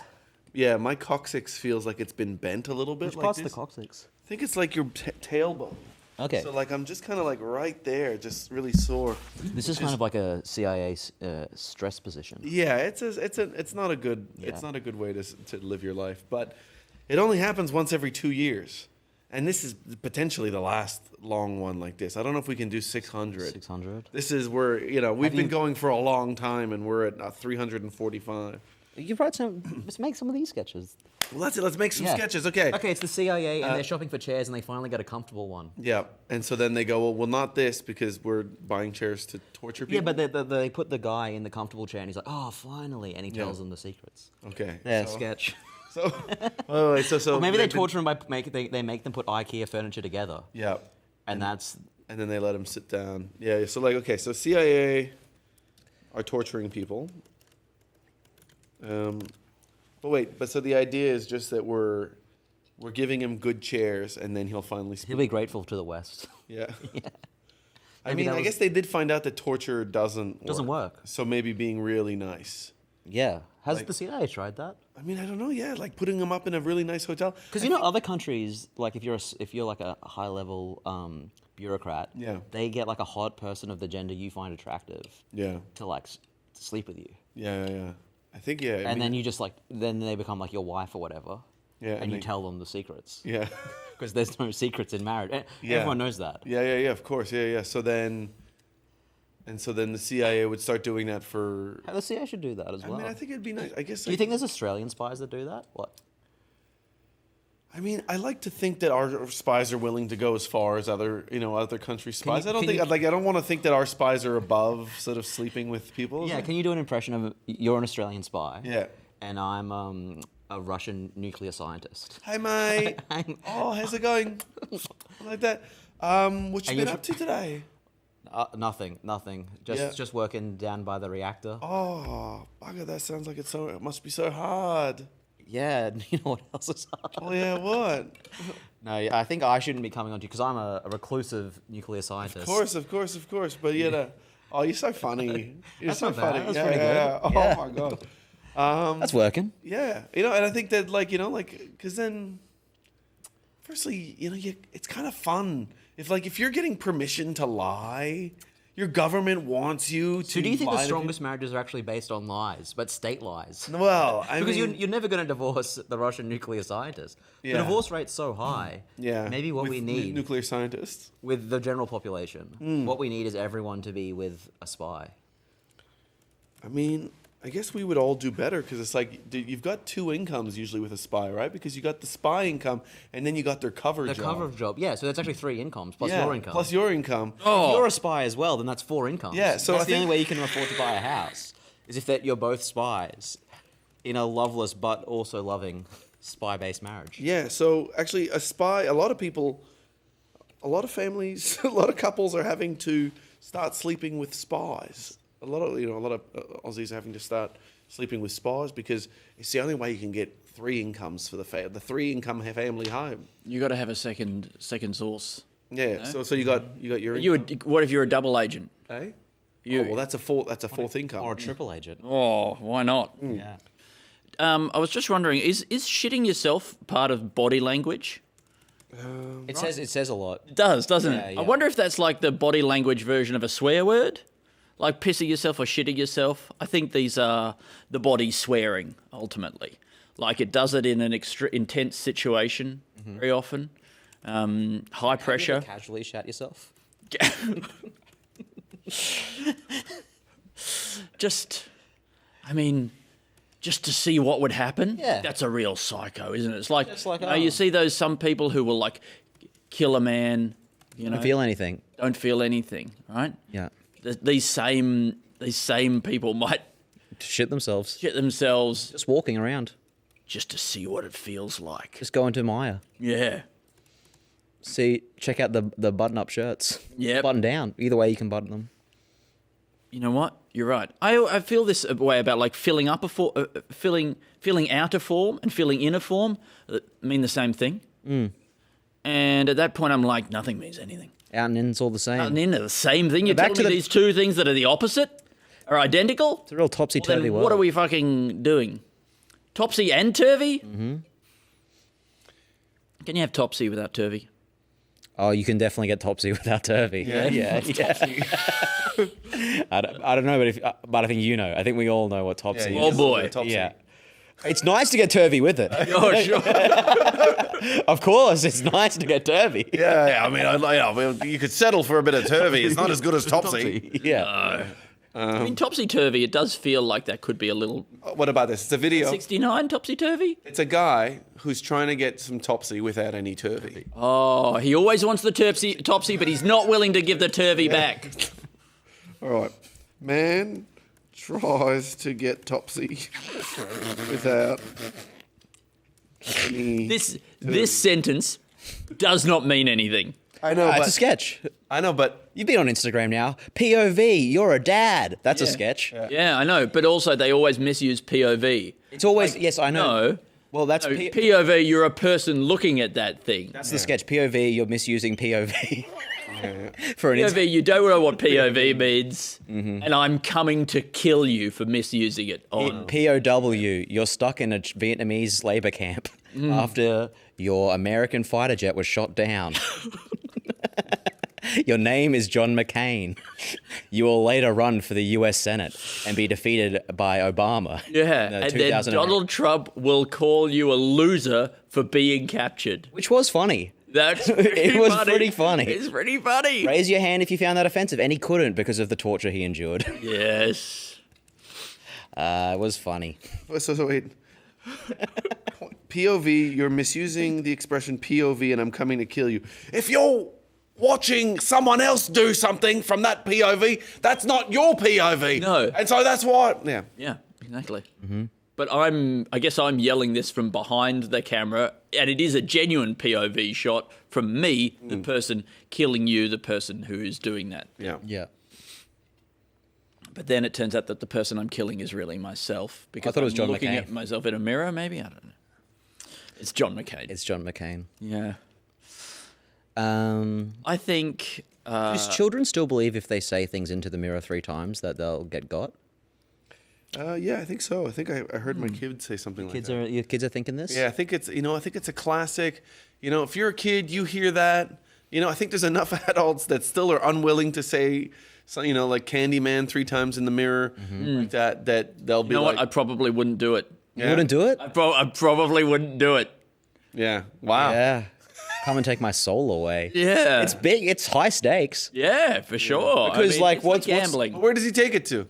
Away, I guess. I'm assuming he's got like a mobile candy truck in the mirror. That's what I always imagined. Yeah. Well, I mean, that's... Do you get Skittles? Do you get anything for the soul? Yeah. Because you're just How much asking. candy do I get? Does he come up... I never understood the candy component. I've not seen the film. I don't understand the candy component either. Yeah. I guess that's there was what also you're asking there was another one where it was like Bloody Mary. You could say. Yeah. It was interchangeable. Really? You can say that 3 times. Yeah. Beetlejuice as well. Beetlejuice. Yeah. I think 3 times. He doesn't seem that bad to invite into your home. I mean, he's sort of, again, he's quite an agent of chaos. He'd be right up there with this guy sneaking M&Ms into the Skittles factory. He... Wait. He would do. It's it. I didn't hear been that written before. down. Done a different. That's already been written down? Yeah. I think so. I can't remember Doesn't if I matter. actually If not, wrote it down or just write down Skittles and M&Ms in the Skittles Oh, factory. yeah, sneaking M&Ms into the Skittle factory. He's a true... What about sneaking the Skittles factory into the movie theater, so you could have as many Skittles as possible? Wait. Into the what factory? Into the movie theater. Movie theater. Yeah, okay, wait. That's normal. that's You don't sneak the entire factory. You know what? They say you're not allowed to bring outside food in. They didn't say that you couldn't bring the manufacturing equipment. Exactly right. That's a beautiful loophole. Well, it's not outside food. It's inside food. Inside food. We manufactured it here. If it's inside, it's inside food. It's inside food. Well, you didn't define what outside food was. As soon as I bring the outside food inside, it's inside food. Yeah, and I bought it inside. Yeah. And then it was only outside for a little bit. It spent most of its life inside. If he's an outside dog, he's always living outside. That's right. Yeah. If he lives inside and then occasionally I take him for a walk, doesn't make it an outside dog. This rotisserie chicken has spent. No, that's a bad example. Oh, unless it was a caged chicken. Thank God for this factory rotisserie farming. chicken has spent 99% of its life indoors. You're telling the chicken it's an outside chicken? Yeah. He would have loved to have been an outside chicken. Sure, but unfortunately he wasn't. He never saw a ray of You're sunlight in his rewriting. life. Yeah, you got a full rotisserie I was chicken. watching the Minions. Yeah. But you got to bring the rotisserie itself. You bring it in. Oh yeah, you rotisserate it. Yeah. There, right there. In the... I mean, that's not outside food then, that's for sure. That's like you're bringing in homemade rotisserie chicken and the rotisserie. Mm-hmm. Like it's still inside the rotisserie. How can you say it's outside food? Absolutely. I completely agree. Are eggs the most inside food of all foods? They spend all their life inside the chicken. Yes, but then they're also themselves inside a shell. And then the yolk, I guess, is inside the white. It's the most inside of all. And that little speck of blood stuff you sometimes get in the yolk. Yeah. That's my favorite part. Yeah, that's right. You throw out the rest. I'm like, people throw out the yolk and they just leave the white. I just keep the dot. Save that up. Which that is little crazy dot. with egg prices now. It's crazy how many. I'm spending a fortune. I'm not saying this is a good decision. No. This is what I'm doing. What about this as a sketch? Speaking of the minions, the minions are working for you now, right? You've hired them. Yeah. They're starting to get pretty worried that you're not the most. Grew die? Yeah, Gru died, but they're worried that you're not the most evil guy in the world, that you've lied in the job application. And I'm getting them to do stuff that doesn't seem that evil. It's not that evil, and you've got to keep coming up with like why it's more evil. But I'm getting to them to like. You're trying to get them to pick up your like and stuff. The Woolworths you're shopping, and you're like, yeah, but it's caged eggs. Yeah, and it's Woolworths. It's a duopoly. You don't understand. Yeah. I mean, I'm complicit in. You're like, and get a plastic bag while you're there. Yeah, yeah, that kind of stuff. But they're getting sus that this could be more evil. Oh, the minions are wising up to me, are they? Yeah. Oh, I can't keep playing out this that much longer. They're trying to. Like they're realizing that you're more evil than you. No, you're not that evil. You're trying to pitch it as being way more evil than it is. I mean, I don't know if we could write down a Minions sketch, to be honest. Why not? Yeah, of course. Wait, Why? It's a Minion sketch, and it's a parody of Minions. Are you unaware of the parody genre of sketch? It's a proud subgenre. You get the Minions. All right. You get the Minions. And you're trying to get him to do stuff, but you're just trying to make it sound more evil. You got to give your kids suppositories, and they supply them in the shape of a minion, right? That is because they basically, I mean, minions basically already do look like suppositories. Yeah. And as a way to get kids to take them, you got to then. But I feel like the minion suppositories wouldn't work, or they would give you cancer or something. They give kids cancer. That would be funny if all the Minion merchandise comes out to be like... Turns out that the Minion suppositories. Yeah. They were the leading cause of prostate cancer in children under the age of 15. Yeah. And that's a crowded field. I don't know. I hope it isn't. I think it's mainly an old man's disease. It is. Yeah, it's coming for all of us. I think that's a really high percentage. Yeah, that's what they say. Like 80 or something percent. Over 85, you kind of just get it. Yeah, you just get it. Just have it. Yeah, Go on. You just get a bit of it. Bit of fun. Yeah, a bit of fun. Something different. Yeah, just play it, mix it up. Was it on the podcast, Alasdair, that we talked about semen basically being a post-mix system? It's a post-mix, yeah, because you got the semen and then the fluid, what's it called? The prostatic fluid comes in, so it's post-mix. And it is like the body's cement. It is, yeah. It seems to be activated by warm water. Yeah. And a lot of vigorous mixing. Yeah, that weird thing where it kind of goes like gummy or whatever, a bit like solid, a bit weird. It's the weirdest thing. In water. I don't understand that. Why? Do you think it would be sexy with your beloved to climb into the back of a cement mixer with no cement in there, obviously, but just get them to turn it on and just tumble your bodies around, bashing against each other as the big drum turns? And you hear the rhythmic clonking of your bones banging against the metal, getting into the back of a cement mixer with your beloved. It could be quite sexy if it's mixing fast enough where you're stuck to the side. Oh, wow. Yeah, Yeah. And then you're falling onto your beloved. Yeah, that would be quite fun. But if the mixer's too slow, I think you're just like, it's quite an... You're just tumbling. It's an awkward fumble. Yeah. And I can get that at home. Yeah. But I think... you've been tumbling in the haystack for years, but why not... in the cement mixer. The only thing that's kind of good about that is that occasionally you can get your head above the cement and have a little quick breath. Yeah. I mean, and also, you can both do a little love heart as it dries. Post-coital. Yeah. Write it down. It's a sketch. Sure. Yeah, anything is. How good... I mean, he's a guy who runs a cement mixer. Or maybe he's got a cement mixer and it's broken down. It actually doesn't drive anymore. 350, baby, here we go. But you can the drum still turns, and so he's trying to make some money out of this cement mixer that doesn't drive. And it says it's like an adult theme park. And he lets grown-ups get in there. You can go in there, and I'll turn it on, and you. And he's going on forums saying it's like it's a big fetish. Yeah, he's got to try to create the community around it. Yes, yeah. This is so kinky. Yeah.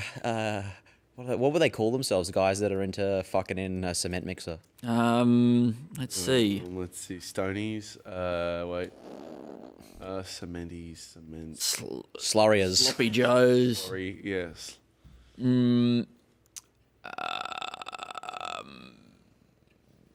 Yep. Yeah. Slurries. Yeah, getting a slurry this afternoon. With a bit of topsy-turvy. Oh, that's definitely what it is. I think trying like it feels like this is sort of the end. We're in it, close to the end phase of ChatGPT. They're basically doing that, right? They're like, ChatGPT doesn't make any money. Well, I'll tell you what, we'll let you use it for sex stuff. Yeah. I've had to do that with my comedy as well. What? I say no one's coming. No one's coming. No one's coming. But if you want to come and do sex stuff, yeah. With in the crowd or like just to you or or just in the crowd, I think. Yeah. But I'll say sexy things if you want. I think that's what ChatGPT does. Yeah. Have you guys used it to come yet? No, it hasn't. Yeah, for me, I don't need to ask it suggestive things. The idea of wasting so much water is already ironic enough. That's all I need. That's kind of what I'm into. So I mean, being given like erroneous links to made-up government studies is already that's my kink. My biggest turn on. Yeah. It's hard to imagine how it could possibly be sexier having a conversation with a machine that just lies to you about basic mathematics. That's why I know it is human. Because it's just bullshitting. Yeah. Yeah. That's it's not human, or that's how it is human. Yeah. That's true intelligence. It's doing exactly what we would do. I think the main thing is that like it just seems like it doesn't really want to do a lot of the work. Like sometimes you ask it to do something and it will give you one correct answer, and then everything else will be false, and you go, "Oh, you're kind of being lazy," or you're just absolutely limited in what you can, the amount of processing power you can apply to this thing, because it just seems like it's like, I'm not actually going to try on this. I think it might just be the nature of I think it just doesn't respect you. Yeah. I mean, that's fine. For me, it does it. Gives all good, accurate facts. That's okay. I mean, it's looked at your web history and it's decided that you're not worth its time. Yeah. You know how like it's normally super positive about everything you type in, like it's like, oh, this is a great list of ideas, or you've made a really good start on some interesting stuff, but like you're using it, it's just being like, this sucks. If you use DeepSeek, it will write a paragraph as if like it's thinking.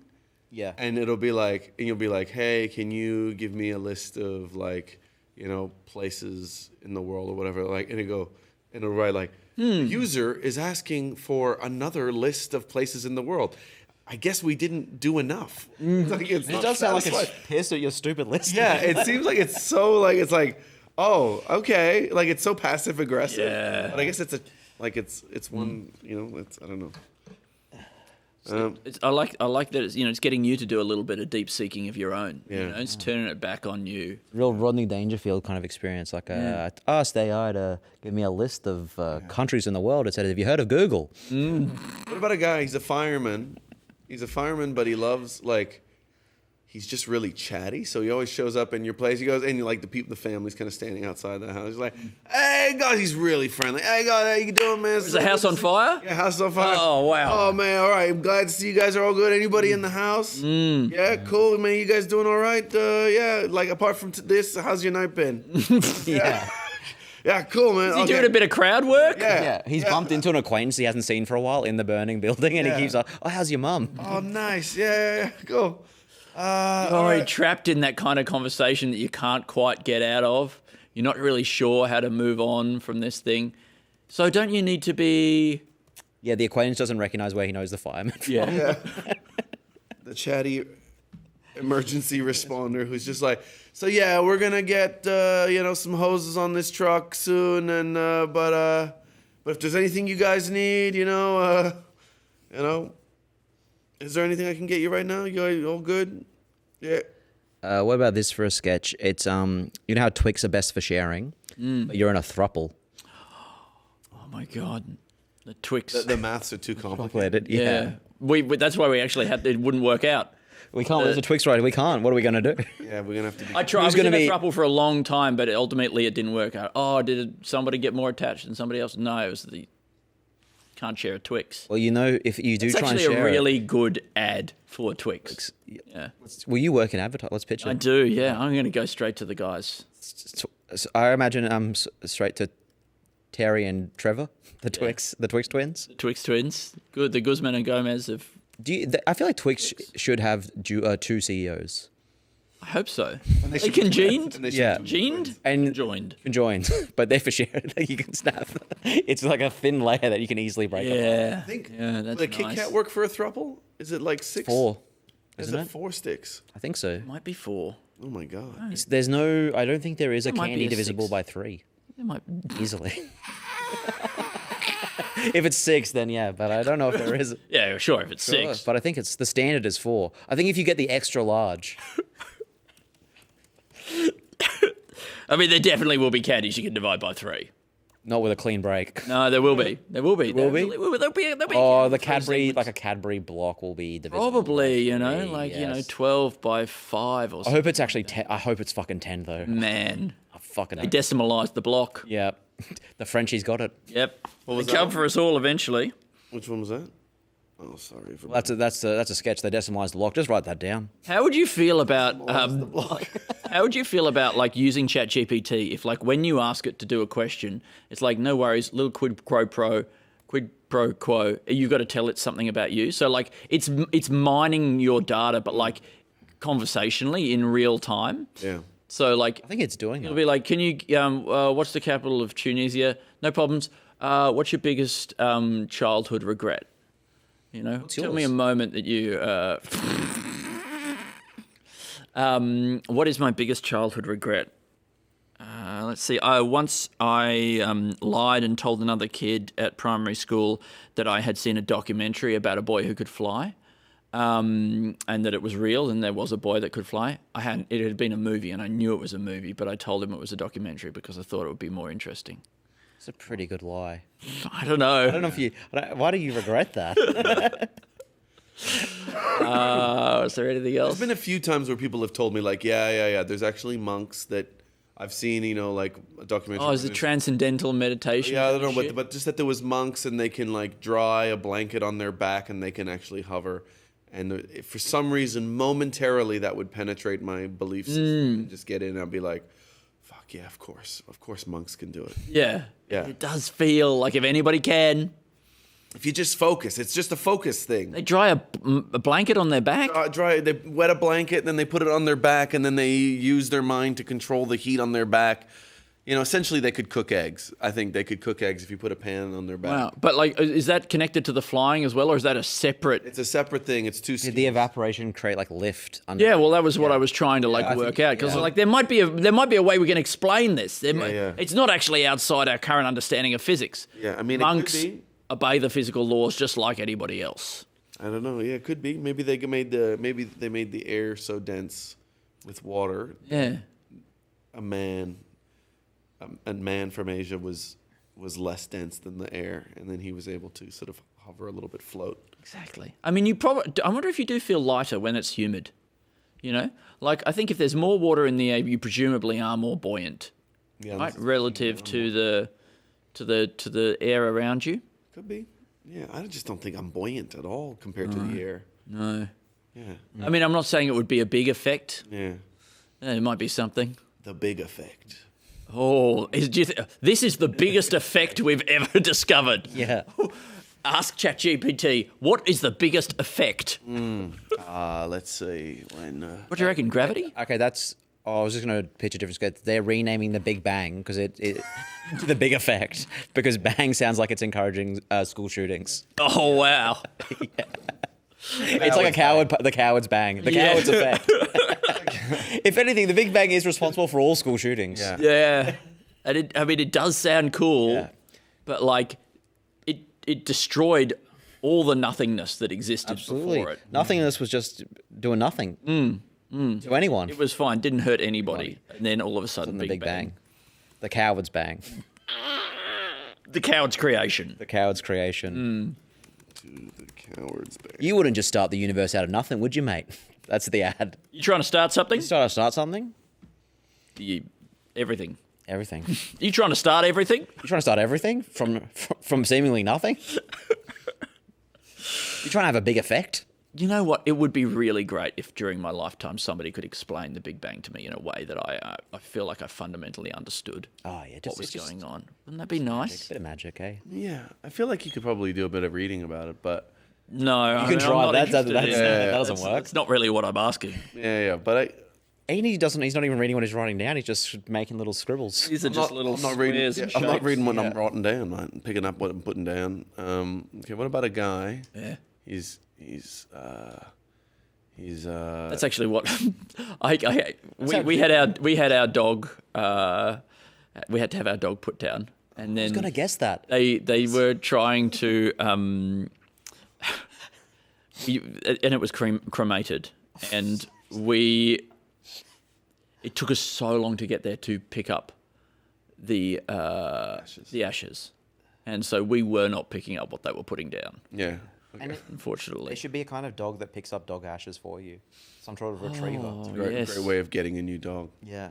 If any dog can get the ashes back to your house, then he gets adopted. That'd be so, what a beautiful thing. Yeah. A little pallbearer dog. Yeah.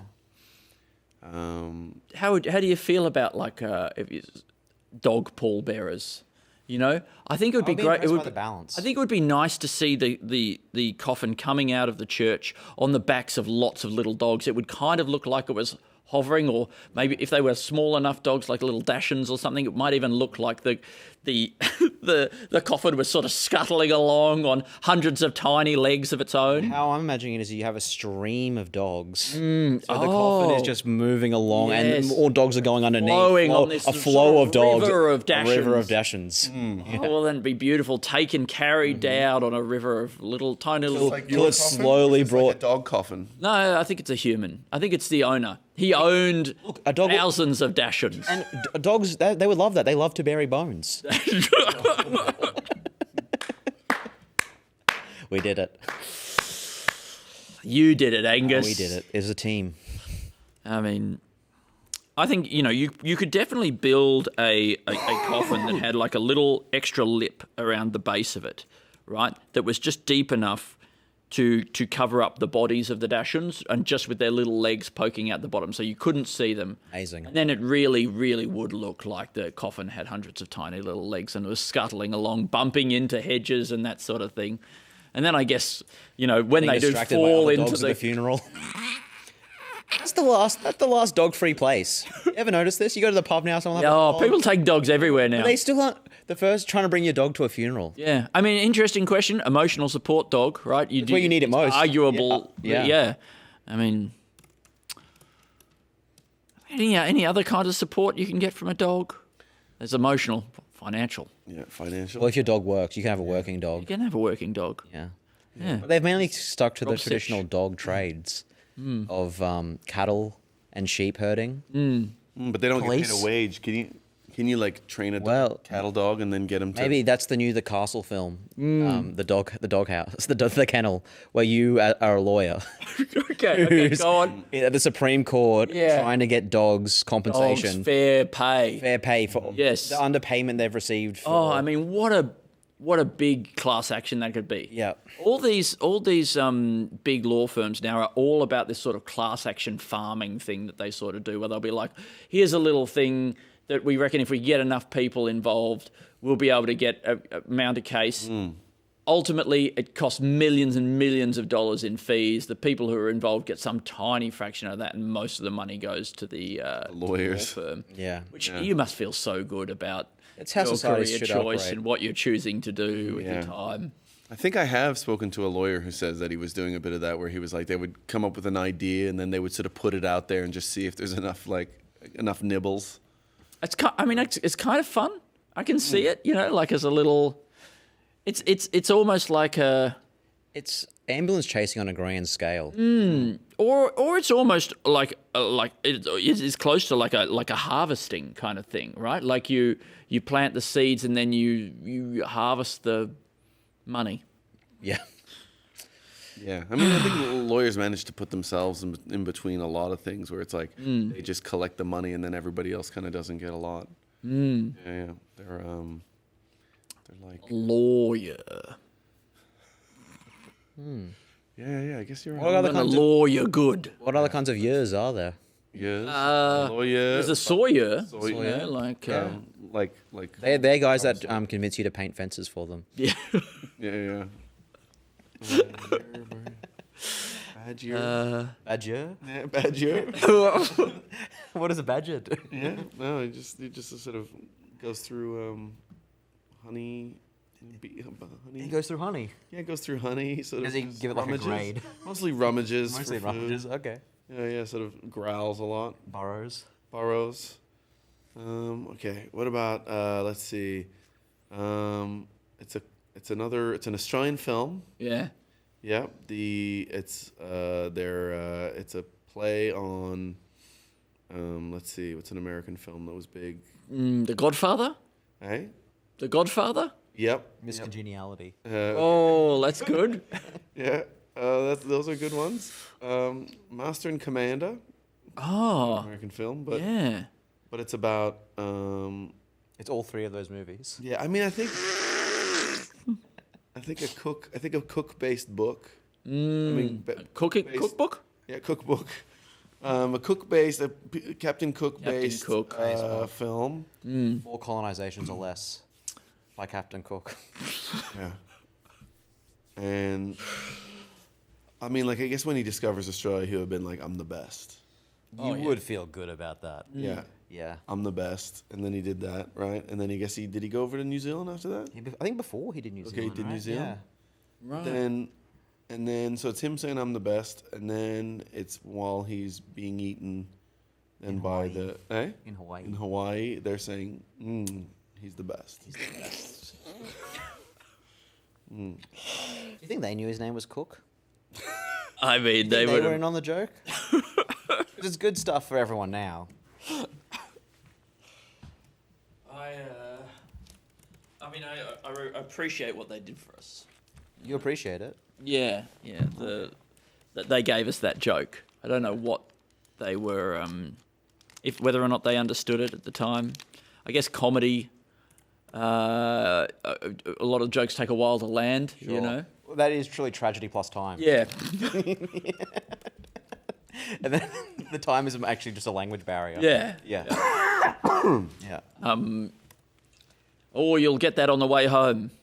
Yeah. That one's a slow burn. It's just like these guys. Yeah. That one's for the crew on the way home. They'll have a lot of time to think about it. Yeah. Many months. Do we know if he got cooked?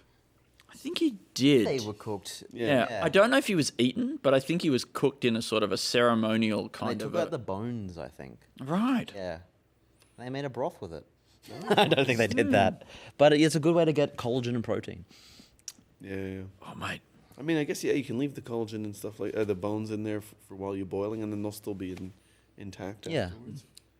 What about a mutiny on a bus? Yep. Yeah, good stuff. Yeah. I think the problem with that is the mutiny is it. Also, that's just every bus ride. Yeah. I mean, it's a. Have you been on a bus? It's every bus ride. Yeah. There's no one's paying for the bus. Everyone on the bus is mental. The bus driver is already behind like a plexiglass. The bus driver is essentially a man or woman who has been imprisoned. Yes. And they're forced to drive the route. They could make prisoners bus drivers because they're already kind of locked away in a little. Yeah. That's true. It is a little cell, isn't it? A little cell. Yeah. But how do you get them to make the stops? Electric shock. Electric shock. We've done it. That's what the bell does. Perfect The system. bell, That's the bell great. shocks them. Yeah. I don't. We've done it. Is this a sketch idea? Yeah, I'm not sure. No, this is just for the. This is obviously just a good system. This is just yeah. Yeah. This is infrastructure. No, I think, look, let's be honest. This is a sketch idea. Yeah. This is at least as good a sketch idea as every other idea that we've had. Oh, yeah, absolutely. All right? It is putting prisoners to work, driving buses. It's a cell on wheels. The bus driver thing is basically a cell on wheels. And once you're in something the size of a bus, you're not really able to commit any crimes. Right? It's not like you can get into a bank in a bus. Well, you could do a ram raid. Mm-hmm. But then how do you get the problem is not just getting the money out of the safe. Yes. It's getting the money into your cell. Yeah. There's a two-factor authentication, I call it. Mm-hmm. Because it's not really ethical letting a non-criminal sort of drive the bus and putting them in that situation. I agree. It is unethical to let regular people drive buses. It's a cruel and unusual form of punishment. Making you wear socks that high. Yeah. Nobody should have to do that. Should have right? to do that. It's there's such a thing as human dignity. Yeah. Why can't they wear long pants? What is the high sock thing? They are not trusted. they're not trusted with long pants. I don't know. It is a humiliation. It's a ritual that they inflict. Well, they used to have to drive the bus in a stock, but it was more difficult to control. That's why the bus wheel is so large. Because their hands were originally that far apart. Yeah. Wow.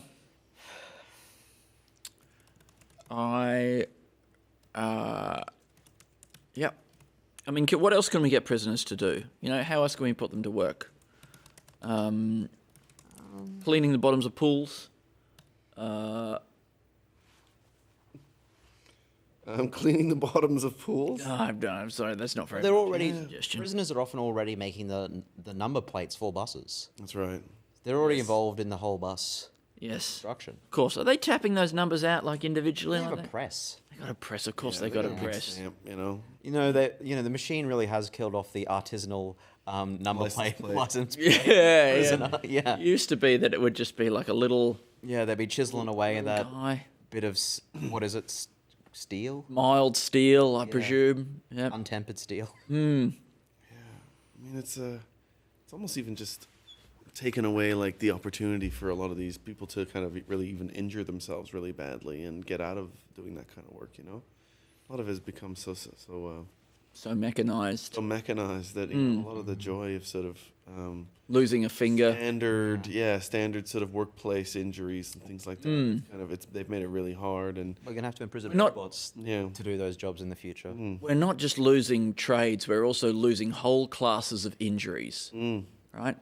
The lawyers that's bad for the lawyers. Yeah. It's bad for the lawyers. It's bad for the doctors.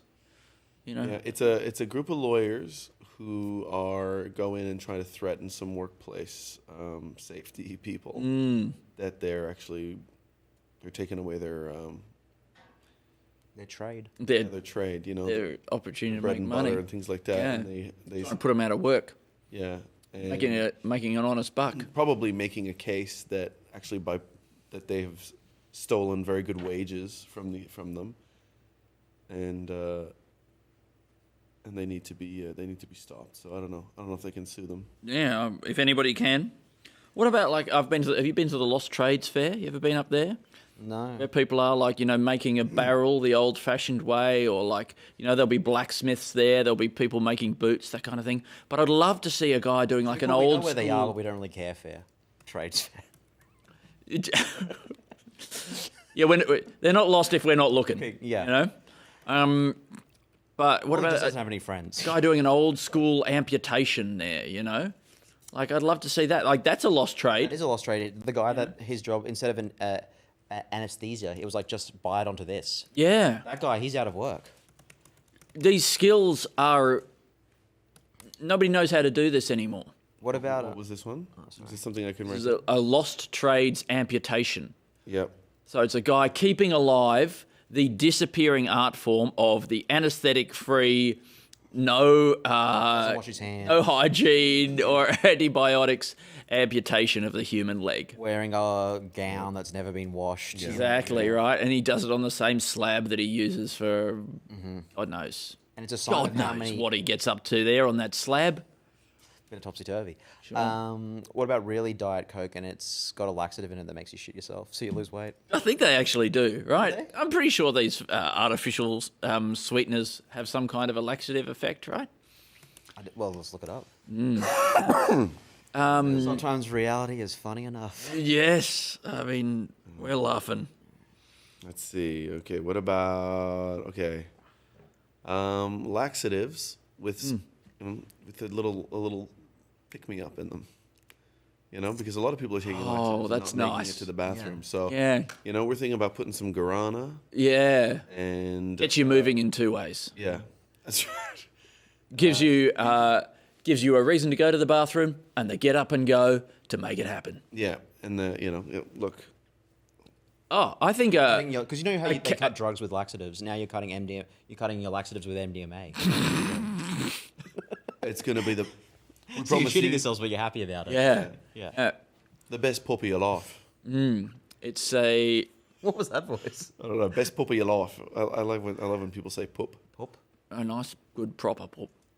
I think we're starting to lose it. Not me. Yeah. Well, I don't know what you're talking about. No. Okay. I think you're absolutely right. And a laxative with some like guarana, some caffeine in there. You know, it's really got everything you need, right, to get you through the day. Yeah. Well, just like to the bathroom and then away, and then you know, and then hit the ground running once you're done. Oh baby. You know, and then get to the next toilet. Well, you're running, and then you're running. Oh yeah. Yeah. Running till you run. All right. Well, that's my time. Thank you very Yes, much, everyone. thank you, Angus Gordon. Beautiful stuff. Thank you so much. Legend. We appreciate it so much. Please welcome our next guest, Melissa McGlensey. Hello. How are you? I haven't seen you for so long. Hello. Thank you so much. Oh, Everyone gets a yeah. Thank you. Oh my god. I am so glad you guys are not at 500 yet. Oh well, yeah. You're lucky. You're so lucky. Me too. Yeah. I saw the number 361. Yeah, we're doing good. We're doing all right. Yeah. Guess what? Join us. Mama Mel's here to help. Thank you so much, Mama Mel. Mama Mel. How are you? Did you have a show tonight? I had a show, and then I literally just ran here from the Melbourne Fringe closing party. Whoa. Oh my god. I may have had a drink or two. That's a great thing. You guys seem very drunk, but in a different way. Yeah. We're just kind of our brain is tired. Yeah. And, our collective brain. I know you said our. Yeah. Our brain, our one brain that we have left between empty us. of thought. I mean, with weight uppers to get you to the toilet fast. you can drink alcohol to disinhibit yourself so that you can do things that are perhaps ill-advised. I do find that if you just do things that are a bad idea anyway, you know, it sort of like gives you a little bit of that same kind of effect. Wow. You know? That's right. So what happens if I do both? Well, what an 'Cause I'm exciting here, cocktail. And I had some exciting cocktails. Yeah, what a cocktail of things to mix together. Yeah. Yes. So let's see. You know, it's a guy who goes out in the town and he I guess cheats on his wife. Oh. And then she's like, "Why did you do that?" And he's like, "Oh, I was drunk." She goes, "You don't drink." He goes, "Well, I'm looking to get into it." Yeah. And I just thought I'll test out what I would normally do if I was doing it, and you know, so far this is working for me, and I'm thinking about taking it up. Just trying to ease my way in. You never see. I don't really like the taste of booze. You never see a movie where like it's a rom-com, but the people are having affairs, right? Does that ever happen? You mean like, and they're not the bad guys? No, they're not the bad guys. This is a great idea. A rom-com where the good guys are having affairs. Yeah. Yeah. What do you think of that? Like, I think it's great. would that work? I mean, like, and I think it has to be like, you know, that ultimately it's better for everybody, right? That's the only way they can't be the bad guys. Like, and you know, what you'd be like is like, oh, well, let's make it that their relationships are really bad. Their wife, his wife, her husband, they're both really bad and they're not the right people for them. But it's like, no, they're actually getting along. I'm making it hard. They're getting along fine. But then they meet someone they're even more in love with, and then they fall in love. And it's, they're definitely cheating on their partners. Yeah. What about this? Wait. What if they? Is there any way for this to work? Wait. How about this? They're both in happy marriages, and they both randomly meet somebody else who, in the moment, they feel is better than their partner. Yeah. Okay. And they decide to try to trade up straight away. Yep. They sleep with them. They cheat on their partners, and then obviously, neither of those people want to stay with them permanently. They ruin both of their marriages, like that. And then, but then at some point, when they're solo, they find each other, and they both are afraid to admit to each other what they've done. And then at some point, I guess they do, and they're like, "Oh, thank God, me too. I'm a fucking awful person." And that brings them closer together. And they fall. That's their meet cute. I wonder if that is sort of like part of like what keeps affairs going is like the feeling that we're both doing this. Like that's the only person you can be honest with, right? Well, but the other person might not be in a relationship in the affair. No, but in this movie they are. Also, I don't mean to complicate things. Yeah. But polyamory exists. Yeah.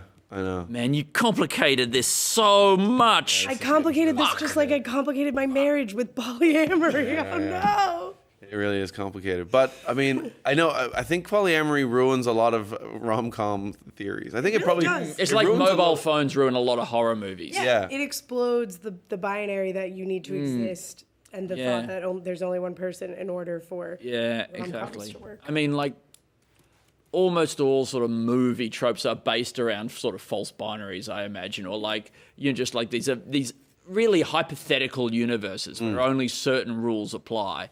And they only work within this realm, within this. Yeah, I think if you went to like some of those old soap operas, right, where people are just sleeping with each other's partners and it's huge affairs, and then you introduce and then somebody just goes, actually, I've recently gotten into polyamory, and they're like, oh, we are too, and we go, oh, there's actually no drama here whatsoever. We're all really happy about what's happening. We should also sleep together like that, and they go, I would like that. Like that, and then it becomes a really beautiful story about people constantly getting along, and it's a utopia. Yeah, it's a utopia, and it's a really happy thing. And as I feel like probably in all poly relationships, nothing ever goes wrong. Yeah. There's no drama in poly relationships. That's for sure. A utopian, what's it called? What are those soap opera? Soap opera where everyone is poly. Yeah. Everyone communicates clearly. And there's soap utopia. Utopia. Oh, Eusopia. Yeah. Okay. Dude, how would it feel to have a bath in pure soap? Oh, let's talk about that. We have cleanest you could be. Surely it is, right? It sounds like a terrible viscosity. You got those. You got that. It's all body wash these days. Pure body wash. I would love to get into a bath of just like nothing but body wash. Well, that's better than a bar. That's what I want. I want to get my body washed. Yeah. Why am I having to rub this all over my body when I could just get into it and then it would already be all over my body? It's a great question. And then think of the rinse. Yeah. The rinse will be tough. The rinse it will be suck. a slow drain, but I think, look, this is not the best way of doing it. But I think you just turn on the shower, and you just lay there with your eyes closed, and you let the shower continue filling up the bath until it pours over, and then slowly dilutes as the water continues coming in, and eventually most of the soap will be off from most of the most visible. Okay, there's a couple things to address here. Yeah. So the overflow is bathroom only or whole house? Going into the house. So now the soap is everywhere in the Here's my house. question: if you could keep it bathroom only, that bathroom is now just a bathtub. Yeah, Like, where does the true bathtub- bathroom? Yeah. It's not just a room with a bath in it. Bath. They should make the whole bathroom out of bath. I've been saying this for years. Making a whole, yeah.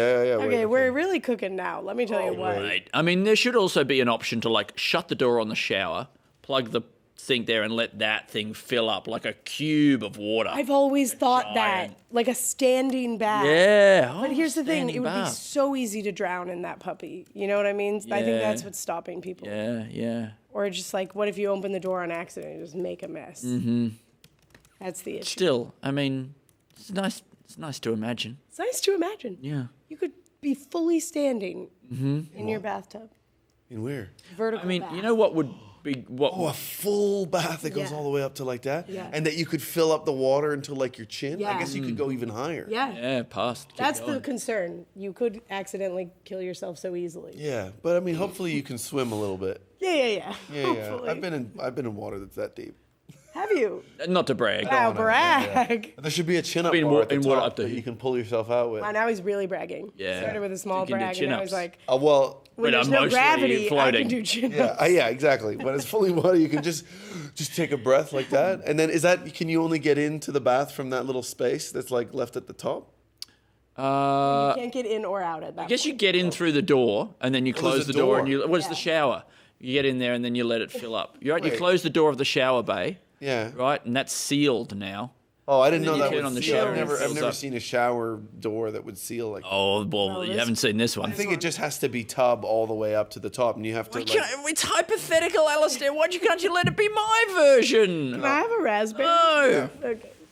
I'm going to do it. Get away, Beth. I mean, I do think a world where you're like, it's a hypothetical scenarios. I mean, this seems like what Dungeons and Dragons is, basically, right? It's like, welcome to my hypothetical. Can I do this? No. Ooh. Can I do this? Maybe. Wait, new pitch. Boring Dungeons and Dragons. No magic, just house renovation. Wow. People would love that. Vertical though. baths. Yeah. Oh, okay, wait. Let's. Okay, yeah, I'll take some. I mean, they're yours. Yeah. I'm offering you your own food. Thank you. I'm okay right now.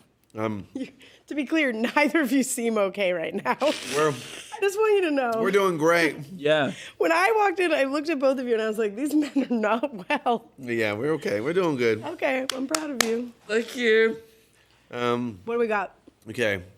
Somebody goes into a donut shop. I'm with you. Okay. Yeah. So let's say we'll play on this cheese shop thing where there's no types of the food that they're looking for. Sure. Okay, but we can't do that exact same thing. Do you know the cheese shop? No, I don't. Yeah. Guy goes in, can I have a Stilton? And he goes, oh, we don't have any left. You know what they should do when you buy donuts? They give them to you in a box, right? Like that, like Krispy Kreme. They give them all to you in a box. They should all be like on a tube, on a rod. On a rod. Why are they not on a donut rod? Yeah, I want to eat it like paper corn. bag all the way The across. paper bag down. Yeah. Oh, you eat it like I corn. want to eat it like corn. Yeah. Have a rod of donuts. Are these sketches or just the world we want to Yeah, live in? I mean, look, sometimes that's what we create in comedy sketches. Well, I mean, like, then we've got to say, like, how do we take this to a point of like absurdity, or like, how can the person who's selling this be insane in some way, or desperate, or how can everything go wrong for them? I mean, is it that the donuts fall off the end of the tube? You got to keep it upright. You got to keep it at above a 45-degree angle. Okay. Otherwise, I'm not responsible for what happens to the donuts. The donuts are falling off. Okay, wait. Oh, so what? It's just a stick. There's no end on it. No, it's like a cob. Yeah, it's like a cob. Yeah, but I think like if you're carrying these away, say you're taking them back to the office to share with your employees or something like that. You know, there might be like quite a long explanatory video that you've got to watch to explain, like when there's new technology like this. Yeah. Oh, exactly. We're onboarding you. It won't unlock the end bits of the bar until you watch the whole thing. Yeah. Like, Jesus Christ, it's taking so. I can do this. I know how to. Yeah. And then you're like. And then maybe you start trying to just push a donut off, cut it off. Yeah. Yeah, nothing could. You could have a nibble. Yeah. I can't stop. But then then an alarm goes off on the rod. The rod is alarmed. It says, yeah. Do not take donuts off until the video has been completely watched. Yeah. You know, there's like insurance reasons why they're like, oh no, people need to see the whole thing. Yeah. Like that. And then you're being a real jerk about it. You're being really arrogant. You're complaining about everything. And then you get out and you straight away drop the donuts and they make you watch the video again. Or see, this is why we have a video. Yeah. Return the donuts back to the donut shop. You'll have to pay for a new stick of donuts. I think maybe it's a whole new this new experience. It's very exciting. People are queuing up, but it's a sort of a robotic donut dispenser kind of thing. Yep, like at the airport. Robo donut thing. And then, they do lock you into this canister and, force you to watch this instructional video about donuts. And then there's a lot of stuff that's like extra advertising. Talk for the guy who came up with the donut stick as a way of carrying the thing, and he's talking about all of his achievements, and you're like, come on, can we just get through this fucking thing like that? The stick, talking, like when you go see a movie, like I went and saw a movie once called Mountain, right? And I thought it was, the preview that we had seen said that it was like about a young Jewish woman goes on an adventure of discovery or whatever like that, and then it turned out to be about mountains, right? And then we were like, what? And so, was there a young Jewish woman? No, it was just a documentary about the concept of mountains. Wow. Mountains have been around for millions of years. Man has looked at the mountains and thought, those are big. You know, it was essentially this. And it's just telling you nonstop stuff that you already know. People use mountains for climbing, but sometimes they used to not climb them very much. But now they do more so. You can ski on them. There are, it's not that safe to fly helicopters. I think we should make this documentary. None of the narration has been written in advance. Yeah. We've got all this amazing footage of mountains, and then it's a guy just trying to fill 2.5 hours with just words about mountains. I would watch that. Yeah.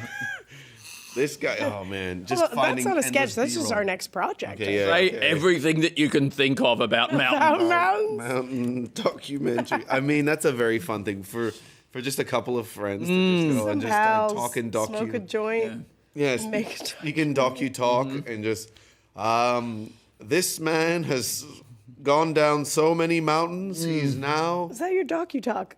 Oh, yeah. You can't do a Werner Herzog? This man... I knew it. I knew he had a Werner Herzog in him. I don't know how I knew. Hey, man. I can't quite... I don't Yeah, have it's a tricky. Werner Herzog. Do you got one? Sometimes, but I don't think I have him today. He's not with us right now. You've never looked more like you might have a Werner Herzog in you. Thank you. Yeah, I mean, like, I do look like I've been living in a jungle for... Man, I do love him, though, and I would listen to anything he has to say. It's beautiful. And I believe it all. You believe hook, line, Everything. and sinker. Oh, mate. I mean, whatever bullshit he's spouting. Even the stuff when he's completely like, I'm convinced. not telling the truth. Yeah, I believe that. I believe that. I believe that he's not telling the truth. What about this? Lips for your eyes. Oh, yeah. Here, they get rid of the eyelashes. Get rid of the lashes. You can get a little red lippy. Yeah. Beautiful bee Get it done in the lip style, like that. And I'm with you. Hey? I'm with you. Yeah. And If people aren't already doing this yeah. with their makeup, doing eye lips, yeah. I'm sorry, Crazy. but like what are they thinking? Yeah. I'm not to play devil's advocate. Yeah, They might be thank you. thinking. No, but thank you for not playing that. Yeah, you're welcome. I appreciate it. They might be thinking, I need to keep sand and grit out of my eyes. Yeah. So hear me out. I Just have a close slight your lips tweak. real close. Do you get Make grit? the lips glossy, and then they'll catch dust and bugs and things. There you go. You don't need the lashes if you've got that sticky stuff. Make it goo. Yeah, like if it works for mice, you know. Yeah, you catch some mice on Mice your glue. eyes. Yeah. Exactly. You write down catch some mice with your eyes? Yep. Yeah, hang on. I'm getting there. Wait. Oh, this is fun. I'm never leaving. I'm here till the end of the stream. No, good, and you're not allowed to. Oh, I did tell people I'd be back in 1 hour at the party, so we'll see. Man, I can't believe you're going back to a party. I'm so sorry. We feel like we've got to get this out of the way. No, I love it. I did have something. I had a thought while we were talking about eyes. Was it about taking off your eyelashes and mice? turning your putting the makeup on to turn your eyes into mouths with beautiful, luscious lips. Okay, wait. I mean, eye lips. Logically, then Make them sticky. should we be turning our lips into eyes? I mean, it's the next logical conclusion. I mean, I think that would be that would be a great move for women to replace lippy with eyelashes over the thing, because then it becomes mustachy. Yeah, but it would need to be full around. Yeah, Like all a- the way around, like a and hairy it's hole. done beautifully. Yeah. It's basically just a furry hole. Yeah. Like that, and Because then women don't have enough furry holes. That's That's right. the problem we're facing. Exactly. Finally, a new furry hole for women. For the women. Write that down. Write that down. Yeah, That's okay, the slogan. wait, yeah. Finally, a new furry hole for Finally, the women. the vagina doesn't have its monopoly, right? Where I hate a monopoly. Okay? Move over, vagina. It results in bad outcomes. Get for out of everybody. town, asshole. Am I allowed to curse on you? Yeah. Get out of town, asshole. Thank you. We are Hole. talking about the hole. I love this for us. Yeah, eyelashes all around. Because if there's one problem we need to solve, it's women are not doing enough things cosmetically. It's not complicated enough Yeah. for them. Make it crazier. I know, but think about all the new things that you could do with this hairy mouth. Maybelline is creaming her pants right now, Yeah. wherever she is. Yeah. Mabel. Oh, is it Mabel Lean? Yeah, Is her name she's at a Mabel? jaunty angle. Yeah. Oh, that Mabel Lean. Or she's skinny, she's thin. She's thin. She's got a lean. Maybe she's born She's got with a bad leg. Maybe she's born with one leg shorter than the other. Maybe it's Mabel's lean. Yeah, maybe Yes. it's Mabel's Lean. That's great. Okay. Yeah, I'm writing it down, Andy. That's a sketch. That's a sketch.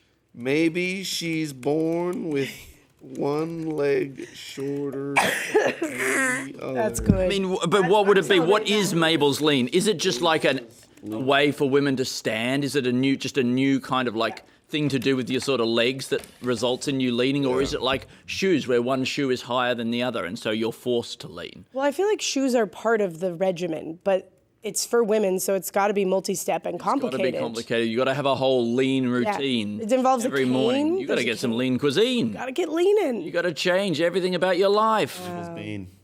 Mabel's bean. Sorry, I don't know. I just said the sentence. Mabel's bean, and it needed to be said Yeah, so that we could absolutely. move past it. You know.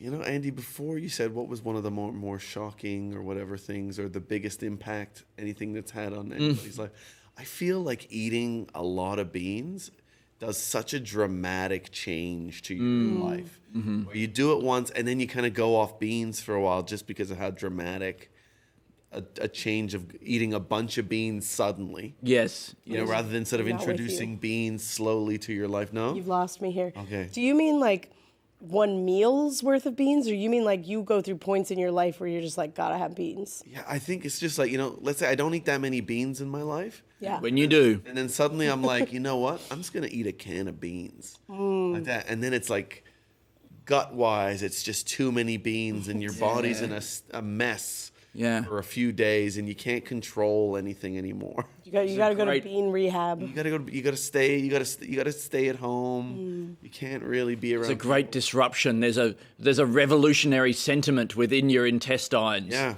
There is a things are moving now. Like there's an upheaval. There's taking like to the streets. Yeah. revolution. Yeah, your internal organs are having their own No King's Day, but it's, That's a, right, it's a No Beans Day. Things that were fixtures of the intestines are now in motion and they're moving down and stuff's coming out and the plate of beans revolution. I don't know. No, I'm with you. Yeah. I mean, I used to go and have a really strong coffee and a big a big plate of like beans with eggs at Ray's Cafe. Yeah. I did that regularly, like a lot of breakfast, a lot of mornings, and that had a really very quick, very dramatic impact on my life. Wow, that's such an elegant way to talk about poop. Thank you.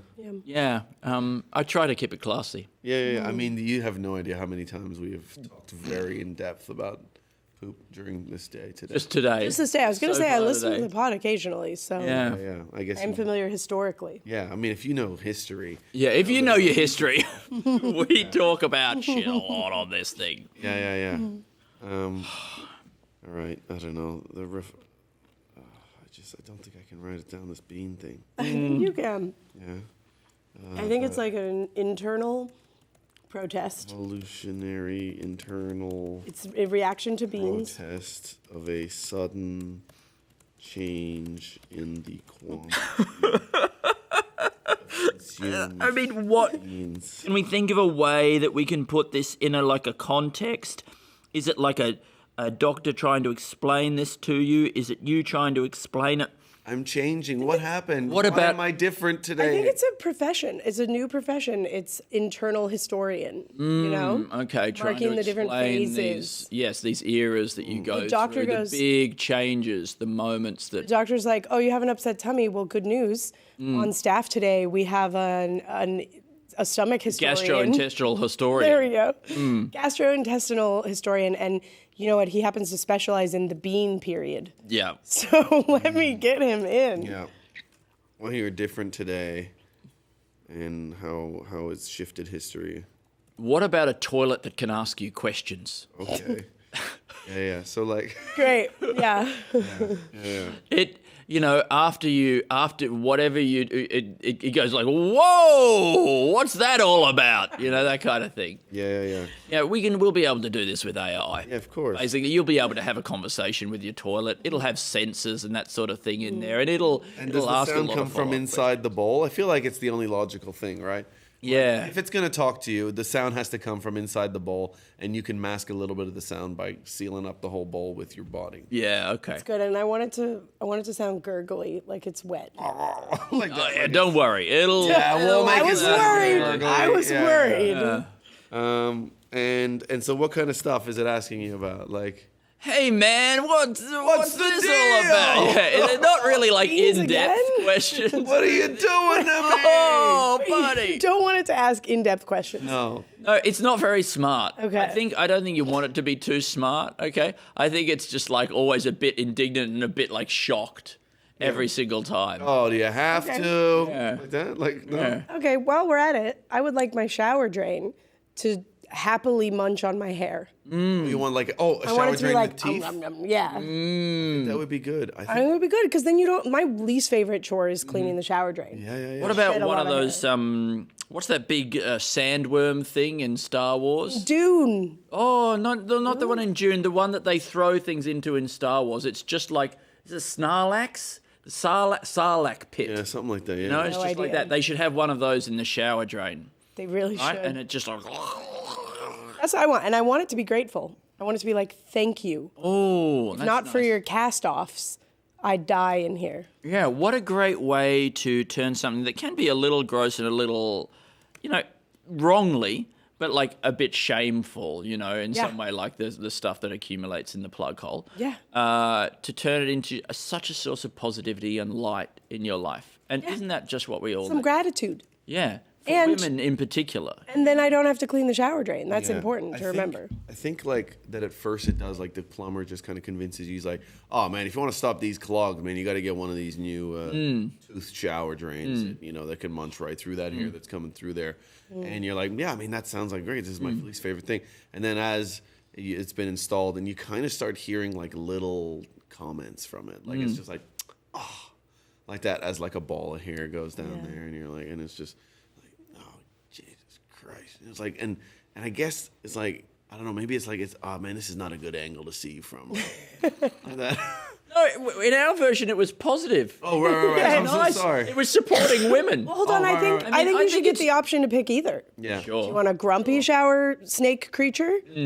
Seems like Al does. Yeah, okay. But I like the idea that like maybe over time you develop quite a good relationship and maybe it turns into one of the more meaningful relationships in your life. That's beautiful. You got someone that you can talk to. Just hanging out in the shower, Yeah. looking for reasons to get wet and drop some hair, What happens if you put your finger in the drain? We were all wondering it. Yeah, I think there's a lot of teeth in there, and I don't think you should do that. But if you trust it, I think that's a mistake. I mean, Does it have a that's tongue? What if you really trust it? that's a beautiful place to get to with this creature I that think is like we gotta find out. exclusively a tube with teeth. I think at some point you have to ask it if it has a tongue. Yeah, you have to ask. There's no other way to find out. Yeah. Because if you Couldn't you just peer in? Yeah.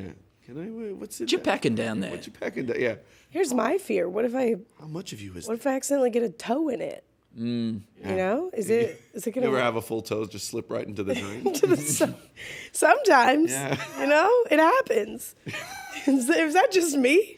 Oh, I mean, No one else is shower dancing?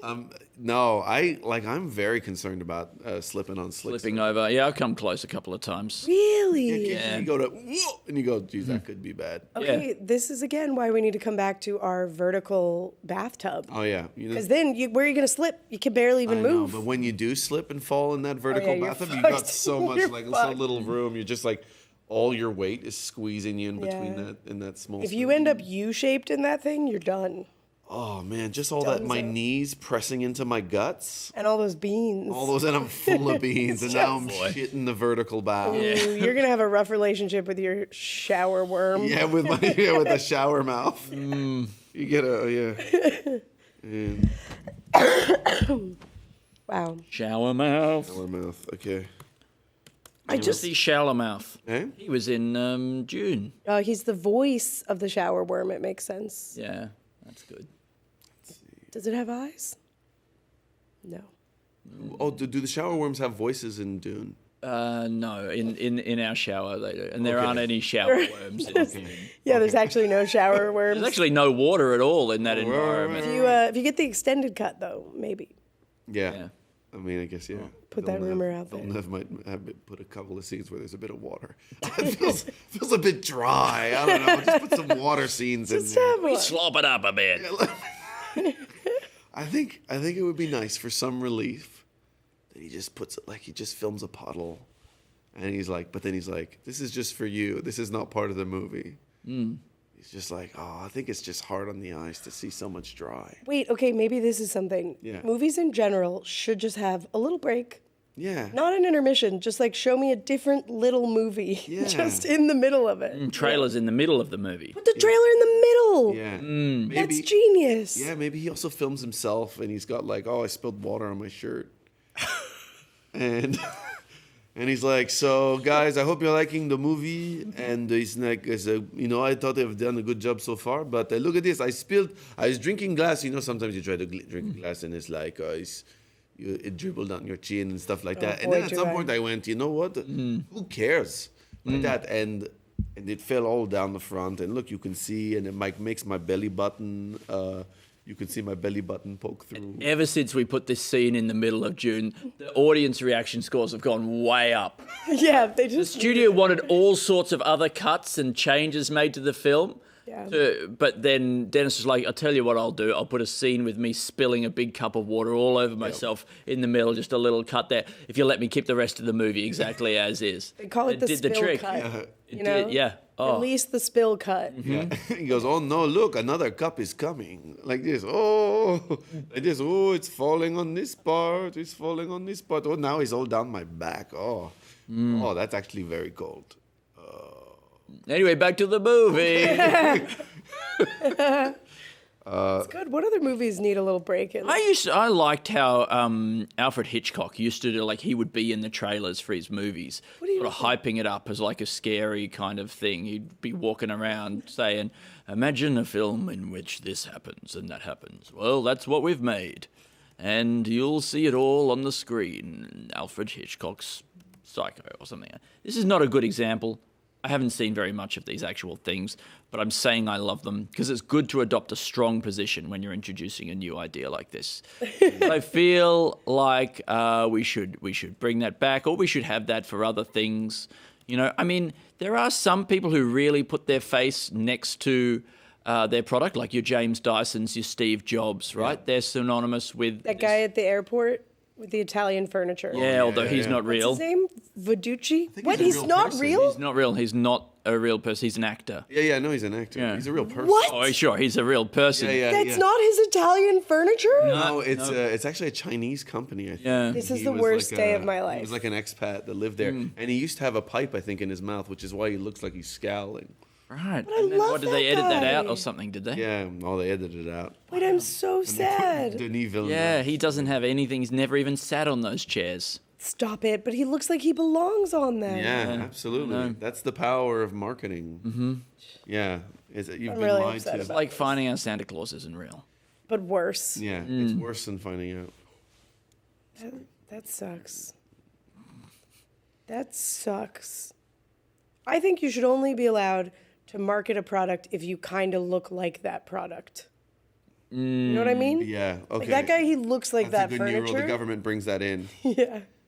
And if you want to hire a model or someone to spruik something, they got to resemble it a little. So you get a blender, you got to get a blender-shaped dude. You got to get a dude with a blender shape. You know what I mean?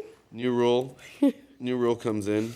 It would make our lives easier. You could be like, what's that guy in? Oh, he kind of looks like a blender. He's from the Blender ads. Yeah. Yeah. I mean, why did we have this rule? Is this a bit like the serving suggestion thing we were talking about earlier, where it's like, it's misleading advertising to have a person in the ad who doesn't look like the product that they're selling? That I think is just convenient if they do. Sure, but Alasdair wants it to be a rule from the government. And they got to have a reason. Yeah. I think there was too much, I think it's just become a rule. I mean, it could be from the government, but I think, it's like a beer purity law, right? They've seen a few, they've had a proposal from the design people, and they said, all design looks better if you're adding non-living things with living things, if there's a harmony between how the person looks and how the product looks. Nice. And I think that should be a non-negotiable in this country. You know what I think it should be? I think it's that the rules of design, we turn them into actual laws. We enshrine them in our legal system, so these things about like, you got to have this much kerning, these kinds of spacings between things. Put it all. We get a prime minister in who used to be a graphic designer. They're very serious about this kind of stuff. Yeah. And with you. And if you're making an ad for a kettle, you got to get a guy with a training. And you know what graphic designers are like. They love that shit. Okay, I'm sorry if this is a derail, but I now need to know what product we all could spruik legally in this fictional town. Yeah. Right. What could I? What would Andy sell? Let's see. A pile of loose pasta. Andy could do a plate of carbonara. Maybe it's got to be wheat. For me, it's got to be wheat pasta. Something about this says whole wheat. Sort of a bag of angel hair. Yeah, but whole wheat angel hair. Yeah. Everyone wants that. Yeah. Okay, cool. Let's What are see. you? For me, oh geez, what do I look like? Let me get a good look. Let's see. I mean, I feel like you could do. Oh, now what can I say? Let's see. I'm thinking an appliance. What about a stack of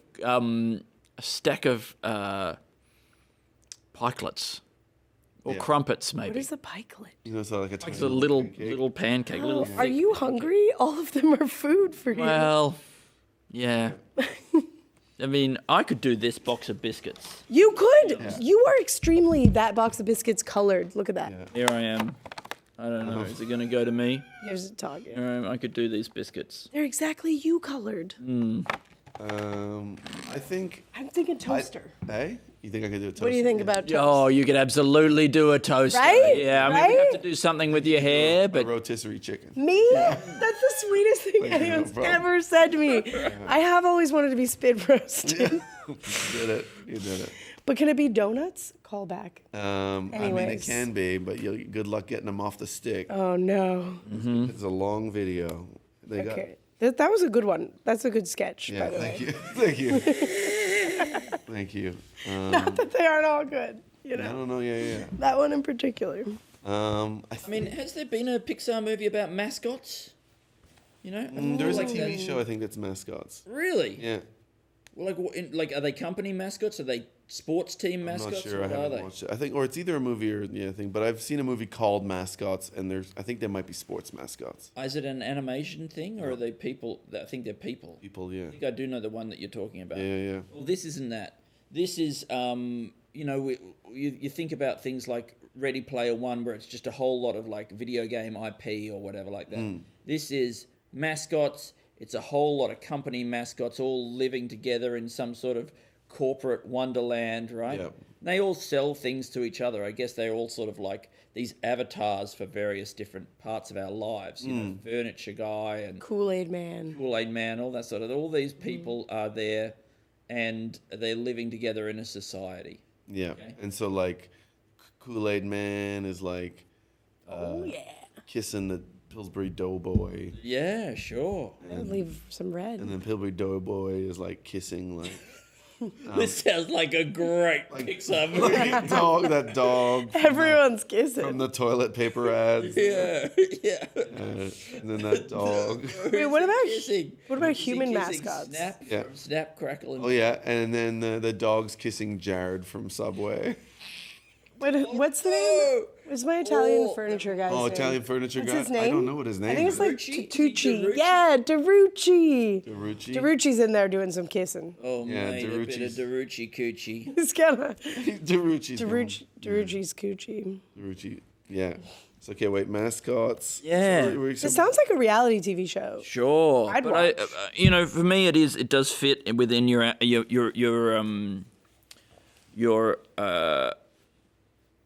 Pixar type world, and I would be interested to see these corporate mascots whose entire existence is based around selling. And I feel like I've come up with a few different corporate socialist kind of ideas so far today, but it would be really nice to see them try and they're living in a very corporatized world, and then maybe there's like this sort of economic collapse or something like that, and the corporate world around them crumbles, and they no longer have these roles as mascots trying to sell things anymore, and they have to go back and live some sort of more subsistence type existence and work around more like after the collapse, a village type world where you just take care of each other without this exchange of goods, and you're not always having to be selling. I think there's a real journey for them to go on there. They may not be able to stop. I don't feel like the Kool-Aid and Man. there'll be some who can't.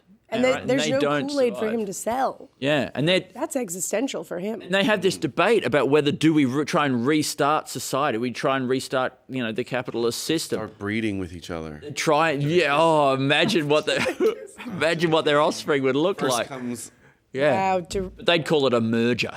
Oh yeah. But they you guys can stop talking in corporate talk. and they start trying to rebuild this corporate society, but then they have to make the decision: is this really what we want, or do we actually want to just try and live this more simple life? Do we want to go back down that same route? Yeah. And that's the ultimate, Started dropping. test of their growth. Yeah. I feel like it is.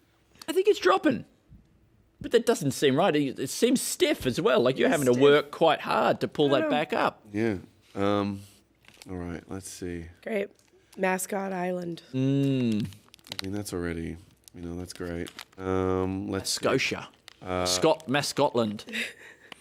That's where they go to. Yeah, Scotland. I mean, it makes it seem like that country's name was made for this. Because or else, what does Scot even mean? I'm sure it's got a real big long history. It's really well defined. What about that thing with Ireland? What does ire mean in that case? Is it like ire, like the word ire? Surely it's like something about green and Celt. There they call it EIRE, don't they? And that's all they call it, right? Oh, like the land of air. Yeah. Yeah. However they pronounce that. But when they're speaking in Gaelic, maybe. Because ire is just anger, right? IRE, yes, it is. Yeah. Sure. How do they do it? EIRE. And I suspect that doesn't mean anger. Okay. But maybe it does. EIR meaning. Oh, it's a common acronym that means effective interest rate. Oh, that's what it is. The ancient Celts and their interest rate. Yeah. Let's see. Okay, there's a sketch. Okay. Ancient Celtic banker. Yeah, ancient Celtic real estate agent. Yeah. I mean, I do think we love to put a sketch in like the caveman times. Yeah. We do love that. We've already done it today, but like the first caveman who was trying to set up a bank, right? And they're like, I've had a great time today hunting. I got all this meat. And this person's like, why don't you give it to me to look after? Yeah. Right? Wait. You don't want to... He's the guy who's starting the caveman bank. Yeah, okay. Yeah, he wants to look after the meat. You give me all the meat, all your meat to look after. You don't want to look after all that meat. You give it to me. I'll take care of it. Mm-hmm. And I'll eat some of the meat. Yeah, I'll eat a little bit of the meat. And you can pay me to look after the meat. Meat. And then he goes, oh, is that good? And he goes, well, what if I just keep the meat, or if I give the meat to everybody? And he's like, no. Oh, yeah, you don't want to do that. No. Somebody might steal it. Devalue your meat. And eat it. Yeah. I know, but that's what it's there for. It's there to be eaten. You know, shut up. Shut up. You're never getting your meat back. Well, you want to withdraw your meat? Yeah. Oh, you can't take it out here. You'll have to talk to somebody else. All right, let's see. Alasdair. Yeah. You got to write down caveman bank. Caveman. Sorry, man. Can you call it caveman meat banker? Because caveman meat banker. I enjoy it. Yeah. Okay. Does this automatically update when you do one there? No, somebody follows We this. have incredible, there's a bunch of kind people who are using their time when they could be doing That's anything. so nice. Yeah. Wow. Let's see. What's an experience that I've had? Oh, that would be so great if you'd had an experience. Yeah. Think hard. What about this? It's a service that gives you one new experience every single day. Right? Sometimes they're big, sometimes they're small, and you never know what it's going to be. Sometimes they're bad. Sometimes they're good. Sometimes they're bad, sometimes they're good, but you're guaranteed one completely new experience. And if you pay a little bit more, they won't just be new for you, they'll be new for anybody. These will be unique experiences that only you can talk about, giving you a fresh perspective and also maybe a fresh insight. Yeah, and then what? And then you pay for one, and then they're like,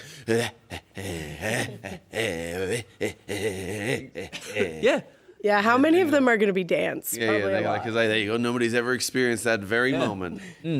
Guy, you open your front door. There's a guy standing there holding a microwave. He opens the microwave. Inside, rabbit in a gumboot. Closes the microwave and he walks away.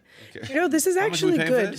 Yeah, I am curious on the business model price wise, but this is actually great because they have shown scientifically the way to make your life feel longer. Exactly right. Novelty. Is to have new experiences. And it keeps relationships fresh and it keeps your brain neuroplastic. Okay.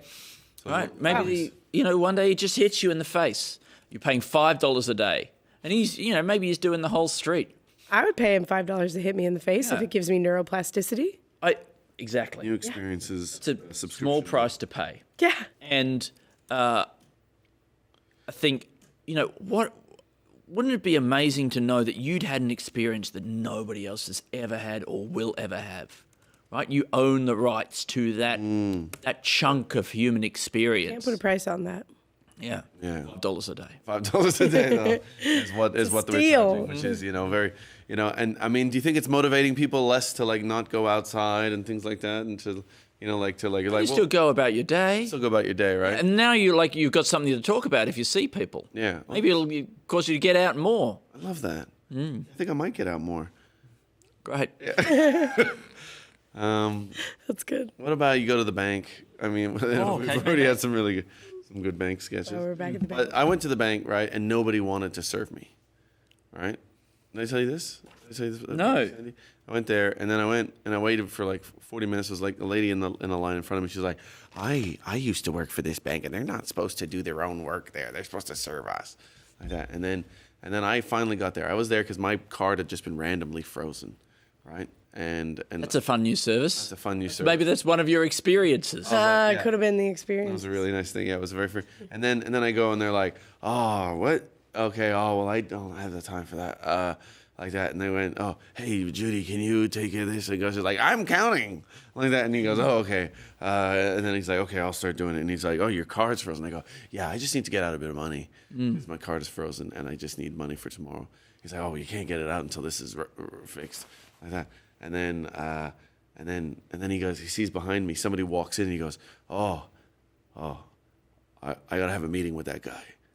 I go, okay. He goes, Judy, you're gonna have to do it. And she's like, I'm counting, like that. And then she's like, I don't have time, and like that. So he puts me in between the two. He goes, and then she's like, I gotta do this. I gotta counting here. Like that. And then she kind of like, she's like, give me that. What do you need? I just need to get a little bit of money out. She goes, well, if your card's frozen, you can't get it out. Like that. And so then she kind of checks, and she's like, I need approval from the boss. And she goes and have a look. She's like, oh, she's talking on the phone. Okay. And she's like, okay, well, we can't do it until she's like that. And then she goes, she starts, I'll just finish this counting. And then she sees that the boss lady start walking out with her suitcase behind her. Oh, goes, no. Oh, I need her. I need you for this thing. She goes, oh, what? He goes, what do you need you for? She goes, I just need your approval. He's got a card. He needs to be unlocked. She goes, it'll be fine.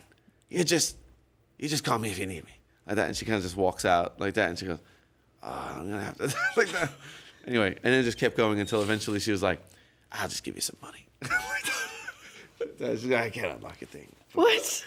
I love it. Seems like they got great systems. Yeah. Nobody wants to do anything. Really reassuring. Oh, can I just give you some money? Yeah. I hope it's not even out of your account. Oh, just take it. Just go. I don't want to have to do anything. I mean, when I got into this job of working in a bank, the last thing I thought I would have to do is like deal with people who want to get their money out of the bank. Just take the money and leave. I'd rather you were stealing from me. Yeah. At least then, I don't have to type anything in. I can write that down as a sketch. Yeah. Is this a thing that happened to you? I mean, look, I don't know if there's I think the sketches where nobody wants to do anything. I mean, yeah, you can't do that. Yeah. What about you want to follow the rules? They're like, oh no, you can't do that. What about you go to the bank and it's too complicated for them to get you your money through this elaborate system. The person's like, they just slide like a little knife across the table to you and say, just rob me. Just rob me. There's so many fucking forms, and I gotta leave in 5 minutes. You just grab the knife, just rob me. Yeah, I don't know how to do it. I'll turn off the cameras. Yeah. The cameras don't work anyway. That's a sketch.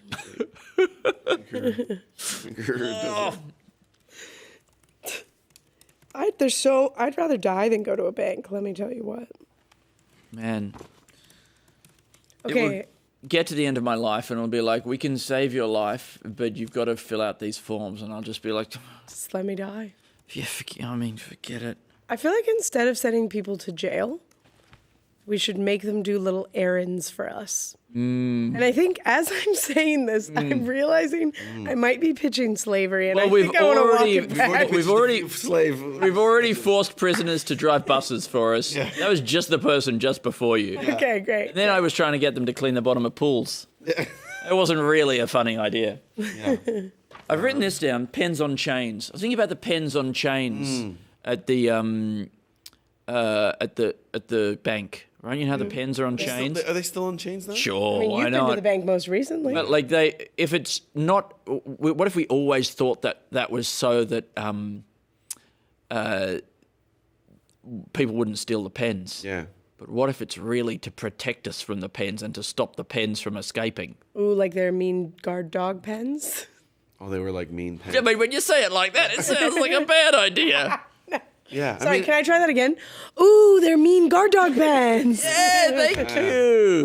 Now I'm filled with pep. I think these days you don't see them on chains, which makes me think. What does that say? That maybe either the pens are less dangerous now. I think so. I think or we they don't do. value pens. Maybe they've been devalued. No, I'm with you. I think that the pens. It's not that they're less valuable. It's that they've been trained properly.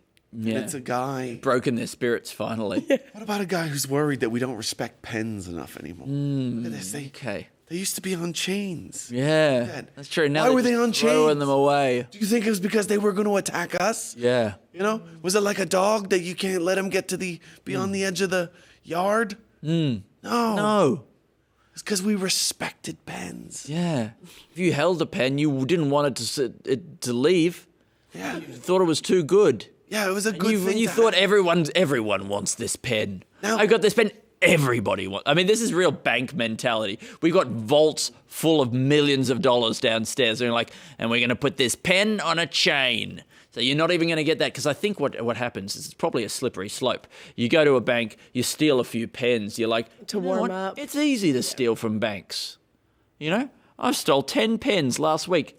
Next week, I'm going to go for the big score. I'm going to get down to the vault. Is it about training or is it bragging rights? Is it like, yeah, I've stolen from a bank. It was pens, That's but true.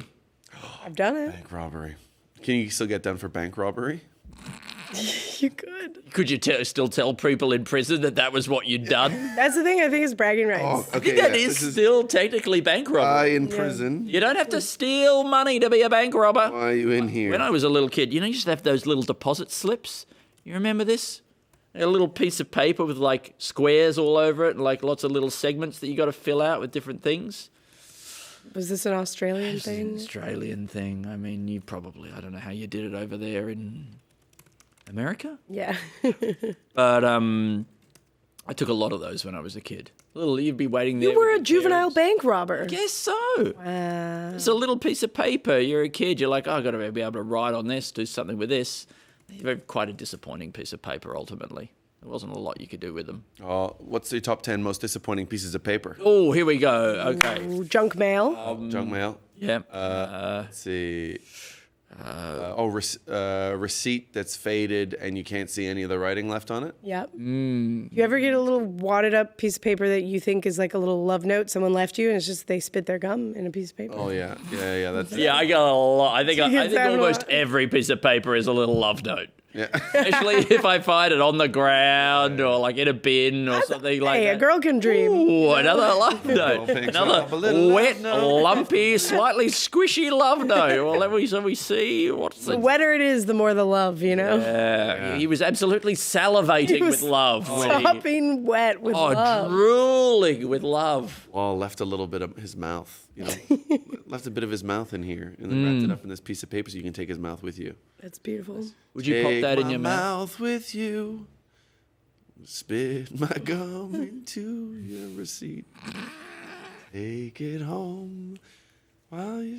I can kiss you, but you can chew my gum. I'll be in your mouth when the day is done. It's a guy who's... I can feel your mouth. I can feel your mouth? I can't feel your mouth. I can't feel your mouth. But I can feel your mouth. Oh, I can't feel your mouth, but I can fill it. Wow. With my gum. With my gum. That I've already... With my gum. It's a guy in your mouth. Pretty hot. written this, right? He's this big comeback. His folk career. He's bringing it back. You think it's country? Okay, it could be country. It's folk. It's country. Oh, it's R&B. He had a minute in his Anyways, backpack. his big comeback, and the label's like, what do you think is going to be the single? He goes, gum wrapped in a receipt, like that. And then he sings it. It's, I've sent this girl a piece of gum, sent you a bit of my gum. Yeah. When you chew on it, it's like you're kissing me, but I can't feel your mouth, but I can fill your mouth with my gum. Yeah. Hard G on Thanks, that. guys. I love hearing it back at me as well. good. Yeah. It's beautiful. It's almost like a cover. And it's the month after the release that he decides that he's never going to play music ever again. 1 whole month. Hey? It took a month? Well, to really know the reverberations of the effect of his album not taking off at all or getting any traction. I'm with that. Also, I have another idea. Yeah. You know how like you often need some gum? I don't know about you lads, but when I leave the house, You need some gum. I love a piece of gum. Yeah. Stick. Rather than the little hard pellets are my favorite. I don't think we really do the stick of gum over here. No, it's not really a thing anymore. That's old school. Right. They still get like extra with stick, don't you? But I feel like it's a little stick. You're always needing some gum. What if you just had one gum, for life, and you set it somewhere? Infinity gum? Yes. You just set it somewhere, and then you pick it back up and you use it. Wouldn't it be great if you could send it back to the factory and they'll sort of flavor it, reshape it, and then they'll recondition the gum, send it back to you. Yeah. And then if you're swapping gum with your lover, that's a commitment, Yeah, that's really nice. I mean, what a commitment it would be to take. You've got your piece of gum that you've been chewing all your life. They've got their piece of gum. You take those two pieces of gum, mix them together. Well, that's marriage in this culture. Like that. Back into your mouth. Your gums combined. This is what is it? We're talking about instead of needing a piece of gum sometimes, frequently, you have one piece of gum for life you're given at birth. Oh. And then you just chew that forever. Yeah. And you just get and flavor drops? Well, you send it back to the factory to be reflavored. Okay. I'm realizing now this is coming from my childhood because I lived in Singapore as a kid. Oh. And I don't know if it still is, but chewing gum used to be like illegal there. Yeah. And so as a little kid, relatives would come visit and they'd give us gum and we'd chew that puppy for a month. Whoa. We'd go to bed and we'd stick it on the bedside post and you go to sleep. Also, like, is it true that like if you could like get beaten? Can you get beaten? Yes. Chewing gum? Supposedly. You get caned. Caned. They'll cane you. In theory. Making canes, Yeah. In theory. I've never seen it happen, but apparently it does. One gum society. Yeah. One gum for life. 1 a.m. Holy shit. What? That's so late. What time did you think it was? I don't know. I thought it was like 9 o'clock. Yeah. Fuck me. Time is flying. I can't believe I've already been here an hour. Yeah. That's wild. It's amazing that you're doing this. Thank you. Oh no, this is the best. You got a party to be at. I mean, you got a party right now. Hey. Idea parties are the best parties. Yeah. I mean, say the nerds. What could be an idea? How would an idea party work? Ooh, it's like a key party, with swingers with their keys, but instead you bring an idea and you put it in the bowl and someone has to pull it out and they got to make it happen. Yeah, or like it's still keys, right? But instead of going off and having sex, you go off and brainstorm with about the idea. Right? It's like a business party. Yeah. Right? And you go, I love that. Like develop a business proposal. You go incubate a new business proposal. Yeah. Oh yeah. Okay. with whoever drew your key. How does this work? Because normally it's pairs. I don't know how key parties work. Okay. But also no, it is pairs. But like you don't both pull out a key. No, you're supposed to pull out the key belonging to that person's car or house. Exactly right. And then you go make an idea with them. Exactly right. Yeah, we get it. We get it. Yeah. And why is it called swinging? It's a great question. Yeah. Swingers. Let's see. I guess you go back and forth. Back and forth. Back and forth. Think how confusing it was in the 60s for people who just love swing sets, They're going to all these swingers parties, really excited. Assuming this one's got to be about swing sets. If there's not a tire swing. We've just been absolutely railed. Yeah. This one is going to be children's playground equipment for sure, honey. If there's not a rope swing. They say, come for a ride on this one. And I'll tell you what, my feet, left the ground, but not for the right reason. But honey, you got to keep trying, you know? They walk in, We'll they get see lucky a one of sex these swing, days. and they're in heaven. Yeah. Best of both worlds. True. Is that an idea? Yeah, I mean, there's a sex writing it swing. down. Have they done Yes. sex any of the other playground equipment? Sex slide. Sex Seesaw. fireman's pole, sex seesaw. Definitely they've done sex seesaw. fireman. Well, no, but definitely they've done the sex seesaw. Well, it makes sense. Like, I feel like Nothing's more up and down than that. I feel like if you could strap a man to the other side of the seesaw and then have a woman lay there, you could just he could just fuck her and he wouldn't have to move. And that's everyone's Neither dream. would she, right? Right. Oh, not having to move, that's the dream. How do we make sex How less can we both be active? starfish? Oh, the two starfish, the double starfish rail. Well, we've solved it. You just need a seesaw. Yep. And then one person. Hello, Jordan. We're just talking about the double starfish sex. Don't worry about it. Double starfish rail.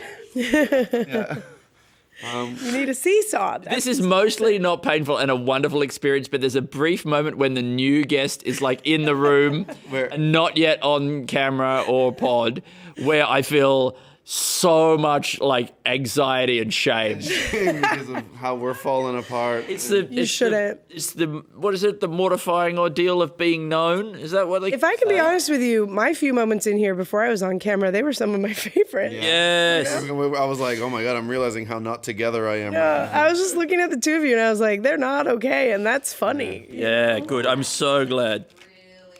Thank you. Yeah. This is I mean, just they're them. interesting. Entering a really interesting period for everybody. Yeah. Amazing. Well, I think that's me out. Thank you so much. Thank you guys. Yes. Thank you It's for been coming. an absolute pleasure. And look, I love Jordan Barr. I don't know if she's going to be able to top the double starfish fuck, you know? Yeah. We'll see.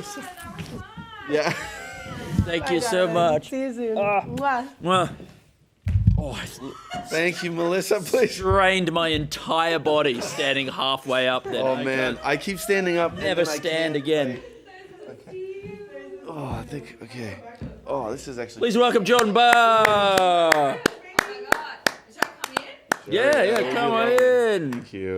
Thank you for coming. I don't know why I'm saying please welcome. Yeah, why not? Welcome. Yeah, sure. Hello, how are Hey, thank you. You can choose whichever side you So want. good to see you. It's so good to see you too. This is great, and you It as was well. nice to very briefly see you yesterday. I had to run off. Oh, that's okay. That's okay. Yeah. Were you doing a lot of gigs yesterday? Yeah. Yeah, that's Which was great. a bit stupid. Yeah. Like I should have. How many gigs? I did like well, I did I saw a play, which is a gig. Oh, mate. Yeah. But then I regard being in the audience as a gig. If you've ever seen me in an audience, you know I'm performing the whole time. I'm performing. Yeah. I'm giving them a little something extra, okay? I'm giving a little shimmy. Yeah, it's a little garnish. But if you're sitting in the front as well and you're like having to keep that smile up. I was in the front. Yeah. But Like it that is work. thankfully it was good. Okay. But there was like a brief moment where I was like, because the person I was with sat in the front and I was like, This is gonna be a nightmare. I was like, but it was great. And then I went to that gig, but nearly missed it. Yeah, but you made it in time. Oh, maron! And then I had to go to another gig. Yeah, actually, it made me happy because I was gonna go last, and then I was like, oh, I don't know, I don't have to go last, and I don't know why. I felt like the pressure of just like being the last made me, yeah. Yeah, I hate going last. I like it. I like it in the middle. I like being second. Yeah. It's nice. Yeah. You know, no one expects too much of you. Yeah. And then I like. and you can ride the coattails. Exactly. That's what I like. I like not having to try too hard. It would be nice if the MC could say that. Say, don't expect too much of her. I know. That's what I want. I would love that. Oh, that would be great. How's it been going? Well, I mean, you're going to notice that what's coming out is very loosely a sketch. Sometimes it's a product. Yeah. Sometimes it's just a sentence. Sometimes it's just a new kind of guy. Yeah. Is this the last leg?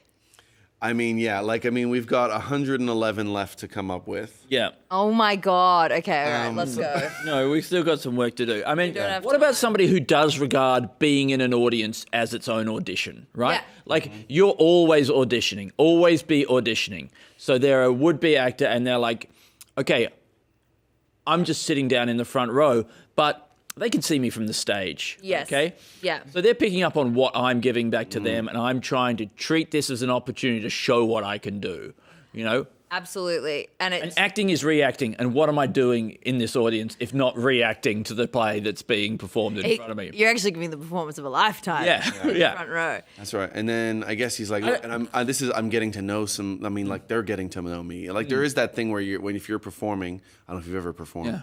But you see some people in the front, and you really you're like, oh man, you're judging their facial judging of you. Yeah. And you're like, okay, that person, I love that person because they look like they don't have any hate in their eyes. Yeah. Yeah. You know, and so that is a great thing when you're walking into the next audition, and that guy's there, and he's like, man, I saw that guy in the audition, man. He's more of a lover than a hater. Like that, and then I feel like that helps you. I don't know if that helps. So nice. I mean, this is their own philosophy that they're entering into this with. I think this is really good. It also, write it down. I have another I'd like one. to present this as a guide to auditioning from the audience. Yeah. Right. This is Yeah. my way into the theatre, into Yeah. Broadway, into the West End. And so it's like, so is it like a how-to video, like a YouTube video, and it's got that kind of like that free music that's dung dung dung dung, and it's like, hi, you want to get in the theatre? Yeah. Why don't you start in a the theatre? Yeah, that's really. You know. And then they sit down and they do that, and that's great. But then like there should be some normal people, or maybe like Patti LuPone's in it. Yeah, great. We'll get I feel like mad. you love Patti LuPone, and she has to be in almost everything. Well, if we can get her in, I have another idea. Great. Hit us with it. Okay, so when I used to audition for musicals, one of the things that I found so funny was dance calls, because I can't dance, so there was no stakes in it for me. So I was just there for an exercise class essentially.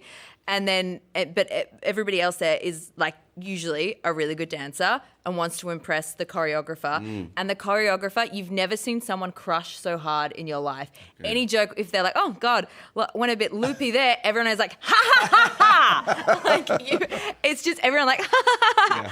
Yeah.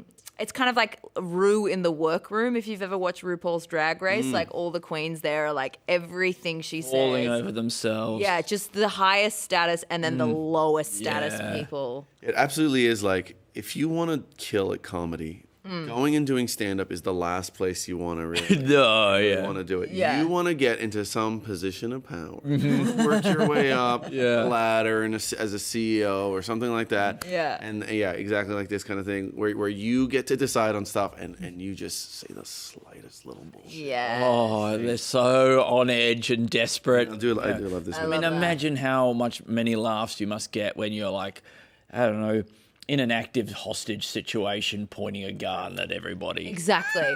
I was just thinking another sketch idea could be a guy who's been thinking about maybe it's a how-to video as well, of being like, do you want to do stand-up? But when you think about it, you're like, that's a really bad idea. So you just like, it's a guy who just goes from cafe to cafe telling jokes to trapped baristas. Yeah. They have to, like, there's nowhere for them to go. I've performed to an audience of over 500 people, not all at the same time, not in parallel, but in series. Yes. And these jokes, these kill every single time. He's filling out Rod Laver. Yeah. Just one by one. I also like the idea that the guy with the gun who was getting laughs in a bank robbery or something like that, off the back of like that experience, he's like, shit, I could maybe do stand-up. Yeah, you should try stand-up. And he does go and do stand-up, and he starts, and it's just, he's doing the same gear, and it's not going well. This went so well at that bank robbery there. You know, and then at some point he goes, fuck it. Gets the gun out. Gets the gun out, and the laughs start flowing again. Oh. I am good at this. Yeah. And he starts believing in himself again. Yes. And unlike Stuart Lee, he says that the guy pointing the gun at the audience is just his onstage character. Yeah, exactly. And the audience, they're like, we love clowns. Yeah. They're like, clowns are crazy. I already wrote that down. Yeah. I already read that out. What does that say? No, there's nothing there. I love that. I love that. I think... This is where you're going to see us. I think the ideal for a person auditioning from the audience would be when the when the people on stage get so distracted that they start to watch you. You know? Yeah. You're reacting bigly enough, and if you're putting on enough of a show in front of audience, you can flip the power dynamic, and suddenly the audience is the stage. Yeah. Wait, tell me this again. I missed it. I'm so sorry. Okay, Alasdair. It's the I'm just retreading old ground. that you can. I'm tired now. It's just that having to repeat something where I'm like, this wasn't that strong to begin with. Okay. But I understand you're doing such important work typing that down, but I want you to know, I understand that intellectually, but my body feels like you're being really rude and just typing to somebody else. Vibrate with weird. Yes. I'd love to see what's going on in your body. Yeah. Oh boy. It's just like I'm getting a lot of like gurgling and like blah, blah, blah. This is so good. I got to tell you that you came at such a beautiful time. Oh, thank you. I appreciate it. I'm glad. We're very appreciative of somebody who is in such a sane state arriving. Oh yeah. Yeah. Oh, that's so crazy. You're never going to feel more sane. Do you know what? I feel like I'm meeting you What time did you start this? 8 a.m. I am beating you. Yeah? I hate to You've like. been It's out not and a about? competition. I've been out and about since. And you've been on. 5 a.m. Wow, what did you do And at then 5 I a.m.? usually have a nap, but I had to skip it today. Did you do radio? I did radio this morning. Oh my God. And then I usually I'm have a so nap. sorry. No, this is. I did this. signed up for I this. said yes. I tried so hard to convince you not to do this time. I was like, I'm in. I was like, this is the magic time. I wanted to do this. Oh my God. But you know, I feel your pain.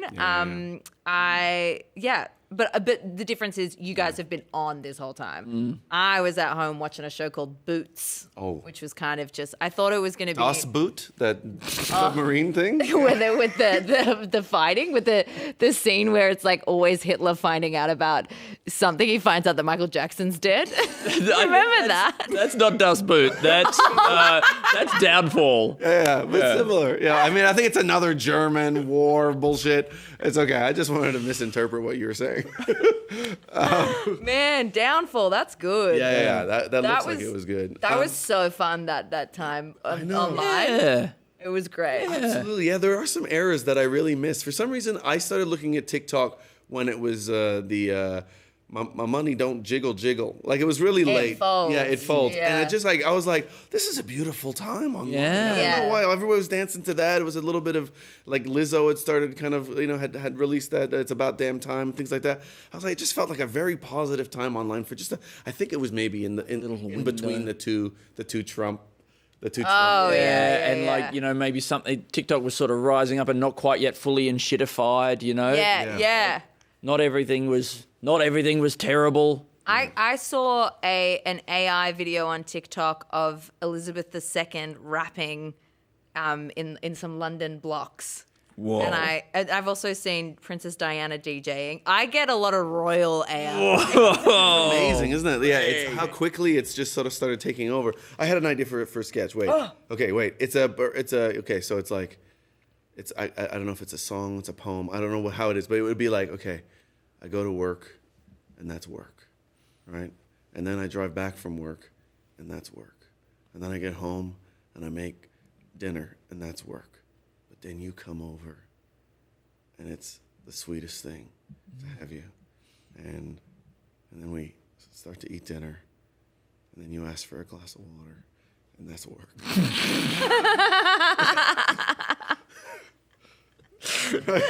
I mean, that's all I got. Yeah. I think that's great. There's almost nothing there. But No, I think that's really funny. And I would like to maybe add on to that. Or another sketch idea is just a guy who's just tired all the time. But like only when he's like asked to do something. Yeah. And he this really is my children, by the way. This is how they talk and act and behave. Yeah. But it's like this guy, it's like a real like syndrome. Yeah. Oh, Like- it's medical. like, it's medical. Oh no. You can't. I do like this. I have I think a condition called work tiredness. Work makes me tired, but not doing it, just thinking about it. Thinking about Just it. being asked to do it. You can't. I have to do it in my own time. If you ask me, I will have a tantrum. But like also the idea that like the rest of the time he's super energetic. Yeah. He's skipping around. He's singing. I saw this. He sees his Did boss. you pick that up? It's like he's like skipping and he sees his boss. He's like, oh.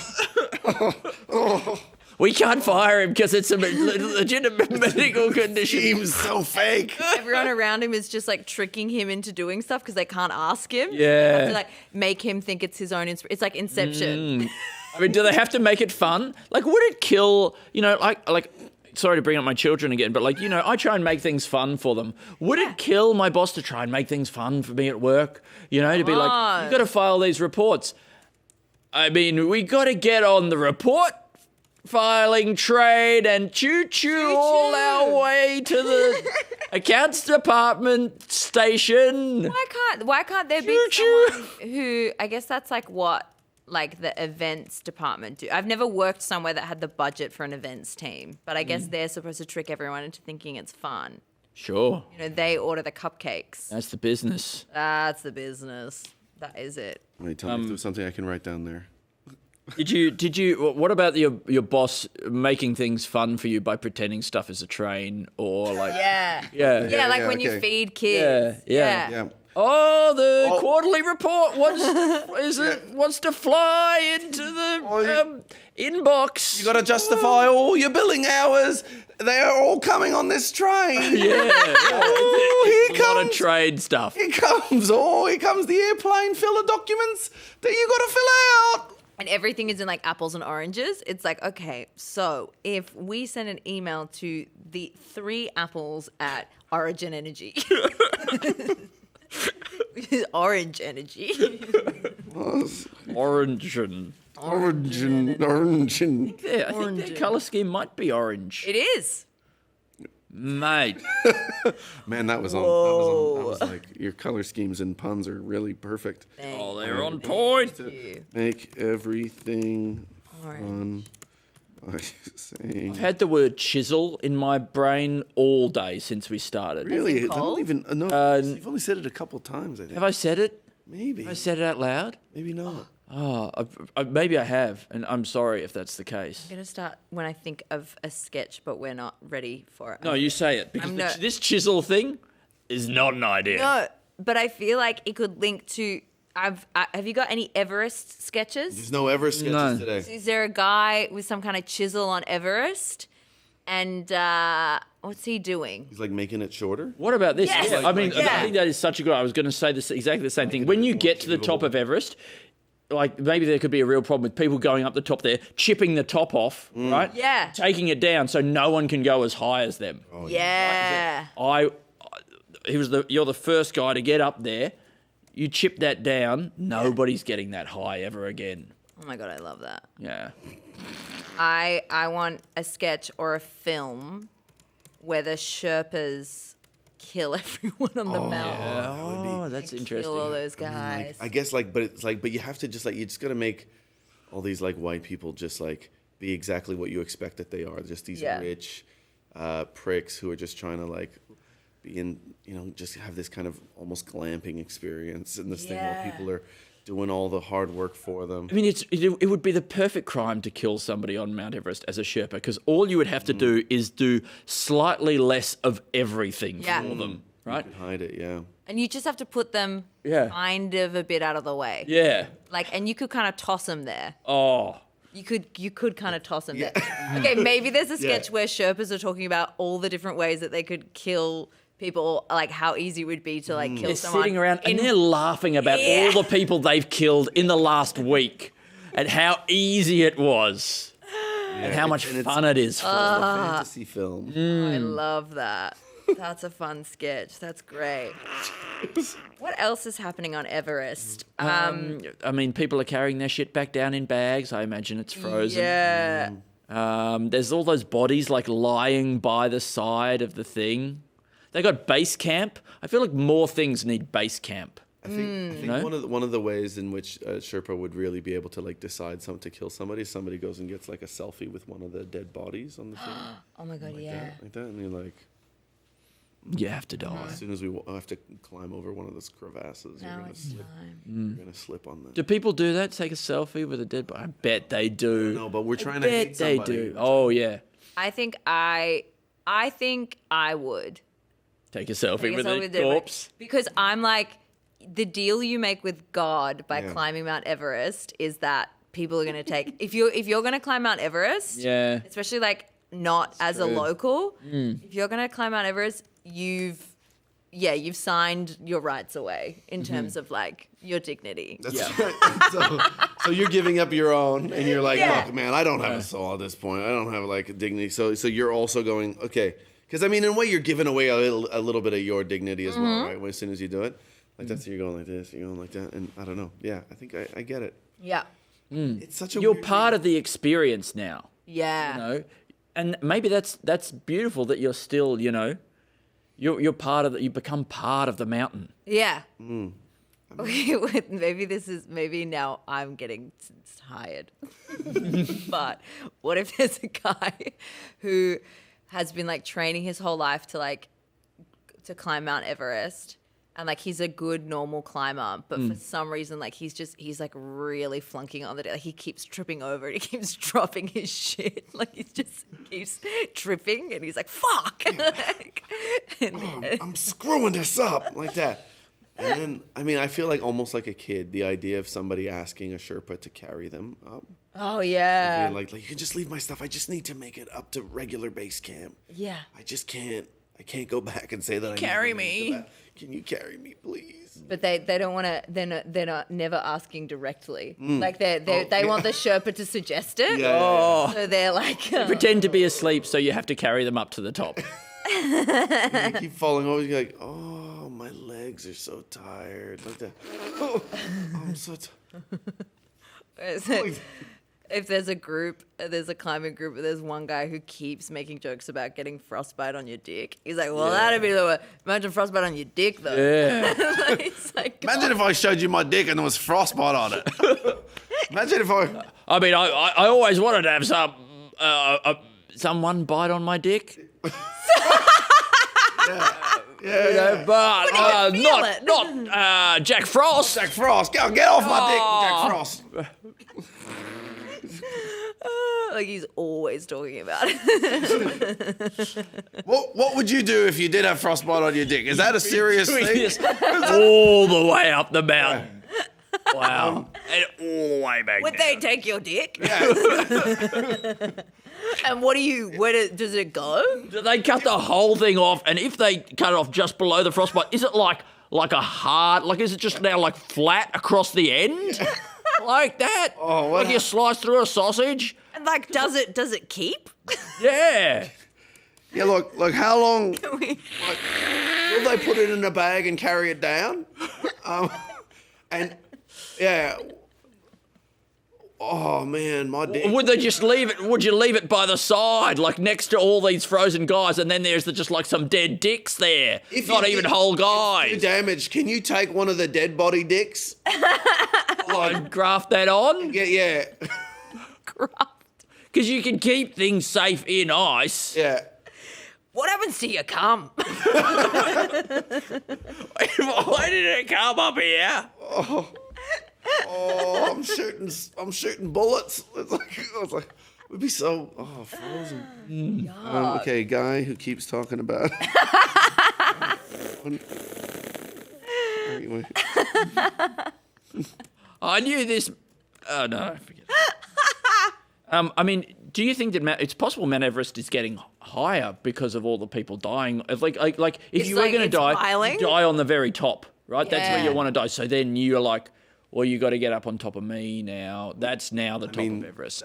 That would be the crazy thing, is that people would justifiably have to be like, we have to stand on top of him to actually be on top. Yeah. And then I guess. And that's just a really funny position to be in. Yeah. To be like, we're going to stand on this guy.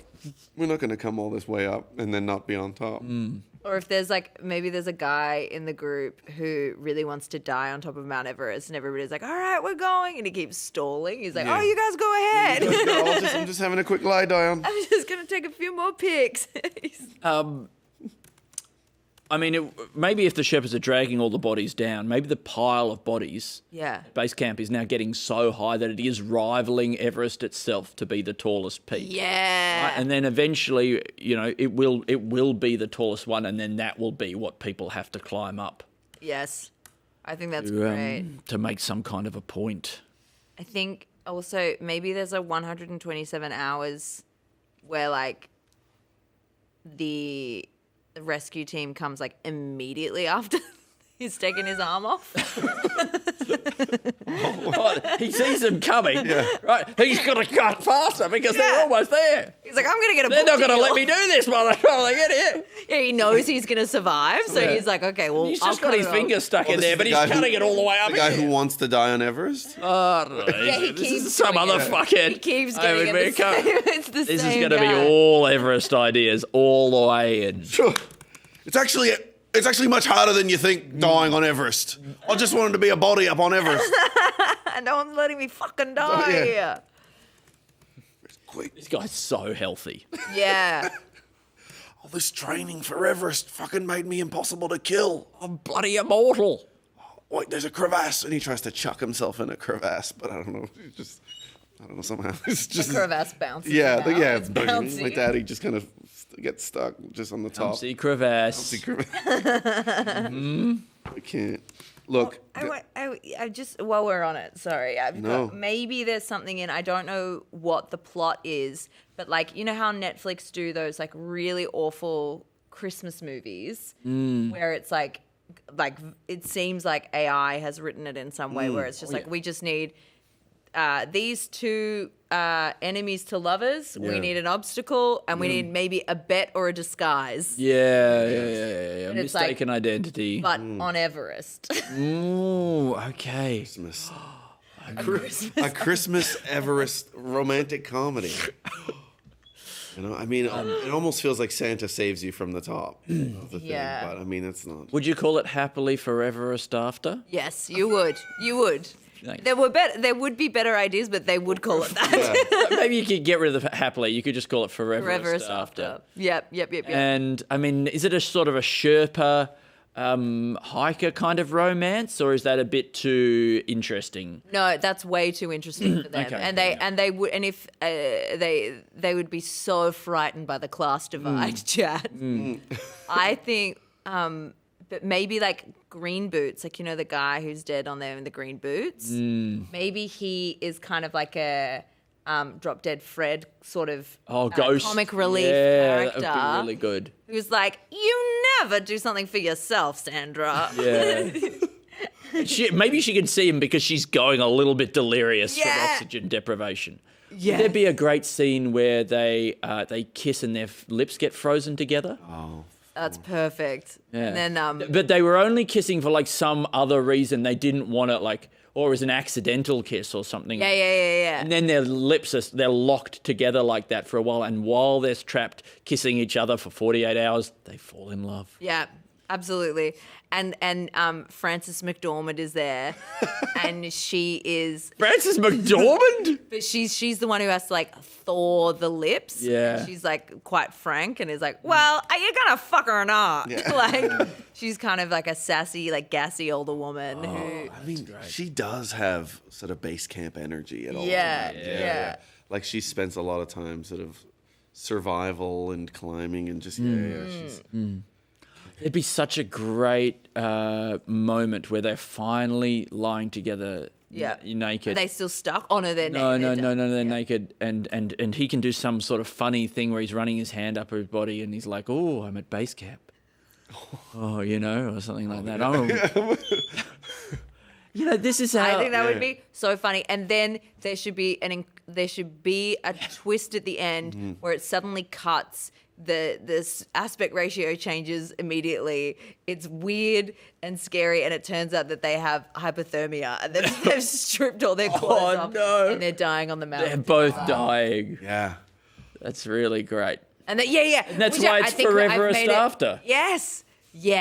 And he goes, I think I've made it to base camp. And then she turns to him and goes, we never made it to base camp. Oh, no. They're dead. They die, and they just die frozen nude. Guys, I like this idea. Yeah. I mean, you can like flesh it out after this. First base camp. Yeah. I know. Me neither, but it's exciting to think about.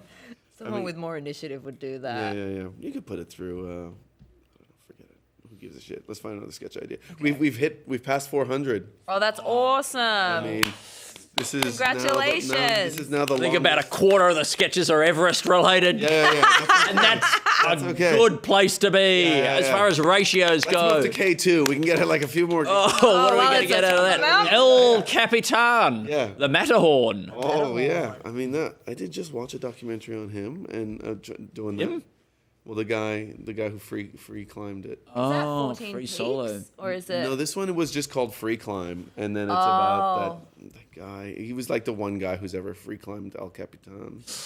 Did he die like 23? I don't think he's done. Some guy did die recently, but maybe not that guy. Yeah, I feel like I saw clips of him and everybody was like, he just has no training and he's just doing it, but he's amazing. And then he like died doing something really basic. Yeah, right. This guy's got no training. I wonder what it was that caused Wow, I mean that's truly free solo though, Yeah. right? Like to do it without any training as well. Yeah. Like do it without ropes. Solo improv. Yeah, do it without spikes and do it with no training and no upper body strength. Yes. Like, yeah, I feel like Because what is training? What is upper body strength? If not just a rope of another silk. True. It's just another of another fiber. Oh my god, another crotch. Another crotch. Not crotch, a crutch. Sorry. Crotch. Another crutch. Great. Wait. Okay. What else do we have? Hang on. Let me look at my notes app. Oh, look, I mean, you don't have to delve Yeah, you into don't- your precious thoughts. No, a lot of this is bad. In order to bring us anything. I'll bring up again the thing that I always bring up with you, Jordan, which is when I saw you on your podcast talking about how in this day and age to plop is a choice if you're in the toilet. And when you have the... It is! when you have the option of like laying down paper, we're not in like a scarcity situation with toilet paper these days. If you're in a cubicle... It's a choice. Absolutely. I think about it every day. I'm hearing like I'll be in one and I'll be like, but what do you some kind of freak who like gets off on the water splashing on your ass? Like, what's going on there? Yeah. And like I think like oh god, I think I like. But do you know what? I think it's because when somebody told me about that, it really rocked my world. I can't really remember how old Told I you was. about like splash pads. Yeah, it or was whatever, just yeah. like you put toilet paper down. Yeah. And I was like, what? And I was really an option. It's like, yeah. Changes the game. It really does. And you just like you start to respect yourself a little bit more because going to the toilet is like humiliating every single time. Utterly abject. It's just like I was watching this Netflix show about Going to the toilet. Going to the toilet. It was just gay guys in the army, and they all had to go to the toilet together. And I was like, guys, yeah. I don't understand why they do that to people in the army. Just let them have cubicles. Yeah. Why are they humiliated all the Wait, time? are the toilets? There's no walls in Like the toilets. Well, they may have changed it now, but certainly in 1990 when Boots is set, not Das Boot, other Boots. Can you tell I just finished it before I got here? I mean, somebody told me about That's the mindset we need you to come in, by the Yeah. way. This is trench warfare. Yeah.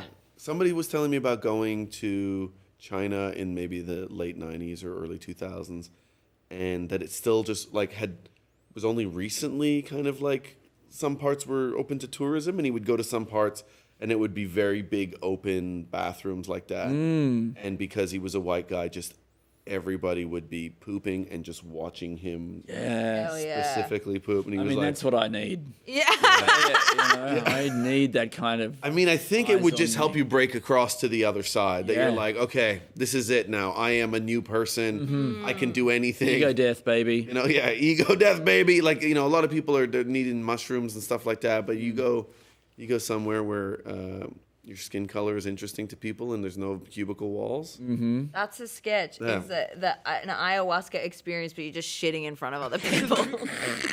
You have an ayahuasca.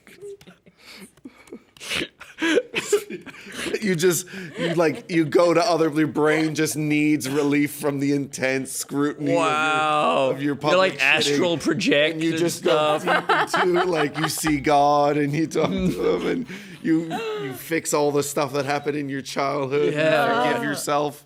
Yeah. That's so good. Ego death in the shitter. That's sick. Have you I feel like there probably is a religion or a cult where part of their initiation involves doing a shit on probably on a toilet on a pedestal in front of the entire congregation. There is. It's called the Commune. No, in there's New not. Zealand. And they. I can't believe you have data to back this I feel up. like I know the one. I've heard you talk about one thing about this where they all They all go like that when going down on people. It's their technique. They have this cult has a thing? It's a cornerstone of their beliefs. It's that when you go down on someone, you go. Male or female? Like, is it? Well, I think it's usually females, but like it's so funny. Like all of them, like the way that they all talk about it, because it started with like they don't have doors in their toilets, so they all shit in front of everyone. Wow. Another situation like this, yeah. Yeah, and it's like yes, because we would. Oh my god, yes. Because it's like because cults. Like, nobody joins a cult. Like, one day you wake up and you're like, oh, my tubes are tied. Why'd I do that again? Or you've got, like, 6 kids. Yeah. Or maybe more. 6 is crazy in this day and age. Yeah, you've got 6 kids to 3 partners and everybody's dressed in orange or whatever like that. You wake because you just join because you want, this is concerning. Yeah, I think just from sitting... But you should stand too. Yeah, I might go to the bathroom. Couch. Yeah, I'm going to go to the bathroom. I'm going to leave this with you briefly. Oh, shit. I know, every time I stand up, I'm like, oh my God. This feels like all bent or something. Do you know, this was very damning. I got a hip injury from sitting. Oh my God. The guy was like, how often are you sitting? And I was like, all the time, baby. I hate to stand. And he was like, you must at some point. And I was like, no. There's gotta be a sketch. Yeah. She's been hitting those chairs too hard. I've been hitting the chairs. No, it's because I hadn't worked at the zoo. And at the zoo, I used to do like 15,000 steps a day, easy. Oh, wow. And then like, he was like, has your lifestyle changed? And I was like, well, I've always had a standing job. I've never sat down. And now I work in an office and that's been happening for a year. And he was like, so perhaps. And I was like, so it must be something I'm eating? I don't know.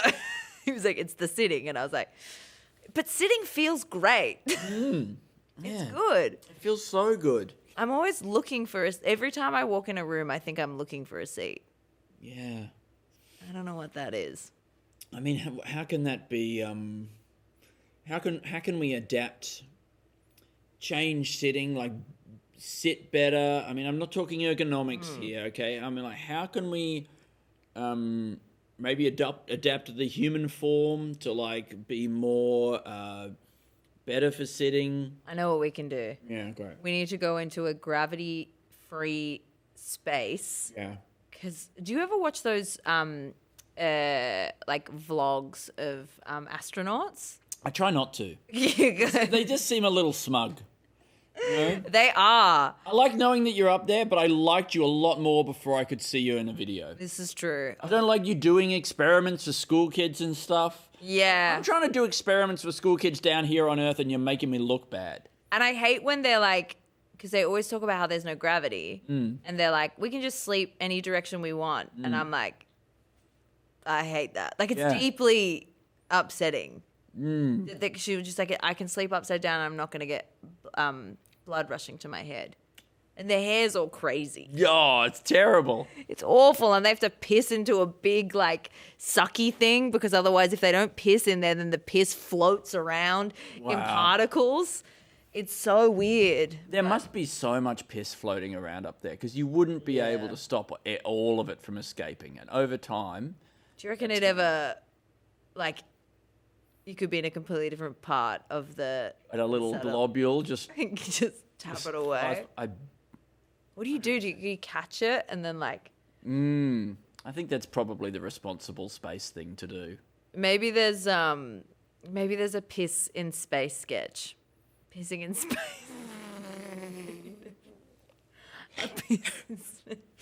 I mean, look. I mean, astronauts doing a video about, this is how we piss in space, and it turns out that either A, they're just pissing into each other's mouths. Like, you know, and we get a lot of questions about how we pee in space. We just really simple. Just piss into each other's mouths. You're gonna love this sketch. You come back at the perfect time. Or they have some sort of weird little animal or something that Yes. stirs it up. Or there's a guy there, like because all on space, what are they called? Satellites? Oh yeah. There's Russians and Americans, and they all someone's like a biologist, someone's a physicist, they all have their special skills. And then there's one guy that is kind of in the background of their vlogs. Nobody talks about what he does. Nobody talks about what he does. Turns out he's they're all drink pissing in his everybody. mouth. Oh my God.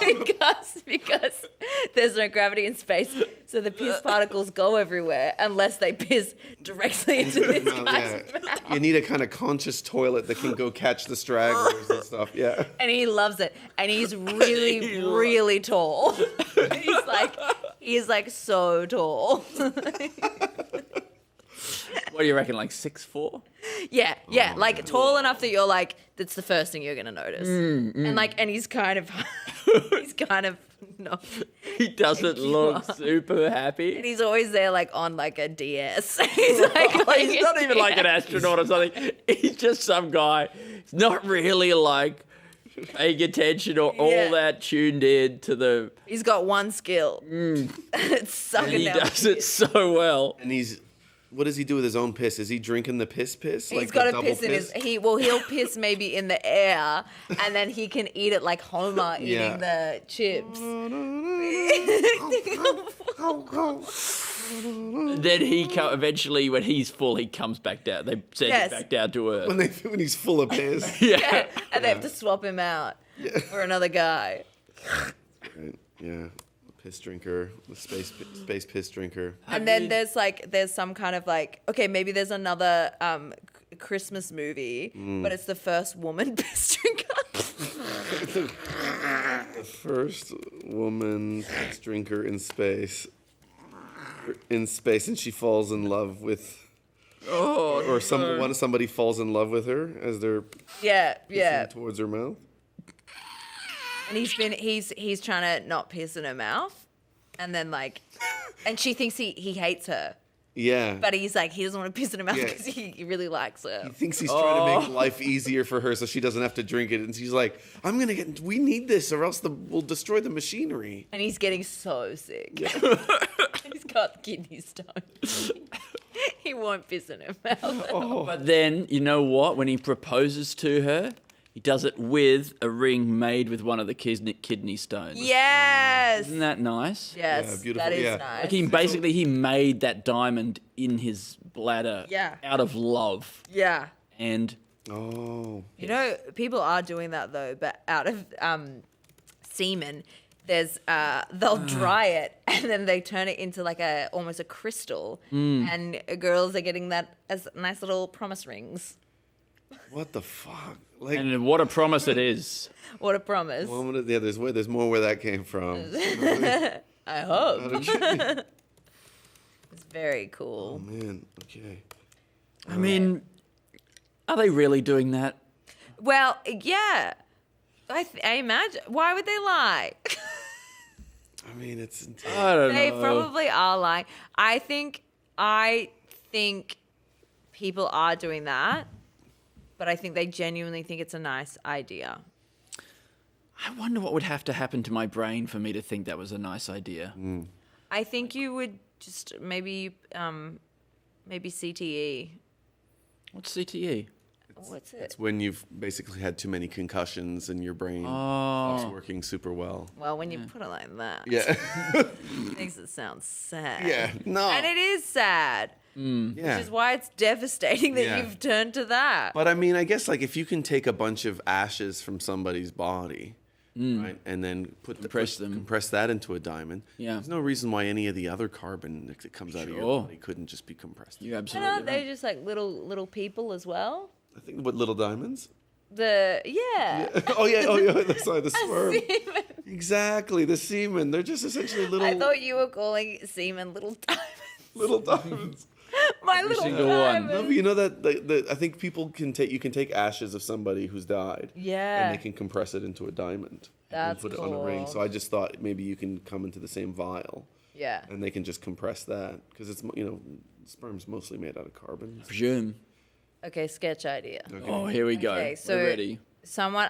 My dad, the way he wants to be like gotten rid of is like he wants to be vertically dropped into the ground in a biodegradable bag. And I keep imagining us like witnessing that. And so what it maybe just that is the sketch, but also like maybe someone like their like last wish was that the body is disposed of in this like really fucked up way. And because I think I would love to have an open casket. Yeah. And have and get like really fucked up makeup done. Oh. To like really really bad and like unflattering, or just like over the top, or I think over the top. I think I want people to see me in a way that they have never seen me before. Wow. I want to prank everyone. Is it that like you want them to think that you wanted to look really sexy after you were dead? Or that someone I think I just want them to think that there was a bad makeup artist and now I'm forever That's the final memory. In eternity, you're stuck like that, looking like this, like insane. Yeah. And that I would love to start a rumor that I'm gonna be embalmed. I just would love a bunch of people sitting around at a coffee catch up, being like, she wants to get embalmed. She's getting embalmed. I think I would feel about like a open casket but face down. Yes. Yeah, that's good. That's fun. Face down, over easy. That's what they call it in the industry. Yeah. But still pants on? Butt out? Well, you don't know. Maybe you don't know. Maybe you don't know if they've got shorts on. That's okay, like in the bottom half. You only see the top half. I'm like, no, you only see the bottom half. Yeah. And your face down. Yeah, your face down. And you're naked. Your face down. You only see the bottom half and you're naked. Ah, that's but good. They've done the makeup thing on your butt so it looks beautiful and peachy perfect. Or there's two coffins and one of them is you and one of them is a dummy. Oh. And whoever, if you get it right, you get a bit of the inheritance. If you can guess which ass is the real blood. Yeah. Which is the real butt. You his get a true family will know his real ass. That's good. That's a really good. Yeah, have a little game element, a little game show element. I would like to maybe just like have each one of like my hand embalmed, and then each one of my families gets a finger. That's nice. They can carry around with them. And, lucky finger. And maybe they could use it as the code for unlocking their phone or something like that. Yeah. I don't know, like, Maybe they could use your fingernail for like popping open cans of soda or something like that. Yeah. Because it does hurt your finger sometimes. Doesn't it? Sometimes you get your nail under the in the split in the metal like that. Do you ever get that? No. Yeah. I don't think I've ever had long enough fingernails to make that happen. You're right. I think I've got some Diet Coke left. You still got a little bit of crazy. the good stuff. Go off, King. That's all yours. All right, let's see. Okay. Places that, I don't know, just stuff like ways of just completely, like I guess a real jerk who just decides that he's going to burn all of the money that he has left for inheritance. He's not a nice guy on whatever it is that he's burial. So basically, he says to the funeral home, I want to spend it all. It's got to all go on the funeral. On whatever. So, I mean, if you need to drive a race car into a wall and then blow up that wall and everything goes down and then you just go over it with a bulldozer and that's my burial. Yeah, what a spectacle. Yeah, you just whatever it takes, it's like, you like, basically, if you spend 90% of it, you get that last 10%. Only if you spend 90% of it. Like that. Yeah, I think that's good. I don't know. I like that. Yeah, well, I mean, you can't take it with you, but you can spend it all on that. In the last second. Yeah. And then, like, maybe your ashes go up in space with Katy Perry. And Gail. Gail. How's Gail doing? She seems fine. She did not want to go up into that little spaceship. I think really? Oprah was asked originally, and then she forced Gail to do it. Whoa. Yeah. I mean, that seems crazy. Why would Gail do it? She was terrified. Yeah, right. Oh, man. Poor And Gail. I think Katy Perry was high as a cat. Yeah, right. Whoa. Afterwards, she was like, I felt love. And then she was like, you guys, you got to go into orbit. Yeah. She was like, you don't know love until you've gone into orbit. Wow. No, I she thought I said knew love, but I guess not. No, not till you go into There's orbit. there's a new, better kind of love, and you can only get it in orbit. I mean, what about did Bezos's wife go up as well? His new Yes, wife? she did. Yeah. What's her name? I don't know, but she is scary looking. Yeah. She's freaky. Yeah, looking. she is. Yeah, she is kind of like, she was like bred to be a billionaire's wife, I feel. Yeah. You know, it's crazy because there is just a certain type, you know. I don't know how you do it. Like, does she come from money, or is it just like she was a newsreader? Yeah. Oh, there you go. Well, that's it. Well, that's it. No. Doesn't the ex-Mrs. Bezos, Mackenzie, whatever her name is, doesn't she just look like the loveliest person? And she's just living the best life. And She giving has away all loads this of money. Yeah. It's so, if I was as rich as these motherfuckers, you would never hear from me. You would never hear from me. Yeah, absolutely. I'd be silent. Mm-hmm. Okay. Sitting down somewhere, Yeah. getting hip injuries. What about, I don't know how to do this sketch, but Yeah. maybe like the first billionaire mime. Oh, I mean, look at this. The first. So he's got $1 billion. Yeah. Did he already have From the mining. From mining? Whoa. Mining, not mining. Wow. And people always think Yeah. it's mining. Yeah, And He's a miming billionaire. he's a miming billionaire. And he has to That's correct amazing. them by miming. Every time people have been saying mining billionaire Andrew Forrest. Yeah. No, he's a miming billionaire He's a miming billionaire. from Fortescue Minerals. Yeah. And he's not like, he's miming. Fortescue Minerals is a miming company. What's the nickel one as well? Miming nickels. No, that I doesn't mean, work. he was miming for nickels because he was mostly doing it just busking. This guy was, you know. Yeah, he yeah. was just miming for nickels a lot of the time throughout America and things like that. But he got real. I mean, what is incredible about miming is that you have it's the only business where you literally have no equipment costs. Yeah. Right? You don't have any apparatus. Your overheads are Yes. so low. Yeah. Right? Because you don't even have a briefcase. That's right. And he's already got pretend. everything that he needs in the Such form a of good mime. business model. It's Yeah. so, and I would like it if but you can take or leave this. If his miming money isn't from performing as a mime, but like the mime is like it really is a verb. Like he's miming, and it helps do tasks. It helps it is part of a production line. Like he's trying making to money. picture what the hell you could be but talking he's about. but he's not performing. Like people are like, we need to oh God, will someone help this gorilla? And like he's miming to the gorilla, or he's miming like, hey, and that's how he makes. And this is how he made the $1 billion. That's how he makes A lot of reward money from like saving people from gorillas by And drawing this is what he attention. does. These As a beautiful mime, that's it. mimes And, that like- he developed. doing this, and most of his miming is not like he's not very good at like rope miming and stuff, Yeah. but he's good at like. You can go like. You do that quite well. Yeah. Like you know. You can tell you have theater. Yeah. Thank Yeah. you. You thank really you, see it. thank you. I did think. Try to keep your elbows straight Yeah. Wow. You were like. for no Just reason. even to have. No, those- you're doing it wrong. I know. Yeah. I'm mostly waving with my elbow. It's almost like I'm. Yeah, I mean, I love that. Okay, let's see. We need a new Macarena. Oh, yeah, we yeah, did. yeah, because it's just been so long. Ketchup song. Ketchup song, yes. Well, okay. I mean, the nut goes all the way back to the nut bush. Yeah, I mean Yeah. the very first popular dance. I'd say the do-si do. The invention of dance. Of course, the do-si do. Okay. Yeah, I mean, because I missed a lot of them. I missed the look. Now I'm gonna struggle to find names, but okay.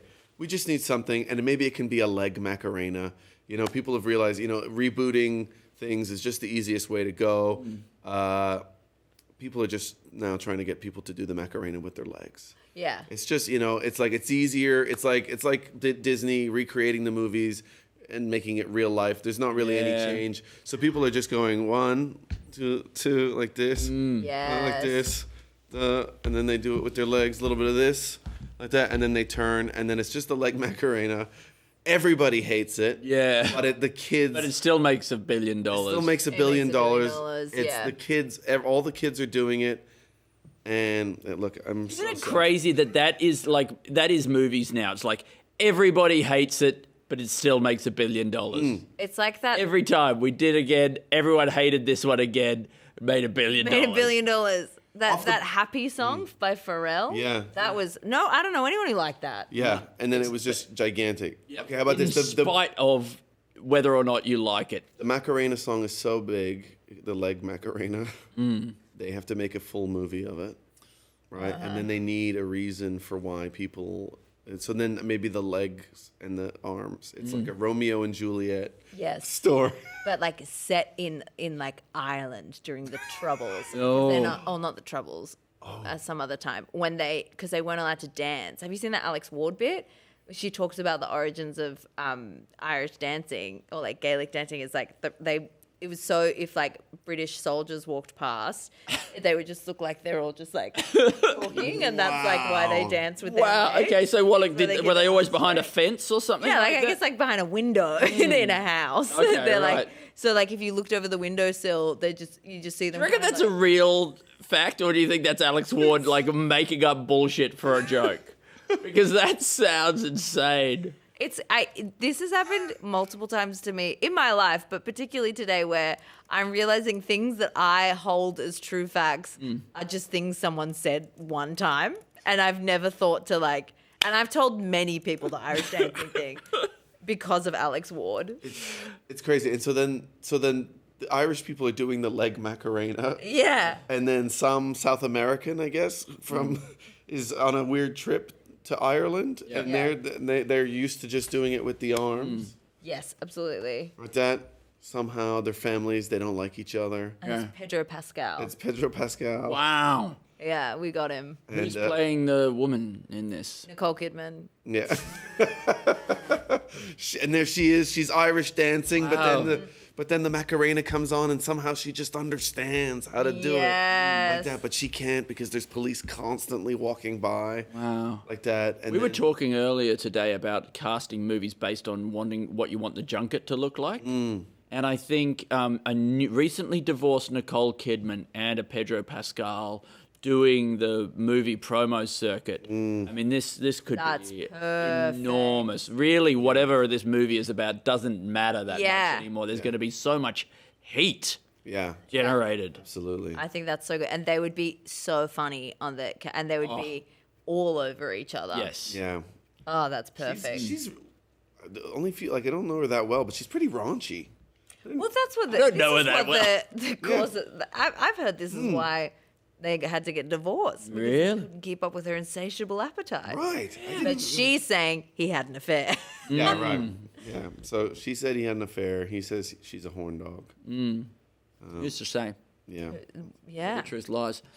God, you know what would be so good on that press circuit? They're sitting next to each other on the couch and they're touching each other just a little bit, just in a friendly way.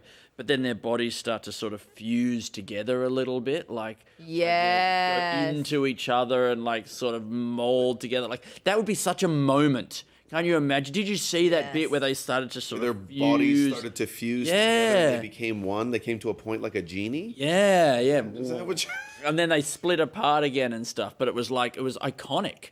Yeah, that. What did you guys see much of the press junket? And this was happening in real life. to Ariana Grande and what's her name? That other person from Wicked. Yeah. oh my god, I know her name.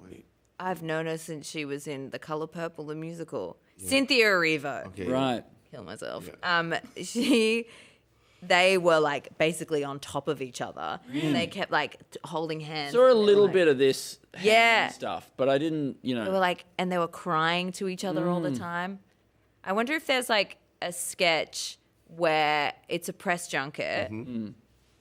I think the morphing into each other is a great sketch as well. Yeah. But it's like, because there were all these, I don't know if you saw the Em Rusciano interview with those girls, but it was kind of crazy because Em just started, a lot of people just started, interviewers just were crying to these women who were just at a press junket. They've got 5 minutes with you. Has there ever been a movie that's set entirely on the press junket of another movie?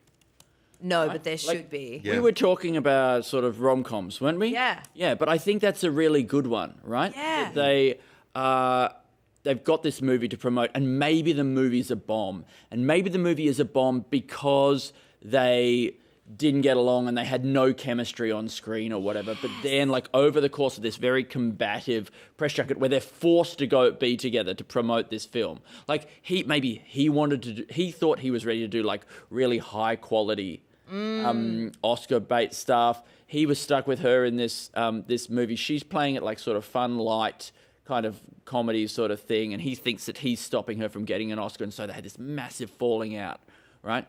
But then on the press junket, they sort of slowly, being trapped together, start to fall in love, have a little bit of fun, and in the end, their passionate love affair on the junket turns the fortunes of this movie that was otherwise critically derided around, and it makes $1 billion. A whole bill! Yeah. But because of the power of their love. Yeah. Their love made $1 billion junket for love. Paramount Skydance. And because when the truck with all the film on it was driving down the street and there was a fork in the road and it didn't know where to go, there was a mime there going, "Oh, there he is!" And that guy, he gets paid. He was working on percentage of the gross, and the movie makes so much money. That's right. That's what ticks him over into being a billionaire. Yeah. I think that's a wonderful idea. And I'm surprised there hasn't been, because you need like a Matthew McConaughey right before he was like... Yeah, you really do. Now. He's, have you seen him reading from his diary in a bookshop in London? I have not seen any of this from this new book. Yeah, it's really funny. Is it a good? Is it the quality of the book itself? No, I'm not hearing when he speaks. I'm not hearing words. Okay, I'm hearing like the sounds that he's making, and he's really added a whistle on his S's. Oh yeah, he's like. Yeah, he's turning more into like a Warner Brothers cartoon character. Yeah, like the pedophile from Family Guy. That's what he's like. Yeah. You remember the pedophile from Family Guy? Oh, we all do. Of course. He sang Somewhere That's Green. It's amazing that show just had a guy in it who was a pedophile. Yeah, and had dream sequences where he's married a teenage boy. That is crazy. It's been so long since I've watched an episode. Are they still making that show? Yeah, I think so. It's crazy. Like, what is the economics of these things that they can't die?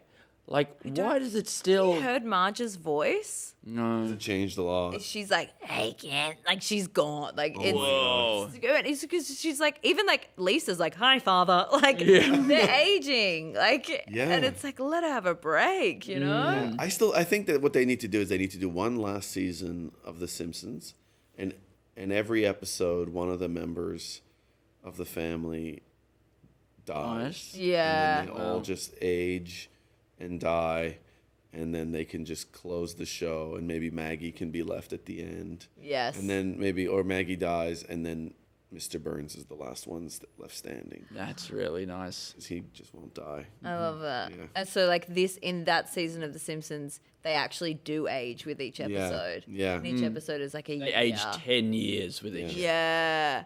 Yeah. Oh, wow. Yeah, I hope that that's Maggie really doesn't powerful. die as a baby. That would be the... Yeah. I think... You heard it here first. Yeah.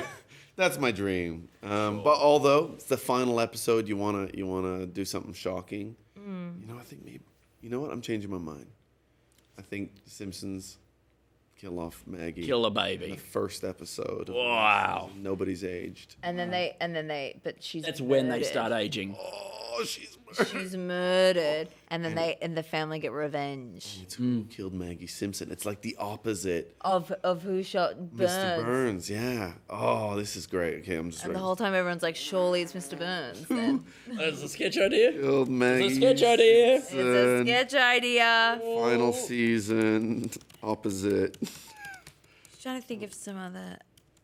All right, I'm gonna now, because my brain has sort of stopped creating new things, I'm just now gonna go into my phone and look at ideas. Oh, okay. I was something that made me laugh recently online was pictures of letters and cards that school children wrote to deployed Marines. Okay. And like, but they were always So like, funny. "Thank you for dying for me." Oh, and one of them said, wow. "You've have you killed someone yet? You don't have to tell me. Thank you for your service." And like, and it was always, and it was like, and like they draw pictures of like getting shot and stuff, and they were really funny. And one of them was like, they're just dumb, like, because they don't understand what the fuck I mean, is presumably going these on. are the ones that they didn't send, right? Like, Well, someone's taken a photo of these because they were like, I work in the department where I have to like go through all these things before we send them to the guys at the front, and I get out all the ones where like, hope you're not dead. Yeah. You know?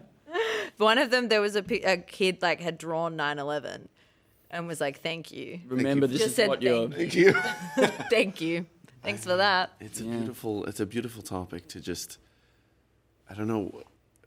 Is this a thing that can somebody create just like fake letters to the military from children? Is that a format that comedians can work in? Yeah. Yeah. Or is there, what can you get? Like, is there a scenario where you get letters from, like, maybe like before women get pap smears, they get letters from school children being like, thank you so much. And like, do they draw it? Thank you for your cervix. Thank you for your cervix. Exactly.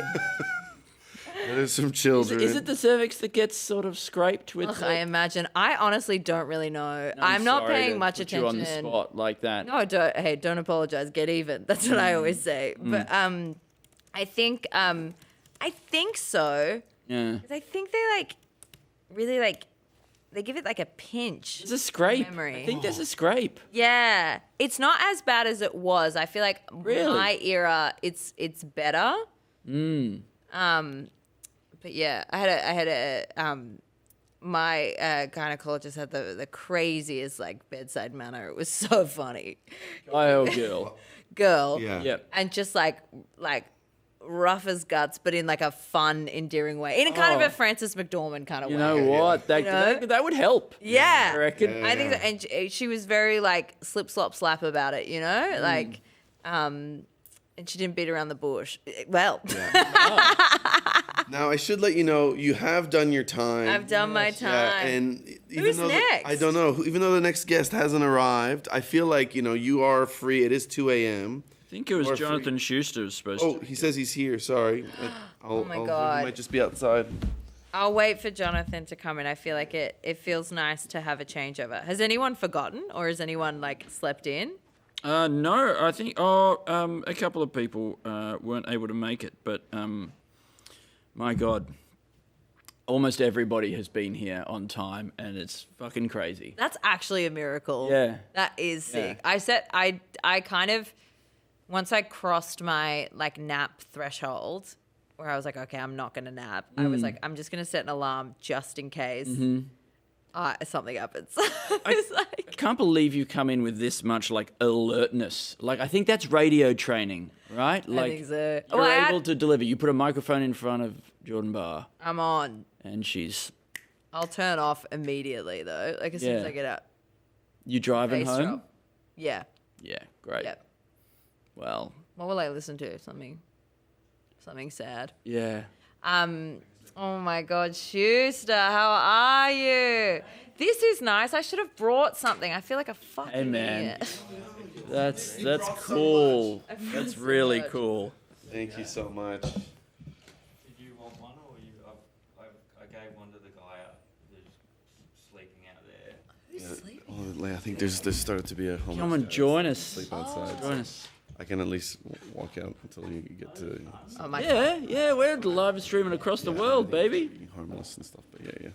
Oh, that's so funny. But I'll just come anyway. G'day. Yeah. Nice Hello. to see you. Welcome. Nice haircut. Thanks. Did you get a haircut? The shortest it's ever been. It looks really good. Yeah. I love it. I don't mind it. I feel like it's a new adult version of me. Yeah. You've emerged from under the. I've always been a bit scruffy. I feel like it makes you look younger though. Yeah. Thank you. Yeah. Fresh. Little schoolboy kind of thing. Yeah. You know? How are we? Hey, we're great. Not too bad. I mean, We've done well. You know what? We're we've made a lot of progress under the guidance of Gordon here. You did great. I Thanks. saw a few Sherpa jokes and. Oh yeah. Are you watching? Yeah, we definitely had a good. Everest a rich vein of ice death based material. Yeah. You know. It's in the zeitgeist. Yeah, Those absolutely. people are on that mountain. Yeah, are they still stuck up there? Yeah, I think they're just always going to be. There's a queue. There's a queue to get to the top of Everest, which is crazy. It's great. It doesn't seem like that good of a thing to do. What can you see up there? Like Yeah. more mountains? Yeah, and also when so many people have already done it, is it that great of an achievement to go do? Like, wasn't it like initially like, oh, we don't know whether or not humans could do this, right? And then we're like, okay, we know that humans can do this, and now we know that they can do it with a bunch of help from rich people. Can do this. Yeah, rich people can do it. Yeah. But now it's like all you're finding out is whether or not you're worse than all the other people who have done it. Yeah. Or whether or not you just might die. Yeah. There's inspirational speakers who have done it, but so have a million other people. So it's not that inspiring. Yeah. I mean, it is inspiring to think that you still have something interesting to say. I mean, the kind of self-belief that it must take. Be like, you know what? I'm going to push past the mountain of evidence that nobody needs to hear my opinion and go out there and go on the speaking circuit. Yeah. Just have never found those people inspiring. You know that woman who swam from Florida to Cuba? Yeah. And she nearly tore apart her family doing it. I was like, why? Yeah. Really alienated her friends and pushed everything Has to the she limit. not seen that drummer movie where it's like no one likes him at the end? Yeah. The drummer. Everybody needs to see Whiplash. Yeah. I mean, why would anybody do some long endurance thing that has no purpose? like that, that you don't get anything out of. It's just painful to watch and listen ask to. too much of their friend. That's just the right amount. Yeah. On Thanks, that Jordan. note, Thank you. Great to be here. I'll just come. I saw the play. You're great. in Sure, it. that's a great idea. Oh, thanks, man. Yeah, God, that feels like a fucking. What do you think about this as a sketch idea, right? Because one of my sons was going to go dairy-free for a while. And he decided, or you've decided? Well, we went to the doctor, and he's been having reflux and stuff, and it was like, you know what, let's give this a go. And we haven't managed to stick to it all that well. But the first thing I did was right, we're going to go buy some non-dairy cheese. Yeah. Went and bought the biggest block of non-dairy cheese that I could find at the supermarket. Brought it home, and it says on there, looks, melts, and tastes like real cheddar. And I think they put them those in order of how much they could back that up. It really did look like cheddar. And I didn't get as far as testing whether or not it tastes, whether it melts like that. Yeah. But it tasted nothing like cheese. And that was the last one they said. Yeah. This is the last on the list. I mean, but really on my list of things, whether it looks and melts like cheese is almost inconsequential relative to whether or not, a lot of shit might look and taste like cheese. I feel like an old plastic look bag, and melt like cheese. An old plastic bag, Indeed. like this would melt like cheese. Yeah. Yeah. You can chop that up and put it on a pizza. Yeah, dye it yellow. I feel like a JB Hi-Fi bag Plastic would bag look would- and melt like cheese. Exactly. Yeah. And it was completely repulsive. So anyway, I guess I have an idea for a sketch which is I guess me sort of hunting down the people who have made this fake cheese company, kidnapping them, and just asking them to like account for themselves in some way. Like, how do they live with themselves? What do they have to say? Make them eat it at gunpoint and say, tell me, what do you What taste? does that taste like? Yeah. Great. Dairy Maybe I wrap it around the muzzle of the gun and put it into their mouth. Yeah. This is me demanding accountability for the people who make vegan cheese and say that it tastes like cheese. Yeah. They're liars. Yeah. Vegetarians, you can't trust them. Specifically this one company. I haven't tried all the different ones that they produce, but this one, really quite shameful. I get excited when there's new. I feel like veganism, what it was 10 years ago to what it's now is so impressive. Yeah, with the burgers. absolutely. And anytime there's a new vegan thing, I have it. Yeah. Just to see what the what is it, the cutting edge of like newest not vegan. meat. Yeah. It's not bad, but you must have gotten some bad cheese. But I'm trying to think of it's always hidden stuff cheese. If you're making a cheese sandwich, that's not going to work. Yeah. Let's see. Okay. Like, I mean, I think the thing about hating people who hate on vegans. Yeah. Right. I feel like there just needs to be a reckoning where maybe they need to chill out. Well, I think what they're trying to do is they probably regard that there should be some sort of conservation of cruelty in the universe. So if you as a vegan are not going to be cruel to animals, then maybe to balance things out, they can be cruel to you as a vegan. Sure, but accuse you of being self-righteous or going on and on about it or something like that. Then in that case, I think they need to be more cruel. Right. Yeah, I I think if agree. they're really balancing it out for all the murder and stuff like that, they're actually not being cruel enough. Do you think the vegans need to be kept in cages or something like that in a battery situation? Yeah, could they be tortured or something like that? Okay. Kind of balance it out. Interesting. But I mean, like, I don't really want these guys to balance, to win from. I'd argue that listening to that joke where people say, any vegans in the audience, and then say, oh, too tired to put up their hands or something like that, Yeah. I'd argue that counts as torture. Yeah. Like yeah, hearing having to that hear the joke same one joke more over and over time, I again. think. Well, there's another very similar one. It's like, how do you know if they're a vegetarian? Don't worry, they'll tell you. Exactly. And I feel like lately they're pretty anxious about telling anyone. Yeah. I feel like there's a fear with them now that has really been pushed since the right got into And doesn't power. Doesn't that just show you what a positive force comedy can be? Definitely. We did it. We bullied them Yeah. into submission. People trying to make the world a little bit better. Yeah. I mean, do you think that it should be, like maybe if you are somebody who just attacks people for not eating meat, those are maybe the only people that you could eat their meat. I don't know. Look, it doesn't feel like it's quite justifiable. It's like those men who say, you know what, I'm going to have 2 steaks now. Yeah. Okay. Yeah, come on. Yeah, you will get bowel cancer and die. Yeah. And then, but then, as a vegan, they'd hate that, wouldn't they? Me, as an animal, getting bowel cancer and dying. Yeah. Oh, good one. You made me have 2 steaks. And now I'm on the way out. Now I'm dying. Now you've caused animal suffering. Yeah, nice work, vegan. Okay, so Put that down. I mean, I think a guy whose logic keeps getting more tortured. Whilst attempting to. What do you think about these cruelty-free products? Yep. Right. I mean, how can they guarantee that there's been no cruelty at all?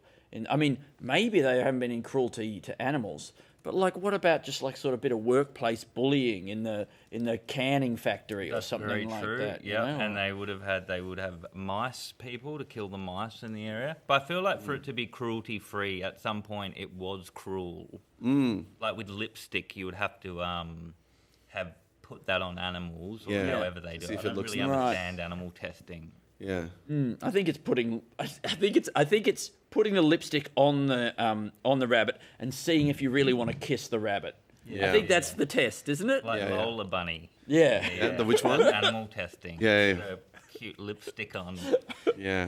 We tested this on animals, and trust me, we could not hold ourselves back. Yeah, that pig. We stopped testing them because we were sick of fucking them. Yeah, we stopped testing sort of cosmetics and stuff on animals, but we have started testing these lingerie on a lot of the apes and things like that. And I got to tell you, it does the trick. It crosses boundaries you didn't think that. Let me tell you, it passed the test. Better than a sex doll.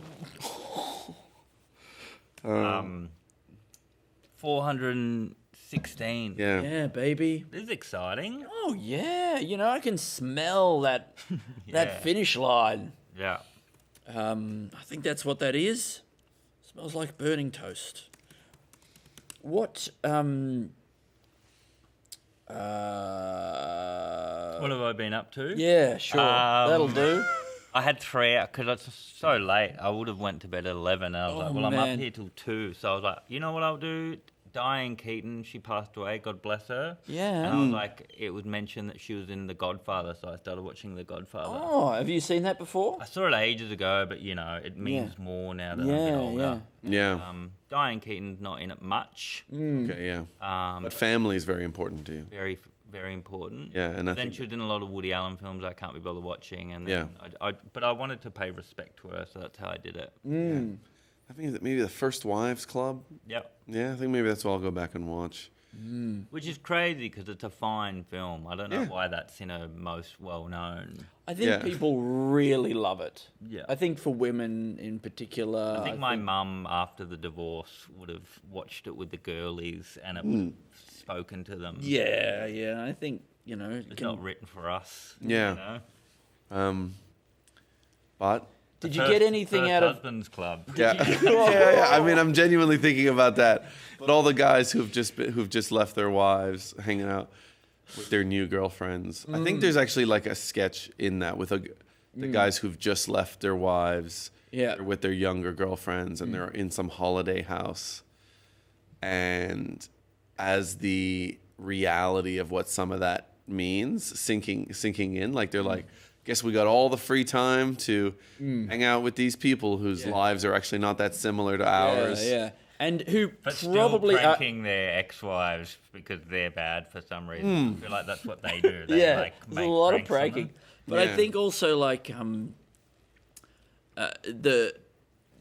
you got this new hot young girlfriend is going to have absolutely no interest in putting up with any of your bullshit, right? Like they've got no investment in this thing. They're not trying to keep anything together. They're not making the compromises. They're not used to making whatever compromises that you make over a period of time in a long-term relationship.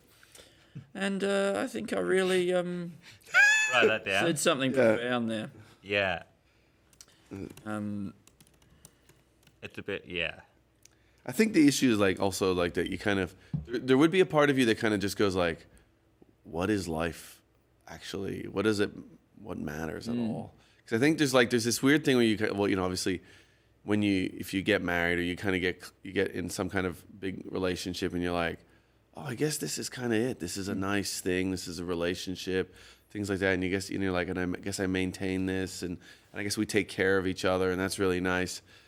And then this kind of weird thing kind of seeps in where you're like, I got this one life. I gotta somehow like, I gotta do all the things that I could. Maybe I haven't done enough in my life like that. And this weird like unsettledness where you're like, you kind of are afraid that you're gonna die and you haven't done enough things, and you're like, I think I need to have sex with somebody who's really young. Yeah.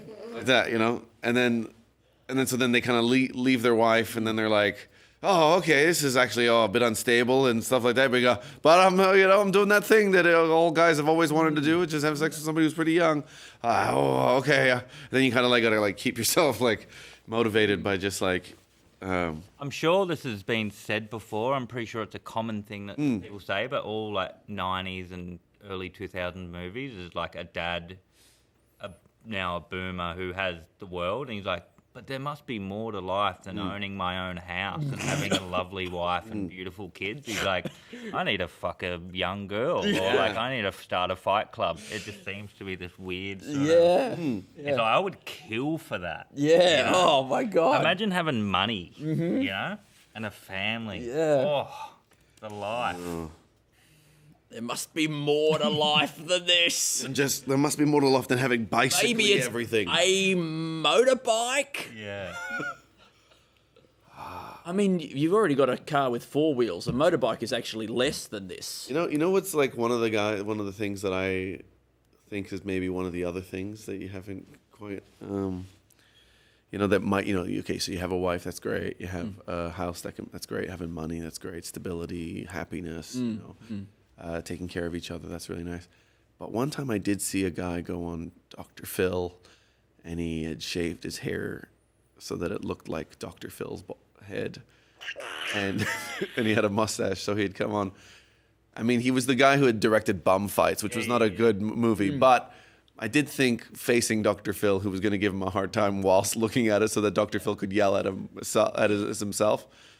I feel like there was something so brave in that. And that's probably the one thing that I think is missing. Yeah, right. So I don't have the courage. Leave everyone. But it still does involve leaving your wife. No, I don't have to leave my wife. No. I have to leave. You want to do this right? Have the courage. Yeah.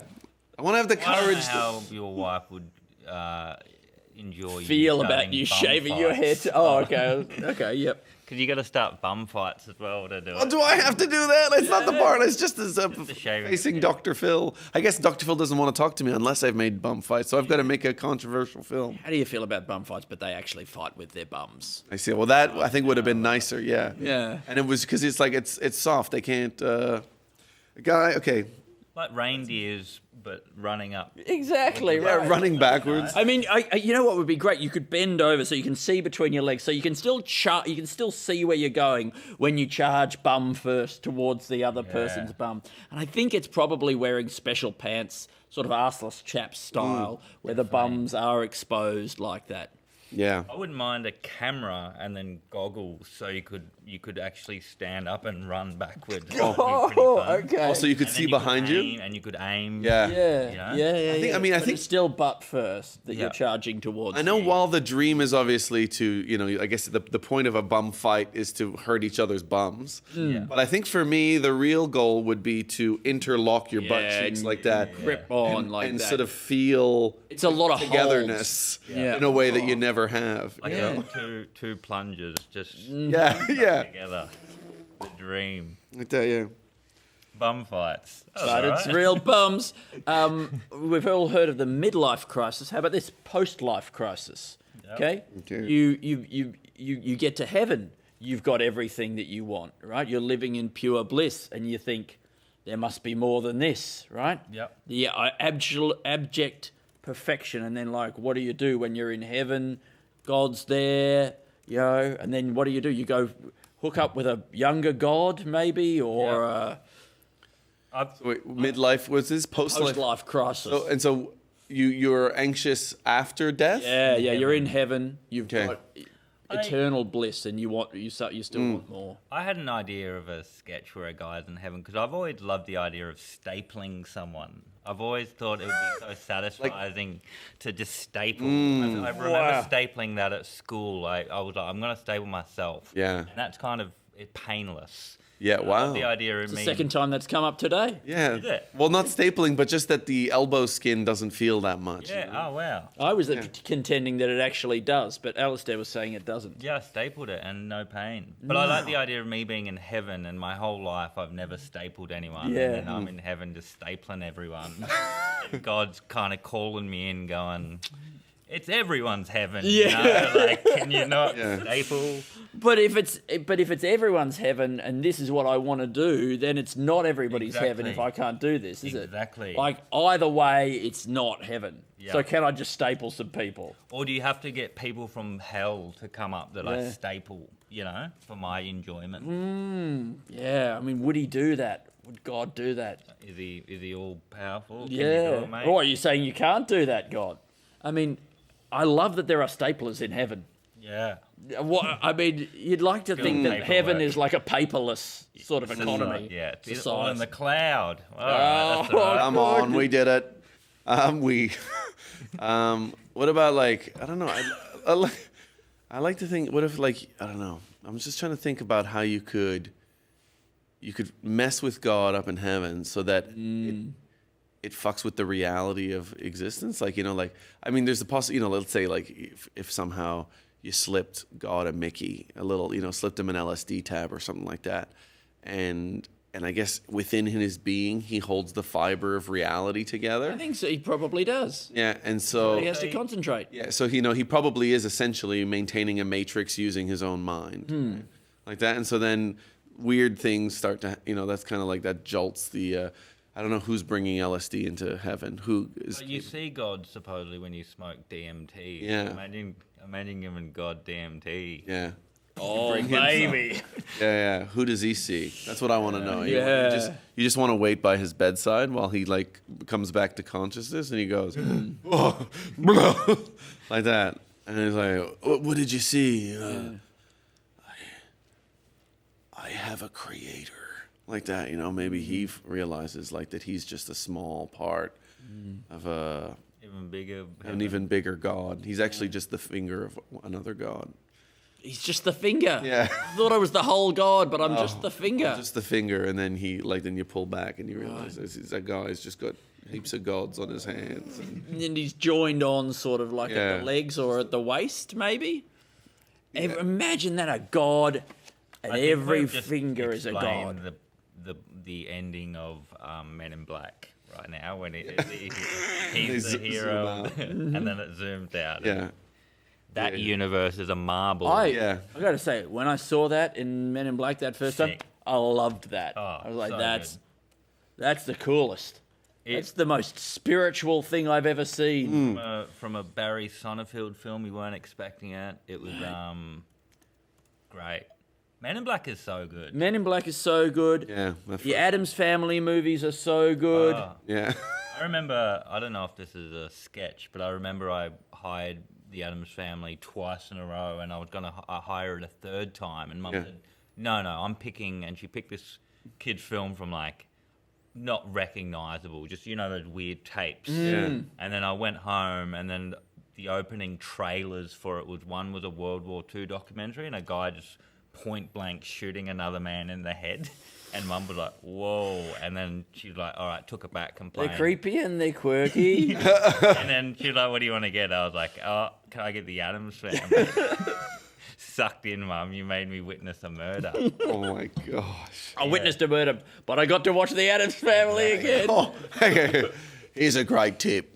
One time my mum accidentally showed me a murder. And I got to do whatever I wanted. Yeah. See, cool tip. See if you can get your parents to show you a snuff film very quickly. Yeah. Did you ever bring that? Have you ever had to like bring up the time your mum showed you a murder as as a way to like get anything out of her? I think it was just that, but I don't know if I've called her. I sometimes have memories and call Mum and be like, do you remember this? Yeah. And I don't know if I brought that up. I might do it. Yeah, it might be good for something. Yeah. Can I maybe have a birthday. $50? Yeah. $50. Mum, you made me watch a murder. Could I have $50? Oh, yeah. Yeah. There's something about the idea of doing drugs with God, which I don't know if you've written that down, Alasdair. Yeah, I did write giving God ayahuasca. Right, yeah, great. But there's something about it which feels like such a like a 90s comedian kind of idea to be like, I'd love to do drugs with God. Yeah. Yeah. I know, it's because even talking about religion so cool. Yeah, even talking about religion in a kind of like serious way, like I've got to take it down, or I've got to using God as a character in a thing. Yeah. It feels so old. It feels like we don't even need to ever bother anymore. Like there's kind of almost like been like this weird piece where it's like, oh, it's not worth trying. Yeah. And also nobody gives a shit. Yeah. Like it's like it won't make a difference, and even the people who are on the side of like that nobody thinks that logic is interesting at all in religion. Yeah. It's like maybe someone who does comedy and then goes, "Isn't the lyric doesn't make sense?" Like, well, that's kind of the point. It's a poem. It's like it's supposed to be a bit wishy-washy. Yeah. Yeah. I mean, if you take this poem literally, it actually doesn't make a whole lot of sense. Yeah. Yeah, I mean, I guess there is something of making fun of that idea. But, like, what is, like, a good example that kind of makes it seem like you're mocking all the comics that do that? I don't know. Well, I know George Carlin. Yeah. He would always do stuff like that. Yeah. Yeah. I mean, I find the hardest thing with stand-up is finding something to be sure that I'm like, oh, I think I do want to talk about this. Like, every time I go, oh, maybe this, maybe this, maybe this, and I'm just constantly going, this is to this is to that, and things like that. And then it would be good to have stronger opinions on stuff. Then you could go up and say it with conviction. But I'm always like, I don't know. Yeah. You know? I also think that everything's a little bit like, is like a bit this, a bit that, and also some stuff that is, you have a strong opinion of, it's like, it sometimes it's so obvious that it doesn't feel like it's worth saying. So that's why, like, I feel like I have to take sometimes a strong position on something that is, like, just obviously very dumb or not important. And yeah, if you take this poem, the lyrics. And where have you been? This has been going so well, guys. It's one of my favourite things to say when someone just walks in a room. It adds a bit of gossip, or like you've been doing something wrong. Well, I mean, I prefer it to the, oh, here he is, you know, which is a bit macho, you know. But the where have you been? Is like a housewife whose husband has just come in late. Well, your dinner's on their cold. anniversary, with a candle at the very bottom. Yeah. Your dinner's in the oven. Where have you been? You're going to want to sit down for this. I bought a new chair. Good. Yeah, okay. Is that yours? Yeah. That's great. But do you want to sit down to hear that you've got a new chair? Well, I know. I don't want to question the logic of what you created. But she doesn't know. She doesn't know that he means for the chair. So she may have sat down before she found out about the chair and realized that she had actually sat down too early. Right. Oh, yeah. You know. So actually now she's gonna have to stand up again. So when you call someone up and you say, "Are you sitting down?" Yes. Yeah. What is it? Oh, okay, forget it. I was going to buy a chair, but it sounds like you've already got one. Also, your father's passed away. I was buying the chair with some inheritance money. She stands up. Oh. Someone faints by standing up again. Yeah. Someone who's laying down? Yeah. My dad does a full Dracula. She's a stand fainter. I wonder how that became a big thing with Dracula's. Because if Dracula was supposed to be in those movies like kind of just a real man initially, how did it go from that to being a guy who's like can pivot on his heel from laying down? I think it helps that the casket is at his stomach, like actually pressing. You know, I feel like it's easier to do a sit up when you got pressure on your knee. You can it coming up. Anchor your feet somewhere, and then it's not all abs. Yeah. Instead of somehow you lose. Yeah, his feet are doing a lot of the hard work as he's coming up. You do that. We could all do it in a This is revealing the secrets of the Dracula's revealed. Secrets of vampires unlocked. Yeah. You write that down? Yeah. Secrets of the vampires unlocked. So, like, in this world of the secrets of the vampires unlocked, they are still vampires, right? But we're just trying to make some of the stuff they do seem less impressive. Yeah. Like that thing where they sit bolt upright in the casket. Well, it's just because their feet are pressing against the lid, right? So it's not that impressive. Yes, he can still suck the blood. And he can turn into a bat. He can still turn into a bat. He bit a bat, and that's how. Is that how they? They bit a bat. Did he bit a bat, or did he? I reckon he got bitten by a bat. Right. I don't think vampirism. What's that? COVID, the first person to get it? What are they called? Patient Zero. Patient Zero. What's the Patient Zero vampire? Is it a bat or a human? What came first? I think it was a lab leak. Yeah. In Wuhan. In Did the bat- Wuhan. hang on, didn't COVID start with a bat? Exactly. Yeah.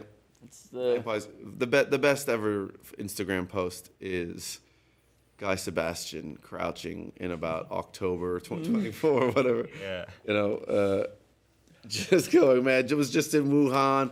I ate some crazy shit. Can't wait to tell you guys all about it. Yeah. Like that. Big stuff coming or Big something. stuff, yeah. And oh man, the idea that Guy Sebastian is Patient Zero. I just want to see him like Forrest Gump in a lot of really important moments throughout history, but that have nothing to do with music. Yeah. Just obviously, sort of, helping somebody win the a silver medal at the Winter Olympics. He was the patient zero of that person winning silver at the Toronto Olympics. Yeah. Well, Guy Sebastian being Patient Zero for like all of them, like AIDS and mad cow disease. You know? I mean, I do love this. Wait. Angels brought me here to the place where the Black Plague started. Yeah, okay. Guy Sebastian found to appear as Patient Zero. I mean, it'd be great to have like the scene at the end of The Shining, but you're zooming in on an etching from the 1600s. A cave painting. Of Go the Fro. Oh, imagine. And finger paint. Oh, is that what people said about him, Go the Fro? Was that part of his catchphrase for a while? Really? And he shaved his head. Yeah. I mean, he was a pretty different looking dude back then. Yeah. Yeah. Just a kind of like a goofy. I guess he was just a young man, right? Just a young man. Just a young guy. I mean, Voice of an angel. I think people who get a stylist, it does, especially young guys. It does a tremendous amount of things for your look because Your general I think vibe. Generally, a lot of guys are not thinking about fashion for a very, very long time, or at all what they look like, and couldn't give a shit. And I think if you suddenly are in the spotlight or whatever like that, people who are in peer positions of power give a tremendous shit about what you look like, and they will make decisions about like, I think that guy just looks like a grub all the time. I don't want to have more of this fucking thing. When I first had some money, when I first moved out of home and first went to university, the first thing I did was buy a whole lot of Echo Unlimited clothes. So like that was before that. I literally my entire life I'd been wearing hand-me-downs. And hang on, what's Echo? Are we talking like a sports I brand? think it's a kind of a skate brand. I think their logo was a rhino. Oh, the rhino. Yeah. So I had now the tram. Similar. Yeah, they really keep bringing back that fucking rhino tram campaign. They've been doing that for like 10 years. I reckon if they do, which they don't do anymore since the internet, but I remember we would watch like the top 10 ads and it would go for an hour. Remember that on Channel 7? And Maybe Tim Ferguson used to host it at some point. And there'd be ad breaks in that show. Yeah. These ones didn't make the cut. You can watch some lower quality ads. Yeah. So you bought a lot of I bought that was the first time that I actually was like, I'm gonna look so good, and I've never looked worse in my life. But it was. Where did you it come? Was me. Where did you grow up? Tasmania. That's why Echo was big there, was it? Oh yeah. No, it just seemed like something that they were selling in shops. I definitely went into like one clothes shop, and the girl there was being slightly nice to me, and so I bought all this stuff. That helps. Yeah. Like spent all my money. Yeah, a lot of the time my issue would be if a shopkeeper asked me if I needed any help, I'd be like, oh, I don't want to have to talk to anybody. I'm fine like that, and I'd just go buy something really quick and get out of there. And then I don't think I ever felt comfortable looking at myself in the mirror to be like, does this look good? Like that. I don't think I I love looking at myself in the mirror. Yeah, I mean, I get it more now. I understand more making a judgment. It's like looking real close. Yeah. Take a good hard look. I do. Yeah. Beautiful skin. Yeah. In the mirror. You have got beautiful skin. Thank you. Yeah. Yeah. It looks good even out of the mirror. Yeah. I reckon we've all got pretty good skin. Yeah. Any of us have Mine's acne before? deteriorated a little bit. Yeah, it wasn't too bad for me. Yeah. I went a little phase, but wasn't that bad. Do you think the person in the mirror is like another living person? Oh. Can I get their organs? Like, do you think? Yeah. What? Do you think that there's like a full-on other? What was that thing with like electrons where there was something like they were actually like, oh, actually, when there's an electron in the mirror, it is another electron, like or something like that. I can't remember. Is it an electron in the mirror? You know, when there's like, you know, when an electron reflects. Oh, right. No, I haven't heard this. I can't remember. It was something like that. I think That's crazy, man. A parallel universe is what you're saying. Yeah, that is equal and opposite. Mirror world. Yeah, which kind of, you know. What about this? A changing room at the supermarket, right? And you get a a packet of pasta or something like that. You say, oh, where are the changing rooms? And they're like, oh, down there. And you can go down there with your packet of pasta. You just look at yourself in the mirror with the packet of pasta, just seeing how it looks. Yeah. Try like it under your arm like that, or like sort of. Maybe it's a big sack of rice. You can put it up on your shoulder and just see. Have a look. No, it's not quite right. And then you just dump it on the ground outside and you go get another one. Yeah. Well, they do sell clothes at the cinema. A lot of They jocks. do, don't they? Bonds. You can get some. Sometimes on half price. Still seems like the most expensive underpants you've ever seen in your life. You're like, how are you charging $40 for a pair of Because if you're buying briefs? underwear at the supermarket, something's gone wrong. You know? They know they've got you over a barrel. They got you right where they want you. And those changing rooms are just down there. You can wear them out of the store. Yeah. And the thing is that at the supermarket they don't want you even trying to use the bathroom, right? Because you got to go through those back doors. Yeah. You got to go to the back dock, and then you got to get into like the staff office, and then there's this toilet in there, but they don't really want you using it. They'll, you know, at a pinch you can sort of maybe get it done, you know, but you're like, oh, it's an emergency, and then they'll be like, oh, all right. It's so exciting going backstage of a supermarket where it's all cement. It's really fun. And I've never been back there. Oh, I used to work at the deli, and going over to the fruit section, their bin smelled amazing because it's all fresh fruit and vegetables that are now rotting. So it's like the sweetest version of a cucumber. Yeah, And but it's how is like your bin at the deli section? ham? It's like it's empty daily. It's a bit gross because you got to get you squeegee it into a trough, and then it's like meat. Slime, flakes and that, but it still smells fine, I guess. Okay, right. But if you had to sniff a bin at the supermarket, it would be the produce department. Produce number one. Great. Top bins to sniff. I would. Tim Ferguson presents the top 10 bins to sniff in the city. Supermarket in the city, the top bin, the city, Melbourne City's top 10 best sniffing bins. Mm-hmm. That number one. If you can get back into the back dock at the Woolworths supermarket. Bakery would be great. Yeah, bakery wouldn't be too bad. Oh, yeah. They should put Baker's Delight in the CBD. Yeah? Why are there no Baker's Delights like, you know, at train stations and stuff? Baker's Delight is incredible. It's almost the best food you can get, right? And where do you go? Like, if they put, I'm giving them this idea for free. Put a fucking Baker's Delight at Southern Cross Station. You will make $1 billion. It's great. And it's the only thing I've ever craved. And it was while I was in Canada. Yeah. And they don't, and I just like, because all the bread's sweet, you know, maybe there's more whole food stuff. But then I found a Cobb's, which is in Canada, which is a Baker's Delight, but Americanized. Yeah. I don't know. That's not a sketch, but that was. No, I'm but just trying to connect. I think. Look, that's good. That works. A sketch idea either, but I'll be, if I'm honest with myself, maybe some sort of cross-cultural bakery. No, forget it. I can't do this. There's no sketch idea there. I know this is not enough, but like I want a sketch where we talk about tips on how to convince the supermarket to let you piss in their hole. In their, like, in their not hole. in their hole, but in their toilet. Like I know I get, but it's like they're gonna need you to have some urgency. You can't just be like, I've just got a little bit of piss, I just need to get out. You gotta, but like, you gotta have that hey, like in that voice. Yeah. Like, I need to use the bathroom. Yeah. You gotta have it because like, and I used to use it with work. I would use it with work. I would be like, if I had to call in sick, I would just go, yeah, man, I gotta go.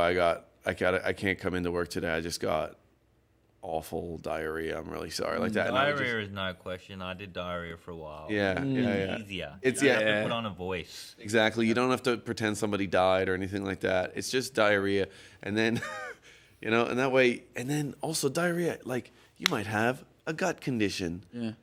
And then suddenly, you can get out of so many. Yeah. It's called diarrhea because it clears your diary. That's where the name comes from. Yeah, that's great. All right. It's somebody because it does clear your diary. Yeah. I feel like I used to work in a call center, and just like every maybe every month, I would just say diarrhea because then I could be like, "Hello," and talk in a nice voice. Yes. I've got diarrhea, and then put the phone up to your ass. Yeah. Let me hear you shit. But I'm just panicked that there's a bulk billing place in St Kilda where I used to live that would just have a file on me where it'd be like diarrhea like for 3 years. This guy's not well. Yeah. You're on a list. That's on your permanent health record now. Is it? I don't know. I don't know how it works. It went to the cops. Yeah. And they were like, yeah, that's on the permanent record. Don't tackle him. Yeah.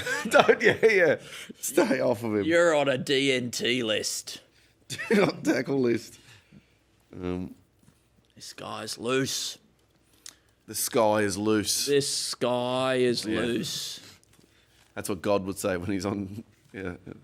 That's what everybody would say when God's on DMT or whatever. We were talking about sniffing bins. Yeah. And we were talking about.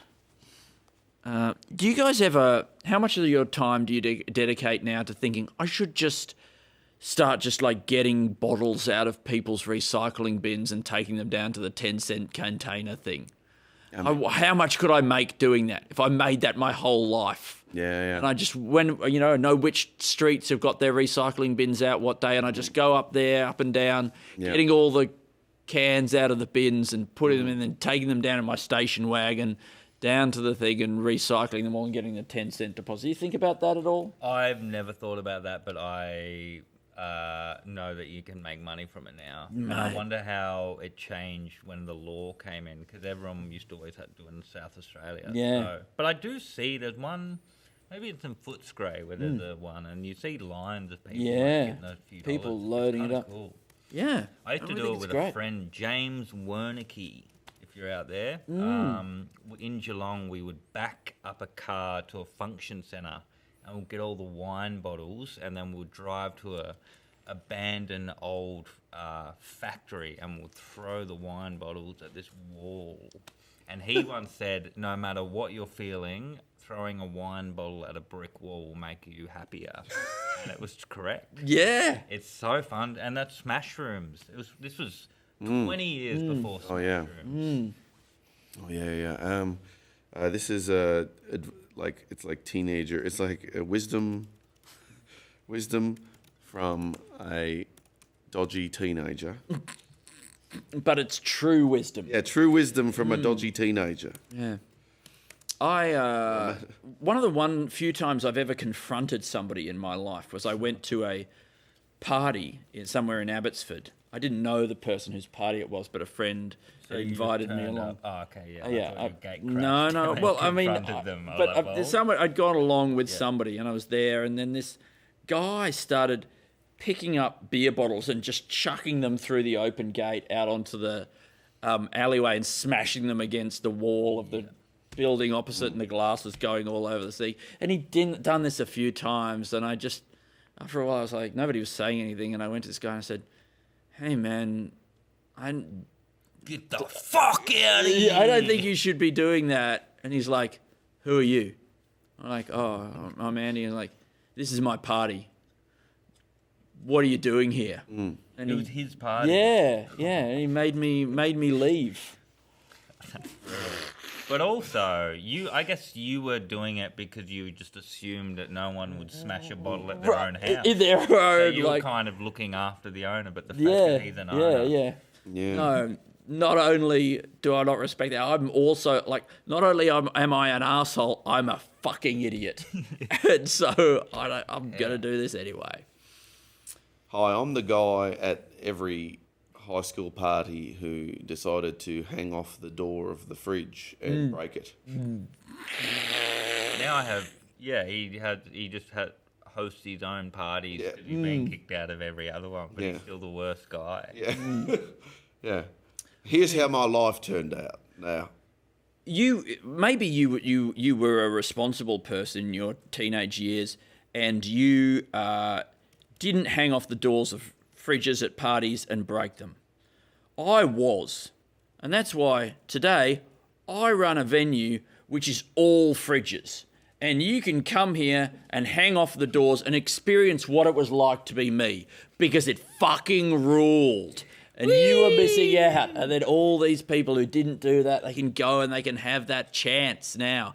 And they feel, and you know what? It is great. It feels so good. You get a bit drunk on Carlton Colds. Yeah. Oh, man, the worst. Yeah. And break some people's fridges. I've never been to a party where someone swung off a fridge door. I think I might have just like seen one or two, or maybe I heard of one and then fantasized in the corner. Yeah, and then I'd heard about another one, and you just go like, but it's just a particular type of fuckhead that goes to parties and is like, yeah, it won't matter if we fuck this place up, this person's parents' place, and just like destroy this kid's life for absolutely no reason, just be an absolute dead shit like that, and then just dreaming of how these people's life turn out. Did you say that he's just started a venue that's all fridges? Yeah, you can go and hang on every single one. You can, and that's what I've started to do, and my life has turned out really fun. Yeah. Nobody ever tells me not to do it anymore because they're my fridges. Yeah, he has a great time, and so does everybody who goes there. It's like a smash room, but it's a smash room that's themed like a house party in the 90s. It's like that's themed after the mistakes that I made in the past that I now stubbornly say were my greatest success. Yeah. It's called Glory Days. Come to Glory Days, and you can do all the stuff I did. The best time of my life. The best few months. Piss in a kettle.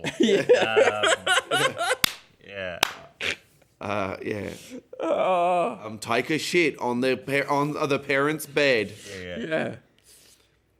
You get actors coming and going, fainting. Yeah. They seemed so genuinely disappointed. Yeah, I found the mum's vibrator in her top drawer. It ran around the house waving it.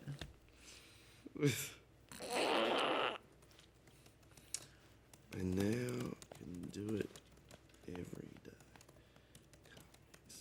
It sounds kind of fun.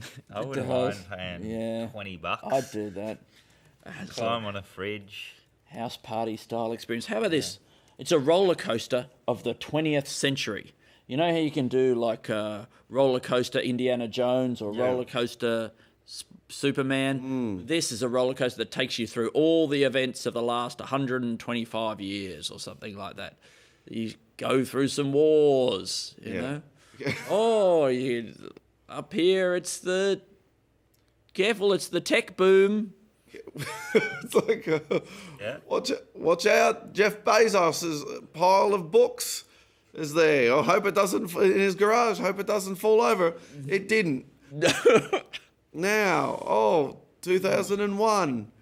Oh, there's 9/11. Oh, look, and we fly as we go. Oh, you fly through the building. Yeah. Oh, there's Tower 1 and there's Tower 2. Like that. Maybe all the big explosions, whatever that one with all the astronauts and it blew up. Challenger? Columbia? Yeah, it might have been the one with the teacher on it. Yeah. Jeez, we all heard that, and that just really shook us to our core. Just the idea of being like, you get an opportunity. Like, I think that really made me realize that you can get the opportunity of a lifetime, and something goes wrong and just fucks it up like that, and you're just Yeah, you never quite trust when good things are happening. How does this? What's a teacher doing in space, though? You know, they already know a lot to Yeah. get into space. There's no children in space to teach. Yeah. So maybe she was going to teach the astronauts something. they're the smartest. The smartest. It's Every true. kid grows That's up the to be- last place you need a teacher. What are we doing? You know, maybe they don't know the current I know Pennsylvania you feel curriculum bad, for but- year 5s. But imagine you've been to space and then you come back and you've got to go back and then- teach grade and 2. you're going, you know, oh, your handwriting bad. You're Yeah. like, bitch, I'm an astronaut. What are you doing here? Yeah. Anyway, I'm glad. Yeah.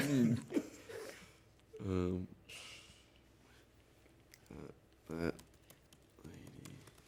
Space shuttles, baby.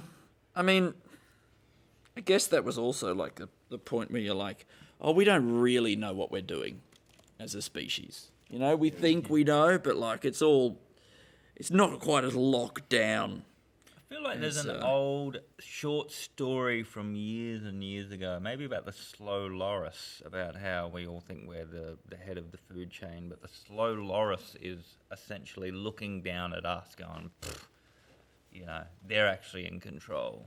And they're up in the trees looking down on humans. And they've got that one long finger. Is that the slow loris? Yeah, I think, they got there's a classic one where you tickle them and they're like, do that. They're Oh, what's the one that has the really long finger that scrapes stuff out of the bush baby? Maybe that's the bush baby. They've got really big eyes Yeah, yeah, and a that's the slow long, thin finger. It's the most terrifying thing you've ever seen. Slow loris. Fast loris. Great. No, fast loris. Put that down. No. I feel... Oh, this is the slow loris. Yeah, oh no, he doesn't Doesn't have a have the big long finger. finger, I don't think, unless it's like... Male Yeah. and a female. Sometimes they got different fingers. Oh, different fingers, that's true. What's Alasdair doing, do you reckon? Me? Yeah. Right now, I just finished a sentence and then I thought I'd look at my phone real quick because I thought maybe somebody else was going to come in and so I wasn't 100% sure. I was checking.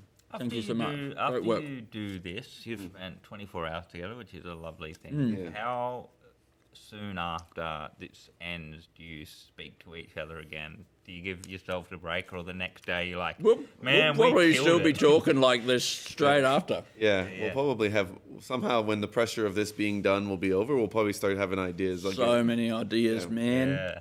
My mind holes are going to be so wide open. Stuff's just going to be tumbling out. Man, I think. How long are you here for? Here to the 27th. Cool. Yeah, and so I'm thinking like maybe a street photographer.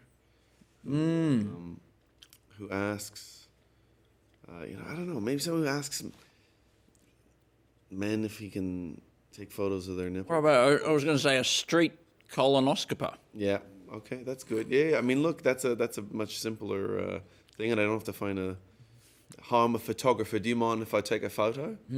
Yes, thank you. It's an internal colonoscopy photography.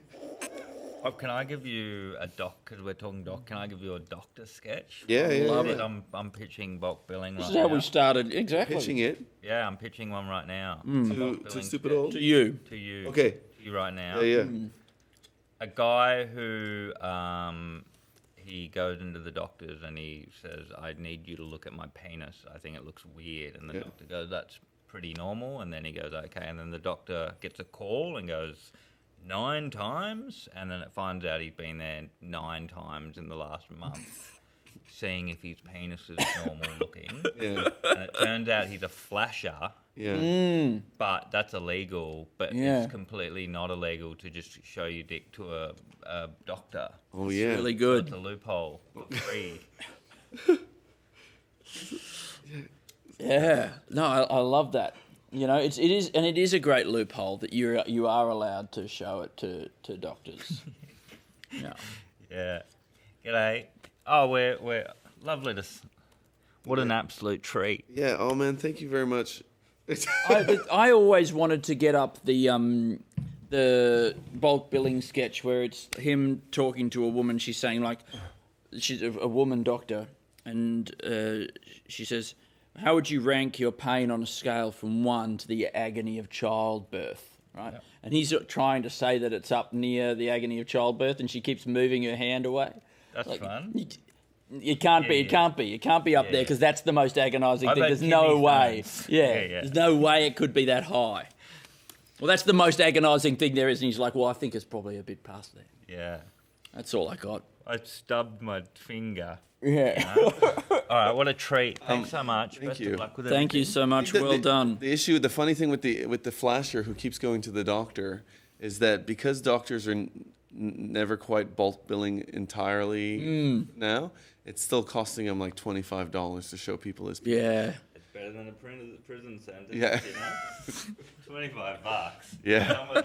Not because the flasher as well, it's like they go instantly. They're like, oh no, but the doctor has to like look at it. Yeah.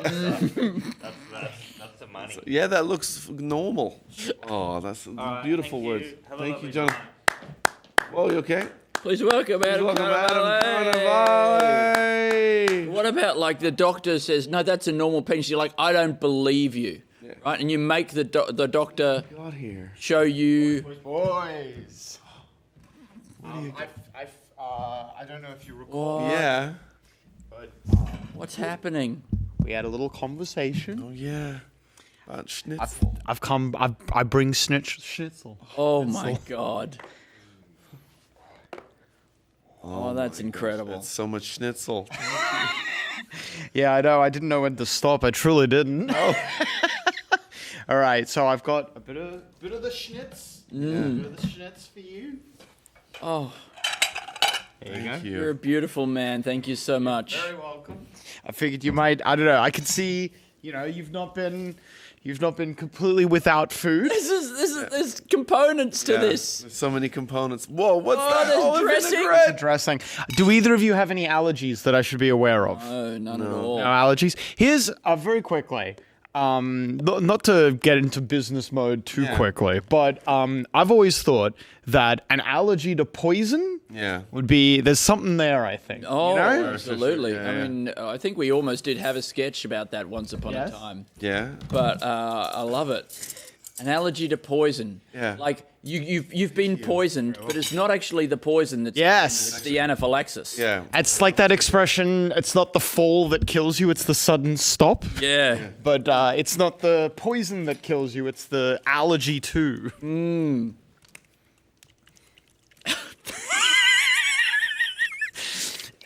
Incredible. How are you boys doing, huh? Alasdair, what about this idea about you go to the doctor, you show him your penis, he says that's completely normal. Yeah. You say, prove it, right? You make the doctor show you their penis, I guess, in order to prove it. I mean, and then you say, I want a second opinion, right? You make him get in another doctor. Oh. Wait, then he shows you his penis first? Yeah, no, you show him yours, right? He says that's completely normal. You say, prove it, right? And then the doctor shows you his penis, right? And then you say, oh, okay, I want a second opinion. He gets in another doctor who comes in, right? Turns out that doctor has a completely different penis, right? Oh, the new doctor. The new doctor, right? And you're like, well, okay. So is he the one with now that new doctor is like, whoa, is this me? Okay, or is it you two guys are the weirdos? And they keep getting in new doctors. They're all showing the Petersen. They can't work out which one's the normal one. Yeah. Okay. Or two. So what happens with the third doctor? He's got his is more like the newer doctor. Now we got two penises like that and two like that. Like well, okay. All right. Okay. Well, let's get another doctor in. Yeah. And then now he's more like us. All right. Now we got three like this. This still doesn't feel like normal. Yeah. At a certain point, you got half the hospital looking at your wang, and you're looking at theirs. We need to get a radiographer in here. Yeah. Radiographer comes in. Can we look at your penis? And the radiographer has to also get out his penis. These are all male doctors, but only because that is The guy who hires doctors at this place is a misogynist. That's the only reason. It's not the casting of the sketch. Yeah. It's part of the joke. It's one of the characters in the sketch is a misogynist, and he has the power over the hiring. Yeah, no, I like this. Here, pass me your. You got a great energy, my friend. Pass me your bowl, please. Oh. Here, we'll swap. This a little swapperoo. There you go. Incredible, Please, man. so you got an Like a garden salad?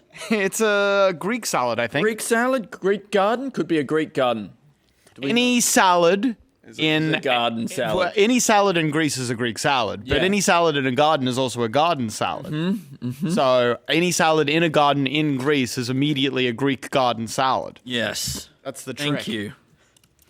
Wow. What about hang on. All right, wait, this is pretty formless. I'm coming at you amorphous. Go, and go, you go, do go, not- go. Please, All right. amorphous. So something to do with what we were just you know how? Yeah. You know how it's only champagne if it comes from the Champagne region. Yeah. We know this. Yes. Do you have to call cars from that region champagne as well? Oh, it's not only everything. Everything from that region is champagne. Right. Otherwise, it's just no. sparkling automation. This car is. It's a sparkling white automobile. Yeah. I mean, limousines are also named after a region in. Yes, they are too. Is that the case? Yes, there's like a specific type of stage wagon, I think, that they're named after. Yeah, and the limousine region. Oh, thank you. I mean, there are so many. Could you assemble your entire life out of only things that are named after regions in France? Oh my gosh, have a regional sort of like body of belongings. What's a like just all your belongings? Well, why would that be good? That would be good, right? What's that name? What's the name for that kind of name for like things that are named after a region? It's like Do they have a name? Things that are named after a region. Yeah, do they have a name? I haven't the foggiest. Yeah. It's called I've got a. This is what you have to do to have a nice life. It's only a nice life. But, Well, it is only a Nice life if you're in Nice. That's not even. That's not even necessary. Yeah, that's not the bit even. Yeah. Beautiful Nice life. Thank you. You've ruined it, Andy. Okay. No, wait. Do we need to finish this one? Because. Hey, I think that we have it. Okay, beautiful. Like as in just because, I was like, we can keep moving or we can keep trialing for the next. Okay, so this is now I don't know the decorum on this. Yeah. This did occur to me before the episode. Should I keep it to myself? No, you can tell it, and we can try and value add, but I won't promise that we will. Okay, so I thought a great advertising campaign for the Midway Islands. Yep. Where are those? They're about midway between the United States and Japan. What? I know, crazy. Oh. Now, I always thought a great ad campaign for them would go something like this.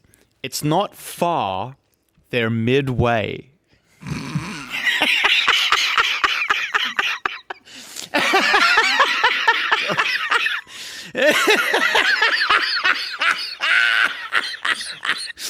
It's just crazy.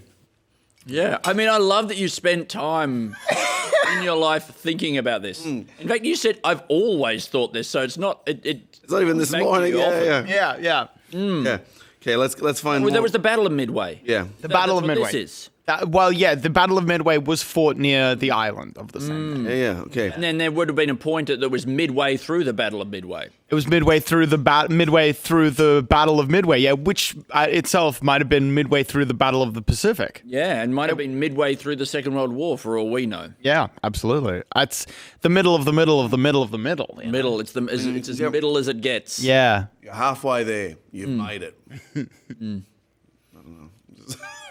I'm just trying to think of other slogans. Yeah. I mean, isn't it amazing that we started using the word, that's a bit average, or feeling a bit medium today? Yeah. We started using that to mean bad.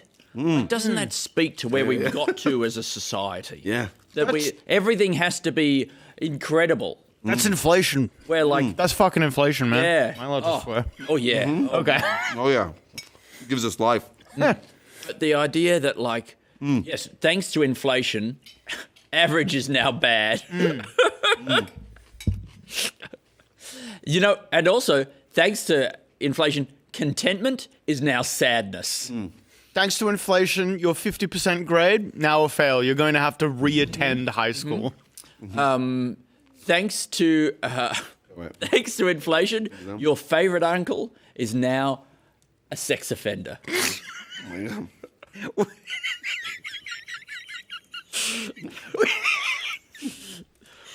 Your uncle who was a bit quirky is now a sex offender. That's way better. Thank you very much. Yes, no. I cleaned that up. I think I think still filthy, but I woke up, an hour and 13 minutes ago-ish, and I think the gears have finally locked together in that exact moment. This is just the time, and this is what we need. And my brain actually started work. Thank God I didn't drive here, because I would not have been safe. My brain was not working. Yeah. Did you walk in the rain, or did you catch a? Rains, trains, and automobiles.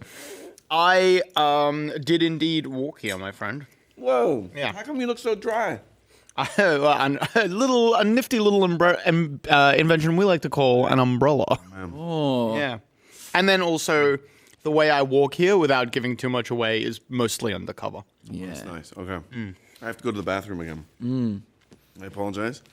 I'm now in a cycle. I'm now in a bit of a cycle. I'm going to see if I can put this in the bin. Oh, thanks, man. If I wanted one of those nifty little cans of Coke that you got, is there? If there's any in there, you can have the last one. Oh, thank you. Whatever's God bless. What can we do with the concept of an umbrella? What can we do with the concept? Are there any sketches to be had? Yes. What about an omnibrella? Instead of an umbrella, an omnibrella. Not only does it keep the rain above your head, it doubles as a boat.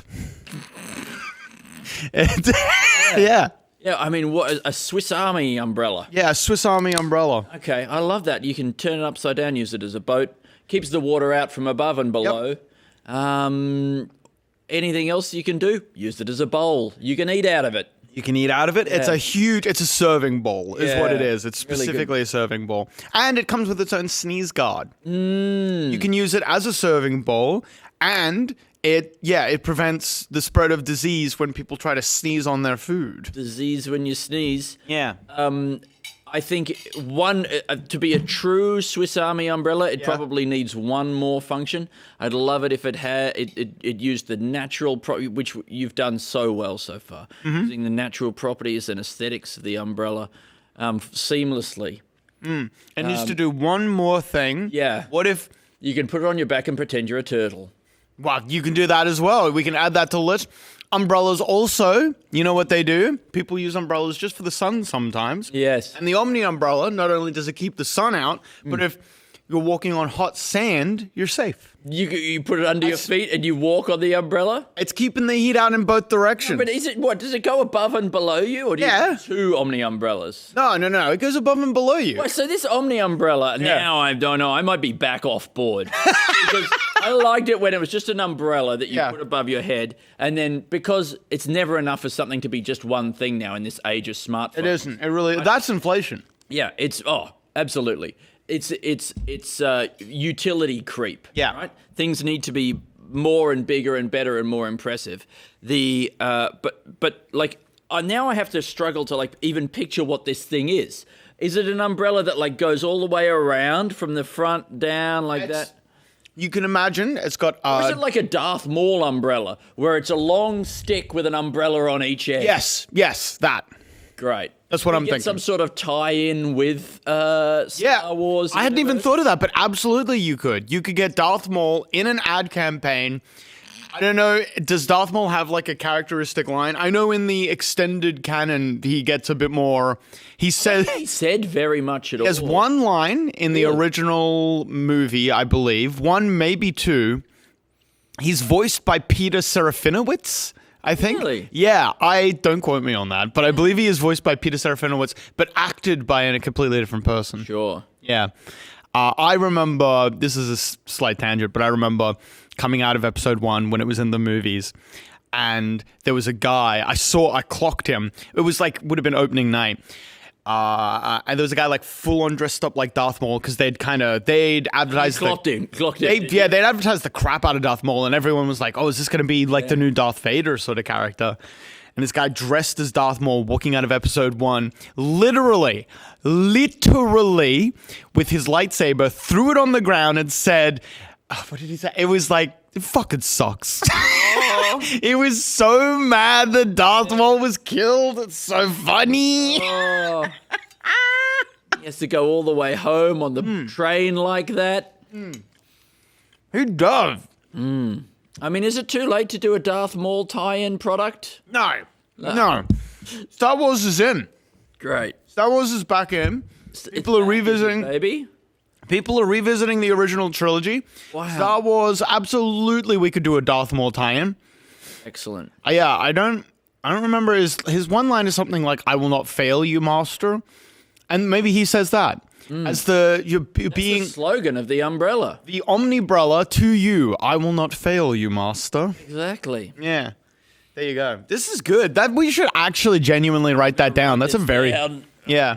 Oh God, my body, I can hardly move from the sitting on the uncomfortable chair. Oh, I forgot I brought a little bit of sauce for the chicken. Whoops. I was spilling out. Yes. Good stuff. I keep wanting to say the word lasagna, so I'm just going to say the word lasagna. Hell yeah. All right. What have we got with lasagna? Okay, lasagna is a cake made out of pasta. Yes. What else is lasagna? It has... on the podcast, I've already talked about the fact that it's as close as pasta gets to being a book. And that's true. Yeah. I mean, in every page. But, I mean... Kids, you have a child? Yeah, I got messy. Them. Messy eaters. Messy eaters. Lasagna is the book that's allowed to be messy. Yeah, that's true. I mean, what if it was like, we know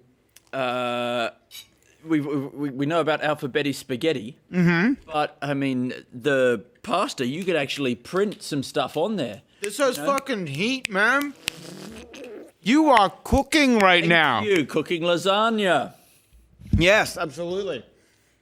You, absolutely. Like you have the alphabet spaghetti, alphabet lasagna, and it is a book that the child eats as they go. Yes. And it's, for the parent on the go, you're busy. You don't have enough time to read to your child. You can't read and feed. Yes. You can't read and feed. You have to pick one. Until now, yeah. Until now, the alphabeti lasagna. Yep. It's the book you can cook. You got your read and feed one. And then it's crazy that at 3 a.m. we got the best sketch. I believe it. This is genuinely amazing. I mean. I think that you could genuinely convince people that, like, if you write words onto a sheet of lasagna and then eat it, technically that information is inside your body. So that is true. Subconscious learning, okay? Like you could listen to tapes while you sleep, but you can also write it down on lasagna sheets, maybe even print a whole lot of stuff on there, and then learn by eating. Your gut is basically a brain. Yeah. I don't see... Whoa. Just thought about bringing a bucket of water. What's a bucket of water for? I don't know, I just thought maybe I could try to come up with some sketches while my head's in some water. Oh, that's okay. a good idea. All right. I'll get a bit wet. Okay, well, I'm just... Carrying a bucket of water? Oh, yeah, we got a phenomenal sketch. Oh, great. So good. Yeah. So... lasagna, as has previously been mentioned, is basically the closest that a book gets to pasta and vice versa. Yep. So, like, you have alphabet spaghetti, Yeah. Alphabet spaghetti?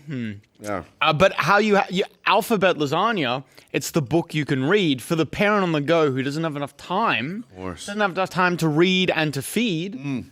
You only got time for one, but now you can do it at the same time. That's the book you can cook. It's the book you can cook. That's got genuine legs. I could imagine genuinely an ad for that. They went with alphabeti spaghetti, but do you think that at any point in the creative process they were considering alphabet spaghetti? Yeah. They just could have been. We may never know. I mean, it would have been silly of them to completely ignore him. Hayden Bleechmore, the person on after me, did just give me a call, and I have no idea what that's about. So forgive me, I'm going to appear rude, but I'm just going to message him to check to see what's the go.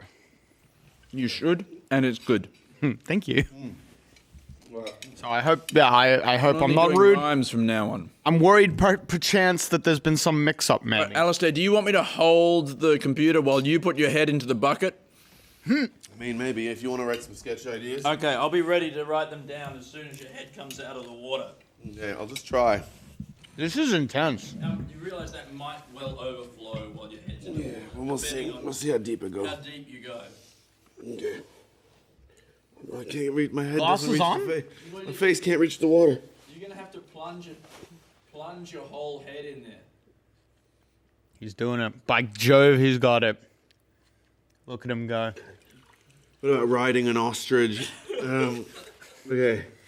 Riding an ostrich like, okay,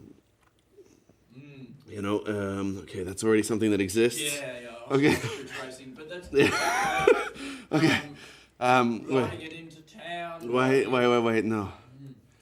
No, wait. If you ride it like that. Okay, let me just go back in. Here. Emus are vicious. Ostriches, not as much. Really? If you want to get someone accustomed to emus in a safe environment, you can introduce them to ostrich as a learner emu.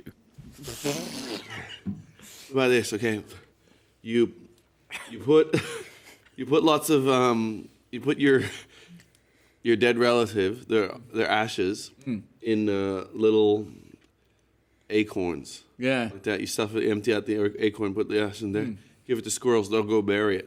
Oh! That's a really good idea.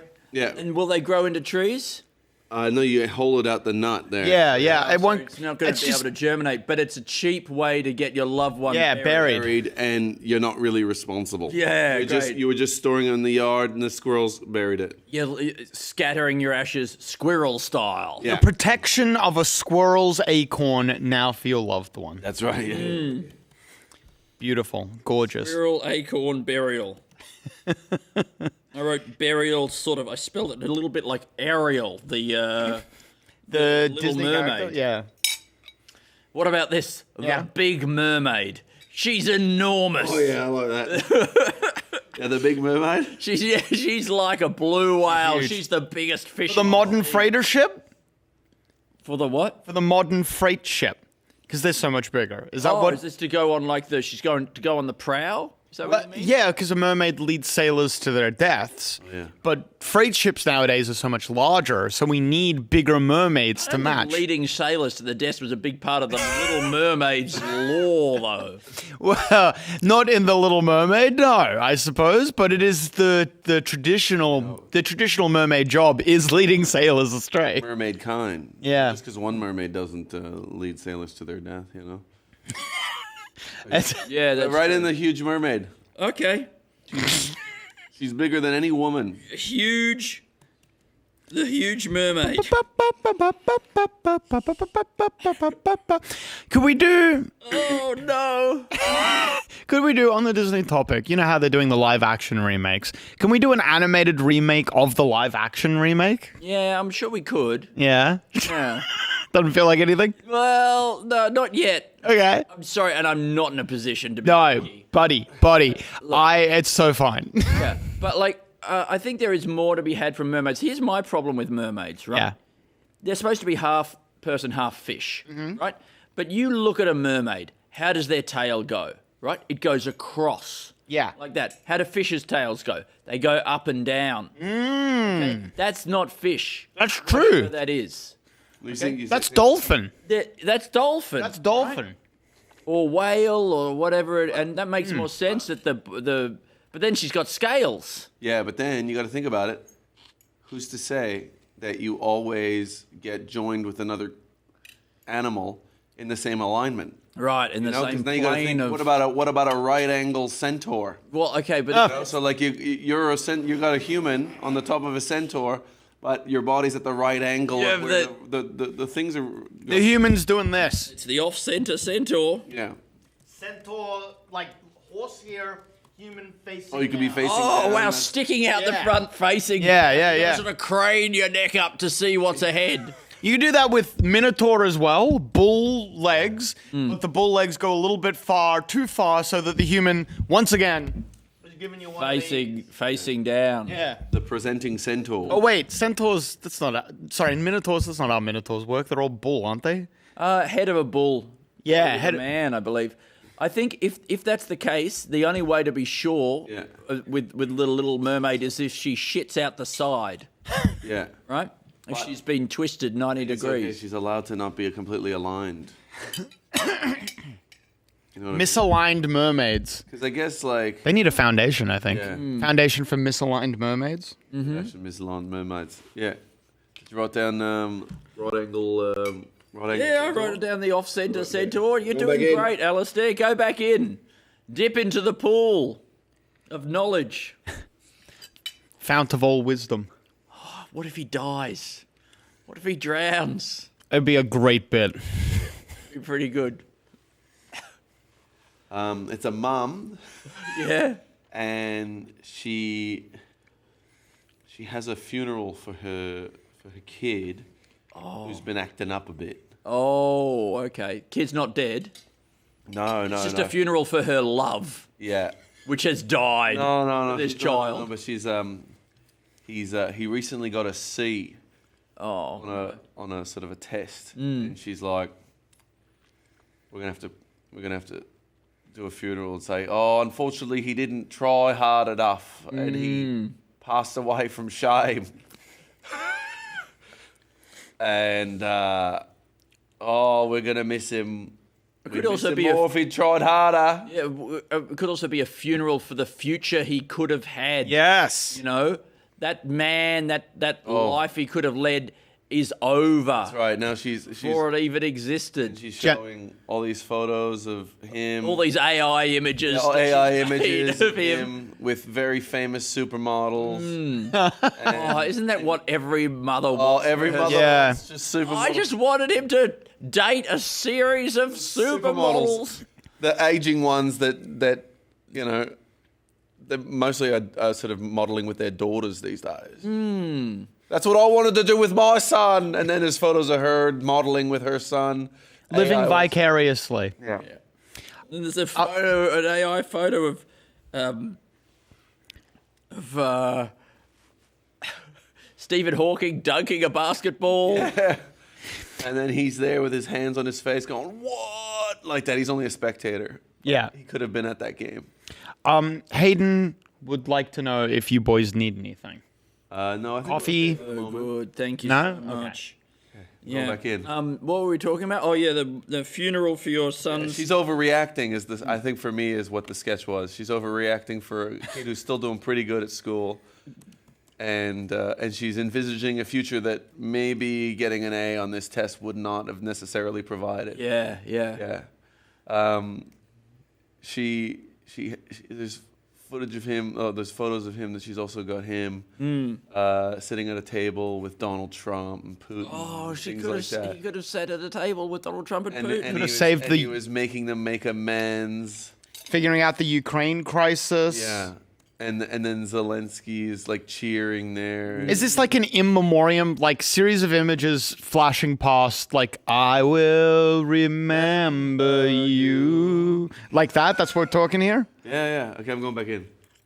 Will you remember me? Don't let him show us up like this with this kind of gimmick that he's got going. You know that's all anybody's looking at now. and we haven't come up with a single idea. Here we are on dry land, like a couple of landlubbers. Like a couple of... A pineapple head.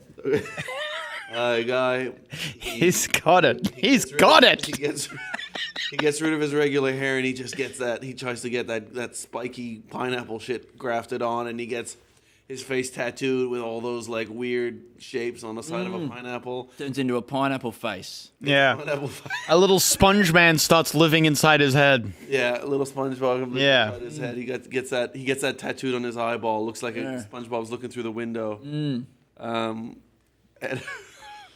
could we have it that he still has some quite like important job or something like that, or or he does he have kids? Oh yeah, he's the coroner. Yeah. Oh wow. Coroner Pineapple Head. Yeah.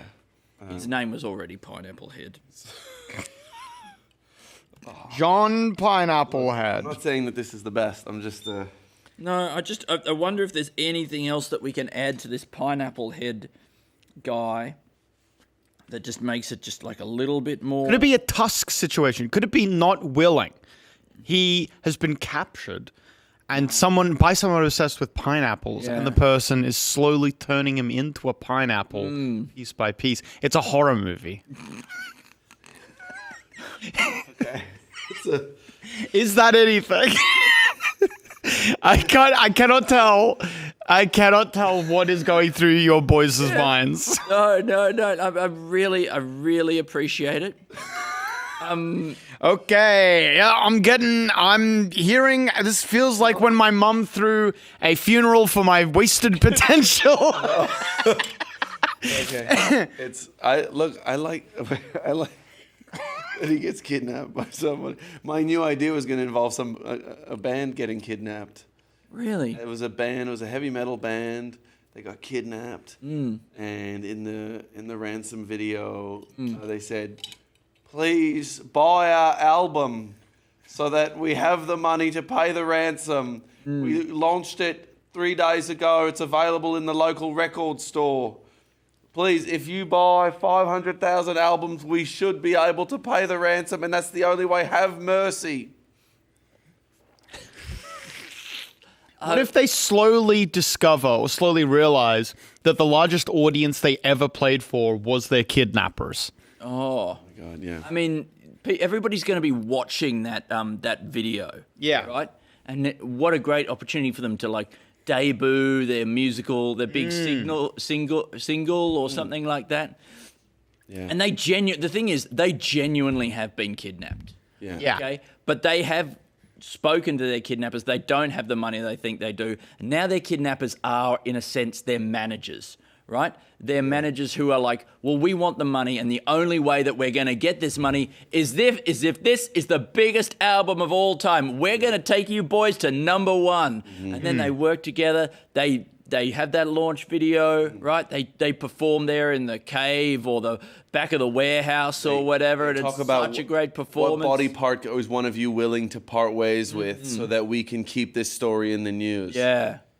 That's merch. Yeah. That's merch, baby. Kidnappers become managers. Because they realize this is the closest they've ever been to getting a ransom that they were hoping to get from a kidnap. When we're done, I think I've got one. Yeah. God, I hope I've got one. So, hit me. Do you know that there is a piece of a true saint in every Catholic in every altar in a Catholic church? There is a piece of a true saint. I did not know that. That is body part. Really? That is a true. Yeah, that is a true thing. Every single one of them contains. That's part of how you bless the altar is that it has an actual piece of a saint in it. So that's why you need new saints so that you can kind of bless new things. Because I guess you run out of bits. You use every part of the saint. Yeah. The Catholic Church is canonizing people. Yeah. Simply to get parts to put in altars. Yeah, well, I mean, if they want to really get this thing going, they've got to start personalizing it. You got to be able to have like a thick cathedral in your pocket. Yeah. You know, you got to be able to have... God is everywhere. God is everywhere, and so cathedral in every home.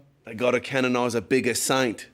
We should. This is our biggest saint yet. Yeah, let's say, The Catholic Church searching for evidence of giants. Yeah, but they're looking for we need a basketball or like an NFL player kind of saint. Sure, Andre the Giant. Yeah, Andre. Yeah, he was French. That's already quite a saintly thing to be. It's very Saint Andre. That sounds the giant. Yeah, the giant. Yeah, I mean, is being a giant a miracle? The Catholic Church is allowed to consider that one, yeah. Yeah. The Pope determines if it's a miracle or not. Do you need 2 miracles to be a saint? I think it's 3. 3. So they're really sure it's not a fluke. Yeah. Some but he's people maybe big enough that it's more than one miracle. Yeah, Wow. that could count as 2. Yeah, because it's like he was big when he was born, and now he's bigger than you would expect. Yeah. It's not just a big man. It's a big arm. It's a big other arm. That's true. It's a big leg. It's a big leg. Big torso. Individual bit that they're big. Mm-hmm. Because he might just have like one normal size thing. I would genuinely consider that photo of Andre the Giant holding a beer can and it's just tiny in his hand. Yeah. I would consider that a miracle, yeah. And one of those nights where he drank like 70 beers or something Yeah. like that. That's kind of a miracle in a way. People saying we are lowering the bar to allow Andre the Giant to become a saint. I mean, why would we do that? Unless it was a miracle. Whoa. People saying we lowered... There he is, he's over the line. You never do that.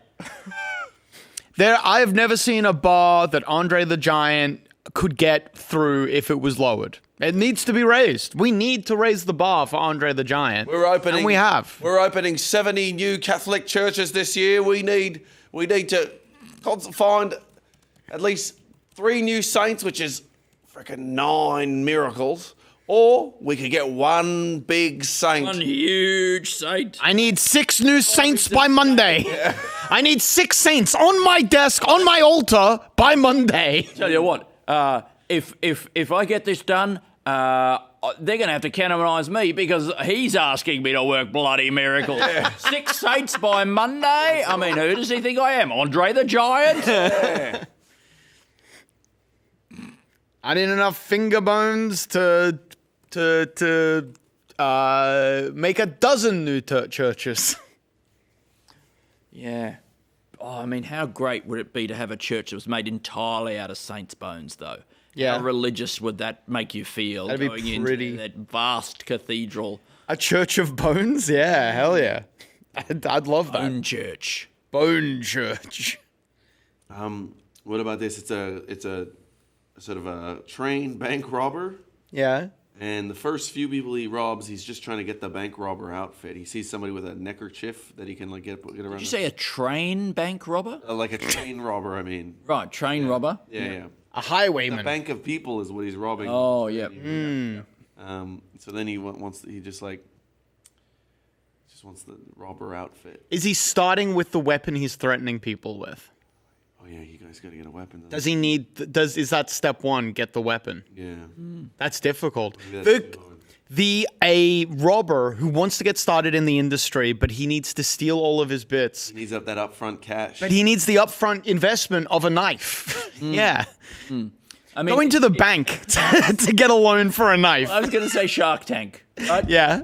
In Shark Tank, he's got an idea to rob a bank, and he tells them his plan to he's worked out how he's going to get into the vault and all that sort of stuff, and he just needs a little bit of upfront capital so that he can buy some security guard uniform. The Joker from Christopher Nolan's The Dark Knight explaining to the Shark Tank that opening scene where he is robbing the bank and he needs the money and he's trying to, Mark Cuban is like, wait, how many people are dressed up as the Joker?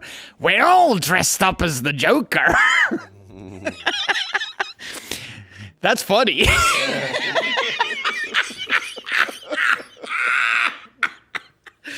Oh, mercy me.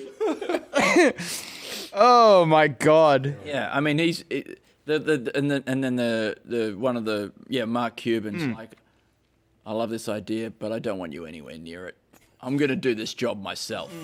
I'll give you $1 million to walk away. You get no cut of the cash. All you get is just stealing your idea. Yeah, that's funny. You get none of this, but he's giving him $1 million. Oh, he's giving him $1 million. Buying it. Okay, right. Yeah. Yeah.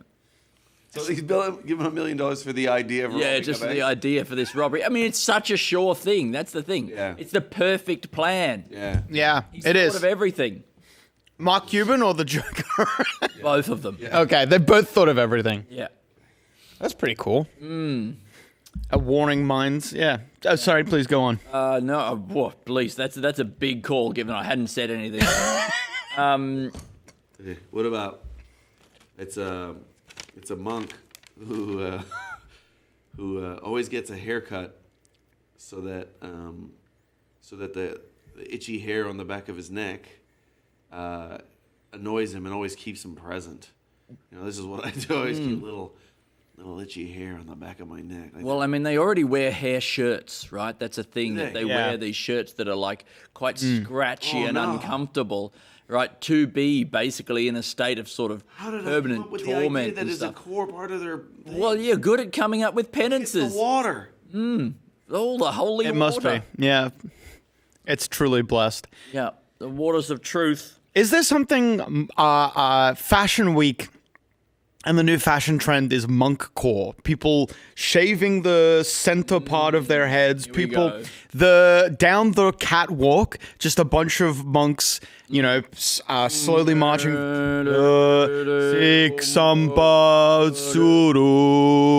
And they're slowly walking up and down the catwalk. A bunch of beautiful, incredibly fit models. You cannot tell because they're wearing big baggy clothes. Yeah, you cannot, can't see their faces because they've got them turned down. Their hair, every single one of these models has to shave a huge patch on top of their head. Mm-hmm.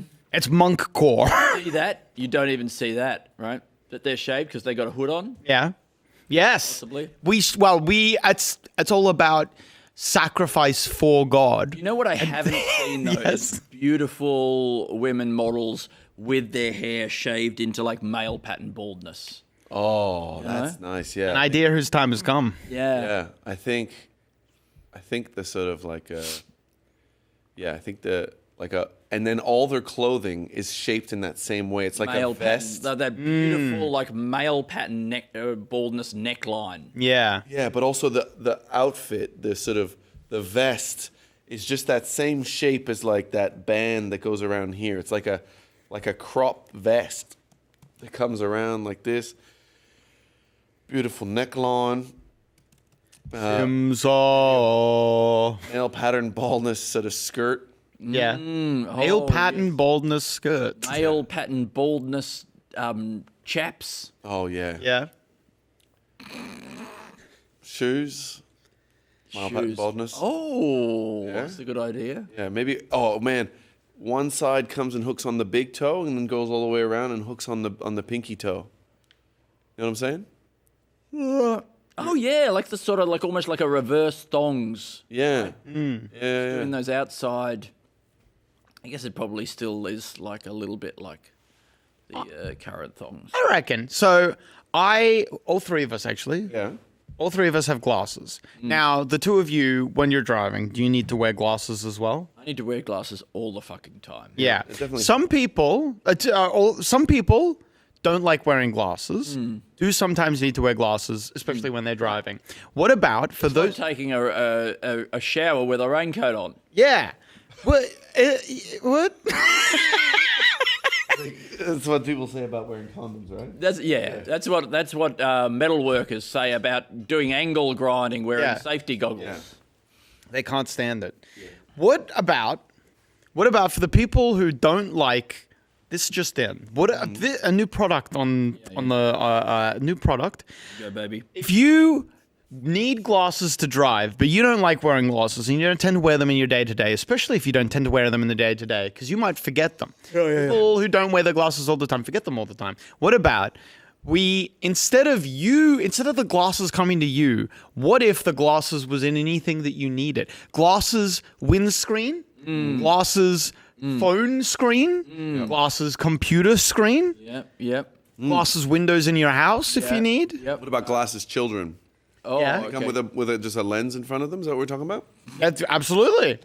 Yep. Yeah, you put them in a little bubble, and the bubble is a corrective lens. Yeah. Prescription fish bowl. Yeah. Right? You want to look at your fish there in the aquarium. Yeah. Normally it's blurry, not anymore. You don't have to wear your glasses. You can see that fish in beautiful 2020. Yeah. Hey, a guy who's like,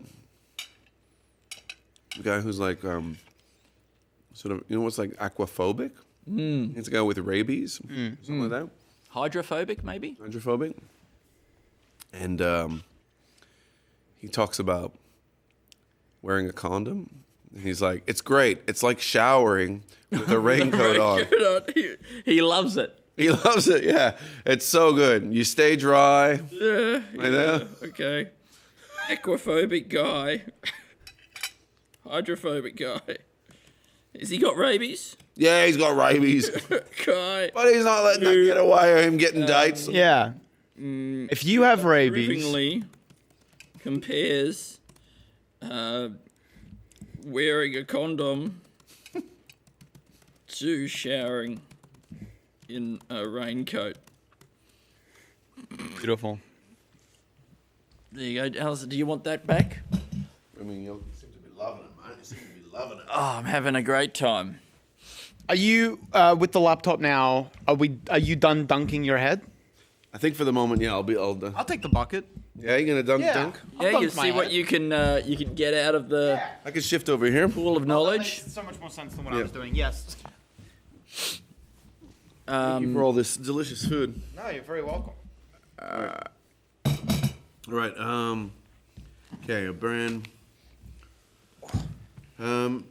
new strategy for Commonwealth Bank to attract new people, new customers. Yep. And they say, good luck down there. Thank you. There's a little towel if you need the little towel. Where'd that go? Okay, great. It's a bit wetter than it was before. Sorry. All right.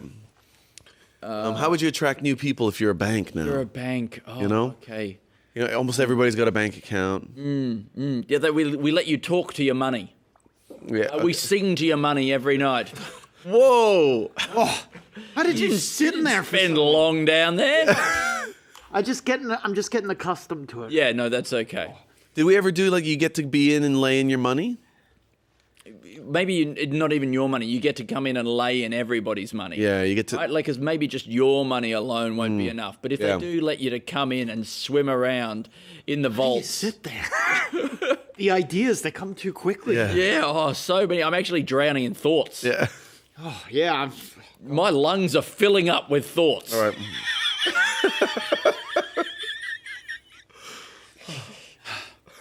Oh, what about? No, that's nothing. Never mind. That's okay. What about struggling to breathe? What anything in that? I was thinking liquid oxygen. I mean, is there anything in struggling to breathe though? In all seriousness. Yeah. Like a sketch idea. Yeah.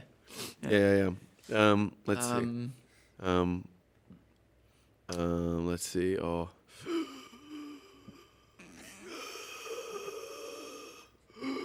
Wheezing. Yeah. Yeah. I mean, people say something was good, like it's a wheeze. But that was a real wheeze. But I've seen people with emphysema and they don't seem like they're having a good time.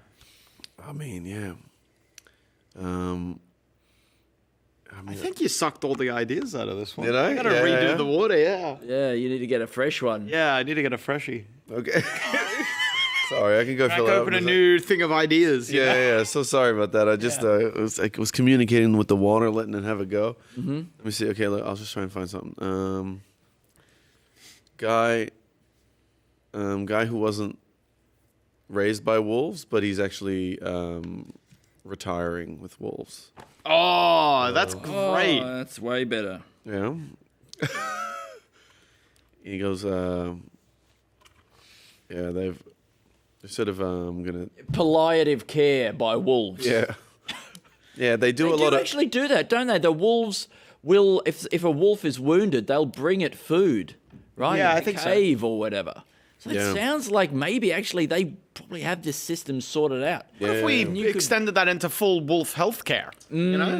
Yeah, I mean, because I guess if they're doing early learning, You already had doggy daycare, but this is a completely different concept. Yeah. This is wolf ICU. Yeah.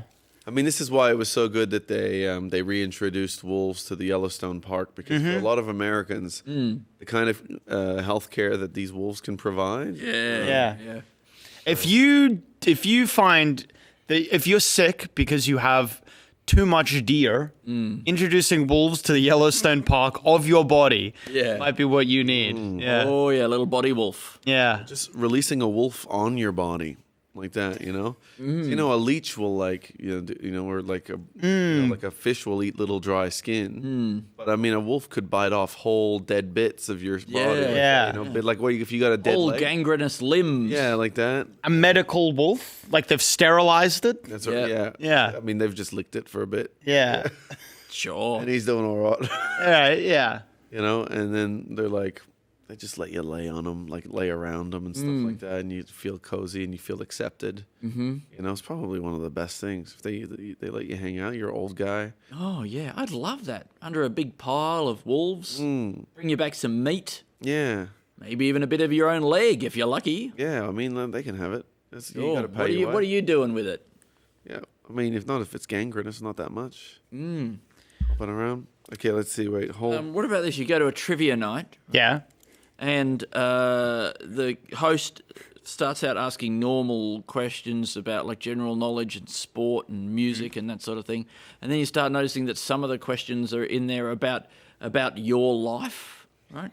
Like what are your hopes and dreams and stuff, and like who are your closest friends? And I guess the joke being that your life is trivial. Your life is considered trivial. Yeah.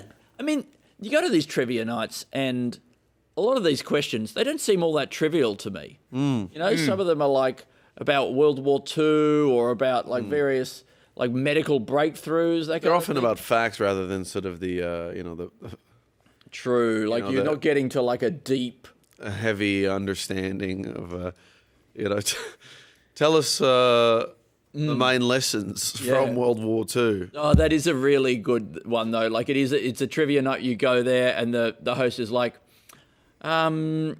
summarize the role of transnational trade deficits in the interwar period with an emphasis on less of a trivia night and more of an essay night. Yeah. It's actually getting quite into the detail. Into the details night. Yeah. Anything but trivia night. Yeah. Yeah. That's cool. And then you just go give it like a 5-minute presentation. Yeah, I know this one. You start writing out your 30,000 words or less. 30 seconds. But your team is still called stuff like Trivia Newton-John. Or Yeah. Like that. Yeah. Let's get quizzical. You know how you ever done Build-A-Bear workshop, and they put the heart in at the end? Do they really to bring it to life? Yeah, the last step to the Build-A-Bear workshop is you put a heart in. What about if you put the whole organs network? What about and then great. What about digestive system? Yeah, a guy, he's like slowly, they're like, and it starts out normal. They're like, put the stuffing in. And then he can see the heart in the distance. And the heart is when you name it as well. He's getting along, he's going along the process. And they're like, and here's the intestines. Yeah. Okay. And he starts putting the intestines in. Maybe it's a child. It should be a child. I think typically it's children who do the building at the Build-A-Bear workshop. That's a good idea. And I think that it's the parent parent's getting increasingly disturbed by this. They go to the next station and the parent is expecting, like something like a little shirt for the teddy. But instead they're like, and here's their brains. Yeah. Slowly getting closer and closer to the heart. And then finally they get to the heart and the parent gets to breathe a sigh of relief because their kid finally learnt the internal organ structure of a human body. Yeah. Then does the bear sit up? Yeah, I think the bear. I think the bear comes to life, and then it's like a wild animal, and it like attacks the child. Wow. Maybe. Sure, yeah, absolutely. You've put too much life into this bear, and it feels cornered. It's surrounded by things that are not its species. Yeah. And then you need to go to the colour bear workshop. You, you take them back out. one by one. Yeah. And you bury them in different parts of the Touch country. the sides of the bear Back to buzzers. Yeah. Wow. They're really, I mean, we're getting our money's worth here. Oh, yeah. Kids getting a real education in this. Dismantle a bear workshop. Dismantle a bear workshop's good. All right, let's see. We got, Hotel California? Oh, yeah. You can stay Airbnb California. You can stay You can only check in between 9:15 and 2 p.m. And when you do leave, make sure you turn off the air conditioning. Don't use too much soap. Welcome to the Airbnb California. Such a lovely place. Tim and Eric were wonderful hosts. I've got the tune and the rhythm. Beautiful. Airbnb California? Yeah, I mean, we rewrite the song as a review, right? Yeah. Which I think actually does make more sense. Yeah. Right? Yeah. Sure. Yeah. Then the whole thing with Airbnb where you have to like clean up everything or else they charge you extra. Yeah. That sucks. That sucks I know. so bad. I mean, I would rather stay at the Hotel California where you can never leave than clean. than have to do all this cleaning up for you guys. Yeah. That I've paid so much money for and still probably pay a cleaning fee. Yeah. Yeah. Could. Once again, go. I'm just trying to think of hotel things that could happen in an Airbnb and be quite silly. And I'm thinking of like a haunted hotel where there's like the ghosts, but for an Airbnb because it's so recent, the ghosts have to be very new. Of course, because that's just a new thing. So it's just like one of the maybe somebody rented it so that they could kill themselves. Yeah.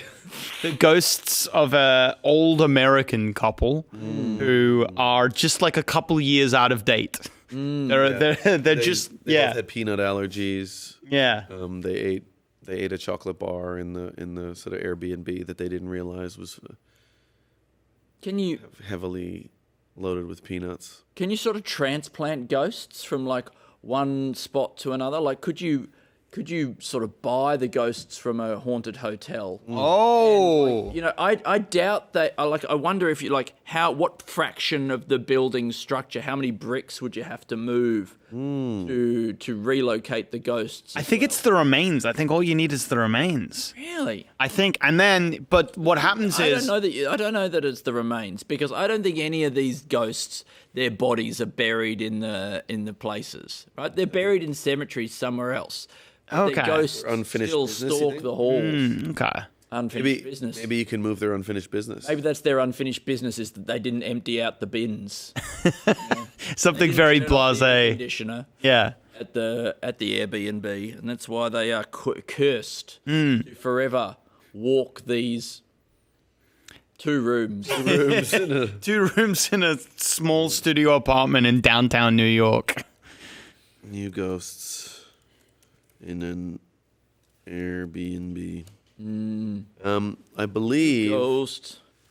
Adam, that you have. I believe you have fulfilled all your responsibilities. You have no unfinished business. You have given may us so rest. much. You're so kind. I don't think I gave you much. You gave us so much. So great. You lifted the mood. You brought us delicious protein. food. You brought us greens, which I don't think I've eaten in days. You did literally the last time I think we were speaking. I think you did say that you were having trouble eating greens. Yeah. It's just when you're not at home very much, Yeah. Why would you? Why would ya? Truly. And you've been so good. Thank you very much. No, thank you. Did you want to have anything? Do you want to have any more? Well, what about I put that in a bowl? Is that all right? Or do you want to take that? Or I could. No. Please, you can take it all if you'd like. I'll put some in. There you go. You take that with you. Okay. Thank you, my man. Bless you. And let us welcome. Let me just grab. Oh, look at you go. Oh, man. Yeah, no, it's all good. No, thank you, truly. Thank you so much. Good luck. Thank you so much. We're getting. Absolute faith. Thank you. Please welcome Hayden Bleechmore. Yes. Hey, Dan. Hey, man. What kind of my stuff? God! Why are you someone in the chat bringing said stuff? most of it's my stuff. Okay. Don't get too thank excited. But I bought some Cokes because someone in the chat said you had a Coke. We did have some Cokes. You can have some more Cokes. I've got vanilla, which is the best flavor. I'm stacking. Also, I got a up complaint right off the back. If I What? can start with a complaint. You started with that's the. I went to go piss. Yeah. Right. And you've got who am I passing? That's it. Went to go pee, and the light switch was like flicked to on. Yeah. Which is normal so far. Actually, no. Wait, let me start this again. I'm butchering the story, and it's a good one. I went in, it was off, so I turned it on, and then the sign up says leave the switch on because it's automatic. And then I was peeing, and then the lights went off before I got to. So quickly, right? Yeah. They're really breathing down your neck. Those lights. Yeah.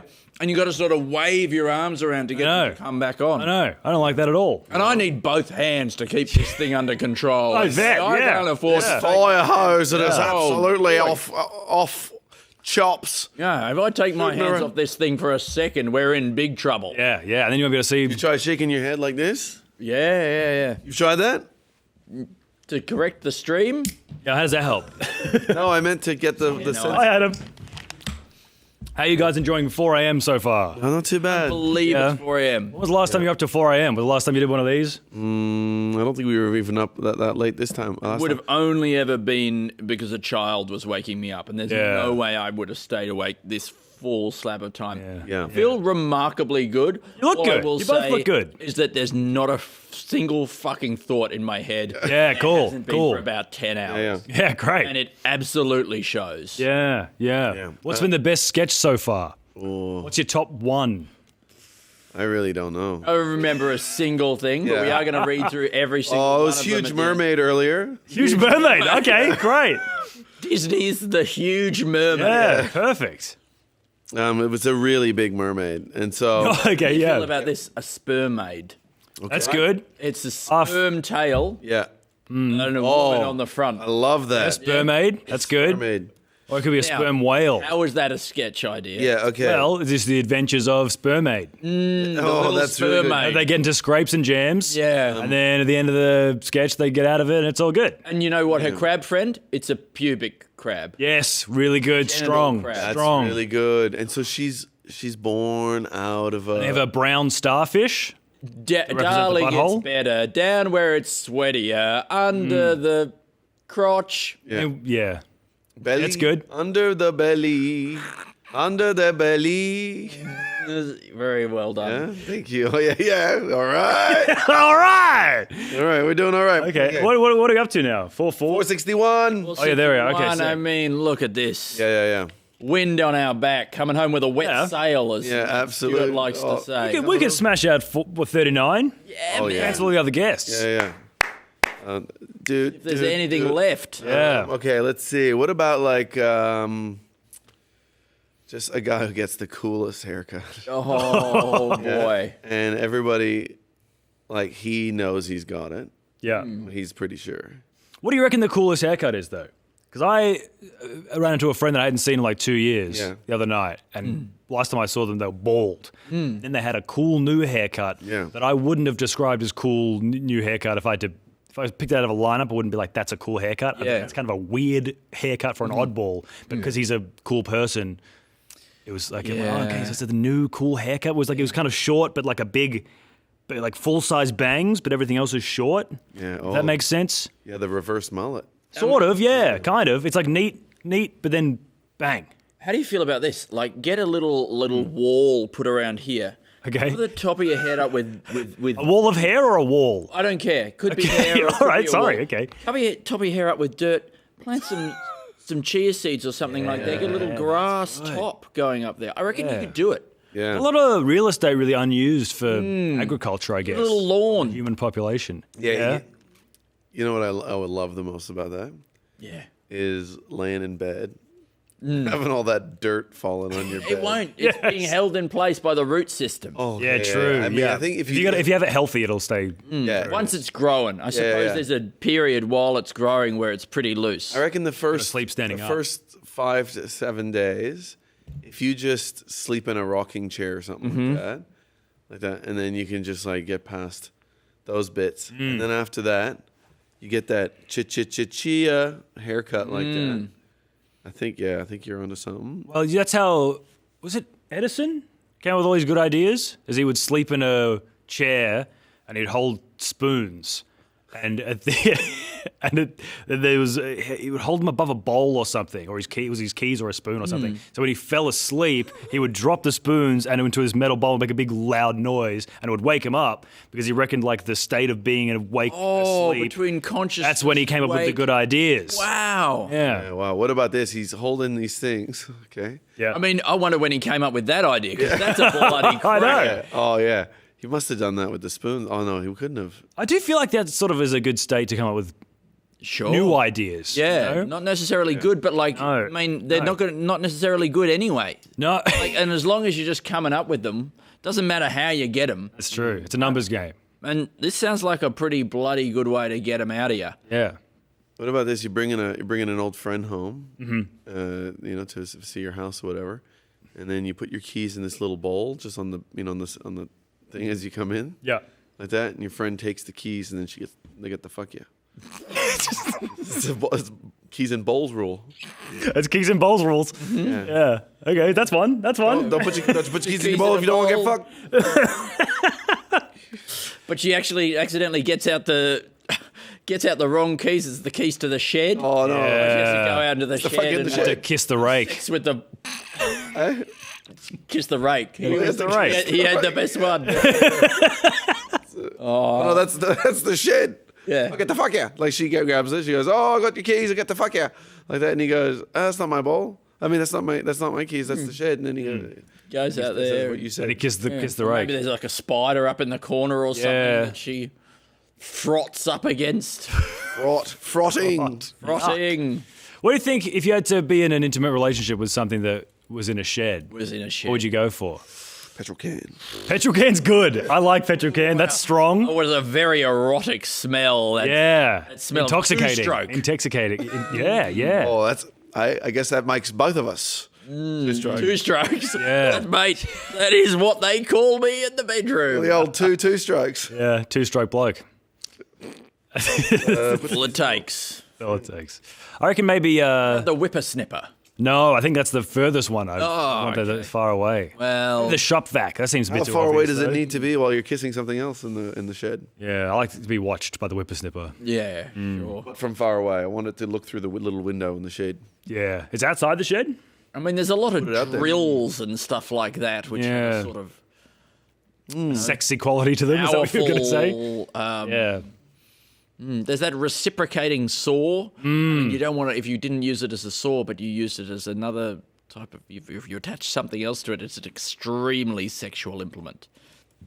I mean, I think you could say that for any kind of implement if you attach a dildo to it, which is what you were hinting at, I assume. Is that what you?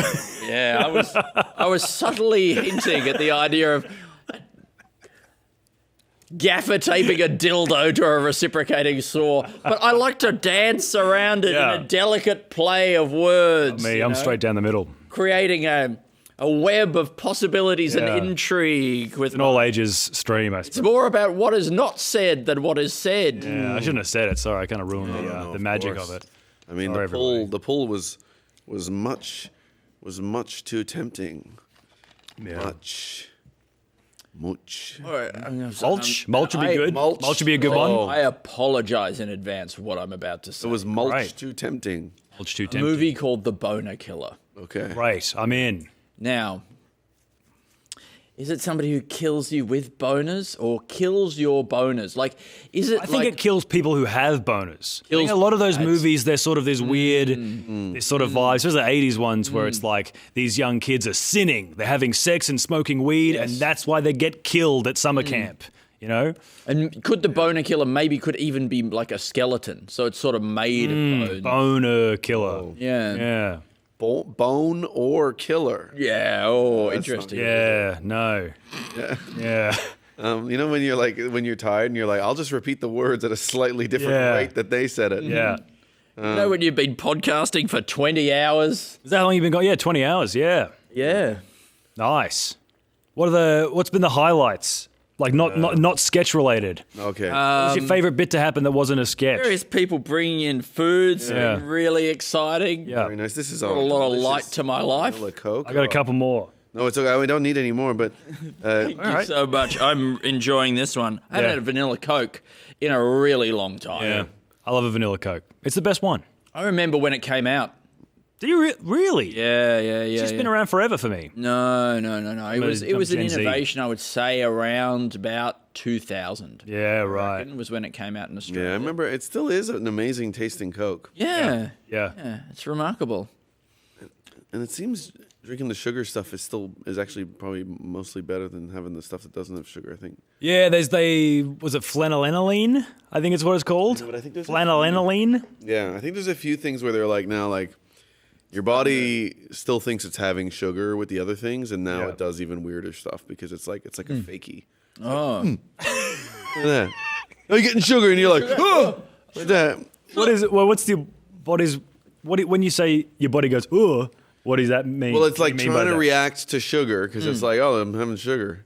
That's Right. a kind of like a state of like permanent stress or like flight or fight, but with sugar. So it thinks it has more energy than it does? Yeah, I don't know. I don't know any more of the details. I was doing this. I think that was everything that Alasdair knows. I mean, like, I don't know how to explain it any better. Yeah, than I this. tried to use sort of mime and sort of a threatening motion to make it maybe intimidate you into stopping asking me. Miming's got to be the least intimidating form of intimidation, I think. Yeah. I think. What about a guy on a quiz show? Okay. When somebody asks him a question that he doesn't know, he says, "You don't ask me that."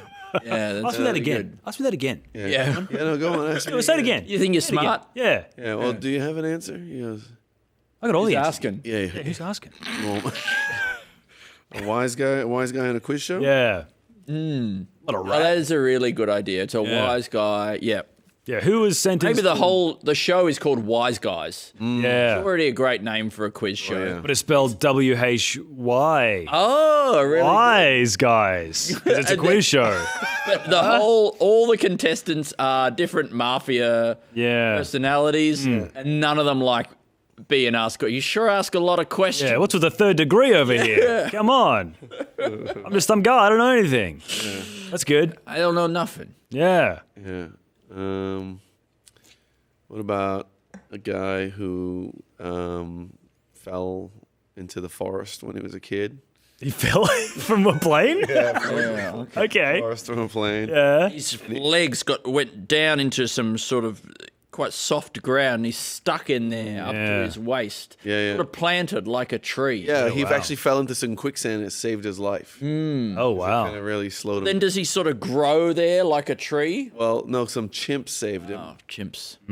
And it wasn't long until he was found by humans and they gave him up. But it was one thing that he learned from the chimps that he never stopped using, which was it's always just poop in your hand before you put it in the toilet, And he would catch it, and he would just let it down, and that's why because he Is didn't. that what they do to the chimps? Poop into their own hands? They don't have toilets, so but so what are they going to do? They They're gonna always- poop into something. Well, they don't put into their hands every time, I don't think. But that's if I think it's Sometimes just they wanna sometimes throw it. It's only when they throw it, yeah. Right, of and course. so but he he learned that move, and then he was like, well, this way I don't splash. Yeah, stealth. Yeah, you just lower it down into the water like that. Gently, soft landing. Yeah, like that, and he said I always kept that with me, like that. And he's telling his grandkids. Yeah. What about a toilet? Speaking Yeah. of stealth toilets, Okay. because a toilet is sort of shaped like a trumpet, right? And it makes your farts loud.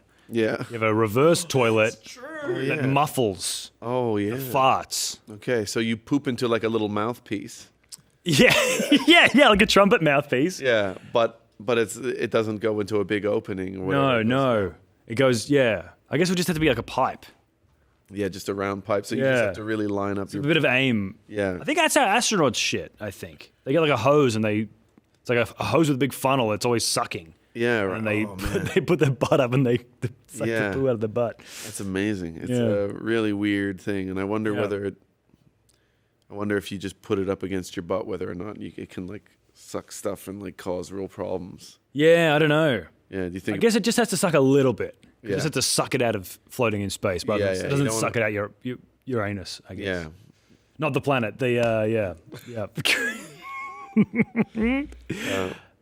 Okay, wait. So we want reverse. Okay, wait. A guy who learned how to poop in hand. Did you put the poop in hand? Great. And then the stealth toilet. What about a toilet that's always making fart noises? So that when you go to the toilet, you don't feel embarrassed. Yeah, like I'm sort of trying to recline. I'm going to adjust this a little bit. Is that okay? I just want to get comfortable. I want you to get comfortable. I'm making a mess of this. That's okay. That'll do. The what's it called? The reverse toilet? Yeah, reverse toilet. It's the exact opposite shape of a toilet, and it makes your farts quiet. Toilet, yeah. But what about? What about Well, there's the. Yeah. No, there's the. You gotta write this down too because it's really good. Okay. It's the toilet. The toilet. Want to write this down the toilet right is always farting, so that everyone tunes it out. Yeah. And then every public toilet ever is just going. I reckon 100 sketches from this episode are fart based. Well, that's where the well is the deepest, you know? Of course. I think that's fine. There's nothing wrong with that. That is always farting. It's always farting. I feel like that's a kid's book as well. Yeah. Because we could, make some money off it, franchise it.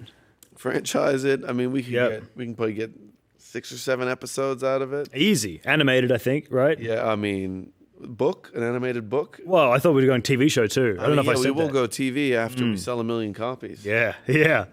Okay. Yeah, we could do that for sure. Yeah. Andy, the toilet that's always farting. Yeah. The toilet's always farting. Yeah, so that way everyone tunes out the farts at all times. So you go in there. That's really good. Your own big farts and no one knows or cares. Yeah. It breaks the taboo. It's like the question of if a tree falls in a forest where somebody is constantly playing loudly the sound of a tree falling, does it make a noise? Or do you even notice? Who cares? Yeah. You just tuned it out. What about this? Okay, what about this? The house is always farting. Yeah, okay. Yeah, you get that? Yeah. It's like the toilet is always farting, but it's the whole house. And then you can fart in the whole house. And also the house's farts stink. And the house. This is good. There's a house that farts, and every room farts loudly, and it's the farts stink. So that when you have a girl over, you can do a fart, and you'll go, "That's just the house. Sorry, my house farts." And you can say you can do a fart. Yeah, you can fart if you want. Yeah. I don't even care. I will be able to tell because I know these farts. Super well. It's only like 5 or 6 different fart sounds. For you, there's only 2 or 3 different smells that the house produces. Yeah, so I know them very well. But you feel free to. I don't even care anymore about farts because my house is always farting. I know the back of my hand like I know the farts of this. You had this girl home for 5 minutes, and all you've been talking about is farting. Yeah, I like to imagine how you can fart and she can fart, and your house is always farting. You can fart, you can shit. I don't care. It's fine. Yeah. I don't care anymore. I live in a hell house. I can't sleep a wink in this fart house. Presumably, the point of this is to make it easier to seduce women by not having any awkwardness around farting. Yeah. And he's going the other way. There's so much awkwardness that your brain can't handle it. Yeah, you can go, well, I guess it's fine. Who cares about farts? Yeah, this guy's house farts. Stinky farts all the time. We can just stop seeing each other now if that's easier. Yeah, I'm not really feeling it. I know that I'm just here to pick you up, but let's can it. Okay. That's good. That's $1 million idea. That's $1 million idea. A house that does stinky farts. Every room. You will feel very at home. Yeah. Yeah, if the house is already embarrassing itself, you can't embarrass. You will be unable to embarrass yourself in this house because anything you could have done, this house has already done to itself. Yeah. This house can piss itself. This house can shit itself. Nice. Yeah. What else are some other humiliating things a house could do to make you seem cooler in comparison? Oh, you know what we mentioned? Sorry about my dork house. Yeah. What about this? This is something I spoke about with a friend, Ainsley, the other day. But let's say you're speaking to. This is one of the most embarrassing things that can happen, right? Yeah. You're speaking to a person of color. right? And you ask them their name and you don't hear it properly. Yeah. And you go, oh, Ndutu? And they go, no, Nadia. Yeah, yeah. And you go, that's bad. Fuck. Yeah, that's like, oh, I'll think about that every night. I am just until I die. Honestly, it would be easier. Yeah. To just go and Yeah. die in the fart house. I mean, at that point, you are well within your rights to be like, fuck you, brain. Yeah. Why would you do this to But me? hey, Nadia, Why would if you want, Nadia, you can kill me now if you want. If you Yeah. want to kill me, you can kill me. That's okay. Why would my brain be like, you know what? I didn't hear it perfectly, but I reckon I can make up a sound. Fucking hell. In a language I don't even know what it could possibly be. Overwhelmingly just the most embarrassing, horrible thing. I'm gonna. Have you ever done that? I'm assuming you have. I feel like I have. I did it. I don't think I've done that, but it seems like something I would do. I did. So it makes me feel sick because I feel like it's still in my future to do that. Yeah, it's coming. It's waiting around the corner, baby. It comes for us all. There was one that barely got pulled off. Like I barely pulled off. Yeah. Where there was somebody in the crowd when I was emceeing, and a somebody in the back, and I couldn't hear her well, and she was clearly, she was Asian, and I couldn't understand her name, and I asked twice, and I just went, I'm really sorry, but what I have heard was snake bitch. Now, I assume that's not your name, but can we, just for the sake of... There's just too much back and forth now. Yeah. Just for tonight, and I know it's not okay. Can you be snake bitch? Just do me a solid, snake bitch, please. Yeah. And were they fine okay with that? Yeah. She was okay. Yeah, I went and great. apologized after the show, and Yeah. I think that's okay because I don't think that sounds like an offensive thing in any language other than English. Yeah. Yeah, true. Yeah. Are you Fisherman's Friend? Somebody brought these in. Oh, man, can I have one? They're Tosh gross. Greenslade, go for it, man. Yeah, I've had a lot of these. I've probably had more than is recommended. I think the last time I had this, I was in high school. And I was expecting it to be a mint. Yeah, and it sort of almost is. Yeah, but it's sort of this thing that fills up your whole brain with awful flavour. Mm-hmm. I nearly missed my mouth. I don't know if anyone saw. Quite confronting. Is it a chewy or a sucky? It's definitely not a chewy, I would say. Okay, so a sucky. Yeah. I played college checkers. I played checkers at a state level. At a state level. I made it to state. Yeah. I had a frisbee golf scholarship. Connect 4. I was a rock paper scissors scholar, Rhodes scholar. I got a Rhodes scholarship for my rock paper scissors. Isn't Rhodes Scholar you have to go to one specific school as a Rhodes Scholar? Yeah, Oxford. Oh, that's Oxford, is it? Yeah, and you've got to be sort of an all-rounder. You've got to do sport of some kind as well as being a real book smarts kind of guy. And street smarts, I bet, too. And street smarts. Tough exams, the street smart exams. I mean, why wouldn't you want to get a scholarship from a guy who created apartheid? Wasn't he the guy who designed apartheid? Oh, Cecil Rhodes. Yeah. Of course, probably it is. Yeah, isn't it like what Rhodesia was named after? Take me home. To the place. Trying to incorporate some call apartheid Zimbabwe. stuff. Good. Yeah. Yeah. Cecil Rhodes was his name? Yeah. He started Oxford? I don't know. He had a country called Rhodesia named after him in Africa. Yeah. Which I think and when you're just a dude and you have a country named after you, that's wild. That implies that you've been doing some pretty terrible shit. It doesn't happen otherwise. Yeah. Was he like no way to get that. Yeah, usually it's like you're some sort of king or political leader or something, but you're just a You at least had the scholar? decency to be born a king. Yeah, I know. Yeah. You must. I mean, how do you do it? How do you fuck? Yeah. All right. It doesn't matter. Is there anything we can do with this college level checkers or Connect 4 or rock paper scissors? Yeah. I think you could do and then what about if it was some sort of underground rock paper scissors kind of society where they're they're super sweaty. Yeah. Yeah. Their shirts are off. Yeah. Yeah. And they're playing this game, and it's a high stakes game of rock, paper, scissors. Yeah. Okay. What makes it high stakes, do you think? Expulsion. Oh, whoever loses gets their nipple cut off. Yeah. Well, There's like, we're paying for pink. If you lose, you get hit in the not head. Pink tips. Pink tips. Pink nips. That, eh? We're playing for nips. pink nips. Yeah. And I play for keeps. Yeah. And the guy, he lifts up his shirt and he's got like 12 nipples like a dog. Whoa, yeah. Grafted on. Yeah. I call him the pig. He's got so many nipples. They call him Mother Pig. The sow. All over though. Like, yeah. Like, Lord, around the back. It's like Killmonger from whatever that's called. Black Panther. That's such a good comparison. Yeah, thank you. Killmonger. I'm over my comparisons. Thank you. But he's nipmonger. Yeah. It's all up and down his body. Like, Yeah. you can still have that sort of, because out in the real world, sleeves come down to here. Yeah. Tight collar or whatever. You can hide the nips. Like down when there you're down in in their the basement. underground rock, paper, scissors world. Yeah. Shirts off, nips out. Yeah, and then he has some real scissors that he uses to snip the nips. Yeah, he does it himself. Yeah, I guess why not? Yeah. Oh. Yeah, that's good. And there's all the crowd is just sort of like sad people with just no nipples. You know? They go, oh man, this guy's really good. Perfectly smooth over there. Yeah. What do you call the?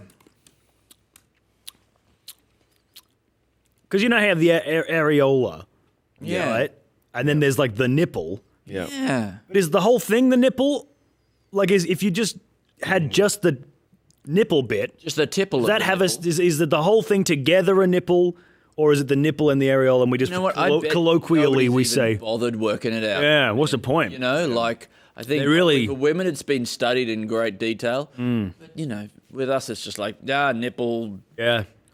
Tit, whatever. Who cares? Yeah, scientifically, this is sort of like whatever. In French, scientifically, this is not worth it the time. Yeah. In French, it's called the male nipple is called like the mamelon. Mamelon. Okay. Mamelon. Mamelon, what are they? Milking. Maybe that could be the name of the guy, the mamelon. The mamelon. It feels quite confronting. I mean, I find calling him the sow. The sow's good. Yeah, Mother the sow's Pig. good. The manneries. Yeah, the manneries.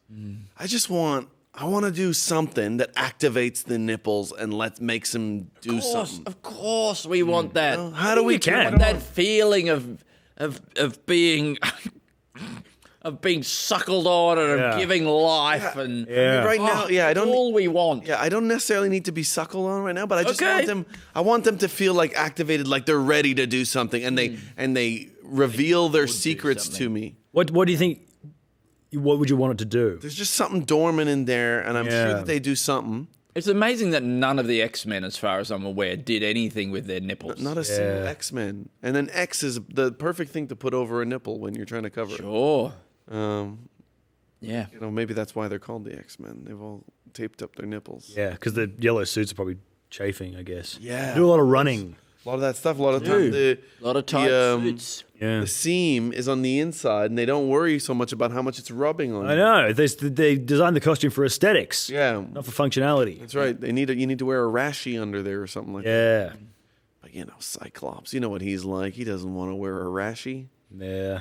That guy. Cool. He's all attitude. Yeah. Does he just like if his eyes are open, he's just shooting beams nonstop, right? I think so. I think he's just always shooting beams, and then he's got the special goggles to stop the beams. How much does he have to eat, do you think, to power that laser? Yeah. Where's that energy coming from? Yeah, I mean... The amount of food he would have to eat. Yeah, just like sticks of pepperoni or whatever. Yeah. Just all the protein. Is it just sort of like a fire... was a firefly? If I'm looking at... Is it bioluminescent? Yeah. Right, is that where the light is coming from? Could be. I presume it must be some kind of a... I look terrible. You look great. You look great. Your hair's a bit of a mess, but that's okay. Thank you. Like whatever they got in jellyfish or something like that. Like if a do they have in jellyfish? Light, what is What is it? Bacteria? Some kind of bioluminescent bacteria, maybe. What makes that bioluminescent? You know, where does it?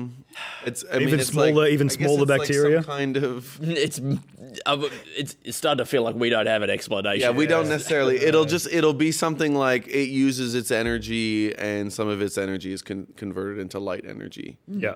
You know, I mean, I can't. Ultimately, at some level, that's going to be what it's going to be. Yeah. But how do you feel about Cyclops? But he shoots the beams out of his nipples. Does that help you in any way? Yeah. I feel think. like go. It's maybe not out of the realms of possibility, not now, but in the near future, within the next 10 years, when we've got CRISPR involved and genetic manipulation. We're holding out so much hope for this. You could, cure cancer, whatever. But you could design a child to have bioluminescent nipples. Yeah. Huh?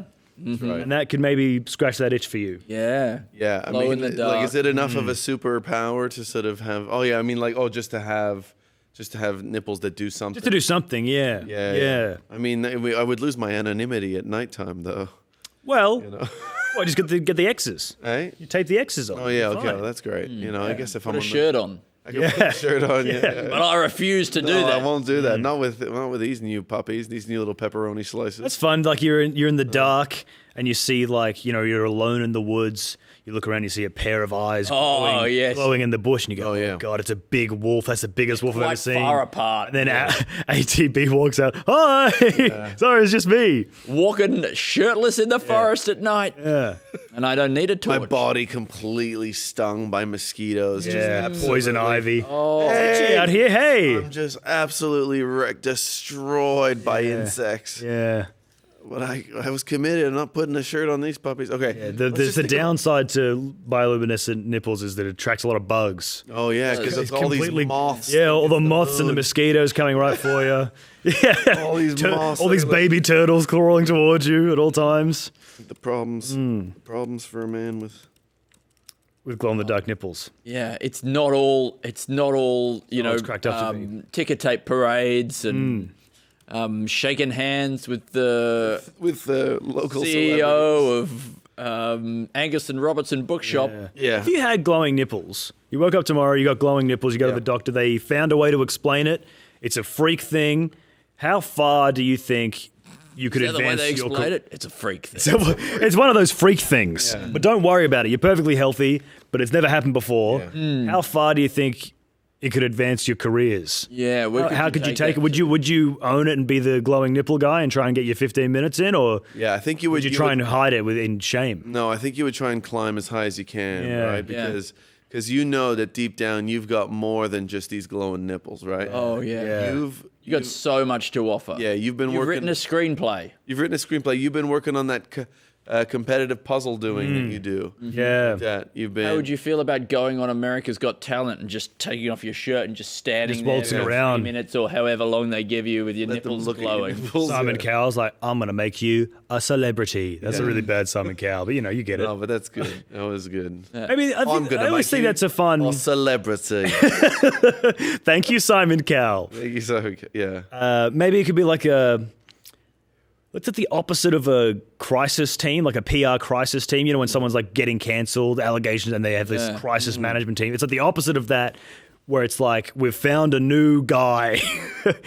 This guy, he's got glow in the dark nipples. People, I love this guy. But in about 2 weeks, people are going to hate this guy. We've got 2 weeks to milk these nipples for all they're worth. We are going to milk these nipples. They book a speaking tour. Yeah, they got to get a book ghostwritten straight away. Yep. Got to come up with a catchphrase. Yeah. If you get a catchphrase day 2, day 3, you can really get some staying power. Look at that girl. Yeah. What's her name? Hook Tour Girl? Yes, see? I just said girl. And you put her in a movie. Did they? Yeah. Yeah. So that's right.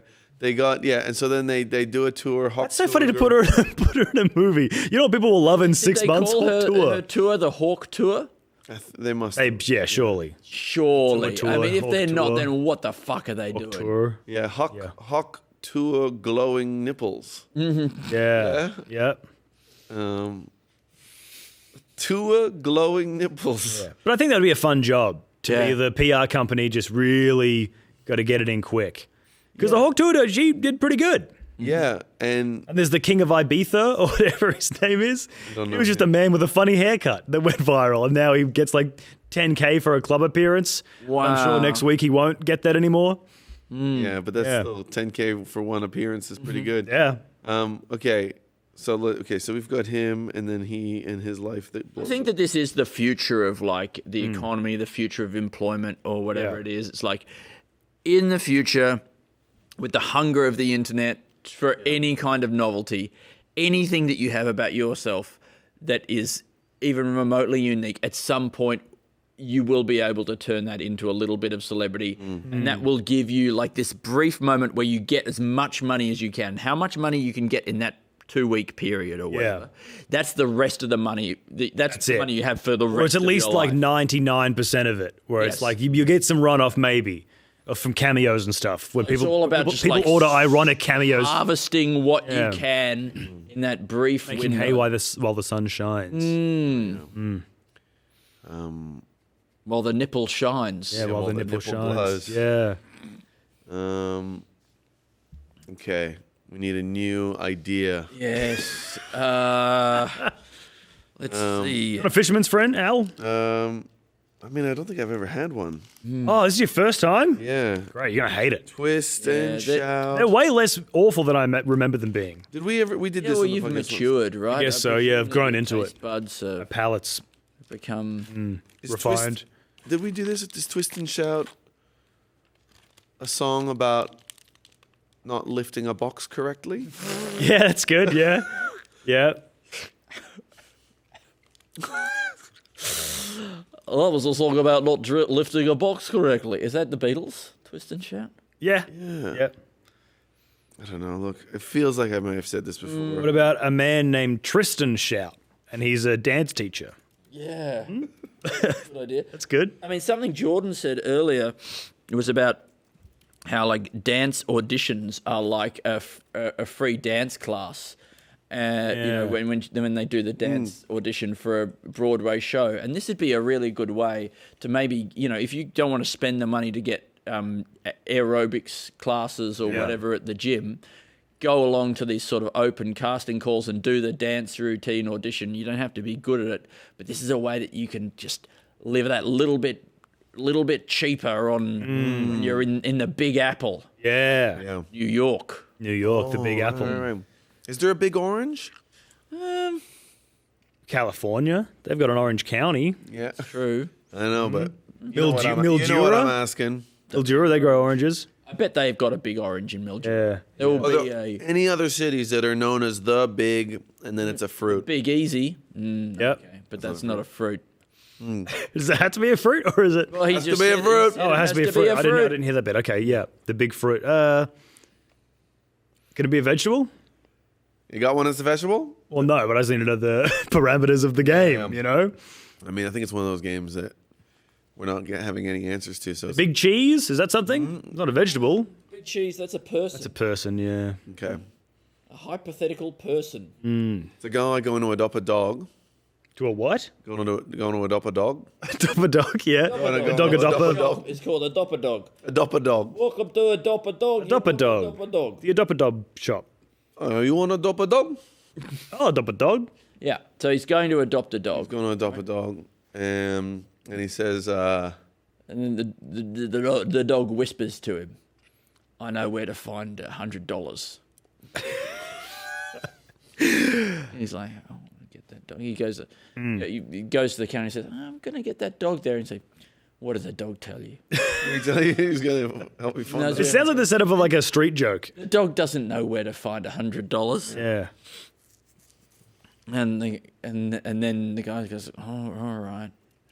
Then the guy, the person who was going to adopt the dog, they leave, but they look around, and the guy who's running the adoption thing, he goes over to the dog and he says, "Tell me where the $100 is." So you're gonna tell these people? You're like, "Oh, you adopt me?" No, just fucking tell me where it is. That's good. So hey. Does the dog actually know where $100? No, he says that to everybody. He just wants someone to adopt him. He's a liar. Don't believe a word the dog says. I think it'd be fun to adopt a lying dog. Yeah. You know? Especially one that could speak. Yeah. I guess you gotta be able. First, you gotta be able to speak before you can lie. Yeah. You think a dog can lie to you? Oh, for sure. My cat lies to me all the time. Yeah? Yeah, yeah. Because, all right, so you'll feed her, and then, so we got 2 cats, and they'll be fed. And then, you know, if I'm home by myself, feed the cats, then I go, my partner will come home, the cats are screaming, going, they're doing their dinner scream. And she'll be like, did you feed the cats? I'm like, yes. And she'll be like, they're trying to trick me. Yeah. My cat got so fat because I had a roommate, the house I lived in last, who would just get tricked by my cat every single day. Every damn time. And so, because I work nights most of the time, so I'd come home, feed the cat at like 5 in the morning, feed it at 5 p.m. But in the middle of the day when I'd be asleep, she would just scream at my housemate and just pretend she hadn't been fed, so he'd give her lunch. And she was eating 3 meals a day, and she got really fat. One time we left the house for a few days. We left my dog to be babysat by a friend that we didn't know all that well, but they were house sitting, they were looking after the dog. Yeah. And we got home after a few days, and we were like, how was it? And it was like, oh, it was great. It's weird how your dog eats out of a spoon. And we're like, what? And you're like, you know how she only eats out of a spoon? And we're like, no, she doesn't. But apparently the dog had been refusing to eat out of her bowl, and the person, for whatever reason, had decided to start feeding her with a spoon. The dog had really liked it. And so she assumed that that's how we feed the dog. Yeah. With a spoon. You'd think he would have left a note. Yeah. I guess we would have they were mentioned so it or something. perplexed. Like, that's not something you assume. Yeah. And certainly it's What a thing to try, too. I know. Just going, oh, this dog's not eating. Yeah. I'm sure it has nothing to do with the fact that I'm a complete stranger in your house and your masters are gone and you're probably out of sorts. I think it's because I'm not feeding you with a spoon. Yeah. I think it was the first thing they tried to get them to eat. This is the first thing. I went straight to I don't know, but I feel like they went to it pretty early. And well, I think going to it all is too early. yeah. You know? And then to assume that must be what we do because the dog likes it so much. Have you spoon-fed your dog since as a treat? No, we never did. It wasn't required. It wasn't required. Lederhosen is like some of the only pants. Oh no, wait. That have like built-in suspenders, right? But then I guess there's the overalls. The overalls. You wear overalls, right? Dungarees. So I've worn overalls. I don't know if I wear overalls. I feel like you got overalls energy. Oh, thank you. I think Adam was wearing overalls just before. yeah. Maybe he'd be getting us confused because he was sitting where I'm sitting. Yeah. You're wearing overalls right now, aren't you? No, that was an hour ago. Yeah. Lederhosen. Yeah, is that what they're called? Yeah, I think so. Do you think it has anything to do with a hose? That word?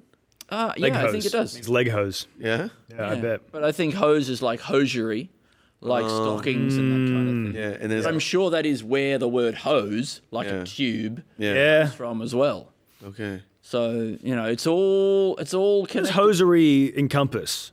Is it just tights and stuff? I think it's mostly tights. Stockings? And maybe socks make it into Socks hosiery? That doesn't seem right. I mean, it could be. I don't know. Yeah. I feel like if I think of hosiery, I think just stockings and that's it. What about, let's say, okay. What about the hosiery? And it's a shop that sells stuff that is related to hoses. Is that good? I mean, it doesn't feel very good. What about a guy? What about guys who put stockings over their head when they go to do a burglary, right? That's good. Yeah. It's a good look. It doesn't really obscure you enough. Yeah. But I mean, has this been done where, like, the guys pull the stockings over their heads, the two criminals, but they haven't chopped the stockings legs in half? yeah, They're just, that's like, good. Stuck next to each other in the same pair of stockings. They're like, does feel you've got to good. cut them in half. Yeah. Get Yeah. some Yeah, scissors I and like cut them that. down the Yeah, middle. that's good. I don't know if it's weird. I haven't seen it. I'm sure it's been done. I haven't seen it. I think it's They good. bang their heads together. I mean, these guys are real Doofuses. Yeah. A couple of doofuses. Oh, or maybe they do it with Christmas stockings. Oh, yeah? Yeah, they can't see out of them. Yeah, yeah. Or like a pair of tights. Wrong kind of stockings. Yeah, wrong stockings. Yeah. Yeah. Yeah. You know what? Stocking stuffer. Yeah. That's what they should call legs. Yeah. That is a good name for legs. And wouldn't that be great? Your child's a cannibal. What do you Yeah. get him for Christmas? It's a leg. What's in the stocking? A leg. A human leg. Perfect stocking stuffer. That's Oh, good, yeah. Cannibal Cannibal Christmas. family. Perfect stocking Legs of the stocking stuffer. for Yeah. a cannibal. Cannibal kid. Yeah. Cannibal kid. God.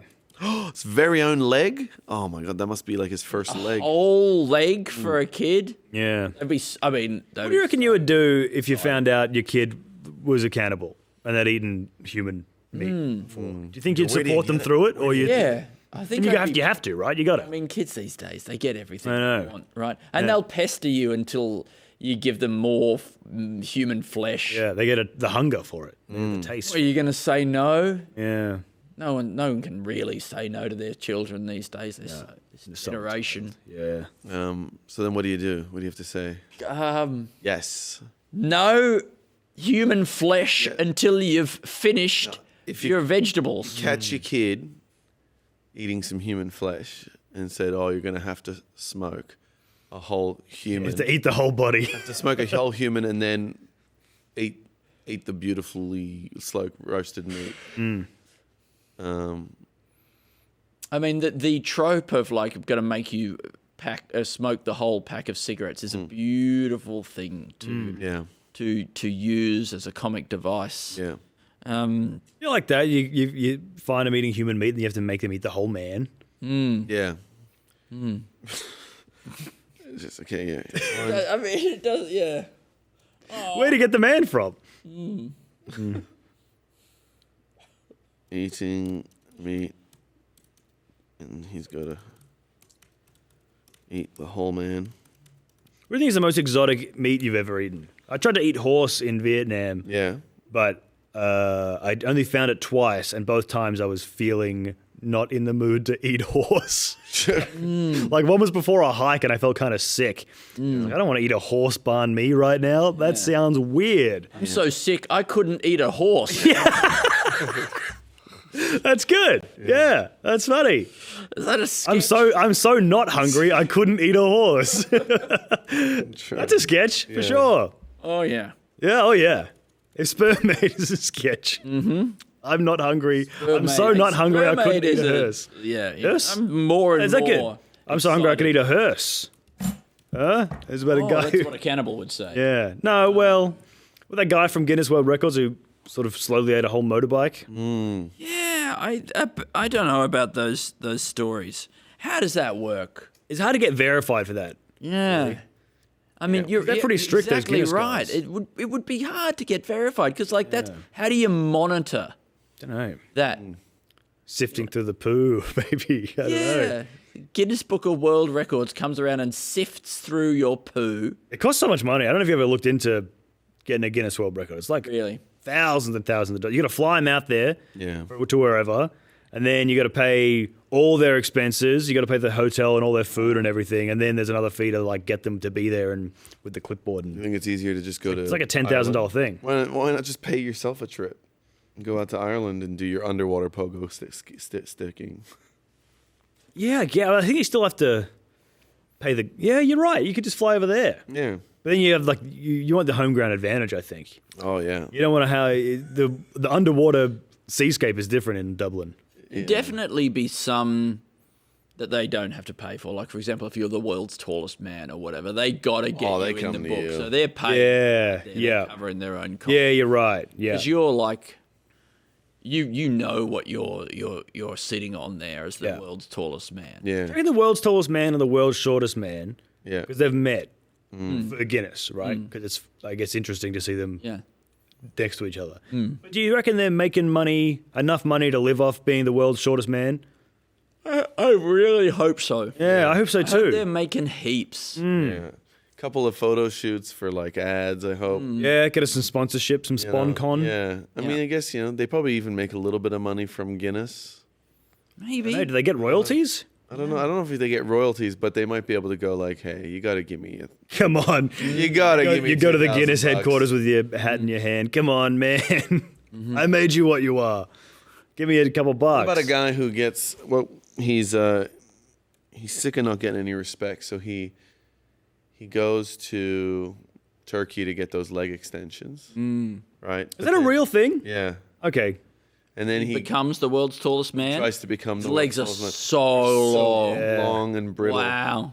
Like that, and they're not quite healed yet. No, and they're so like, would they be brittle or would they be sort of floppy? Like they'd be like initially, I think they're floppy, and then they heal up. And they heal up, and you yeah. can get your stiffness back. You probably want to extend these upper thighs like that, right? Rather than the lower one, because there's more like muscle thighs. all the way around. Yeah, the lower thigh. The calf is the lower thigh. Yeah, well, it is. The ground thigh. Yeah, thigh south. And but then he's like, look, this wasn't good surgery.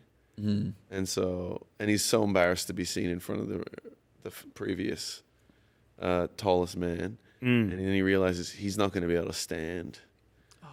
Right? So he's the tallest man, but he just does it laying down. He's the longest man. You go, sorry, the best we can give you is longest man. You go, I'll take it. Yeah. I'll take it. That's Put actually me in the book. Yeah. It's good. World's longest man. That's nice. I think we've already come up with a long man already today. Well, it's a different kind of long man. What was the last long man? Different. It was a long con. Long con, but it's a really long con the fruiterer. It was a fairly difficult similar, time in our lives.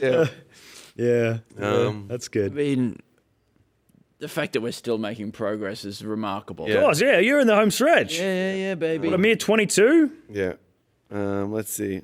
Oh, sorry. All I've got in my head is the word calm. Calm. Yeah. Okay. Calm. Yeah. I paid. There's the Calm app. Yeah. Oh, yeah. And it's like it was like $90 a year. But it was good because Matthew McConaughey did a little story time. Yeah. And I just listened to that every night. Oh yeah. Just spent $90 a year to listen to Matthew McConaughey. Go. Did it do anything That was for you? incredible. It did so much to me. Was it a good story? What was the I can't story? remember. I would always fall asleep. Right. Such a good voice. He has this great book. Well, it's this very strange book, his autobiography. And you know what? I bet you slept all night.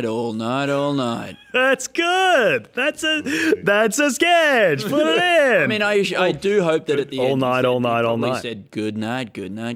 Yeah, you'd think so. Doesn't quite work as well as all night. Yeah, you're gonna sleep all I'm just night, gonna all write that night. down. You can't write it That's down. really good. It's not an idea. That is an idea. That's a great sketch. Not a sketch. You guys are crazy.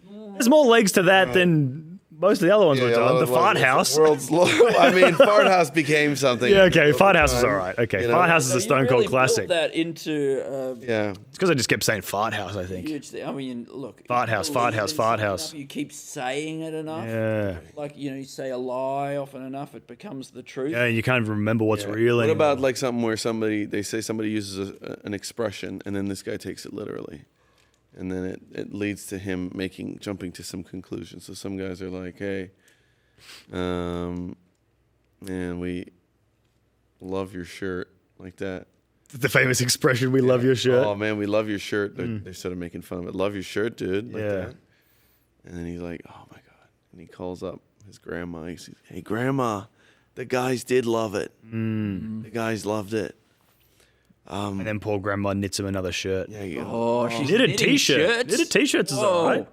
Why isn't anyone doing that? Itchy, Knitted be t-shirt. itchy. I mean, is that is the wool ever good on your bare skin? No. Grandma, things are really looking up at work now. Yeah. think I've got the respect of the guys finally. You were right. This Knitted shirts are in. the shirt that was gonna do it, and I think I'm so proud of you, and you're doing great at work, and you're gonna make so many friends. yeah, you know what, Grandma, I'm gonna book the big hall for my birthday this year. Oh, because I God. think everybody's coming. Yeah. No, it's worth it. It's just a small loan, and I think this year's gonna be The year where someone turns up to my birthday party. the year where someone turns out to my birthday party. I was in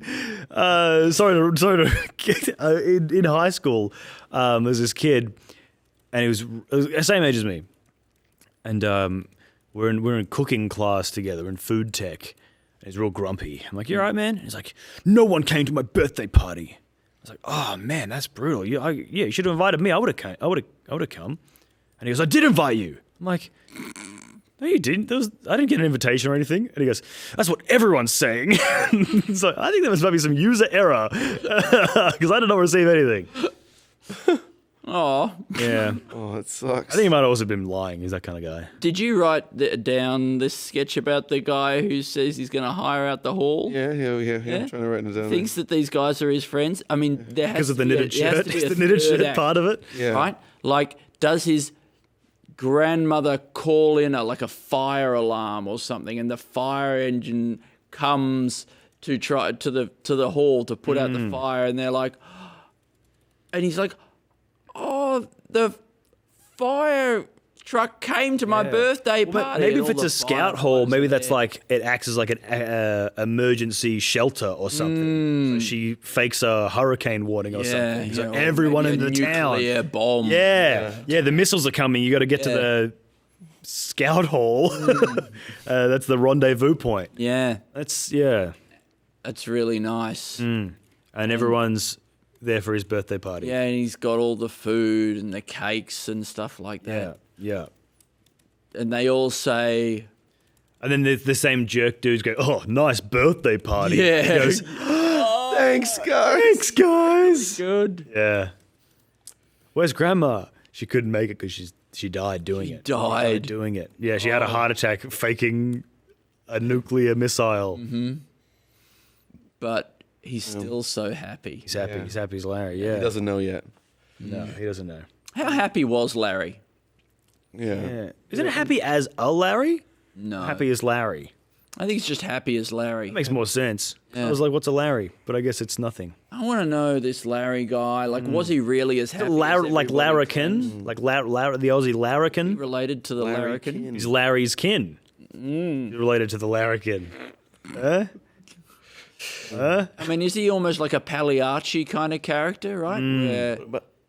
Doctor, I want to get up to some shenanigans. Yeah. Oh, there's the great Larrykins in town. Mm-hmm. Yeah. What about a guy who goes and sees the dentist and he can't help but keep slowly biting the dentist's hand? Yeah. Sucking on the fingers. I feel like I can't help when I get. I can't help but like chase them around with my tongue a little bit. It's like my tongue sort of goes near where their hand is. Like they're putting it here, and I'm like, I don't know why. I'm not like licking their fingers, but it's just I'm just keeping them company, I guess, with my tongue. I mean, what would happen if you did bite the dentist? Probably asked to leave. Yeah. Probably much the same as if you bite anyone, any professional. Have you been blackballed from all the dentists in the district? I've bitten all the best dentists. Yeah. I haven't meant to. Can't help it. Or you can get away with it once. Yeah, I mean, if I one dentist if he's once. looking away for a second and you're like, and he's got his hand in your mouth. You just give it a little nip. Yeah. And he goes, ow. You go, oh, sorry, reflex. How many nips do you reckon you can get in before they... Maximum 2. Yeah, I reckon... The third, you're gone. I reckon there might... this could be a trend that the teens could get into, and they're like competing Dentist to biting. see how many times they can bite the dentist before the dentist asks them that's to good. leave. And then he has to put up a sign that's like a 2-nip maximum. Yeah. We have a Then it turns strict out... 2-nip policy. It turns out it's like a TikTok trend, but it turns out that's all orchestrated by like Oral-B or something to get the kids to go to the dentist to get braces and to make them money. Yeah, Oral-B. Oral-B. Do you know what Oral-B Selling stands the for? braces? Do you know what do you know what the B stands for? Brush. Blowjob. It's oral brush. That's what Oral-B is. Really? Yeah. I'm pretty sure that's what it is. Oral brush. So they changed to Oral-B because then they're like, well, then we can do... You can do anything. Toothpaste. Oral-P. Mm-hmm. Piece of paste. Oral, yeah, come on, keep up, pal. P? Oral F for floss. Ah. They could have done all of them. Have they done those? Well, I guess. But isn't Oral-B already toothpaste? Yeah, that's what I'm saying, but they started with the brush. They started with the oral brush. Okay, yeah. And then they were like, well, we got to branch out, so just drop the rush. Mm-hmm. Drop the rush. No It's rush. cleaner. No, there's no rush. No rush. Take your time when you're brushing your teeth. No rush. Oral-B. Do you think that it really is possible for toothbrushes to wear out or get bad or whatever? Yeah. What do you mean? I don't think it is. I've seen it happen. Yeah, but they're still fine. Well, but I think The problem. Well, they sort of curl up and yeah, who go gives a weird. shit? yeah, but it doesn't rubbing your get teeth. in there. Yeah, but I feel like does. I've had a toothbrush so bad that you're brushing teeth and you feel like you're just rubbing it, the rubber, the plastic against your teeth. That's you know, it's fine. That's good. That does it's the job. good. You just chew on a stick like a caveman. That's what they used to do. Probably would actually be. I don't think it is better because I think we're having way more sugar than they were. Yeah. I like a significant margin, I think. Yeah. Yeah. Let's see. Okay. It's 5 o'clock, everybody. I know. It's 5 o'clock. We only. Hey, it's 5 o'clock somewhere, huh? 20 left. Hey, how about this? Because it's 5 o'clock somewhere. How about some non-alcoholic beers? Whoa! It's 5 o'clock somewhere, huh? Now. You really are. Here we go. The 5 a.m. Santa Claus. Yeah. Thanks, man. I've also got. Whoa. I got these empty bottles of vodka, but they're sorry, I probably should speak on the microphone. I'm saving them. I'm not drinking at the moment, so I'm getting really into iced tea. Oh yeah. So juice. Yeah. For this, man. That's all right. Hey, cheers. Cheers, fellas. Thanks for doing this. Look, sketch count. Damn. What? Damn. Close. Whoa! Oh my God. Okay, we gotta get this done. Yeah. Okay. Cheers, man. Okay. Guy. Who? Wait, let's do word at a time. Sketch word at a time. Is that going to be something? How would it go? We can get this done in 22 hours. We get it done in 22 minutes. 22 minutes. Don't we have 22 to go? Oh, we got 20 to go. 20 to go. Okay. Right. Okay. And you know what? These are all going to be really good sketch ideas. I'm very confident. Have you done a word at a time sketch yet? No. Oh, okay. Start. Left-handed. Sailor. Breeches. Oh, breeches what? Breech birth? Or breeches like a whale? Yeah, it's up to you, I suppose. Breeches. Yeah. Or he breaches a contract of some kind? Okay. That's it. I thought, you got to keep it going. I think that's not I it. thought it was just a word. No. We have to answer the questions. What did he breach? I'm sorry. You must have thought I was crazy. I did. Yeah. I thought you had lost your mind. I said to Al, what the hell is this guy doing? What's this guy up to? And he's lost it. And he's still not saying a word. Can you believe this? A left-handed doctor. Oh, yeah. Or a left-handed, because, left-handed people are more creative. Yes. Yeah. Does that necessarily mean that they're less sort of clinical and, specific? Yeah. And I wonder, because there's more left-handed artists and stuff. They're less left-handed nerds. Maybe. Accountants. What about a guy who's, going to see the doctor because he's worried about something that he's got that's a bit less common? Like, maybe he's got red hair or something like that. And he's like, hey, doc, I'm concerned about my red hair. And he's like, well, you don't need to be concerned, He's like, well, why are you concerned? And he's like, well, it's rarer and we get picked on. And he's like, well, you don't need to be concerned, For example, I am left-handed. And he goes, whoa, really? Oh, I gotta... Yeah. Oh, okay. yeah. I mean, that's fine, I guess. Do you... I might go. Yeah. Oh, yeah, I might go. He goes, well, why are you going to do that? And he goes, it's nothing. But do you think that you can actually do medicine? I think old school, somebody hating left-handies. Yeah. But then, then the doctor reveals himself to be actually really bad at a lot of stuff. Do you reckon a left-handed doctor would have really good handwriting? Yeah. Eh? A left-handed doctor would have a really good handwriting? Oh, and then you're in real trouble. Yeah, then you're fucked. Yeah. Oh. I think my GP doesn't like me as a guy. He doesn't like you as a I don't think he likes me at all. He has a horrible sort of bedside manner. It's okay. He just seems like he doesn't care whether I live or die. Whoa. It's great. I kind of like it. It's good. He doesn't sugarcoat it. He goes, what's up? What's going on? How can I help you? Just no smile. I've never seen this man smile. So I tell him, I get this thing on my skin. He goes, okay. Yeah, that's fine. It's nothing. All right. Thanks, man. Tell you what it is, because I'm always late. He's really late, and he's the only doctor in the world who isn't running on time. He runs early. It's like he gets him in, he gets him out. Sometimes I walk in, and it's at my appointment time, and he's in the front room, and he's tapping his foot almost. Whoa! It's like he's not, but it feels like he wants to be tapping his foot and checking his wrist, tippy tap, or his watch. Yeah, his wristwatch. Yeah. How about this TV show? Ankle watch. TV show, wristwatch, and it's just what's happening in the world of wrists. Oh. Maybe it could be. This week in wrists. Yeah, this week in new Rolex came out. This week, there's a guy. There's a guy in Sri Lanka who's got wrists that go the other way. Mm-hmm. That's interesting. They go all the way around or something. I mean, they kind of already do, but he's got an interesting wrist. Yeah. The arthritis. Recent breakthrough in the treatment of carpal tunnel syndrome. Yeah, that could be good. Wristwatch. Yeah. Okay. And today we talk about being limp-wristed and what that means and the historical context of it. Yeah. Like that. And next week some wrist exercises. Yeah. To get your wrist good. I don't know. Get your wrist in shape. And now, the weather. Yeah. For wrists. Wrist weather. It is long sleeve weather. People cover those wrists. Yeah.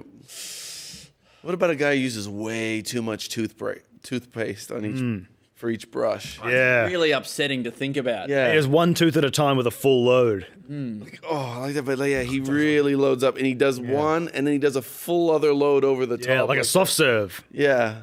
I do believe that the way a lot of people brush teeth and seeing people brush their teeth is disgusting. Yeah. The way that people brush their teeth, like in movies sometimes and stuff, and you see like a bit of toothpaste all the way around here, and their mouth is quite open, is repulsive to me. I once got told when I was probably 16, I was on a school trip with my good friend at the time, and we're brushing our teeth together in the cabin sink. We're brushing our teeth. And he turns to me and he goes, I tell you what, Hayden, you brush your teeth like a bit of a freak.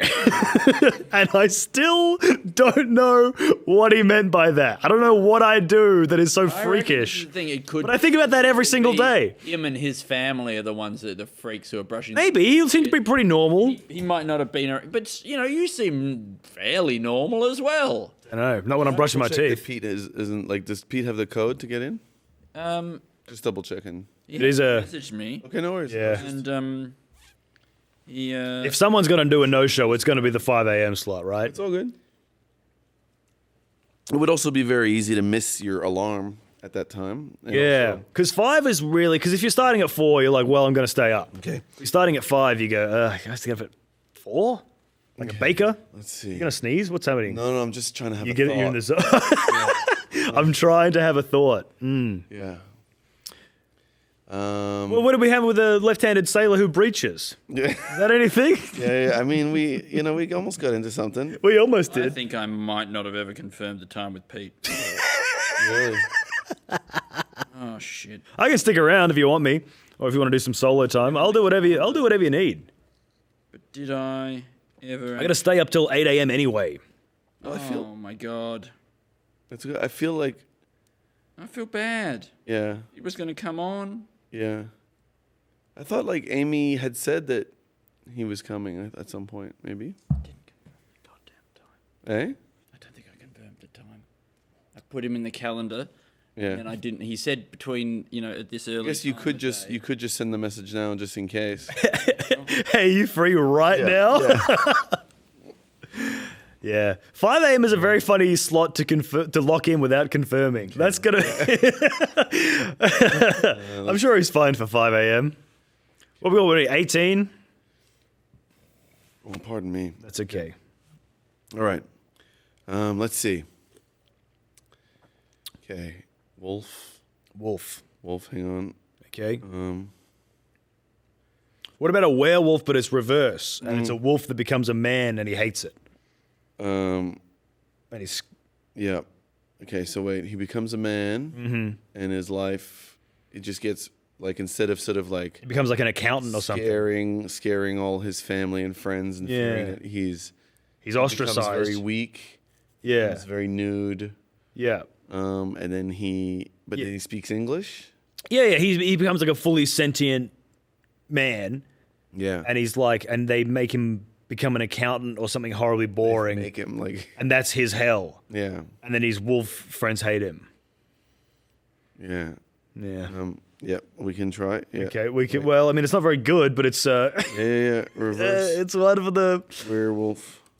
Wereman. Wereman. is a wolf and becomes. I'm just writing down sentences mostly. Yeah, yeah. Okay. What? Oh my god. What? Oh my god. Yes. Unbelievable. You got 2 buckets. What?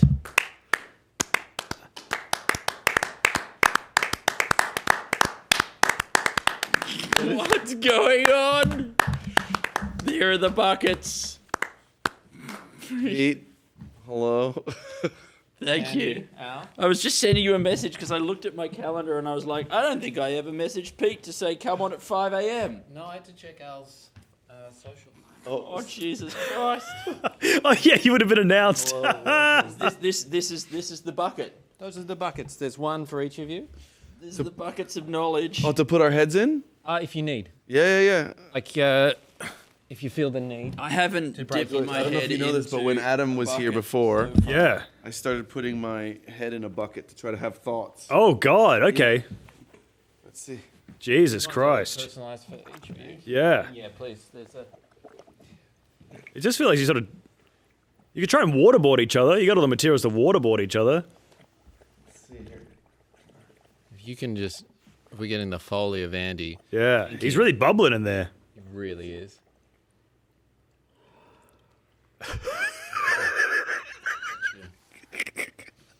You meet just the most charming chicken. Yeah.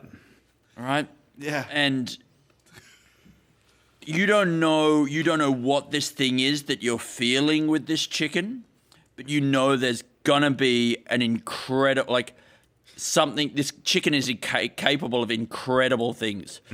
And I mean, I know we might have come up with a few sketches in this process where you leave your family.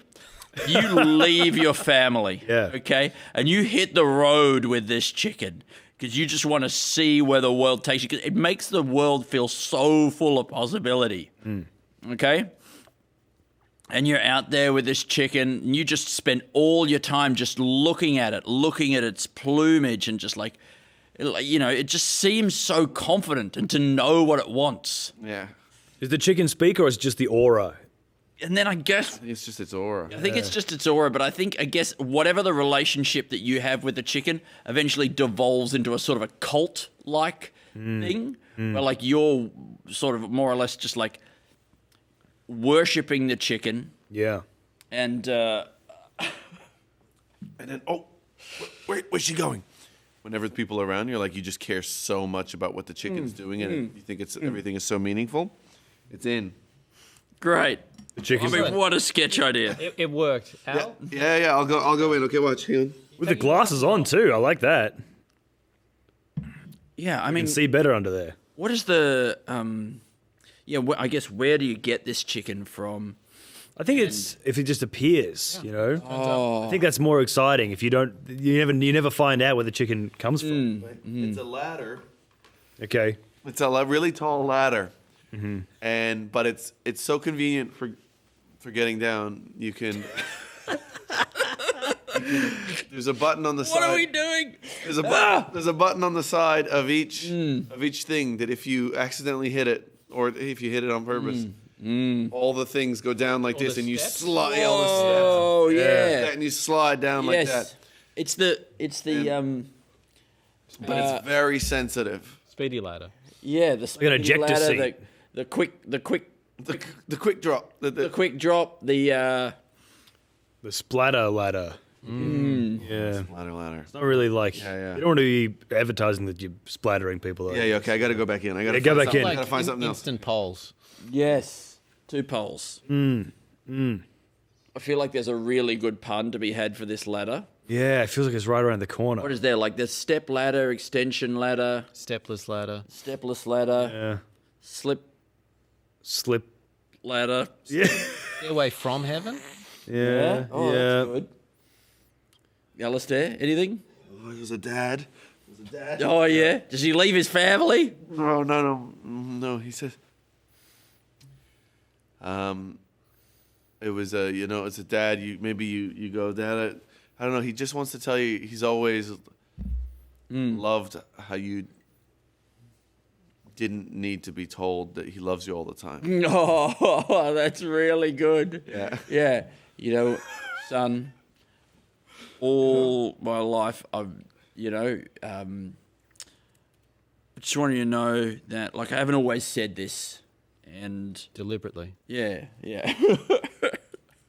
and this isn't easy for me to say, but I've always loved that you don't need me. That you're so independent. To say I'm proud of you. Yeah. Or that I love you. Yeah.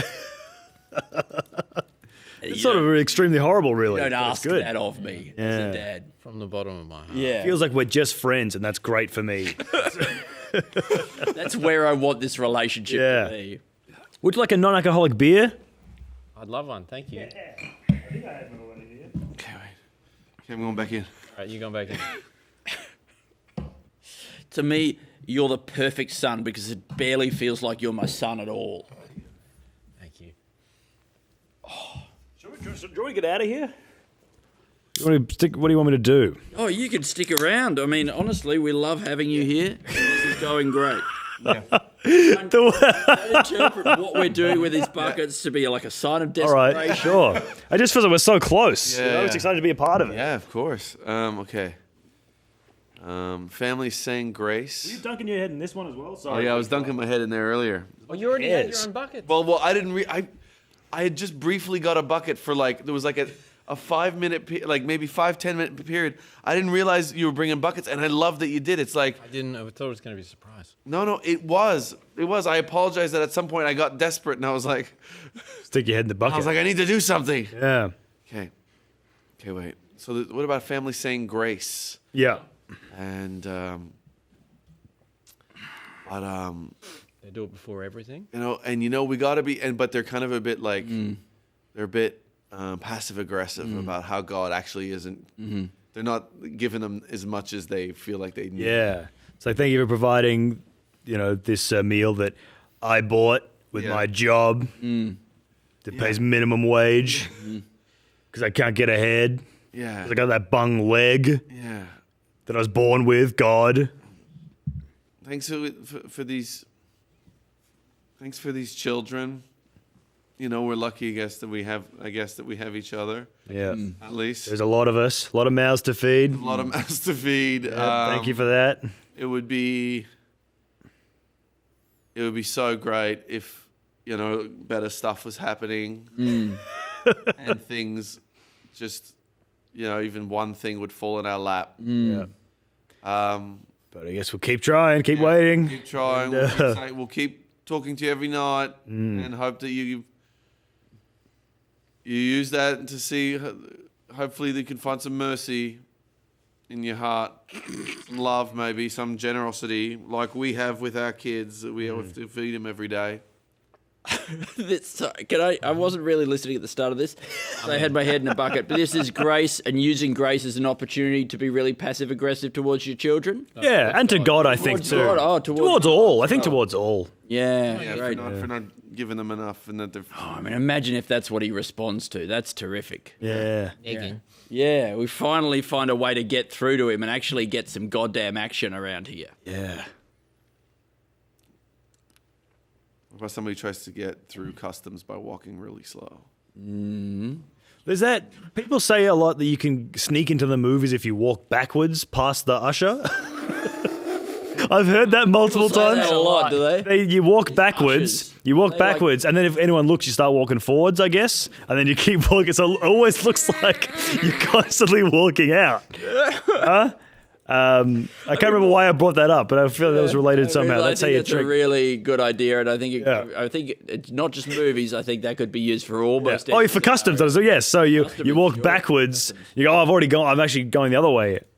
As soon as they look at you, you start walking forward. They look away. You walk backwards. Smart. Smuggle a lot of drugs that way. Do you think there's anything more that could be done with fortune cookies? Oh It's like a medium for delivering information. Yeah, like a telegram. Yeah, a telegram. It Or, would have really like softened the blow, like in war times, you know. But it's inside. Watching Cookie for Mrs. Graham. That's really good. Your son's missing in action. Oh God! So wait, she just gets it from the Chinese shop. No, I think it probably comes to your house. Yeah, I think it's Delivered to your house. It's like an envelope now. Yeah, it's the envelope. It's the edible envelope. Now that's perfect. Yeah, it is Could be inside anything. Like as we try to go towards like a more paperless society, there's no reason that envelopes couldn't be replaced with a pita bread. Yeah, why not? Yeah, all business. Oh, the snails would have a field day though. Oh. I think about the snails. Because they already eat. Yeah, it's not even food. I know. It's not even food. They're not gonna. Yeah, they won't be able to believe. Really, I got ice cream the other day with Al was there. We got ice cream, and yeah, we got ice cream, and I just was really having a moment of admiring the cone as a delivery system to ice cream, where it's just it's so sad. It's very few foods where the whole thing. Hot dogs would be another one, and I guess sandwiches. There's no implements. It's just the thing is what it is, and then you eat it, and then it's all gone. And then it's all gone. You've eaten. And there's everything. nothing left. There's no evidence. All that's left is like maybe a napkin. Perfect crime. It's great. Yeah. There's nothing to prove. It's like going into the sauna and stabbing somebody with a knife made out of ice. Yeah. Yeah. Nothing to. Yeah. No knife, no crime. No crime. Yeah. So you then ate? No, you're in the sauna, so it melts. Yeah. Oh. Yeah. The ice cream. No, the knife. The knife made of ice. The ice knife. You do also have an ice cream. You do eat the ice cream. You're right. No, I see where you're coming from. Yeah. That's in the other hand, though. But in this hand, you've got your stabbing hand, and that's got a ice sword. What about edible napkins? Is that anything? It's not really a sketch. I think it's just more of $1 billion idea. I mean, I think. Wait, do you eat them before or after you mop? Well, I think. Well, no, it's for the face. I think, right? So you have these edible napkins. Yeah. Have your ice cream. 'Cause I always get ice cream all over my face. Yep. And then you go, you know, as you would, and then hop, and it's delicious. It's like a soft cone. What if it was made out of like woven or even knitted pasta noodles? Yeah, but wet. So you Are they absorbent though? I guess they absorb sauce. Yeah, I mean, it's absorbent-ish, and you'd definitely be able to get a good wipe on. Like, I think that you just need another napkin for your napkin though. Yeah, maybe some kind of rice paper. Then you eat the napkin. Oh, but you're saying after you've finished eating that napkin, there'll be more stuff on your face. It's a guy. The napkin you just ate. Yeah. Sorry. Just wipe it on your sleeve. It's a guy who is convinced he knows that his neighbor is responsible for 9/11 because he wanted to get a better view. Wow. It's like people who cut down the trees on the foreshore, right? So they got a better view of the ocean. Yeah. And I had a perfect view of the New York skyline, except for those two big towers Those in the two way. pesky towers. Yeah. I like seeing the other buildings. Well, he knows about this. He knows because he knows he was just. I heard him planning and stuff like that. I know he was so angry about his view getting blocked by those towers. Is it kind of like a Rear Window thing where it's like they're going insane trying to prove it and stuff? I haven't seen Rear Window. No, but Rear Window would Al's be in the a weird perfect name for this movie. Yeah. Or maybe it's called Front Window because that was the window that he had a great view of the New York skyline out Front of. window, yeah. If it weren't for those two big towers. Maybe he wanted to see the Central Park. Yeah, I don't know what the geography exact geography of. Well, I mean, that would be somewhere where Central Park's in the middle. Yeah. The towers are down further south, weren't they? Yeah, they were by the water, I think. Was there something before? Oh, sorry, I have no idea. They're in Ground Zero. Yeah, that's true. Was there anything? Why would they built them, right? Why would you build them anything there? right before? It seems like a recipe for disaster. Edible napkin?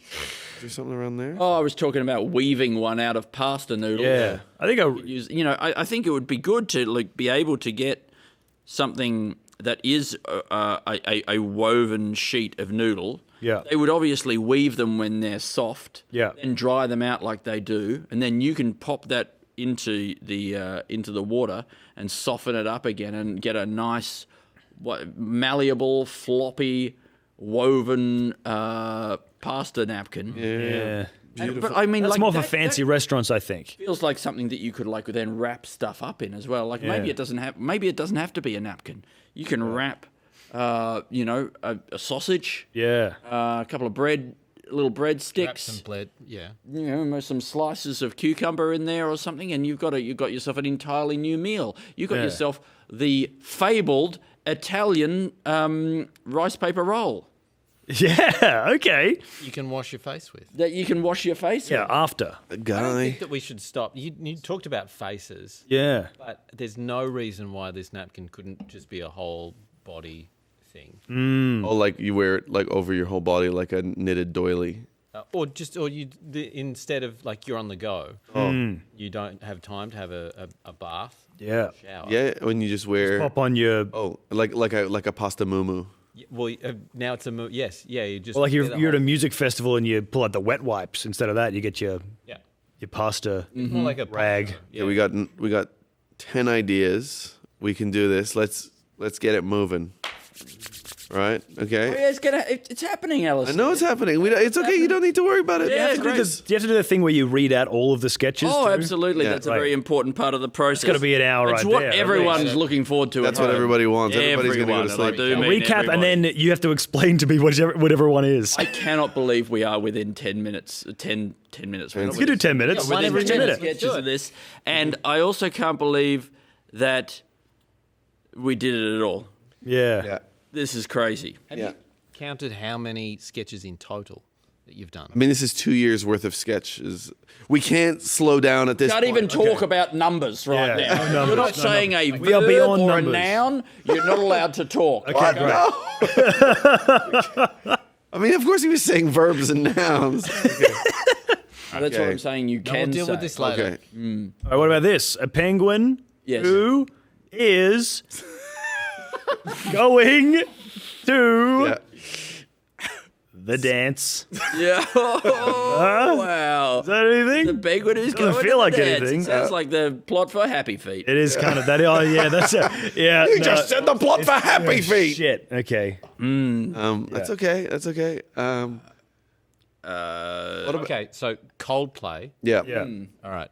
They have. Yeah. Oh, yeah, okay. How do these guys do it? Oh, hard. I mean, a lot like you're doing it right now. Can I tell you a funny rumor that I heard about Chris Martin? To hear a funny rumor. And there's no way that it's so. The thing that I like about this is that there's no way this is true, but the rumor is true. The fact that this rumor exists, is true, which is very funny. It's definitely a true rumor. Yes, that there's a rumor going around that they travel with these puppets.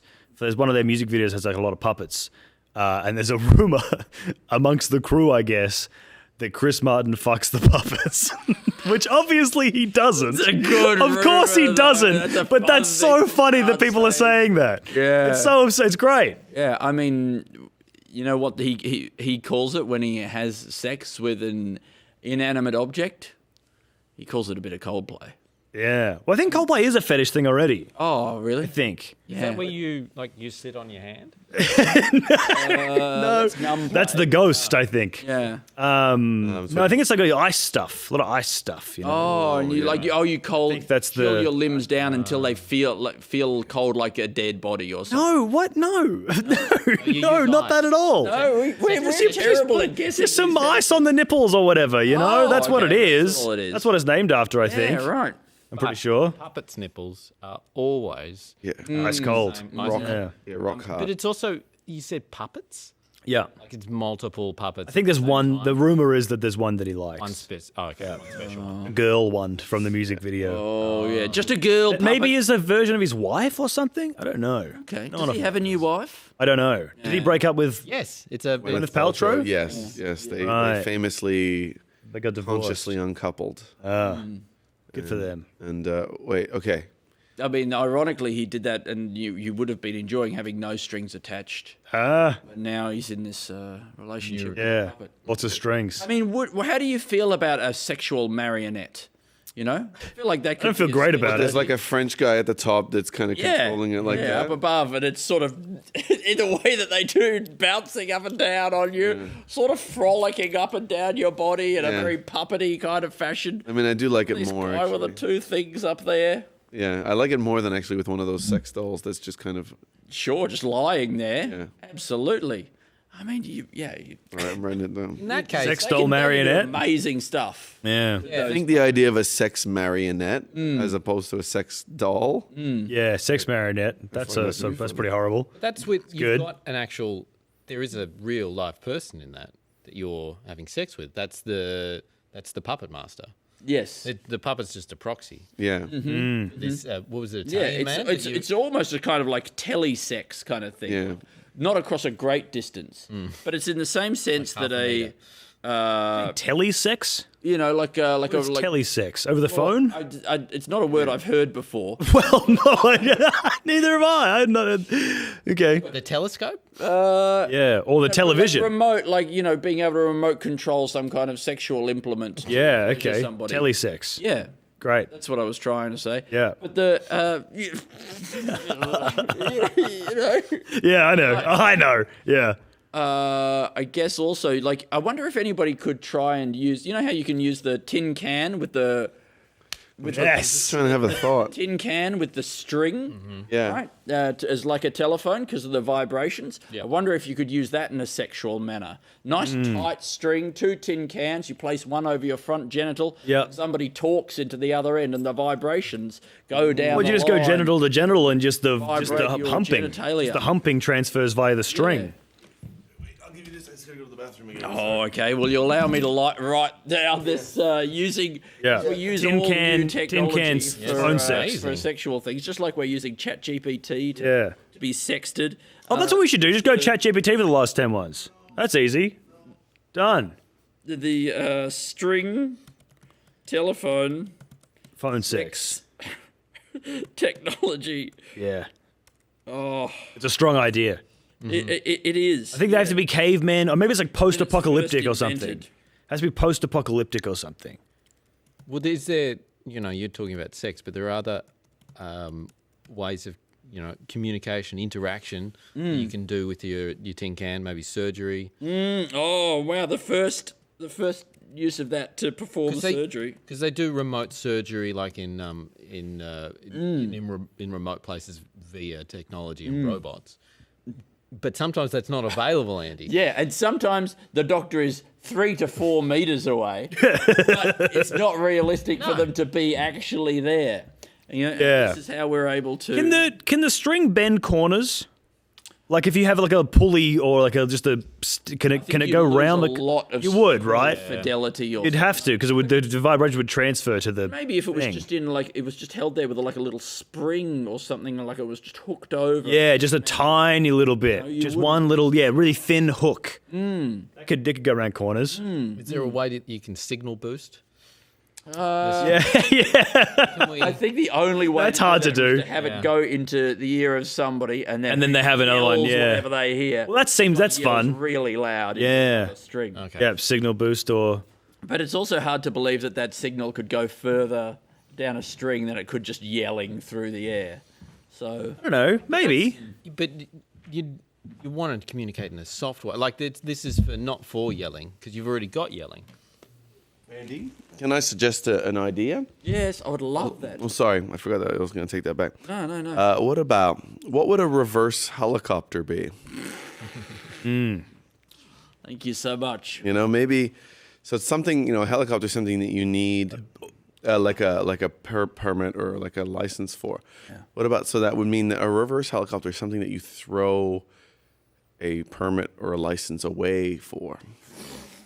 And then maybe it's like a big drill, like those boring machines that they spin a big circle, but they go down and they suck shit up instead of flying. Really missing out on the underground part of vertical. Yeah. There's a whole. There's actually more. There's more space the other way than there is sky. Yeah, goes forever. I mean, then it's all landing because you're in the land. Yeah, I suppose. Yeah, which is the opposite. You don't have to worry about takeoff. Yeah, it's a hard bit. Okay, so let's see. So what about Wait. What about this? This is the opposite of a helicopter. Mm-hmm. You take a license, you put it in the bin, and then you just continue to live. That's the opposite of a helicopter. So you don't die in a fiery crash. Yeah. Wow. Yeah, I mean, that's fantastic. Yeah, you like that? Yeah. So like the absence of a helicopter is the opposite of a helicopter. In some ways. It's not a satisfying opposite, though. Okay. How do you feel about calling the Australian dollar the kangarooble? That's all right. It's all right. In fact, I think that's probably what we should call our dollar. Yeah. Kangaroobles. Yeah. Because, I mean, dollar, the Americans already have that, and we down here in Australia, we hate the Americans, the Yanks, the Seppos. Yeah. You know, Let's and detach. like maybe it's a way that we show Australian independence and. I mean, exactly. I mean, we're still sort of somehow we're attaching ourselves now to the Russian currency with the rubles component of currency. Kangaroobles. Yeah, but it's completely different. It's a completely new concept. What about this?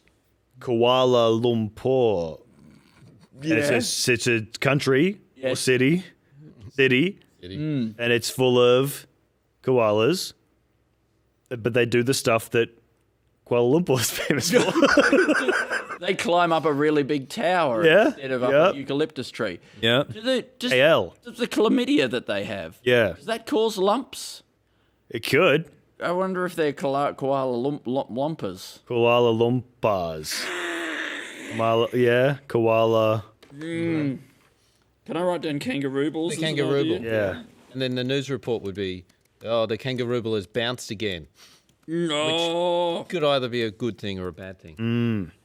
Rebranding of the Aussie How was the dollar. tank? Yeah, the tank was okay. Are these the think tanks? Is that the? These are the think buckets. Yeah, right. Couldn't afford the tank. The water bucket, the water think buckets. Yeah. Portable. Alasdair, George William Tremblay Birchall. Somebody's asking a guy at the top of the crane if he can just let me up there. Have a go. Why can't I have a go? Oh yeah. And he's like, you got to have a permit. And he goes, oh, shut up. Yeah. Yeah, come on, man. Big Let me have a man in his go. crane. Yeah, big man. Oh, yeah, big man, Mr. Crane Man. Well, let me go on the crane. Oh, just let me have a go. Let me lift one. What do you think? You're above me or something? Yeah, above everybody. Oh, What about this? Let me lift a big thing of bricks. You can't have a go on the crane, but you can have a go on the pigeon. And it's a smaller, stouter lifting thing. Version of a lifting thing. Of a lifting thing. Boo. Boo that. No, just let me have a go at the crane. First go, he knocks over. Oh, he smashes knocks the it. stuff down. He's like, oh, you shouldn't have let me have a go. I don't Oh, I'm going to sue you. They still use wrecking balls on a crane. I feel like you see that in movies and TV and in cartoons, but that seems like a never seen one crazy, in real life. it's like a crazy way to How demolish they a do building. it. Yeah. I mean, knocking buildings down in general never seems like a good idea. But No. I'm also like, these buildings, these massive buildings that we've got now, they're not going to fucking last forever. Yeah. Like, do we actually have any idea what we're going to do when these... No one has any idea what's going to happen in 200 years. No, everyone thinks 50 years ahead, max. Absolutely enormous buildings. It does feel like you could put Done the crane stuff. Right down, okay. The what stuff? The crane stuff? Yeah. Okay. We just got to get ideas in. Yeah. Yep. It feels like it would be easier to demolish a building piece by piece, top down, rather than just Andy has exploding it. Found it more difficult to accept ideas right now than right now as we're Yeah, close to yeah. the end. That's not true, Alasdair. Okay. But I also do feel like I want to end, with... You gotta end on we did just write down kangarooble. Yeah, yep, that's true. That's true. The Kuala Lumpur didn't get a go? Okay. Try sucking in. See what happens. I wouldn't. The noises are really good. I hope it's coming through.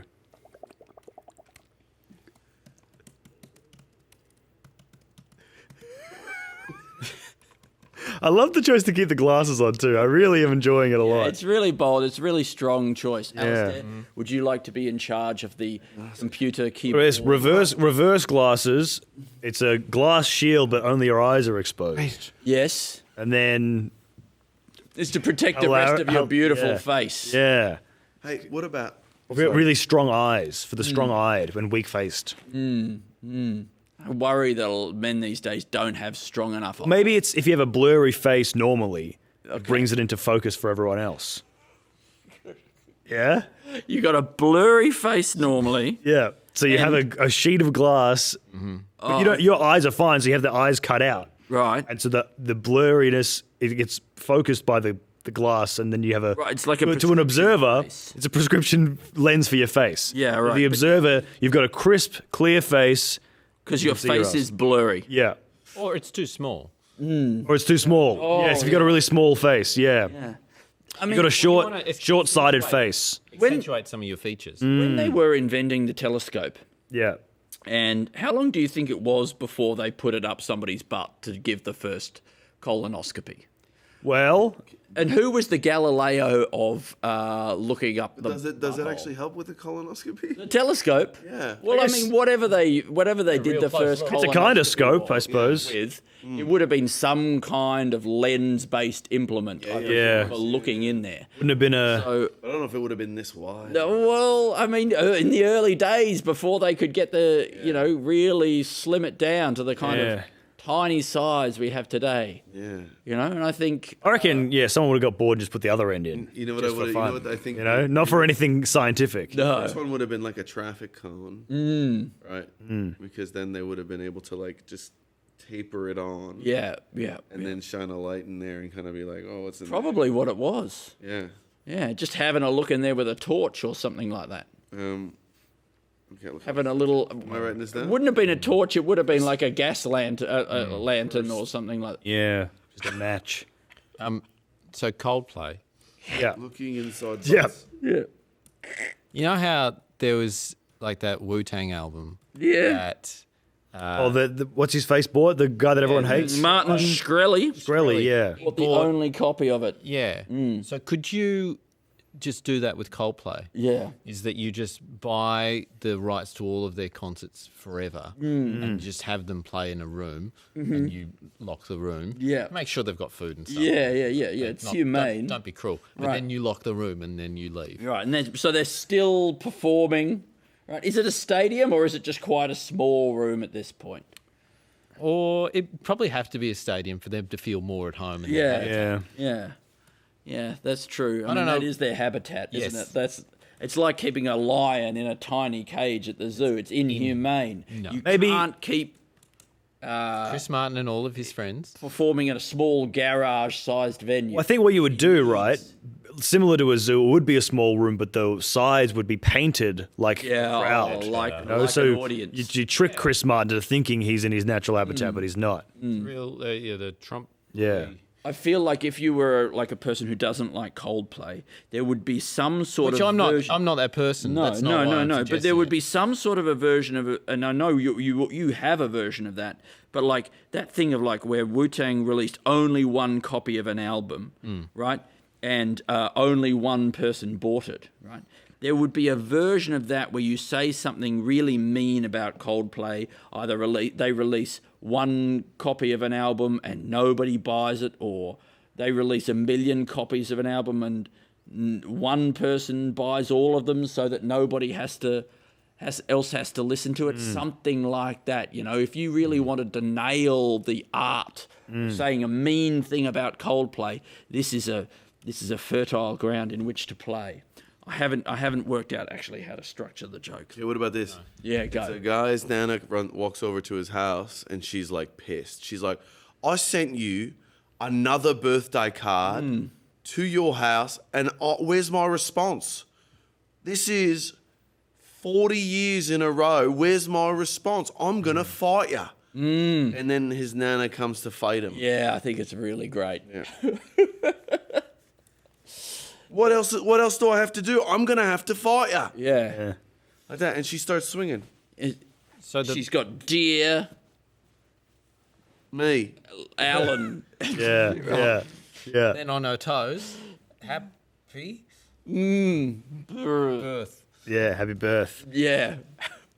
And then in the elbow it says day. But does that suppose that there's so when you go into the newsagent, that there's an extra section that says thank you to all of the cards that are in the newsagent? That's a untapped market.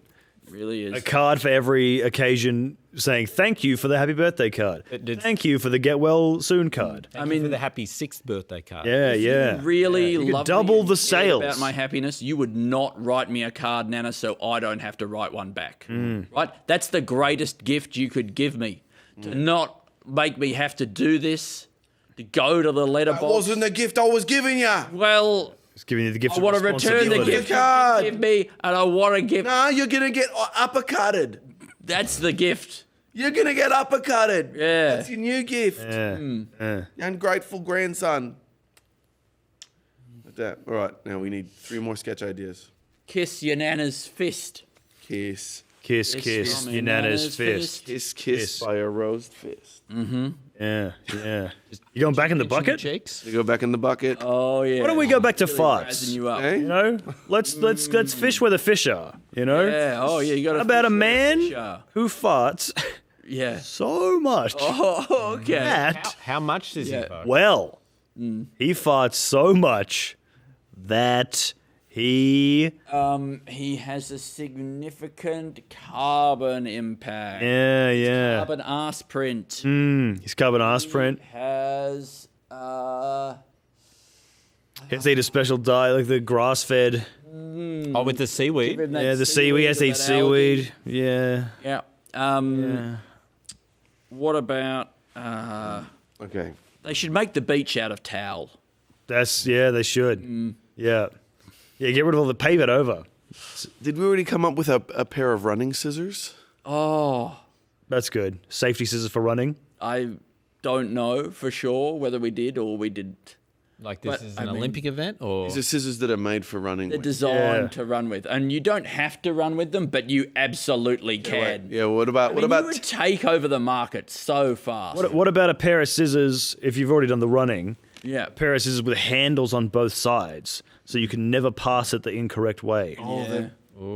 There's blades in between the two handles. Yeah. So it's the same scissor, but there's the blades, but the ends have handles. So when you go, There's no reason why there couldn't be another handle on the there's other no reason why there blades, couldn't right? be another handle on the end of those blades. in the middle. Still slicing. Why in the can't it middle. just be 2 sets of blades with 2 handles like this? That's what I'm saying. And that's the safest It's scissor. the perfect out there. scissor. Yeah. the Yeah. fulcrum is in a different spot. And you could run with that for sure. Yeah, that does. Fulcrum, it would still work if the fulcrum was It still in the middle, works. though, right? But it's just you get less. They're not Leverage? as. They're not as powerful. No, it actually would be more powerful. It's more powerful. It's more powerful. Okay. Whoa. We'll design it in a way where it's more powerful. Ah, it's electric. Yeah, well, yeah, or a motorized. Yeah. It's gasoline powered. Gasoline powered It's safety internal scissors that you combustion could. scissors. Yeah. You Safety have to. scissors. You have to run to keep up with these scissors. Yeah. Does that count? What is it? Scissors.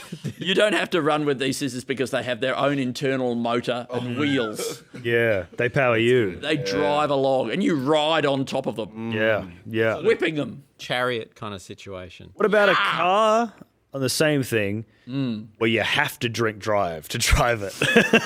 It's like the opposite of an interlock. You have to blow in and it only lets you start the ignition if you're 6 beers deep. Yeah. You have to keep on blowing in too, because it'll. Yeah, you got to be drinking the whole time.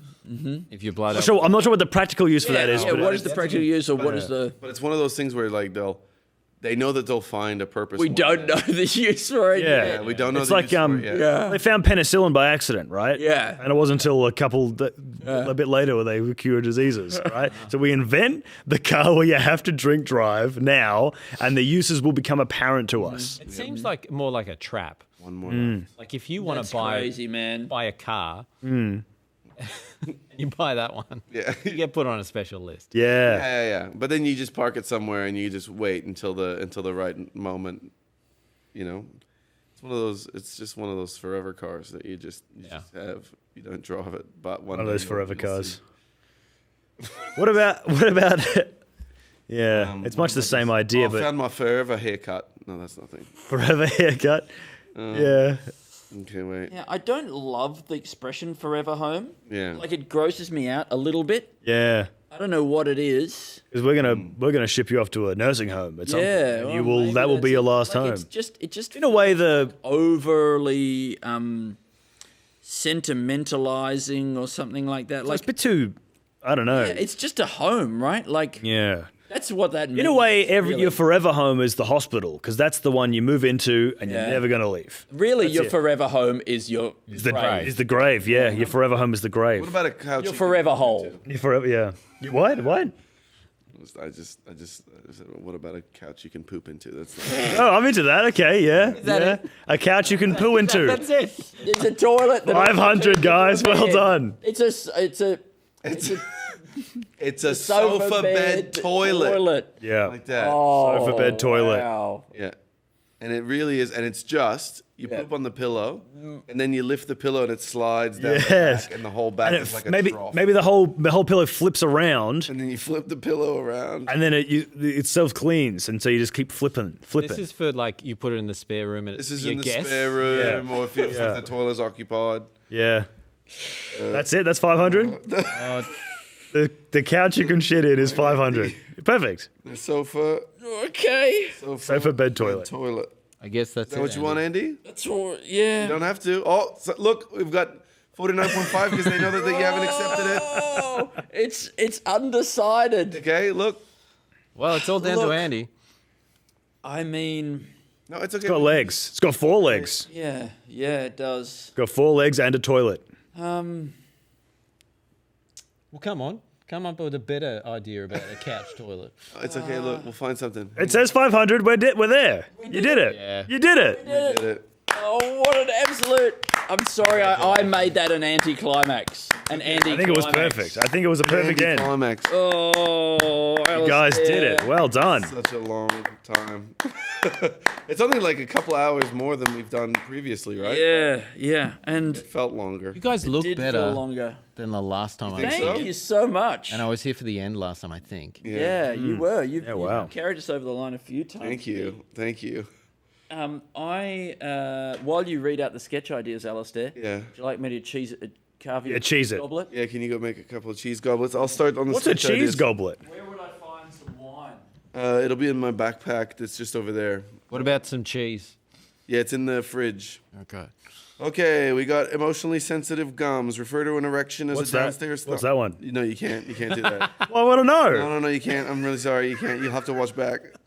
Emotionally sensitive gums. You got refer to an erection as a downstairs thumbs A up. really good one coming up. Yeah. About, soup udders. The doctor who keeps sewing on people's thumbs and big toes to replace their penis. That same doctor starts cutting off cocks of his critics. Surgeon takes out the litigious center of his patient's brains. Right wing creates a white Obama so that they can win post-Trump. Wellness the anus. You have to. You want to start something? Let's take this outside. A food van for ice cold hot dogs. Guy who takes his hot dogs medium rare. That's good. Cricket Ground sells lamingtons that are the same wetness as the grounds. Indexed to the ground wetness. All the orifices move to one hole, the singularity. Yep. Prank where they pretend that they've created a new type of woman and that you can be friends with. Homo incorrectus. They let go of all critical thought. Yep. To have a back daughter instead of a poo-poo. To what? Instead of poo-poo. Of having a back daughter. Oh, yes, instead of a poo. I gotta, yeah, The okay. coward's birthday weekend instead of the king's birthday weekend, like the coward punch. Yeah. That's good. Threat-based economy, robot that can go on strike. The one guy and then one guy creates a robot that can scab. America's de facto new hunter-gatherer, robotic thing where they hide food for us and we find it like a savory Easter. Cows that produce soup and men that start lactating to feed the calves. Delivery drivers where their package is in their pants. Good. Stripper guy who keeps whole hen's night picnic in his pants. Trapdoor spider hole system for people who are struggling to find housing. Website Borrow. You can borrow a burrow. It's like Airbnb, but for holes in the ground. Company that finds way of legally killing people and sell human products. The guy who gets dirt land and wants to start a dirt economy, then realizes all the things society realized and makes regular economy.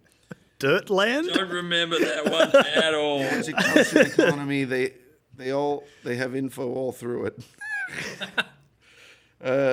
The guy's forever home stays in there forever. You're forever home, man. With new people moving into the Nothing home. new under the sun, Pete. Oh, that's right. People are still moving into the home while he's still there.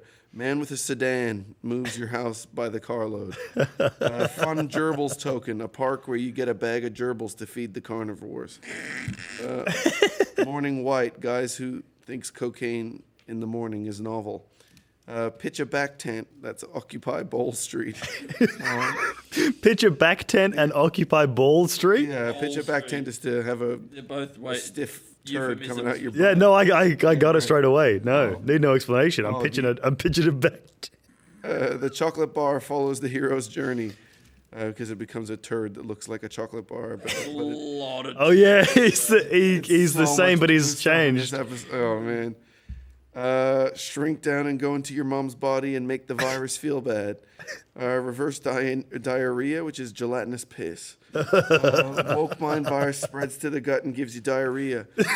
Wide dog. Doggy daycare, but wide dog? Yeah, wide dog. Okay, great. Breed a wide dog. We've already got a long dog. One a really wide one. Doggy daycare, but the dogs run the daycare. Mrs. Dogfire. Mrs. Doubt Dog. Are they two different ones? Yeah, they're two different ones. One's completely different. Of course, yeah. We got the Dickie Knee origin story. He's got a beautiful face. Receiving a slow clap after intercourse. Matt Preston sees another cravat wearer and threatens him, and it starts. What? I don't know what that goes. Bibs for the boys, with a bread subscription for eating up the oil. You taste like dog in a good way. Dating show, but your nose is blocked till the end. You don't know what they smell like? Yes, exactly. Till the very right. end, yeah. And you hope she smells really good. Yeah. Double doubt firing, where you're both dressed as Scottish housemaids, and you have to, but you've also accidentally booked 2 dates. This is a dating show where it's called Double Doubtfire. Yeah. Both the people on the date are dressed as Mrs. Doubtfire. There's 4 dates going on? There's 4 dates going on simultaneously. What a nightmare. A bunch of people are dressed up as Mrs. Doubtfire, but you got to figure out who the real Scottish maid is. Prequel to Mrs. Doubtfire, where we find out he actually used to be a dog. Razzie, but for your life. Where are they now? Celebrity hide and seek in a department store. A guy who's really pissed off that Oprah brought her own audience to Australia because he assumes it means that we don't have good audiences here. The day that Oprah never came, when she didn't come to Phillip Island but was supposed to. Is that true? Did that happen? Documentary. Yeah, apparently it happened to Sam Petersen. Sam Petersen. Wow. She was supposed to come. She didn't come. Community that wants a Japanese toilet seat for the public toilet, but and protest that the mayor has been stealing the funds. They just want one nice toilet seat that shoots water at your butt. Guy who slams meals before date because he thinks he's more fun when he's full. Sausage roll with a liquid center that spills over on your hand like when you eat a meat pie. Knives on the sides of shoes like a wheel in a race. Parody of Australian film with town with a dark undertone where everyone, I don't know, everyone has a secret. Lots of dead kids. I don't know. A movie that's all that bit where you wrap up the movie and you say what happened to the characters. Skinator, a guy who's just inflated skin. Oh. Skeletor. Yeah. I thought it was like a minotaur. No. Superhero that's a long tube. Skin. Superhero that's a long tube by getting balloon animaled. The Balloonatic. Yep. The power of one dog. What was that? A lot of dog stuff. There's more dog stuff than poo stuff so far. Yeah. Maybe more Doubtfire. Disappointed. Maybe more Doubtfire South stuff African dogs doing what they do in that movie. I don't know. I forgot. YouTube, TikTok. Dog barks with different accents. All the CEOs who have bought Vine and not been able to bring it back, and they shout, "One of us, one of us." Anyway. It's a curse. Yeah. Employees trying to enjoy a tech job before the CEO goes insane. Energy drink with a sausage roll blended into it. A down and smushed. Big M. A Big M that's Christmas lunch flavored, available all year round. Little joke at the bottom. I am a dad that I know of. It's a thing to say. Yeah.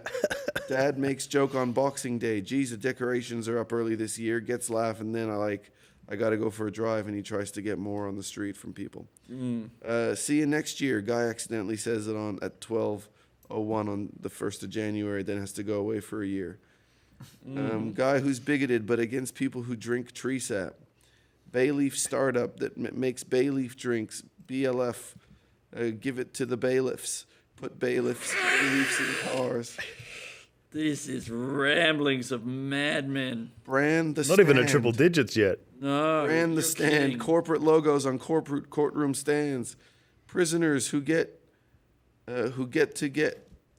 once they stop wanting to get out. get out once they stop wanting to get out. Yeah. Life coach who helps kids pester their parents and get more out of them. Conference with very successful children very rich children who've got lots of money. Baby boss. Yep. Undercover dad. Pretend they have a new kid. This is the dad. The callback sketch where they reveal that he just did this to get his crusts cut off from his sandwiches. Reality show where you do hard manual labor laboring naked. Guy who's trying to pitch a machine gun that makes the hair fall off and the bones and organs dissolve. This is where you shoot an animal and it kind of makes Instantly becomes edible. All their hair falls off and their organs and bones dissolve, and it just becomes meat and goo. Pure meat. You can throw it straight on the barbie. Meet you later. Yeah. Shark Tank episode, but it's about from ideas guys, and they just have ideas. Drug that makes someone else think they have your kids. Taken style babysitting service. Royal bike riding doctors. They going through red lights. Fighting martial art. The penultimate fighting league. No touch footy. It's a role playing rugby.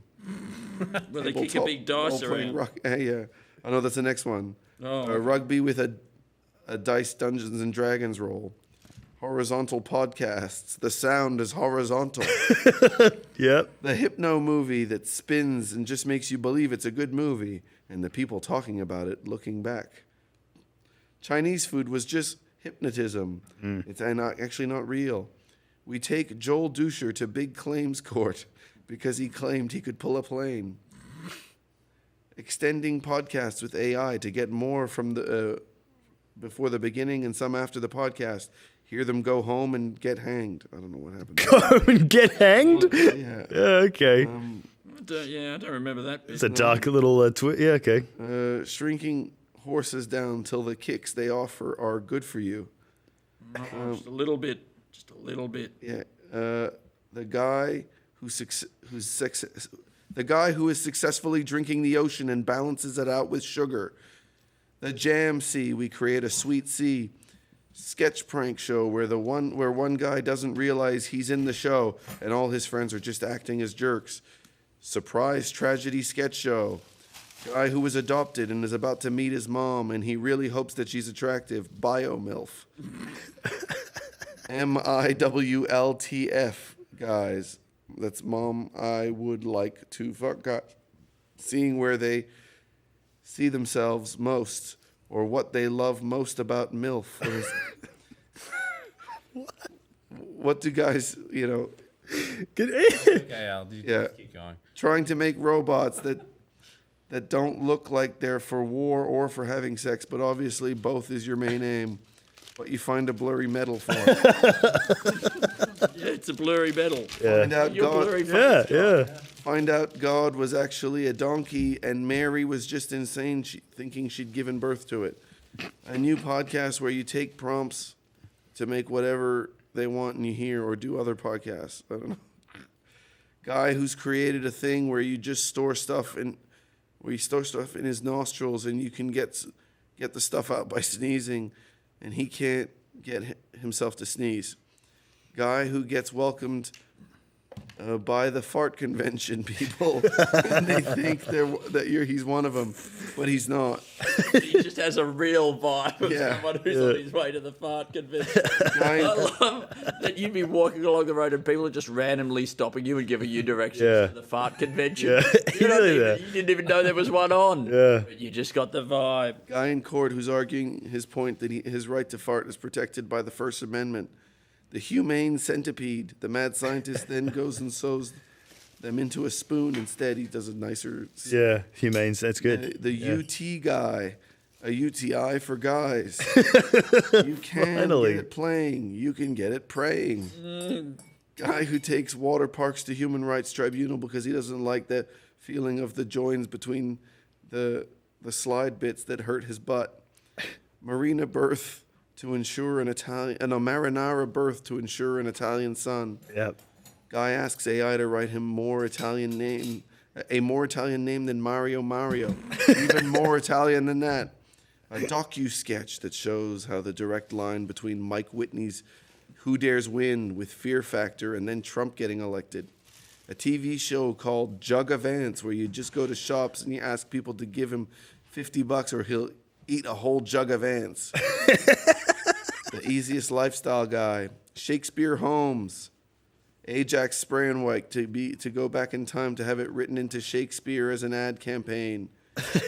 Horses are just lazy guys. The Shy Psycho. A costume made of beer that you can drink and you reveal your stupid costume because being dressed up as a baby is so hard at the beginning. The institute that comes up with dumb shit that they can do when they are out, pissing into your own mouth and filming. That was the Australian Institute of Bringing Disrepute into Sport. Mary Poppins at the gyno having so many things in her hoo-hoo. A thong that you can wear that's big like a mankini, but it's like a thong like you wear on your foot. Sure. A guy who yells that he's uncomfortable until they put you in first class, but instead all the other passengers go into first class. The con artist who is freestyling. What? The long con the fruiterer. He's actually thick, not just long. Chili con carne. There's confusion. It's actually a chili with fake meat. Erica Betts getting rid of anything that could sound a little bit gay. No Homo sapiens and homophobic subspecies. Creating a new way of collecting certain knowledge called NOLO. And then ripping the power from the scientists to call it fungi. Work birth. What's work birth? It's a new way of giving birth, but you do it at work. Great. Yeah. Efficient. A guy tries to get taxidermists to do a tree because he's sick of picking up apples. A troop of Aussie animals get together after they discover some loggers hollowing out trees. This is maybe a fake film we are pitching, which came from my laptop's in there. Yeah. I'm not sure where we were. Hang on. Pitching, which is maybe not good. Okay. Pure evil economy that is driven by evil passion as an alternative to capitalism. Sketch about how voice actors' real job is acting like they know each other on the red carpet. Yes. Auditioning for the junket. Someone being told their favorite show was canceled went on to a farm where it can be more itself. Thanking people for the opportunity as a way of making them think that they could get more thank yous if they give you the role. Tongue propaganda to make you feel like you're eating something bad. A meal that you can shoot directly into your esophagus to eat healthy. It's a salted rifle. The mother tongue where all the babies come out from the sewer and go into pregnant women. Sentient Fatberg. Yeah. The kid who cut off his fingers and then went into the sewer to become a mutant turtle, then tries to get them to take their shell off and stuff until they are the same. Are these like ringing bells? Do you hear this and go, yeah, I remember that? And a lot of them I'm like, wow, that felt a lot more like it made a lot more sense at the time, but now but it's in the cold light of the following day. But it's also just a sentence. Oh no, I know. Getting shooting each other into the Olympics. That's good. That's and strong. Meeting to propose it. Yelling at kids in the Olympics. Wait, it's like yelling at kids into the Olympics. Yelling at each other. the clearing the airway bit of first aid and how insane it has become. Now use another person's finger. Guy doesn't have a finger. He's been eating his fingers. Second aid. Joking on him. How to stand around when it's already under control. The Romantigy, the dating show with the long noodles. A dating app that matches you up with bad matches so you have the plot. Guy who can walk, stand, and guy who can walk, stand, and sit, but can't go between any of them because he's not well. He's an actor, and production has to work around him. Letters version of movie. Numbers are villains. Question mark. The origin story. Yeah. The Messiah coming back and using it to get free stuff. God showing up and trying to get a good internet handle. Spray on knife. Dinner lightsaber. Yep. The last great white shark and being urged to let it bite you because what we did to the species. 3D printing a celebrity out of meat and freezing them and eating them. A company that roasts pigs by having them burn up on re-entry. Company that roasts pigs by having them enter the atmosphere from space, and the pig lands and creates a crater that kills the whole team. Space cooked. Yeah, the productivity fluffer chases people around and threatens to tickle them. I guess that's the real air fryer, isn't it? Burning up on re-entry. Yeah. The sad CEO who's sad because people are only there to get because they're getting paid. Yeah. There was one man who has threatened to tickle CEOs and it's led to their success. Rival who gets a clear skull and makes you really jealous. Doing crowd work from an MRI and the brain is going off. A CEO who keeps just making one garage. A CEO who keeps just making the one garage he started his conglomerate in that just keeps getting bigger and bigger. A CEO wears a garage over his head so that he can always be starting new companies. Alasdair, would you like me to read any of this for you? We're up to, I think, 164. Oh, my God. Wow. This is the most insane part of this entire project, reading them all out. Okay. Single cheese slice mail service. Guy who hears about Bezos selling books because they're easy to sell and just sells rectangles that have no purpose. 100-metre race, but everyone is running in different directions, starting in different places. It's the 100 metres, but more unwatchable. The best at knowing how well you went at the Olympics. So it's where you get medals for accurately assessing your own performance. The wet pocket advocate, Gavin Sloppy Pocket Avinson, who is running for PM. Guy who has to change his mind about hanging people higher up based on how bad the crime is, but discovers that murder is not the worst thing and that was being hung by the neck. Bring Hanging Back campaign for hanging out with friends and family, maybe at public hangings. The Martin Lopez executioner idea of naming convention. Whoa. A big pre-game hanging press conference where the executioner and the executionee go at it. You'll never hang me, mate. Revolution-themed restaurant where you destroy the system and inside there's a charcuterie board and wine inside the head of a dummy cop. Smash room where you tenderize meat before eating it. All-you-can-grab restaurant with a wind tunnel meal. Guy trying to understand why the barber sprays perfume on the back of his neck. Ill-fitting garments. Weirdo high fashion goes into a small town.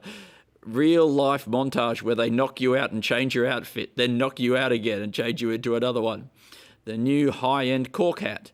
Pushing for little lights around the body that should be that schools can't ban it. Compulsory sandwich restaurant in the Constitution. Taken down a peg. Reality show where we just humiliate confident people. The Prime Minister Bachelor. I do, Prime Minister. The KISS-based government corruption. Game show where there's a camera inside the Prime Minister and people have to guess where. Prime Minister gets a second job at a petrol station to help for the economy. Everybody gets to vote on the shape of the submarine for the new nuclear submarine, and people vote for a turd shape. A mini doc on the least name-like name in fiction, Foghorn Leghorn. The grunting and standing and sitting of an old man communicates for the CIA through that secret code, not his speaking. Fermented man with SCOBY clothes. Sentient slime mould underwear that guys get convinced are hitting on them. Tech guys who fall in love with their tech, and he falls in love with his robot bin. Guy pulling plane gets running, then takes off and pulls it up into the sky, flapping his arms. He's the world's strongest man. A pilot that flies a plane that's driven by reins like a horse carriage. Centipede and curly-haired elf. Microwave gun and a nugget cooling mouth. Kissing as a way of finding out if someone is a robot, and a good excuse when getting caught by wife because AI won't have good kissing training data. Telling airport secret that they are forced to be happier and less grumpy because they have the fun of getting to see all our secrets. The airport security lover, rub down and love. Penny for your thoughts, $100 to shut up. Fix the inside of your mouth by fat. Tongue and cheek replaced by fat. Guy with parrot tongue, romantic comedy, perfect man, but he has a parrot tongue. How I found love by holding my breath for 17 minutes. Seal the deal, paragraph. Kid falls into fire interview to decide how good the candidates are. That's where a kid falls into a fire to see how you react under pressure in your job interview. How I found a workplace where they have a shrine to the boss, where you have a new prayer-based HR system. Messy food dating show with light switch to hide your shame. A dating show where you try to eat as much as you can, but you need to get a yes from the date. A no dog to keep you sane, with AI constantly agreeing with us. It's a dog that just says no at you all the time. Person feels need to break up with dog because it was rude and didn't like what she knitted. Person worries their therapy dog is telling stuff to other dogs at the dog park, that they are laughing at them and bullying them. Breaking doctor-patient confidentiality. Piss cheese. A workplace built around a Mission Impossible to style vet. Get programming down. Oh, yeah, okay. Dangle desk office. Bosses in video games should be more like bosses in regular life, where they aren't bigger and stronger than others, but a weakling that just got there through corporate scheming. Video game where you are the workplace safety person and have to catch all the breaches and bring down the company. The heckler, a villain who doesn't find anything funny and heckles. He's a grumpy man. The audience member, the comedy character guy who talks about being one of them. Diminishing returns. It's a restaurant that is upfront about they only have one thing and everything else is worse. Country fair-based economy. Kissing-based mafia. The Don is the best kisser in the city. Kramer was never on Seinfeld. He was on Friends. He never did that bad stuff. I think Jerry Seinfeld tries to rewrite history. Start the croissant shop only to allow the word crescent to be used. Suzette, the crepe origin story. Get someone on the money notes. Get someone on the money notes cancelled, and people burn their money, and the dollar value goes up. Costume party shipwreck, where people crash and end up taking on the roles of their costume because they have the tools on them. Dress code. An evil couture person is going to blow up bombs in high-end dresses, and we need to pretend like we were doing something. The randomizer that has reset the world positions of everyone. The randomizer has a gun that swaps you with someone randomly around the world. Sketch scene where you wake up and people suddenly want your things. And then we find out it's a billionaire film where he says, how would you feel if people wanted your stuff? Billionaire gets upset with someone's tweet and uses his money to pay off everyone in that guy's life to start stealing his stuff from his life, and it makes him feel crazy. Guy tries to promote a new hand signal where you upside down your fingers and you flick out a little erection. Guy who will pay you money so you don't bend your fingers backwards again, and it drives you crazy because you thought it would be easy. Only have 3 high fives left in your life, and then you'll die. Guy's golden liquid that comes out of his nipples. He's self-conscious about it, but eventually realizes it makes people feel good. Then they realize it's the nipple sucking they like, not the liquid. They kill him and keep his nipples and lick them at parties. Big outrage about getting charged at Stonehenge, so they create a new system after outcry. You just pay the mower if he's there, and now he's there and you don't want to. The good gravy. Mum makes amazing gravy, and we find out she makes it for boys who love gravy. Tough composer gang bullying people on the streets of New York. The wireless butthole technology ends up shitting in front of people.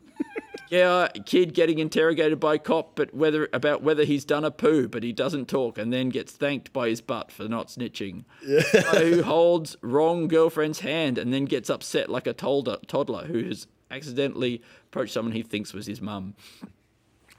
Talent scout who checks out small, shitty little seeds-filled fruits and thinks he can breed them into something like watermelon.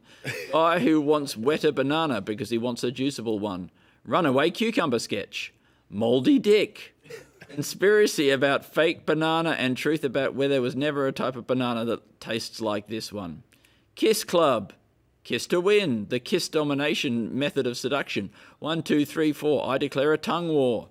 The kissing starfish. You do what you want. If you want tongue, suck it out of me. Military has a secret kissing technique that the military has. They hire great kissers and offer them access to them in exchange for their secrets. The kissing raptors for the UN peacekeeping force. The love war where you try to get the most amount of people kissed and happy and loved. The kissing fields. The Roman technique of jerking off the enemy from behind shields. In one of the wars after that soccer game armistice moment, he puts on their helmet and they laugh and then they go in a bunker and they all the way to Berlin and makes fun of Hitler to his face. SBS clone Hitler so that they have more content for documentaries. Housemates Trump and Putin and Netanyahu. Full Hague is the name of this TV show. Ventriloquist police squad. The masked ventriloquist. Skin bee. He wants more skin. The older man. I don't know what that means. No, can't.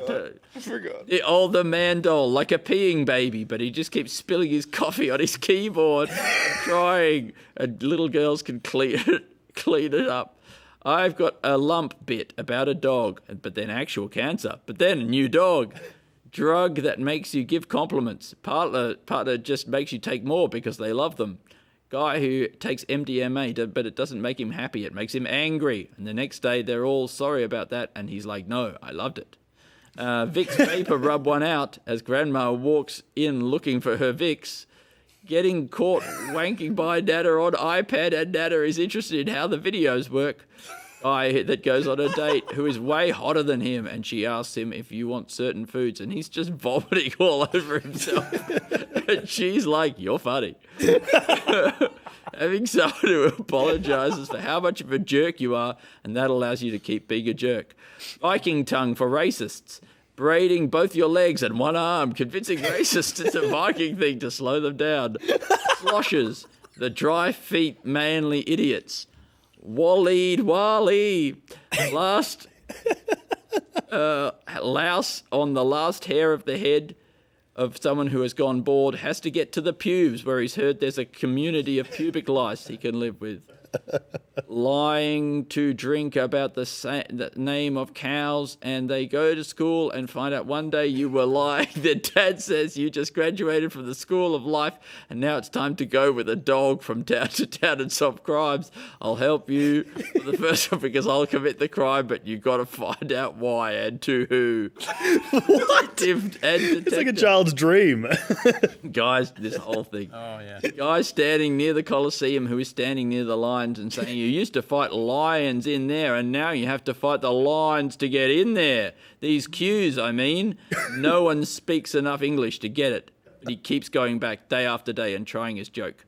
A prince has a Cinderella shoe and has to find a woman, has made a Cinderella shoe and has to find a woman whose foot will fit it. But it's an ill-fitting shoe. Guy who has a surgeon tell him he doesn't respect him because he's a loser. And would you go through with the surgery after he said that? And then the guy thinks he didn't do the surgery and tries to get some vet guy to look in it and see if he really operated on him at all. Surgeons who take money from guys and get them to come and insult the patients while they're under anaesthetic. I love to piss and hate to miss. A guy with a tube on the end of his dick so he doesn't piss off the side of the bowl. He tucks it into his sock. Porn parodies of David Attenborough scenes. Nude Rifle, the dramatic parody of Naked Gun. A serious Billy Madison. Welcome Matt at airport on the runway. The plane wipes its feet. Passenger who can't stop talking to other passengers. Imagine how much the pilot must be covered in shit. The pilot has stepped in shit and is sprayed all up his back, and he's admitted it and keeping the passengers up to date. Is there a doctor on the plane? Nah, we said, is there a dog turd on the plane? Ha ha ha ha. Caveman Mafia. He is sleeping with the trilobites. Bog beds to keep your body preserved. The air conditioner that works by opening the mouth and closing the mouth. Using the "I'm just a baby" argument to get out of all the trouble in a very formal setting and decide to turn themselves back into a baby. Somebody who finds philosophies to convince people to give them food. He said he could help you by eating half of it. The seagull diet, where you have to fight your friends for piles of food. Early mating call, where the women would slap their thighs together and the sound ricochets, echoes around, and the men come down from the mountains. Like the kakapa. Exactly. Creating a blue bower for your beloved to make her in the mood. Green doesn't make sense in the secondary colours. It must have rich parents. Chessboard porn parody. Scientists create living chessboard out of mollusk-like creatures. Snails during rain experiencing the siren song of the footpath. Fiddler crabs hate when they look like with one huge claw because only crabs with two regular-sized claws are in the media and they've become self-hating. Lady learns eye blood spitting trick for the lizard and she uses it to keep stupid men away in dating and giving blood. David Lynch talking calendar. Autonomous back bed that gives you home carcoon data. Infinity Soup with its influences. Intelligence test. Tillicata story that gets them to sleep. Help an old person know how to use technology they don't know behind honest with yourself. Getting gritty reboot of A Worm Day. Beginning at consciousness. The educational school group teaching a song about the number of holes in a bird. That's a funny idea. The baby comes out of the birth canal wearing a straw boater and a striped shirt. We can see the baby coming down the birth canal. He sings, "When the moon hits your eye." New company offers opportunity to put on clothing on a baby before it's born. A service where they make your grandma grippier so they're less likely to fall. Guy who was upset the old lady that was on the pillow he bought didn't show up with the package. The option to say what you're going to say, that you are trying to quit a subscription in order to get lower price on your subscription. Have a complainer, a guy who calls people to complain for you and you get to feel satisfied. Veto, the app where you can find partners for your friend and also veto partners. Instagram soy-based flesh entity that can download the algorithm and dates you, but it won't go all the way till you set her up for Instagram Premium. Yep, okay. Pet upgrades through brain chip. They can poop outside and does your washing for subscription service and changes your life. Cannibalism becomes legal for high-end restaurants because politicians have friends that want it. Sell your nan for meat after they die. Build a piss matrix, but they end up farming us. Great. Make a deal with the fairy circles for fairies to take our piss and poop and use it in their magic. The slop category of new instruments. Cans full of slop. The proper head job. New hair, teeth, eyes, hair, tongue. Guy who's Dr. Pimple Popper but is a heart surgeon. That's just his name. His name is Dr. Pimple Popper? Yeah. Higher the qualification means you can go deeper in the body, but if they go through an existing hole, then it gets cheaper. Gnome comes after you for keeping it inside. An escape room where you have to show people videos that you think will make them laugh and feeling them not laughing and going from one to another and experience total ego death. A perfume that smells like shit and you put it on and go out in public. It's also called ego death. A person goes back and faces their fears that they developed when they were young, that there was a guy with a group of carolers, and 25 years later they try to face their fear. The same caroler returns and says, she tries talking to him, and he's like, "Yeah, I always wanted to hurt you from the moment I saw you." New Circle of Hell, karaoke, a bar that's open all the time for Christmas carols. Dog power video. Nah, that's I. A guy showing a video to someone of them, and they don't believe it's real. They cut off their legs at the end, and the person really did cut off the legs, and they are in shock. Christmas cafe with a tired Santa owner who doesn't like it. Vampire Santa. They get him. He's welcome to every house. Mrs. Claus has to stab all the vampires and Santa then repopulate the world with all the naughty people whose house he didn't visit. Someone who thought he caught the Y2K bug because they think it's like H1N1, firefighters with clear fire truck. Oh my goodness gracious. Do it so well. Tell yeah, we won't be able to save your house, but we'll chuck a few fish in there and you can have a little cook up. Firefighter put out guy's bonfire, and then the next day Santa comes to the firemen and he asks them for a wish and he says, kill the firefighters. Then he does. Buttons on the left side for men and women are on the right because women are brain too beautiful. Okay. Humant farm, educational tool teaching the ants to go down into the body and get the kidney stone out and then they go get it. They also do rats. Librarian in a bookshop trying to shush people, but they have no power there. Guy who gets recalled foods before it goes into supermarkets and then uses it, eats them so he can sue people. Guy who just goes through red light, T-boned immediately. I just go. Dr. Smooth Butter, who always just farts and women love it. A strange, understandable phenomenon. Barabbas is a party guy, and he took Jesus' body as a prank. He was cool. Yeah, up to 344, Alasdair. Oh, yeah. God. Okay. All right. 344. Sneaking M&Ms into the Skittle factory. Guzmani Gomez was started by two whites, and I like that. CIA start trying being really nice to people, and it works. A lot of people are having to hook up with spies because they have their spy income, their cover story income, and in the event of double agents, a third income, which really helps families get by. Man trying to get topsy without any turvy. Point of view, you're missing the expression point of view, and I'm coming to kill you. If you're watching someone else's point of view, that's not a point of view. No outside food. This is not outside food. We're inside. This is inside food. I bought it inside. It went outside momentarily. If I have an inside dog and take it for a walk, it doesn't become an outside dog. You get the minions and you try to convince them that the stuff that you ask them to do is more evil than it is. Minion suppositories are being recalled because it's giving kids worse diseases. Guy talking about how good the experience of getting into a working cement mixer with your girl is. Guy who's a former cement mixer trying to get people into it by pretending it's a fetish. Chatty emergency responder. My throuple couldn't work out because I love Twix and there's no easy way to separate it three ways. They're renaming the Big Bang so the cowards to the Coward Bangs to stop it from convincing school shootings.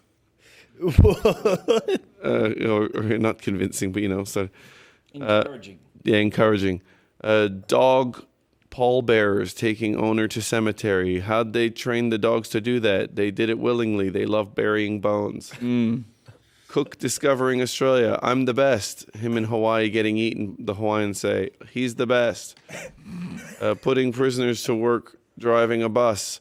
It's not really ethical letting non-criminals drive a bus. That's why the big wheel is so big, because their arms were in a stock. Lawyers suing the workplace safety check people for lost wages. They try and stand over them. A lost trades amputation. A guy keeping no anesthetic amputations. Alive. Good on him. Alive. Laxative company that starts to cut it with uppers to get you to the toilet faster. A rom-com where the good guys are having an affair and they ruin their marriages but find each other. A utopian soap opera where everyone is Polly and there's never any drama. Making a real bathroom where the whole room is a bath. A full body wash bath where it's all just body wash and you just overflow it nonstop because you no longer give a shit. A vertical bath. More people have died, but all are fully satisfied with life. The new donut stick, but there's a video you have to watch and they won't let you get the donut off the stick until you finish watching it. Our mountain documentary where the narrators have to fill for 2.5 hours. Not to play devil's advocate. Oh, thank God. I was worried you were going to play him and we'd have to hear his arguments. Eye lips. Remove. I've got to go. Thank you so much. Thank you so much, Pete. Thank you for everything. Thank you for everything, Pete. For these buckets. Yeah, thank you for these buckets. Thank you for everything. Good luck. Thank you, Pete. We're there. We're getting. We just got to read these words out and then we can die. Yeah. Making a oh, wait. Okay, wait. A new donut stick. Wait. Eye lips. Remove eyelashes and make them sticky to catch any gunk that would fall in your eye. Finally, a new furry hole for women. Eyelashes all around the lips. Maybe she's born with one leg shorter than the other. Maybe it's Mabel's lean. That's good. Yeah, the revolutionary internal protest of a sudden change in the quantity of consumed beans. The doctor explains to you why you are different today and how you have shifted things. This is about just eating a lot of beans. A toilet that can ask you questions. What's the deal, man? Plumber convinces you to get a toothed shower drain to stop the hair clogs, and it talks, a shower mouth. They get Denis Villeneuve to add a little break in the middle of the movie Dune because it's too dry, and he films himself having spilled a bit of water on his shirt, and it's a bit of a relief for the eye. New rule comes in, and you can only be in ads for products where you look like the product. Corporate mascots all living together after the collapse of a corporate system. Caveman meat banker. New experiences subscription model. Comes and shows you a rabbit in a gumboot. Banker does...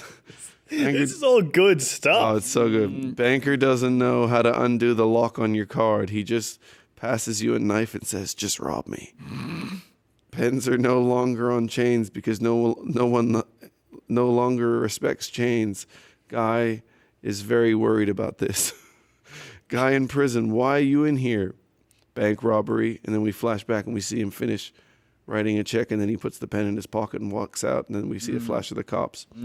Guy who writes song about sending used gum wrapped in receipt to a loved one with gum wrapped in receipt. I can't feel your mouth, but I can fill it with gum. The One Gum Society. You send it back and to be reflavored. A business key party. You go and incubate a new business proposal.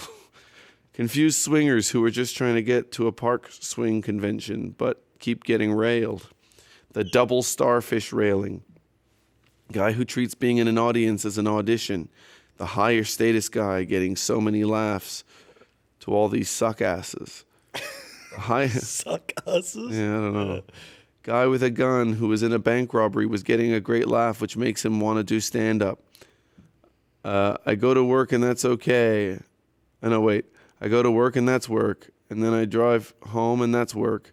Then I make dinner and that's work. And then when you arrive for dinner, that's the sweetest thing. And then you ask for a glass of water and that's work. A guy, he's always tired, but only when he has to work. Your boss tries to make everything fun by saying that it's an airplane. A guy's taking a bit off the top of Everest so no one else can get as high as him.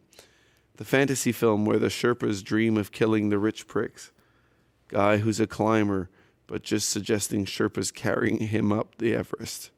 Guy on Everest who keeps talking about, imagine if he had frostbite on his dick. Guy on Everest who's trying to die on Everest but can't. Happily for Everest after. It's a romantic comedy set on Mount Everest. Yeah, Green Boots Come Alive. Romantic comedy on Everest, yeah. To plop is a choice these days, and it's a question of self-respect. An ayahuasca experience from shitting publicly in a country where everyone is watching you. You break to the other side and reach ego death. The one guy on the space station, you don't know what he does, is just there to drink piss. The first woman piss drinker in space, a romantic comedy, makes ring out of kidney stone. People who can't handle how their parent wants to be buried and dad wants to be put standing up in the ground. Face down, open casket. Guy who's a jerk decides he's going to spend the last bit of his money on his burial, do it all. The first billionaire mime, a miming billionaire. Leg Macarena. Success leads to big Macarena movie set in Ireland. Kidman and Pascal. Kidman and Pascal at press junket start molding together on press junket. They start molding together. Press junket love affair that turns that sucky movie around. Who Killed Maggie Simpson? The final season. Opposite of Who Killed Mr. Burns. You killed Maggie Simpson. Yeah, it's the final season of The Simpsons. Letters from children to women from children right before their pap smear. Demanding accountability from people who make the vegan cheese and make them admit that it doesn't taste like cheese. Guy who is owning the vegans with increasingly tortured logic. Testing lingerie on apes. It works. Watching guys who've just left wives at a holiday house and realization that this is his new life. Guy who dreams to have the courage to appear on Dr. Phil and shave his head like Dr. Phil. The new bum fights, but it's actually guys fighting with their bums. Post-life crisis. Guy in heaven is stapling everyone and God has to chat with him because it's like everyone's heaven. Come on, man. Giving God ayahuasca. Mom accidentally shows you a murder and then you get to do whatever you want that afternoon. If you take the lyrics from this poem really, really literally, they actually don't make much sense. Where have you been? You're going to want to sit down for this. I bought a new chair. Secrets of the Vampires Unlocked. You can sit bolt upright like a vampire by locking your feet in the coffin and using your stomach and leg muscles. Guy Sebastian found to appear as patient zero in all major pandemics: Black Death, AIDS, SARS. Changing rooms at the supermarket. Tim Ferguson's top 10 best sniffing bins in Melbourne City. It's called diarrhea because it clears your diary. Best thing to say to let the supermarket use their toilets. Guy can't fight it no longer and dedicates his entire life to taking cans and bottles from other people's bins to get the money from them. Wisdom from a dodgy teenager. No matter how you're feeling after throwing a wine bottle at the brick wall, you will feel better. Hi, I'm the guy who would go to parties and hang off doors of fridges and break them. And if you want to know how my life is going, I started a venue that's like a party venue filled with fridges, and now I can do it every day. Come experience my biggest mistakes and how I've made them the core of my personality. That teacher that died in that Columbia Space Shuttle launch let a whole generation know that winning something doesn't mean that you get something good. Street photographer is a colonoscopist. Flasher keeps going to doctors to get them to check out his penis. An allergy to poison. It's not the poison that's killing you, it's the anaphylaxis. Show doctor his penis, and he says it's completely normal. The guy says, prove it. So the doctor shows him his penis, and it looks the same. So he says, I want a second opinion. And then the other one looks different. So then they get another guy in, and that one also looks different. So now they have to get more in. This car is champagne because it comes from that region. Thanks to inflation, average is now bad. Thanks to inflation, your quirky uncle is now a sex offender. Darth Maul double-ended umbrella. Eating lasagna books to get information into your body. Squirrel acorn burial. The huge mermaid. The off-center centaur. Mom has a funeral for son's possible future with lots of AI photos from his unhad life. Pineapple head coroner. What's pineapple head coroner? It's a guy who has his head surgically and tattooedly modified to look like a pineapple, and he's a coroner. Of course, okay. Kidnappers become managers of heavy metal band.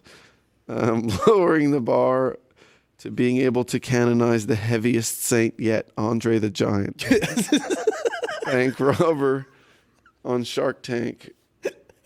Male pattern baldness supermodel catwalk show. Hydrophobic guy who is who approvingly compares wearing a condom to showering in a raincoat. Bank, who has a sign-up bonus where you can lay in the vault for money, in the vault with the money. Whole wolf healthcare system. Trivia questions are just general trivia that turn into your life, or they are very heavy. I don't know. Build-A-Bear, but you got to put in intestines. Yeah, you put in not just the heart, but put all in the organs it brings to life, and then it attacks you. Airbnb, California. New ghosts in an Airbnb. The sperm aid puts his keys in a bowl. Friend takes it out, and she goes, "I got your keys. I get to fuck you." No, those are the shed keys, and then she has to kiss a rake. Boner killer movie. Kills guys with boners. A wise guy on a quiz show. Guy who learned how to poop in hands from chimps. The reverse toilet. The muffle toilet. Mm-hmm. The toilet that is... around for this? Yeah, this is me. Yeah, we're getting close to the end. Yeah, the toilet that is always farting. The house that is always farting, and the farts stink. And the farts stink. That's good stuff. I really had a 480 run up to the perfect sketch. Accidentally House for the farts. The farts stink. Accidentally hearing a POC's person's names as Mbutu, and then it's like Nadia. Mortifying. I played college rock and paper scissors. High stakes. We played for pink nips. One guy lifted his shirt and he had 12. They call him the Sow. The problem for a man with glow-in-the-dark nipples and his life that then blows up. Twist and Shout is a song about not lifting a box correctly. Guy goes to adopt a dog and the dog says, "Hey, you want to know where there's $100? Two guys wearing the same stocking and they need to cut it. Perfect stocking stuffer for a cannibal kid. A leg. Find him eating meat and he's got to eat the whole man." Guy who was wanting to try eating horse, but he wasn't feeling well, so I'm so not hungry I couldn't eat a horse. World's longest man. Guy make fun of guy's shirt by saying it's a nice shirt, man. Hey, grandma, and he Oh God. Hey, grandma, they love the shirt. I'm gonna book the big haul for my birthday party. It's only a small loan. On the birthday, the grandma calls in a nuclear threat, and this is the safe house. Nice birthday party. Thanks, man. His grandma is dead. Yeah. Guy who can't help slowly biting the dentist's hand. Guy who doesn't think he can continue to see this left-handed doctor. Do you have a degree? This week in wrists on Wristwatch. Wristwatch was good, yeah. Yeah. Reverse wereman, who is a wolf and becomes a man. You meet the most charming chicken. You hit the road with this chicken and leave. This is when the buckets came into play, I think. Yeah, this is the real bucket ideas. Dad tells son, "I've always loved you. Always loved how you don't need me to say that I love you all the time or I'm proud of you." Passive aggressive saying grace. Guy tries the trick where if you walk backwards, you can get past the usher at the movies. Fortune cookie to send message to a fortune cookie to send message of a fallen child. There's a soldier, I think. Oh, soldier, sorry. Yeah. Guy who knows it's his neighbor who did 9/11 because they ruined his view. Weaving an edible napkin out of pasta. Sex marionette. Tin can string telephone sex technology when it's first invented. Kangarooble. Rebrand of the Aussie dollar. Bloke who asks to get up into the crane dares the crane driver to give him a go, accuses him of being a coward. Looking inside butts origin story. Buying the rights to all the Coldplay shows and they have to perform by themselves. Guy's Nana comes to the house and says she's sick of not getting any responses for birthday cards and now she's going to fight him. The double-ended handled scissors. A car that you can only drive while drunk. And the sofa bed toilet. Thank you. I guess if you've watched the whole episode, Andy, we can give a code word for any listeners who've listened to the whole episode and want to tell it. Freeze-dried crab meat. Yeah, great. And Alasdair. Yeah. Okay. Cheese goblet. You've earned this, baby. Oh, the cheese goblet. A victory. Cheers, Andy. Cheese. Oh, Well done. cheese. Cheese. Thank you so much. Thank you. Of course. Oh. The food and the drink of the gods. Yeah. Take a bite. I will. Yeah. If anybody is still watching or listening to this, I have to say thank you so much to Humdinger Studios. Thank you to Evan Munro-Smith. Thank you to everybody who appeared as a guest. Thank you to my colleague, my close personal colleague, Alasdair George William Thank you. Birchall. Thank you to my colleague Andy George Matthews. Yeah, for Hayden for being Well, with I us thought he just here stuck around, didn't at I? the very end. Yeah. And to all of you out there in hell, where all our listeners live. thank you. Thank you so much.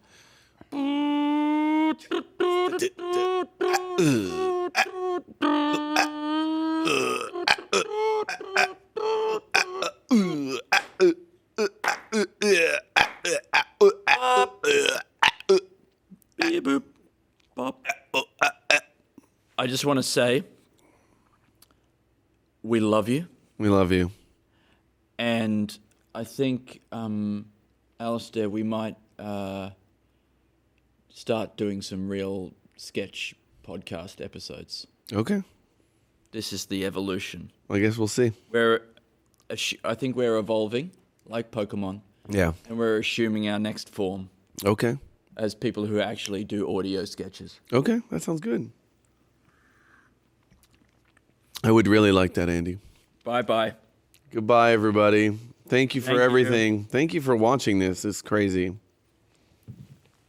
I gotta go turn this off in the other room. I guess I can stay here until then. So, what else is going on? 100 more? What else is going on? Okay, how about this? Yeah. A pair of pants. It's a butt you can't smell. Oh, that's good. Yeah. Yeah. No. That's the kind of sketch ideas I come up with in front of my kids. A pair of pants, but you enter from the side. Sideways pants. Because the holes on the side.